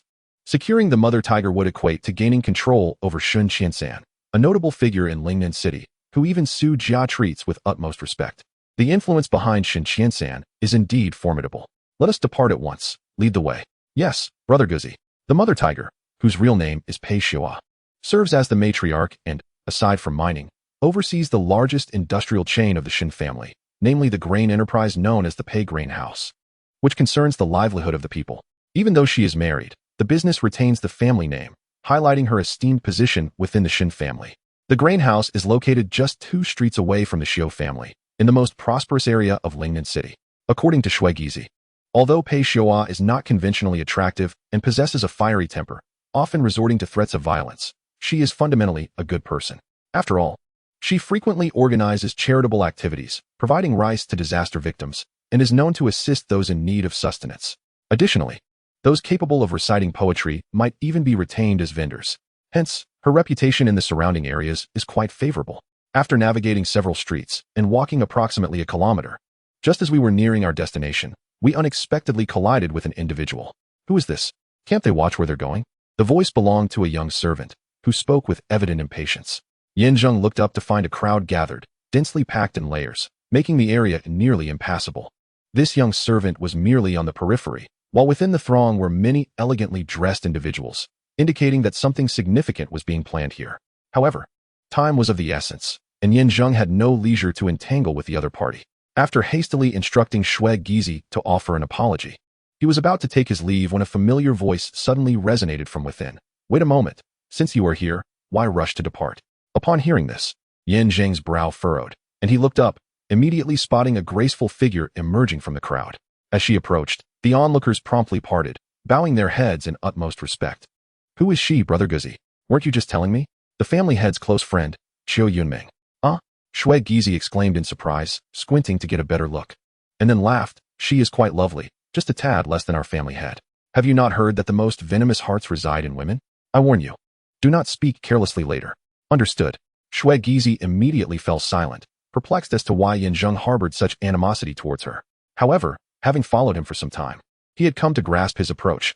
Once Zheng was resolute about something, it was unlikely to change. Thus, without realizing it, Shui Gizi had developed a rather unfavorable impression of Qiu Yunming, and her emergence clearly indicated she bore ill intent. Guzi, are you stalking me? As she drew nearer, Qiu Yunming regarded Zheng with disdain, saying coolly, in truth, we are all here to assist Rongrong, working on behalf of the Yu family. It is entirely normal for one to take charge, so why must you escalate matters with me? You lack the understanding of business. It would be far more convenient for me to handle it. Is your insistence on betting against me merely to prove your capability? Some matters cannot be resolved through mere bravado. They require genuine strength. Look around. Most of these individuals are grain merchants from Lingnan City. You mentioned last night about wanting to gain leverage from the common people, but little do you know, the common folk seek their livelihoods through these merchants. Thus, to control the merchants is to control the grain route. Do you comprehend? I do not. Zheng scoffed, retorting coldly, dragons have their ways, and mice have theirs. You may manipulate your merchants, while I will engage with my people. We shall not interfere with each other, and only time will reveal the truth. If your people obstruct my path, kindly step aside. I fail to understand why you are targeting me so. I am a close friend of Rongrong. While you are her capable aide, would it not be better for us to collaborate? Or are you afraid I might eclipse your brilliance? Fearing you will have no standing in the Yu family moving forward? You are likely not worthy. Impudent. Before he could finish his sentence, a burly man standing nearby stepped forward, glaring at Zheng. How dare you speak disrespectfully to Miss Qiu? Do you believe I won't kill you? As the burly man spoke, several others of similar stature clustered around, their expressions grave and exuding an air of menace. Zheng discerned that these individuals were formidable and seemingly brought down from Yunjian Mountain Villa. Upon witnessing the scene, Shui Gizi furrowed his brows and immediately stepped forward to admonish, what do you think you are doing? Do you comprehend the might of my brother, Dogsy? Since you are attendants of Lady Autumn, you are under the protection of the Yu family. Are you contemplating internal strife? Who do you think you are to speak here? You, Zhuang, stand down. Before he could finish, Qiu Yunming swiftly dismissed the burly man. Turning her gaze to Zheng, she spoke with an air of nonchalance. I shall not engage in a war of words with you. If you insist on opposing me, I shall be candid. Once I secure the wager and attain the privileges of the Yu family, you will find your circumstances under my dominion rather unfavorable. We agreed upon 7 days, yet given my current progress, I might very well procure the provisions within 3 days. At that point, should you find yourself empty-handed, do not hold me accountable. The outcome remains uncertain. Do not rejoice too soon. A light chuckle escaped Qiu Yunming's lips as she shook her head. I have encountered many who overestimate their capabilities, but none quite as oblivious as you. Do you believe that your past act of saving Gong Lingyu holds any sway over me? You are gravely mistaken. I am merely a temporary resident at Yunjian Villa, revered by the master of the estate. Bringing Gong Lingyu here will serve no purpose. Guzi, you have successfully provoked my ire. Ponder well the consequences of my subsequent actions. That is of no concern to me. Step aside. Zheng had no time for her prattle. With a commanding shout, he unleashed his strength, causing a tempest to swirl, enveloping the area in dust and debris. The group of burly men, though formidable, were mostly at the 5th or 6th level of body refinement and struggled to withstand the force, teetering and falling. Seizing the opportunity, Zheng led Shui Gizi away. As they brushed past Qiu Yunming, he whispered, as you stated, once I triumph in this wager, your standing within the Yu family will be precarious. Were I you, I would retreat wisely. Should you insist on remaining, I may not extend my current courtesy. Let us depart, Brother Dogsy. Indeed. The two then strode away with purpose. Chapter 99. Observing the retreating figures of the duo, Qiu Yunming's expression darkened. At that moment, Zhuang approached, gritting his teeth. Lady Autumn, this scoundrel is far too arrogant. Should we eliminate him now? This man possesses at least the 6th or 7th level of body refinement. You are no match for him. Moreover, he wields the dragon-slaying blade bestowed by Yu Qingrong, enhancing his strength manifold. We cannot act recklessly. What then? Shall we allow him to continue this insolence? A sly smile crossed Yu Qingrong's face as she replied, her gaze sharp. I have a wager involving a grain business with him. Should I emerge victorious, I will rise to the second-in-command within the Yu family, making it exceedingly simple to deal with him thereafter. With my close friendship with Yu Qingrong, expelling him and reclaiming the dragon-slaying blade will be within reach. However, I have heard of his uncanny ability to turn the impossible into the possible, often surprising many with his actions. Pausing in contemplation, she then called out, Zhuang, Autumn Maiden, I am here. You shall stealthily follow them, discerning their destination and intentions. It is better to be prepared for any eventuality, as caution is always prudent. Indeed, Autumn Maiden.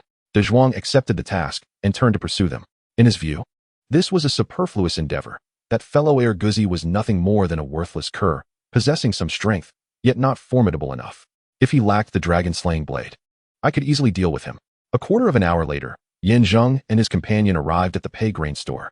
As a late-stage cultivator of the 7th layer of body refinement, Zheng's prowess stemmed not only from his enhanced strength and agile movements, but also from his heightened sensory perception. He was acutely aware of the tale he had acquired. Thus, prior to their arrival, he and Shui Gizi had split their paths. He would lead the pursuer into a crowd of common folk, feigning an intent to persuade them, thereby distracting Qiu Yunming. Once everything was settled and the tale was shaken off, Shui Gizi hurriedly arrived, whispering, "Brother Guzi, the tale has been lost. After observing my interaction with the crowd, that fellow De Zhuang has returned to report." "Excellent." Zheng nodded slightly, a cold smile gracing his lips. "Once he reports back and realizes our efforts were in vain, he shall not trouble us further. On the day of the wager, I will ensure that Qiu Yunming is left utterly astonished. Gizi, then I shall reveal to you the reasons for my disdain towards that woman." Listening to Brother Guzi, Shui Gizi grinned, casting his gaze towards the grain store. "What shall we do next?" "Patience, let us first observe the situation." Thus, the two concealed themselves at the street corner opposite the grain store, scrutinizing the unfolding scene. Having recently suffered from a flood disaster, today marked the grain store's distribution of aid, resulting in long lines forming early in the morning. The calamity had been severe, and the number of victims was considerable, prompting Pei Xiua to personally oversee the proceedings. Amidst the throng, Zheng immediately spotted her. Indeed, she was quite unattractive, a barrel-shaped waist, a broad face, and a gait that suggested she weighed at least 200 or 300 pounds. She sat upon a wide bench, addressing the disaster victims with a semblance of amiability, instructing her attendants to be diligent. Surrounding her was a throng of relatively well-dressed young scholars, eager to curry favor and secure a meager meal. Despite the imposing presence of Pei Xiua, they wore smiles of obsequiousness, lavishing her with flattery. However, perhaps due to years of enduring such sycophancy, Pei Xiua had become immune to their flattery. Moreover, she was not particularly pleased with their poetic offerings. Had it not been for the multitude of disaster victims present, she might have erupted in anger. According to Shui Gizi, it was not uncommon for her to execute those who displeased her in a fit of rage. Moments later, as 2 or 3 distinguished young gentlemen arrived, their presence seemed to lighten Pei Xiua's demeanor, suggesting they possessed some substance. In this vicinity, the disaster victims were receiving aid, while over there, merriment filled the air with music and poetry. As interest peaked, Pei Xiua commanded her attendants to bring forth several trays. The moment the crimson cloth was unveiled, it astonished the onlookers. Each of the 3 or 4 trays was laden with gold, silver, jewels, silks, and sumptuous delicacies. The sight caused the downcast scholars and impoverished young nobles to beam with delight, compelling them to flatter one another even more fervently. Pei Xiua, utterly amused, burst into laughter, her voice booming like a pig's squeal. Not only did she lavish the treasures upon the group of sycophantic scholars, but her extravagance was astonishing. Each reward was worth hundreds or even thousands of taels. Observing this, Shui Gizi couldn't help but express his disapproval, exclaiming that it was a wasteful squandering of resources. Meanwhile, Zheng merely smiled, having taken a moment to gauge Pei Xiua's inclinations. She reveled in tales of love and poignant verses, but her peculiar propensity was to find humor in the most touching lines. Yet, amidst her laughter, tears would well up in her eyes. Zheng surmised that, as a woman, she too yearned for love. However, her appearance and figure rendered such aspirations unattainable. Rather than merely appreciating poetry and song, it seemed she sought to fill the void within her heart. As a traveler from another realm, he could effortlessly recite ancient poems. Recognizing the opportune moment, he rose and declared, "Let us go, Gizi. It is our turn to take the stage." Shui Gizi was taken aback, instinctively rising to inquire, "Brother Guzi, are you prepared? I must warn you, those scholars are quite adept at poetry. They possess considerable talent. Though you are a prince, my knowledge of you suggests you have little experience in this realm. If you fail to win Pei Xiua's favor, you may inadvertently offend her." Before Shui Gizi could finish, a commotion erupted within the grain depot. Upon closer inspection, it became clear that 2 ruffians attempted to infiltrate the gathering, only to be swiftly expelled, bloodied and battered by a group of enforcers. They soon collapsed, while 2 or 3 others met their demise, tossed out like discarded dogs. The onlookers, though apprehensive, were well aware of Pei Xiua's formidable reputation, rendering them somewhat accustomed to scenes of violence. It was said that serving a powerful figure was akin to accompanying a tiger. If one served well, rewards were plentiful, but misbehavior could lead to dire consequences. Witnessing this, Shui Gizi was immediately struck with fear and attempted to dissuade Zheng. However, Yin Zheng waved his hand with a smile, assuring him, "Fear not, I am well aware of what lies ahead. If you are too afraid to join me, you may remain here. I shall go alone." "That will not do. You are my brother Guzi, my master. Should death await, I shall face it before you." Though timid and fearful, Gizi was unwavering in his loyalty, never faltering in moments of great consequence. He grasped Yin Zheng's arm, exhaling deeply as if preparing for a noble sacrifice, and solemnly declared, "If death is to come, then so be it. I am resolute." At this, Yin Zheng could not help but smile wryly. Without further ado, he led him into the granary. "Halt! What do you think you're doing?" Just as they stepped onto the stairs, a young servant with a pair of whiskers blocked their path. "If you want to collect grain, go queue outside. If you wish to compose poetry, you must register in advance. I warn you, posing as a poet could cost you your life. Do you see that? They are the ones who suffered the consequences." With a glance, he summoned 2 enforcers to expel them. Boom! Just as they approached, Yin Zheng twisted his waist, unleashing a surge of power that sent the 2 enforcers flying to the ground.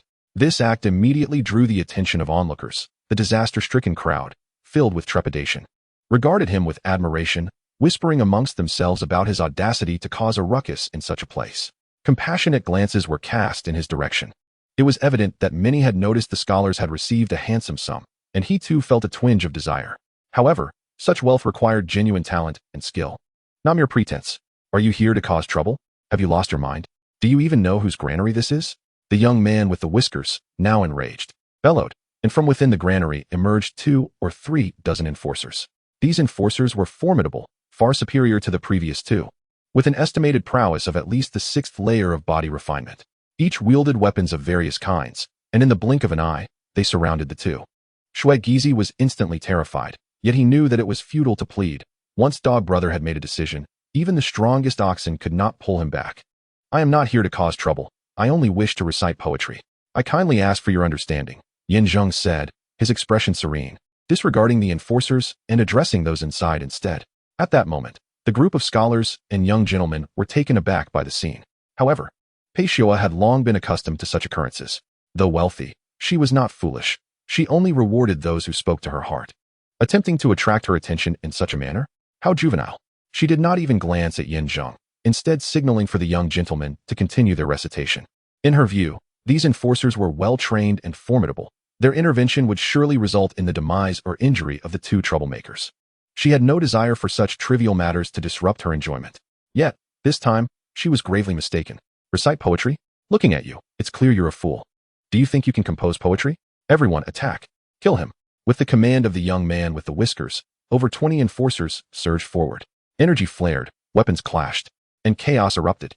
Trays were overturned, grain bags torn, and many were inadvertently injured. The scene was one of utter confusion and noise. However, the anticipated scenario did not unfold. The hired thugs found themselves either with their arms shattered or their legs broken, and some even had their necks twisted with brutal swiftness, collapsing onto the ground like a stack of cards. In stark contrast, Yin Zheng and his companion remained unscathed, standing resolutely with smiles gracing their faces. Inquiring with a playful tone, "Am I permitted to enter now?" Chapter 100. I little mustache was utterly frightened. Such troublemakers were not uncommon. Yet he had always managed to handle them with ease. Little did he expect to encounter such formidable opponents, who had incapacitated all his loyal guards. He could perceive that had the adversary not shown restraint, his thugs would not merely be groaning on the ground. They would likely have met their demise. The opponent was indeed a master. Reluctantly bound by duty, he approached with a grimace, attempting to reason. Brother, you truly cannot enter without prior notification. No one is allowed inside, let alone reciting poetry for my lady. How about this? You wait just a moment, and once today's events conclude, I shall mediate on your behalf." "No," came the firm reply. "Right now, either grant me immediate entry, or I shall force my way in. I will take down as many of your men as there are in your grain shop. Of course, fists are indiscriminate. Though I may have only injured a few moments ago, should any perish, it will be of no concern to me." Yin Zheng's words flowed with an air of nonchalance, yet every syllable dripped with lethal intent, amplified by his formidable presence that instilled fear and trepidation. "Brother Dog, you are being excessively ostentatious," remarked Little Mustache, who was not the only one taken aback. Even Gizi, standing nearby, felt that the situation had escalated too far. He rushed over, grasping Yin Zheng, and whispered urgently, "We have already clashed with the grain shop's personnel, and this matter is inherently delicate. Now, before the lady, you act so brazenly. Frankly, if I weren't acquainted with you, I might even contemplate having you dismembered. Fortunately, you are acquainted with me. Yin Zheng replied with a shrug of feigned regret, reassuringly stating, "Fear not. Everything is under my control. I await the opportune moment, so do not exacerbate the situation here." We still need to wait for the right moment? Before Shui Gizi could finish his sentence, a sharp sound erupted from within the room. Pei Shuyo, who had previously disregarded Yin Zheng, suddenly slammed her hand on the table, rose to her feet, and glared in their direction, bellowing, "Preposterous. To dare wreak havoc in my Pei family grain shop is an affront to life itself. I have operated this grain store for many years and encountered my fair share of troublemakers, yet I have never met anyone as brazen as you. Call forth the 8 great kings and the 16 blind monks at once. If this scoundrel is not rendered into mere fragments today, I, Pei Shuyo, shall have my name written backward." "Yes, my lady." Upon hearing the command, a middle-aged man, standing beside Pei Shuyo, swiftly retrieved a bamboo slip from his possession, intending to send a signal into the sky. Witnessing this, the common folk were filled with disdain for Yin Zheng. Their sole desire was to hastily collect their rations and return to partake in sustenance. His presence here, stirring chaos and wasting precious time, incited a fervent wish among them to see him swiftly dispatched. Meanwhile, the group of thugs who had previously suffered blows now struggled to rise, their hearts brimming with a desire for vengeance. Summoning the 8 great kings and the 16 blind monks, they were certain of his demise, thus avenging their grievances. Conversely, the frail scholars regarded Wang Xiao with disdain. His insistence on entering the establishment seemed solely aimed at winning Pei Shuyo's favor through poetry and prose. However, the scholarly achievements of learned individuals take decades to cultivate. Surely, a mere rustic like him could not aspire to such heights? Though the rewards were enticing, they were not within reach of just anyone. Moreover, Pei Shuyo was notoriously difficult to please. The notion of him sharing in her bounty was nothing short of folly. And such a man deserved a lesson. "Brother dog, shall we not withdraw?"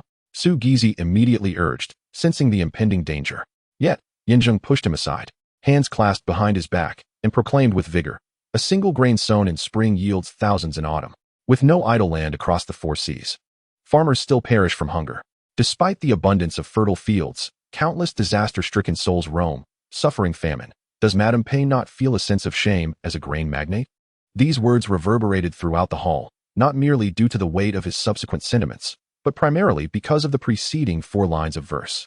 Though seemingly unremarkable when dissected, when woven together, they conjured vivid imagery and resonated with profound depth, stirring the very soul and immersing listeners in the scene. "Did you compose this verse?"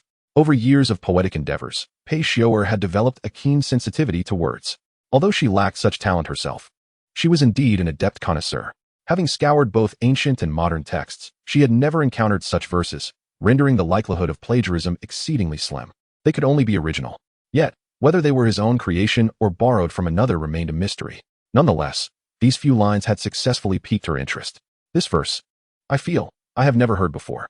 The language may be ordinary, but the imagery is profound. This man seems to possess some merit." Initially, she had thought him a mere oaf seeking to claim a share of her fortune, but now it appeared he had earned his place. No wonder he dared to cause a ruckus here. He understood that Madame Pei valued talent above all, as long as one possessed genuine skill. Even the gravest of errors could be forgiven. Should this be true, would it not pose a threat to our standing? Suddenly, the group of fragile scholars began to regard Yin Zheng with newfound respect, even perceiving him as a potential rival. The farmers initially regarded him with disdain.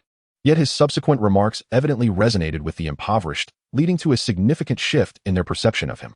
"Brother dog, it appears you possess some substance," remarked Shui Gizi, astonished and incredulous as he grasped him tightly. "Where did you glean that from?" "I was unaware. Please enlighten me, so I may seek it out as well." "What nonsense!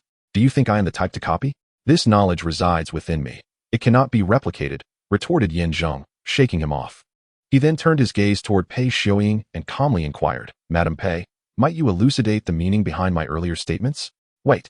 Pei Shuyo, having quickly regained her composure, interjected, halting the steward who was about to summon reinforcements. With a look of doubt, he hesitated to speak, while she turned to Yin Zheng and asked, "Have you come here today not to cause trouble, but to engage in poetry and discourse with me?" "Indeed," Yin Zheng replied noncommittally, nodding.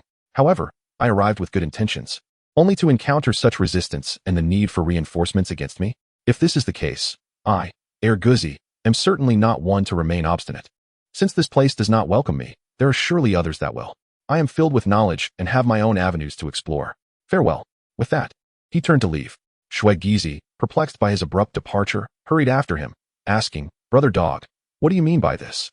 I just saw that Madame Pei seemed to take an interest in you. It appeared you were on the verge of success. Why are you suddenly leaving? I truly do not understand you. Do you grasp the concept of playing hard to get? To seize the initiative in negotiations, one must first encourage the other party to take the lead." Shui Gizi, slow to comprehend, was still mulling over Yin Zheng's words when they heard Pei Xiaoying call out from behind, "Please, young sir, wait." With a glance, she signaled the steward, who promptly understood and brought forth individuals to block their path. Yin Zheng raised an eyebrow, his expression hardening as he coldly stated, "What is this? You refuse to let me enter and also impede my exit? Are you forcing my hand? Please, young sir, do not misunderstand.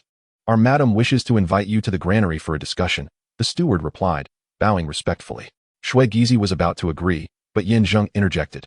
"You think I will go just because you ask? Why did you not extend this invitation sooner? I refuse to go. Young sir, please step aside. If you do not blame me for being impolite." Yin Zheng gathered his strength, exuding a chilling aura that compelled the encircling thugs to retreat. The steward, perspiring profusely, glanced at Pei Xiaoying and solemnly declared, "Please, young sir, do not be angry. Our madam assures you that should you possess genuine talent and knowledge, we shall accommodate any request you make. Understanding the tempest of emotions within you, I propose a compromise. Should we manage to satisfy our esteemed lady, you will be free to act as you wish thereafter. This is a more agreeable approach."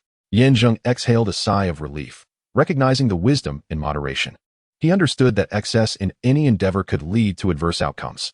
Thus, he remained cautious, aware that while his recent display had garnered respect from the grain merchant and admiration from the surrounding onlookers, including the victims of calamity, who gave him a thumbs up, the scholars viewed him as a formidable rival. Yet, they refrained from rash actions, opting instead to observe the unfolding events. A few verses of poetry could hardly signify true talent. It is steadfastness and perseverance that truly demonstrate one's capabilities. Subsequently, at the invitation of the steward, Yin Zheng strode confidently into the grain store. As he walked, Shui Gizi, brimming with excitement, remarked, "Brother Guzi, splendid. Your strategy of feigning retreat has instantly put us in a position of power. Now, everyone must regard us with respect. Had they simply allowed us in, we would have appeared subservient. Today, I have learned something valuable. There is an endless ocean of knowledge, and you have much to learn yet. Do not remain a mere hothead." Yin Zheng shot him a disdainful glance, choosing not to engage further, and quickened his pace. Upon entering the grain store, at the behest of Pei Xiaoer, as he prepared to take his seat, an incongruous voice suddenly interrupted, "Hold on." Yin Zheng looked up to see a rather handsome scholar, exuding an air of erudition, emerge from the group. With a fan in hand, he spoke with a tone of disdain, "Madame Pei, we have followed you for many years, composing poetry and prose, surely numbering in the thousands. Yet, we have never been afforded such immediate seating arrangements. Is this not somewhat biased?" Another chimed in, "Indeed, Madame Pei, we are all scholars here. Equality should prevail." While the previous lines of poetry were unfamiliar and thus not plagiarized, they did not substantiate his abilities. After all, they could merely be imitations. Furthermore, a single poem does not equate to true talent. It could merely be a stroke of luck. We cannot simply acquiesce to this. It is well known that winning your favor brings substantial benefits. Should you wish to earn our trust, further demonstrations of capability may be necessary, lest we remain unconvinced. We beseech you, Madame Pei, to exercise your discernment. This statement immediately drew agreement from the other scholars. Despite their inherent rivalry, they united against the newcomer, Yin Zheng, simultaneously challenging him and placing pressure on Pei Xiaoer. Although she wielded considerable influence, offending one scholar was tantamount to offending them all. In the future, even if she were wealthy, no one would dare to serve her. Thus, Pei Xiaoer found herself in a predicament. "You, steward, remain silent. Let them resolve this matter among themselves." Upon witnessing the scene, the steward initially presumed that Yin Zheng was merely a scholar favored by Pei Xiaoer, ready to admonish the group of impoverished scholars. However, Pei Xiaoer, eager to observe the unfolding drama, swiftly intervened, whispering, "This young man possesses some talent. Yet we must await the test of time to ascertain its durability. Should his abilities prove enduring, he would be a rare gem worthy of careful preservation. Conversely, if he is but a fleeting spark, we need not invest our efforts in him. Do you understand?" "Yes, madam, I shall heed your words." The two then stepped back, falling into a contemplative silence. Outside, the relief efforts for the victims of disaster were fervently underway, yet within the establishment, despite the absence of physical conflict, the atmosphere was charged with tension, akin to a drawn sword glimmering ominously. In response to the provocations from the pale-faced scholar, Zheng noted that Pei Xiu'er chose to ignore them, and the steward remained silent. He was no fool. He understood that they wished for him to handle the situation alone. Taking a deep breath, he restrained Shui Gizi from acting rashly, then lifted his gaze towards his adversary. Smiling as he introduced himself, "I am Gaozi. May I inquire your esteemed name?" Gaozi. The pale-faced scholar scoffed, casting a glance around that provoked a chorus of laughter from the surrounding scholars. To possess such a name and yet dare to compose poetry, you truly do not fear the winds that may cause your tongue to stumble. With a derisive smile, he stood tall, declaring with arrogance, "Listen well, I am Bai Zhanyu, a scholar by birth, soon to travel to the capital for the imperial examination, where I shall undoubtedly achieve great acclaim. Bai Gongzi is the foremost talent of Lingnan City, holding a distinguished reputation among the counties. You are fortunate to have the chance to converse with him today. You should promptly pay your respects. Just moments ago, his poetry garnered the highest accolades and rewards, and you have audaciously intruded, as if to seize his success. Those who possess sense should depart swiftly, otherwise, you shall only invite misfortune upon yourself." The other scholars echoed their support with fervor. Yet, in the face of such overwhelming pressure, Zheng met their gazes with unyielding calmness and remarked, "Your words hold a certain charm, yet titles matter less than tangible accomplishments. It appears you harbor considerable hostility towards me, and I, in turn, do not regard you favorably. To linger here, indulging in idle pursuits, is indeed a disgrace to scholarly virtue. Thus, I propose this. I shall remain, while you all depart. From this day forth, I shall take charge of matters concerning Madame Pei, and you need not return here to tarnish her reputation, lest you provoke disdain. What say you? Impudent, arrogant, presumptuous. How dare you belittle us in such a manner?" The scholars exclaimed, their indignation palpable. "Bai Gongzi, you are our leader. You must take a stand for us." They clenched their fists, glaring at Zheng through gritted teeth. However, reason tempered their impulse, for they recalled that just moments prior, he had single-handedly defeated a dozen thugs, displaying formidable strength that none dared to challenge. The only force capable of conquering him lies in poetry and song. Even though there have been precedents to caution them, they remain unconvinced of each other's true abilities. "Madam, this young man appears quite arrogant. I find his demeanor somewhat unsettling. Do you believe he possesses genuine talent?" The steward inquired, his brow furrowed. Pei Xiu'er, however, remained indifferent, responding nonchalantly, "That is of no concern to me. I am merely eager to see what poetry he conjures next. Nevertheless, we must prepare for all eventualities. Issue discreet orders to the 8 great warriors, instructing them to arrive swiftly. Should this fellow merely be stirring the waters, given his considerable strength, let us handle him privately. However, if he proves to be truly capable, I shan't mind if he mocks these impoverished scholars or even tears the heavens asunder." "Understood," the steward nodded, grasping her intent. "Others may be unaware, but as your confidant, I am fully cognizant. The outside world perceives you as one who delights in poetry, spending your days with these individuals to pass the time. Yet you seek a true master to restore your former glory, so you need not remain in this position. That is sufficient. Your understanding is all I require. This matter should not attract undue attention. Until our goals are achieved, I must continue in this manner. I hope this young man will not disappoint me. For some reason, his confident demeanor suggests he is assured of victory, and I harbor great expectations for him." Having concluded their discussion, they shifted their focus back to the unfolding event.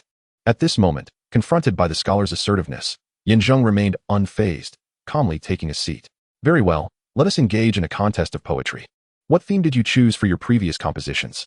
Since you, young Master Bai, are their leader, let us face off. Should you lose, you must leave this place promptly and abandon any hopes of benefit here. As you stated, scholars should prioritize achieving fame and not squander their days in idle revelry. Lest I look down upon you." Indeed, Bai Zhanyu, enraged, felt his temper flare for the first time. He stepped forward, declaring, "Our previous compositions centered on the seasonal themes of spring, summer, autumn, and winter. The piece deemed precious by Madame Pei is my own creation.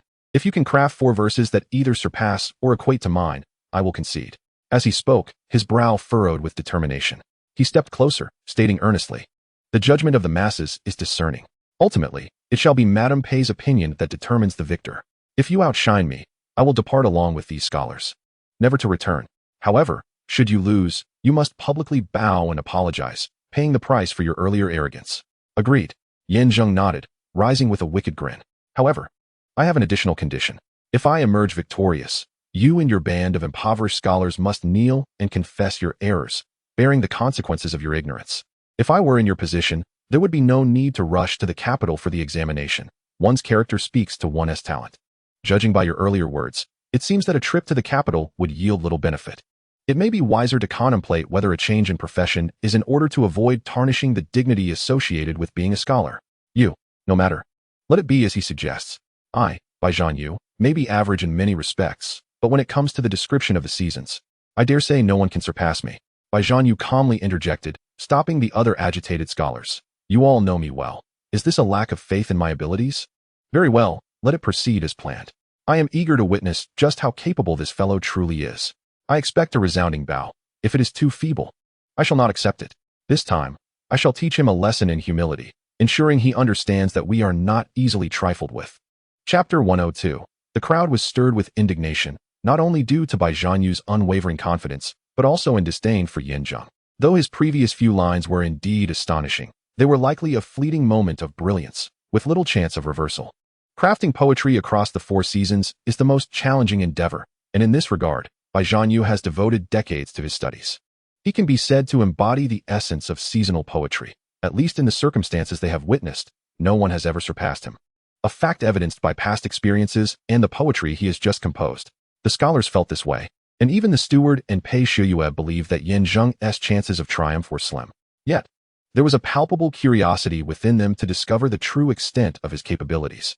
While they did not expect him to surpass Bai Zhanyu, if he possessed the strength to contend with him, they would be inclined to intervene. Come, let us first appreciate my poetry, after you have seen it. I trust you will reconsider any thoughts of competing with me. Should you concede, an apology will be in order, Bai Zhanyu remarked with a teasing glance at Yin Zheng. The other scholars pressed forward, their taunts unrelenting.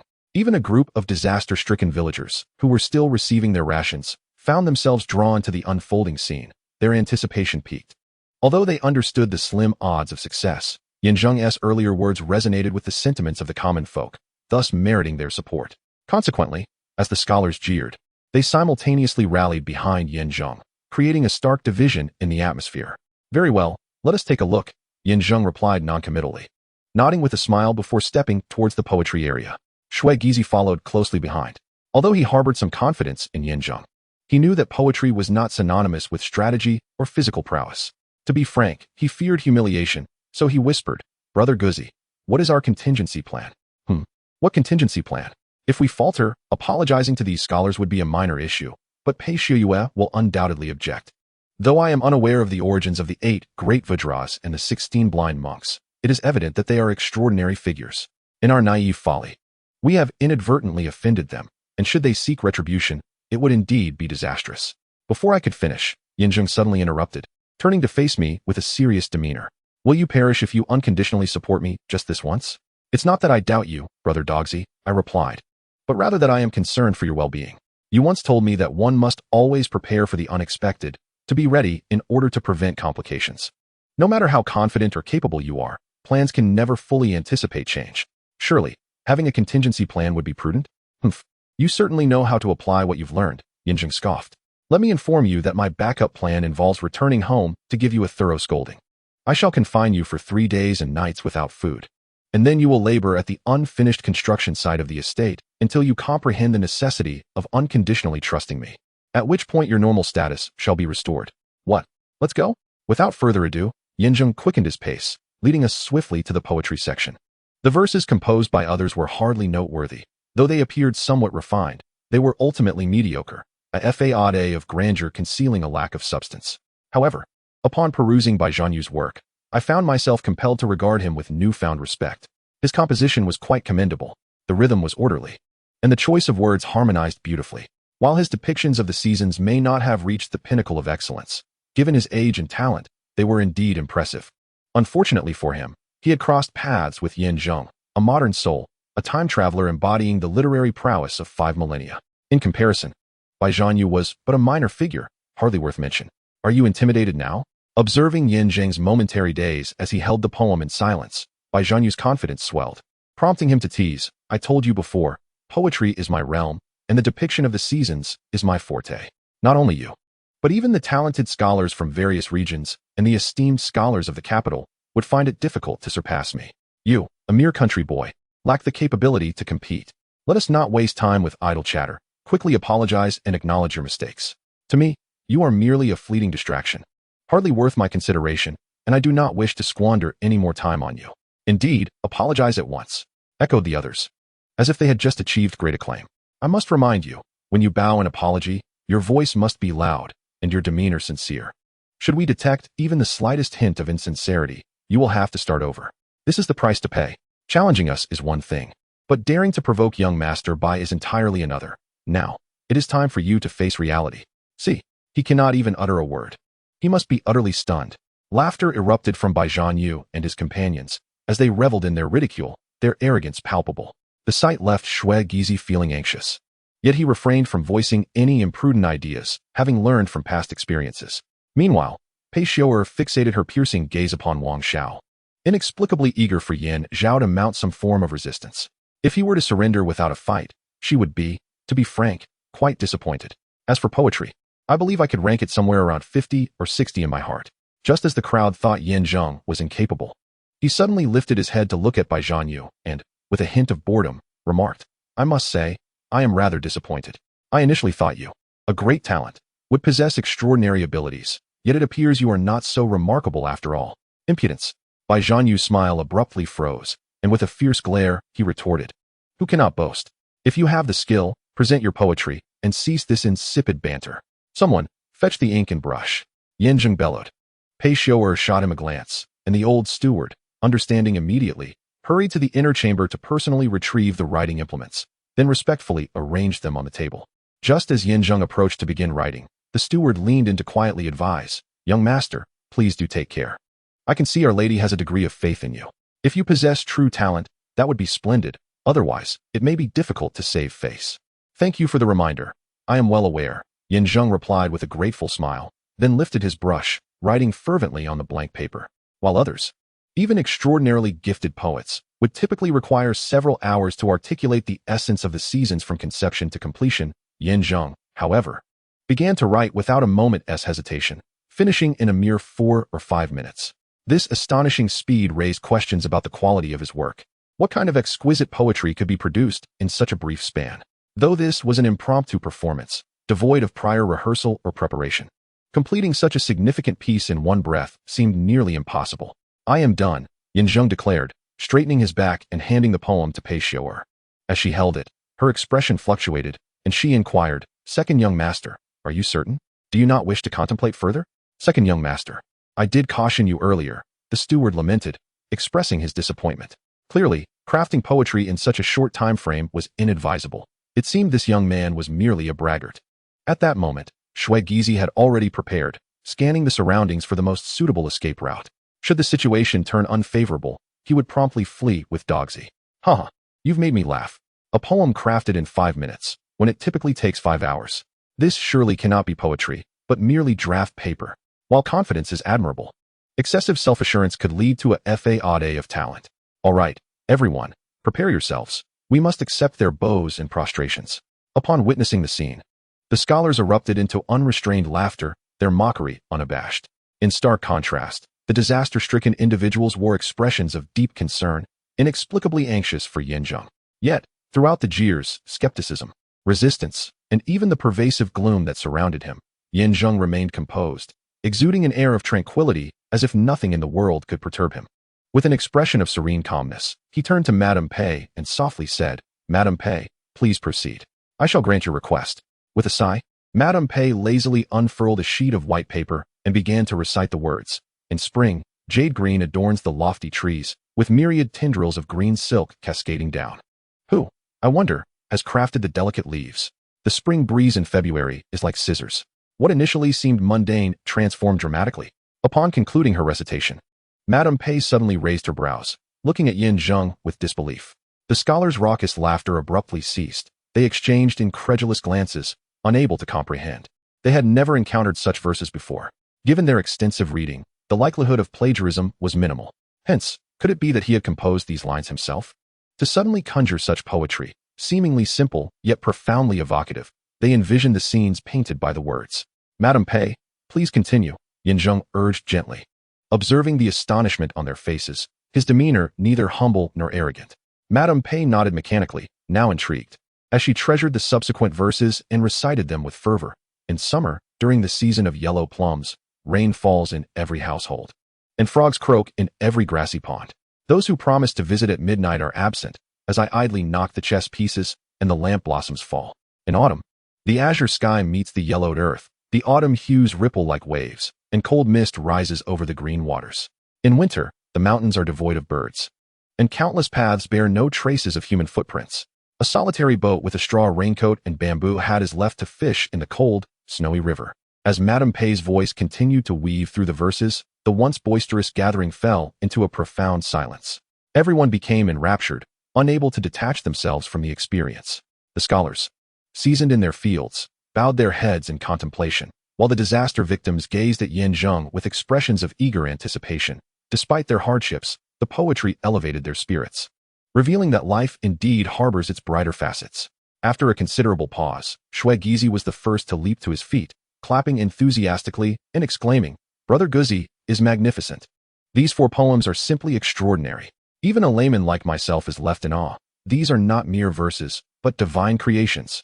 With his enthusiasm igniting the crowd, the other disaster victims joined in applause. Uncontrollably, even the scholars who had scorned Zheng moments before found themselves clapping. Only Bai Zhanyu remained with a gloomy expression, gazing at Zheng in disbelief. That lad, what celestial poetry has he crafted? It is utterly unprecedented. His talent is undoubtedly on par with the top scholars of our time, if not surpassing them. It turns out he is not merely overconfident, but possesses genuine ability. In this confrontation, I have lost utterly and completely. Madame Pei, I implore you to indulge in some tea. Although the outcome is already determined, Zheng, adhering to protocol, gazes at the still-dazed Pei Xiuyo and softly calls out to her. Pei Xiuyo, startled, regains her composure and, upon looking at Zheng, her admiration is unmistakable. She smiles subtly, glancing at Bai Zhanyu, and teasingly remarks, "Young Master Bai, at this juncture, do you still require me to savor the tea?" No, absolutely not." Bai Zhanyu stammered, fully aware that to continue tasting would only lead to his own humiliation. He had not anticipated that this wretched fellow possessed such prowess. The pressing matter at hand was to devise a swift escape, and later, he would seek to confront him again. In Lingnan City, he would not permit the emergence of another talented individual. This threat must be extinguished at its inception. Faced with Pei Xiuyo's inquiry, Bai Zhanyu hastily waved his hands, addressing Zheng with utmost respect. "Your talents are unparalleled, and I have learned much today. I am deeply impressed. Regarding your earlier statement, this place is henceforth solely yours. And I, Bai Zhanyu, have no objections. I must attend to matters at home, so I shall take my leave now. But I look forward to the opportunity to seek your guidance in the future." With that, he turned to make his escape, yet as he reached the threshold, he was obstructed by Gizi, who barred his path. "Young Master Bai, you may leave. But before you do, shouldn't you fulfill your earlier promise?" With a thud, Gizi planted a cleaver before him, nearly grazing his foot. "Indeed, you may depart, but first, you must honor your commitment. If you have forgotten, we can remind you. You are to kneel before the second young master, bow your head, and offer your apologies. Remember, the bow must be resounding, and your attitude must be sincere. Should we detect even a hint of disrespect, you will have to start over. Weren't you quite arrogant just a moment ago? Feeling invincible? What is this? Now you cower? If only you had foreseen this day, you might have acted differently. We all know you, Bai Zhanyu, should you dare to flee today. Not only the second young master, but even we will not let you off." The crowd of disaster victims was fervent. To them, Zheng symbolized their interests. After all, with his emergence, not only had their rations increased, but the grain merchants had also adopted a more lenient stance. They firmly believed that with him and Madame Pei advocating for them, their interests could be maximized. Thus, in response to Bai Zhanyu's flip-flopping, they were ecstatic. And as they shouted, some had already begun to hurl objects at the scholars. It was evident that should they fail to honor their agreement, they would not be allowed to leave the grain merchants today, not due to Zheng's obstruction, but because of this assembly of disaster victims. They were the voice of the people. To act against the will of the people ultimately leads to one's own demise. Bai Zhanyu, what are you still hesitating for? Fulfill your promise. Observing the situation, Pei Xiuyo seized the opportunity and coldly remarked, "Do not think that this crowd of citizens will acquiesce, should you fail to comply. Even I shall not spare you." Madame Bai Zhanyu wore a sorrowful expression, his heart brimming with indignation. As a scholar of esteemed reputation, renowned far and wide, he found himself disgracefully defeated today, not only by this young man, but also compelled to apologize. Should word of this spread, how could he ever face others again? Initially, he hoped to downplay the matter, but given the circumstances, he sought to plead. Madam, considering my years of service to you, could you grant me a reprieve? Please intercede on behalf of the second young master. I truly acknowledge my error. There are talents beyond my measure, and I shall retreat into seclusion, never to emerge again. But I implore you, do not force me to bow. It seemed that Zheng Yu remained obstinately unaware of his predicament. Zheng interrupted, placing his hands on his waist and stepping forward with a smile. If that is your wish, allow me to assist you in making a decision. With a swift motion, he struck, precise and unwavering. He brushed past Zheng Yu, seizing a scholar and lifting him by the neck, leaving him suspended in midair before finally dropping him to the ground. The impact bent the scholar's right leg, driving it painfully into his abdomen, accompanied by a sickening crack and a piercing scream as blood spewed forth upon his descent, writhing in agony. Currently, he was merely injured, yet death loomed imminent. Rather than compel your submission, it is more effective to subjugate those around you. Should you refuse to honor your promise, I shall relentlessly pursue this matter until you relent. However, I fear that your entourage of scholars may not endure until that moment arrives. With that, Zheng struck again, effortlessly capturing two scholars as one would a pair of chicks, hoisting them aloft, trembling in fear. A desperate plea escaped their lips. Please, do not kill us. We only came here to earn a living. We do not wish to die. Young Master Bai, you must relent and save us. Zheng Yu. While others may be oblivious to your true nature, we are well aware of your vulnerabilities. Should you stand idly by and refuse to bow and acknowledge your faults, I shall reveal your secrets.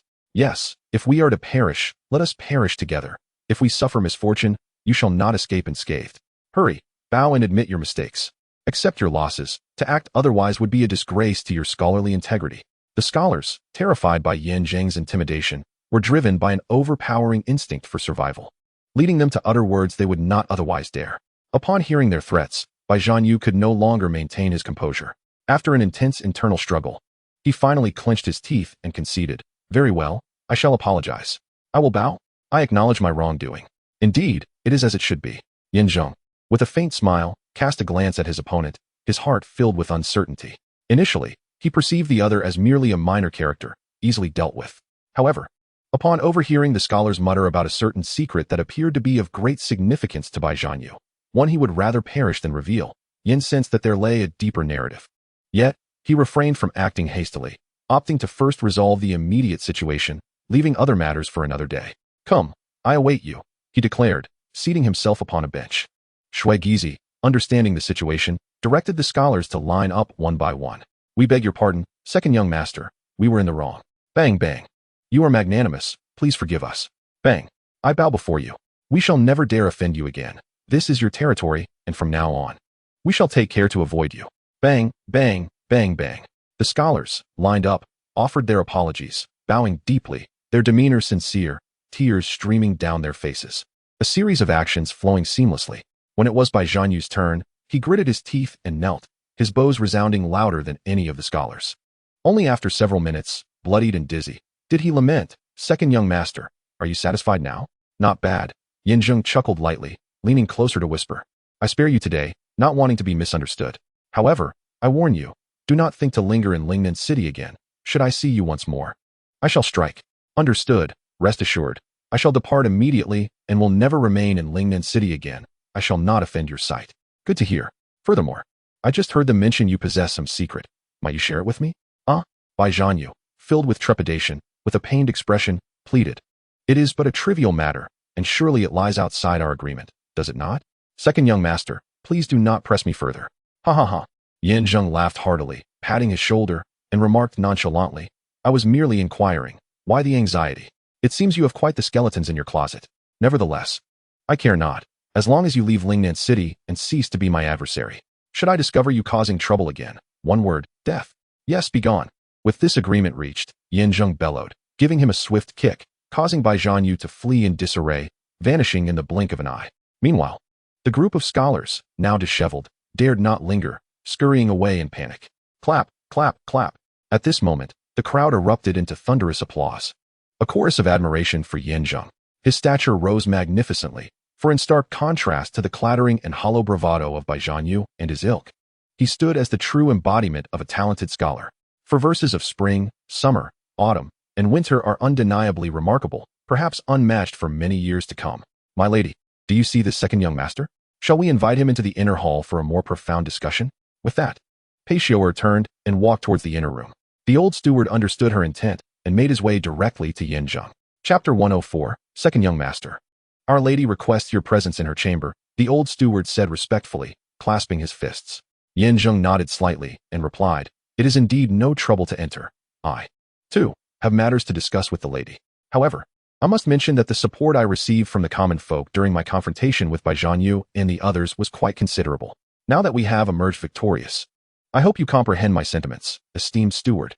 The old steward understood his meaning, nodded, and then turned to address the disaster-stricken citizens, proclaiming loudly, ladies and gentlemen, our Pei family grain business was established to provide relief for a single day. Today, with the assistance of the second young master, I hereby announce a 3-day period of disaster relief, with the allocation of funds and grain exceeding triple the usual amount. Upon hearing this declaration, the crowd was astounded. The disaster victims were initially bewildered, some even doubting their own hearing. When the old steward reiterated his announcement, the previously serene atmosphere erupted into fervor.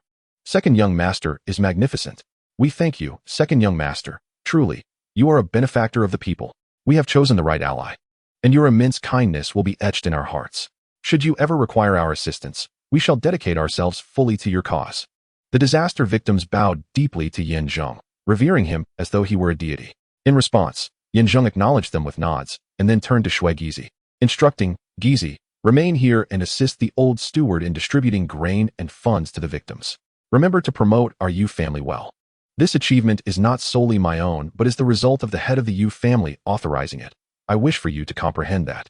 Shui Gizi, no fool himself, grasped the implication, saying, I will certainly promote our Yu family.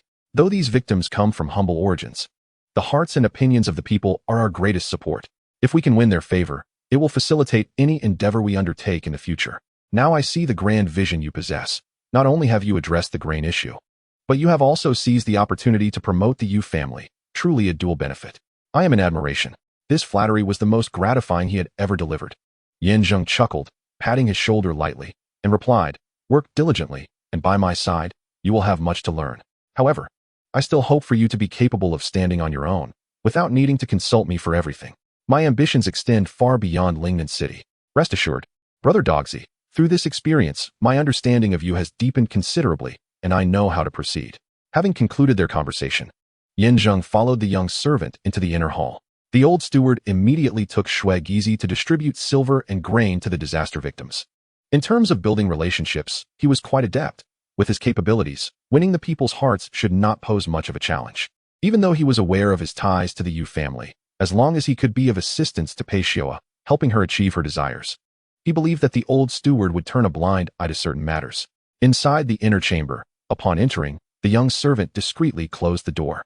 Yin Zheng walked slowly forward. The room was simply adorned, exuding an ancient charm, yet was imbued with a rich aroma. With a closer sniff, it resembled sandalwood, albeit more intense and fragrant, to the point of being overwhelming, creating a sense of bewilderment. You have arrived, came Pei Xiao's voice just as he was lost in thought. Her tone was languid, infused with a hint of enjoyment, a rather enigmatic quality. As Yin Zheng advanced a few steps and parted the curtain, he discovered Pei Xiao reclining on a spacious long bench. On a small table beside her lay an incense burner, from which the enticing fragrance wafted. It was a scent difficult for an ordinary person to adapt to, yet she relished it, as if it had elevated her very essence. Yin Zheng's instincts informed him that this incense burner was extraordinary. Even his mid-stage strength of body refinement would struggle to resist its allure. Madam Pei, Yin Zheng approached, clasping his fists in a gesture of respect. Please, have a seat. Madam Pei beckoned with her right foot, tapping the wide bench before her, and teasingly leaning back, suggesting a flirtatious intent. This caught Yin Zheng off guard. According to Shui Gizi's description, Pei Xiao was merely attracted to talented scholars, not to sensual pursuits. Was she now attempting something more? If she were to act inappropriately, he would certainly not acquiesce. He was not the kind of man who would compromise his principles for the sake of beauty. What are you so tense about? Noticing Yin Zheng's rigid demeanor, Pei Xiao chuckled softly, propping herself against a cushion, her sultry gaze fixed upon him. Rest assured, my passions lie in poetry and literature, not in the charms of men. Although you are indeed handsome, with an admirable physique, particularly excelling in both martial and scholarly pursuits, I am not so naive as to believe that any man would desire me based on my current appearance. Madam, you are being too modest. It is not as exaggerated as you claim. he replied earnestly. Enough with your pretense. Am I not aware of my own circumstances? I was not always like this. A certain illness caused me to gain an excessive amount of weight, altering not only my figure, but also my visage. I believe in my youth. I was quite the beauty. I believe it. I believe it. Zheng nodded repeatedly, taking a deep breath before steering the conversation towards the matter at hand. Now, madam, let us dispense with the idle chatter and discuss the pressing issues. Very well, you may begin. Pei Xiu'er slightly nodded, tossing a small booklet from the desk towards him, and said calmly, take a look. It describes everything I can offer, be it gold, silver, jewels, or fine silks and satins, along with property deeds. I can provide you with as much as you desire. After all, who could resist a person of such talent? Upon seeing this, Zheng took the booklet, idly flipping through its pages before suddenly pushing it back and shaking his head. Madam Pei, I have no need for such things. Pei Xiu'er furrowed her brow, regarding him with suspicion. You do not desire any of these? What is it that you seek? Is this not what men typically aspire to possess? You have yet to peruse the entirety of the booklet. It even contains various beautiful women of all types, should that be your inclination. I seek grain. Without allowing her to finish, Zheng interjected straightforwardly. Your Pei family's grain business is the largest in Lingnan City, essentially controlling the lifeblood of the entire populace. I hope you will entrust this lifeblood to me, though not in its entirety. Rather, I wish to act as your agent, helping to expand and enhance your wealth. Haha. Upon hearing this, Pei Xiu'er laughed heartily, her interest piqued as she gazed at Zheng. With a bittersweet smile, she remarked, you possess quite the audacity to propose such a thing. Do you truly believe that mere verses could grant you dominion over my enterprise? Have I been so generous that you presume upon my goodwill without restraint? This is not presumption, but a candid response. You established the grain business primarily for profit. I can assist in generating greater revenue for you, and you shall not have to exert yourself. What could be more advantageous? And what basis do you have to claim you can procure more wealth for me? Zheng raised 2 fingers, responding earnestly, 2 points. First, your grain business currently profits from the common people, accumulating wealth gradually. With your consent, I would engage directly with grain merchants, facilitating a swifter and more efficient profit. Second, although I am unaware of your penchant for poetry, I surmise you seek a talented scholar to undertake meaningful endeavors. My poetic abilities far exceed what I have displayed thus far. With these 2 points, I trust you will consider my proposal. Pei Xiu'er fell silent, astonished by his perceptiveness in discerning her thoughts so accurately. In truth, the granary was of little consequence to her, even if it led to her financial ruin. She would not mind, for her ambitions lay in the second point he had raised. After a moment of contemplation, she took a deep breath and said, very well. I will entrust you with the management of the grain business. You need only provide me with a guaranteed minimum amount. The surplus shall be yours. However, if you fail to meet this minimum, you shall be responsible for compensating me. Yet, there is a prerequisite. You must fulfill my requirements regarding poetry. Agreed. What are your conditions? Composing verses for the 4 seasons is but a trifle for me. Can you awaken someone who has slumbered for over a century with your poetry? Zheng's expression changed dramatically, and just as he was about to inquire further, Pei Xiu'er said with a meaningful glance, do not dismiss the possibility. The person I wish for you to awaken possesses a profound interest in poetry. Should the verses be exquisite, he will undoubtedly awaken. However, the time is not yet ripe. Here is the arrangement. Tomorrow, come to the Zheng family, and I shall allow you to attempt it personally. If you succeed, I will entrust you with the management of the grain business. Moreover, during this period, both you and the Yu family behind you shall be under my protection. Anyone who crosses you shall be seen as crossing me, including the Xiu family. Do you know that I belong to the Yu family? He asked. Of course, who does not know the name of your esteemed family? First, you caused a stir at the auction house, and then at the banquet, leaving quite an impression. If I were unaware, it would be akin to building a castle in the air. As she spoke, Madame Pei inhaled deeply from the incense burner and waved her hand, saying, if there are no issues, you may take your leave. Tomorrow morning, come to the Zheng family, and we shall engage in a deeper discussion. Chapter 105. Zheng found himself unable to refuse. The other party held the reins of power, and he could only acquiesce. Furthermore, visiting the Zheng family would serve a dual purpose. After all, it would allow him to gain control over the grain business, thereby securing economic leverage to stand alongside Xiu Yongming. Simultaneously, he could also pull Shen Qiansan into his orbit for his own use. Once Shen Qiansan was on board, the other disciples would surely follow suit. This would enable him to fulfill Ge Hongtian's task. In truth, he had little interest in the position of deputy leader. His primary aim was to leverage the 4 great protectors to serve the Yu family. He believed that if he could assist Pei Xiu'er in awakening the so-called slumbering individual, having him help secure Shen Qiansan would be a straightforward endeavor. The only concern was whether poetry could truly awaken a person. If it failed, would it not render the effort futile, akin to a general winning battles at the cost of countless lives? Very well, I shall come to the Shen family tomorrow morning. Yin Zheng nodded, adding, however, I have never heard that poetry could awaken anyone. If it does not work, it would not be a flaw in my poetry, but rather yours. Pei Shua interrupted him, stating earnestly, there has been someone who succeeded with poetry before, but due to improper timing, it ultimately fell short. You are the most talented individual I have encountered in years, and I have faith in your capabilities.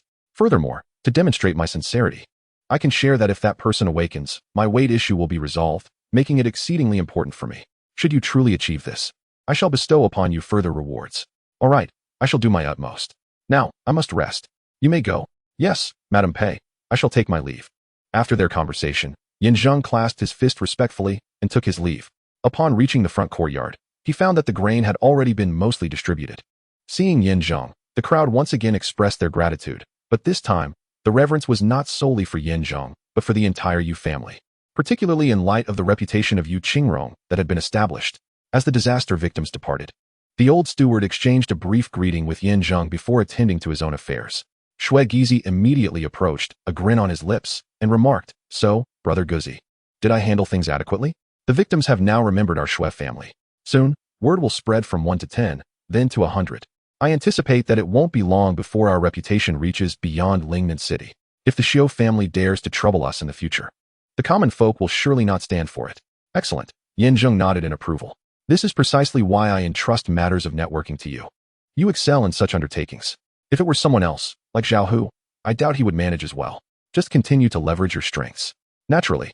However, while I've secured matters here, what about you? Shui Gizi inquired, taking a deep breath. Our mission is to take control of the granary. And from the looks of Madame Pei, she seems quite fond of you. Has she agreed? She likely has, but tomorrow morning, I must pay a visit to the Shin family. Whether we can reach a final agreement remains to be seen, Yin Zheng replied. Remains to be seen? Yin Zheng interrupted, glancing at the sky. Let us not dwell on that. You wouldn't comprehend it anyway. Come, let us seek out Zhao Hu and ascertain the situation with the Xiu family. After the events of last night's banquet, we have temporarily subdued them, but they will not relent easily. After all, two tigers cannot dwell on the same mountain. They will surely devise a means to confront our Yu family. I had him keep watch last night, but I wonder how it has unfolded. Understood, Brother Guzi. I will heed your command. Leaving the granary, the duo swiftly made their way to the neighboring street, soon arriving in front of the Xiu family estate. This was Yin Zheng's first visit to the Xiu family, which sprawled over a vast expanse of land, covering hundreds of acres. Though they did not enter, the opulence of the exterior was unmistakable, radiating an unimaginable level of luxury. From the estate's plaque to the stone lions at the entrance, every detail was meticulously crafted, exuding an air of authority that made passers-by hasten their steps, wary of lingering. However, what struck them as peculiar was the absence of guards at the entrance of the Grand Xiu family, the foremost clan in Lingnan City. Moreover, the main gate stood slightly ajar, and all was tranquil within, devoid of any signs of activity. Look, Brother Guzi, there's Zhao Hu. In a small alleyway across from the Xiu estate, Zhao Hu crouched, his gaze fixed intently on every movement within the compound. Despite having brought several disciples along for this surveillance, none were in sight. Only he remained. The strange atmosphere stirred a sense of unease in Yin Zheng. Yet Shui Gizi seemed unfazed, pulling him along toward Zhao Hu without further ado. Zhao Hu, Shui Gizi called softly. The previously focused Zhao Hu suddenly stiffened, instinctively turning his head. Upon seeing the two, rather than the anticipated joy, his expression was heavy with concern. He vigorously shook his head, refraining from speaking, instead resorting to expressive gestures to convey some unspoken warning. This only deepened Yin Zheng's suspicion. However, Shui Gizi, seemingly intoxicated by excitement, relentlessly tugged at Yin Zheng to move forward. Gizi, hold on. Can't you see there's something amiss with Zhao Hu?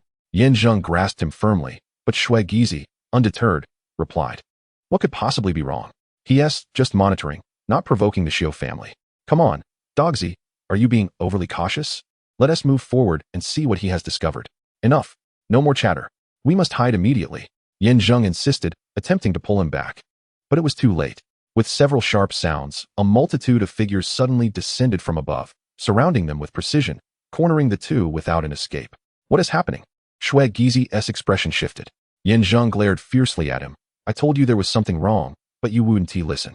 When will you learn to heed warnings? Dogzi Gizi. At that moment, the originally squatting Zhao Hu approached swiftly, though he was being held by someone. As he neared, his face was etched with bitterness. Didn't I signal you to stay back? Why did you still come over? Just now, someone had a grip on my throat, and I couldn't make a sound. Otherwise, I would have warned you. Asked Gizi. Zheng's expression darkened. Gizi, looking innocent, replied helplessly, I don't know either. Who are you people?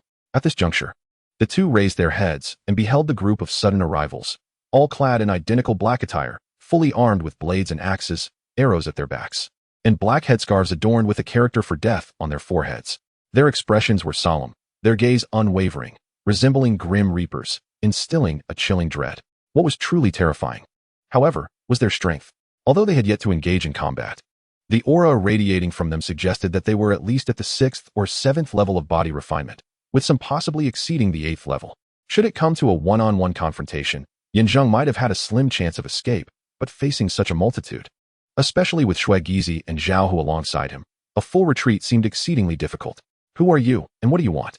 Instinctively pushing Gizi aside, I glared at the figure clad in gray among the dozen or so individuals who evidently assumed the role of their leader and barked, release Zhao Hu at once.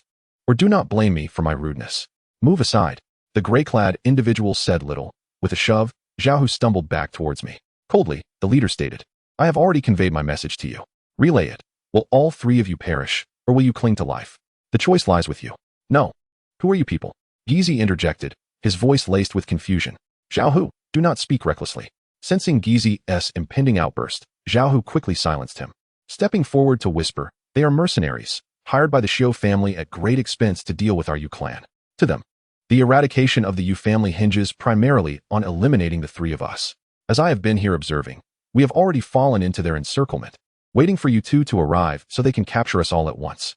Chapter 106, Mercenaries? Gizi looked bewildered, perplexed by the implications. What do you mean? I do not understand. Zhao Hu, this is not right. After the banquet yesterday, our Yu family became a member of the family alliance. As members of the Yu family, if the Xiu family dares to strike against us, they will surely face the alliance's retribution. How could they? Thus, they have employed this group of mercenaries. Zhao Hu replied, inhaling deeply and speaking in hushed tones. As far as I know, these mercenaries are outsiders with unclear identities, but I have heard they seem to originate from a certain manner. Their strength is formidable, and their discipline is unwavering. Once given a task, they will see it through to the death. Because of their unique status, even if they are ultimately discovered, it will bear no consequence to the Xiu family. Scoundrels! Upon hearing this, Gizi's lips twitched in rage. I cannot believe the Xiu family would resort to such tactics, hiring others to assassinate us. If they succeed, it is the best outcome. Even if they fail, when it comes time to investigate, they will not be implicated. After all, they are mercenaries, driven by a death wish. No amount of coercion or temptation will make them yield easily. This scheme is truly insidious. A certain manner, you say? Zheng's interest peaked at this revelation. Locating the mercenaries would not be an easy feat. It is not merely a matter of wealth. It requires a close relationship that can intertwine vast interests. According to the simulations of life, whether it be Xiao He or Qiu Yongming, both sought to replace themselves and ultimately collaborate with the Xiu family to execute the Yu family's downfall. Thus, could it be that these mercenaries were dispatched by Qiu Yongming? However, I had only recently engaged in 2 bets with her. It would be too hasty for her to act now. The commotion at the Pei Grain Company should not have leaked so swiftly. She could not possibly know. Nor could she assume that she was inferior to me and resort to such underhanded tactics. My intuition suggested that the situation might be far more intricate than I had anticipated. Indeed, a certain manner, but I am not privy to the specifics. Zhao Hu let out a despondent sigh and lamented, all of my disciples have been slain, leaving me behind to lure you closer, only to be ensnared and captured. What shall we do, Brother Gizi? We are like turtles trapped in a jar. How can we possibly escape? Do not lose your composure, Zheng replied, maintaining a calm demeanor. After reassuring the two, he lifted his gaze toward the man in gray and said, I understand you are assassins, relentless in your pursuit of your objectives. However, I bear no grievance against you. There must be a resolution to this predicament. Pray, enlighten me.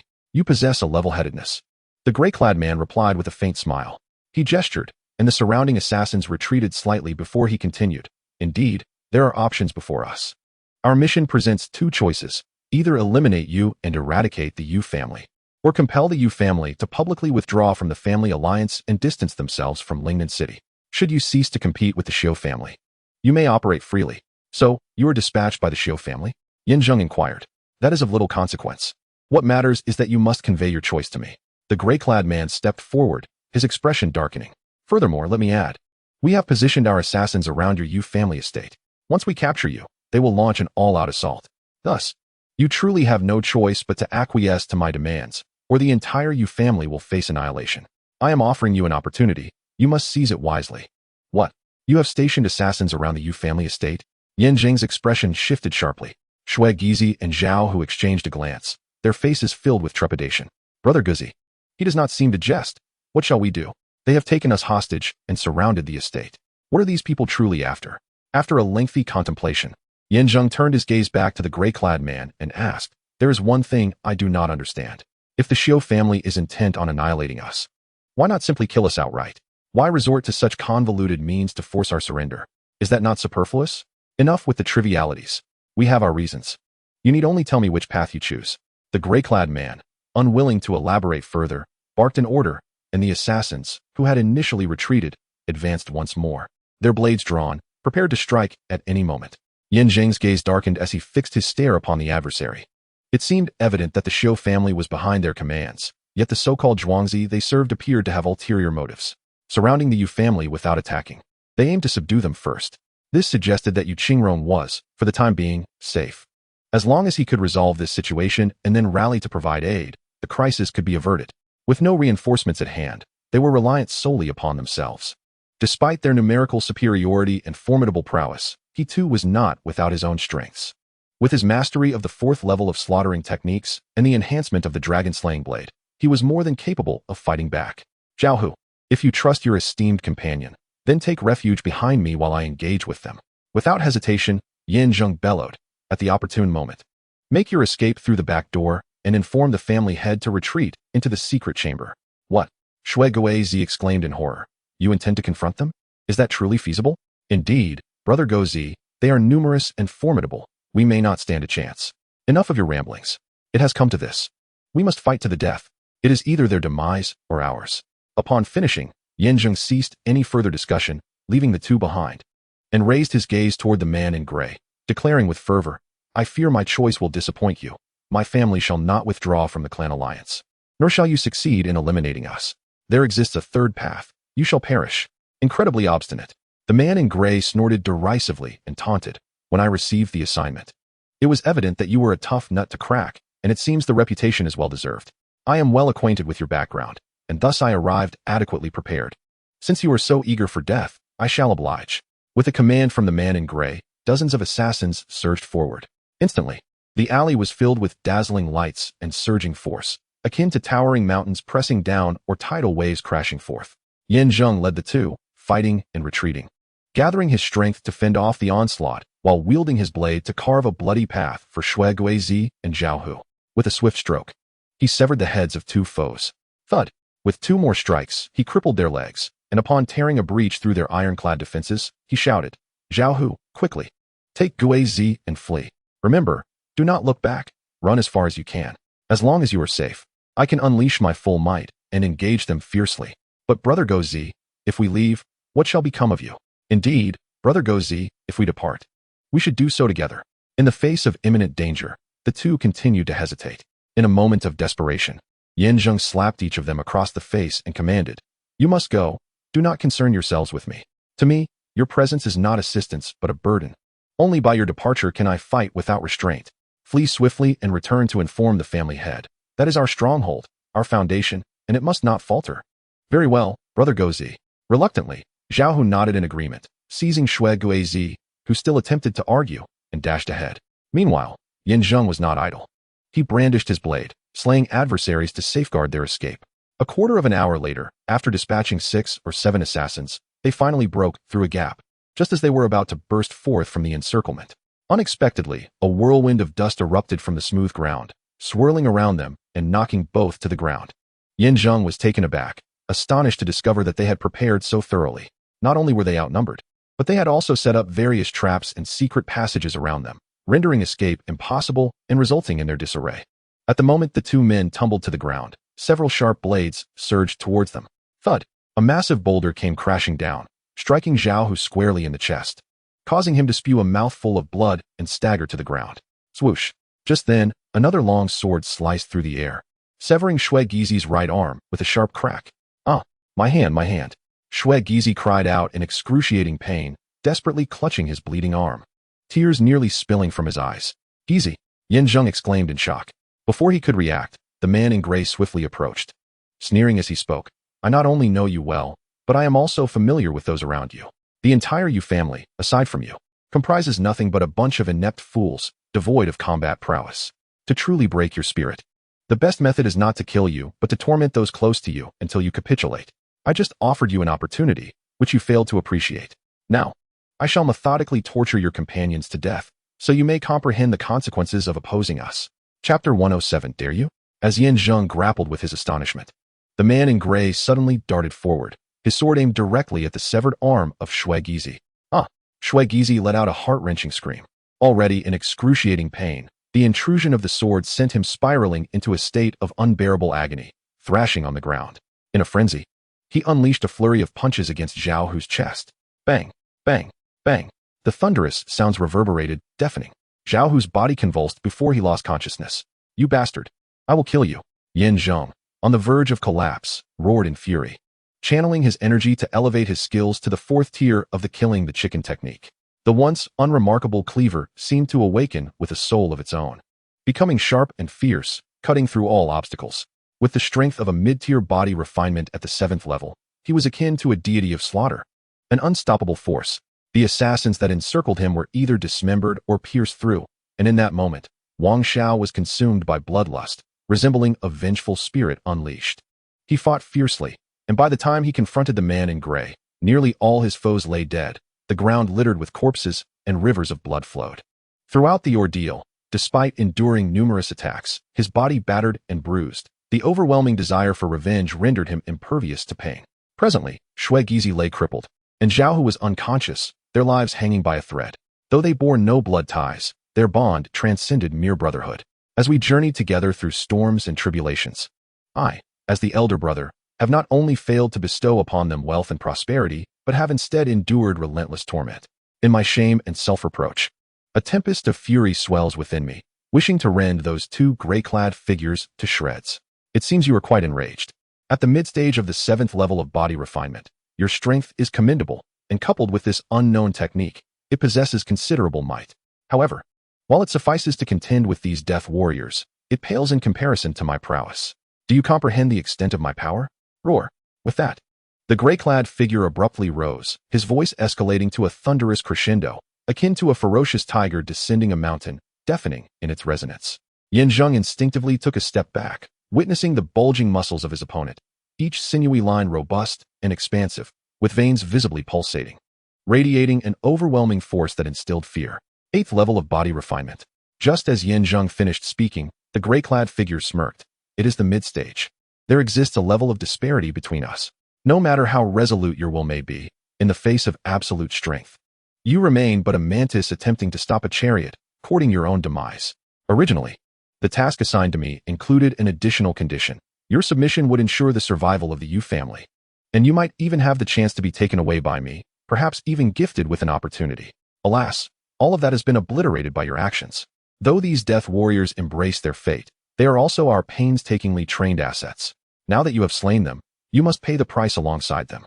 Once I have dispatched you, I shall eradicate the Yu family, ensuring their complete annihilation. As soon as his words fell, he lunged forward, his body crouching like a lion stalking its prey. After a moment of anticipation, he pounced. Swish! Yin Zheng was taken aback and instinctively raised his blade to block. With a clatter, the sharp blade was astonishingly shattered by the man's teeth, which then swiftly moved to his wrist, tearing with ferocity. "Ah!" Yin Zheng cried out, retreating repeatedly. Yet, the opponent's teeth, akin to the serrated edges of a beast, could not be shaken off. All of this stemmed from his formidable strength, which, under the weight of absolute dominance, effortlessly dismantled Yin Zheng's every offensive attempt. As the assault weakened, any attempt at defense crumbled, leaving him utterly defenseless. After several vicious bites, Yin Zheng's right hand was left bloodied. In desperation, he tore at his clothing, allowing the adversary to gnaw away at his flesh. After several struggles, he barely managed to escape. Just as he rolled to the side, his opponent was upon him once more. Your technique is commendable, but regrettably, it bears no efficacy in my presence. Prepare to die. With that, The gray-clad figure leapt forward repeatedly, relentlessly biting at Yin Zheng's hands and feet, leaving his body riddled with wounds, while his refined strength dissipated at an unfathomable pace. He was acutely aware that if his strength were to plummet to the freezing point, he would be reduced to a mere mortal, at which point taking his life would be a trivial endeavor. Do not even think about harming my brother. I shall fight to the death. Despite having lost an arm, Shui Gizi remained lucid. Upon witnessing Yin Zheng in peril, he bellowed in fury, seized a long sword from the ground, and charged at the gray-clad man, plunging the blade into his abdomen. Bang! The gray-clad man, enraged, waved his hand dismissively, sending Shui Gizi crashing to the ground. He then transformed his feet into claws, viciously raking at Shui Gizi, leaving multiple gashes that tore through flesh, revealing the shifting organs within. Gizi! Yin Zheng cried out, his voice tinged with desperation, but at that moment, he seemed to have lost all consciousness. His eyes vacant as they stared blankly at the sky, blood continuously spilling from his mouth, incapable of uttering a single word. Clatter! The gray-clad man, with a swift motion, discarded the long sword that had just pierced flesh, sneering, "You think a mere broken sword can slay me? What a joke! I shall not hesitate to inform you that my 8th level of power is more than sufficient to handle you. Additionally, I have just perfected the Tiger Star technique, which I have yet to put into practice. You shall be my first test subject. Transformed into a tiger, my skin is thick and my flesh is resilient. Not even this iron sword, much less the Xiantian divine sword, could inflict the slightest harm upon me. Then let me see how my Dragon Slayer blade fares against you." Before the opponent could finish, Yin Zheng, gritting his teeth against the searing pain, drew forth the Dragon Slayer blade from his back and struck downward. This was his final trump card. If it failed to vanquish his foe, it would likely spell his demise in this very place. Oh, at the sight of this, the gray-clad man's expression shifted, his demeanor suddenly cautious. Instinctively, he leaped aside, arriving at an angle across from Yin Zheng, his face betraying lingering trepidation. The Dragon Slayer blade is indeed extraordinary. Though it has not yet harmed me, the aura of its edge is enough to instill fear in any adversary. At last, you have unveiled your secret weapon. He had thoroughly prepared, possessing intimate knowledge of Yin Zheng's capabilities. His strength was lacking. The chicken-killing technique was merely a triviality. Only the Dragon Slayer blade posed a genuine challenge. However, in comparison to his experience wielding the blade against foes, it merely meant greater power and a sharper edge. This was an unparalleled treasure, its true deterrent lying within the spirit of the blade, enigmatic and unfathomable to the uninitiated. Even he had yet to grasp its essence. This mission, aside from eliminating the Yu family, also hinged upon acquiring the Dragon Slayer blade, a crucial aspect of his undertaking. After laying the groundwork, it was imperative that he awaited this moment, seizing the blade to fulfill his purpose. Anyone who dares to harm my brother shall face my wrath. Yin Zheng erupted in furious flames, akin to a volcano erupting. With the Dragon Slayer blade in hand, he soared into the air, striking downwards at an angle. Roar! Upon witnessing the situation, the figure cloaked in gray refused to back down, letting out a low growl once more. The forceful aura immediately ensnared the treasured blade, causing Yin Zheng's strike to veer off course, landing instead upon mere fur, missing the vital points. With agility, he evaded the attack, only to swiftly return and seize Yin Zheng's wrist, tearing with ferocity. Yin Zheng cried out in agony, rolling on the ground. Yet he steadfastly clutched the hilt of the treasured blade, knowing full well that it was his last bastion. Relinquishing it would ensure his inevitable doom. I have mentioned before that my technique renders my exterior as hard as shell, impervious to blades and spears. Even your legendary dragon-slaying blade would inflict minimal damage. Moreover, with you wielding it without understanding, it is a sheer waste. Better to entrust it to me. Rest assured, I shall carry forth your legacy. The gray-clad figure sneered, executing several agile flips, akin to a leaping carp, swiftly closing the distance to Yin Zheng. Utilizing both hands and feet with claws that tore and grasped at an astonishing speed, he left Yin Zheng in a state of bewilderment. In the blink of an eye, the treasured blade slipped from Yin Zheng's grasp, and bereft of his support, he was struck in the abdomen, writhing in pain and spitting blood. What a fine blade! The figure in gray exclaimed, retrieving the dragon-slaying blade with exhilaration. Return the blade to me. Yin Zheng roared in fury, reaching out to reclaim it, only to have his hand shattered by a swift punch, fracturing his bones instantly. Following this, the assailant charged forward, unleashing a flurry of brutal blows upon Yin Zheng. Within mere moments, both his arms and legs lay broken. He found it challenging even to lift his head. With his limbs destroyed and his internal organs in turmoil, he felt himself slipping into a daze, the breath leaving his body like a wisp of smoke. In the moment he fell to the ground, he caught sight of the unconscious Zhao Hu and the dazed Shui Gizi.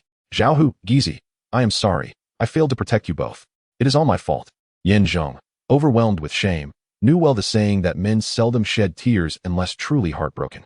Yet, upon witnessing their tragic state, tears streamed down his face as he pounded his chest in despair, lamenting, "It is all my fault. Had I not insisted on fighting to the death, you would not have met such a dire fate."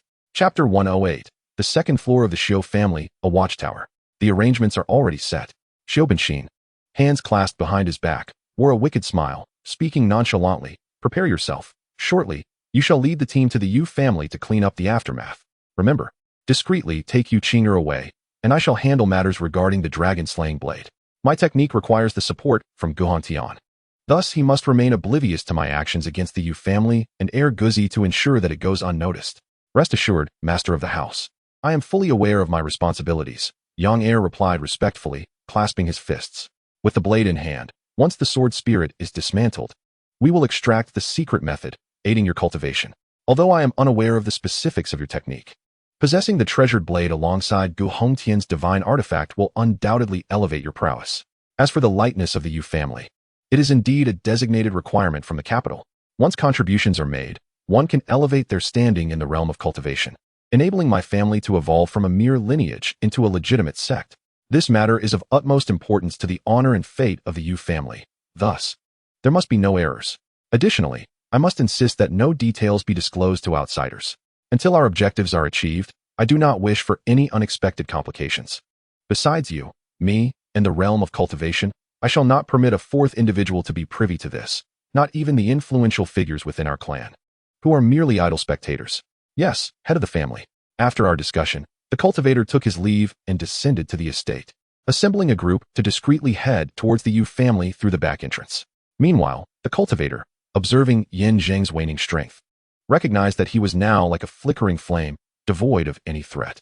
As for the matters of life and death that lay ahead, he had no desire or energy to contemplate.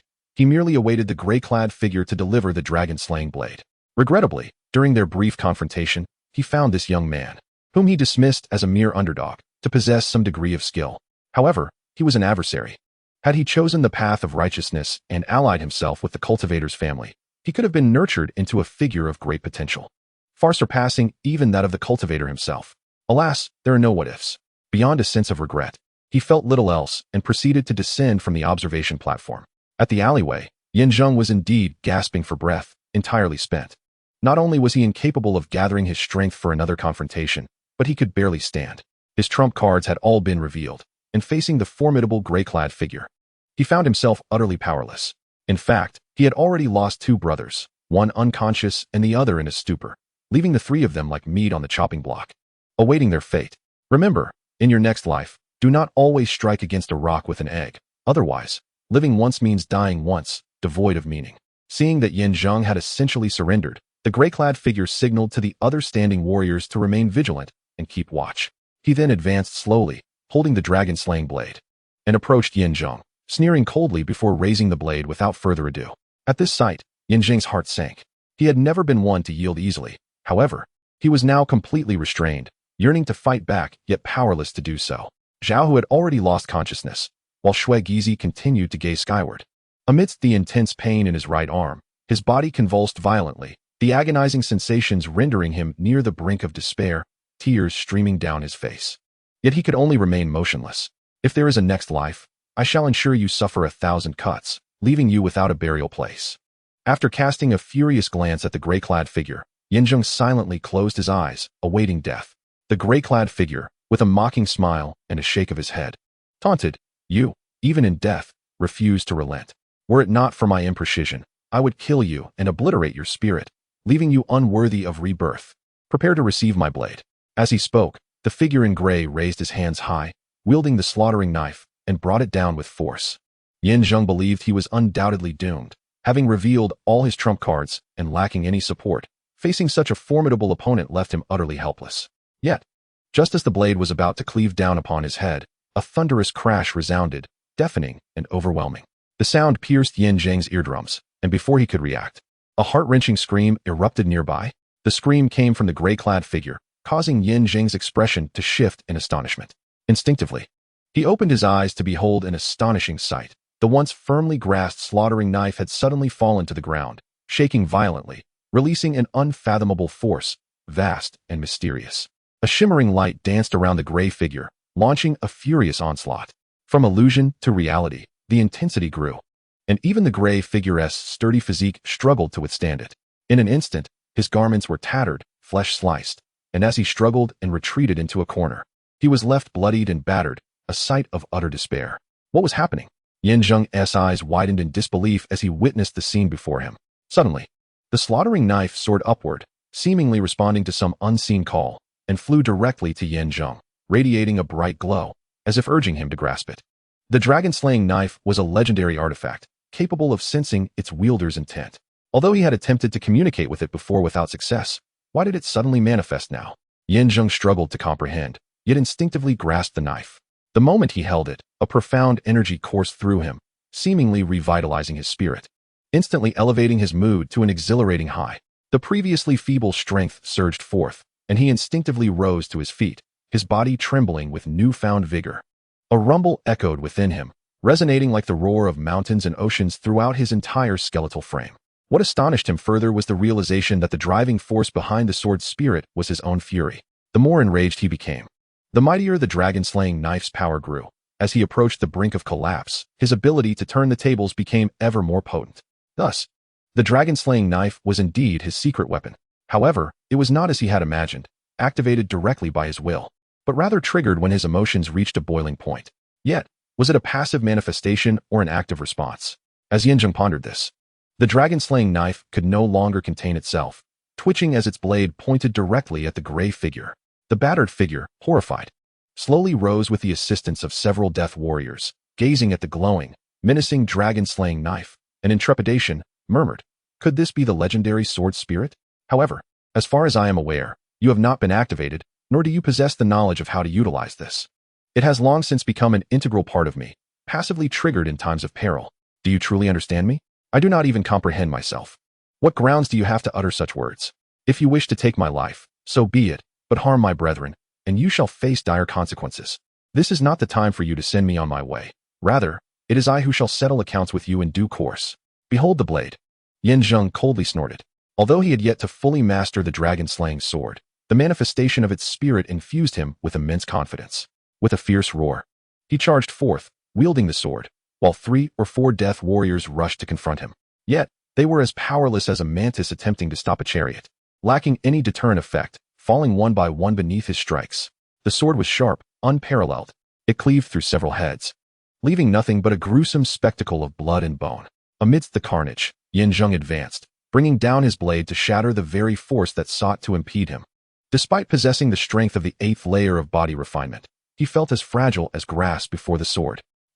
Without the barrier of strength, facing the blade with mere flesh, the gray-clad man was no match. He was cleaved in half, his upper body struggling for a moment before Zheng halted him with a strike to the wrist, coldly stating, "Where do you think you are fleeing to?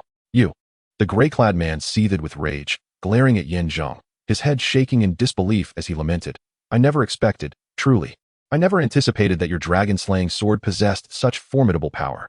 With the strength of the 7th layer, it severed my 8th layer of body refinement, and the excellence of its technique rendered my own completely incapable of resisting. This sword is indeed a treasure of the age, its reputation well-deserved. To perish beneath its edge is no injustice. In the struggle between kings and rogues, having lost, you may as well end my life. But remember, I was vanquished by the sword, not by you. Should there be another life, I shall seek to challenge it once more." With that, he raised his head and closed his eyes, adopting a demeanor of noble acceptance of death. Yet, Zheng merely laughed coldly and shook his head. "I am not like you. You wish to send me on my way upon attaining the dragon-slaying sword, while I wish to extract information from you. Therefore, I have no intention of killing you just yet." Before he could finish, the gray-clad man interjected, as a death warrior, "I had long prepared for my demise before embarking on this mission. This is our professional code. You wish to glean information from me. Is that not a fool's dream? Spare me your prattle and end my life swiftly. I have no desire for idle conversation, nor do you harbor hopes of obtaining even a morsel of information." Chapter 109. With that, the gray-clad man twisted his neck, eagerly awaiting death.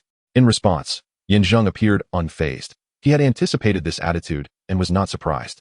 Dealing with someone as obstinate as a dying duck was his forte. After all, While it is easy to take a life, compelling a person to wish for neither life nor death is a far more intricate endeavor. Thud. Without further ado, the figure clad in gray, brandishing the legendary dragon-slaying blade, unleashed a brutal strike upon the exposed flesh of the helmsman. Crouching low, he wore a sinister grin and proclaimed, "You know nothing of me, for I hail from the Tower of Sinners. Do you comprehend what my role is there? I am a professional killer of fowl, and the number of wild chickens that have perished by my hand is in the tens of thousands. Years of slaughter have granted me an unparalleled understanding of anatomy. A duck is much like a human, though diminutive. It possesses all the vital organs. I am acutely aware of where it hurts and what inflicts the most unbearable agony upon you. What are your intentions?" Upon hearing this, the gray-clad figure's expression shifted dramatically. Terror etched upon his face as he gazed at Zheng and exclaimed, "I have already conceded to you. If you wish to kill me, do so. There is no need for further theatrics. The information you seek shall remain unspoken, as it is my professional integrity at stake." At that moment, Zheng decisively struck, plunging the dagger into his intestines and twisting with a measured force. "Ah!" The gray-clad man let out a lamenting cry, struggling fiercely. Yet he had been so thoroughly cleaved by the blade that he was rendered immobile. "You may remain silent, but I shall continue to inflict torment upon you. Even if I glean not a single word from you, I will ensure you suffer until your last breath and every drop of blood is spent. Time is on my side. Based on my extensive experience in slaughter, to bring you to the brink of death will require at least 5 or 6 hours. Beginning with your entrails, then your skin, and finally to the scraping of your bones. Your willpower is commendable. Let us see how long you can endure." As he spoke, Zheng's countenance suddenly hardened. Just as he raised his blade to proceed, the gray-clad man, now thoroughly frightened, instinctively begged for mercy. "No, please, spare me from torment. I will not torment you, but you must provide the information I seek. Do you not comprehend what I desire?" The gray-clad man hesitated, drenched in sweat, his face a mask of terror. He feared not death, yet the prospect of such excruciating torment filled him with dread. He had not anticipated Zheng's ruthlessness. Even the thought of dying had become a distant wish. Ultimately, after a fierce internal struggle, he gritted his teeth and nodded. "Very well, I shall tell you. But after I disclose the information, you must cease your torment and grant me a swift end. I cannot endure this any longer." With a hearty laugh, Zheng, witnessing the man's capitulation, sheathed his dagger and playfully patted his face, taunting, "Had I known it would come to this, why complicate matters from the outset? Had you simply divulged everything, I would have granted you an easy passage. Nonetheless, it is never too late to mend the sheepfold after the sheep are lost. I can offer you a swift release, but heed my warning. Should you dare to withhold anything or deliberately mislead me, I shall. You needn't worry. I will provide my account truthfully," the gray-clad man interjected, a flicker of desperation in his eyes. "After all, I am but a dying man. Concealing anything further serves no purpose. My only desire is to embrace death swiftly, for in death, I shall find liberation. Come here," Zheng bellowed, subsequently dragging him to a secluded corner. Once assured of their solitude, he spoke. "3 matters to discuss. Firstly, both of my brothers have been injured by you. I can discern that you employed some means. One lies unconscious, the other in a state of mental derangement. How might they be restored? I must admit, I underestimated you. You perceive more than I anticipated." The man in gray replied with a wry smile, laboriously producing a small vial from his wide sleeves and extending it. "In truth, I poisoned them both. Here is the antidote. Administer it, and they shall awaken in a matter of minutes." "Poisoned?" Zheng inquired. "Indeed. I presumed you would not submit willingly, so I intended to use them to torment you. However, I did not foresee that you would be the first to suffer." Zheng promptly pushed the vial back. The gray-clad man, resigned, consumed an antidote. Once Zheng confirmed his safety, he seized the small vial, stowing it away before continuing. "Secondly, who are you and your associates, these so-called death warriors? I overheard someone mentioning a certain manor. Is it the Yujian manor? You know of it?" The gray-clad man exclaimed incredulously, furrowing his brow. "If you are aware, why inquire further? Less banter. Was it Qiu Yunming who sent you?" "Qiu Yunming?" The gray-clad man paused, then shook his head. "She is merely a patron at our manor. Though of notable status, she possesses little authority to command, especially over us death warriors." "Then who is it that directed you?" Strangely, upon learning that Qiu Yunming was not the instigator, a flicker of relief washed over Zheng. After all, she was merely a close friend of Yu Qing'er. Had she turned against him, it would have been a bitter pill to swallow for Yu Qing'er. However, he had not made any enemies at Yujian Manor. If not her, then who could it be? Surely not the manor's lord? Would he have come to thwart him solely due to his identity as the Ninth Prince? If it were truly a matter of confrontation, they could have simply captured him without involving the Yu family. It is Xiao Zhu, Gong Yunjian. What? Yin Zheng gasped in astonishment, gripping his collar tightly and demanding. Repeat that. It is indeed Xiao Zhu. I received my orders from him. There can be no doubt. The gray-clad man eyed Yin Zheng with suspicion, puzzled. Yet you seem quite taken aback by my master's name. Do you know him? Yin Zheng did not respond, lost in contemplation.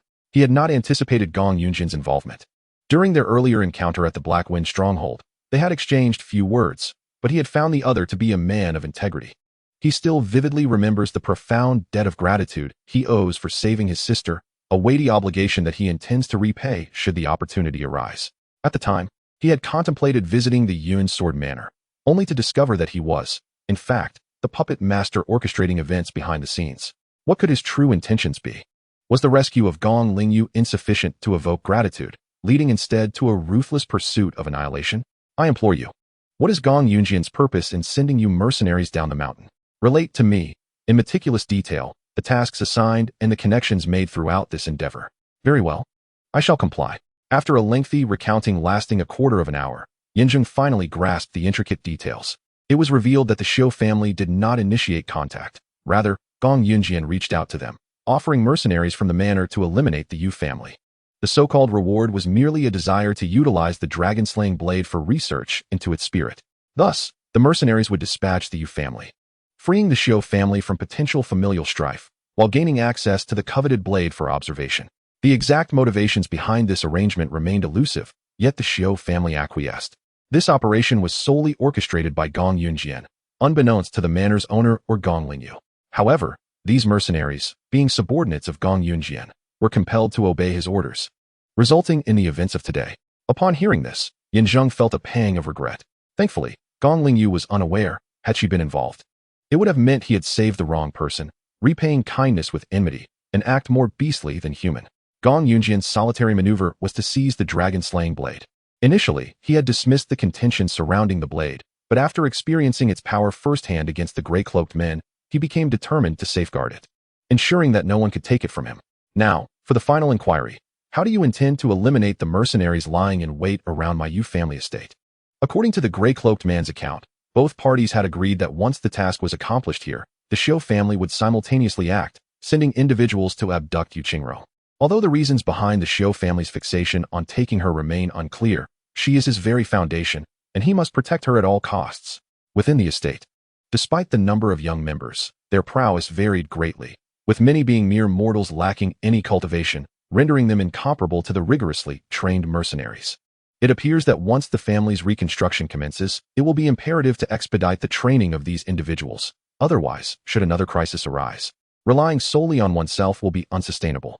After all, many hands make light work, and solitary combat is utterly impractical. This is my command token. To see the token is to see me. I heed the young master, and the mercenaries obey my orders.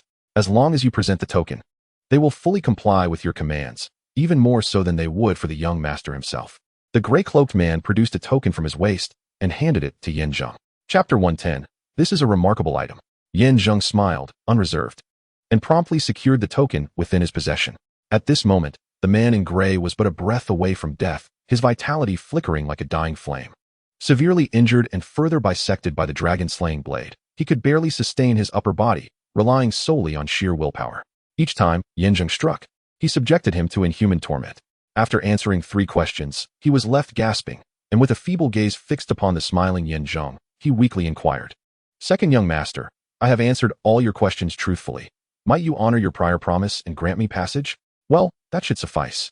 Yin Zheng replied with a slight nod, drawing his blade and suddenly positioning it against the man's neck.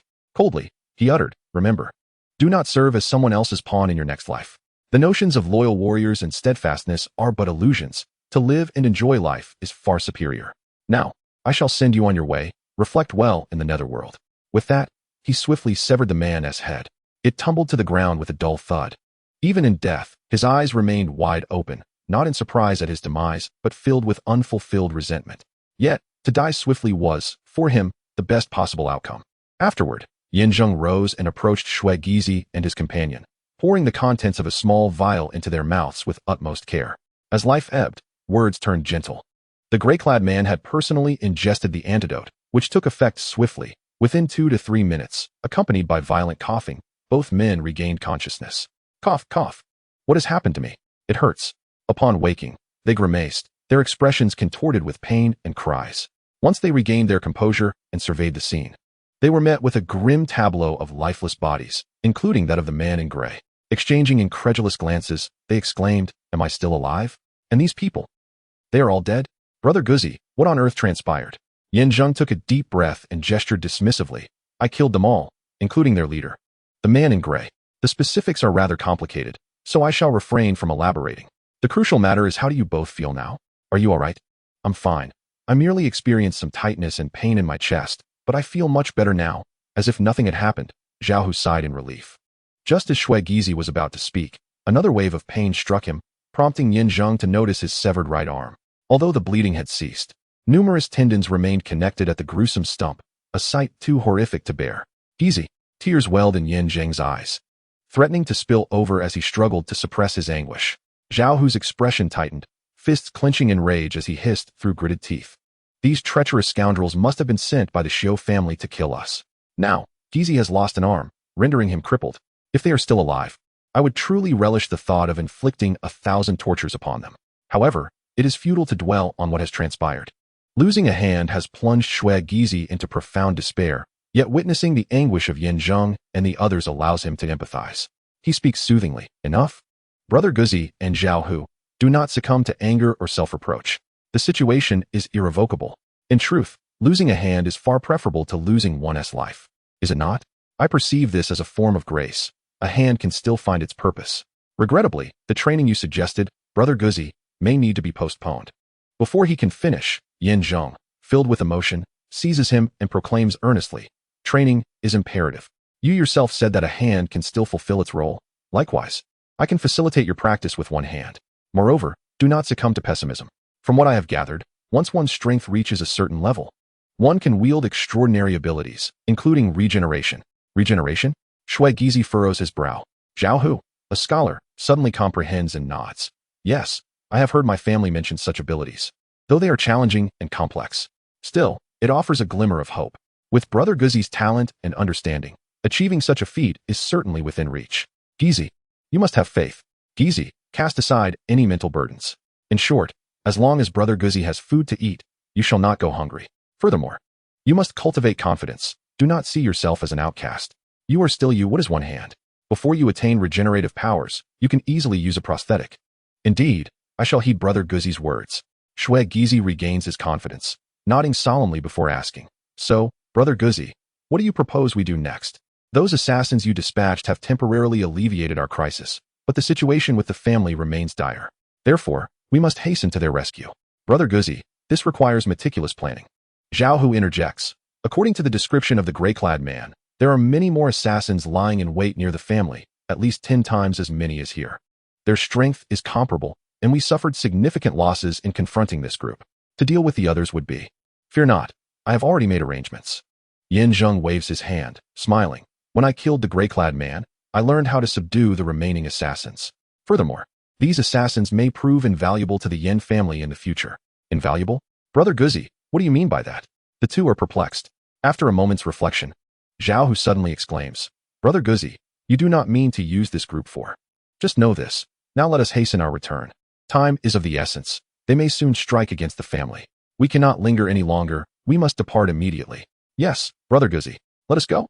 Half an hour later, the three hurriedly returned to the estate. Upon their arrival, the scene was engulfed in flames and chaos. A dark mass of assassins, numbering over 100, moved with discipline and precision, their objective clear: to set the Yu family mansion ablaze and slaughter every disciple without exception. Meanwhile, the Xiu family aimed to seize Yu Qingrong amidst the turmoil, thereby ensuring the downfall of the Yu clan. "Brother Guzi, what shall we do now?" Zhao inquired. Shui Gizi immediately responded, "Though I, Shui Gizi, have lost a hand, I still possess 2 legs. In my heart, I have long regarded the Yu family as my own. These scoundrels seek to annihilate the Yu clan. I shall not allow them to succeed, even if it costs me my life. These assassins are but a minor concern. My primary intention is to strike a heavy blow against the Xiu family tonight." Zheng focused on the flames ahead, particularly the sight of disciples falling in droves, hacked down like chickens by the assassins. He stated solemnly, "The assassins were invited by the Xiu family, and according to their agreement, they will not betray the Xiu family. regardless of being captured or killed. Therefore, I have sent word to Su Qingfeng and Yi Meigui, urging them to join us swiftly. Brother Guzi, are you suggesting that the Xiu family has covertly directed assassins from other locations to encircle the Yu family, thereby violating the family alliance? If we do not address this issue, it will undermine the Xiu family's standing. Tonight presents both a peril and an opportunity, does it not? Indeed. If we fail to teach the Xiu family a lesson tonight, they may continue to dispatch other assassins in the future. I seek a direct confrontation with the Xiu family to eradicate them, rather than engage in a protracted covert struggle. Furthermore, I wish to use this opportunity to intimidate others. Others? Brother Guzi, are you referring to? Enough, you will find out in due time. For now, we must exercise patience. As long as the family head remains unharmed, these disciples will only have their lives to offer. Perhaps we can identify suitable talents among them to aid in the reconstruction of the Yu family in the future. Upon hearing this, the two hesitated, refraining from further comments. They gazed into the inferno, where the chaos and roars of battle echoed, especially as disciples fell into the blood-soaked ground, their hearts aching. Yet, a small sacrifice is necessary for the greater plan. It seemed Brother Guzi had a larger strategy to maintain. They had no choice but to watch helplessly. Time passed swiftly, and soon another quarter of an hour had elapsed. The remaining disciples, once numbering in the hundreds, were now drastically reduced. The assassins, now frenzied with bloodlust, rampaged unchecked, committing unspeakable atrocities. Just as the entire Yu family appeared on the brink of obliteration, several figures emerged from the darkness. Second young master, I have arrived. Second young master, why have you summoned us in the dead of night? What has happened to the Yu family? Why such intensity? Chapter 111 features Su Qingfeng and Night Rose, who exchanged glances filled with uncertainty upon witnessing the situation involving the Yu family. Approaching Zheng, they followed his lead and squatted down, only to hear him inquire. Su boss, you oversee the family alliance in Lingnan City, and Night Rose, you are the wife of the leader of the provincial alliance. I wish to ask you, if a family were to act against a member of the alliance, what would the consequences be? Upon hearing this, the two furrowed their brows, puzzled by his intent. However, one had been thoroughly persuaded by Zheng, while the other, acting on the orders of the deputy sect master, was entirely compliant. Thus, without questioning the motives, they remained composed and responded according to the regulations of the family alliance. Regardless of the reasons, no matter how monumental the grievances, any disputes involving members of the alliance must be resolved through official adjudication. Any private use of force is strictly prohibited. Failure to comply would be regarded as a provocation to the alliance's rules, resulting in expulsion at best, or severe retribution at worst. Second young master, based on my understanding of you and the Yu family, the greatest threat to the Yu family is the Xiu family. Your inquiry, coupled with the current predicament of the Yu family, raises the possibility that the Xiu family has indeed acted against them? Indeed, Zheng replied candidly, but the specific reasons will be addressed shortly. As per Su boss's assertion, if I can verify the actions of the Xiu family, they could face expulsion from the family. And if they are intent on annihilating my Yu family, they should expect to be besieged by the alliance, correct? Principally, yes. However, the Xiu family is known for their meticulousness. They would not likely be so brazen. Another significant point is that the Xiu family has deep-rooted connections within the court, led by the influential Xiu Shun. If this is indeed the case, I can only surmise that the alliance leader must weigh the political ramifications. That is of no concern to me. I do not anticipate a complete eradication of the opposition, but at the very least, I wish to inconvenience them, or inflict enough damage to afford my Yu family a respite. In my view, the true elimination of the enemy must be accomplished through legitimate means. Having said this, Zheng glanced at the sky and remarked, the time is nigh, let us proceed. We shall split into two groups. Su boss and Madame Rose. As you both possess formidable abilities, I implore you to prevent that mob from slaughtering my Yu kin. So many lives have been lost, and this blood debt must ultimately be accounted to the Xiu family. You too, Zhao Hu and your companion, will accompany me as we confront the Xiu family. Brother Guzi, do you believe the Xiu family members are already inside? I do not comprehend. If they wish to act against the Yu family, why would they expose themselves? Is this not providing an opportunity for retaliation? Noticing their confusion, Zheng chuckled lightly, stroking the dragon-slaying saber in his hand, and said nonchalantly, the Xiu family's objective has never wavered. One is the dragon-slaying saber in my possession. However, having slain the gray-clad individuals, I fear I may have disappointed their expectations. The second point is to capture Yu Qingrong swiftly. The reasons behind this remain unclear to me. Yet I am aware that we must not allow them to achieve their desires. Let us hasten. Indeed, Brother Guzi, we shall split our forces and each fulfill our roles. Su Qingfeng and his companion engage in fierce combat at the front entrance, obstructing the assassins. Meanwhile, Zheng leads the two through the back door, navigating from the courtyard to the main hall, ultimately reaching the rear residence. Here, no assassins are present, but a multitude of Su family guards stand ready. Upon seeing Zheng and his companions approach, they are momentarily taken aback, yet instinctively position themselves to block. However, their strength pales in comparison to Zheng's, especially with the dragon-slaying sword at his disposal, rendering them nearly invincible. Within mere moments, they dispatch over 10 guards and arrive at the rear residence. Release me. As they step into the courtyard, Yu Qingrong's voice rings out in reproach. Immediately following is the mocking tone of Xiaoyang. Release you? Shall I allow that crowd outside to slay you? I am here to rescue you. Yu Qingrong, do not be ungrateful. Nonsense. Aren't those people outside sent by you? Why must you feign innocence here? Yu Qingrong glares, exclaiming, Xiaoyang, your family and mine are both members of the Alliance.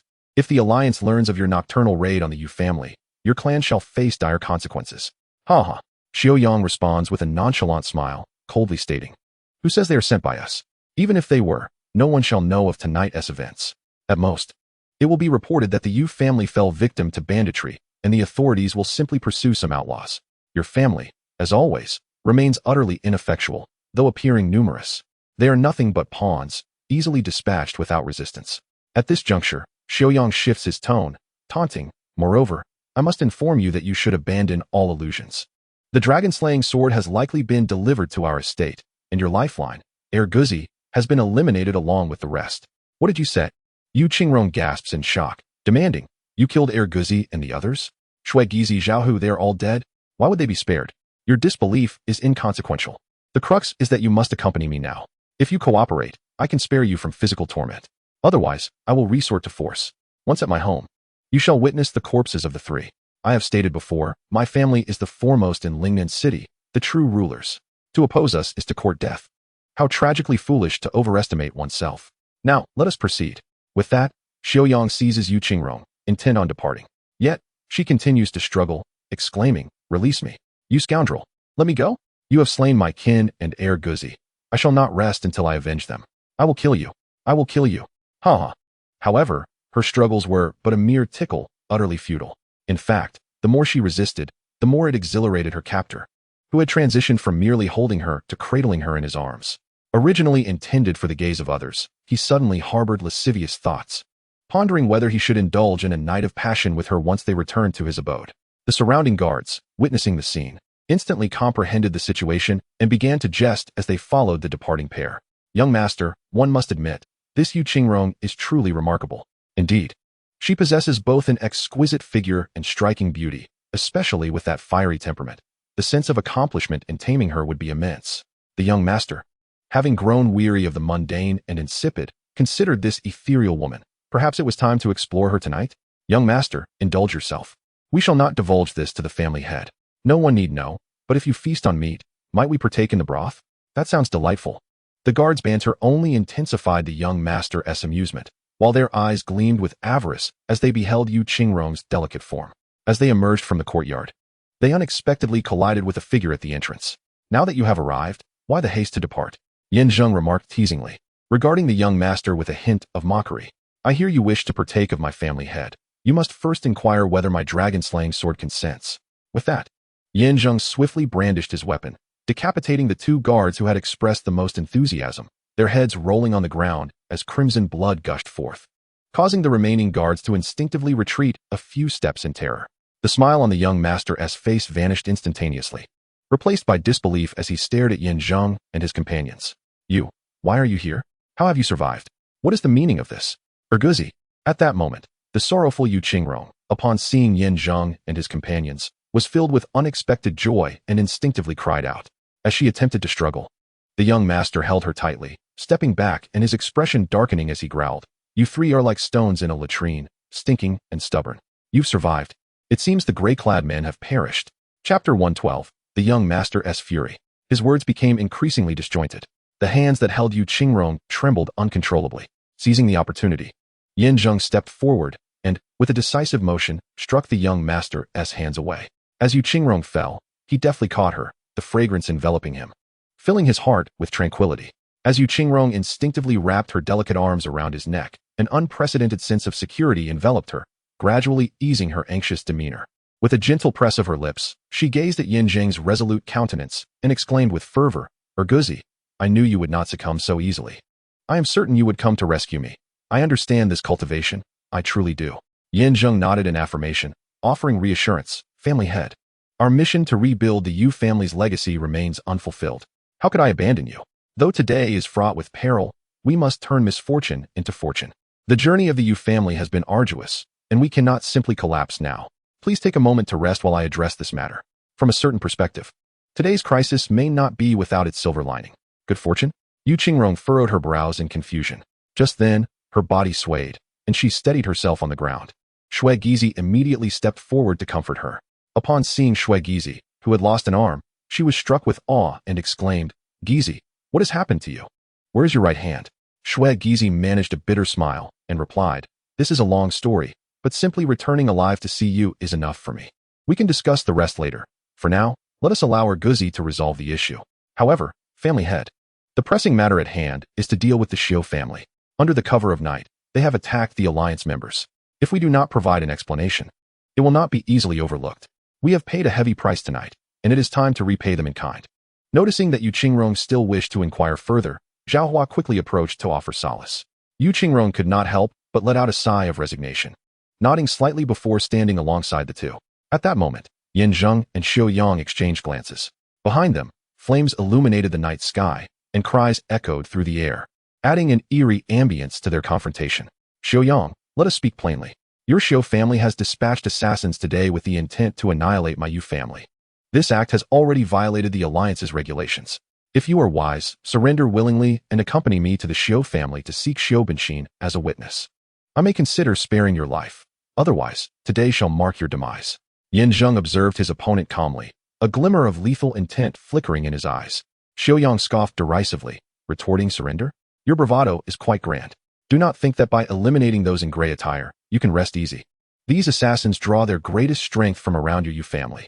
Have you not heard the sounds of battle outside? Your Yu disciples are on the verge of annihilation. I had no desire to reveal myself, but since the veil has been torn, I must eradicate the root of the problem." "Eradicate the root?" Yin Zheng sneered, suddenly drawing his dragon-slaying sword and commanding, "You might want to inquire whether this sword of mine consents to such an outcome. Then let us see." Xiu Yang, unwilling to prolong the conflict, roared and swiftly concentrated his energy, advancing to the 8th level of body tempering. He was at the onset of the 8th level, just one tier below the gray-clad individuals.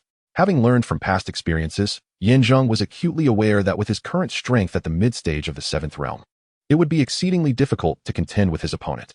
He had no desire to squander time in such a conflict. Hence, he brandished his treasured blade, emulating techniques with fervent emotion to awaken the sword spirit within. As their thoughts harmonized, achieving a union of purpose, he suddenly swung the blade with force. A resounding clang echoed as the sharp edge of the sword struck the opponent's arm. Under normal circumstances, his formidable physique would have remained unscathed. However, with the sword spirit's augmentation, he experienced excruciating pain akin to previous encounters, causing the setting sun to grimace in agony. He staggered back several paces, astonished as he regarded Yin Zheng. "What sorcery is this? You are but at the mid-stage of the 7th realm. How can you inflict harm upon my flesh? Why does your dragon-slaying blade possess such augmented power upon striking? You wish to seize the dragon-slaying blade, yet remain ignorant of its sword spirit. Even if you were to wrest it from my grasp, would that not be a flagrant waste? What? The sword spirit?" Xiu Yang's expression shifted, revealing a look of terror. Meanwhile, Yu Ling, who had overheard, could hardly believe her ears, murmuring, "I am well aware of the sword spirit's existence within the blade. However, summoning it is akin to reaching for the heavens. This sword has been in my family for many years, and it has manifested only once, nurtured by my father, solidifying our status as the foremost clan. Yet, to think that after all these years, the sword spirit has re-emerged, does this herald the resurgence of our family's former glory? Brother Guzi is truly formidable. He can wield such a sword spirit. Earlier, when we both fell unconscious, our ability to vanquish numerous assassins, including that insufferable man in gray, was likely due to the sword spirit's might," Shui Gizi and his companion remarked, their faces alight with exhilaration. At that moment, Yin Zheng, brandishing the treasured blade, smiled haughtily, casting a cold gaze upon Xiu Yang. "The power of this blade is yet a mystery even to me. How could you possibly comprehend its full might? I have slain adversaries at the mid-stage of the 8th realm, while you are merely at the early stage of the 8th realm. Do you truly believe you can best me?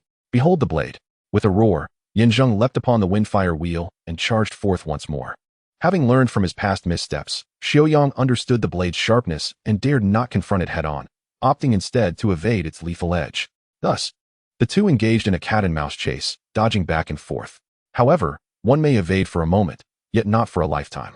Though his movements were swift, they appeared sluggish like a snail before the sword spirit. The blade's trajectory was unmatched. Within a mere 4 or 5 minutes, Zheng discerned Xiaoyang's evasion pattern, unleashing a flurry of strikes targeting his legs, akin to boulders plummeting from the heavens, delivering precise and brutal impacts to the space between his legs and knees. The sound of cracking echoed incessantly. Xiaoyang, in agony, collapsed to the ground, crying out in distress, his expression contorted in pain. In an instant, the energy coalescing around him dissipated dramatically, and the techniques he intended to unleash were swiftly extinguished in their infancy. Since you refuse to bow down and accompany me to restore my family, I shall carry your lifeless body to exact vengeance upon them. Observing that the opponent's defenses had been dismantled, Zheng realized that they were now mere prey on his chopping board, ripe for slaughter. This individual, having poisoned the wine at the banquet and launched a midnight assault, was intricately connected to the massacre of the Yu family, as described by Yu Qingrong. If one were to deem Xiao Binxin the instigator, then he was undoubtedly the vanguard, conspiring in heinous deeds. To spare him would be a disservice to divine justice. Thus, with a roar, Zheng charged forth once more, intent on severing the adversary's head from his body. At this sight, Shui Gizi and Zhao, who were overtaken by emotion, particularly Yu Qingrong, who could no longer contain her tears. To slay Xiaoyang was a thought she had never dared to entertain. Yet now her wishes were finally within reach. How could she possibly restrain herself? However, just as Zheng approached, Xiaoyang exerted every ounce of strength to evade, retreating to a corner while casting a cold glare at Zheng, exclaiming, "Though your enchanted blade protects you, and I cannot harm you, there are others who can deal with you. No matter your prowess, can your fists withstand the might of many? I possess numerous death warriors, and they shall exhaust you in waves." As his words fell, he laboriously retrieved a signal flare from his sleeve and launched it into the sky, illuminating the night like fireworks.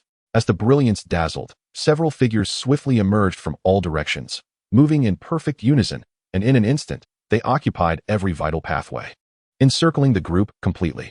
"Young Master Xiao, we have been commanded to protect you. Please give us your orders." Among the throng, a man clad in gray garments approached Xiaoyang with ghostly swiftness, kneeling before him in utmost respect.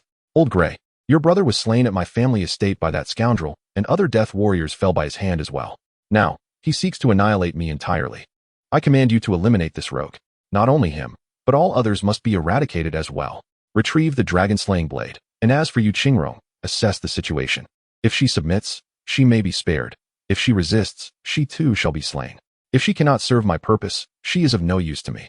Should the family head seek accountability, I alone shall bear the burden." "Understood, young master." Old Gray nodded solemnly, then instructed 2 death warriors to attend to Xiaoyang before rising to face Zheng, his brow furrowed with gravity. "Is it you who killed my brother? And what if it is?" Zheng replied, undaunted, his demeanor calm and unyielding. "To kill my brother and remain so composed, impressive." Old Gray clenched his fists, the bones cracking ominously, as he harnessed an overwhelming force, seemingly exuding the power of 9-fold strength. Such prowess, at a glance, would make one a prominent figure not just in Lingnan City, but across the entire province. Zheng's pupils contracted sharply, and his breath caught in his throat.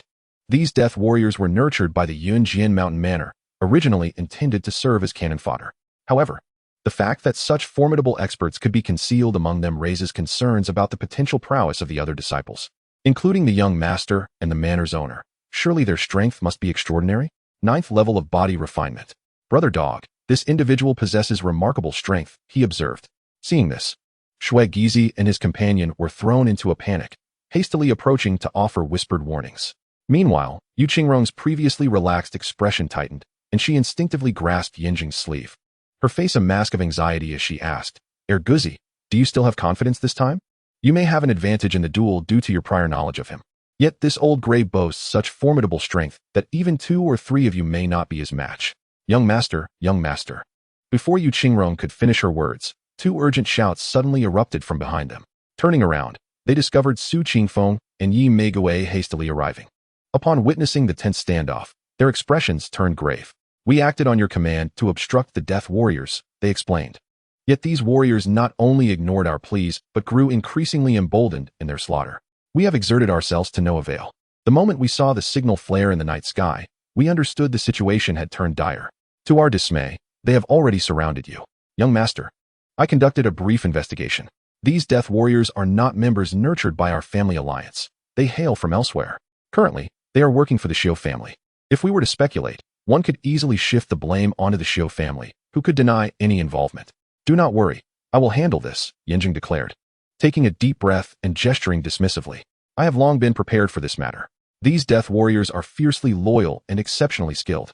Indeed, it would be challenging for us to contend with them. Nevertheless, I am confident I can subdue the opponent.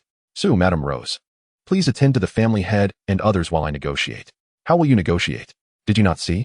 That death warrior, Old Gray, possesses the strength of the 9th level of body refinement. Yi Meiguei replied anxiously. I have also heard of your dragon-slaying blade, with the blade's spirit's formidable prowess. You have succeeded in slaying the gray-clad man and defeating the cultivator. However, they were merely 8th level warriors, while Old Gray is at the 9th level. And we cannot ascertain if he is in the early or mid-stage. If you confront him head-on, it may not yield favorable results. In my opinion, it would be wiser to engage in a thorough negotiation with the cultivator. There may be other opportunities. Her concern for Zheng stemmed from the weight of the task he bore as he sought to fulfill the deputy sect master's mission. If the disciples of the world could not unite, the killing sect could never be restored, and their 4 great guardians would remain as shadows, unable to manifest in the light of day. Moreover, these guardians were fiercely loyal to the deputy sect master, willing to risk their lives without hesitation. Since Zheng had been entrusted with this matter, she was determined to ensure his absolute safety. Young master, allow me to handle this matter, the Knight Rose asserted resolutely. He is, after all, a member of the Xiao family alliance, while my husband is the representative dispatched by the alliance to the prefecture. I am undoubtedly their direct superior. I refuse to believe he would dare to act recklessly.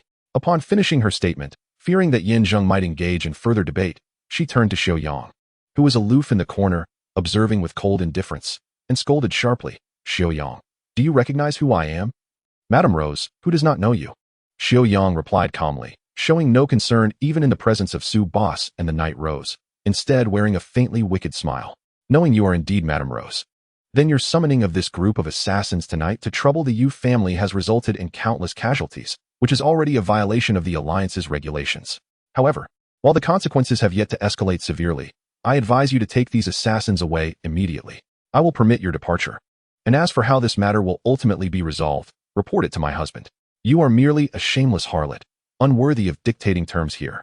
Before the Knight Rose could finish, Xiaoyang suddenly sneered, looking at her mockingly, and replied coolly, in the presence of others, you are Madame Rose, in solitude. You are just a woman in my eyes, nothing more. Given the current situation, do you truly believe there is room for retreat? This action indeed violates the Alliance's regulations. Yet, just as I acted at the banquet, as long as I eliminate you, who would know it was Xiao family who did it? Even if suspicions arise, even if this group of assassins is found, as long as they remain steadfast in their denial of any association with my family, who could possibly hold us accountable? Xiaoyang, do not go too far. Su Qingfeng interjected, stepping forward with a stern reprimand. Are you suggesting that both I and Madame Rose should be slain as well? You are truly deranged.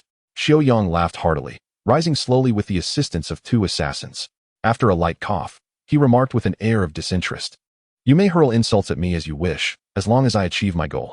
Although Zheng's dragon-slaying blade has indeed left a considerable impact on me, it has also confirmed its legendary status. After acquiring it, I shall study it thoroughly. Rest assured, the Yu family's dragon-slaying blade will be gloriously upheld by the Xiao family. You scoundrel! Unprincipled wretch! The Knight Rose and Su Qingfeng cursed vehemently. However, seeing the dire circumstances, Yu Qing'er decisively said, Zheng, look for an opportunity, we must flee. Their strength is overwhelming, and we are no match for them. There is no need for us to make futile sacrifices. Indeed, the head of the family speaks wisely. Brother Guzi, your strength is formidable. We trust you to ensure the safety of the family head.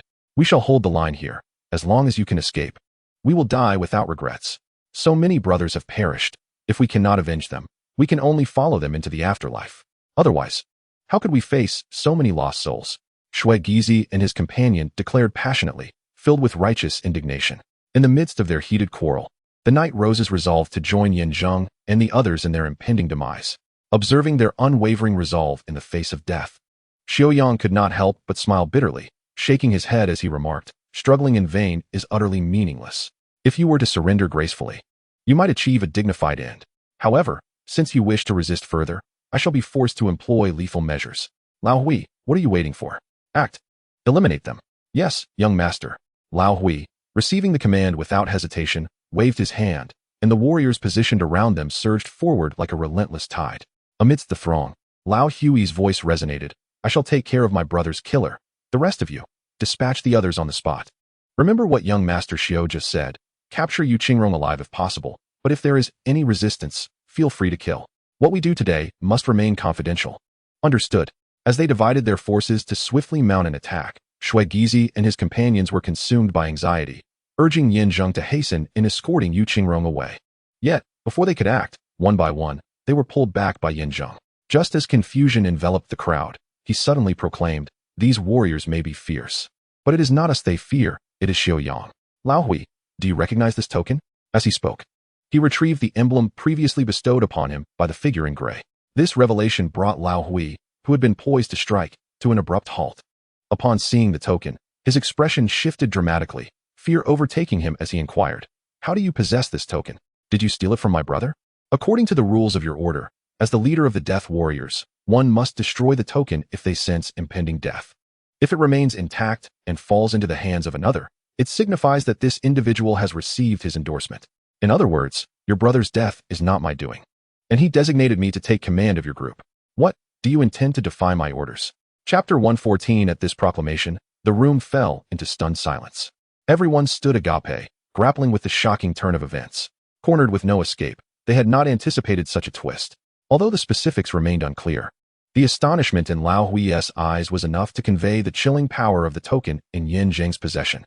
Not only did it instill fear in him, but the other Death Warriors also instinctively recoiled at the sight of the emblem, their weapons lowering gradually, expressions filled with uncertainty as they glanced towards Lao Hui.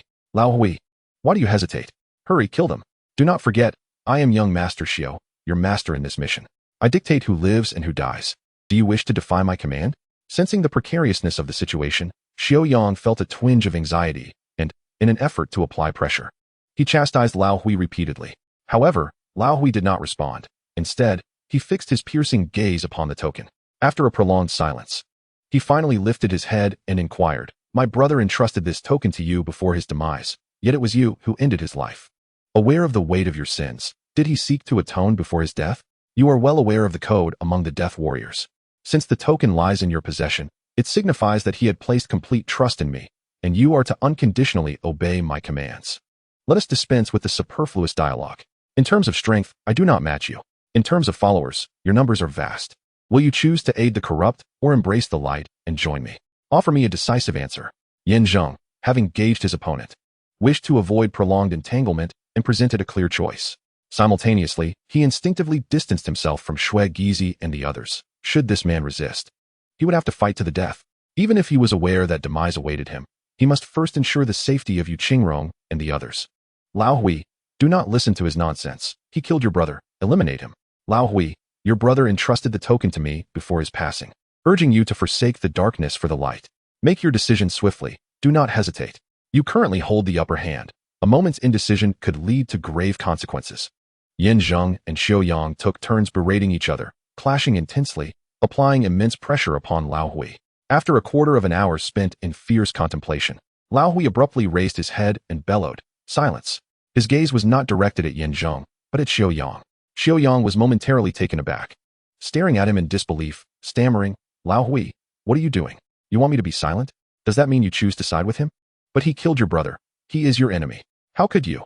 It truly pains me to confront this, yet I hold greater respect for my brother's choice.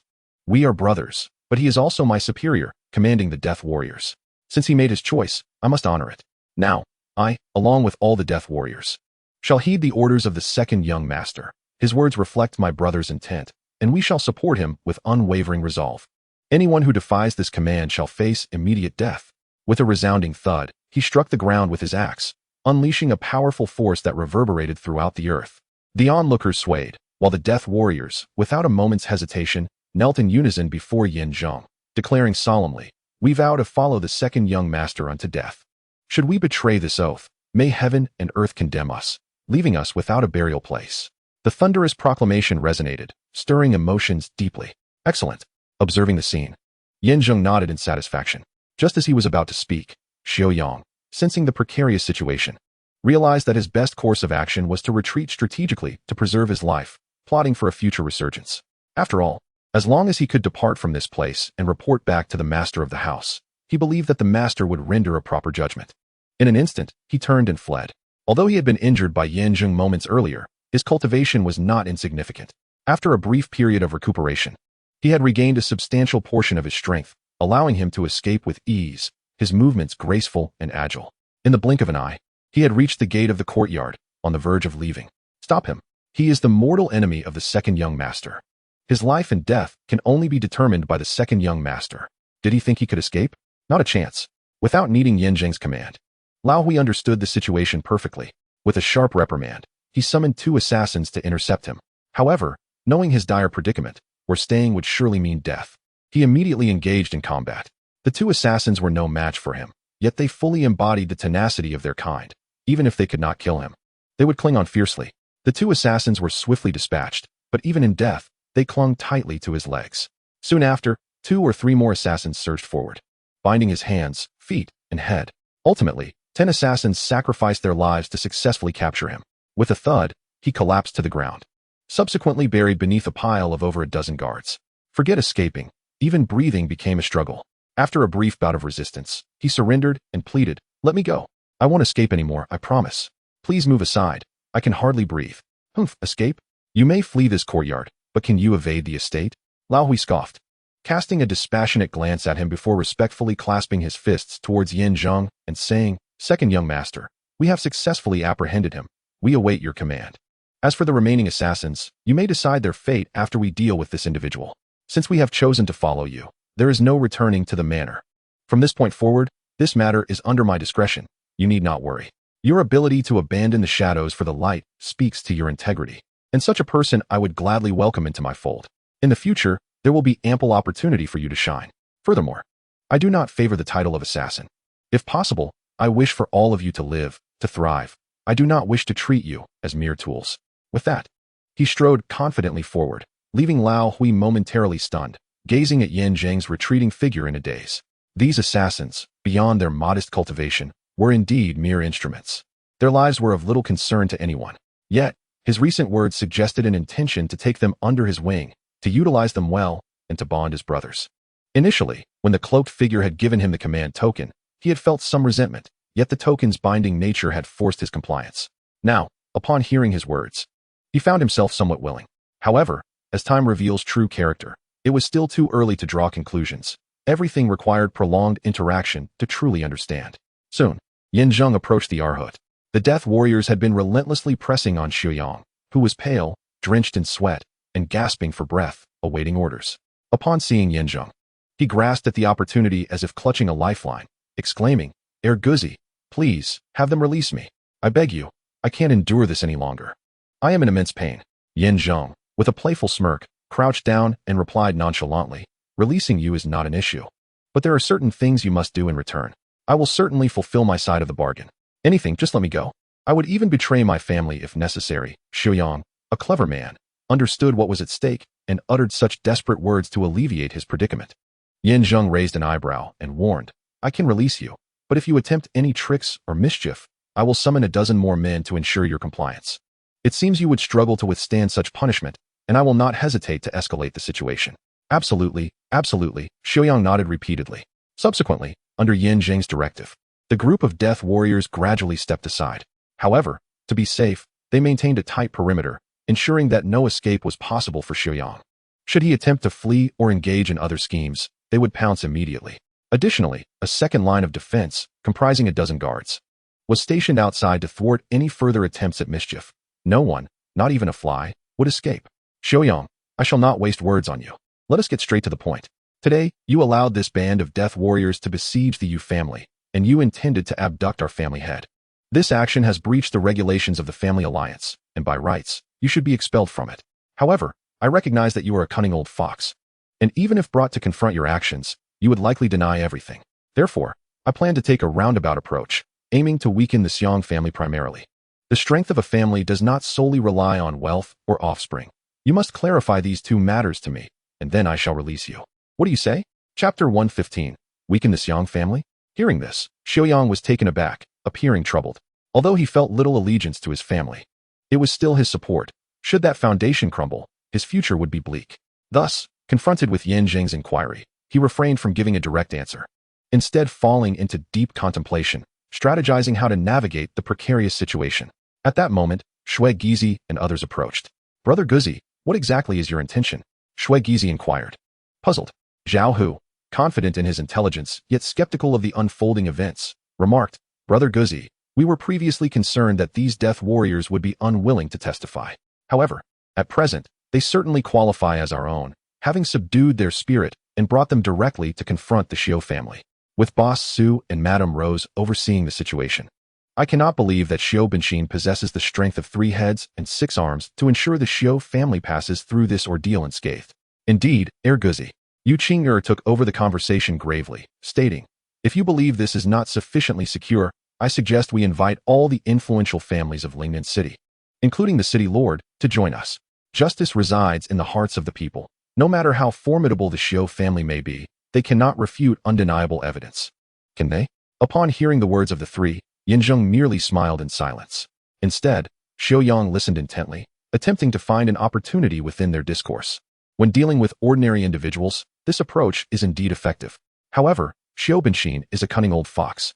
Furthermore, the Xiao family has allies in the capital, and that Xiao Shun is no fool. Even with ironclad evidence, they possess the means to turn the tide. I am concerned that other obstacles may emerge to thwart our plans. Thus, the best strategy against the Xiao family is to allow them to implode from within. Only by weakening them fundamentally can we ensure they no longer rise again. Do you understand? Upon hearing his explanation, the 3 fell into silence. Upon careful reflection, it was indeed the case. Treating symptoms rather than the root cause would ultimately lead to their resurgence. Only by eradicating the problem at its source can we truly establish a firm foundation. Consequently, the 3 exchanged glances and nodded in tacit agreement, signaling their support. Upon hearing his words, Xiaoyang felt a twinge of apprehension. He had not anticipated that this wretched scoundrel would possess such depth of thought and foresight. Indeed, if he were to confront them directly, not only would he have the opportunity to escape, but he could also fall victim to the family head's retaliatory schemes. However, this predicament left him in a quandary. He could not return to the Xiao family while simultaneously undermining their strength. Xiaoyang, my patience has nearly worn thin due to your antics. The ball is in your court regarding cooperation. Yet, your life remains firmly in my grasp. I harbor a deep-seated animosity toward you, wishing nothing more than to see you suffer 1,000 deaths, yet I shall not kill you. I have discovered that employing alternative methods can render your experience far more comfortable. For instance, the previous stacking game, was it not rather enjoyable? In comparison, I have an array of tricks awaiting you, such as tickling or skinning you alive. If you do not mind the inconvenience, I could leisurely entertain you. Yanzheng regarded Xiaoyang with a mocking expression, having already risen quietly. With a mere glance, his loyal assassins were poised to take action. Recalling the earlier experience, Xiaoyang was still gripped by fear, hastily nodding in agreement. No, please do not torment me further. I will comply. I will cooperate with you. Humph. Yielding so easily either suggests ulterior motives or a lack of resolve. A person of your temperament could still be entrusted with significant responsibility by Xiao Benxin? It seems the Xiao family is nearing its end.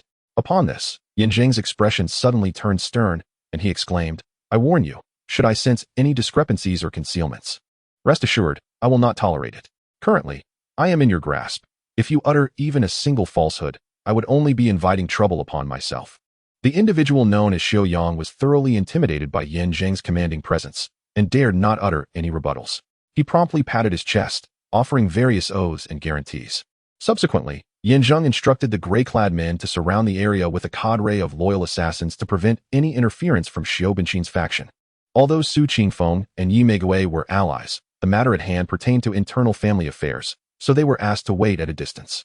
Only Yanzheng and Shui Gizi remained, encircling Xiaoyang, tasked solely with observing without posing any inquiries, allowing Yanzheng to engage in direct dialogue with Xiaoyang. Without further ado, Yanzheng commenced, I seek clarification on 2 critical points, the economy and the disciples.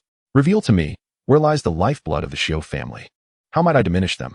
As Yanzheng posed his questions, the trio of Yu Qingrong fixated their keen gazes upon Xiaoyang, holding their breath in anticipation. The Xiu family is vast and sprawling, and for outsiders, it may seem daunting to find an entry point. However, within the family, I am regarded as a trusted aide to the head of the household, entrusted with numerous responsibilities. Yet, while I oversee the disciples, he possesses a confidant who manages the family's financial affairs. Over the years, the Xiu family's growth has been inextricably linked to wealth and bribery, requiring financial management to secure the protection of high-ranking officials and to appease the various strata of society. A monthly outflow of at least 100,000 taels is essential, and it is to them that we owe this stability. Consequently, I can disclose to you the location where the Xiu family cultivates its disciples. If you dismantle that, it would sever the family's lifeline. Furthermore, if you were to eliminate the other arm, you would cripple their economic foundation, leading to their inevitable collapse. Who is this individual? Zheng inquired. Such a pivotal figure cannot possibly be divulged to me. Although I am favored by Xiu Benqin and entrusted with significant responsibilities, he remains astute, never allowing me direct contact with this person. However, I do know that during one occasion while training disciples, he dispatched someone to deliver supplies monthly. If you follow this lead, you should be able to uncover their identity. You have not discovered this. On what grounds do you presume we could? Zheng's eyes widened suddenly, and he seized Xiu Yang by the collar, barking, "Are you attempting to deceive me?" No, I am not. Xiu Yang fervently protested, earnestly asserting, "What I say is the truth.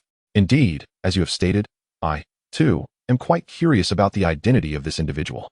In the past, I dispatched someone to investigate, but those sent forth either vanished or fell into silence.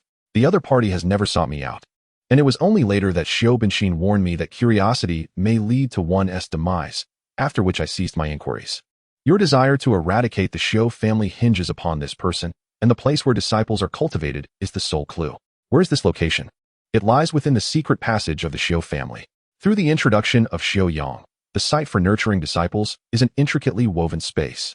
Neither a room nor a secluded forest, but rather a completely sealed environment of unknown dimensions, extending to an uncertain expanse. The specific location is within Xiu Benqin's residence. Each time cultivation is necessary, one must enter through a hidden passage beside his bed. Thus, while the responsibility for nurturing disciples rests with Xiu Yang, all activities unfold beneath his vigilant gaze, showcasing the astuteness and cunning of this individual. Upon hearing this description, Shui Gizi inhaled sharply. This Xiu Benqin is truly cunning, having concealed the secret passage within his own chamber.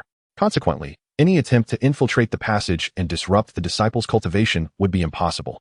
However, despite the uncertainty regarding the space and location, supplies are consistently delivered by another trusted aide. This must indicate that there exists a hidden realm. How does one enter and resupply? After reflecting on Shui Gizi's words, Zhao turned to Zheng, contemplating deeply. Dogzi, we must lure the tiger away from its mountain. Indeed, that is also my consideration, Zheng replied, noncommittally.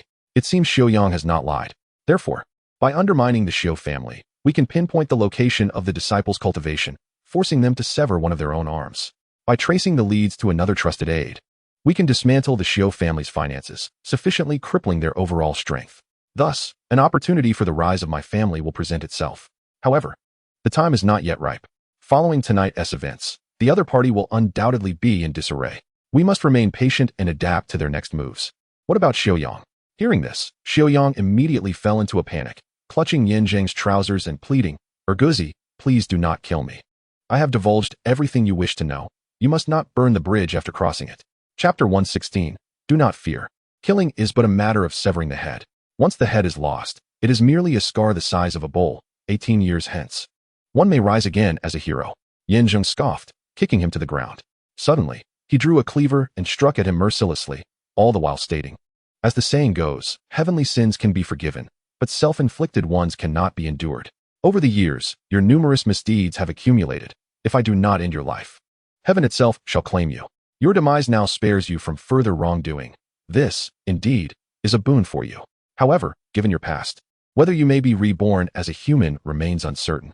However, remember, even if in the next life you are reborn as a pig or a dog, you must remain principled. Otherwise, you will not even qualify as a beast."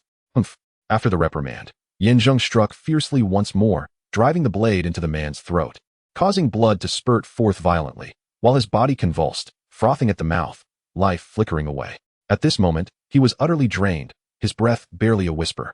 Suddenly, Zheng rose, handing the dragon-slaying blade to Yu Qingrong, gazing at her earnestly, and proclaimed, The Xiu family is an irreconcilable enemy of our Yu clan. The horrors inflicted upon us by the Xiu family in the past were aided by this very man. Now, let us collect a portion of the interest. And when we have grown strong, we shall eradicate the Xiu family entirely, uprooting them. This blade is yours. You shall bring this to a conclusion. What? Yu Qingrong's delicate figure trembled in shock, staring vacantly at the man, her expression dazed. Beside her, Shui Gizi grasped the situation instantly and urged, Master. This is an unparalleled opportunity for vengeance. Eliminate him.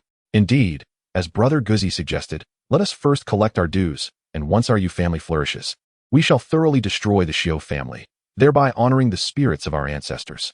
Now that we have completely subdued this man, he is but fish on our chopping block, ready for slaughter. If we do not strike now, he will surely become a future threat. We cannot show mercy.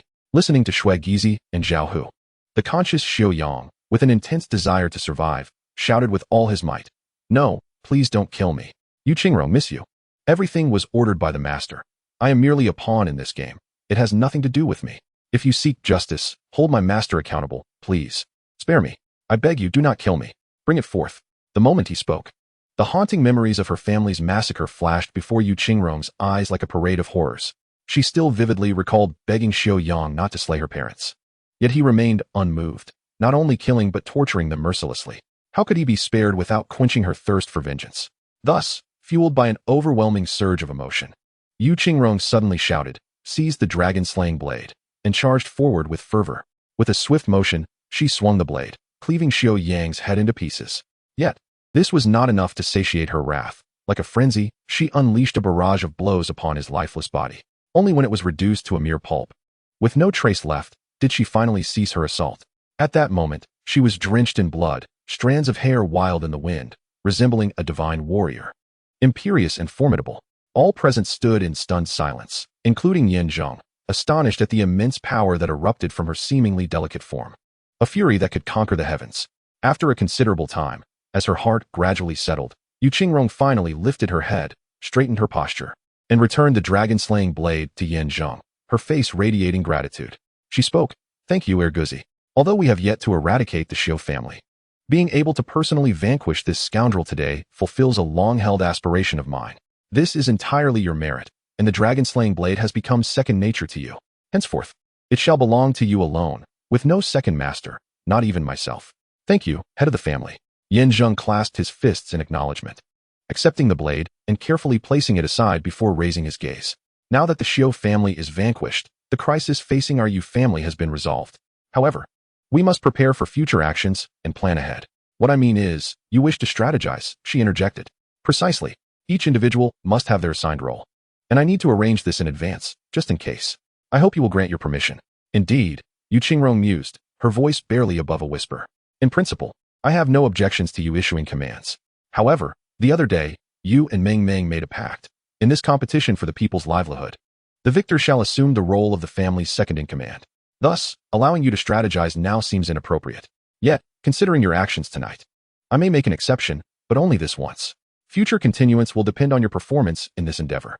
You need not worry about that. I am already working on it, and news will arrive shortly. Conveniently, the events of tonight are linked to Qiu Yunming. Linked. Yu Qingrong's brow furrowed, her initial gratitude towards Yin Zheng replaced by concern.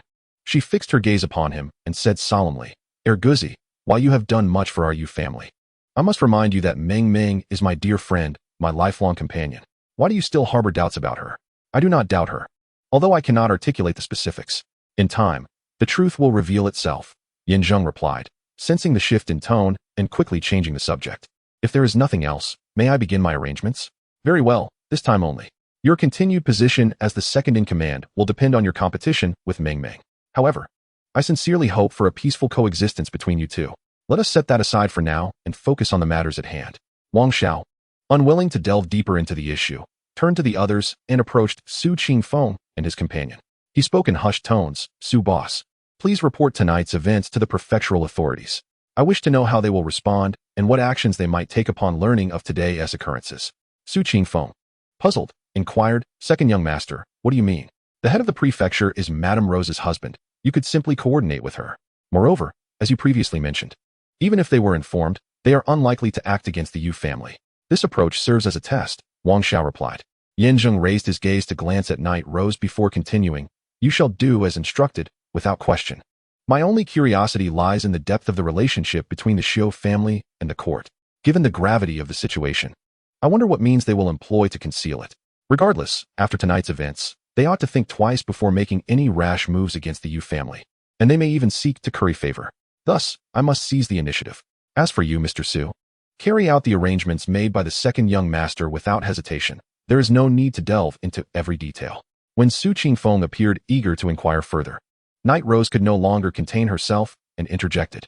After a brief exchange of glances, Su nodded in agreement, stating, Understood, I shall attend to it immediately. It was only after Su Qingfeng departed that Zheng addressed Knight Rose. Rose, return and inform the other 3 guardians to be prepared to rally the remaining disciples. For I have made some progress. Wealthy merchant Shen Qianxin should, barring any unforeseen circumstances, be within my grasp shortly. When that time comes, he will assist you. And you must support him well. What? Upon hearing this, Knight Rose was taken aback, her exclamation drawing the attention of Shui Gizi and others. Quickly lowering her voice, she looked at Zheng, incredulous. Second young master, how have you managed this? It seems utterly unbelievable. Before we found you, we identified Shen Qianxin as a potential breakthrough. Yet despite all our threats and enticements, we achieved nothing. And now, mere days later, you are poised to capture him? Is this truly real? Do I appear to jest with you?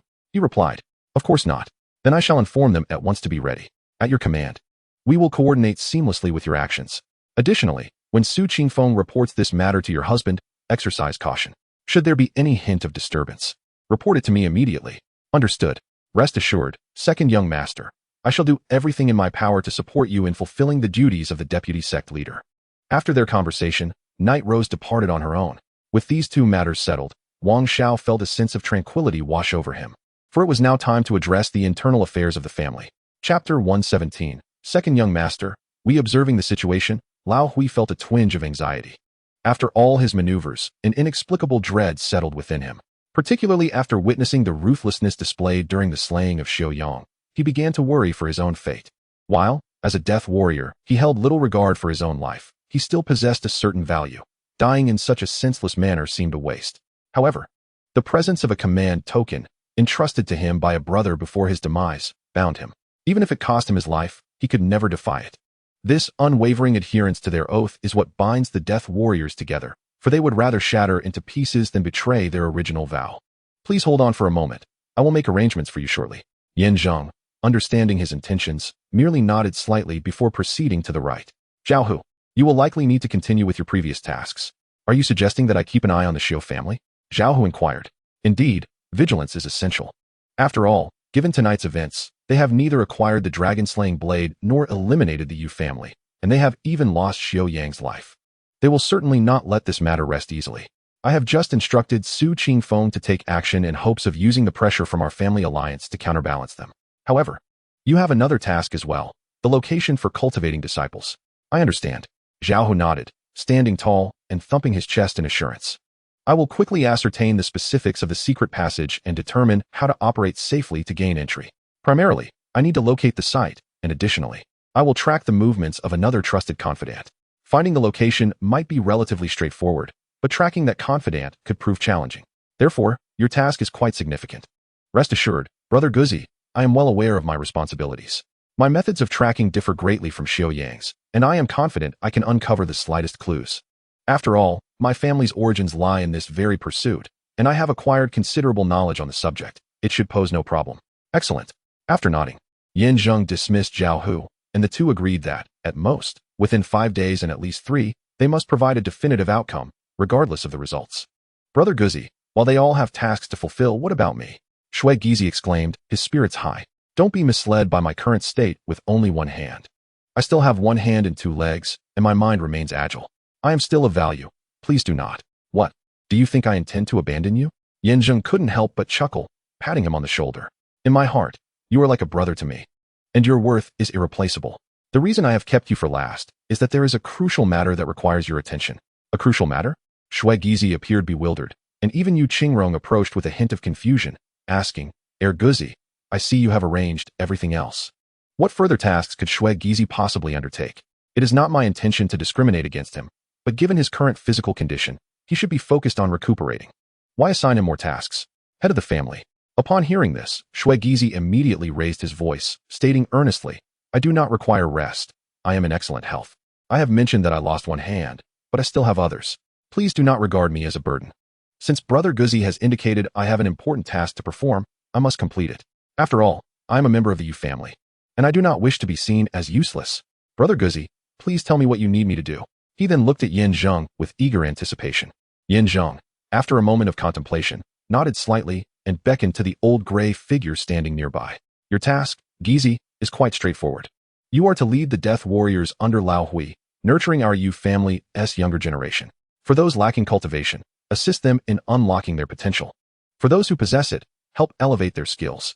Moreover, I require you to identify at least 5 capable and powerful individuals among them, akin to Zhang Long and Zhao Hu. Do you have any objections? What? You want me to undertake this responsibility? Gizi exclaimed in astonishment. Lao Hui, perplexed, inquired. Second young master, what do you mean? You wish for me to remain here to train your kin? Isn't that a bit of an overestimation of my abilities? Zheng burst into laughter and replied nonchalantly. Your mission is formidable. If all can achieve what you Death Warriors have accomplished, our Yu family's strength will significantly increase. Furthermore, I intend to rename you all as convoy masters.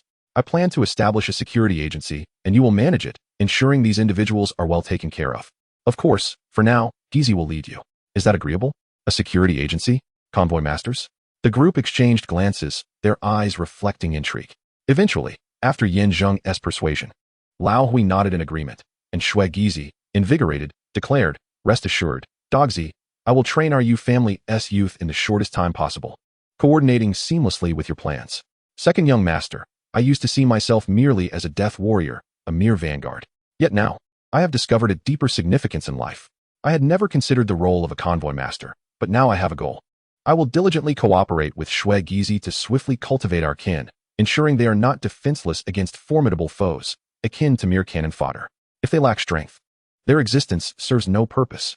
Thus, collaboration between the two of you is essential. Zheng nodded, stating, I shall grant you a month's time, and I hope to see results by then. Any issues? No problems. We shall do our utmost. Once all matters were arranged, everyone departed. Regarding inquiries about Yu Qingrong, Zheng merely brushed them aside, as everything was now settled. He awaited the conclusion of the grain store competition, anticipating the opportunity to gain operational authority over the Yu family's second-in-command, planning to leverage Qiu Yunming as a breakthrough to launch a counterattack against the Xiu family. He had lingered in Lingnan City for far too long, yearning to join a sect as a stepping stone to return to the capital. Upon returning to his residence, he secured the door, ensuring all was well, then reclined on a couch, closed his eyes to rest, and silently murmured, Input. Input successful. The host's current kill value is 2,455 points. Would you like to use the life simulator? Consuming one time costs 1,200 points. The accumulated value of kills is substantial. After all, from previously slaying the gray-robed men and other assassins, to recently eliminating 2 practitioners at the 7th and 8th levels of body refinement in the courtyard, the rewards from these kills cannot be trifling. Although the expenditure of points is considerable, the insights gained from prior experiences have proven far more beneficial than before. As Wang Xiao made his decision, several lines of text materialized before him. At 24 years old, Yu, in the mid-stage of body refinement at the 8th level, infiltrated the Xiu family through Zhao Hu's investigation, dismantling the disciples' training ground, and subsequently, based on his intel, tracked down another trusted confidant. A month later, guided by this confidant, Yu successfully dismantled the economic lifeline of the Xiu family, thereby weakening them. At 26, during the quadrennial family competition in Lingnan City, just as you were about to defeat the Xiu family, the confidant reappeared, covertly amassing substantial wealth for the Xiu family, ultimately bribing various factions and executing a counterattack against the Yu family. On the day of the competition, the Yu family was defeated, their lineage obliterated, and you tragically met your demise while fleeing. Upon reading this, Zheng furrowed his brow. Although reaching the mid-stage of the 8th level of body refinement was a noteworthy achievement, he had initially believed that finding the confidant would enable him to successfully weaken the Xiu family. However, it appeared that the adversary had outmaneuvered him. Thus, it was clear that Zhao Hu's ability to find this individual was dubious at best.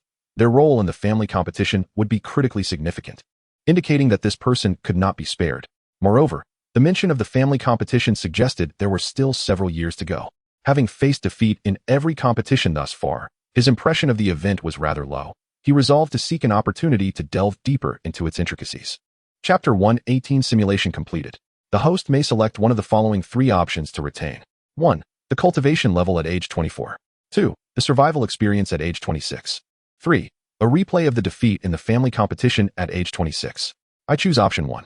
As Zheng made his selection, a familiar sensation coursed through his entire being. Empowered within the pathways of his internal energy, he swiftly ascended to the mid-stage of the 8th level of body refinement. The enhancement encompassed not merely strength and agility. His senses and awareness had also become extraordinarily acute, as if any subtle movement in his surroundings could rouse his vigilance. Especially when combining his energy with his techniques, the execution became not only more skillful, but also served as a bridge between the two. Such an amalgamation with the chicken-slaying technique would undoubtedly yield exceptional results. Given that he had previously wielded the dragon-slaying blade to slay gray-robed men and practitioners of the 8th level with his mid-7th level strength, one could only ponder what feats he could achieve now with his 8th level power, potentially rivaling practitioners at the 9th level. With this thought in mind, he immediately began practicing with the blade, alternating between the cutting techniques of the dragon-slaying blade in his left and right hands, fluidly switching back and forth. With each powerful swing, it was as though he wielded the formidable might of the heavens, unstoppable and sweeping across the world. After a flurry of activity, several arcs of light from his blades severed the very essence of the room, obliterating every object into dust, leaving nothing unscathed. Thud! As he inhaled deeply upon the ground, Zheng gazed at the remnants of white ash clinging to the blades, a look of exhilaration on his face. Truly formidable. At present, he was merely at the body refinement realm. If he were to attain the bone refinement realm, or even ascend to the higher echelons of the divine connection realm, how could that not be considered defying the heavens? Current kill value of the host is 1,255 points. Would you like to use the life simulator? It costs 1,200 points per use. Here it comes again. This life simulator would never relent until it had drained him completely.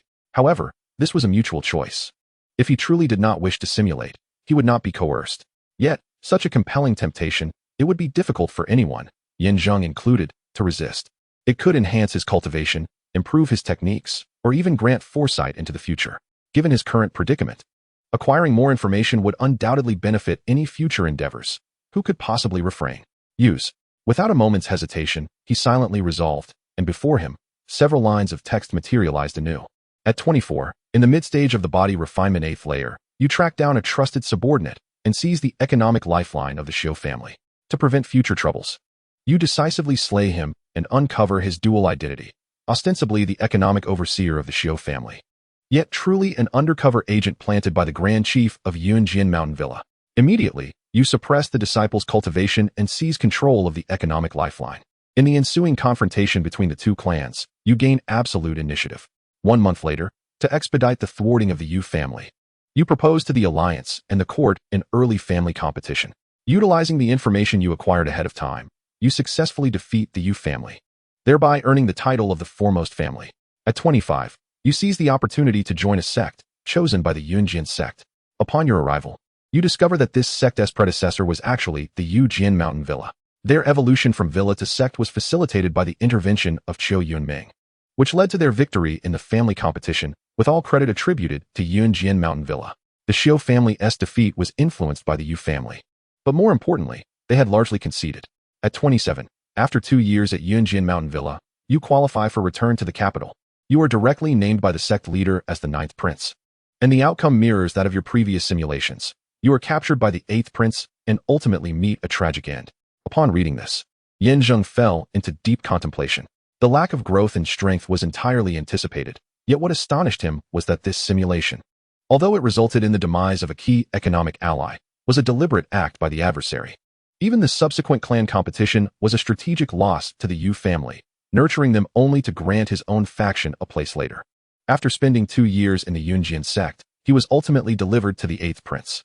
A nagging sensation lingered within him, that everything seemed orchestrated against him, fattening the Yu family, including himself, only to be eliminated later. All these events were profoundly intertwined with the Yunjian villa. From the previous simulations, it became evident that the villa harbored ambitions far beyond its seemingly simple facade. This time, they had sent Qiu Yunming, who appeared to assist the Xiu family, yet was in fact manipulating events from behind the scenes. Such complexities were truly inscrutable. After deep contemplation, Zheng resolved to investigate the Yunjian villa thoroughly. beginning with Qiu Yunming as his initial target. Simulation complete. The host may choose one of the following options to retain. 1. The cultivation level at the age of 24. 2. The martial experience at the age of 27. 3. A replay of the moment he was betrayed by the Yunjian sect at 29. Upon observing these three options, Zheng disregarded the first and felt a flicker of interest towards the third, yet ultimately dismissed it, having resolved to delve into the Yunjian villa. Joining their transformed Yunjian sect was inconceivable, thus the notion of betrayal was moot. However, the villa represented a malignant tumor in his life. Unless eradicated, it would forever pose a significant threat. He chose the second option. After a moment's reflection, he took a deep breath and made his decision. At present, his killing chickens technique had reached the third level. While adequate, it would likely prove insufficient against formidable foes. Now that his strength had attained the mid-stage of the 8th refinement, his techniques must evolve as well. The dragon-slaying blade possessed its own cultivation level, yet he lacked the time to explore it. He was aware that the blade spirit would emerge to assist him when his emotions peaked, which currently was his most powerful asset. As long as he did not encounter an overwhelmingly strong opponent, self-preservation was assured. Buzz. Shortly after Zheng made his choice, a humble yet potent energy coursed through his body, fully infusing into his hands. The execution of the killing chickens technique primarily occurred within the knuckles, with the most significant differences between each level manifesting in the technique's execution and frequency. In the initial 3 levels, he could deliver 6 or 7 strikes per second. However, upon reaching the 4th level, he could achieve over 10 strikes in the same time frame, with a ferocity surpassing his previous capabilities. Eager to test this newfound power, he grasped his cleaver, and the results indeed proved extraordinary. His speed was exceptional, akin to fishing in murky waters. No matter how turbid the water or how swift the fish, they could not escape his grasp. The following morning dawned. Zheng had scarcely closed his eyes, tirelessly honing the fusion of his body refinement technique at the 8th level and the chicken killing skill. As the first rays of dawn broke, he stepped out of his abode, for he had pressing matters to attend to. The previous day, he had reached an accord with Pei Xiuer at the Pei family granary, and today he was to visit the Shan residence, ostensibly to assist her in awakening Shen Marin, thereby addressing her affliction of obesity. Although the notion of rousing someone through poetry and verses seemed rather fanciful, he felt compelled to comply with her request. Securing Pei Xiuer's allegiance was essential for gaining Shun Qiansan's submission. Last night, he had already informed Knight Rose of this plan, and she should have communicated with the other 3 protectors by now. Guhantian was no trifling adversary. If he was not satisfied, he could create trouble for Zheng at any moment. Upon leaving his chamber, he fortuitously encountered Su Gizi, who was engaged in discussions about cultivating disciples while dismantling the Jinluo rice tracks. Upon spotting Zheng, their faces lit up with smiles, and they respectfully greeted him. "Brother Guzi, you are up so early. Not going to catch a few more winks?" "Ah, I have matters to attend to and could not sleep," Zheng replied. "By the way, how goes your cultivation progress?" "It's going well. After our discussions last night, we plan to categorize the disciples and tailor our training accordingly. We cannot just lump them together haphazardly. That would yield poor results and slow efficiency. The time you have granted us is limited, so we must explore alternative methods." Su Gizi smiled. Old Hui then remarked, "Second young master, your early outing, does it involve Miss Qiu?" "Miss Qiu?"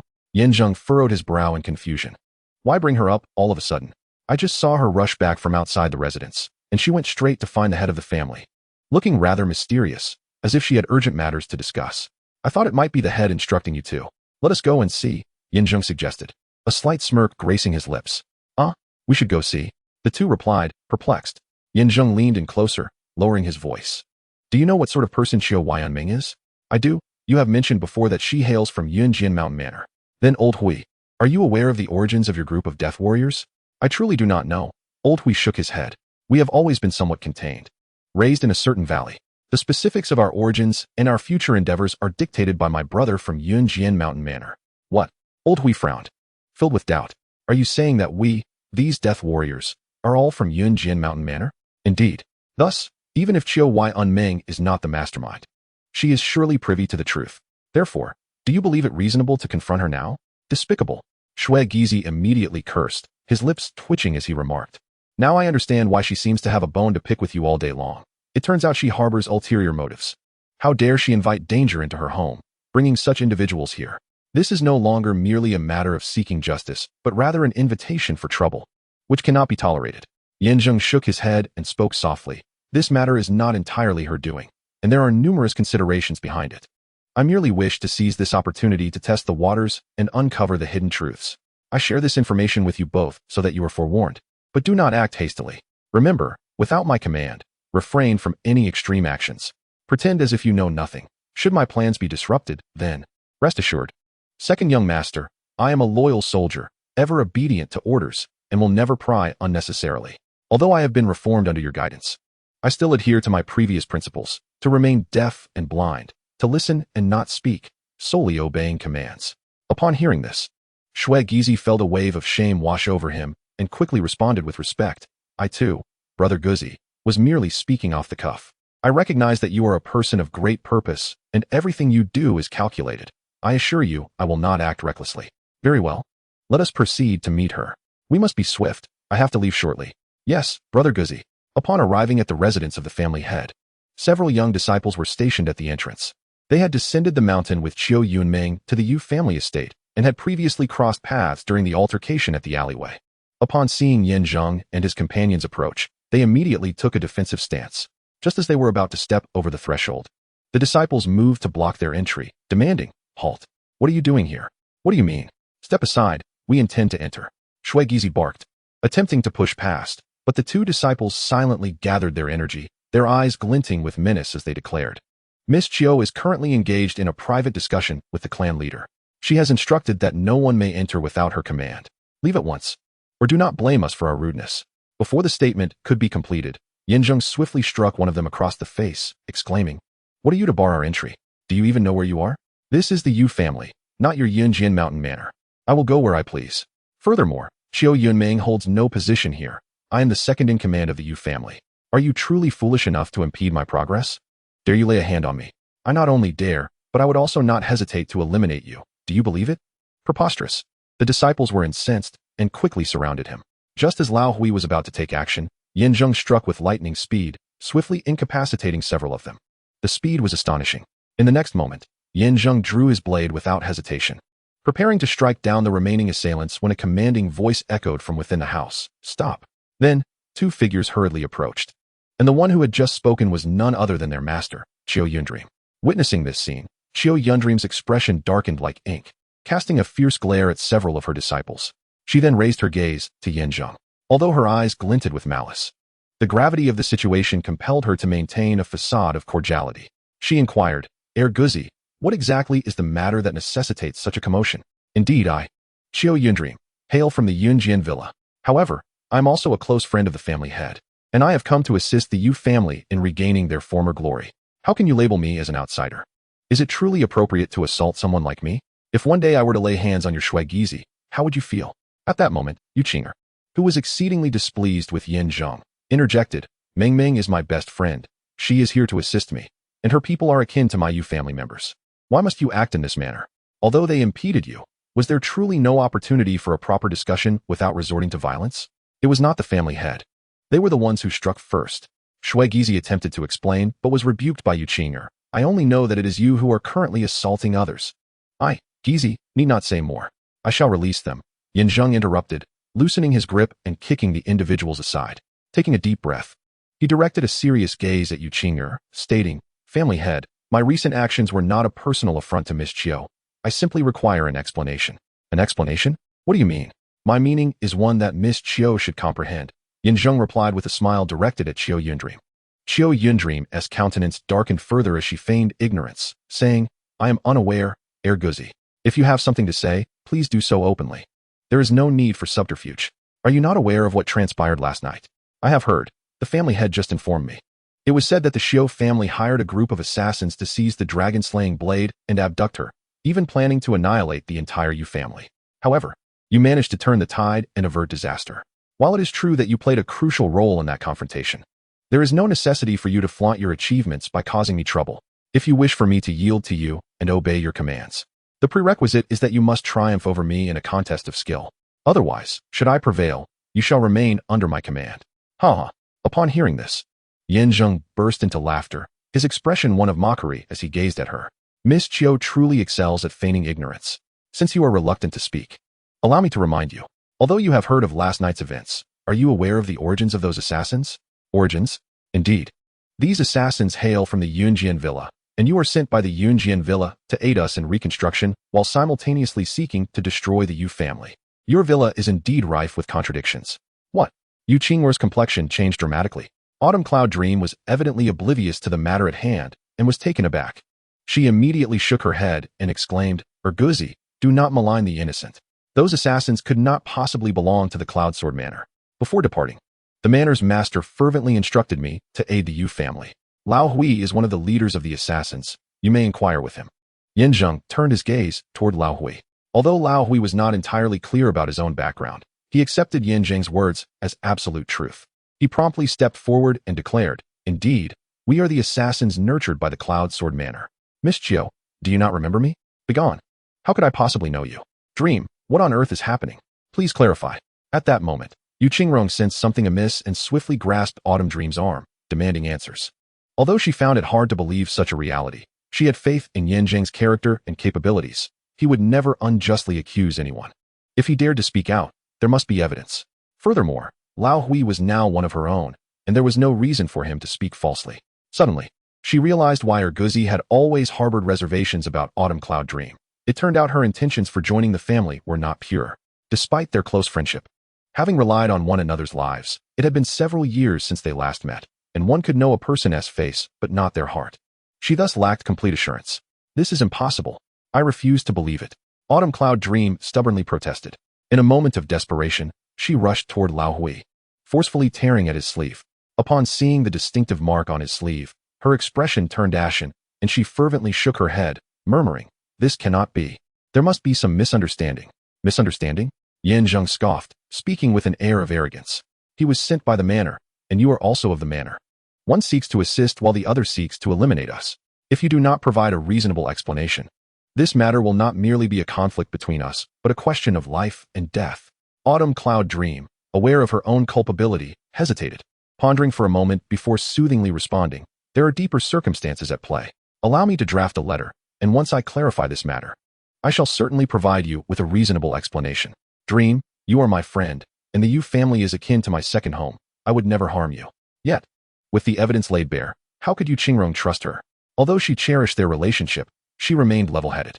As the family head, she had a responsibility to her clan and all its members. She promptly commanded, "Lao Hui, keep watch over Autumn Cloud Dream. No one is to approach her without my orders. Autumn Cloud Dream, I grant you one day to unravel this situation. If you cannot clarify the circumstances, do not blame me for disregarding our sisterly bond." Chapter 120. Rongrong, do not call me Rongrong. If you have no ulterior motives, then we remain good friends, dear confidants. However, should you harbor ill intentions, I can just as swiftly cast aside years of sisterhood. Erguzi and the others have risked their lives for my Yu family, and as the family head, I cannot act on impulse. Previously, I had earnestly defended you, but in doing so, I inadvertently hurt their feelings. In matters of such gravity, I have my principles, do not compel me. Yu Qingrong articulated her stance with righteous fervor and resounding clarity. Her words warmed the hearts of Yin Zheng and the others. Though they could understand her prior defense of Qiu Yunming, it had always left them somewhat uneasy. Yet, her current declaration earned Yin Zheng's admiration, making him realize that all his previous efforts were indeed worthwhile. At the very least, Yu Qingrong was not a mindless woman, blindly pursuing emotions without boundaries. She was capable of making the most reasonable and wise decisions in times of crisis. Well done, esteemed matriarch. I greatly admire your resolve. It is my honor to follow your lead, exclaimed Shui Gizi, invigorated.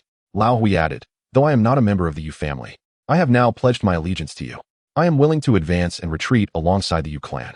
The Yunjian villa harbors ulterior motives, and their covert actions are utterly unforgivable. From now on, I would not hesitate to retaliate against them.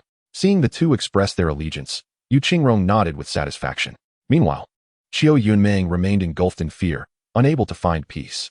Although she harbored no fondness for the Yu family, the sisterly bond she shared with Yu Qingrong was merely an illusion. When faced with absolute interests, sacrifices could be made at any moment. However, the situation had not escalated to that extent, and she did not wish to jeopardize this connection lightly. Rongrong, I shall certainly provide you with an explanation regarding this matter. With this thought, in an effort to gain favor and continue her stay in the Yu family, Qiu Yunming chose to swallow her pride and stated solemnly, I will compose a letter and send someone back to Yunjian Villa to thoroughly investigate the circumstances surrounding this affair, ensuring that you receive a satisfactory resolution. If there is indeed any deceit involved, then I, Qiu Yunming, am willing to pay with my life. Willing to pay with your life? Yu Qingrong was taken aback, while Qiu Yunming remained composed, neither affirming nor denying. Indeed, my feelings for the Yu family are no less than those of these individuals. Yunjian Villa is not inhabited by malevolent beings. Even if these assassins may be associated with the villa, it is certainly not the command of the master, but rather the actions of individuals acting in secrecy. After all, in a vast forest, one cannot expect all birds to sing the same tune. Wouldn't you agree? Very well. Let us wait until your investigation is complete. Yu Qingrong took a deep breath, unwilling to elaborate further on the matter. With a mere glance, Lao Hui swiftly escorted Qiu Yunming into the house. It was only after their departure that Yu Qingrong approached Yin Zheng earnestly, saying, Erguzi, I apologize. I misjudged you earlier. What are you saying, esteemed matriarch? You share a deep bond with your sister, while my duty is to safeguard the interests of the Yu family. In situations where interests collide, who among us is devoid of emotional entanglements? However, the ability to discern clearly between you and me in the face of significant matters is an essential quality for a family head. And you happen to possess that sense of responsibility. Therefore, I, Erguzi, shall naturally spare no effort in providing assistance. Well, you all have your respective tasks. While I need to coordinate with the acquaintances from my family's past dealings, let us await the results of tomorrow's investigation from Qiu Yundream before making any final decisions. You seem to be preparing to head out. What is your purpose? I am attending to matters regarding the granary, Yin Zheng replied with a calm smile. My 3-day period with Qiu Yundream is nearing its end, and I intend to secure the position of the second-in-command in our family through my capabilities. Before he could finish, Yu Qingrong interrupted, shaking her head. I fear you may not be her match. After the recent events, she has been reporting to me about the granary situation. From what I gather, she has successfully reached out to all the major grain merchants in Lingnan City, and currently, every merchant capable of supplying grain is under her influence. Furthermore, to safeguard her interests, she has managed to rally all the neighboring towns together. In other words, she holds the lifeline of our grain supply. And you may find it challenging to compete with her. I did not expect her to act so swiftly, Yin Zheng remarked. Indeed, she is quick, aided by the influence of Yunjian Villa and her decisive approach. If the investigation concludes without issues, I believe her capabilities could greatly benefit our family's progress. Erguzi, I understand your ambition, but you are not proficient in every domain. Occasionally, a modicum of humility is not unwarranted. After all, she shall be the second-in-command, overseeing internal affairs, while you will be the third-in-command, managing external matters. If you both can collaborate effectively, it would be advantageous for the family. Indeed, I find your words to be sage advice. However, there remains time, and I wish to exert myself further. Should the final verdict be conclusive, I am willing to abide by your arrangements, esteemed head of the family. If there is nothing else, I shall take my leave, he said. Very well, go forth, and strive diligently. Deep down, I still hope for your victory, Yu Qingrong replied with a bittersweet smile before turning to depart. Her demeanor suggested she did not take Yin Zheng's assertion seriously. Shui Gizi, unable to contain himself, stepped forward and whispered, Brother Guzi, the family head does not seem to trust you. That wretched Qiu Yundream appears capable, but as long as we acquire Pei Xiuyo's grain business, even her immense talents will be of no consequence against us. Let us discuss this later. We all have our duties. I must attend a meeting at the Shen family. While you two should focus on nurturing your disciples, I believe they will soon prove their worth. Prove their worth? Shui Gizi frowned. Old Hui, who typically refrained from prying into matters, quickly interrupted Shui Gizi's curiosity upon hearing Yin Zheng's words, shaking his head. Gizi, let us not inquire too deeply into our undertakings. Sometimes, curiosity can lead to peril. Moreover, the second son, being a person of utmost integrity, armed with both courage and wisdom, is someone we simply need to follow. What purpose does it serve to question excessively? Can you alter the circumstances or provide superior counsel? If not, it is best to acquiesce to his direction. Should he truly require suggestions, he will seek us out. You see, my relationship with Dogzi is such that a few inquiries on my part pose no issue. Shui Gizi cast a sidelong glance at Lao Hui, but refrained from further probing. Taking a deep breath, he nodded and said, Very well, Dogzi. I shall not press further. We each have our roles to fulfill, all for the benefit of the family. Agreed. I shall take my leave first. With a nod, Yin Zheng departed without further ado, making his way to the Shun residence. As a wealthy merchant, Shun Qiansan possessed immense wealth, yet he maintained a rather low profile. Even their residence appeared modest, devoid of ostentation, starkly contrasting the lavishness of the Xiu family. Upon arrival, Yin Zheng was taken aback by the scene before him. At the entrance, there were no fully armed guards, merely 2 elderly servants. Having arranged to visit the Shun family early in the day, it was not as a distinguished guest, but rather to keep a low profile. Upon arrival, he would simply identify himself to the doorman, who would then guide him inside. Initially, Zheng felt some hesitation. While Pei Xiu'er was indeed unappealing in appearance, her esteemed status commanded respect, even from Shun Qianxin himself. Yet, the secrecy surrounding this visit piqued his curiosity about whom he was meant to awaken. Was this discretion a means to avoid detection, or a fear of something more ominous? Despite his confidence in his literary abilities, the ambiguity of the situation left him somewhat anxious. I am here on Madame Pei's request. You are the one they call Erguzi, correct? Upon reaching the steps, Zheng began to speak, prompting the old servant to immediately understand. Cautiously surveying the surroundings to ensure their privacy, he beckoned Zheng closer, whispering, "Follow me, keep your head down, and do not look around. Understood? Am I not a guest? Why does it feel as though I am here as an undercover agent? What is truly going on? You are not merely a guest at present. You are here to assist our mistress. Once the matter is resolved, she will personally escort you out, treating you as the most esteemed guest of the Shen family. There's no time for idle chatter. Let us proceed swiftly. The mistress will clarify everything for you soon, as I am not fully informed myself." The old servant was visibly anxious, coordinating with Zheng while another servant remained outside, ensuring their path was clear. Observing their demeanor, although filled with doubts, Zheng suppressed his apprehension and nodded. "Very well, I will follow you." Chapter 121, Thereafter. Two servants escorted Zheng through the passage beside the main gate into the Shun family estate. Although these two attendants appeared to be of advanced age, their agility was remarkable. Observing closely, it was evident that they possessed some degree of skill. While not particularly high, their lightness of foot was exceptional, and their movements were distinctly unique, reminiscent of a specialized secret technique. Even Zheng, who was at the mid-stage of the 8th layer of body refinement, found himself struggling to keep pace, exerting considerable effort to remain alongside them. Traversing the narrow path through the estate, amidst the abundant trees and various pavilions that adorned the Shun family residence, they scarcely had time to appreciate the beauty of their surroundings, as they swiftly passed by in a blur. After roughly an hour of pursuit, at the break of dawn, they finally arrived at the so-called destination, a courtyard situated on the far edge of the Shun estate. This area appeared to have been long abandoned, overrun with weeds and thick with cobwebs, and the walls were notably dilapidated and weathered. However, at the entrance stood several elderly attendants, still sharp in demeanor and unwavering in their gaze, suggesting they were far from ordinary. Previously, Zheng was aware of Pei Xiu'er's distinguished status, even provoking a measure of trepidation in Shun Qianxin, yet the specifics of her family background eluded him. Now, it seemed clear that these attendants were entirely different from those he had encountered before. Instinctively, he sensed that they belonged to Pei Xiu'er's maternal family. Despite serving within the Shun household, their loyalty evidently lay with the Pei family. Upon their arrival, the two servants who had escorted him began to murmur to each other, exchanging a few hushed words before gesturing for Zheng to approach. As he did, they addressed him, "Second young master, the madam awaits you inside. Please, do enter. We hope you can fulfill her wishes this time. We entrust you with this task." At this pronouncement, the other elderly attendants knelt in reverence, exclaiming their respect. This display startled Zheng, leaving him perplexed as to what matter warranted such a grand ceremony. Nevertheless, having come this far, he resolved to proceed with caution. The arrow was drawn and could not be unshot. To secure the grain trade, he had no choice but to take a risk.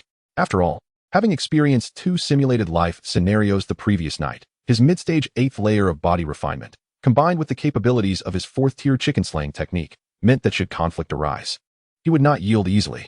"Very well, I shall enter now. Spare me these formalities. Let us address the matter at hand," Zheng replied with a wry smile. And following their guidance, he made his way into the courtyard. As he stepped inside, the door slammed shut with a resounding thud, and an unsettling atmosphere enveloped him, causing his heart to race. The eerie nature of the scene was not confined to the elderly attendants alone. The courtyard itself was in disarray, with ominous shadows swirling in the dimly lit rooms. Disturbing moans emanated from a room directly opposite, sending a chill down his spine. The elderly attendant had mentioned that Pei Xiu'er awaited him in the main hall.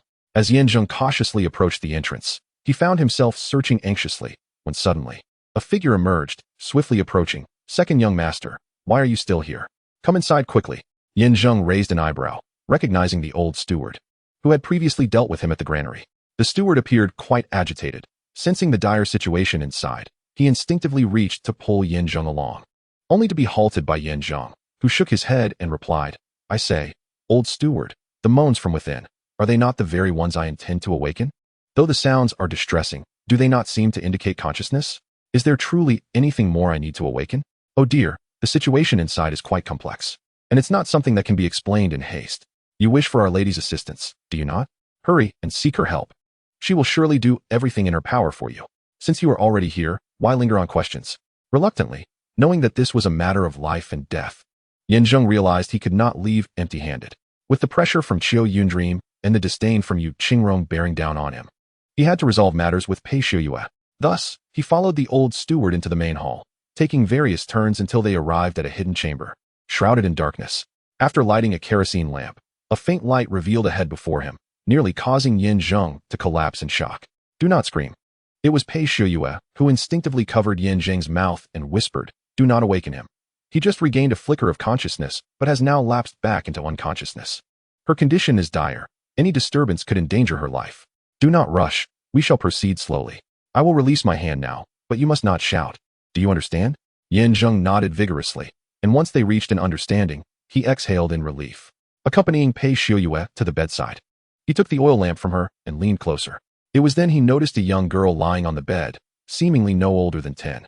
Her complexion pale and devoid of color, lying there motionless as if she had already departed from this world. Yet, the faintest breath reminded Zheng that she still lived. Her limbs were numb, completely unable to move, her bodily functions akin to those of a living corpse.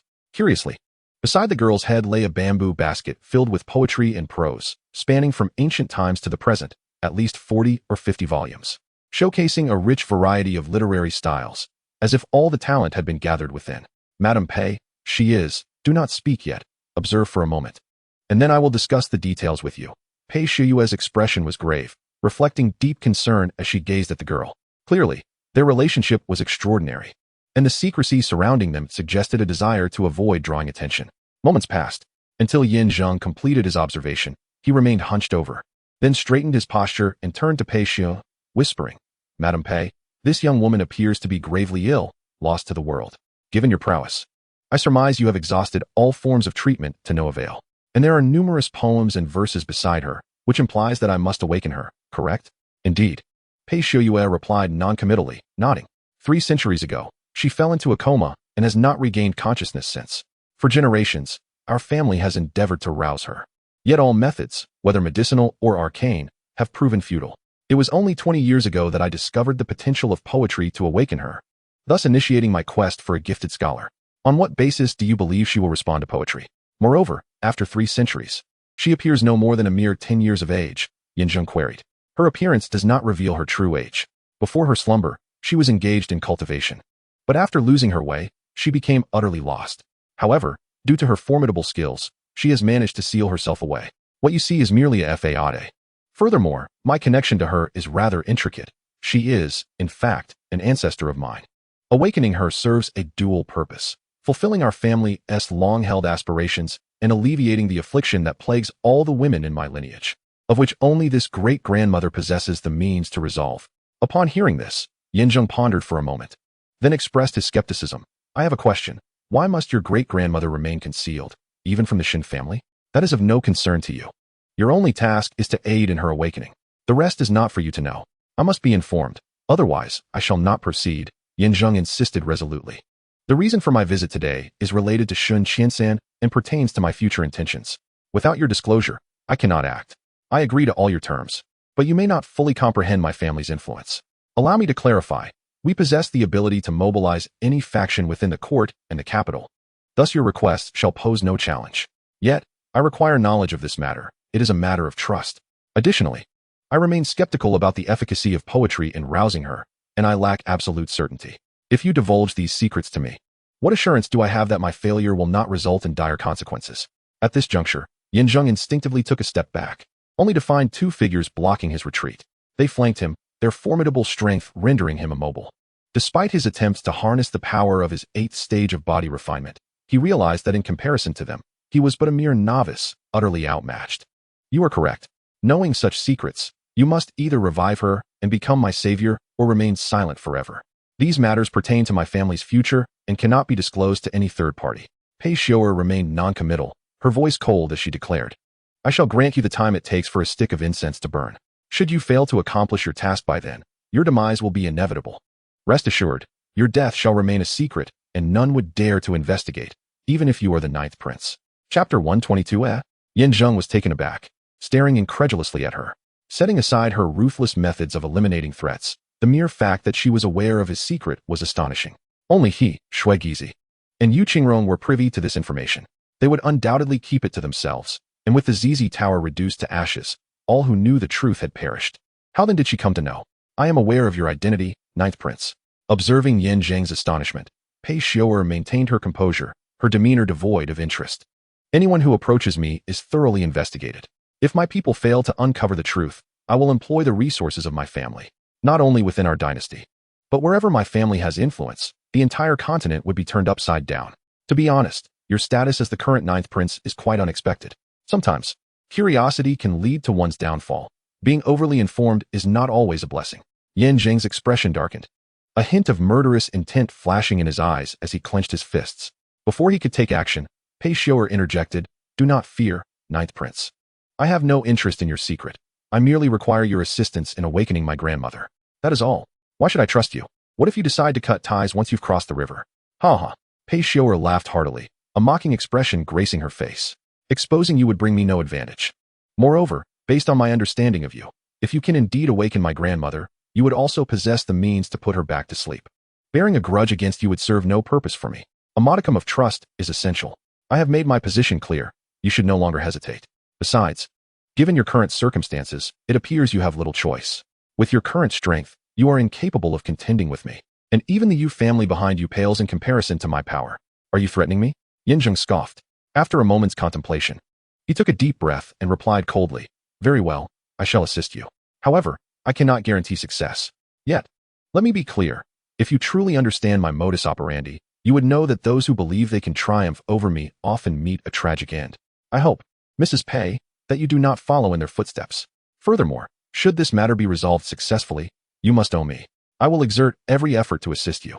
Moreover, your assistance to me would equate to gaining the support of my family, which would only benefit your subsequent endeavors," Pei Xiu'er stated earnestly. "My grandmother's awakening is a long-held aspiration of mine and my family. As long as you are willing to help, we can negotiate any terms." Agreed. Once the two reached a consensus, they wasted no further words and approached the bedside. The elderly steward stood guard at the door. Although several seasoned servants were stationed outside, it was prudent to exercise utmost caution to ensure everything was secure. Pei Xiu'er accompanied him, offering a reminder. My great-grandmother, in her earlier years, absorbed a wealth of poetry and prose. Though she displayed some talent, it was not fully realized, leaving her in a perpetual state of unconsciousness. The specifics elude me, but among the literary works placed beside her, there exists material that may resonate with her.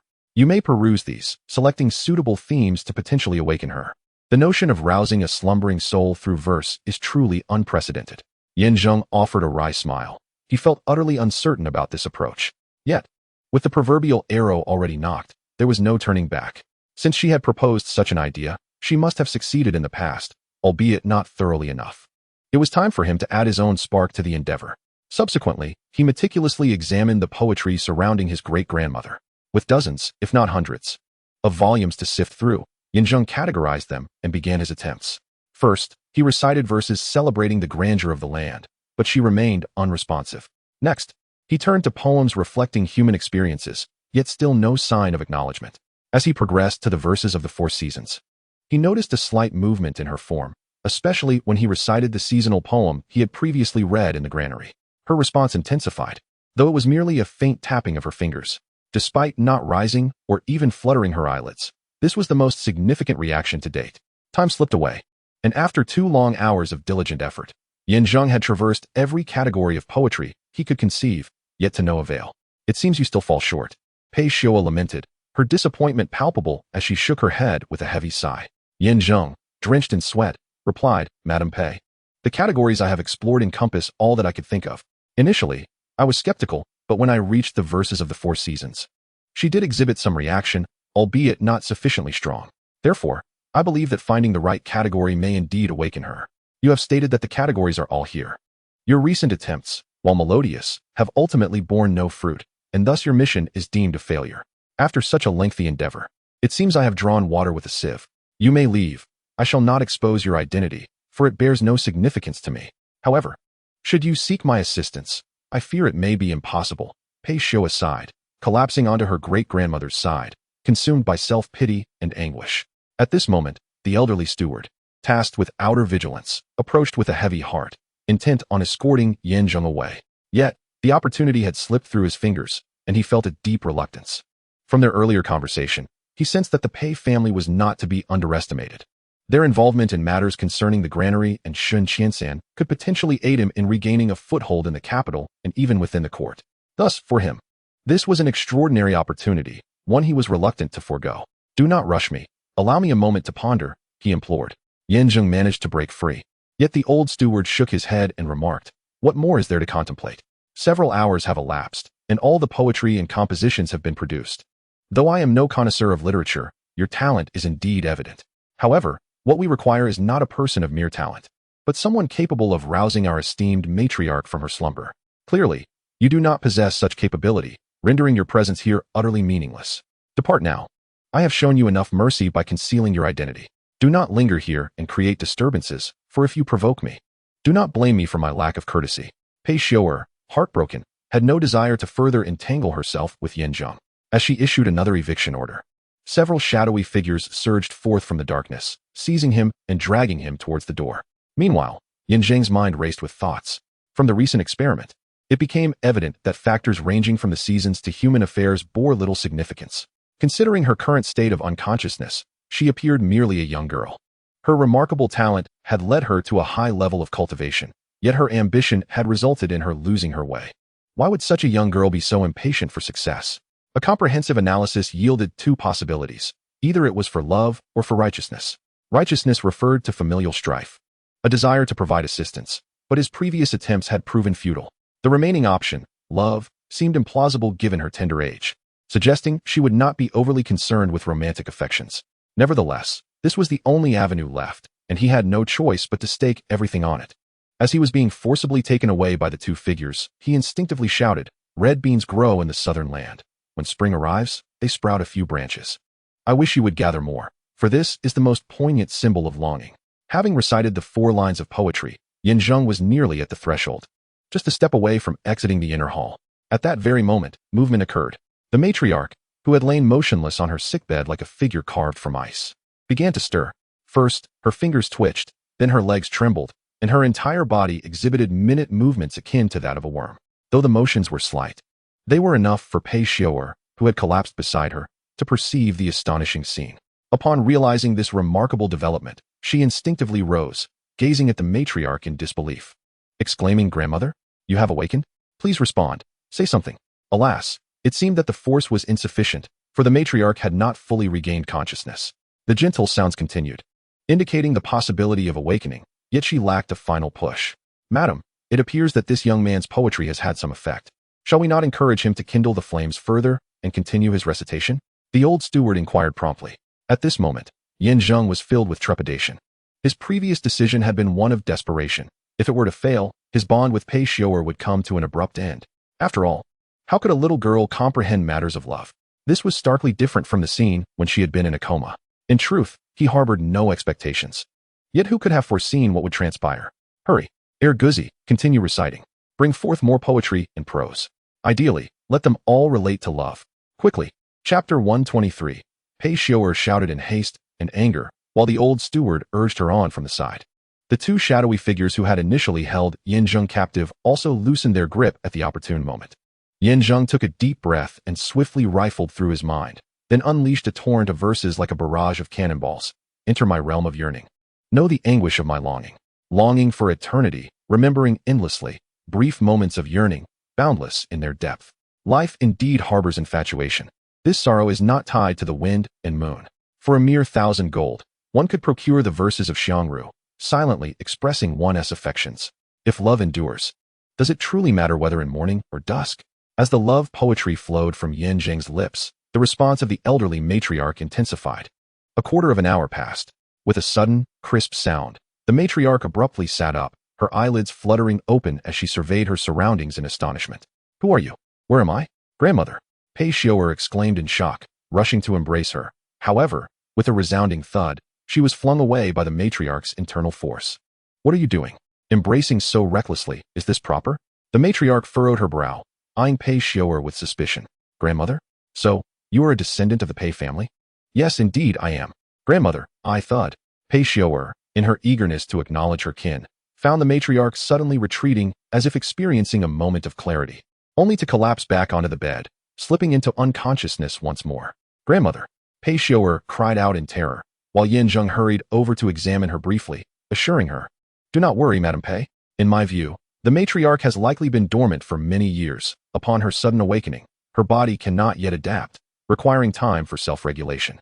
Moreover, we have not recited enough poetry. We need more verses to awaken her emotions, to restore her to a normal state." "So, you mean to say, the matriarch truly lives?" The old steward approached, filled with excitement.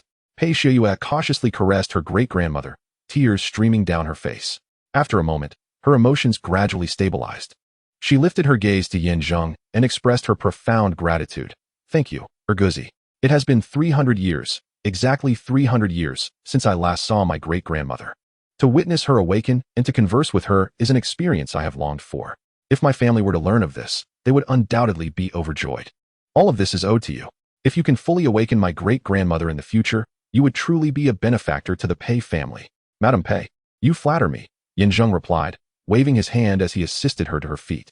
After casting a glance at her great-grandmother, he continued, "In my estimation, her body will require at least 3 to 5 days to self-regulate. During this time, it is imperative to recite poetry to her daily, focusing solely on themes of love. I firmly believe this will lead to her complete recovery." "Wonderful," Pei Xiu'er exclaimed, her spirit soaring as she instinctively embraced Zheng. Her considerable size momentarily left him breathless. And it was only after a few minutes, once the old steward had settled the great-grandmother, that she led Zheng to the front courtyard. After another heartfelt expression of gratitude, she shifted to the main topic. "Erguzi. No, more appropriately, I should address you as Ninth Prince. Yet, I prefer to call you Erguzi. I wish to keep my identity discreet." Zheng shook his head, reminding her, "Those who know my identity are few in number. Only you and the old steward. You need not worry. This steward has served my family for generations, and he would go to great lengths for me. He will not divulge anything.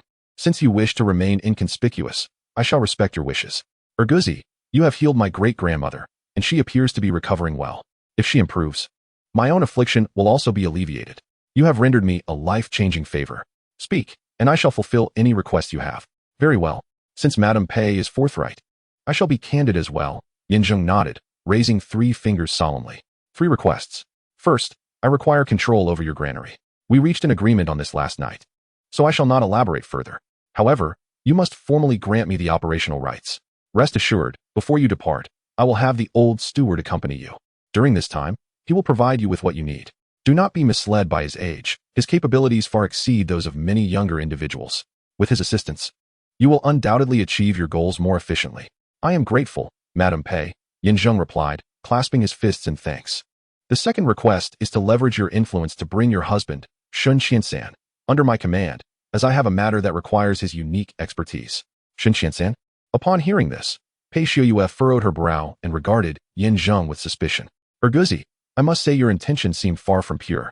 Beyond the granary, you also seek to enlist my husband? He is a wealthy merchant, immensely affluent and wielding considerable influence, prompting many to seek his favor, whether by securing positions in the court or establishing themselves within various factions, or even entirely outside of these spheres." Zheng shook his head solemnly and said, "Madam Pei, many matters cannot be succinctly articulated. In essence, I require a straightforward answer. Can you assert control over Sun Qiansan? Will he heed your demands? I refer to all matters, even if it necessitates extracting his life unconditionally." Before he could finish, Pei Xiu'er suddenly burst into laughter, exclaiming, "His life? I granted him that. Without my intervention, he and his entire family would have perished countless times. When I direct him east, he would not dare venture west. Rest assured, once you speak, I shall undoubtedly comply, for you are my savior. However, may I inquire about your intentions in seeking him? This is not convenient to disclose, and I hope you will refrain from further questioning at that time." "Very well, I shall oblige." Pei Xiu'er nodded. While managing Sun Qiansan's affairs posed challenges, it paled in comparison to the significance of her grandmother's awakening for the family. Even if Sun Qiansan were to perish, she would not bat an eye. Their union was merely a political arrangement devoid of emotion. Thus, she readily acquiesced to Zheng's request, asking, "What about the third matter?" "The third issue, I fear, must be addressed at a later date." Zheng clasped his fists earnestly and stated, "Since you are aware of my identity as the Ninth Prince, You understand that I cannot remain in Lingnan City indefinitely. When the opportunity arises for my return to the capital, I will likely require the assistance of the Pei family in various matters, but the specifics must be adapted to circumstances, as you comprehend. I understand. Pei Shiyue quickly grasped the implication, nodding before saying, Then, second young master, please remain here briefly while I make arrangements and communicate with Shen Qiansan. Once I have settled his matters, I will invite you to engage in a face-to-face discussion. Rest assured, with my involvement, even if Shen Qiansan is reluctant, he will have no choice but to submit. Should he dare to act recklessly, I would ensure he descends as he has ascended. Thank you, Madame Pei. Chapter 124. Subsequently, Madame Pei departed to personally negotiate with Shen Qiansan. According to her, the main purpose was to alert him of an esteemed guest's arrival, emphasizing that he must comply with this guest's wishes without fail, lest he face dire consequences. Zheng felt an unsettling anxiety in his heart, difficult to articulate. After all, his demands required Shen Qiansan to garner the allegiance of disciples across the realm, a monumental task. Even as a husband, despite any fears he may have harbored, he remained uncertain whether complete compliance could be achieved. He could only hope Madame Pei would succeed. Otherwise, he dreaded the wrath that would ensue should he fail to fulfill Gu Hongtian's mission. Come, second young master, please take a seat. I have prepared some pastries for you. Take a moment to rest, and when the madam returns, she will accompany you to fulfill your desires. I can see you are somewhat anxious. Worry not, for the madam possesses absolute control over the master. Once she speaks, he will acquiesce to any request. At this moment, noticing Zheng's troubled expression, the old steward approached and set down the tray of pastries before him, his demeanor warm and reassuring. Zheng, he said soothingly, take a deep breath. It's not that you should be worried. After all, you are not a member of the Shen family, and I understand that you are unfamiliar with the dynamics between them. However, the matter you require from Master Shen is indeed of great significance, and I cannot guarantee his consent, even with Madame Pei's influence. Upon hearing this, the old steward chuckled heartily, settling Zheng comfortably before waving his hand dismissively. You overthink. Second young master, while you may not be privy to the intricacies of our Shen family, allow me to assure you, the madam wields unparalleled authority over the master. Generally, she does not readily make requests, but once she does, even the most monumental matters must be attended to. Should the master rebel or entertain alternative thoughts, it would mean that the wealth he has accumulated over the years could vanish in an instant, along with his influence, status, and connections. His gaze sharpened suddenly, and he continued coldly. Though it is true that the master has attempted to extricate himself from the madam's control over the years and has engaged in various clandestine endeavors, such as cultivating his own power and expanding his network, we all know that, despite her silence, the madam remains firmly in control. If the facade were to shatter, the titles of husband and master would mean little. It would be as simple as a command to end his existence. Is it truly that ruthless? Zheng gasped in shock. The old steward seemed quite serious. Having served Pei Shiyue for many years, and thus representing her interests to a significant extent, this implied that in her eyes, Shen Qiansan was merely an individual, and the title of husband could easily be discarded. Then why, may I ask, did she initially marry Shen Qiansan? It seems there is more to this than meets the eye. You mentioned earlier that Shen Qiansan has been cultivating his own power. What exactly does that entail? If he truly wishes to escape Madame Pei's control, what could be the underlying reasons? Second young master, let us refrain from delving deeper. The old steward quickly realized his indiscretion and waved his hand. This is a matter of family affairs, and it is not suitable for outsiders to meddle.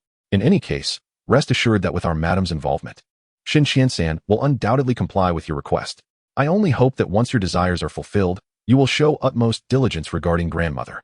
As the lady mentioned, as long as we serve the venerable matriarch well, I, the lady, and the entire Pei family shall regard you as a benefactor, and any future requests will be met with our utmost efforts. Indeed, I shall do my best. Zheng nodded in agreement. He refrained from probing further, adhering to the old steward's advice to keep matters succinct. The affairs of others were not his concern, and it was unnecessary for him to pry. Ultimately, his sole objective was to be accomplished. Externally, he appeared calm and composed, sipping tea and nibbling on pastries. Yet internally, he was beset by tumultuous waves, difficult to quell. Having already felt anxious about the relationship between the couple, he was further unsettled by the steward's revelation that Shen Qiansan harbored ulterior motives. Having secretly cultivated his own strength to contend against others, he wondered if, when he proposed the request to eliminate the killing gate, Shen might rebel. His intuition warned him that securing Shen Qiansan's robust support today would be no simple task. Nonetheless, it was futile to dwell on such thoughts now. He would face challenges as they came, adapting to circumstances as necessary. Half an hour later, the lady had not returned but instead sent someone to summon the old steward, instructing him to bring Zheng to the front hall. The message implied that matters with Sun Qiansan had been settled, and they were merely awaiting Zheng to articulate his requests to finalize everything. How about it, second young master?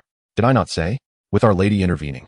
The master will surely acquiesce, the old steward remarked with a serene smile, guiding Zheng out of the courtyard towards the hall.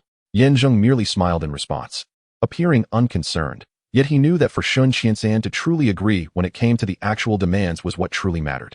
Thus, he only managed a faint smile, brushing it off, and quickened his pace until he arrived at the front hall. Upon entering, he noticed guards stationed on both sides, not solely from the Shen family, but seemingly from other factions as well. The demeanor and cultivation of these individuals were extraordinary, exuding a concealed menace, their gazes unwavering. When they laid eyes on Zheng, a glimmer of icy intent flickered in their expressions, sending a chill down his spine. Sensing the precarious situation, the old steward hastily urged Zheng to proceed into the courtyard, where they discovered a considerable gathering. On the steps stood a middle-aged man with a prosperous visage and a prominent belly, dressed plainly yet unable to hide his affluence. His face bore a smile that appeared warm and gentle, yet concealed a treacherous intent. This man was undoubtedly the wealthy merchant Sun Qiansan. Beside him, in addition to Lady Pei, were several women of varying ages, the eldest in her 40s and the youngest merely in her teens, all adorned in luxurious attire, each accompanied by their own maidservants, clearly his wives. However, what captured Zheng's attention most were the few individuals engaged in lively conversation with Sun Qiansan. At the forefront stands a man in his 50s, clad in pristine white garments, with hair and beard as white as snow. His presence exudes an air of distinction, akin to a crane among chickens. The reason he captivates attention lies in the swirling aura of potent energy surrounding him. Seemingly absorbed within, yet outwardly unleashed, a provocative display of power. At a cursory glance, one could estimate him to be at least at the bone refinement stage, though the precise extent of his strength remains elusive. Nevertheless, upon their first encounter, Zheng instinctively recognized him as a formidable individual. Not only he, but also the accompanying entourage exhibited considerable prowess. Standing behind him, they scanned their surroundings with a vigilant demeanor, instilling a sense of dread in those who met their gaze, reminiscent of the guards encountered earlier at the entrance. Judging by their attire and demeanor, it was evident that these guards and this group were affiliated. Their unfettered access to the Shen family and their role as security implied that they were indeed part of the forces cultivated by Sun Qiansan. Standing together, their intentions remained shrouded in mystery. "Madam, the second young master has arrived," announced the elderly steward as he approached the steps, directing his words toward Pei Xiuying. She nodded slightly, casting a knowing glance that prompted the steward to step aside. Before departing, he discreetly signaled to Zheng, reassuring him that with the madam present, there would be no cause for concern. Zheng, in response, merely nodded and then clasped his fists in greeting, addressing Lord Shun, Madam Pei. "Esteemed husband, this is the second young master whom I introduced to you earlier," Pei Xiuying remarked, nodding toward Sun Qiansan. "The second young master is a valued guest, a patron of the Shen family. He has certain requests of you, and I trust you will acquiesce." Her tone, though calm, was laced with an undercurrent of unyielding authority, hinting at an imminent threat.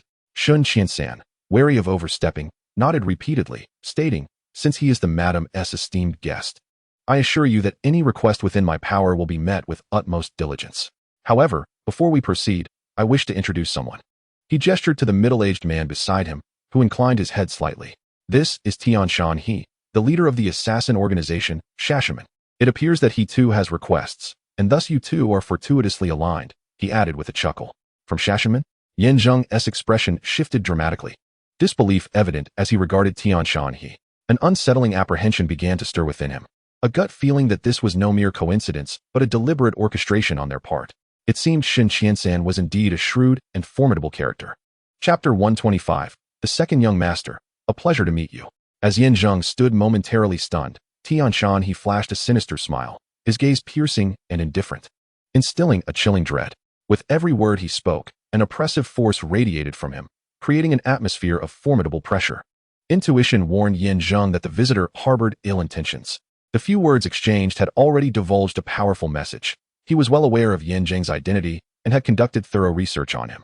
The recent turmoil, wherein the Night Rose had publicly supported him, suggested that the four great protectors might also be rallying to his cause. Consequently, Zheng had become a thorn in his side, an irritant to be eliminated. The gravity of the visitor's arrival today was unmistakable. Moreover, The apparent closeness between him and Sun Qiansan aroused Yan Zheng's suspicion that they were conspiring in secrecy. Although he trusted Pei Xiuyi's formidable influence, he remained vigilant. For one could never be too cautious. The very concerns he feared were beginning to unfold. Greetings, Master of the Heavenly Gate. Nonetheless, Yan Zheng took a deep breath, striving to maintain his composure. When faced with adversity, he resolved to confront it head-on. There was no retreat at this juncture. Ultimately, he was determined to secure Sun Qiansan's allegiance, uniting the disciples of the world.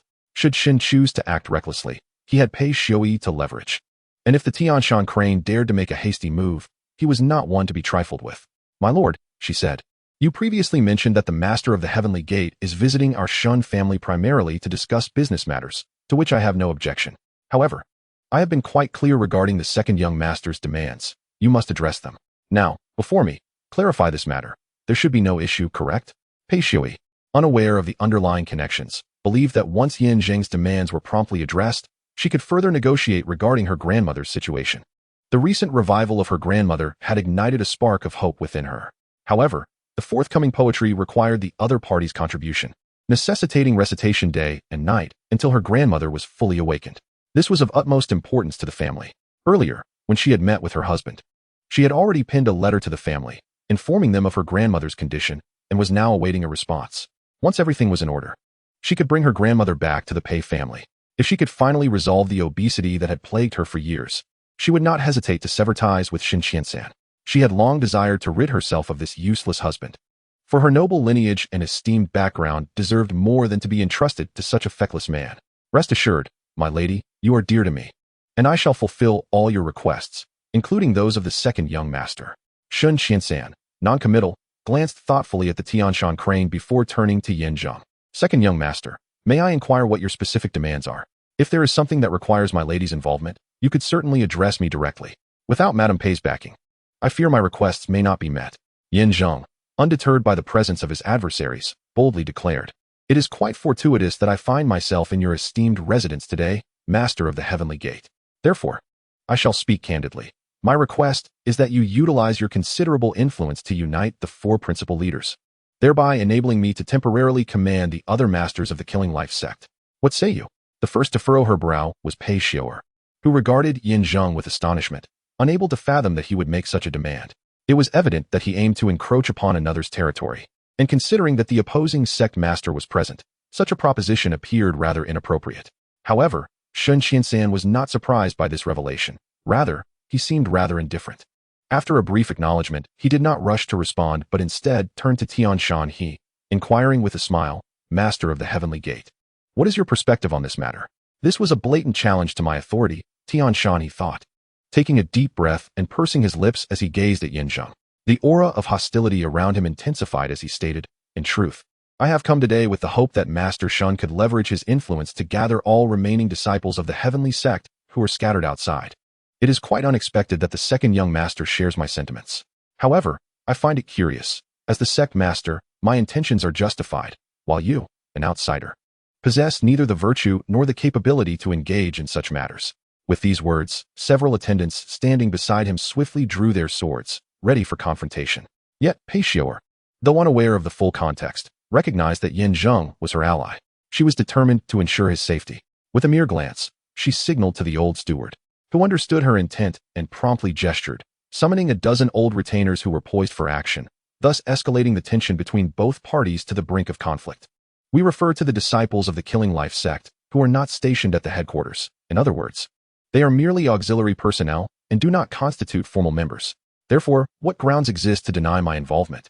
In the face of their aggressive stance, Yan Zheng maintained his composure, articulating his rationale with clarity. Master of the Heavenly Gate, while my request may seem excessive, it is, in fact, quite reasonable. I comprehend your need to seek assistance from Master Shun, but I, too, have received authorization from Madame Pei. The rivalry between them directly influences the outcomes for both of us. At present, the initiative rests with Master Shun, and I trust you will make a prudent decision. With that, Yan Zheng cast a glance at Sun Qiansan, effectively passing the proverbial ball to him. Meanwhile, Tianshan He snorted coldly, his expression darkening, revealing a sense of calm confidence, though he had yet to fully unleash his fury. My husband, this matter requires your resolution. I implore you to remain steadfast in your judgment, Pei Xiuyi urged once again, seeking to support Yan Zheng. After a moment of contemplation, Shun Qiansan's previously furrowed brow relaxed, and with a dismissive snort, he replied with a subtle smile. On one hand, I have a dear friend, and on the other, I have my wife's command. To be candid, this predicament leaves me quite conflicted. Expecting me to make an immediate decision may be rather unrealistic.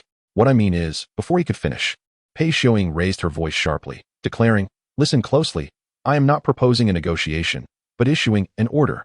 The second young master is my esteemed guest, and his every demand must be fulfilled.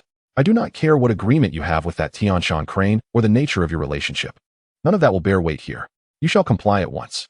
Pei Xiaoying's assertive demeanor garnered Yin Zheng's respect. It seemed that her ability to command her so-called husband was not unfounded, but rather stemmed from a place of genuine authority. As she stepped forward, her presence was undeniably intimidating. Even the guards of the Shun family instinctively retreated, aware that the lady's fury was no trivial matter, and none dared to act rashly. Conversely, those aligned with Tianshan Crane sensed the gravity of the situation and instinctively prepared to intervene, only to be halted by Tianshan Crane himself, who merely cast a glance at Shun Qiansan. In the face of his wife's reprimand, Shun Qiansan maintained an air of calm, responding neither submissively nor arrogantly. "My dear, do not be upset. This matter is indeed challenging. In my heart, you and the leader of Tianmen hold equal weight. I understand that my current status is owed to your Pei family, yet I am still the head of the Shun family and must not be treated with such disregard." Disregard. Pei Xiaoying.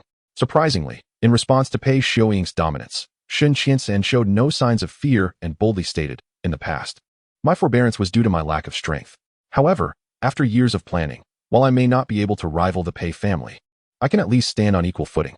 The reason I have not taken action against you and allowed you to remain in the Shun family is out of respect for our marital bond. Otherwise, what then?"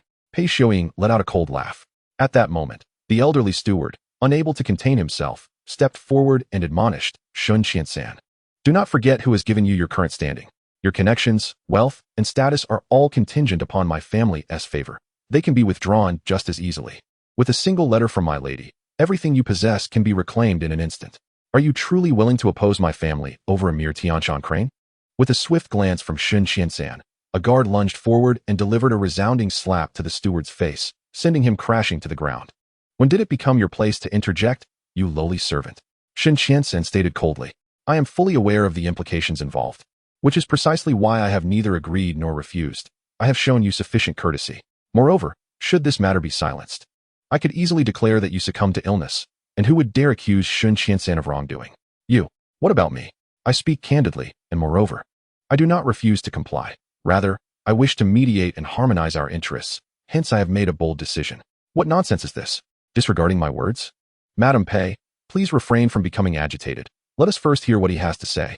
As Pei Xiaoying seethed with anger, Yin Zheng sensed the precariousness of the situation and hastily intervened. In his perspective, as long as there remained a way to resolve this, there was no need for hostility. It appeared that Shun Qiansan had come prepared today. Should he be pushed to the brink, he might indeed act recklessly. In truth, having Pei Xiaoying present was a stroke of fortune, as it prevented the other party from outright rejecting his propositions.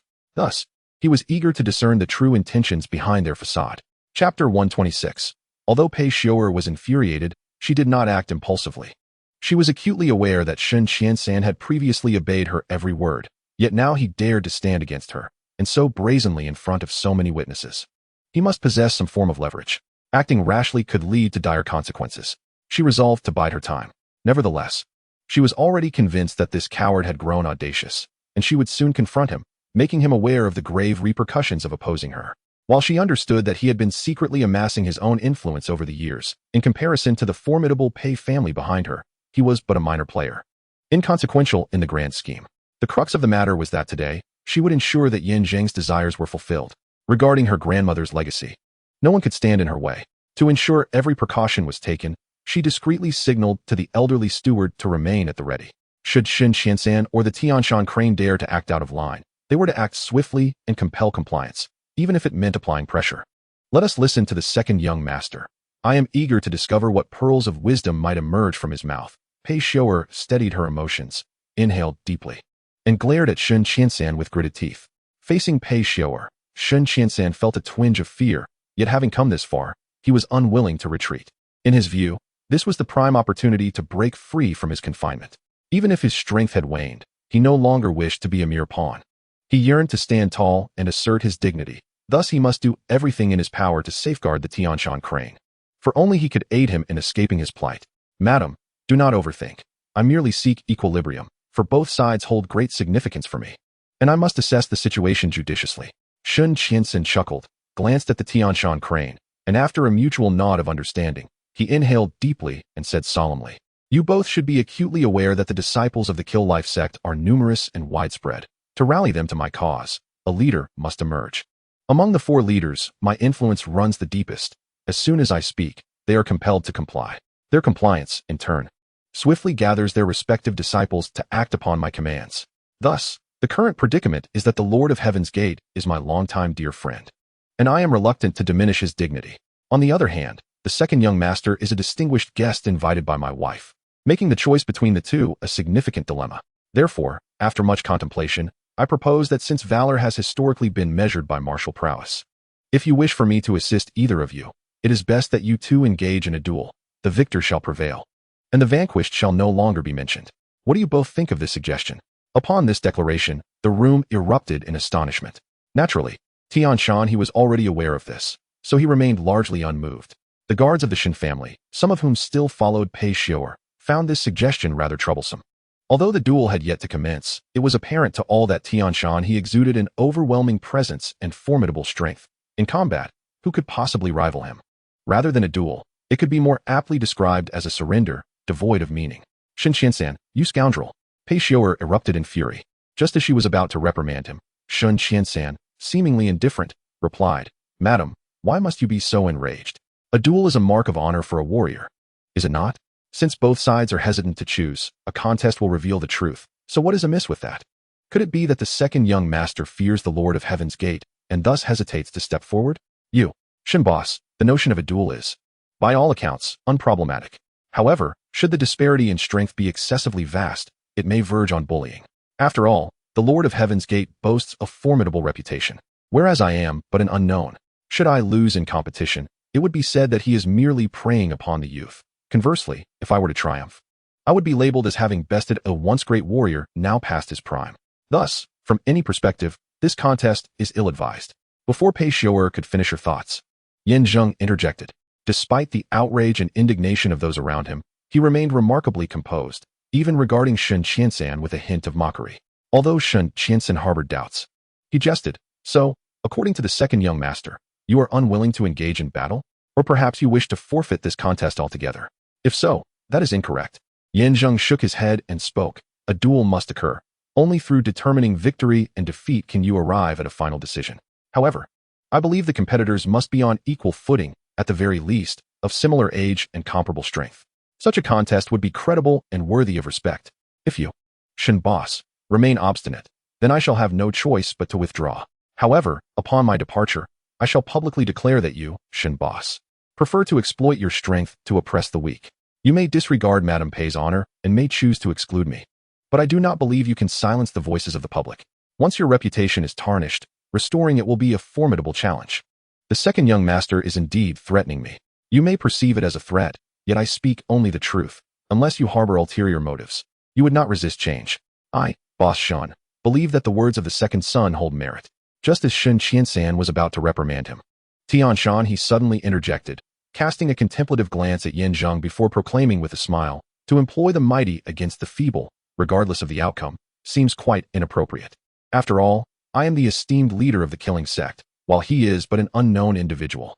Engaging in a duel with him would indeed be a waste of time and an unfair contest.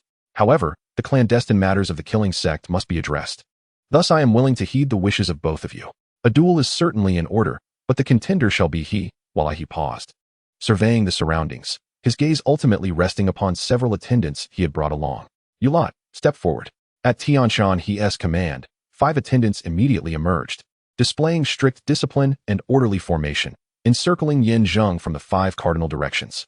Observing this development, the old steward became instantly alert, instinctively preparing to summon aid, only to be preempted by Tianshan he's interruption. "Ladies and gentlemen, do not misunderstand. The leader of our sect does not need to engage him directly. There are others who can handle him. Did he not just claim that my duel with him would be an act of bullying? Therefore, I shall dispatch disciples of similar age and comparable strength. Should he triumph over them, I shall concede defeat, and Boss Shun may grant his favor to whoever he wishes. I shall not dispute it. Do you take us for fools? Pei Xiu'er scoffed, her voice dripping with disdain. The disciples you selected may indeed be comparable to the second son, yet he stands alone against 5 of you. Is a 1 against 5 battle even plausible? Frankly, your argument is merely a feeble excuse. I have never held any fondness for Shun Qiansan's guests, and now, witnessing your demeanor, I am truly enlightened. Tonight, the mask shall be torn. I will not spare Shun Qiansan. What is this so-called killing sect of yours? Before she could finish, Tian Shan he interrupted with a mocking expression, saying, I am aware that your Pei family is of considerable stature, wielding great influence both locally and in the capital. Naturally, the killing sect cannot be compared to your esteemed lineage. However, my inability to contend with you does not imply that others cannot. To be frank, the reason your husband, Boss Shun Qiansan, dares to challenge you is precisely due to my presence. I too have my backing, the Su family in the capital. I trust you are quite familiar with them? The Su family. Upon hearing this, Pei Xiu'er's expression shifted dramatically, nearly losing her balance. Just as she was about to voice her inquiry, Tian Shan he continued, Madam Pei, let us discuss this matter in detail later. However, I implore you not to complicate things for me. Otherwise, once the mask is torn, none shall come out unscathed. Now, I wish to ask, second son. I have complied with your request to replace the dueling disciples. If you still find it unsatisfactory, then I believe Boss Shun is entirely capable of announcing my agreement. Without allowing the other party to finish, Yin Zheng nodded decisively and stated, I shall take on these 5 individuals alone. While it may seem daunting, it is, in fact, a reasonable choice. At the very least, it is preferable to engaging in combat with you, is it not?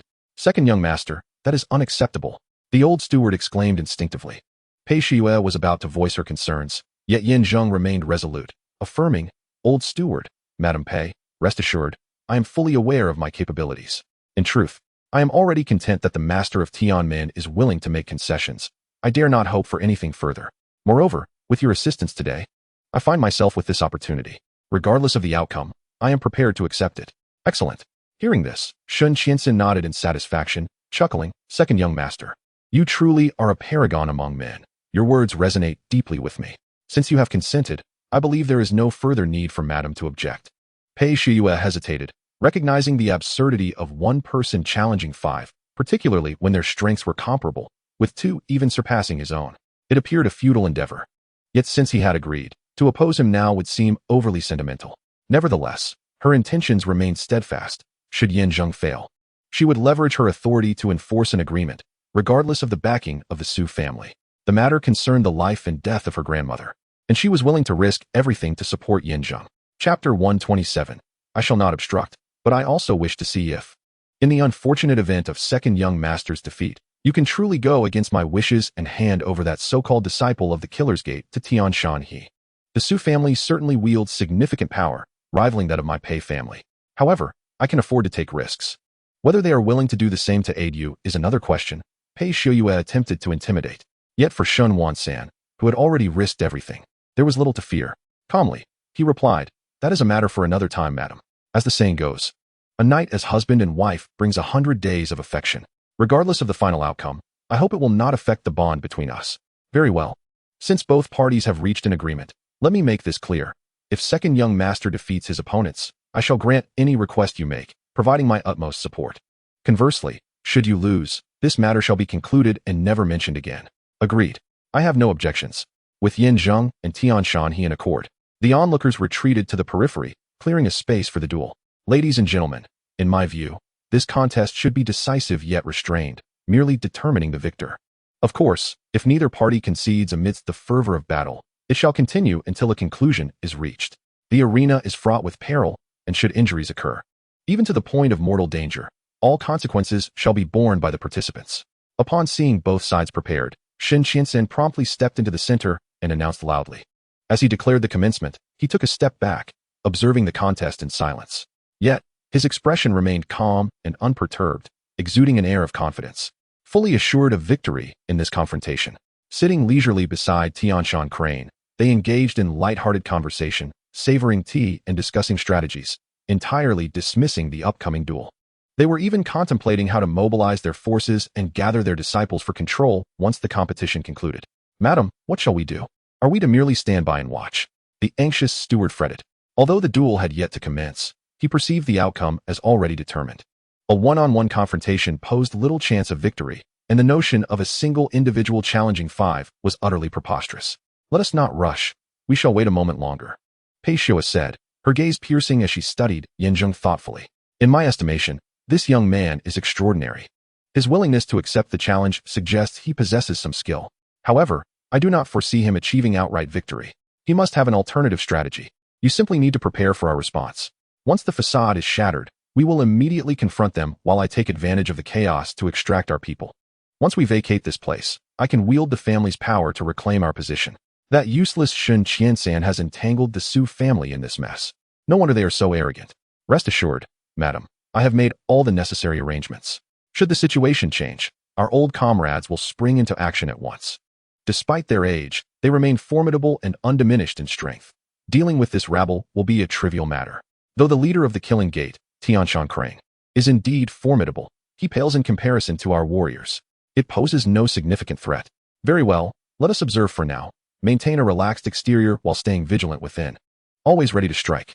Indeed, after their agreement, the two raised their eyes. At that moment, the two opposing parties in the open space merely exchanged glances, quietly brewing tension. Among the 5, the leader was a young man clad in black, his attire billowing. Long hair obscuring his face save for a pair of eyes that glinted like the gaze of death, instilling fear in all who beheld him. I cannot fathom the audacity that emboldens you to challenge us 5, he declared. Though your bravery is commendable, it is destined to lead to defeat. Unlike others, I understand that this confrontation is inevitable. To kneel and beg for mercy or to retreat in the face of difficulty holds no significance. Allow me to impart this lesson. In your next life, remember to retreat when faced with insurmountable odds. If you lack the strength, do not undertake tasks beyond your capacity, lest you meet your demise.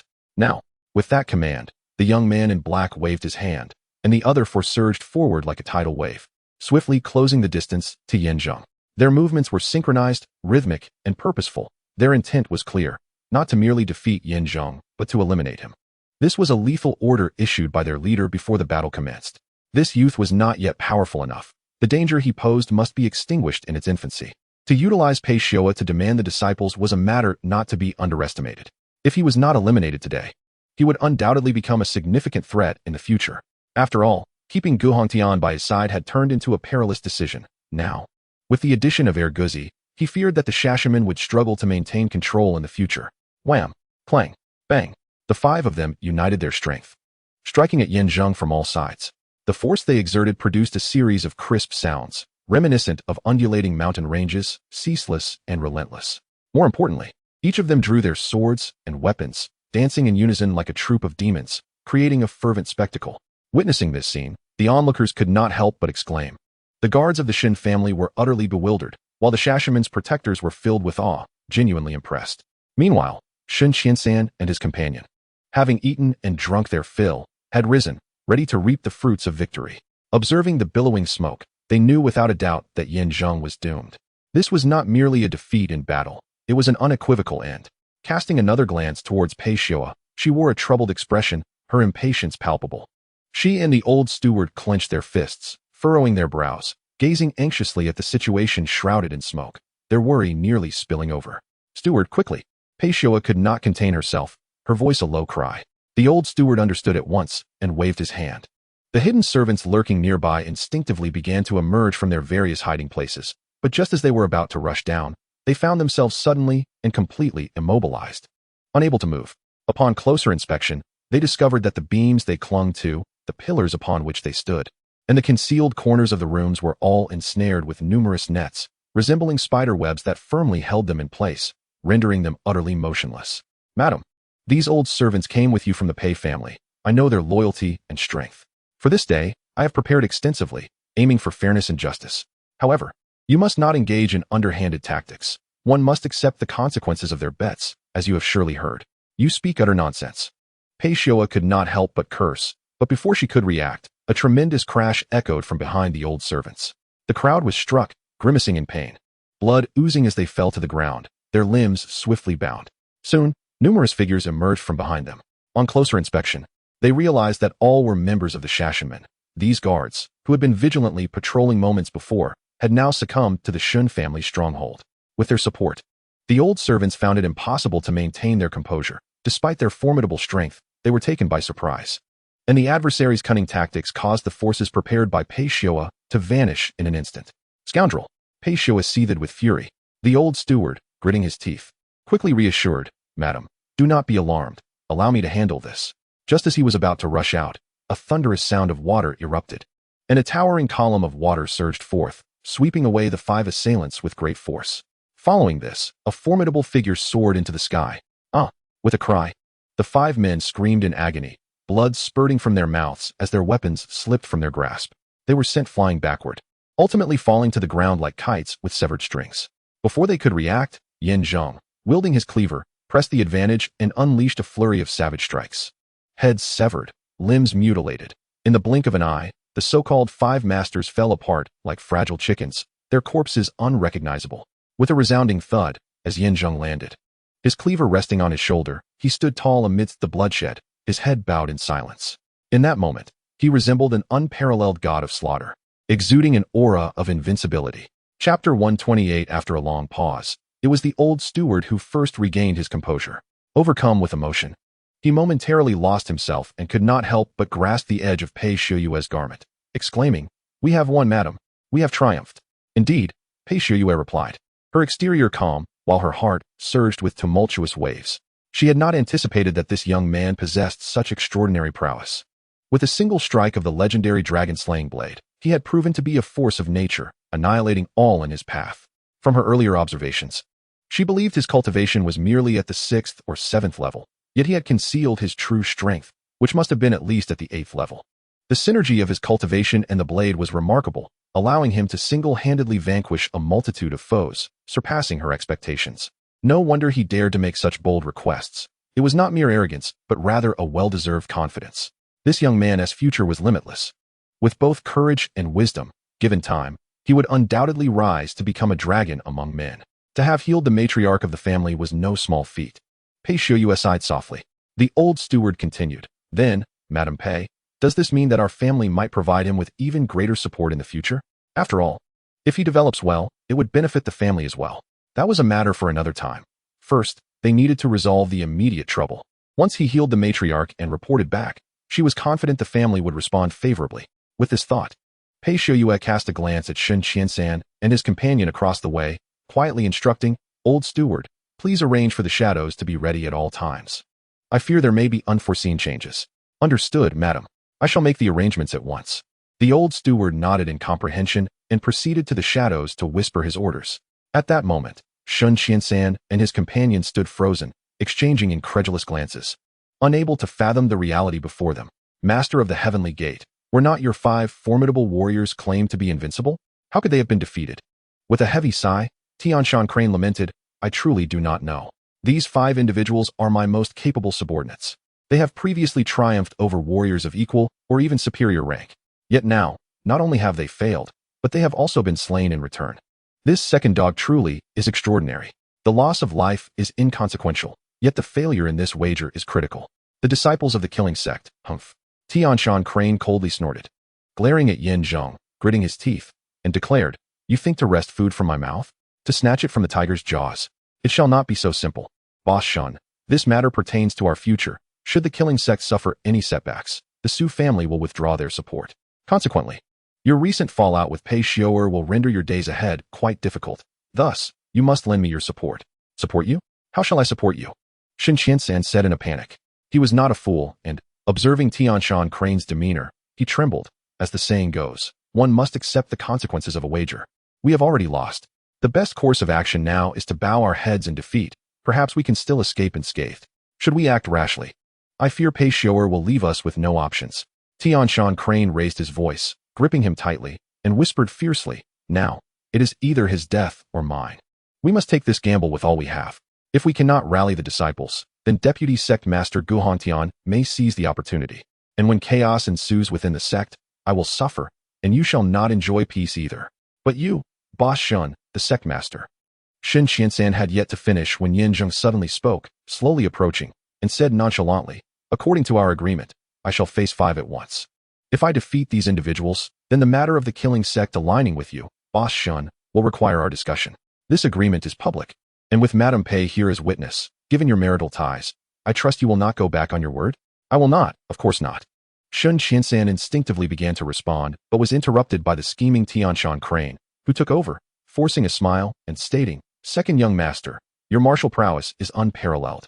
And what I have witnessed today has truly opened my eyes.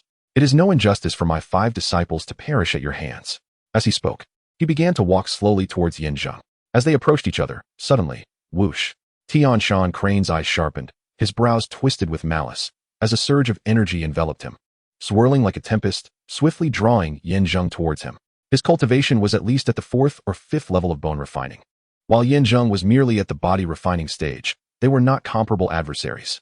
Tianshan Crane, you old scoundrel, dare you go back on your word? Yin Zheng, taken aback, had anticipated that, with the wager in place and Madame Pei present, even in anger, his opponent would have to endure. Yet, this old scoundrel was willing to gamble everything and attempt a sneak attack. In a fleeting moment, despite Yin Zheng's immediate response, the disparity between the two parties was insurmountable. He found himself utterly incapable of resistance. Soon, he was drawn into his opponent's grasp. With a swift extension of his arms, he transformed his fists into claws. His fingers akin to razor-sharp blades, poised to pierce his collarbone. To gamble is to accept the consequences, he thought. Yet, to retaliate with violence? The Zheng sect, a renowned faction in the martial world, stooped to such base actions. Truly, they were no better than beasts. At this critical juncture, Pei Xiao erupted with a fierce shout. And in an instant, 2 figures, resembling phantoms, surged forth. They skillfully blocked and maneuvered, each seizing a limb of the Tianshan Crane, exerting their strength to wrench him. With a resounding crack, the sound of shattering bones echoed through the air. With the force dissipated and his technique rendered null, as the vortex vanished, the 2 figures tore at him, forcibly breaking his right hand and foot. The Tianshan Crane let out a wretched cry, his body hurtling backward like a kite severed from its string, crashing to the ground. In the blink of an eye, the 2 figures had vanished without a trace. As he stumbled, the elderly steward rushed forward to support him, concern etched across his face, asking, "Are you all right, second young master?" "And no, I'm fine." Yin Zheng steadied himself, waving his hand, inquiring, "What just happened with those 2 figures?" "You need not concern yourself with them," the steward replied. "In any case, the mistress anticipated that the Tianshan Crane might act recklessly, so she instructed me to prepare in advance. I never imagined it would indeed prove useful. Now, he bears grievous injuries, akin to an ordinary person. You need not fear him any longer. However, while the disparity between you and the Tianshan Crane is significant, your ability to contend with 5 opponents was beyond our expectations. I believe that given time, you will surpass them, and your future prospects are limitless." This is what our mistress just conveyed. The steward is overly complimentary. I am unworthy of such praise, Yin Zheng replied, hastily waving his hand. Choosing not to dwell further on the matter, turning around, he saw Mrs. Pei hastening towards him, a foot poised upon the Tianshan Crane's chest, her eyes glimmering with ferocity. "Tianshan Crane, I have no desire to engage in idle chatter with you. To act deceitfully and, in a fit of rage, attempt to murder before me, such actions warrant a fate most dire. I care not whether you have the support of the Su or Chung families. In defying me, in opposing the Pei family, there shall be no favorable outcome for you." With a swift motion, she drew her longsword, preparing to deliver a fatal strike. At that critical moment, the Tianshan Crane summoned all his strength, retrieving a pouch of corrosive white powder from within his garments. A thick cloud of smoke enveloped the area, and seizing the opportunity, he fled. By the time the haze dissipated, he had vanished without a trace, his voice echoing ominously in the distance. "Erguzi, you have killed my disciple and taken my students. This enmity is irreconcilable. Prepare to face the consequences, for one day, I shall exact vengeance. Pei Xiao, though your family once held great power, those days are long past. You are now but a shadow of your former self, and your arrogance shall not endure for long. Boss Shan, today you have failed to fulfill my wishes.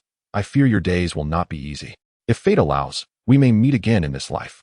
Do you wish to take my life? The Tianshan Crane is not so easily dealt with. Before long, I shall return with a vengeance, ha ha ha."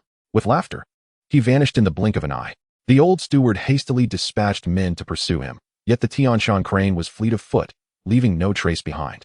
"Madam, I sincerely apologize for my inability to." "No matter, he may escape today, but he cannot evade forever. Inform the family to issue a bounty for his capture. I must find him and ensure he does not become a pawn of the enemy." "Madam Pei, your decision is indeed wise, but might I suggest a modification?" Hearing this, Pei Xiao looked at Yin Zheng with suspicion and inquired, "What do you mean?"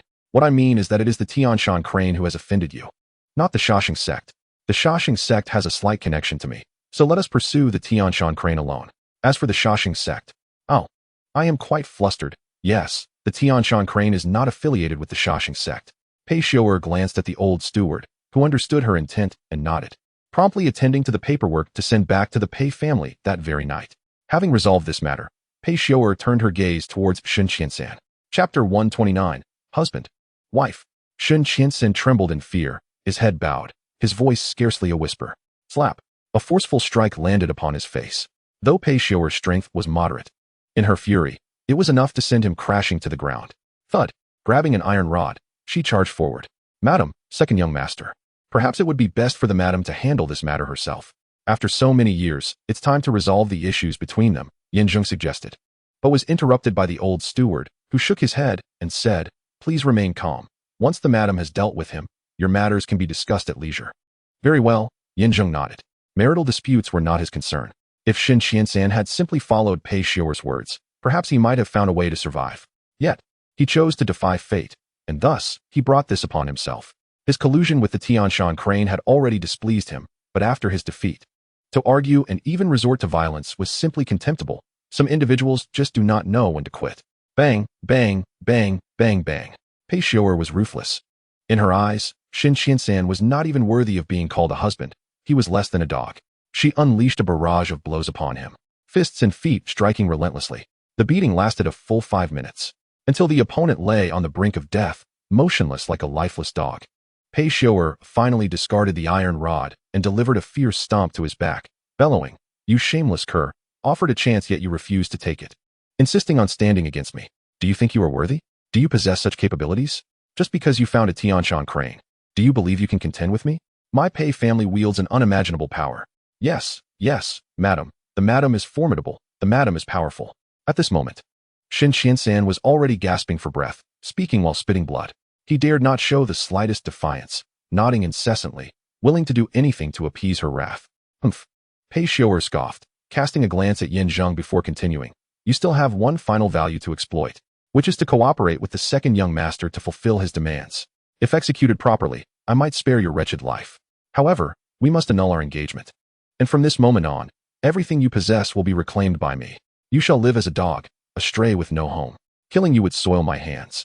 Allowing you to survive in misery might be the best punishment for you. Madam, please no. Shen Qiansan, overwhelmed with dread, instinctively grasped Pei Xiu'er's arms. Swish. Pei Xiu'er, ruthless and merciless, swiftly severed his hands with a single stroke of her sword. Blood gushed forth, and his palms fell away. Ah, do not scream, stifle it. Pei Xiu'er barked. Despite the excruciating pain, Shen Qiansan could only endure in silence for the sake of his life. The intense agony rendered him nearly lifeless. Tears streaming down his face, his body trembling pitifully. Shen Qiansan, the madam has granted you a chance. Do not squander it. Otherwise, it will be my hand that strikes next. Observing this, the old steward brandished his sword, coldly declaring, you were once the master, and I held you in esteem. But today, you have provoked the madam's ire. Even a deity could not save you now, should you dare to speak again.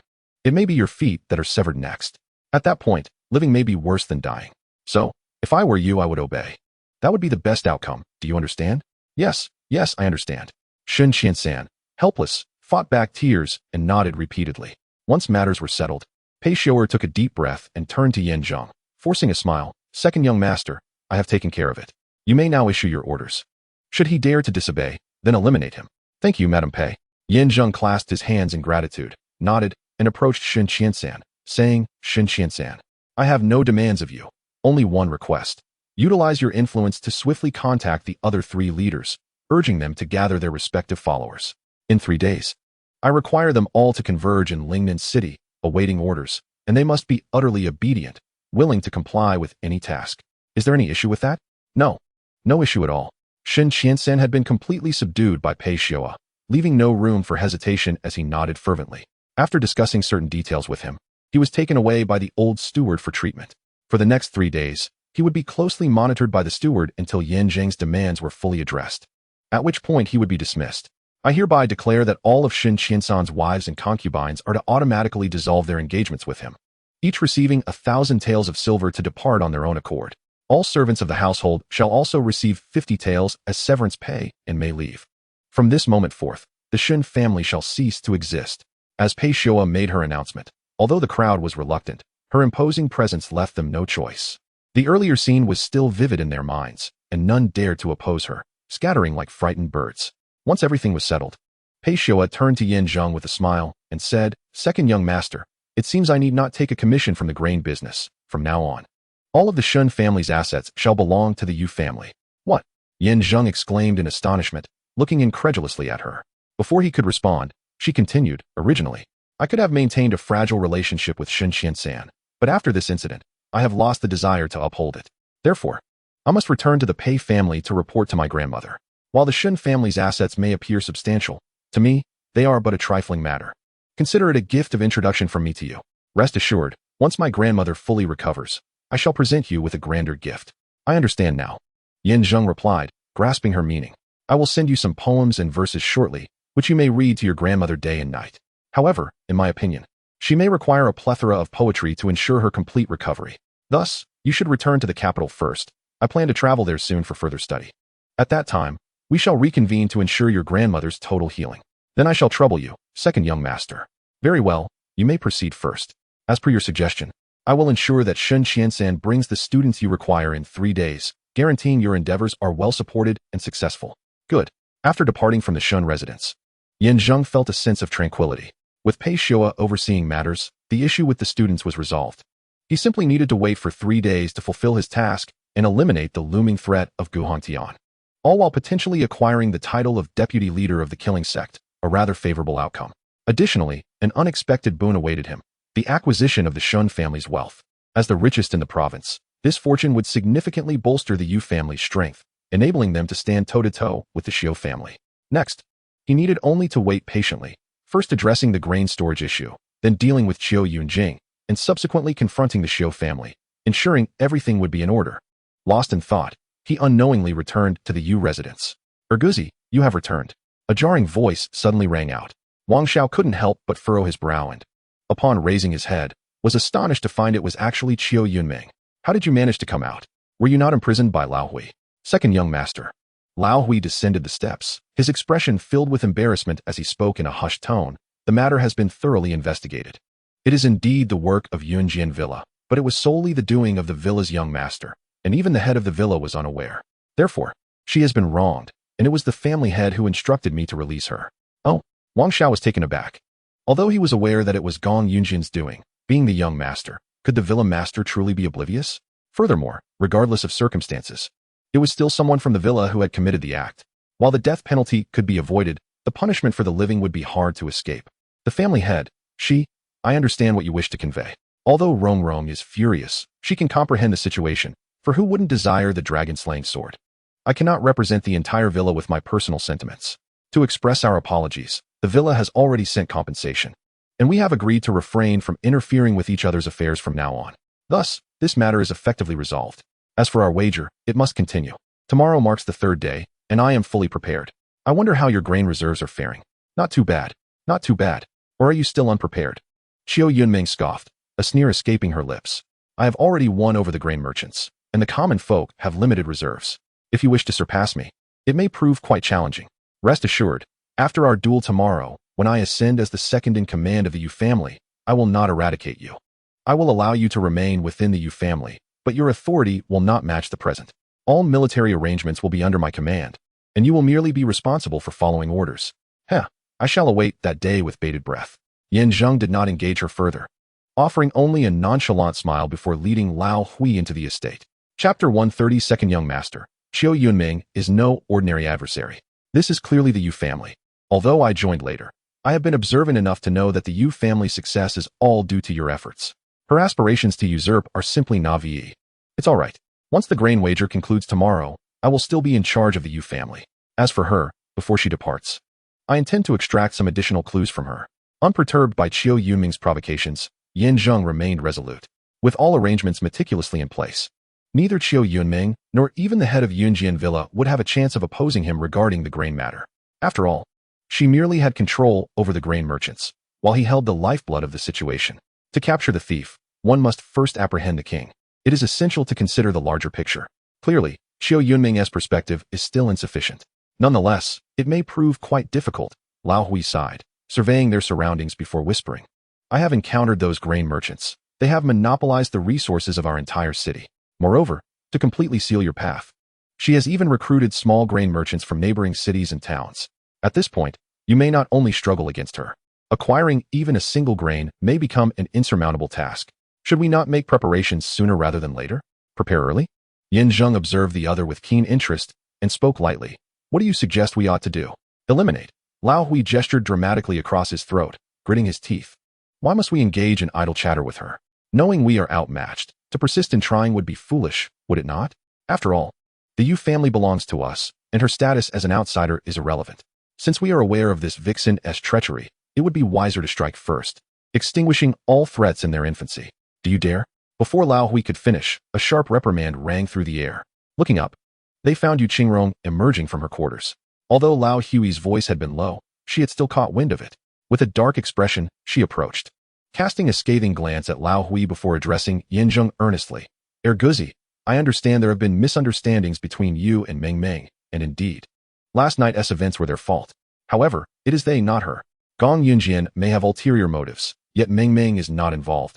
She has clarified everything to me. I am not shielding her, but speaking from a standpoint of fairness, she deserves a chance. Since you have already established a wager, I hope you will uphold it faithfully and refrain from any underhanded tactics.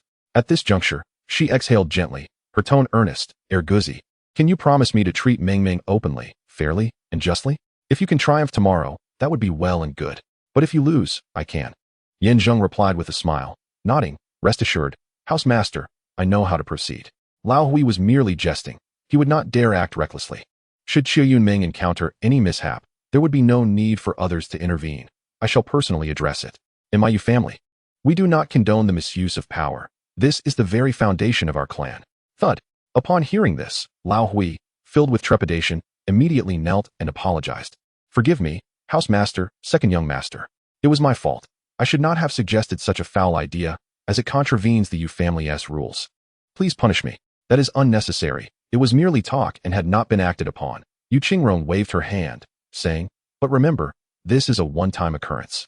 I do not wish to hear such words again. I have a meeting to attend, so you may continue your tasks. I hope tomorrow you will both bring me pleasant surprises. A meeting? Zheng was taken aback. Yu Qingrong immediately responded, yes, due to our recent performance. The status of our Yu family has risen significantly. In Lingnan City, we are not the only family of note. There are numerous clans eager to establish connections with us. I am well aware that these individuals are opportunistic, yet this could greatly benefit our family's future development. Thus, such engagements are quite necessary. Do you not agree? Indeed, the House Master's decisions are my own sentiments. I wholeheartedly support them. Afterward, watching Yu Qingrong depart, Lao Hui clasped his fists and said, I apologize, second young master. For my earlier remarks, it's nothing. What you said was also my own contemplation. However, in dealing with Qiu Yundream, we shall adhere to the principles of righteousness. Our acquaintance has been brief, yet it is imperative to understand that I never engage in battles without adequate preparation. Tomorrow shall reveal all. I have matters to attend to. So you must hasten to cultivate your disciples. After all, your son is merely a mortal. Though he possesses some abilities, he is not yet a practitioner of the arts, and many matters require your guidance and coordination. Yes, second young master. After their conversation, the two parted ways. Zheng returned to his residence, closed the door behind him, and leaped onto his bed, closing his eyes to rejuvenate his spirit. Recording. As Zheng silently recited within his heart, a notification sound immediately resonated in his ears. Recording successful. The host's current kill value is 2,015 points. Would you like to use the life simulator? One use costs 888 points. Upon seeing this, Zheng smiled bitterly. The accumulation of kill points rarely exceeds 2,000, and each time, he is afforded only 2 opportunities for simulation. While there are benefits to be gained, they are nevertheless scant, offering limited assistance for the forthcoming events, particularly regarding his cultivation advancement. In truth, before visiting the Shin family, his kill points had nearly reached 0. The killings during his time there were minimal, having taken down 5 disciples of the killing sect in a 1-against-5 scenario. Even when confronting the Tianshan crane, he had the assistance of Pei Shuyue's expert, yet the adversary still managed to escape. The opponent's strength was at least at the bone refinement stage, and he found himself unable to prevail. Had he succeeded in slaying that foe, he could have amassed thousands of points. Perhaps the cost of a single use is substantial, but the rewards it yields are incomparable to those of ordinary individuals. For now, he would have to make do. Zheng took a deep breath, dismissing further thoughts, and resolutely intoned within, use. Soon, several passages of text materialized before his eyes. At the age of 24, amidst the grain warehouse competition, you achieved resounding victory. Unwilling to remain in the shadows, Qiu Yun Dream stormed away. And with the initiative in your grasp, you embarked on sweeping reforms, significantly strengthening your position and posing a substantial threat to the Xiu family. By the age of 26, the Xiu family applied for a clan competition, which was subsequently approved. Utilizing your connections, you laid siege to the Xiu family from all angles.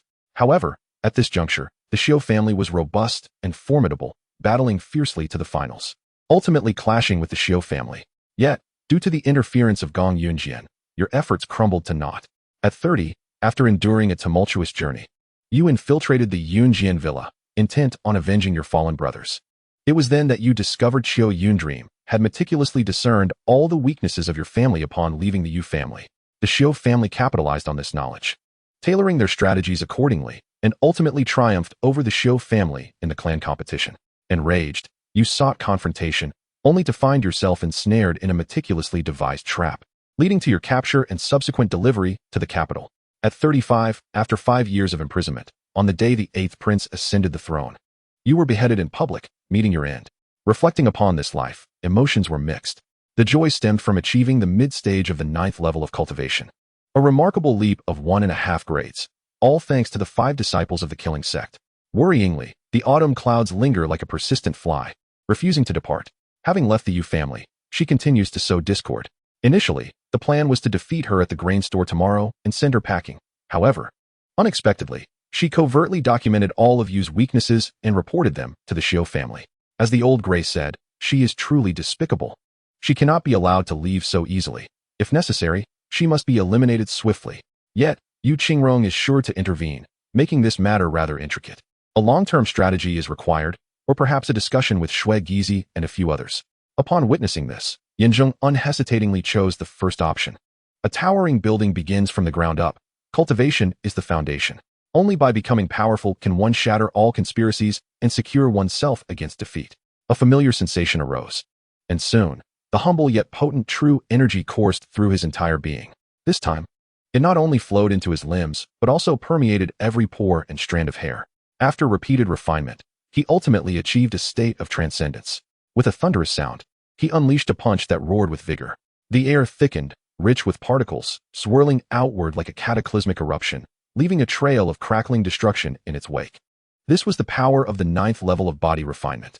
If he could reach the bone refinement stage, he could even extract his energy, transforming it into various weapons, wielded with divine precision, rivaling supernatural techniques.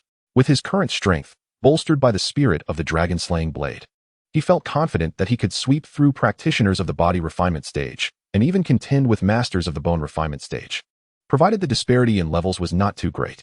The host's current kill value is 1,127 points. Would you like to use the life simulator? Consuming 888 points for one use. Chapter 131. Another simulation awaits. Though it pained him, having tasted the sweetness of success, Yanzheng yearned for more. If he could gain further cultivation and leap into the bone refinement realm, it would be splendid. However, given the simulator's nature, such a possibility was slim. Yet hope still lingered. What if it came to fruition? At the very least, he could refine his chicken killing skills. He was already at the 4th level, and reaching the 5th or 6th would be advantageous. After all, the kill value earned is meant to be spent. Saving it serves little purpose.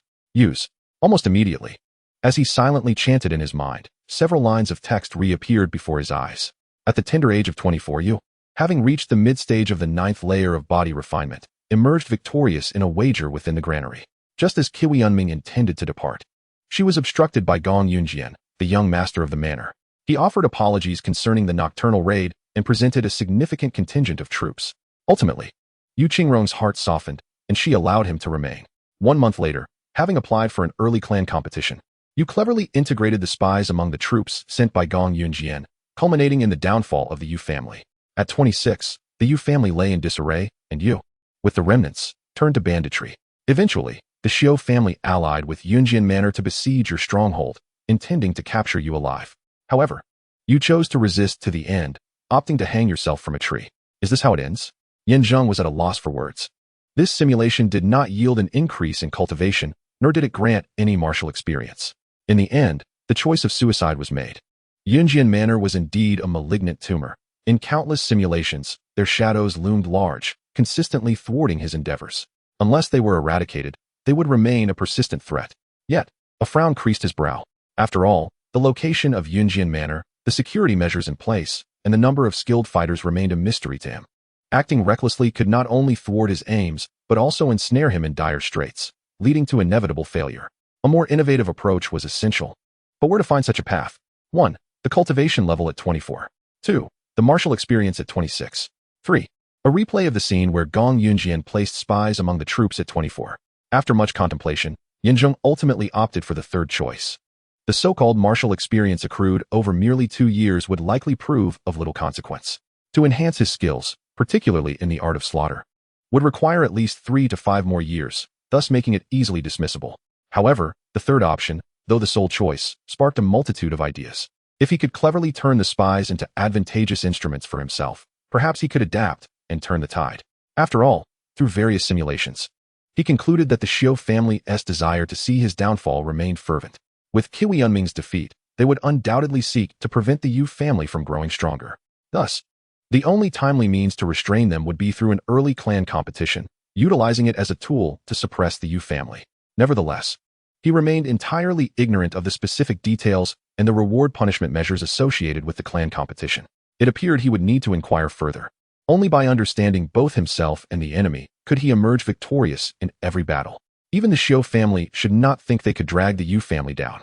With his decision made, a vivid scene materialized before Zheng's eyes. He immediately focused his attention, fully immersing himself in the unfolding vision.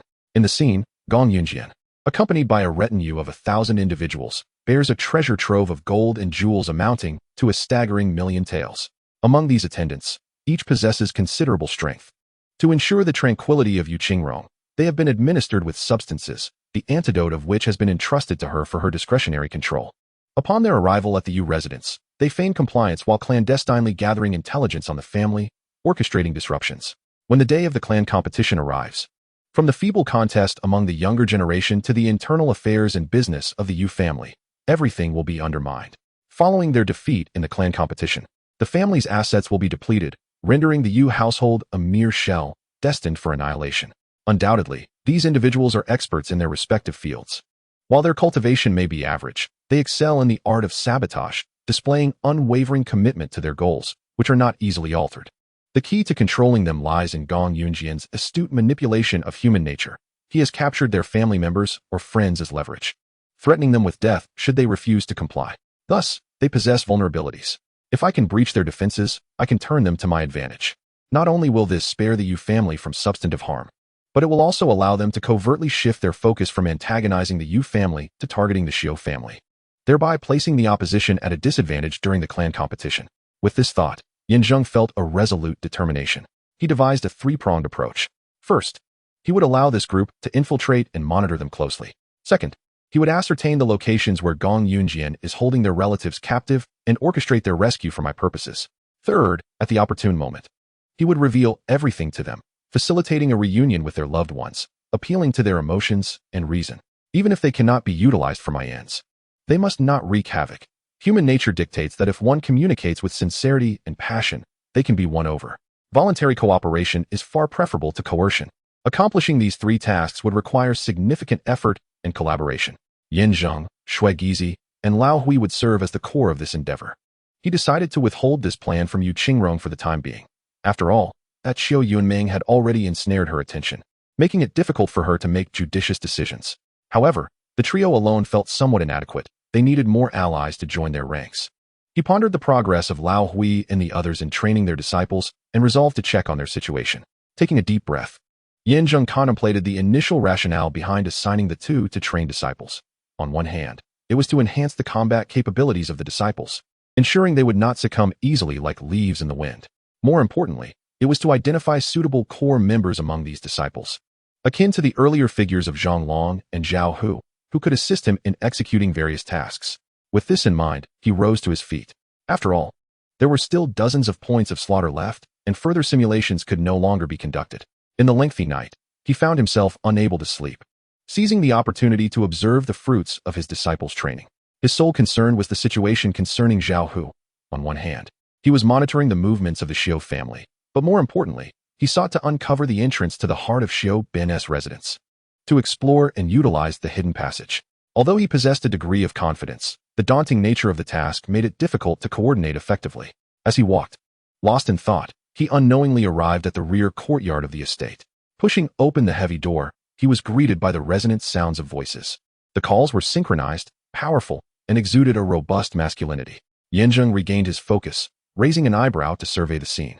Within the courtyard, hundreds of disciples were deeply engaged. Their stances firm and their gazes sharp, brimming with vitality. At the forefront, Lao Hui paced with his hands clasped behind his back, elucidating the principles of cultivation. Meanwhile, Shui Gizi patrolled with a whip in hand, mercilessly striking any disciple who displayed improper form or lacked concentration. After observing for about a quarter of an hour, Zheng felt a swell of satisfaction. These disciples not only understood the rules and maintained discipline, but also included many with exceptional talents, gathering their strength and releasing it outward.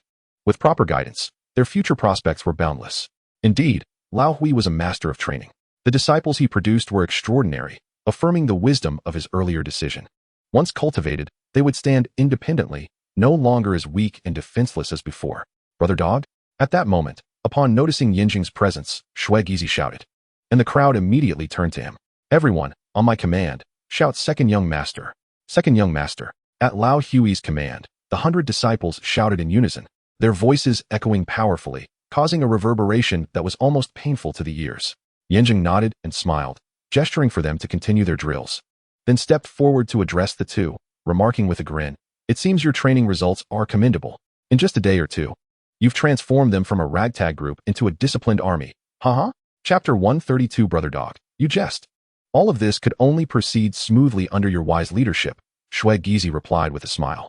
Lao Hui, typically a serious individual, had learned to engage in light banter through exposure, and upon hearing this, immediately responded, "Indeed, what Gizi says is true. Were it not for your decision to have us oversee the disciples and cultivate their strength, even the most talented among them would be of no use. Though gold shines wherever it is, without someone to unearth it, it remains hidden. Thus, all credit belongs to you. Enough with the flattery, you two. We are all comrades here. Let us speak plainly without pretense." Zheng waved his hand with a smile, took a deep breath, and inquired, "These disciples are quite commendable. Yet I must select a few exceptional ones for the future." Before he could finish his sentence, Shui Gizi understood his intent and promptly beckoned to the crowd, from which 3 disciples immediately emerged. Zheng couldn't help but raise an eyebrow, casting a discerning glance at them. These 3 individuals were enveloped in an aura of brilliance, and under Lao Hui's guidance, they possessed a certain degree of cultivation. Their strength was concentrated, although they lacked comprehensive mastery. They were remarkable for those newly introduced to the path of cultivation.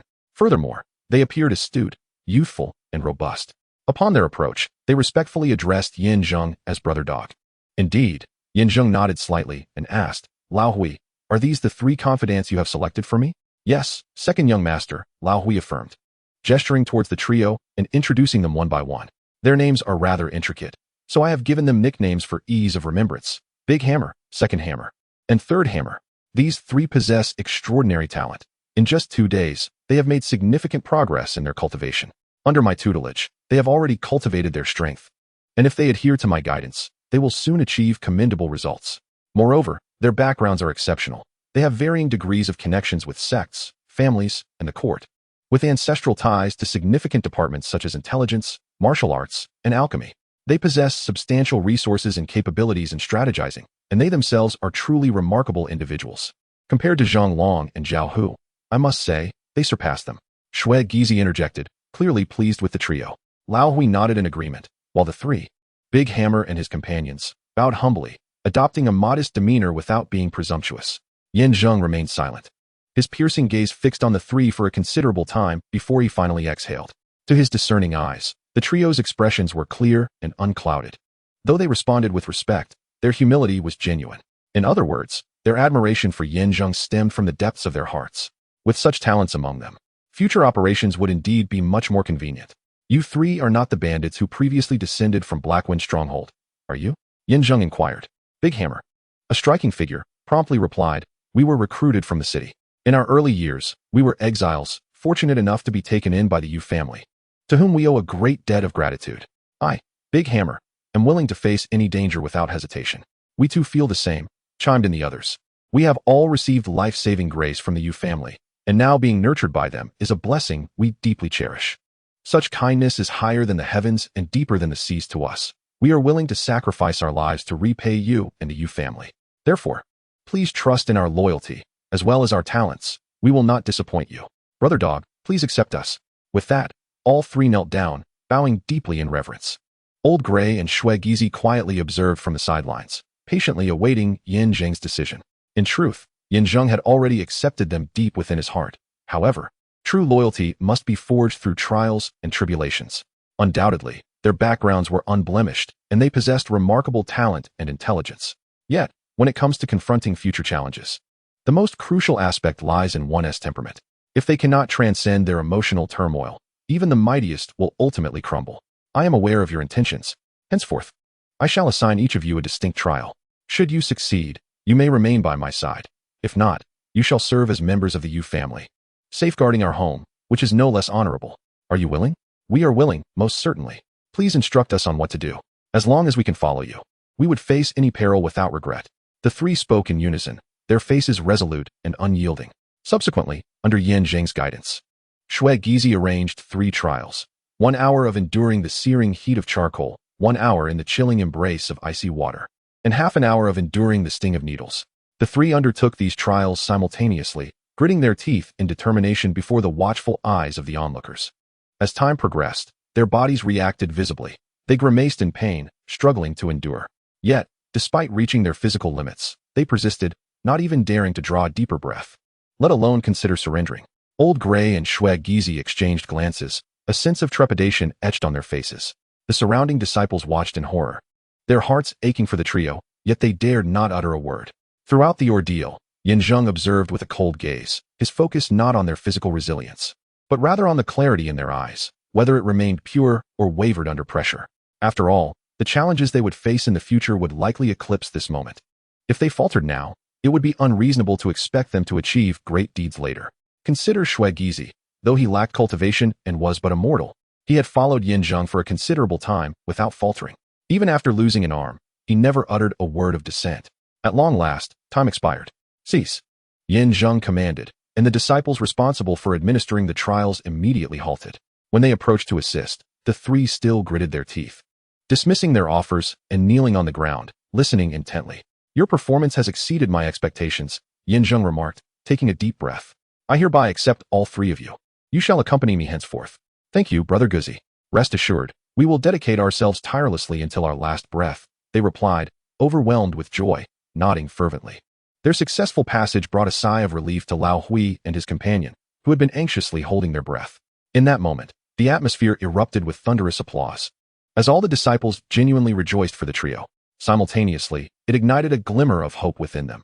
It affirmed the belief that with determination and effort, they too could one day attain the status of trusted confidants like the trio, surmounting the barriers of their previous insignificance. Continue with your training, he urged.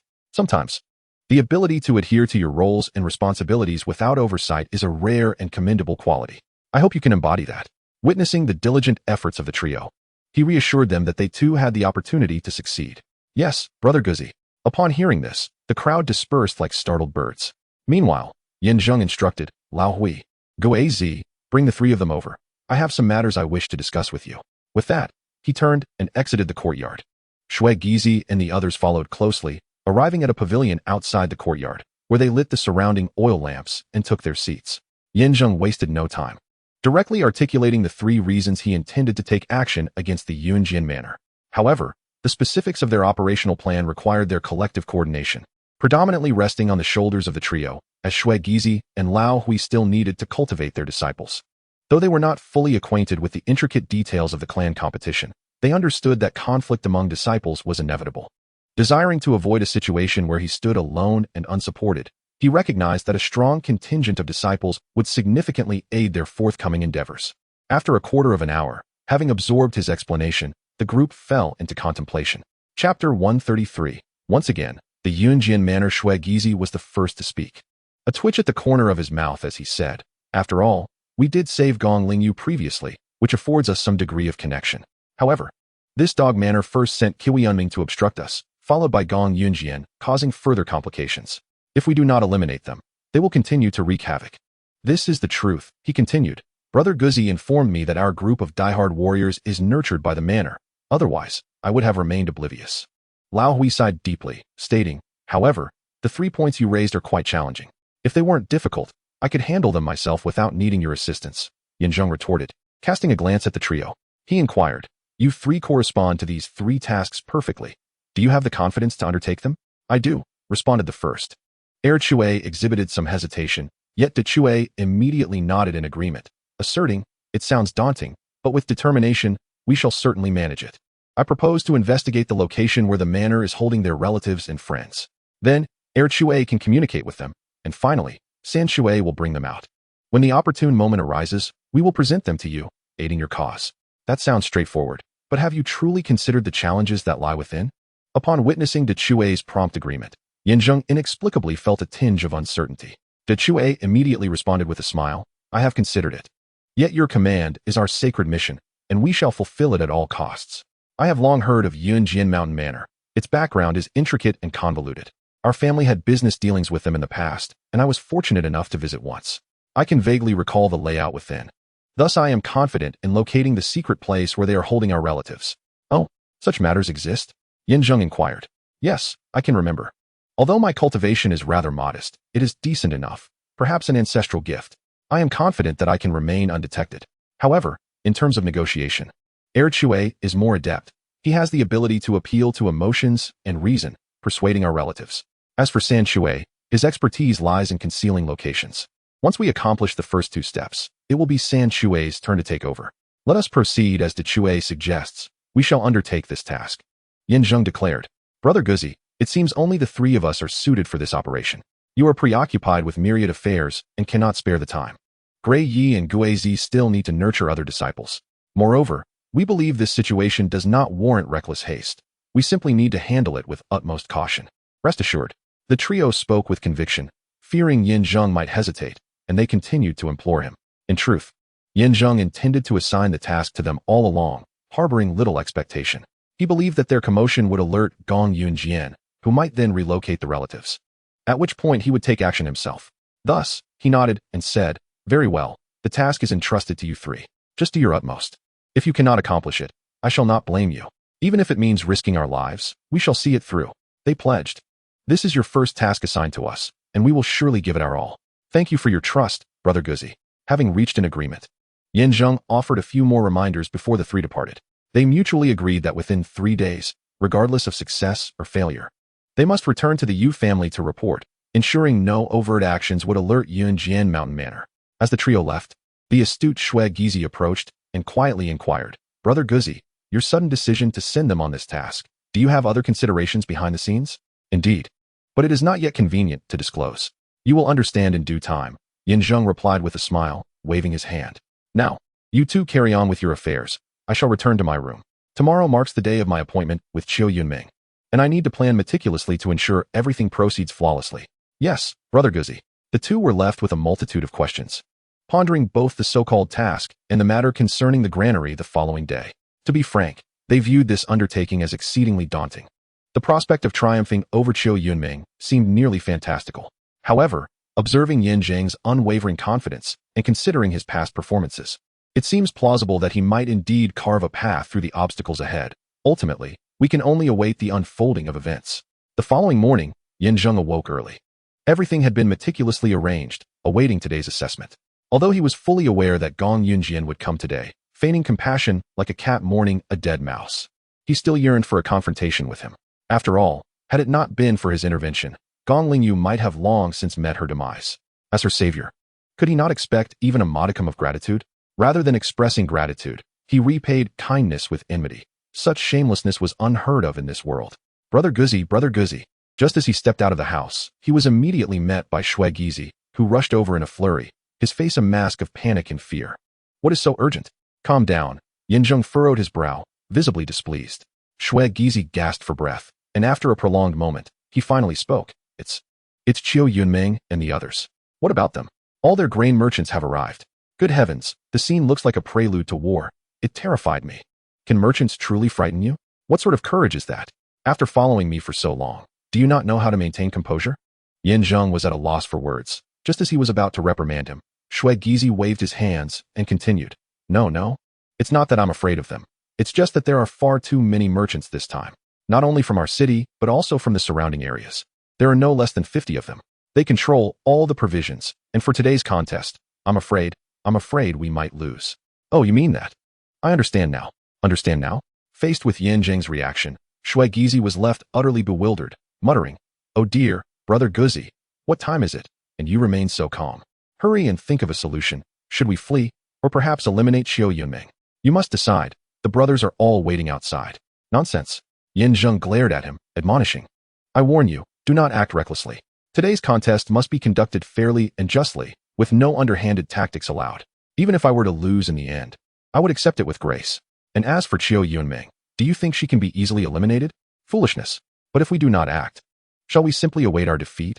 I do not care. In my heart, you are my leader, and no one else has the authority to command me. Especially not that woman, Xiao Yunming, who is one of the Cloud Swordmanner's people. Enough of this chatter. Follow me outside. I have my own plans." Why the panic? With that, Zheng strode forward, while Gizi followed closely behind, yet his mind was rife with doubt. Plans of your own? Isn't that just accepting defeat? He thought to himself. This Brother Guzi, who once displayed such prowess, how had he lost his fighting spirit upon encountering a woman? Sigh. Contemplating the prospect of having to heed Xiao Yunming's commands left him feeling quite uncomfortable. Nevertheless, with Brother Guzi's orders, he dared not disobey.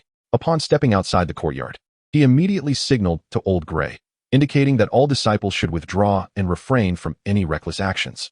Soon, several individuals arrived in the main hall, which was bustling with activity. As Gizi had mentioned, grain merchants from all nearby villages had gathered. They were all under the influence of Xiao Yunming. The moment she spoke, they were compelled to relinquish whatever grain they possessed. Yet, with the prospect of feasting alongside Xiao Yunming, their faces radiated joy, devoid of any displeasure. This group surrounded Xiao Yunming, showering her with flattering compliments, while she adeptly navigated the crowd and even brought Yu Qingrong into the fold, introducing her to everyone. Yu Qingrong was somewhat reluctant, but the overwhelming hospitality left her no choice but to acquiesce. Simultaneously, in addition to the grain merchants, numerous noble families were present. These individuals were the influential figures Yu Qingrong had previously mingled with during meetings.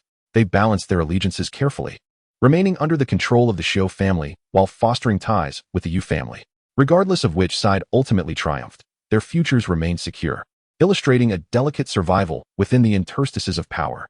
"Ah, Heir Guzi has arrived," Xiao Yunming remarked as she caught sight of Zheng stepping in from outside. A faint smile graced her lips, and after signaling for silence with her hands, she looked at him and said, "Today marks our duel. I am fully prepared. What of you? All these merchants have their grain stationed at the entrance, and we can now engage in our contest." Chapter 134. Upon her declaration, a myriad of expressions surfaced.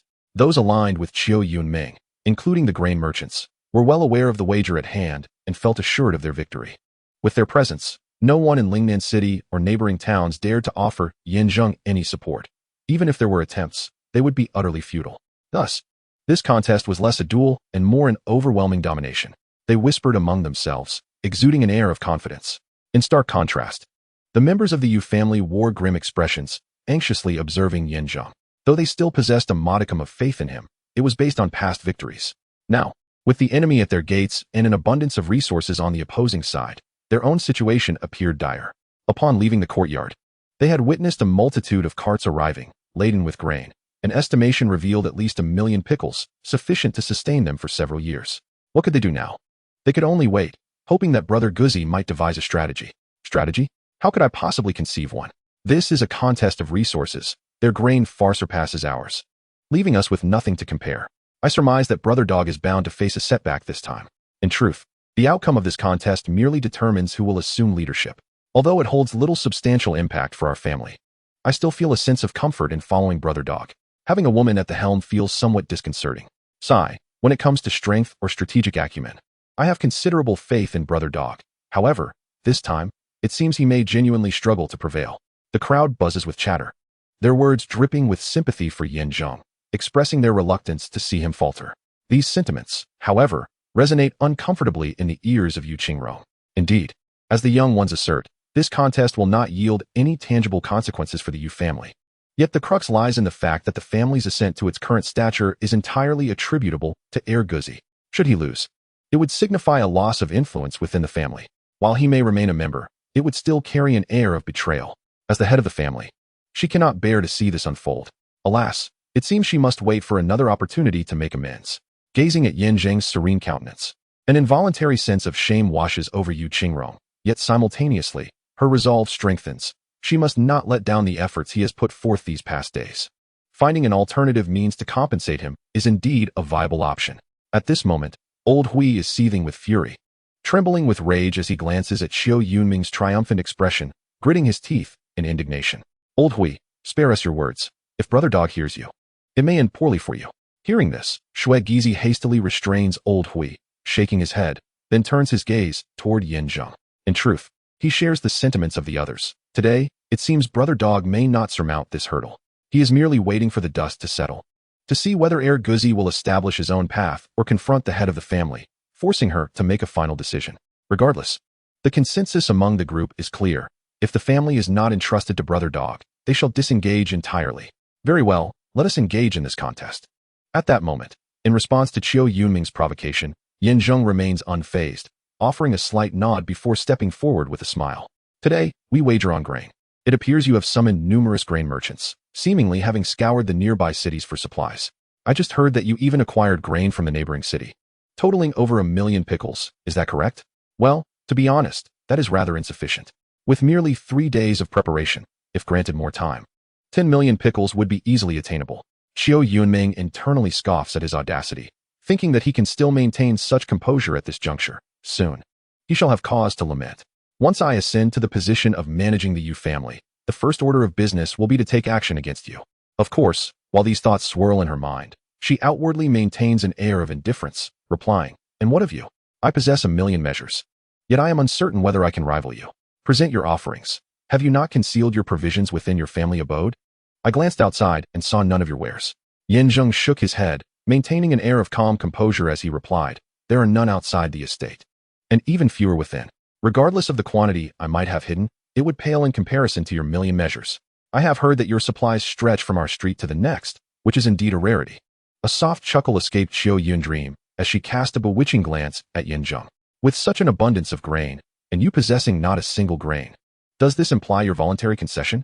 Had you mentioned it sooner, I would have understood, for I am fully aware of your inferiority. However, I had prepared earnestly. Yet you present nothing in return. Isn't that rather dismissive? Such an attitude is detrimental. If the Yu family is to place you in a position of authority, how can we expect to flourish?" "Indeed, you make a valid point," he conceded. "However, mere acknowledgement is insufficient. You must admit that in this grain wager, you have lost. The consequence of your defeat is trivial, merely relinquishing the position of overseer. Rest assured, we are all family, dedicated to the Yu household, and there shall be no significant issues." Qiu Yundream continued her verbal onslaught, her tone seemingly casual, yet increasingly pressuring, leaving Yin Zheng in an awkward predicament. The merchants behind him laughed heartily at his discomfort, while the Yu family members glared at her with murderous intent, eager to retaliate. Yet they were restrained by Shui Gizi, who reminded them of the rules. No one was to act out of turn until Dogzi spoke. Old Hui, though aged, retained his fervor, repeatedly itching to draw his sword, and had Shui Gizi not intervened, he might have unleashed a bloodbath. Dream, at this moment, Yu Qing'er, sensing the discord, stepped forward and addressed Yin Zheng. "Since the matter is clear, we shall speak no further of it.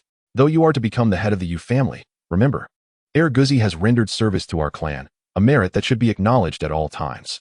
I hope you will not make things difficult for him in future family matters. Otherwise, rest assured, head of the family, we are all adults here, and I certainly know how to conduct myself."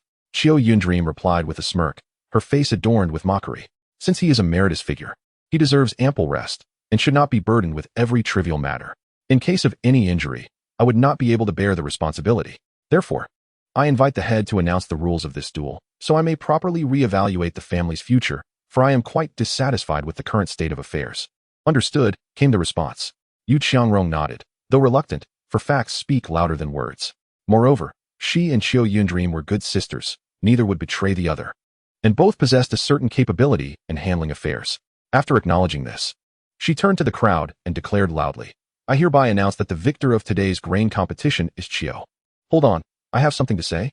At that moment, Zheng abruptly interrupted, his sudden intervention leaving the assembly in stunned silence. The grain merchants believed Zheng could not afford to lose at this juncture. What further discourse could possibly hold any significance? They hastily sought to conclude this matter, serving as the backing for Qiu Yundream, who had promised greater benefits. Everyone was eager to receive their rewards and depart, not wishing for any complications to arise at such a critical moment. However, the younger members of the Yu family were visibly agitated. It was evident that Zheng was unwilling to relinquish the accolades he had earned so easily. He must have intended to retaliate. The only recourse was rebellion. After all, it was clear that in the Yu family, it was either her or him. As disciples, they were compelled to respond vigorously, even if it meant spilling blood. They could not allow her to succeed.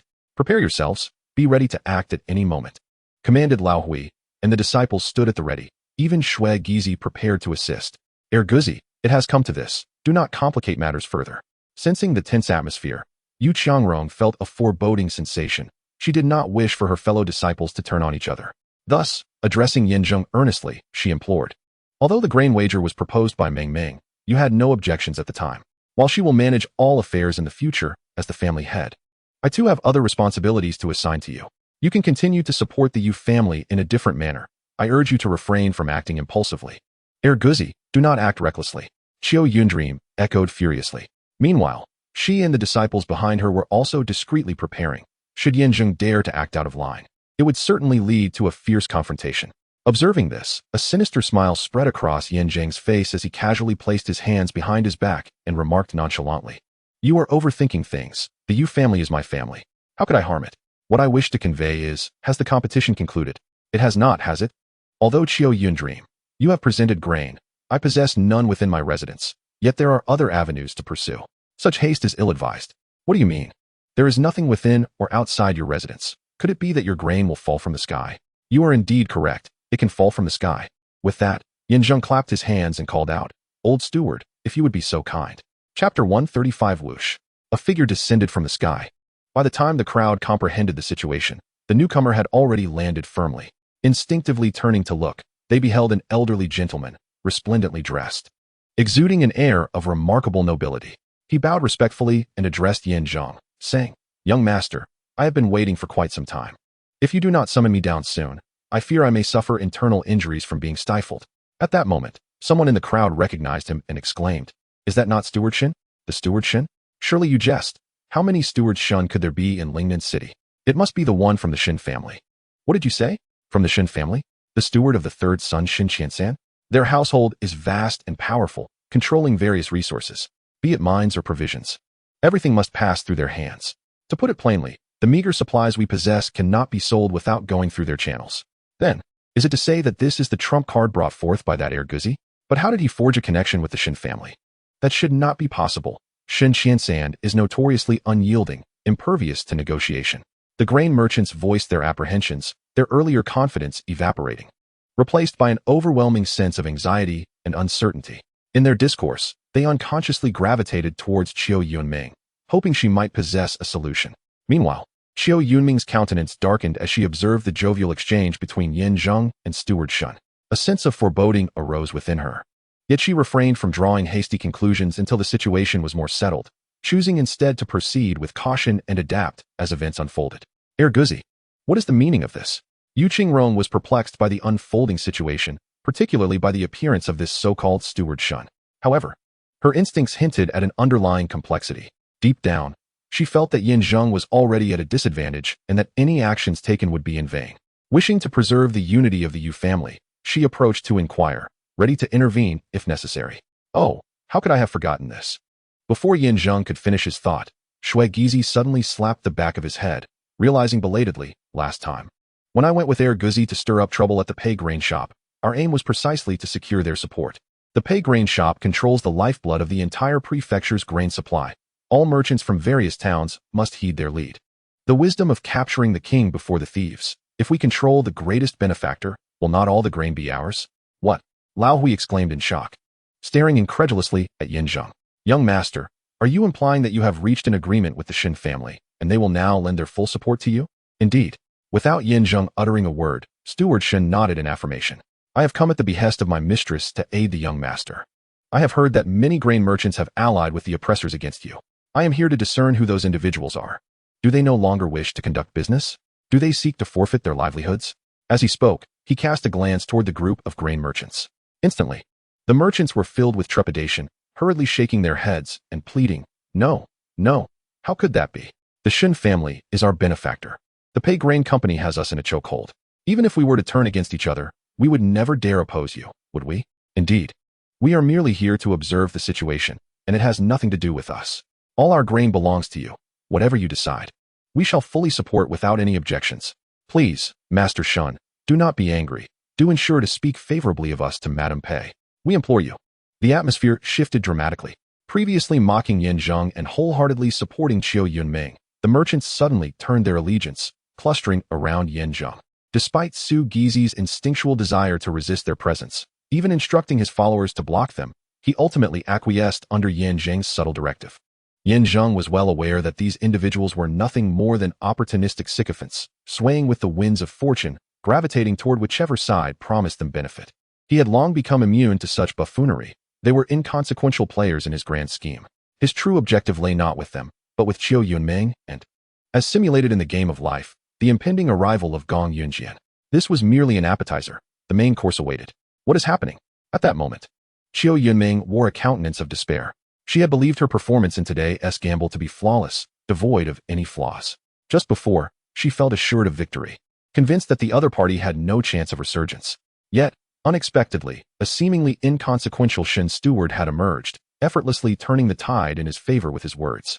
Should this continue, her grain merchants would effectively be aiding him.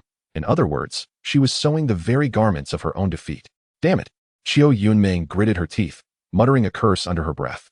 If she failed to win the gamble, her hopes of becoming the second in command of the Yu family would be dashed, unraveling all her meticulously laid plans. I ask you, are you willing to entrust all the grain in your possession to me? Sensing the situation nearing its conclusion, Yin Zheng wasted no time and inquired of the merchants. Under the pressure from the Shen family, the merchants nodded without hesitation, affirming their loyalty with conviction. Although following Qiu Yunming had promised them numerous benefits, their primary concern lay with their relationship with the Shen family. Benefits could be relinquished, but they could not afford to lose their standing. Otherwise, they would be foolishly sacrificing the larger prize for a mere trifle, an unwise endeavor indeed. As they turned against each other, the situation underwent a remarkable and dramatic reversal. Yin Zheng nodded with satisfaction, took a deep breath, and raised his gaze towards Qiu Yunming, cheerfully inquiring, "Qiu Yunming, the grain on my side has arrived. Now, it is your turn, dear Mingming." At that moment, Qiu Yunming found herself at a loss for words, unsure of how to respond. It was then that Yu Qingrong spoke up, asking, "Do you have any other supplies of grain as a backup?" "There is some, but compared to theirs, it may not suffice." "Then does that mean surrender? Has this grain wager resulted in my brother Dogu's victory?" Su Gizi exclaimed in shock and anger. Old Hui and the other members of the Yu family, who had endured a morning of frustration, finally felt a sense of relief as they voiced their support, exerting strong pressure. However, unlike Yin Zheng, Qiu Yunming had no contingency plans. Even if she were to gather more grain, with the Shun family backing them, it would ultimately lead to a dismal defeat, rendering her a laughingstock. I concede. After a fierce internal struggle, Qiu Yunming bowed her head and spoke softly. Yu Qingrong then exhaled deeply, his heart filled with mixed emotions. In truth, the outcome of their contest held no bearing on the Yu family. Curiously, upon witnessing Yin Zheng's dejected state, he felt a twinge of sympathy. Rather than focus on Qiu Yunming's sorrow, he was more concerned about sparing Yin Zheng further distress. He had experienced the pain of abandonment himself. Thus, perhaps this outcome was the best resolution for all involved. Very well, since Qiu Yunming has voluntarily conceded, I hereby announce that today's grain wager has been won by Dogu. Yu Qingrong proclaimed to the crowd. In other words, our family's second in command is Dogu. Beyond essential external matters, all other affairs shall be entrusted to him. His commands shall be my commands, and all must obey, understood? We pledge to follow the Yu family. We will follow Brother Dogu. Rest assured, Master, if Dogu instructs us to go east, we shall never venture west. Dogu is formidable. Under the leadership of Old Hui and the others, the disciples shouted in unison, without a hint of doubt. Seeing their united front, Qiu Yunming seethed with indignation. However, she felt helpless in the face of the situation. At that moment, Yu Qingrong turned to her and said gently, "Ming, although you may lack a voice in future decisions, you still possess the right to offer suggestions. As long as it benefits the family, your proactive counsel can aid the Yu family. If possible, I hope you will stay.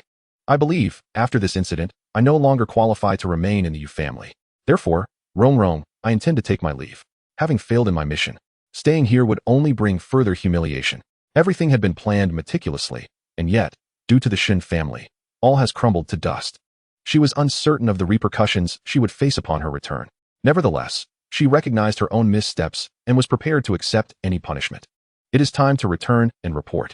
Thus, she graciously declined the other's goodwill, saying, Ming, I once believed that I could join forces with you to rebuild the Yu family and even avenge the massacre of my kin, obliterating the Xiao family and restoring the grandeur of the Yu lineage. However, if I cannot even succeed in a mere food wager, I doubt I can accomplish anything of significance, so I wish to depart. Depart? Yu Qingrong was taken aback, instinctively wanting to retain her, when suddenly a hearty laughter rang out from outside. Why leave? Although we may not be able to dictate the course of grand affairs, we can still contribute our efforts. As a member of Yunjian Mountain Manor, how could one retreat at the first sign of adversity? Upon hearing this, the crowd was filled with astonishment. Qiao Yundream's expression shifted dramatically as she instinctively looked towards the door. Soon, a throng of people marched in. When she recognized the leading figure, her shock intensified. The young master? Yu Qingrong, filled with uncertainty, recalled the recent incident at Black Wind Stronghold, which he had personally experienced. The details surrounding Yin Zheng escorting Gong Lingyu away, and the encounter with the young master Gong Yunjian along the way had been thoroughly recounted. However, during the recent night raid, inquiries revealed that the mastermind behind those assassins was none other than this young master Gong Yunjian, a treacherous scoundrel who repaid kindness with enmity. Yinming, since we have lost the food wager, we must accept our defeat. However, in my view, departing is unnecessary. It is imperative to remain with the Yu family, assisting Heir Guzi and the Yu patriarch. Personally, I still have faith in the Yu family and hope they can reclaim their former glory. Gong Yunjian said with a cheerful demeanor, waving his hand as his entourage began to unload boxes. Outside, a long queue had formed. Yin Zheng raised an eyebrow. If his suspicions were correct, this group was likely the disciples mentioned in the simulator. While they appeared to be offering support for the growth of the Yu family, their true intent seemed to be to stir chaos, playing a crucial role during the clan competition. Yet, the simulator had not clarified this, leaving him perplexed as to how Gong Yunjian could commit such transgressions and still achieve his desires. Was it merely due to these so-called gifts and his silver tongue? That seemed implausible. How dare you show your face at the Yu family? How can you audaciously speak such words? At this moment, the forthright and justice-driven Shui Gizi, upon seeing Gong Yunjian's arrival, was instantly engulfed in fury. He pointed an accusatory finger at Gong Yunjian and scolded vehemently. You, Gong Yunjian, if it were not for my brother Guzi's selfless rescue during the Black Wind Stronghold incident, your sister Gong Lingyun would have long since met her demise. We are your benefactors, yet you repay kindness with malice, sending those assassins to ambush the Yu family. If it weren't for Guzi, you would have succeeded. How utterly shameless. Where's Gong Lingyu? Why has that wretched woman not accompanied you? Has she succumbed to shame or felt remorse? Where have you all been until now? Regarding this matter, Yin Zheng initially intended to conceal it, yet Shui Gizi, with his forthright manner, revealed that the assassins were dispatched by the Yunjian villa.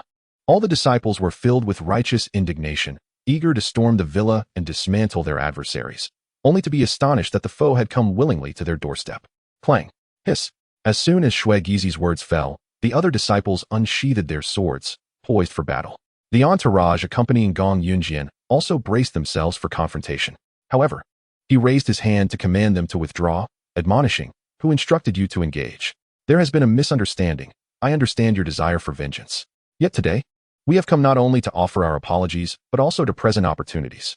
How could we resort to violence? Should anyone act rashly again, I shall take their life. Spare us your feigned compassion, we do not require it." Yu Qingrong coldly snapped, stepping forward to glare at Gong Yunjian. Do you truly believe we would accept your previous remarks? Initially, we had no time to deal with you as we focused on rebuilding our family and contending with the Xiao clan. Yet here you are, presenting yourself uninvited. I am aware of Yunjian Villa's formidable stature, but do not underestimate the Yu family. If you do not clarify your intentions today, do not expect to leave here alive. In death, we shall ensure you are our scapegoat, for we fear nothing. Indeed, the family head is correct. Provide an explanation. Fail to do so, and we shall end your life. I even suspect that this Qiao Yunming was a pawn you placed within our Yu family to instigate trouble. They were fortunate to have Brother Go overseeing matters. Otherwise, had he assumed the second-in-command position, our family would have been thrown into chaos. The crowd was vehement, their outrage palpable. Witnessing this scene, the merchants were understandably frightened, hastily retreating to avoid being caught in the crossfire. Housekeeper Shun recognized what Zheng meant to the lady of the house. Prior to today's gathering, she had expressly emphasized the need to ensure Zheng's safety at all costs. If possible, assistance to the Yu family should be rendered, as long as Zheng remained unharmed. Second young master, while this situation is precarious, I am willing to lend you my support. Assessing the escalating tension, Housekeeper Shun approached discreetly and whispered, I have long heard of Yunjian Villa and its close ties to the capital. However, my Pei family is not to be trifled with.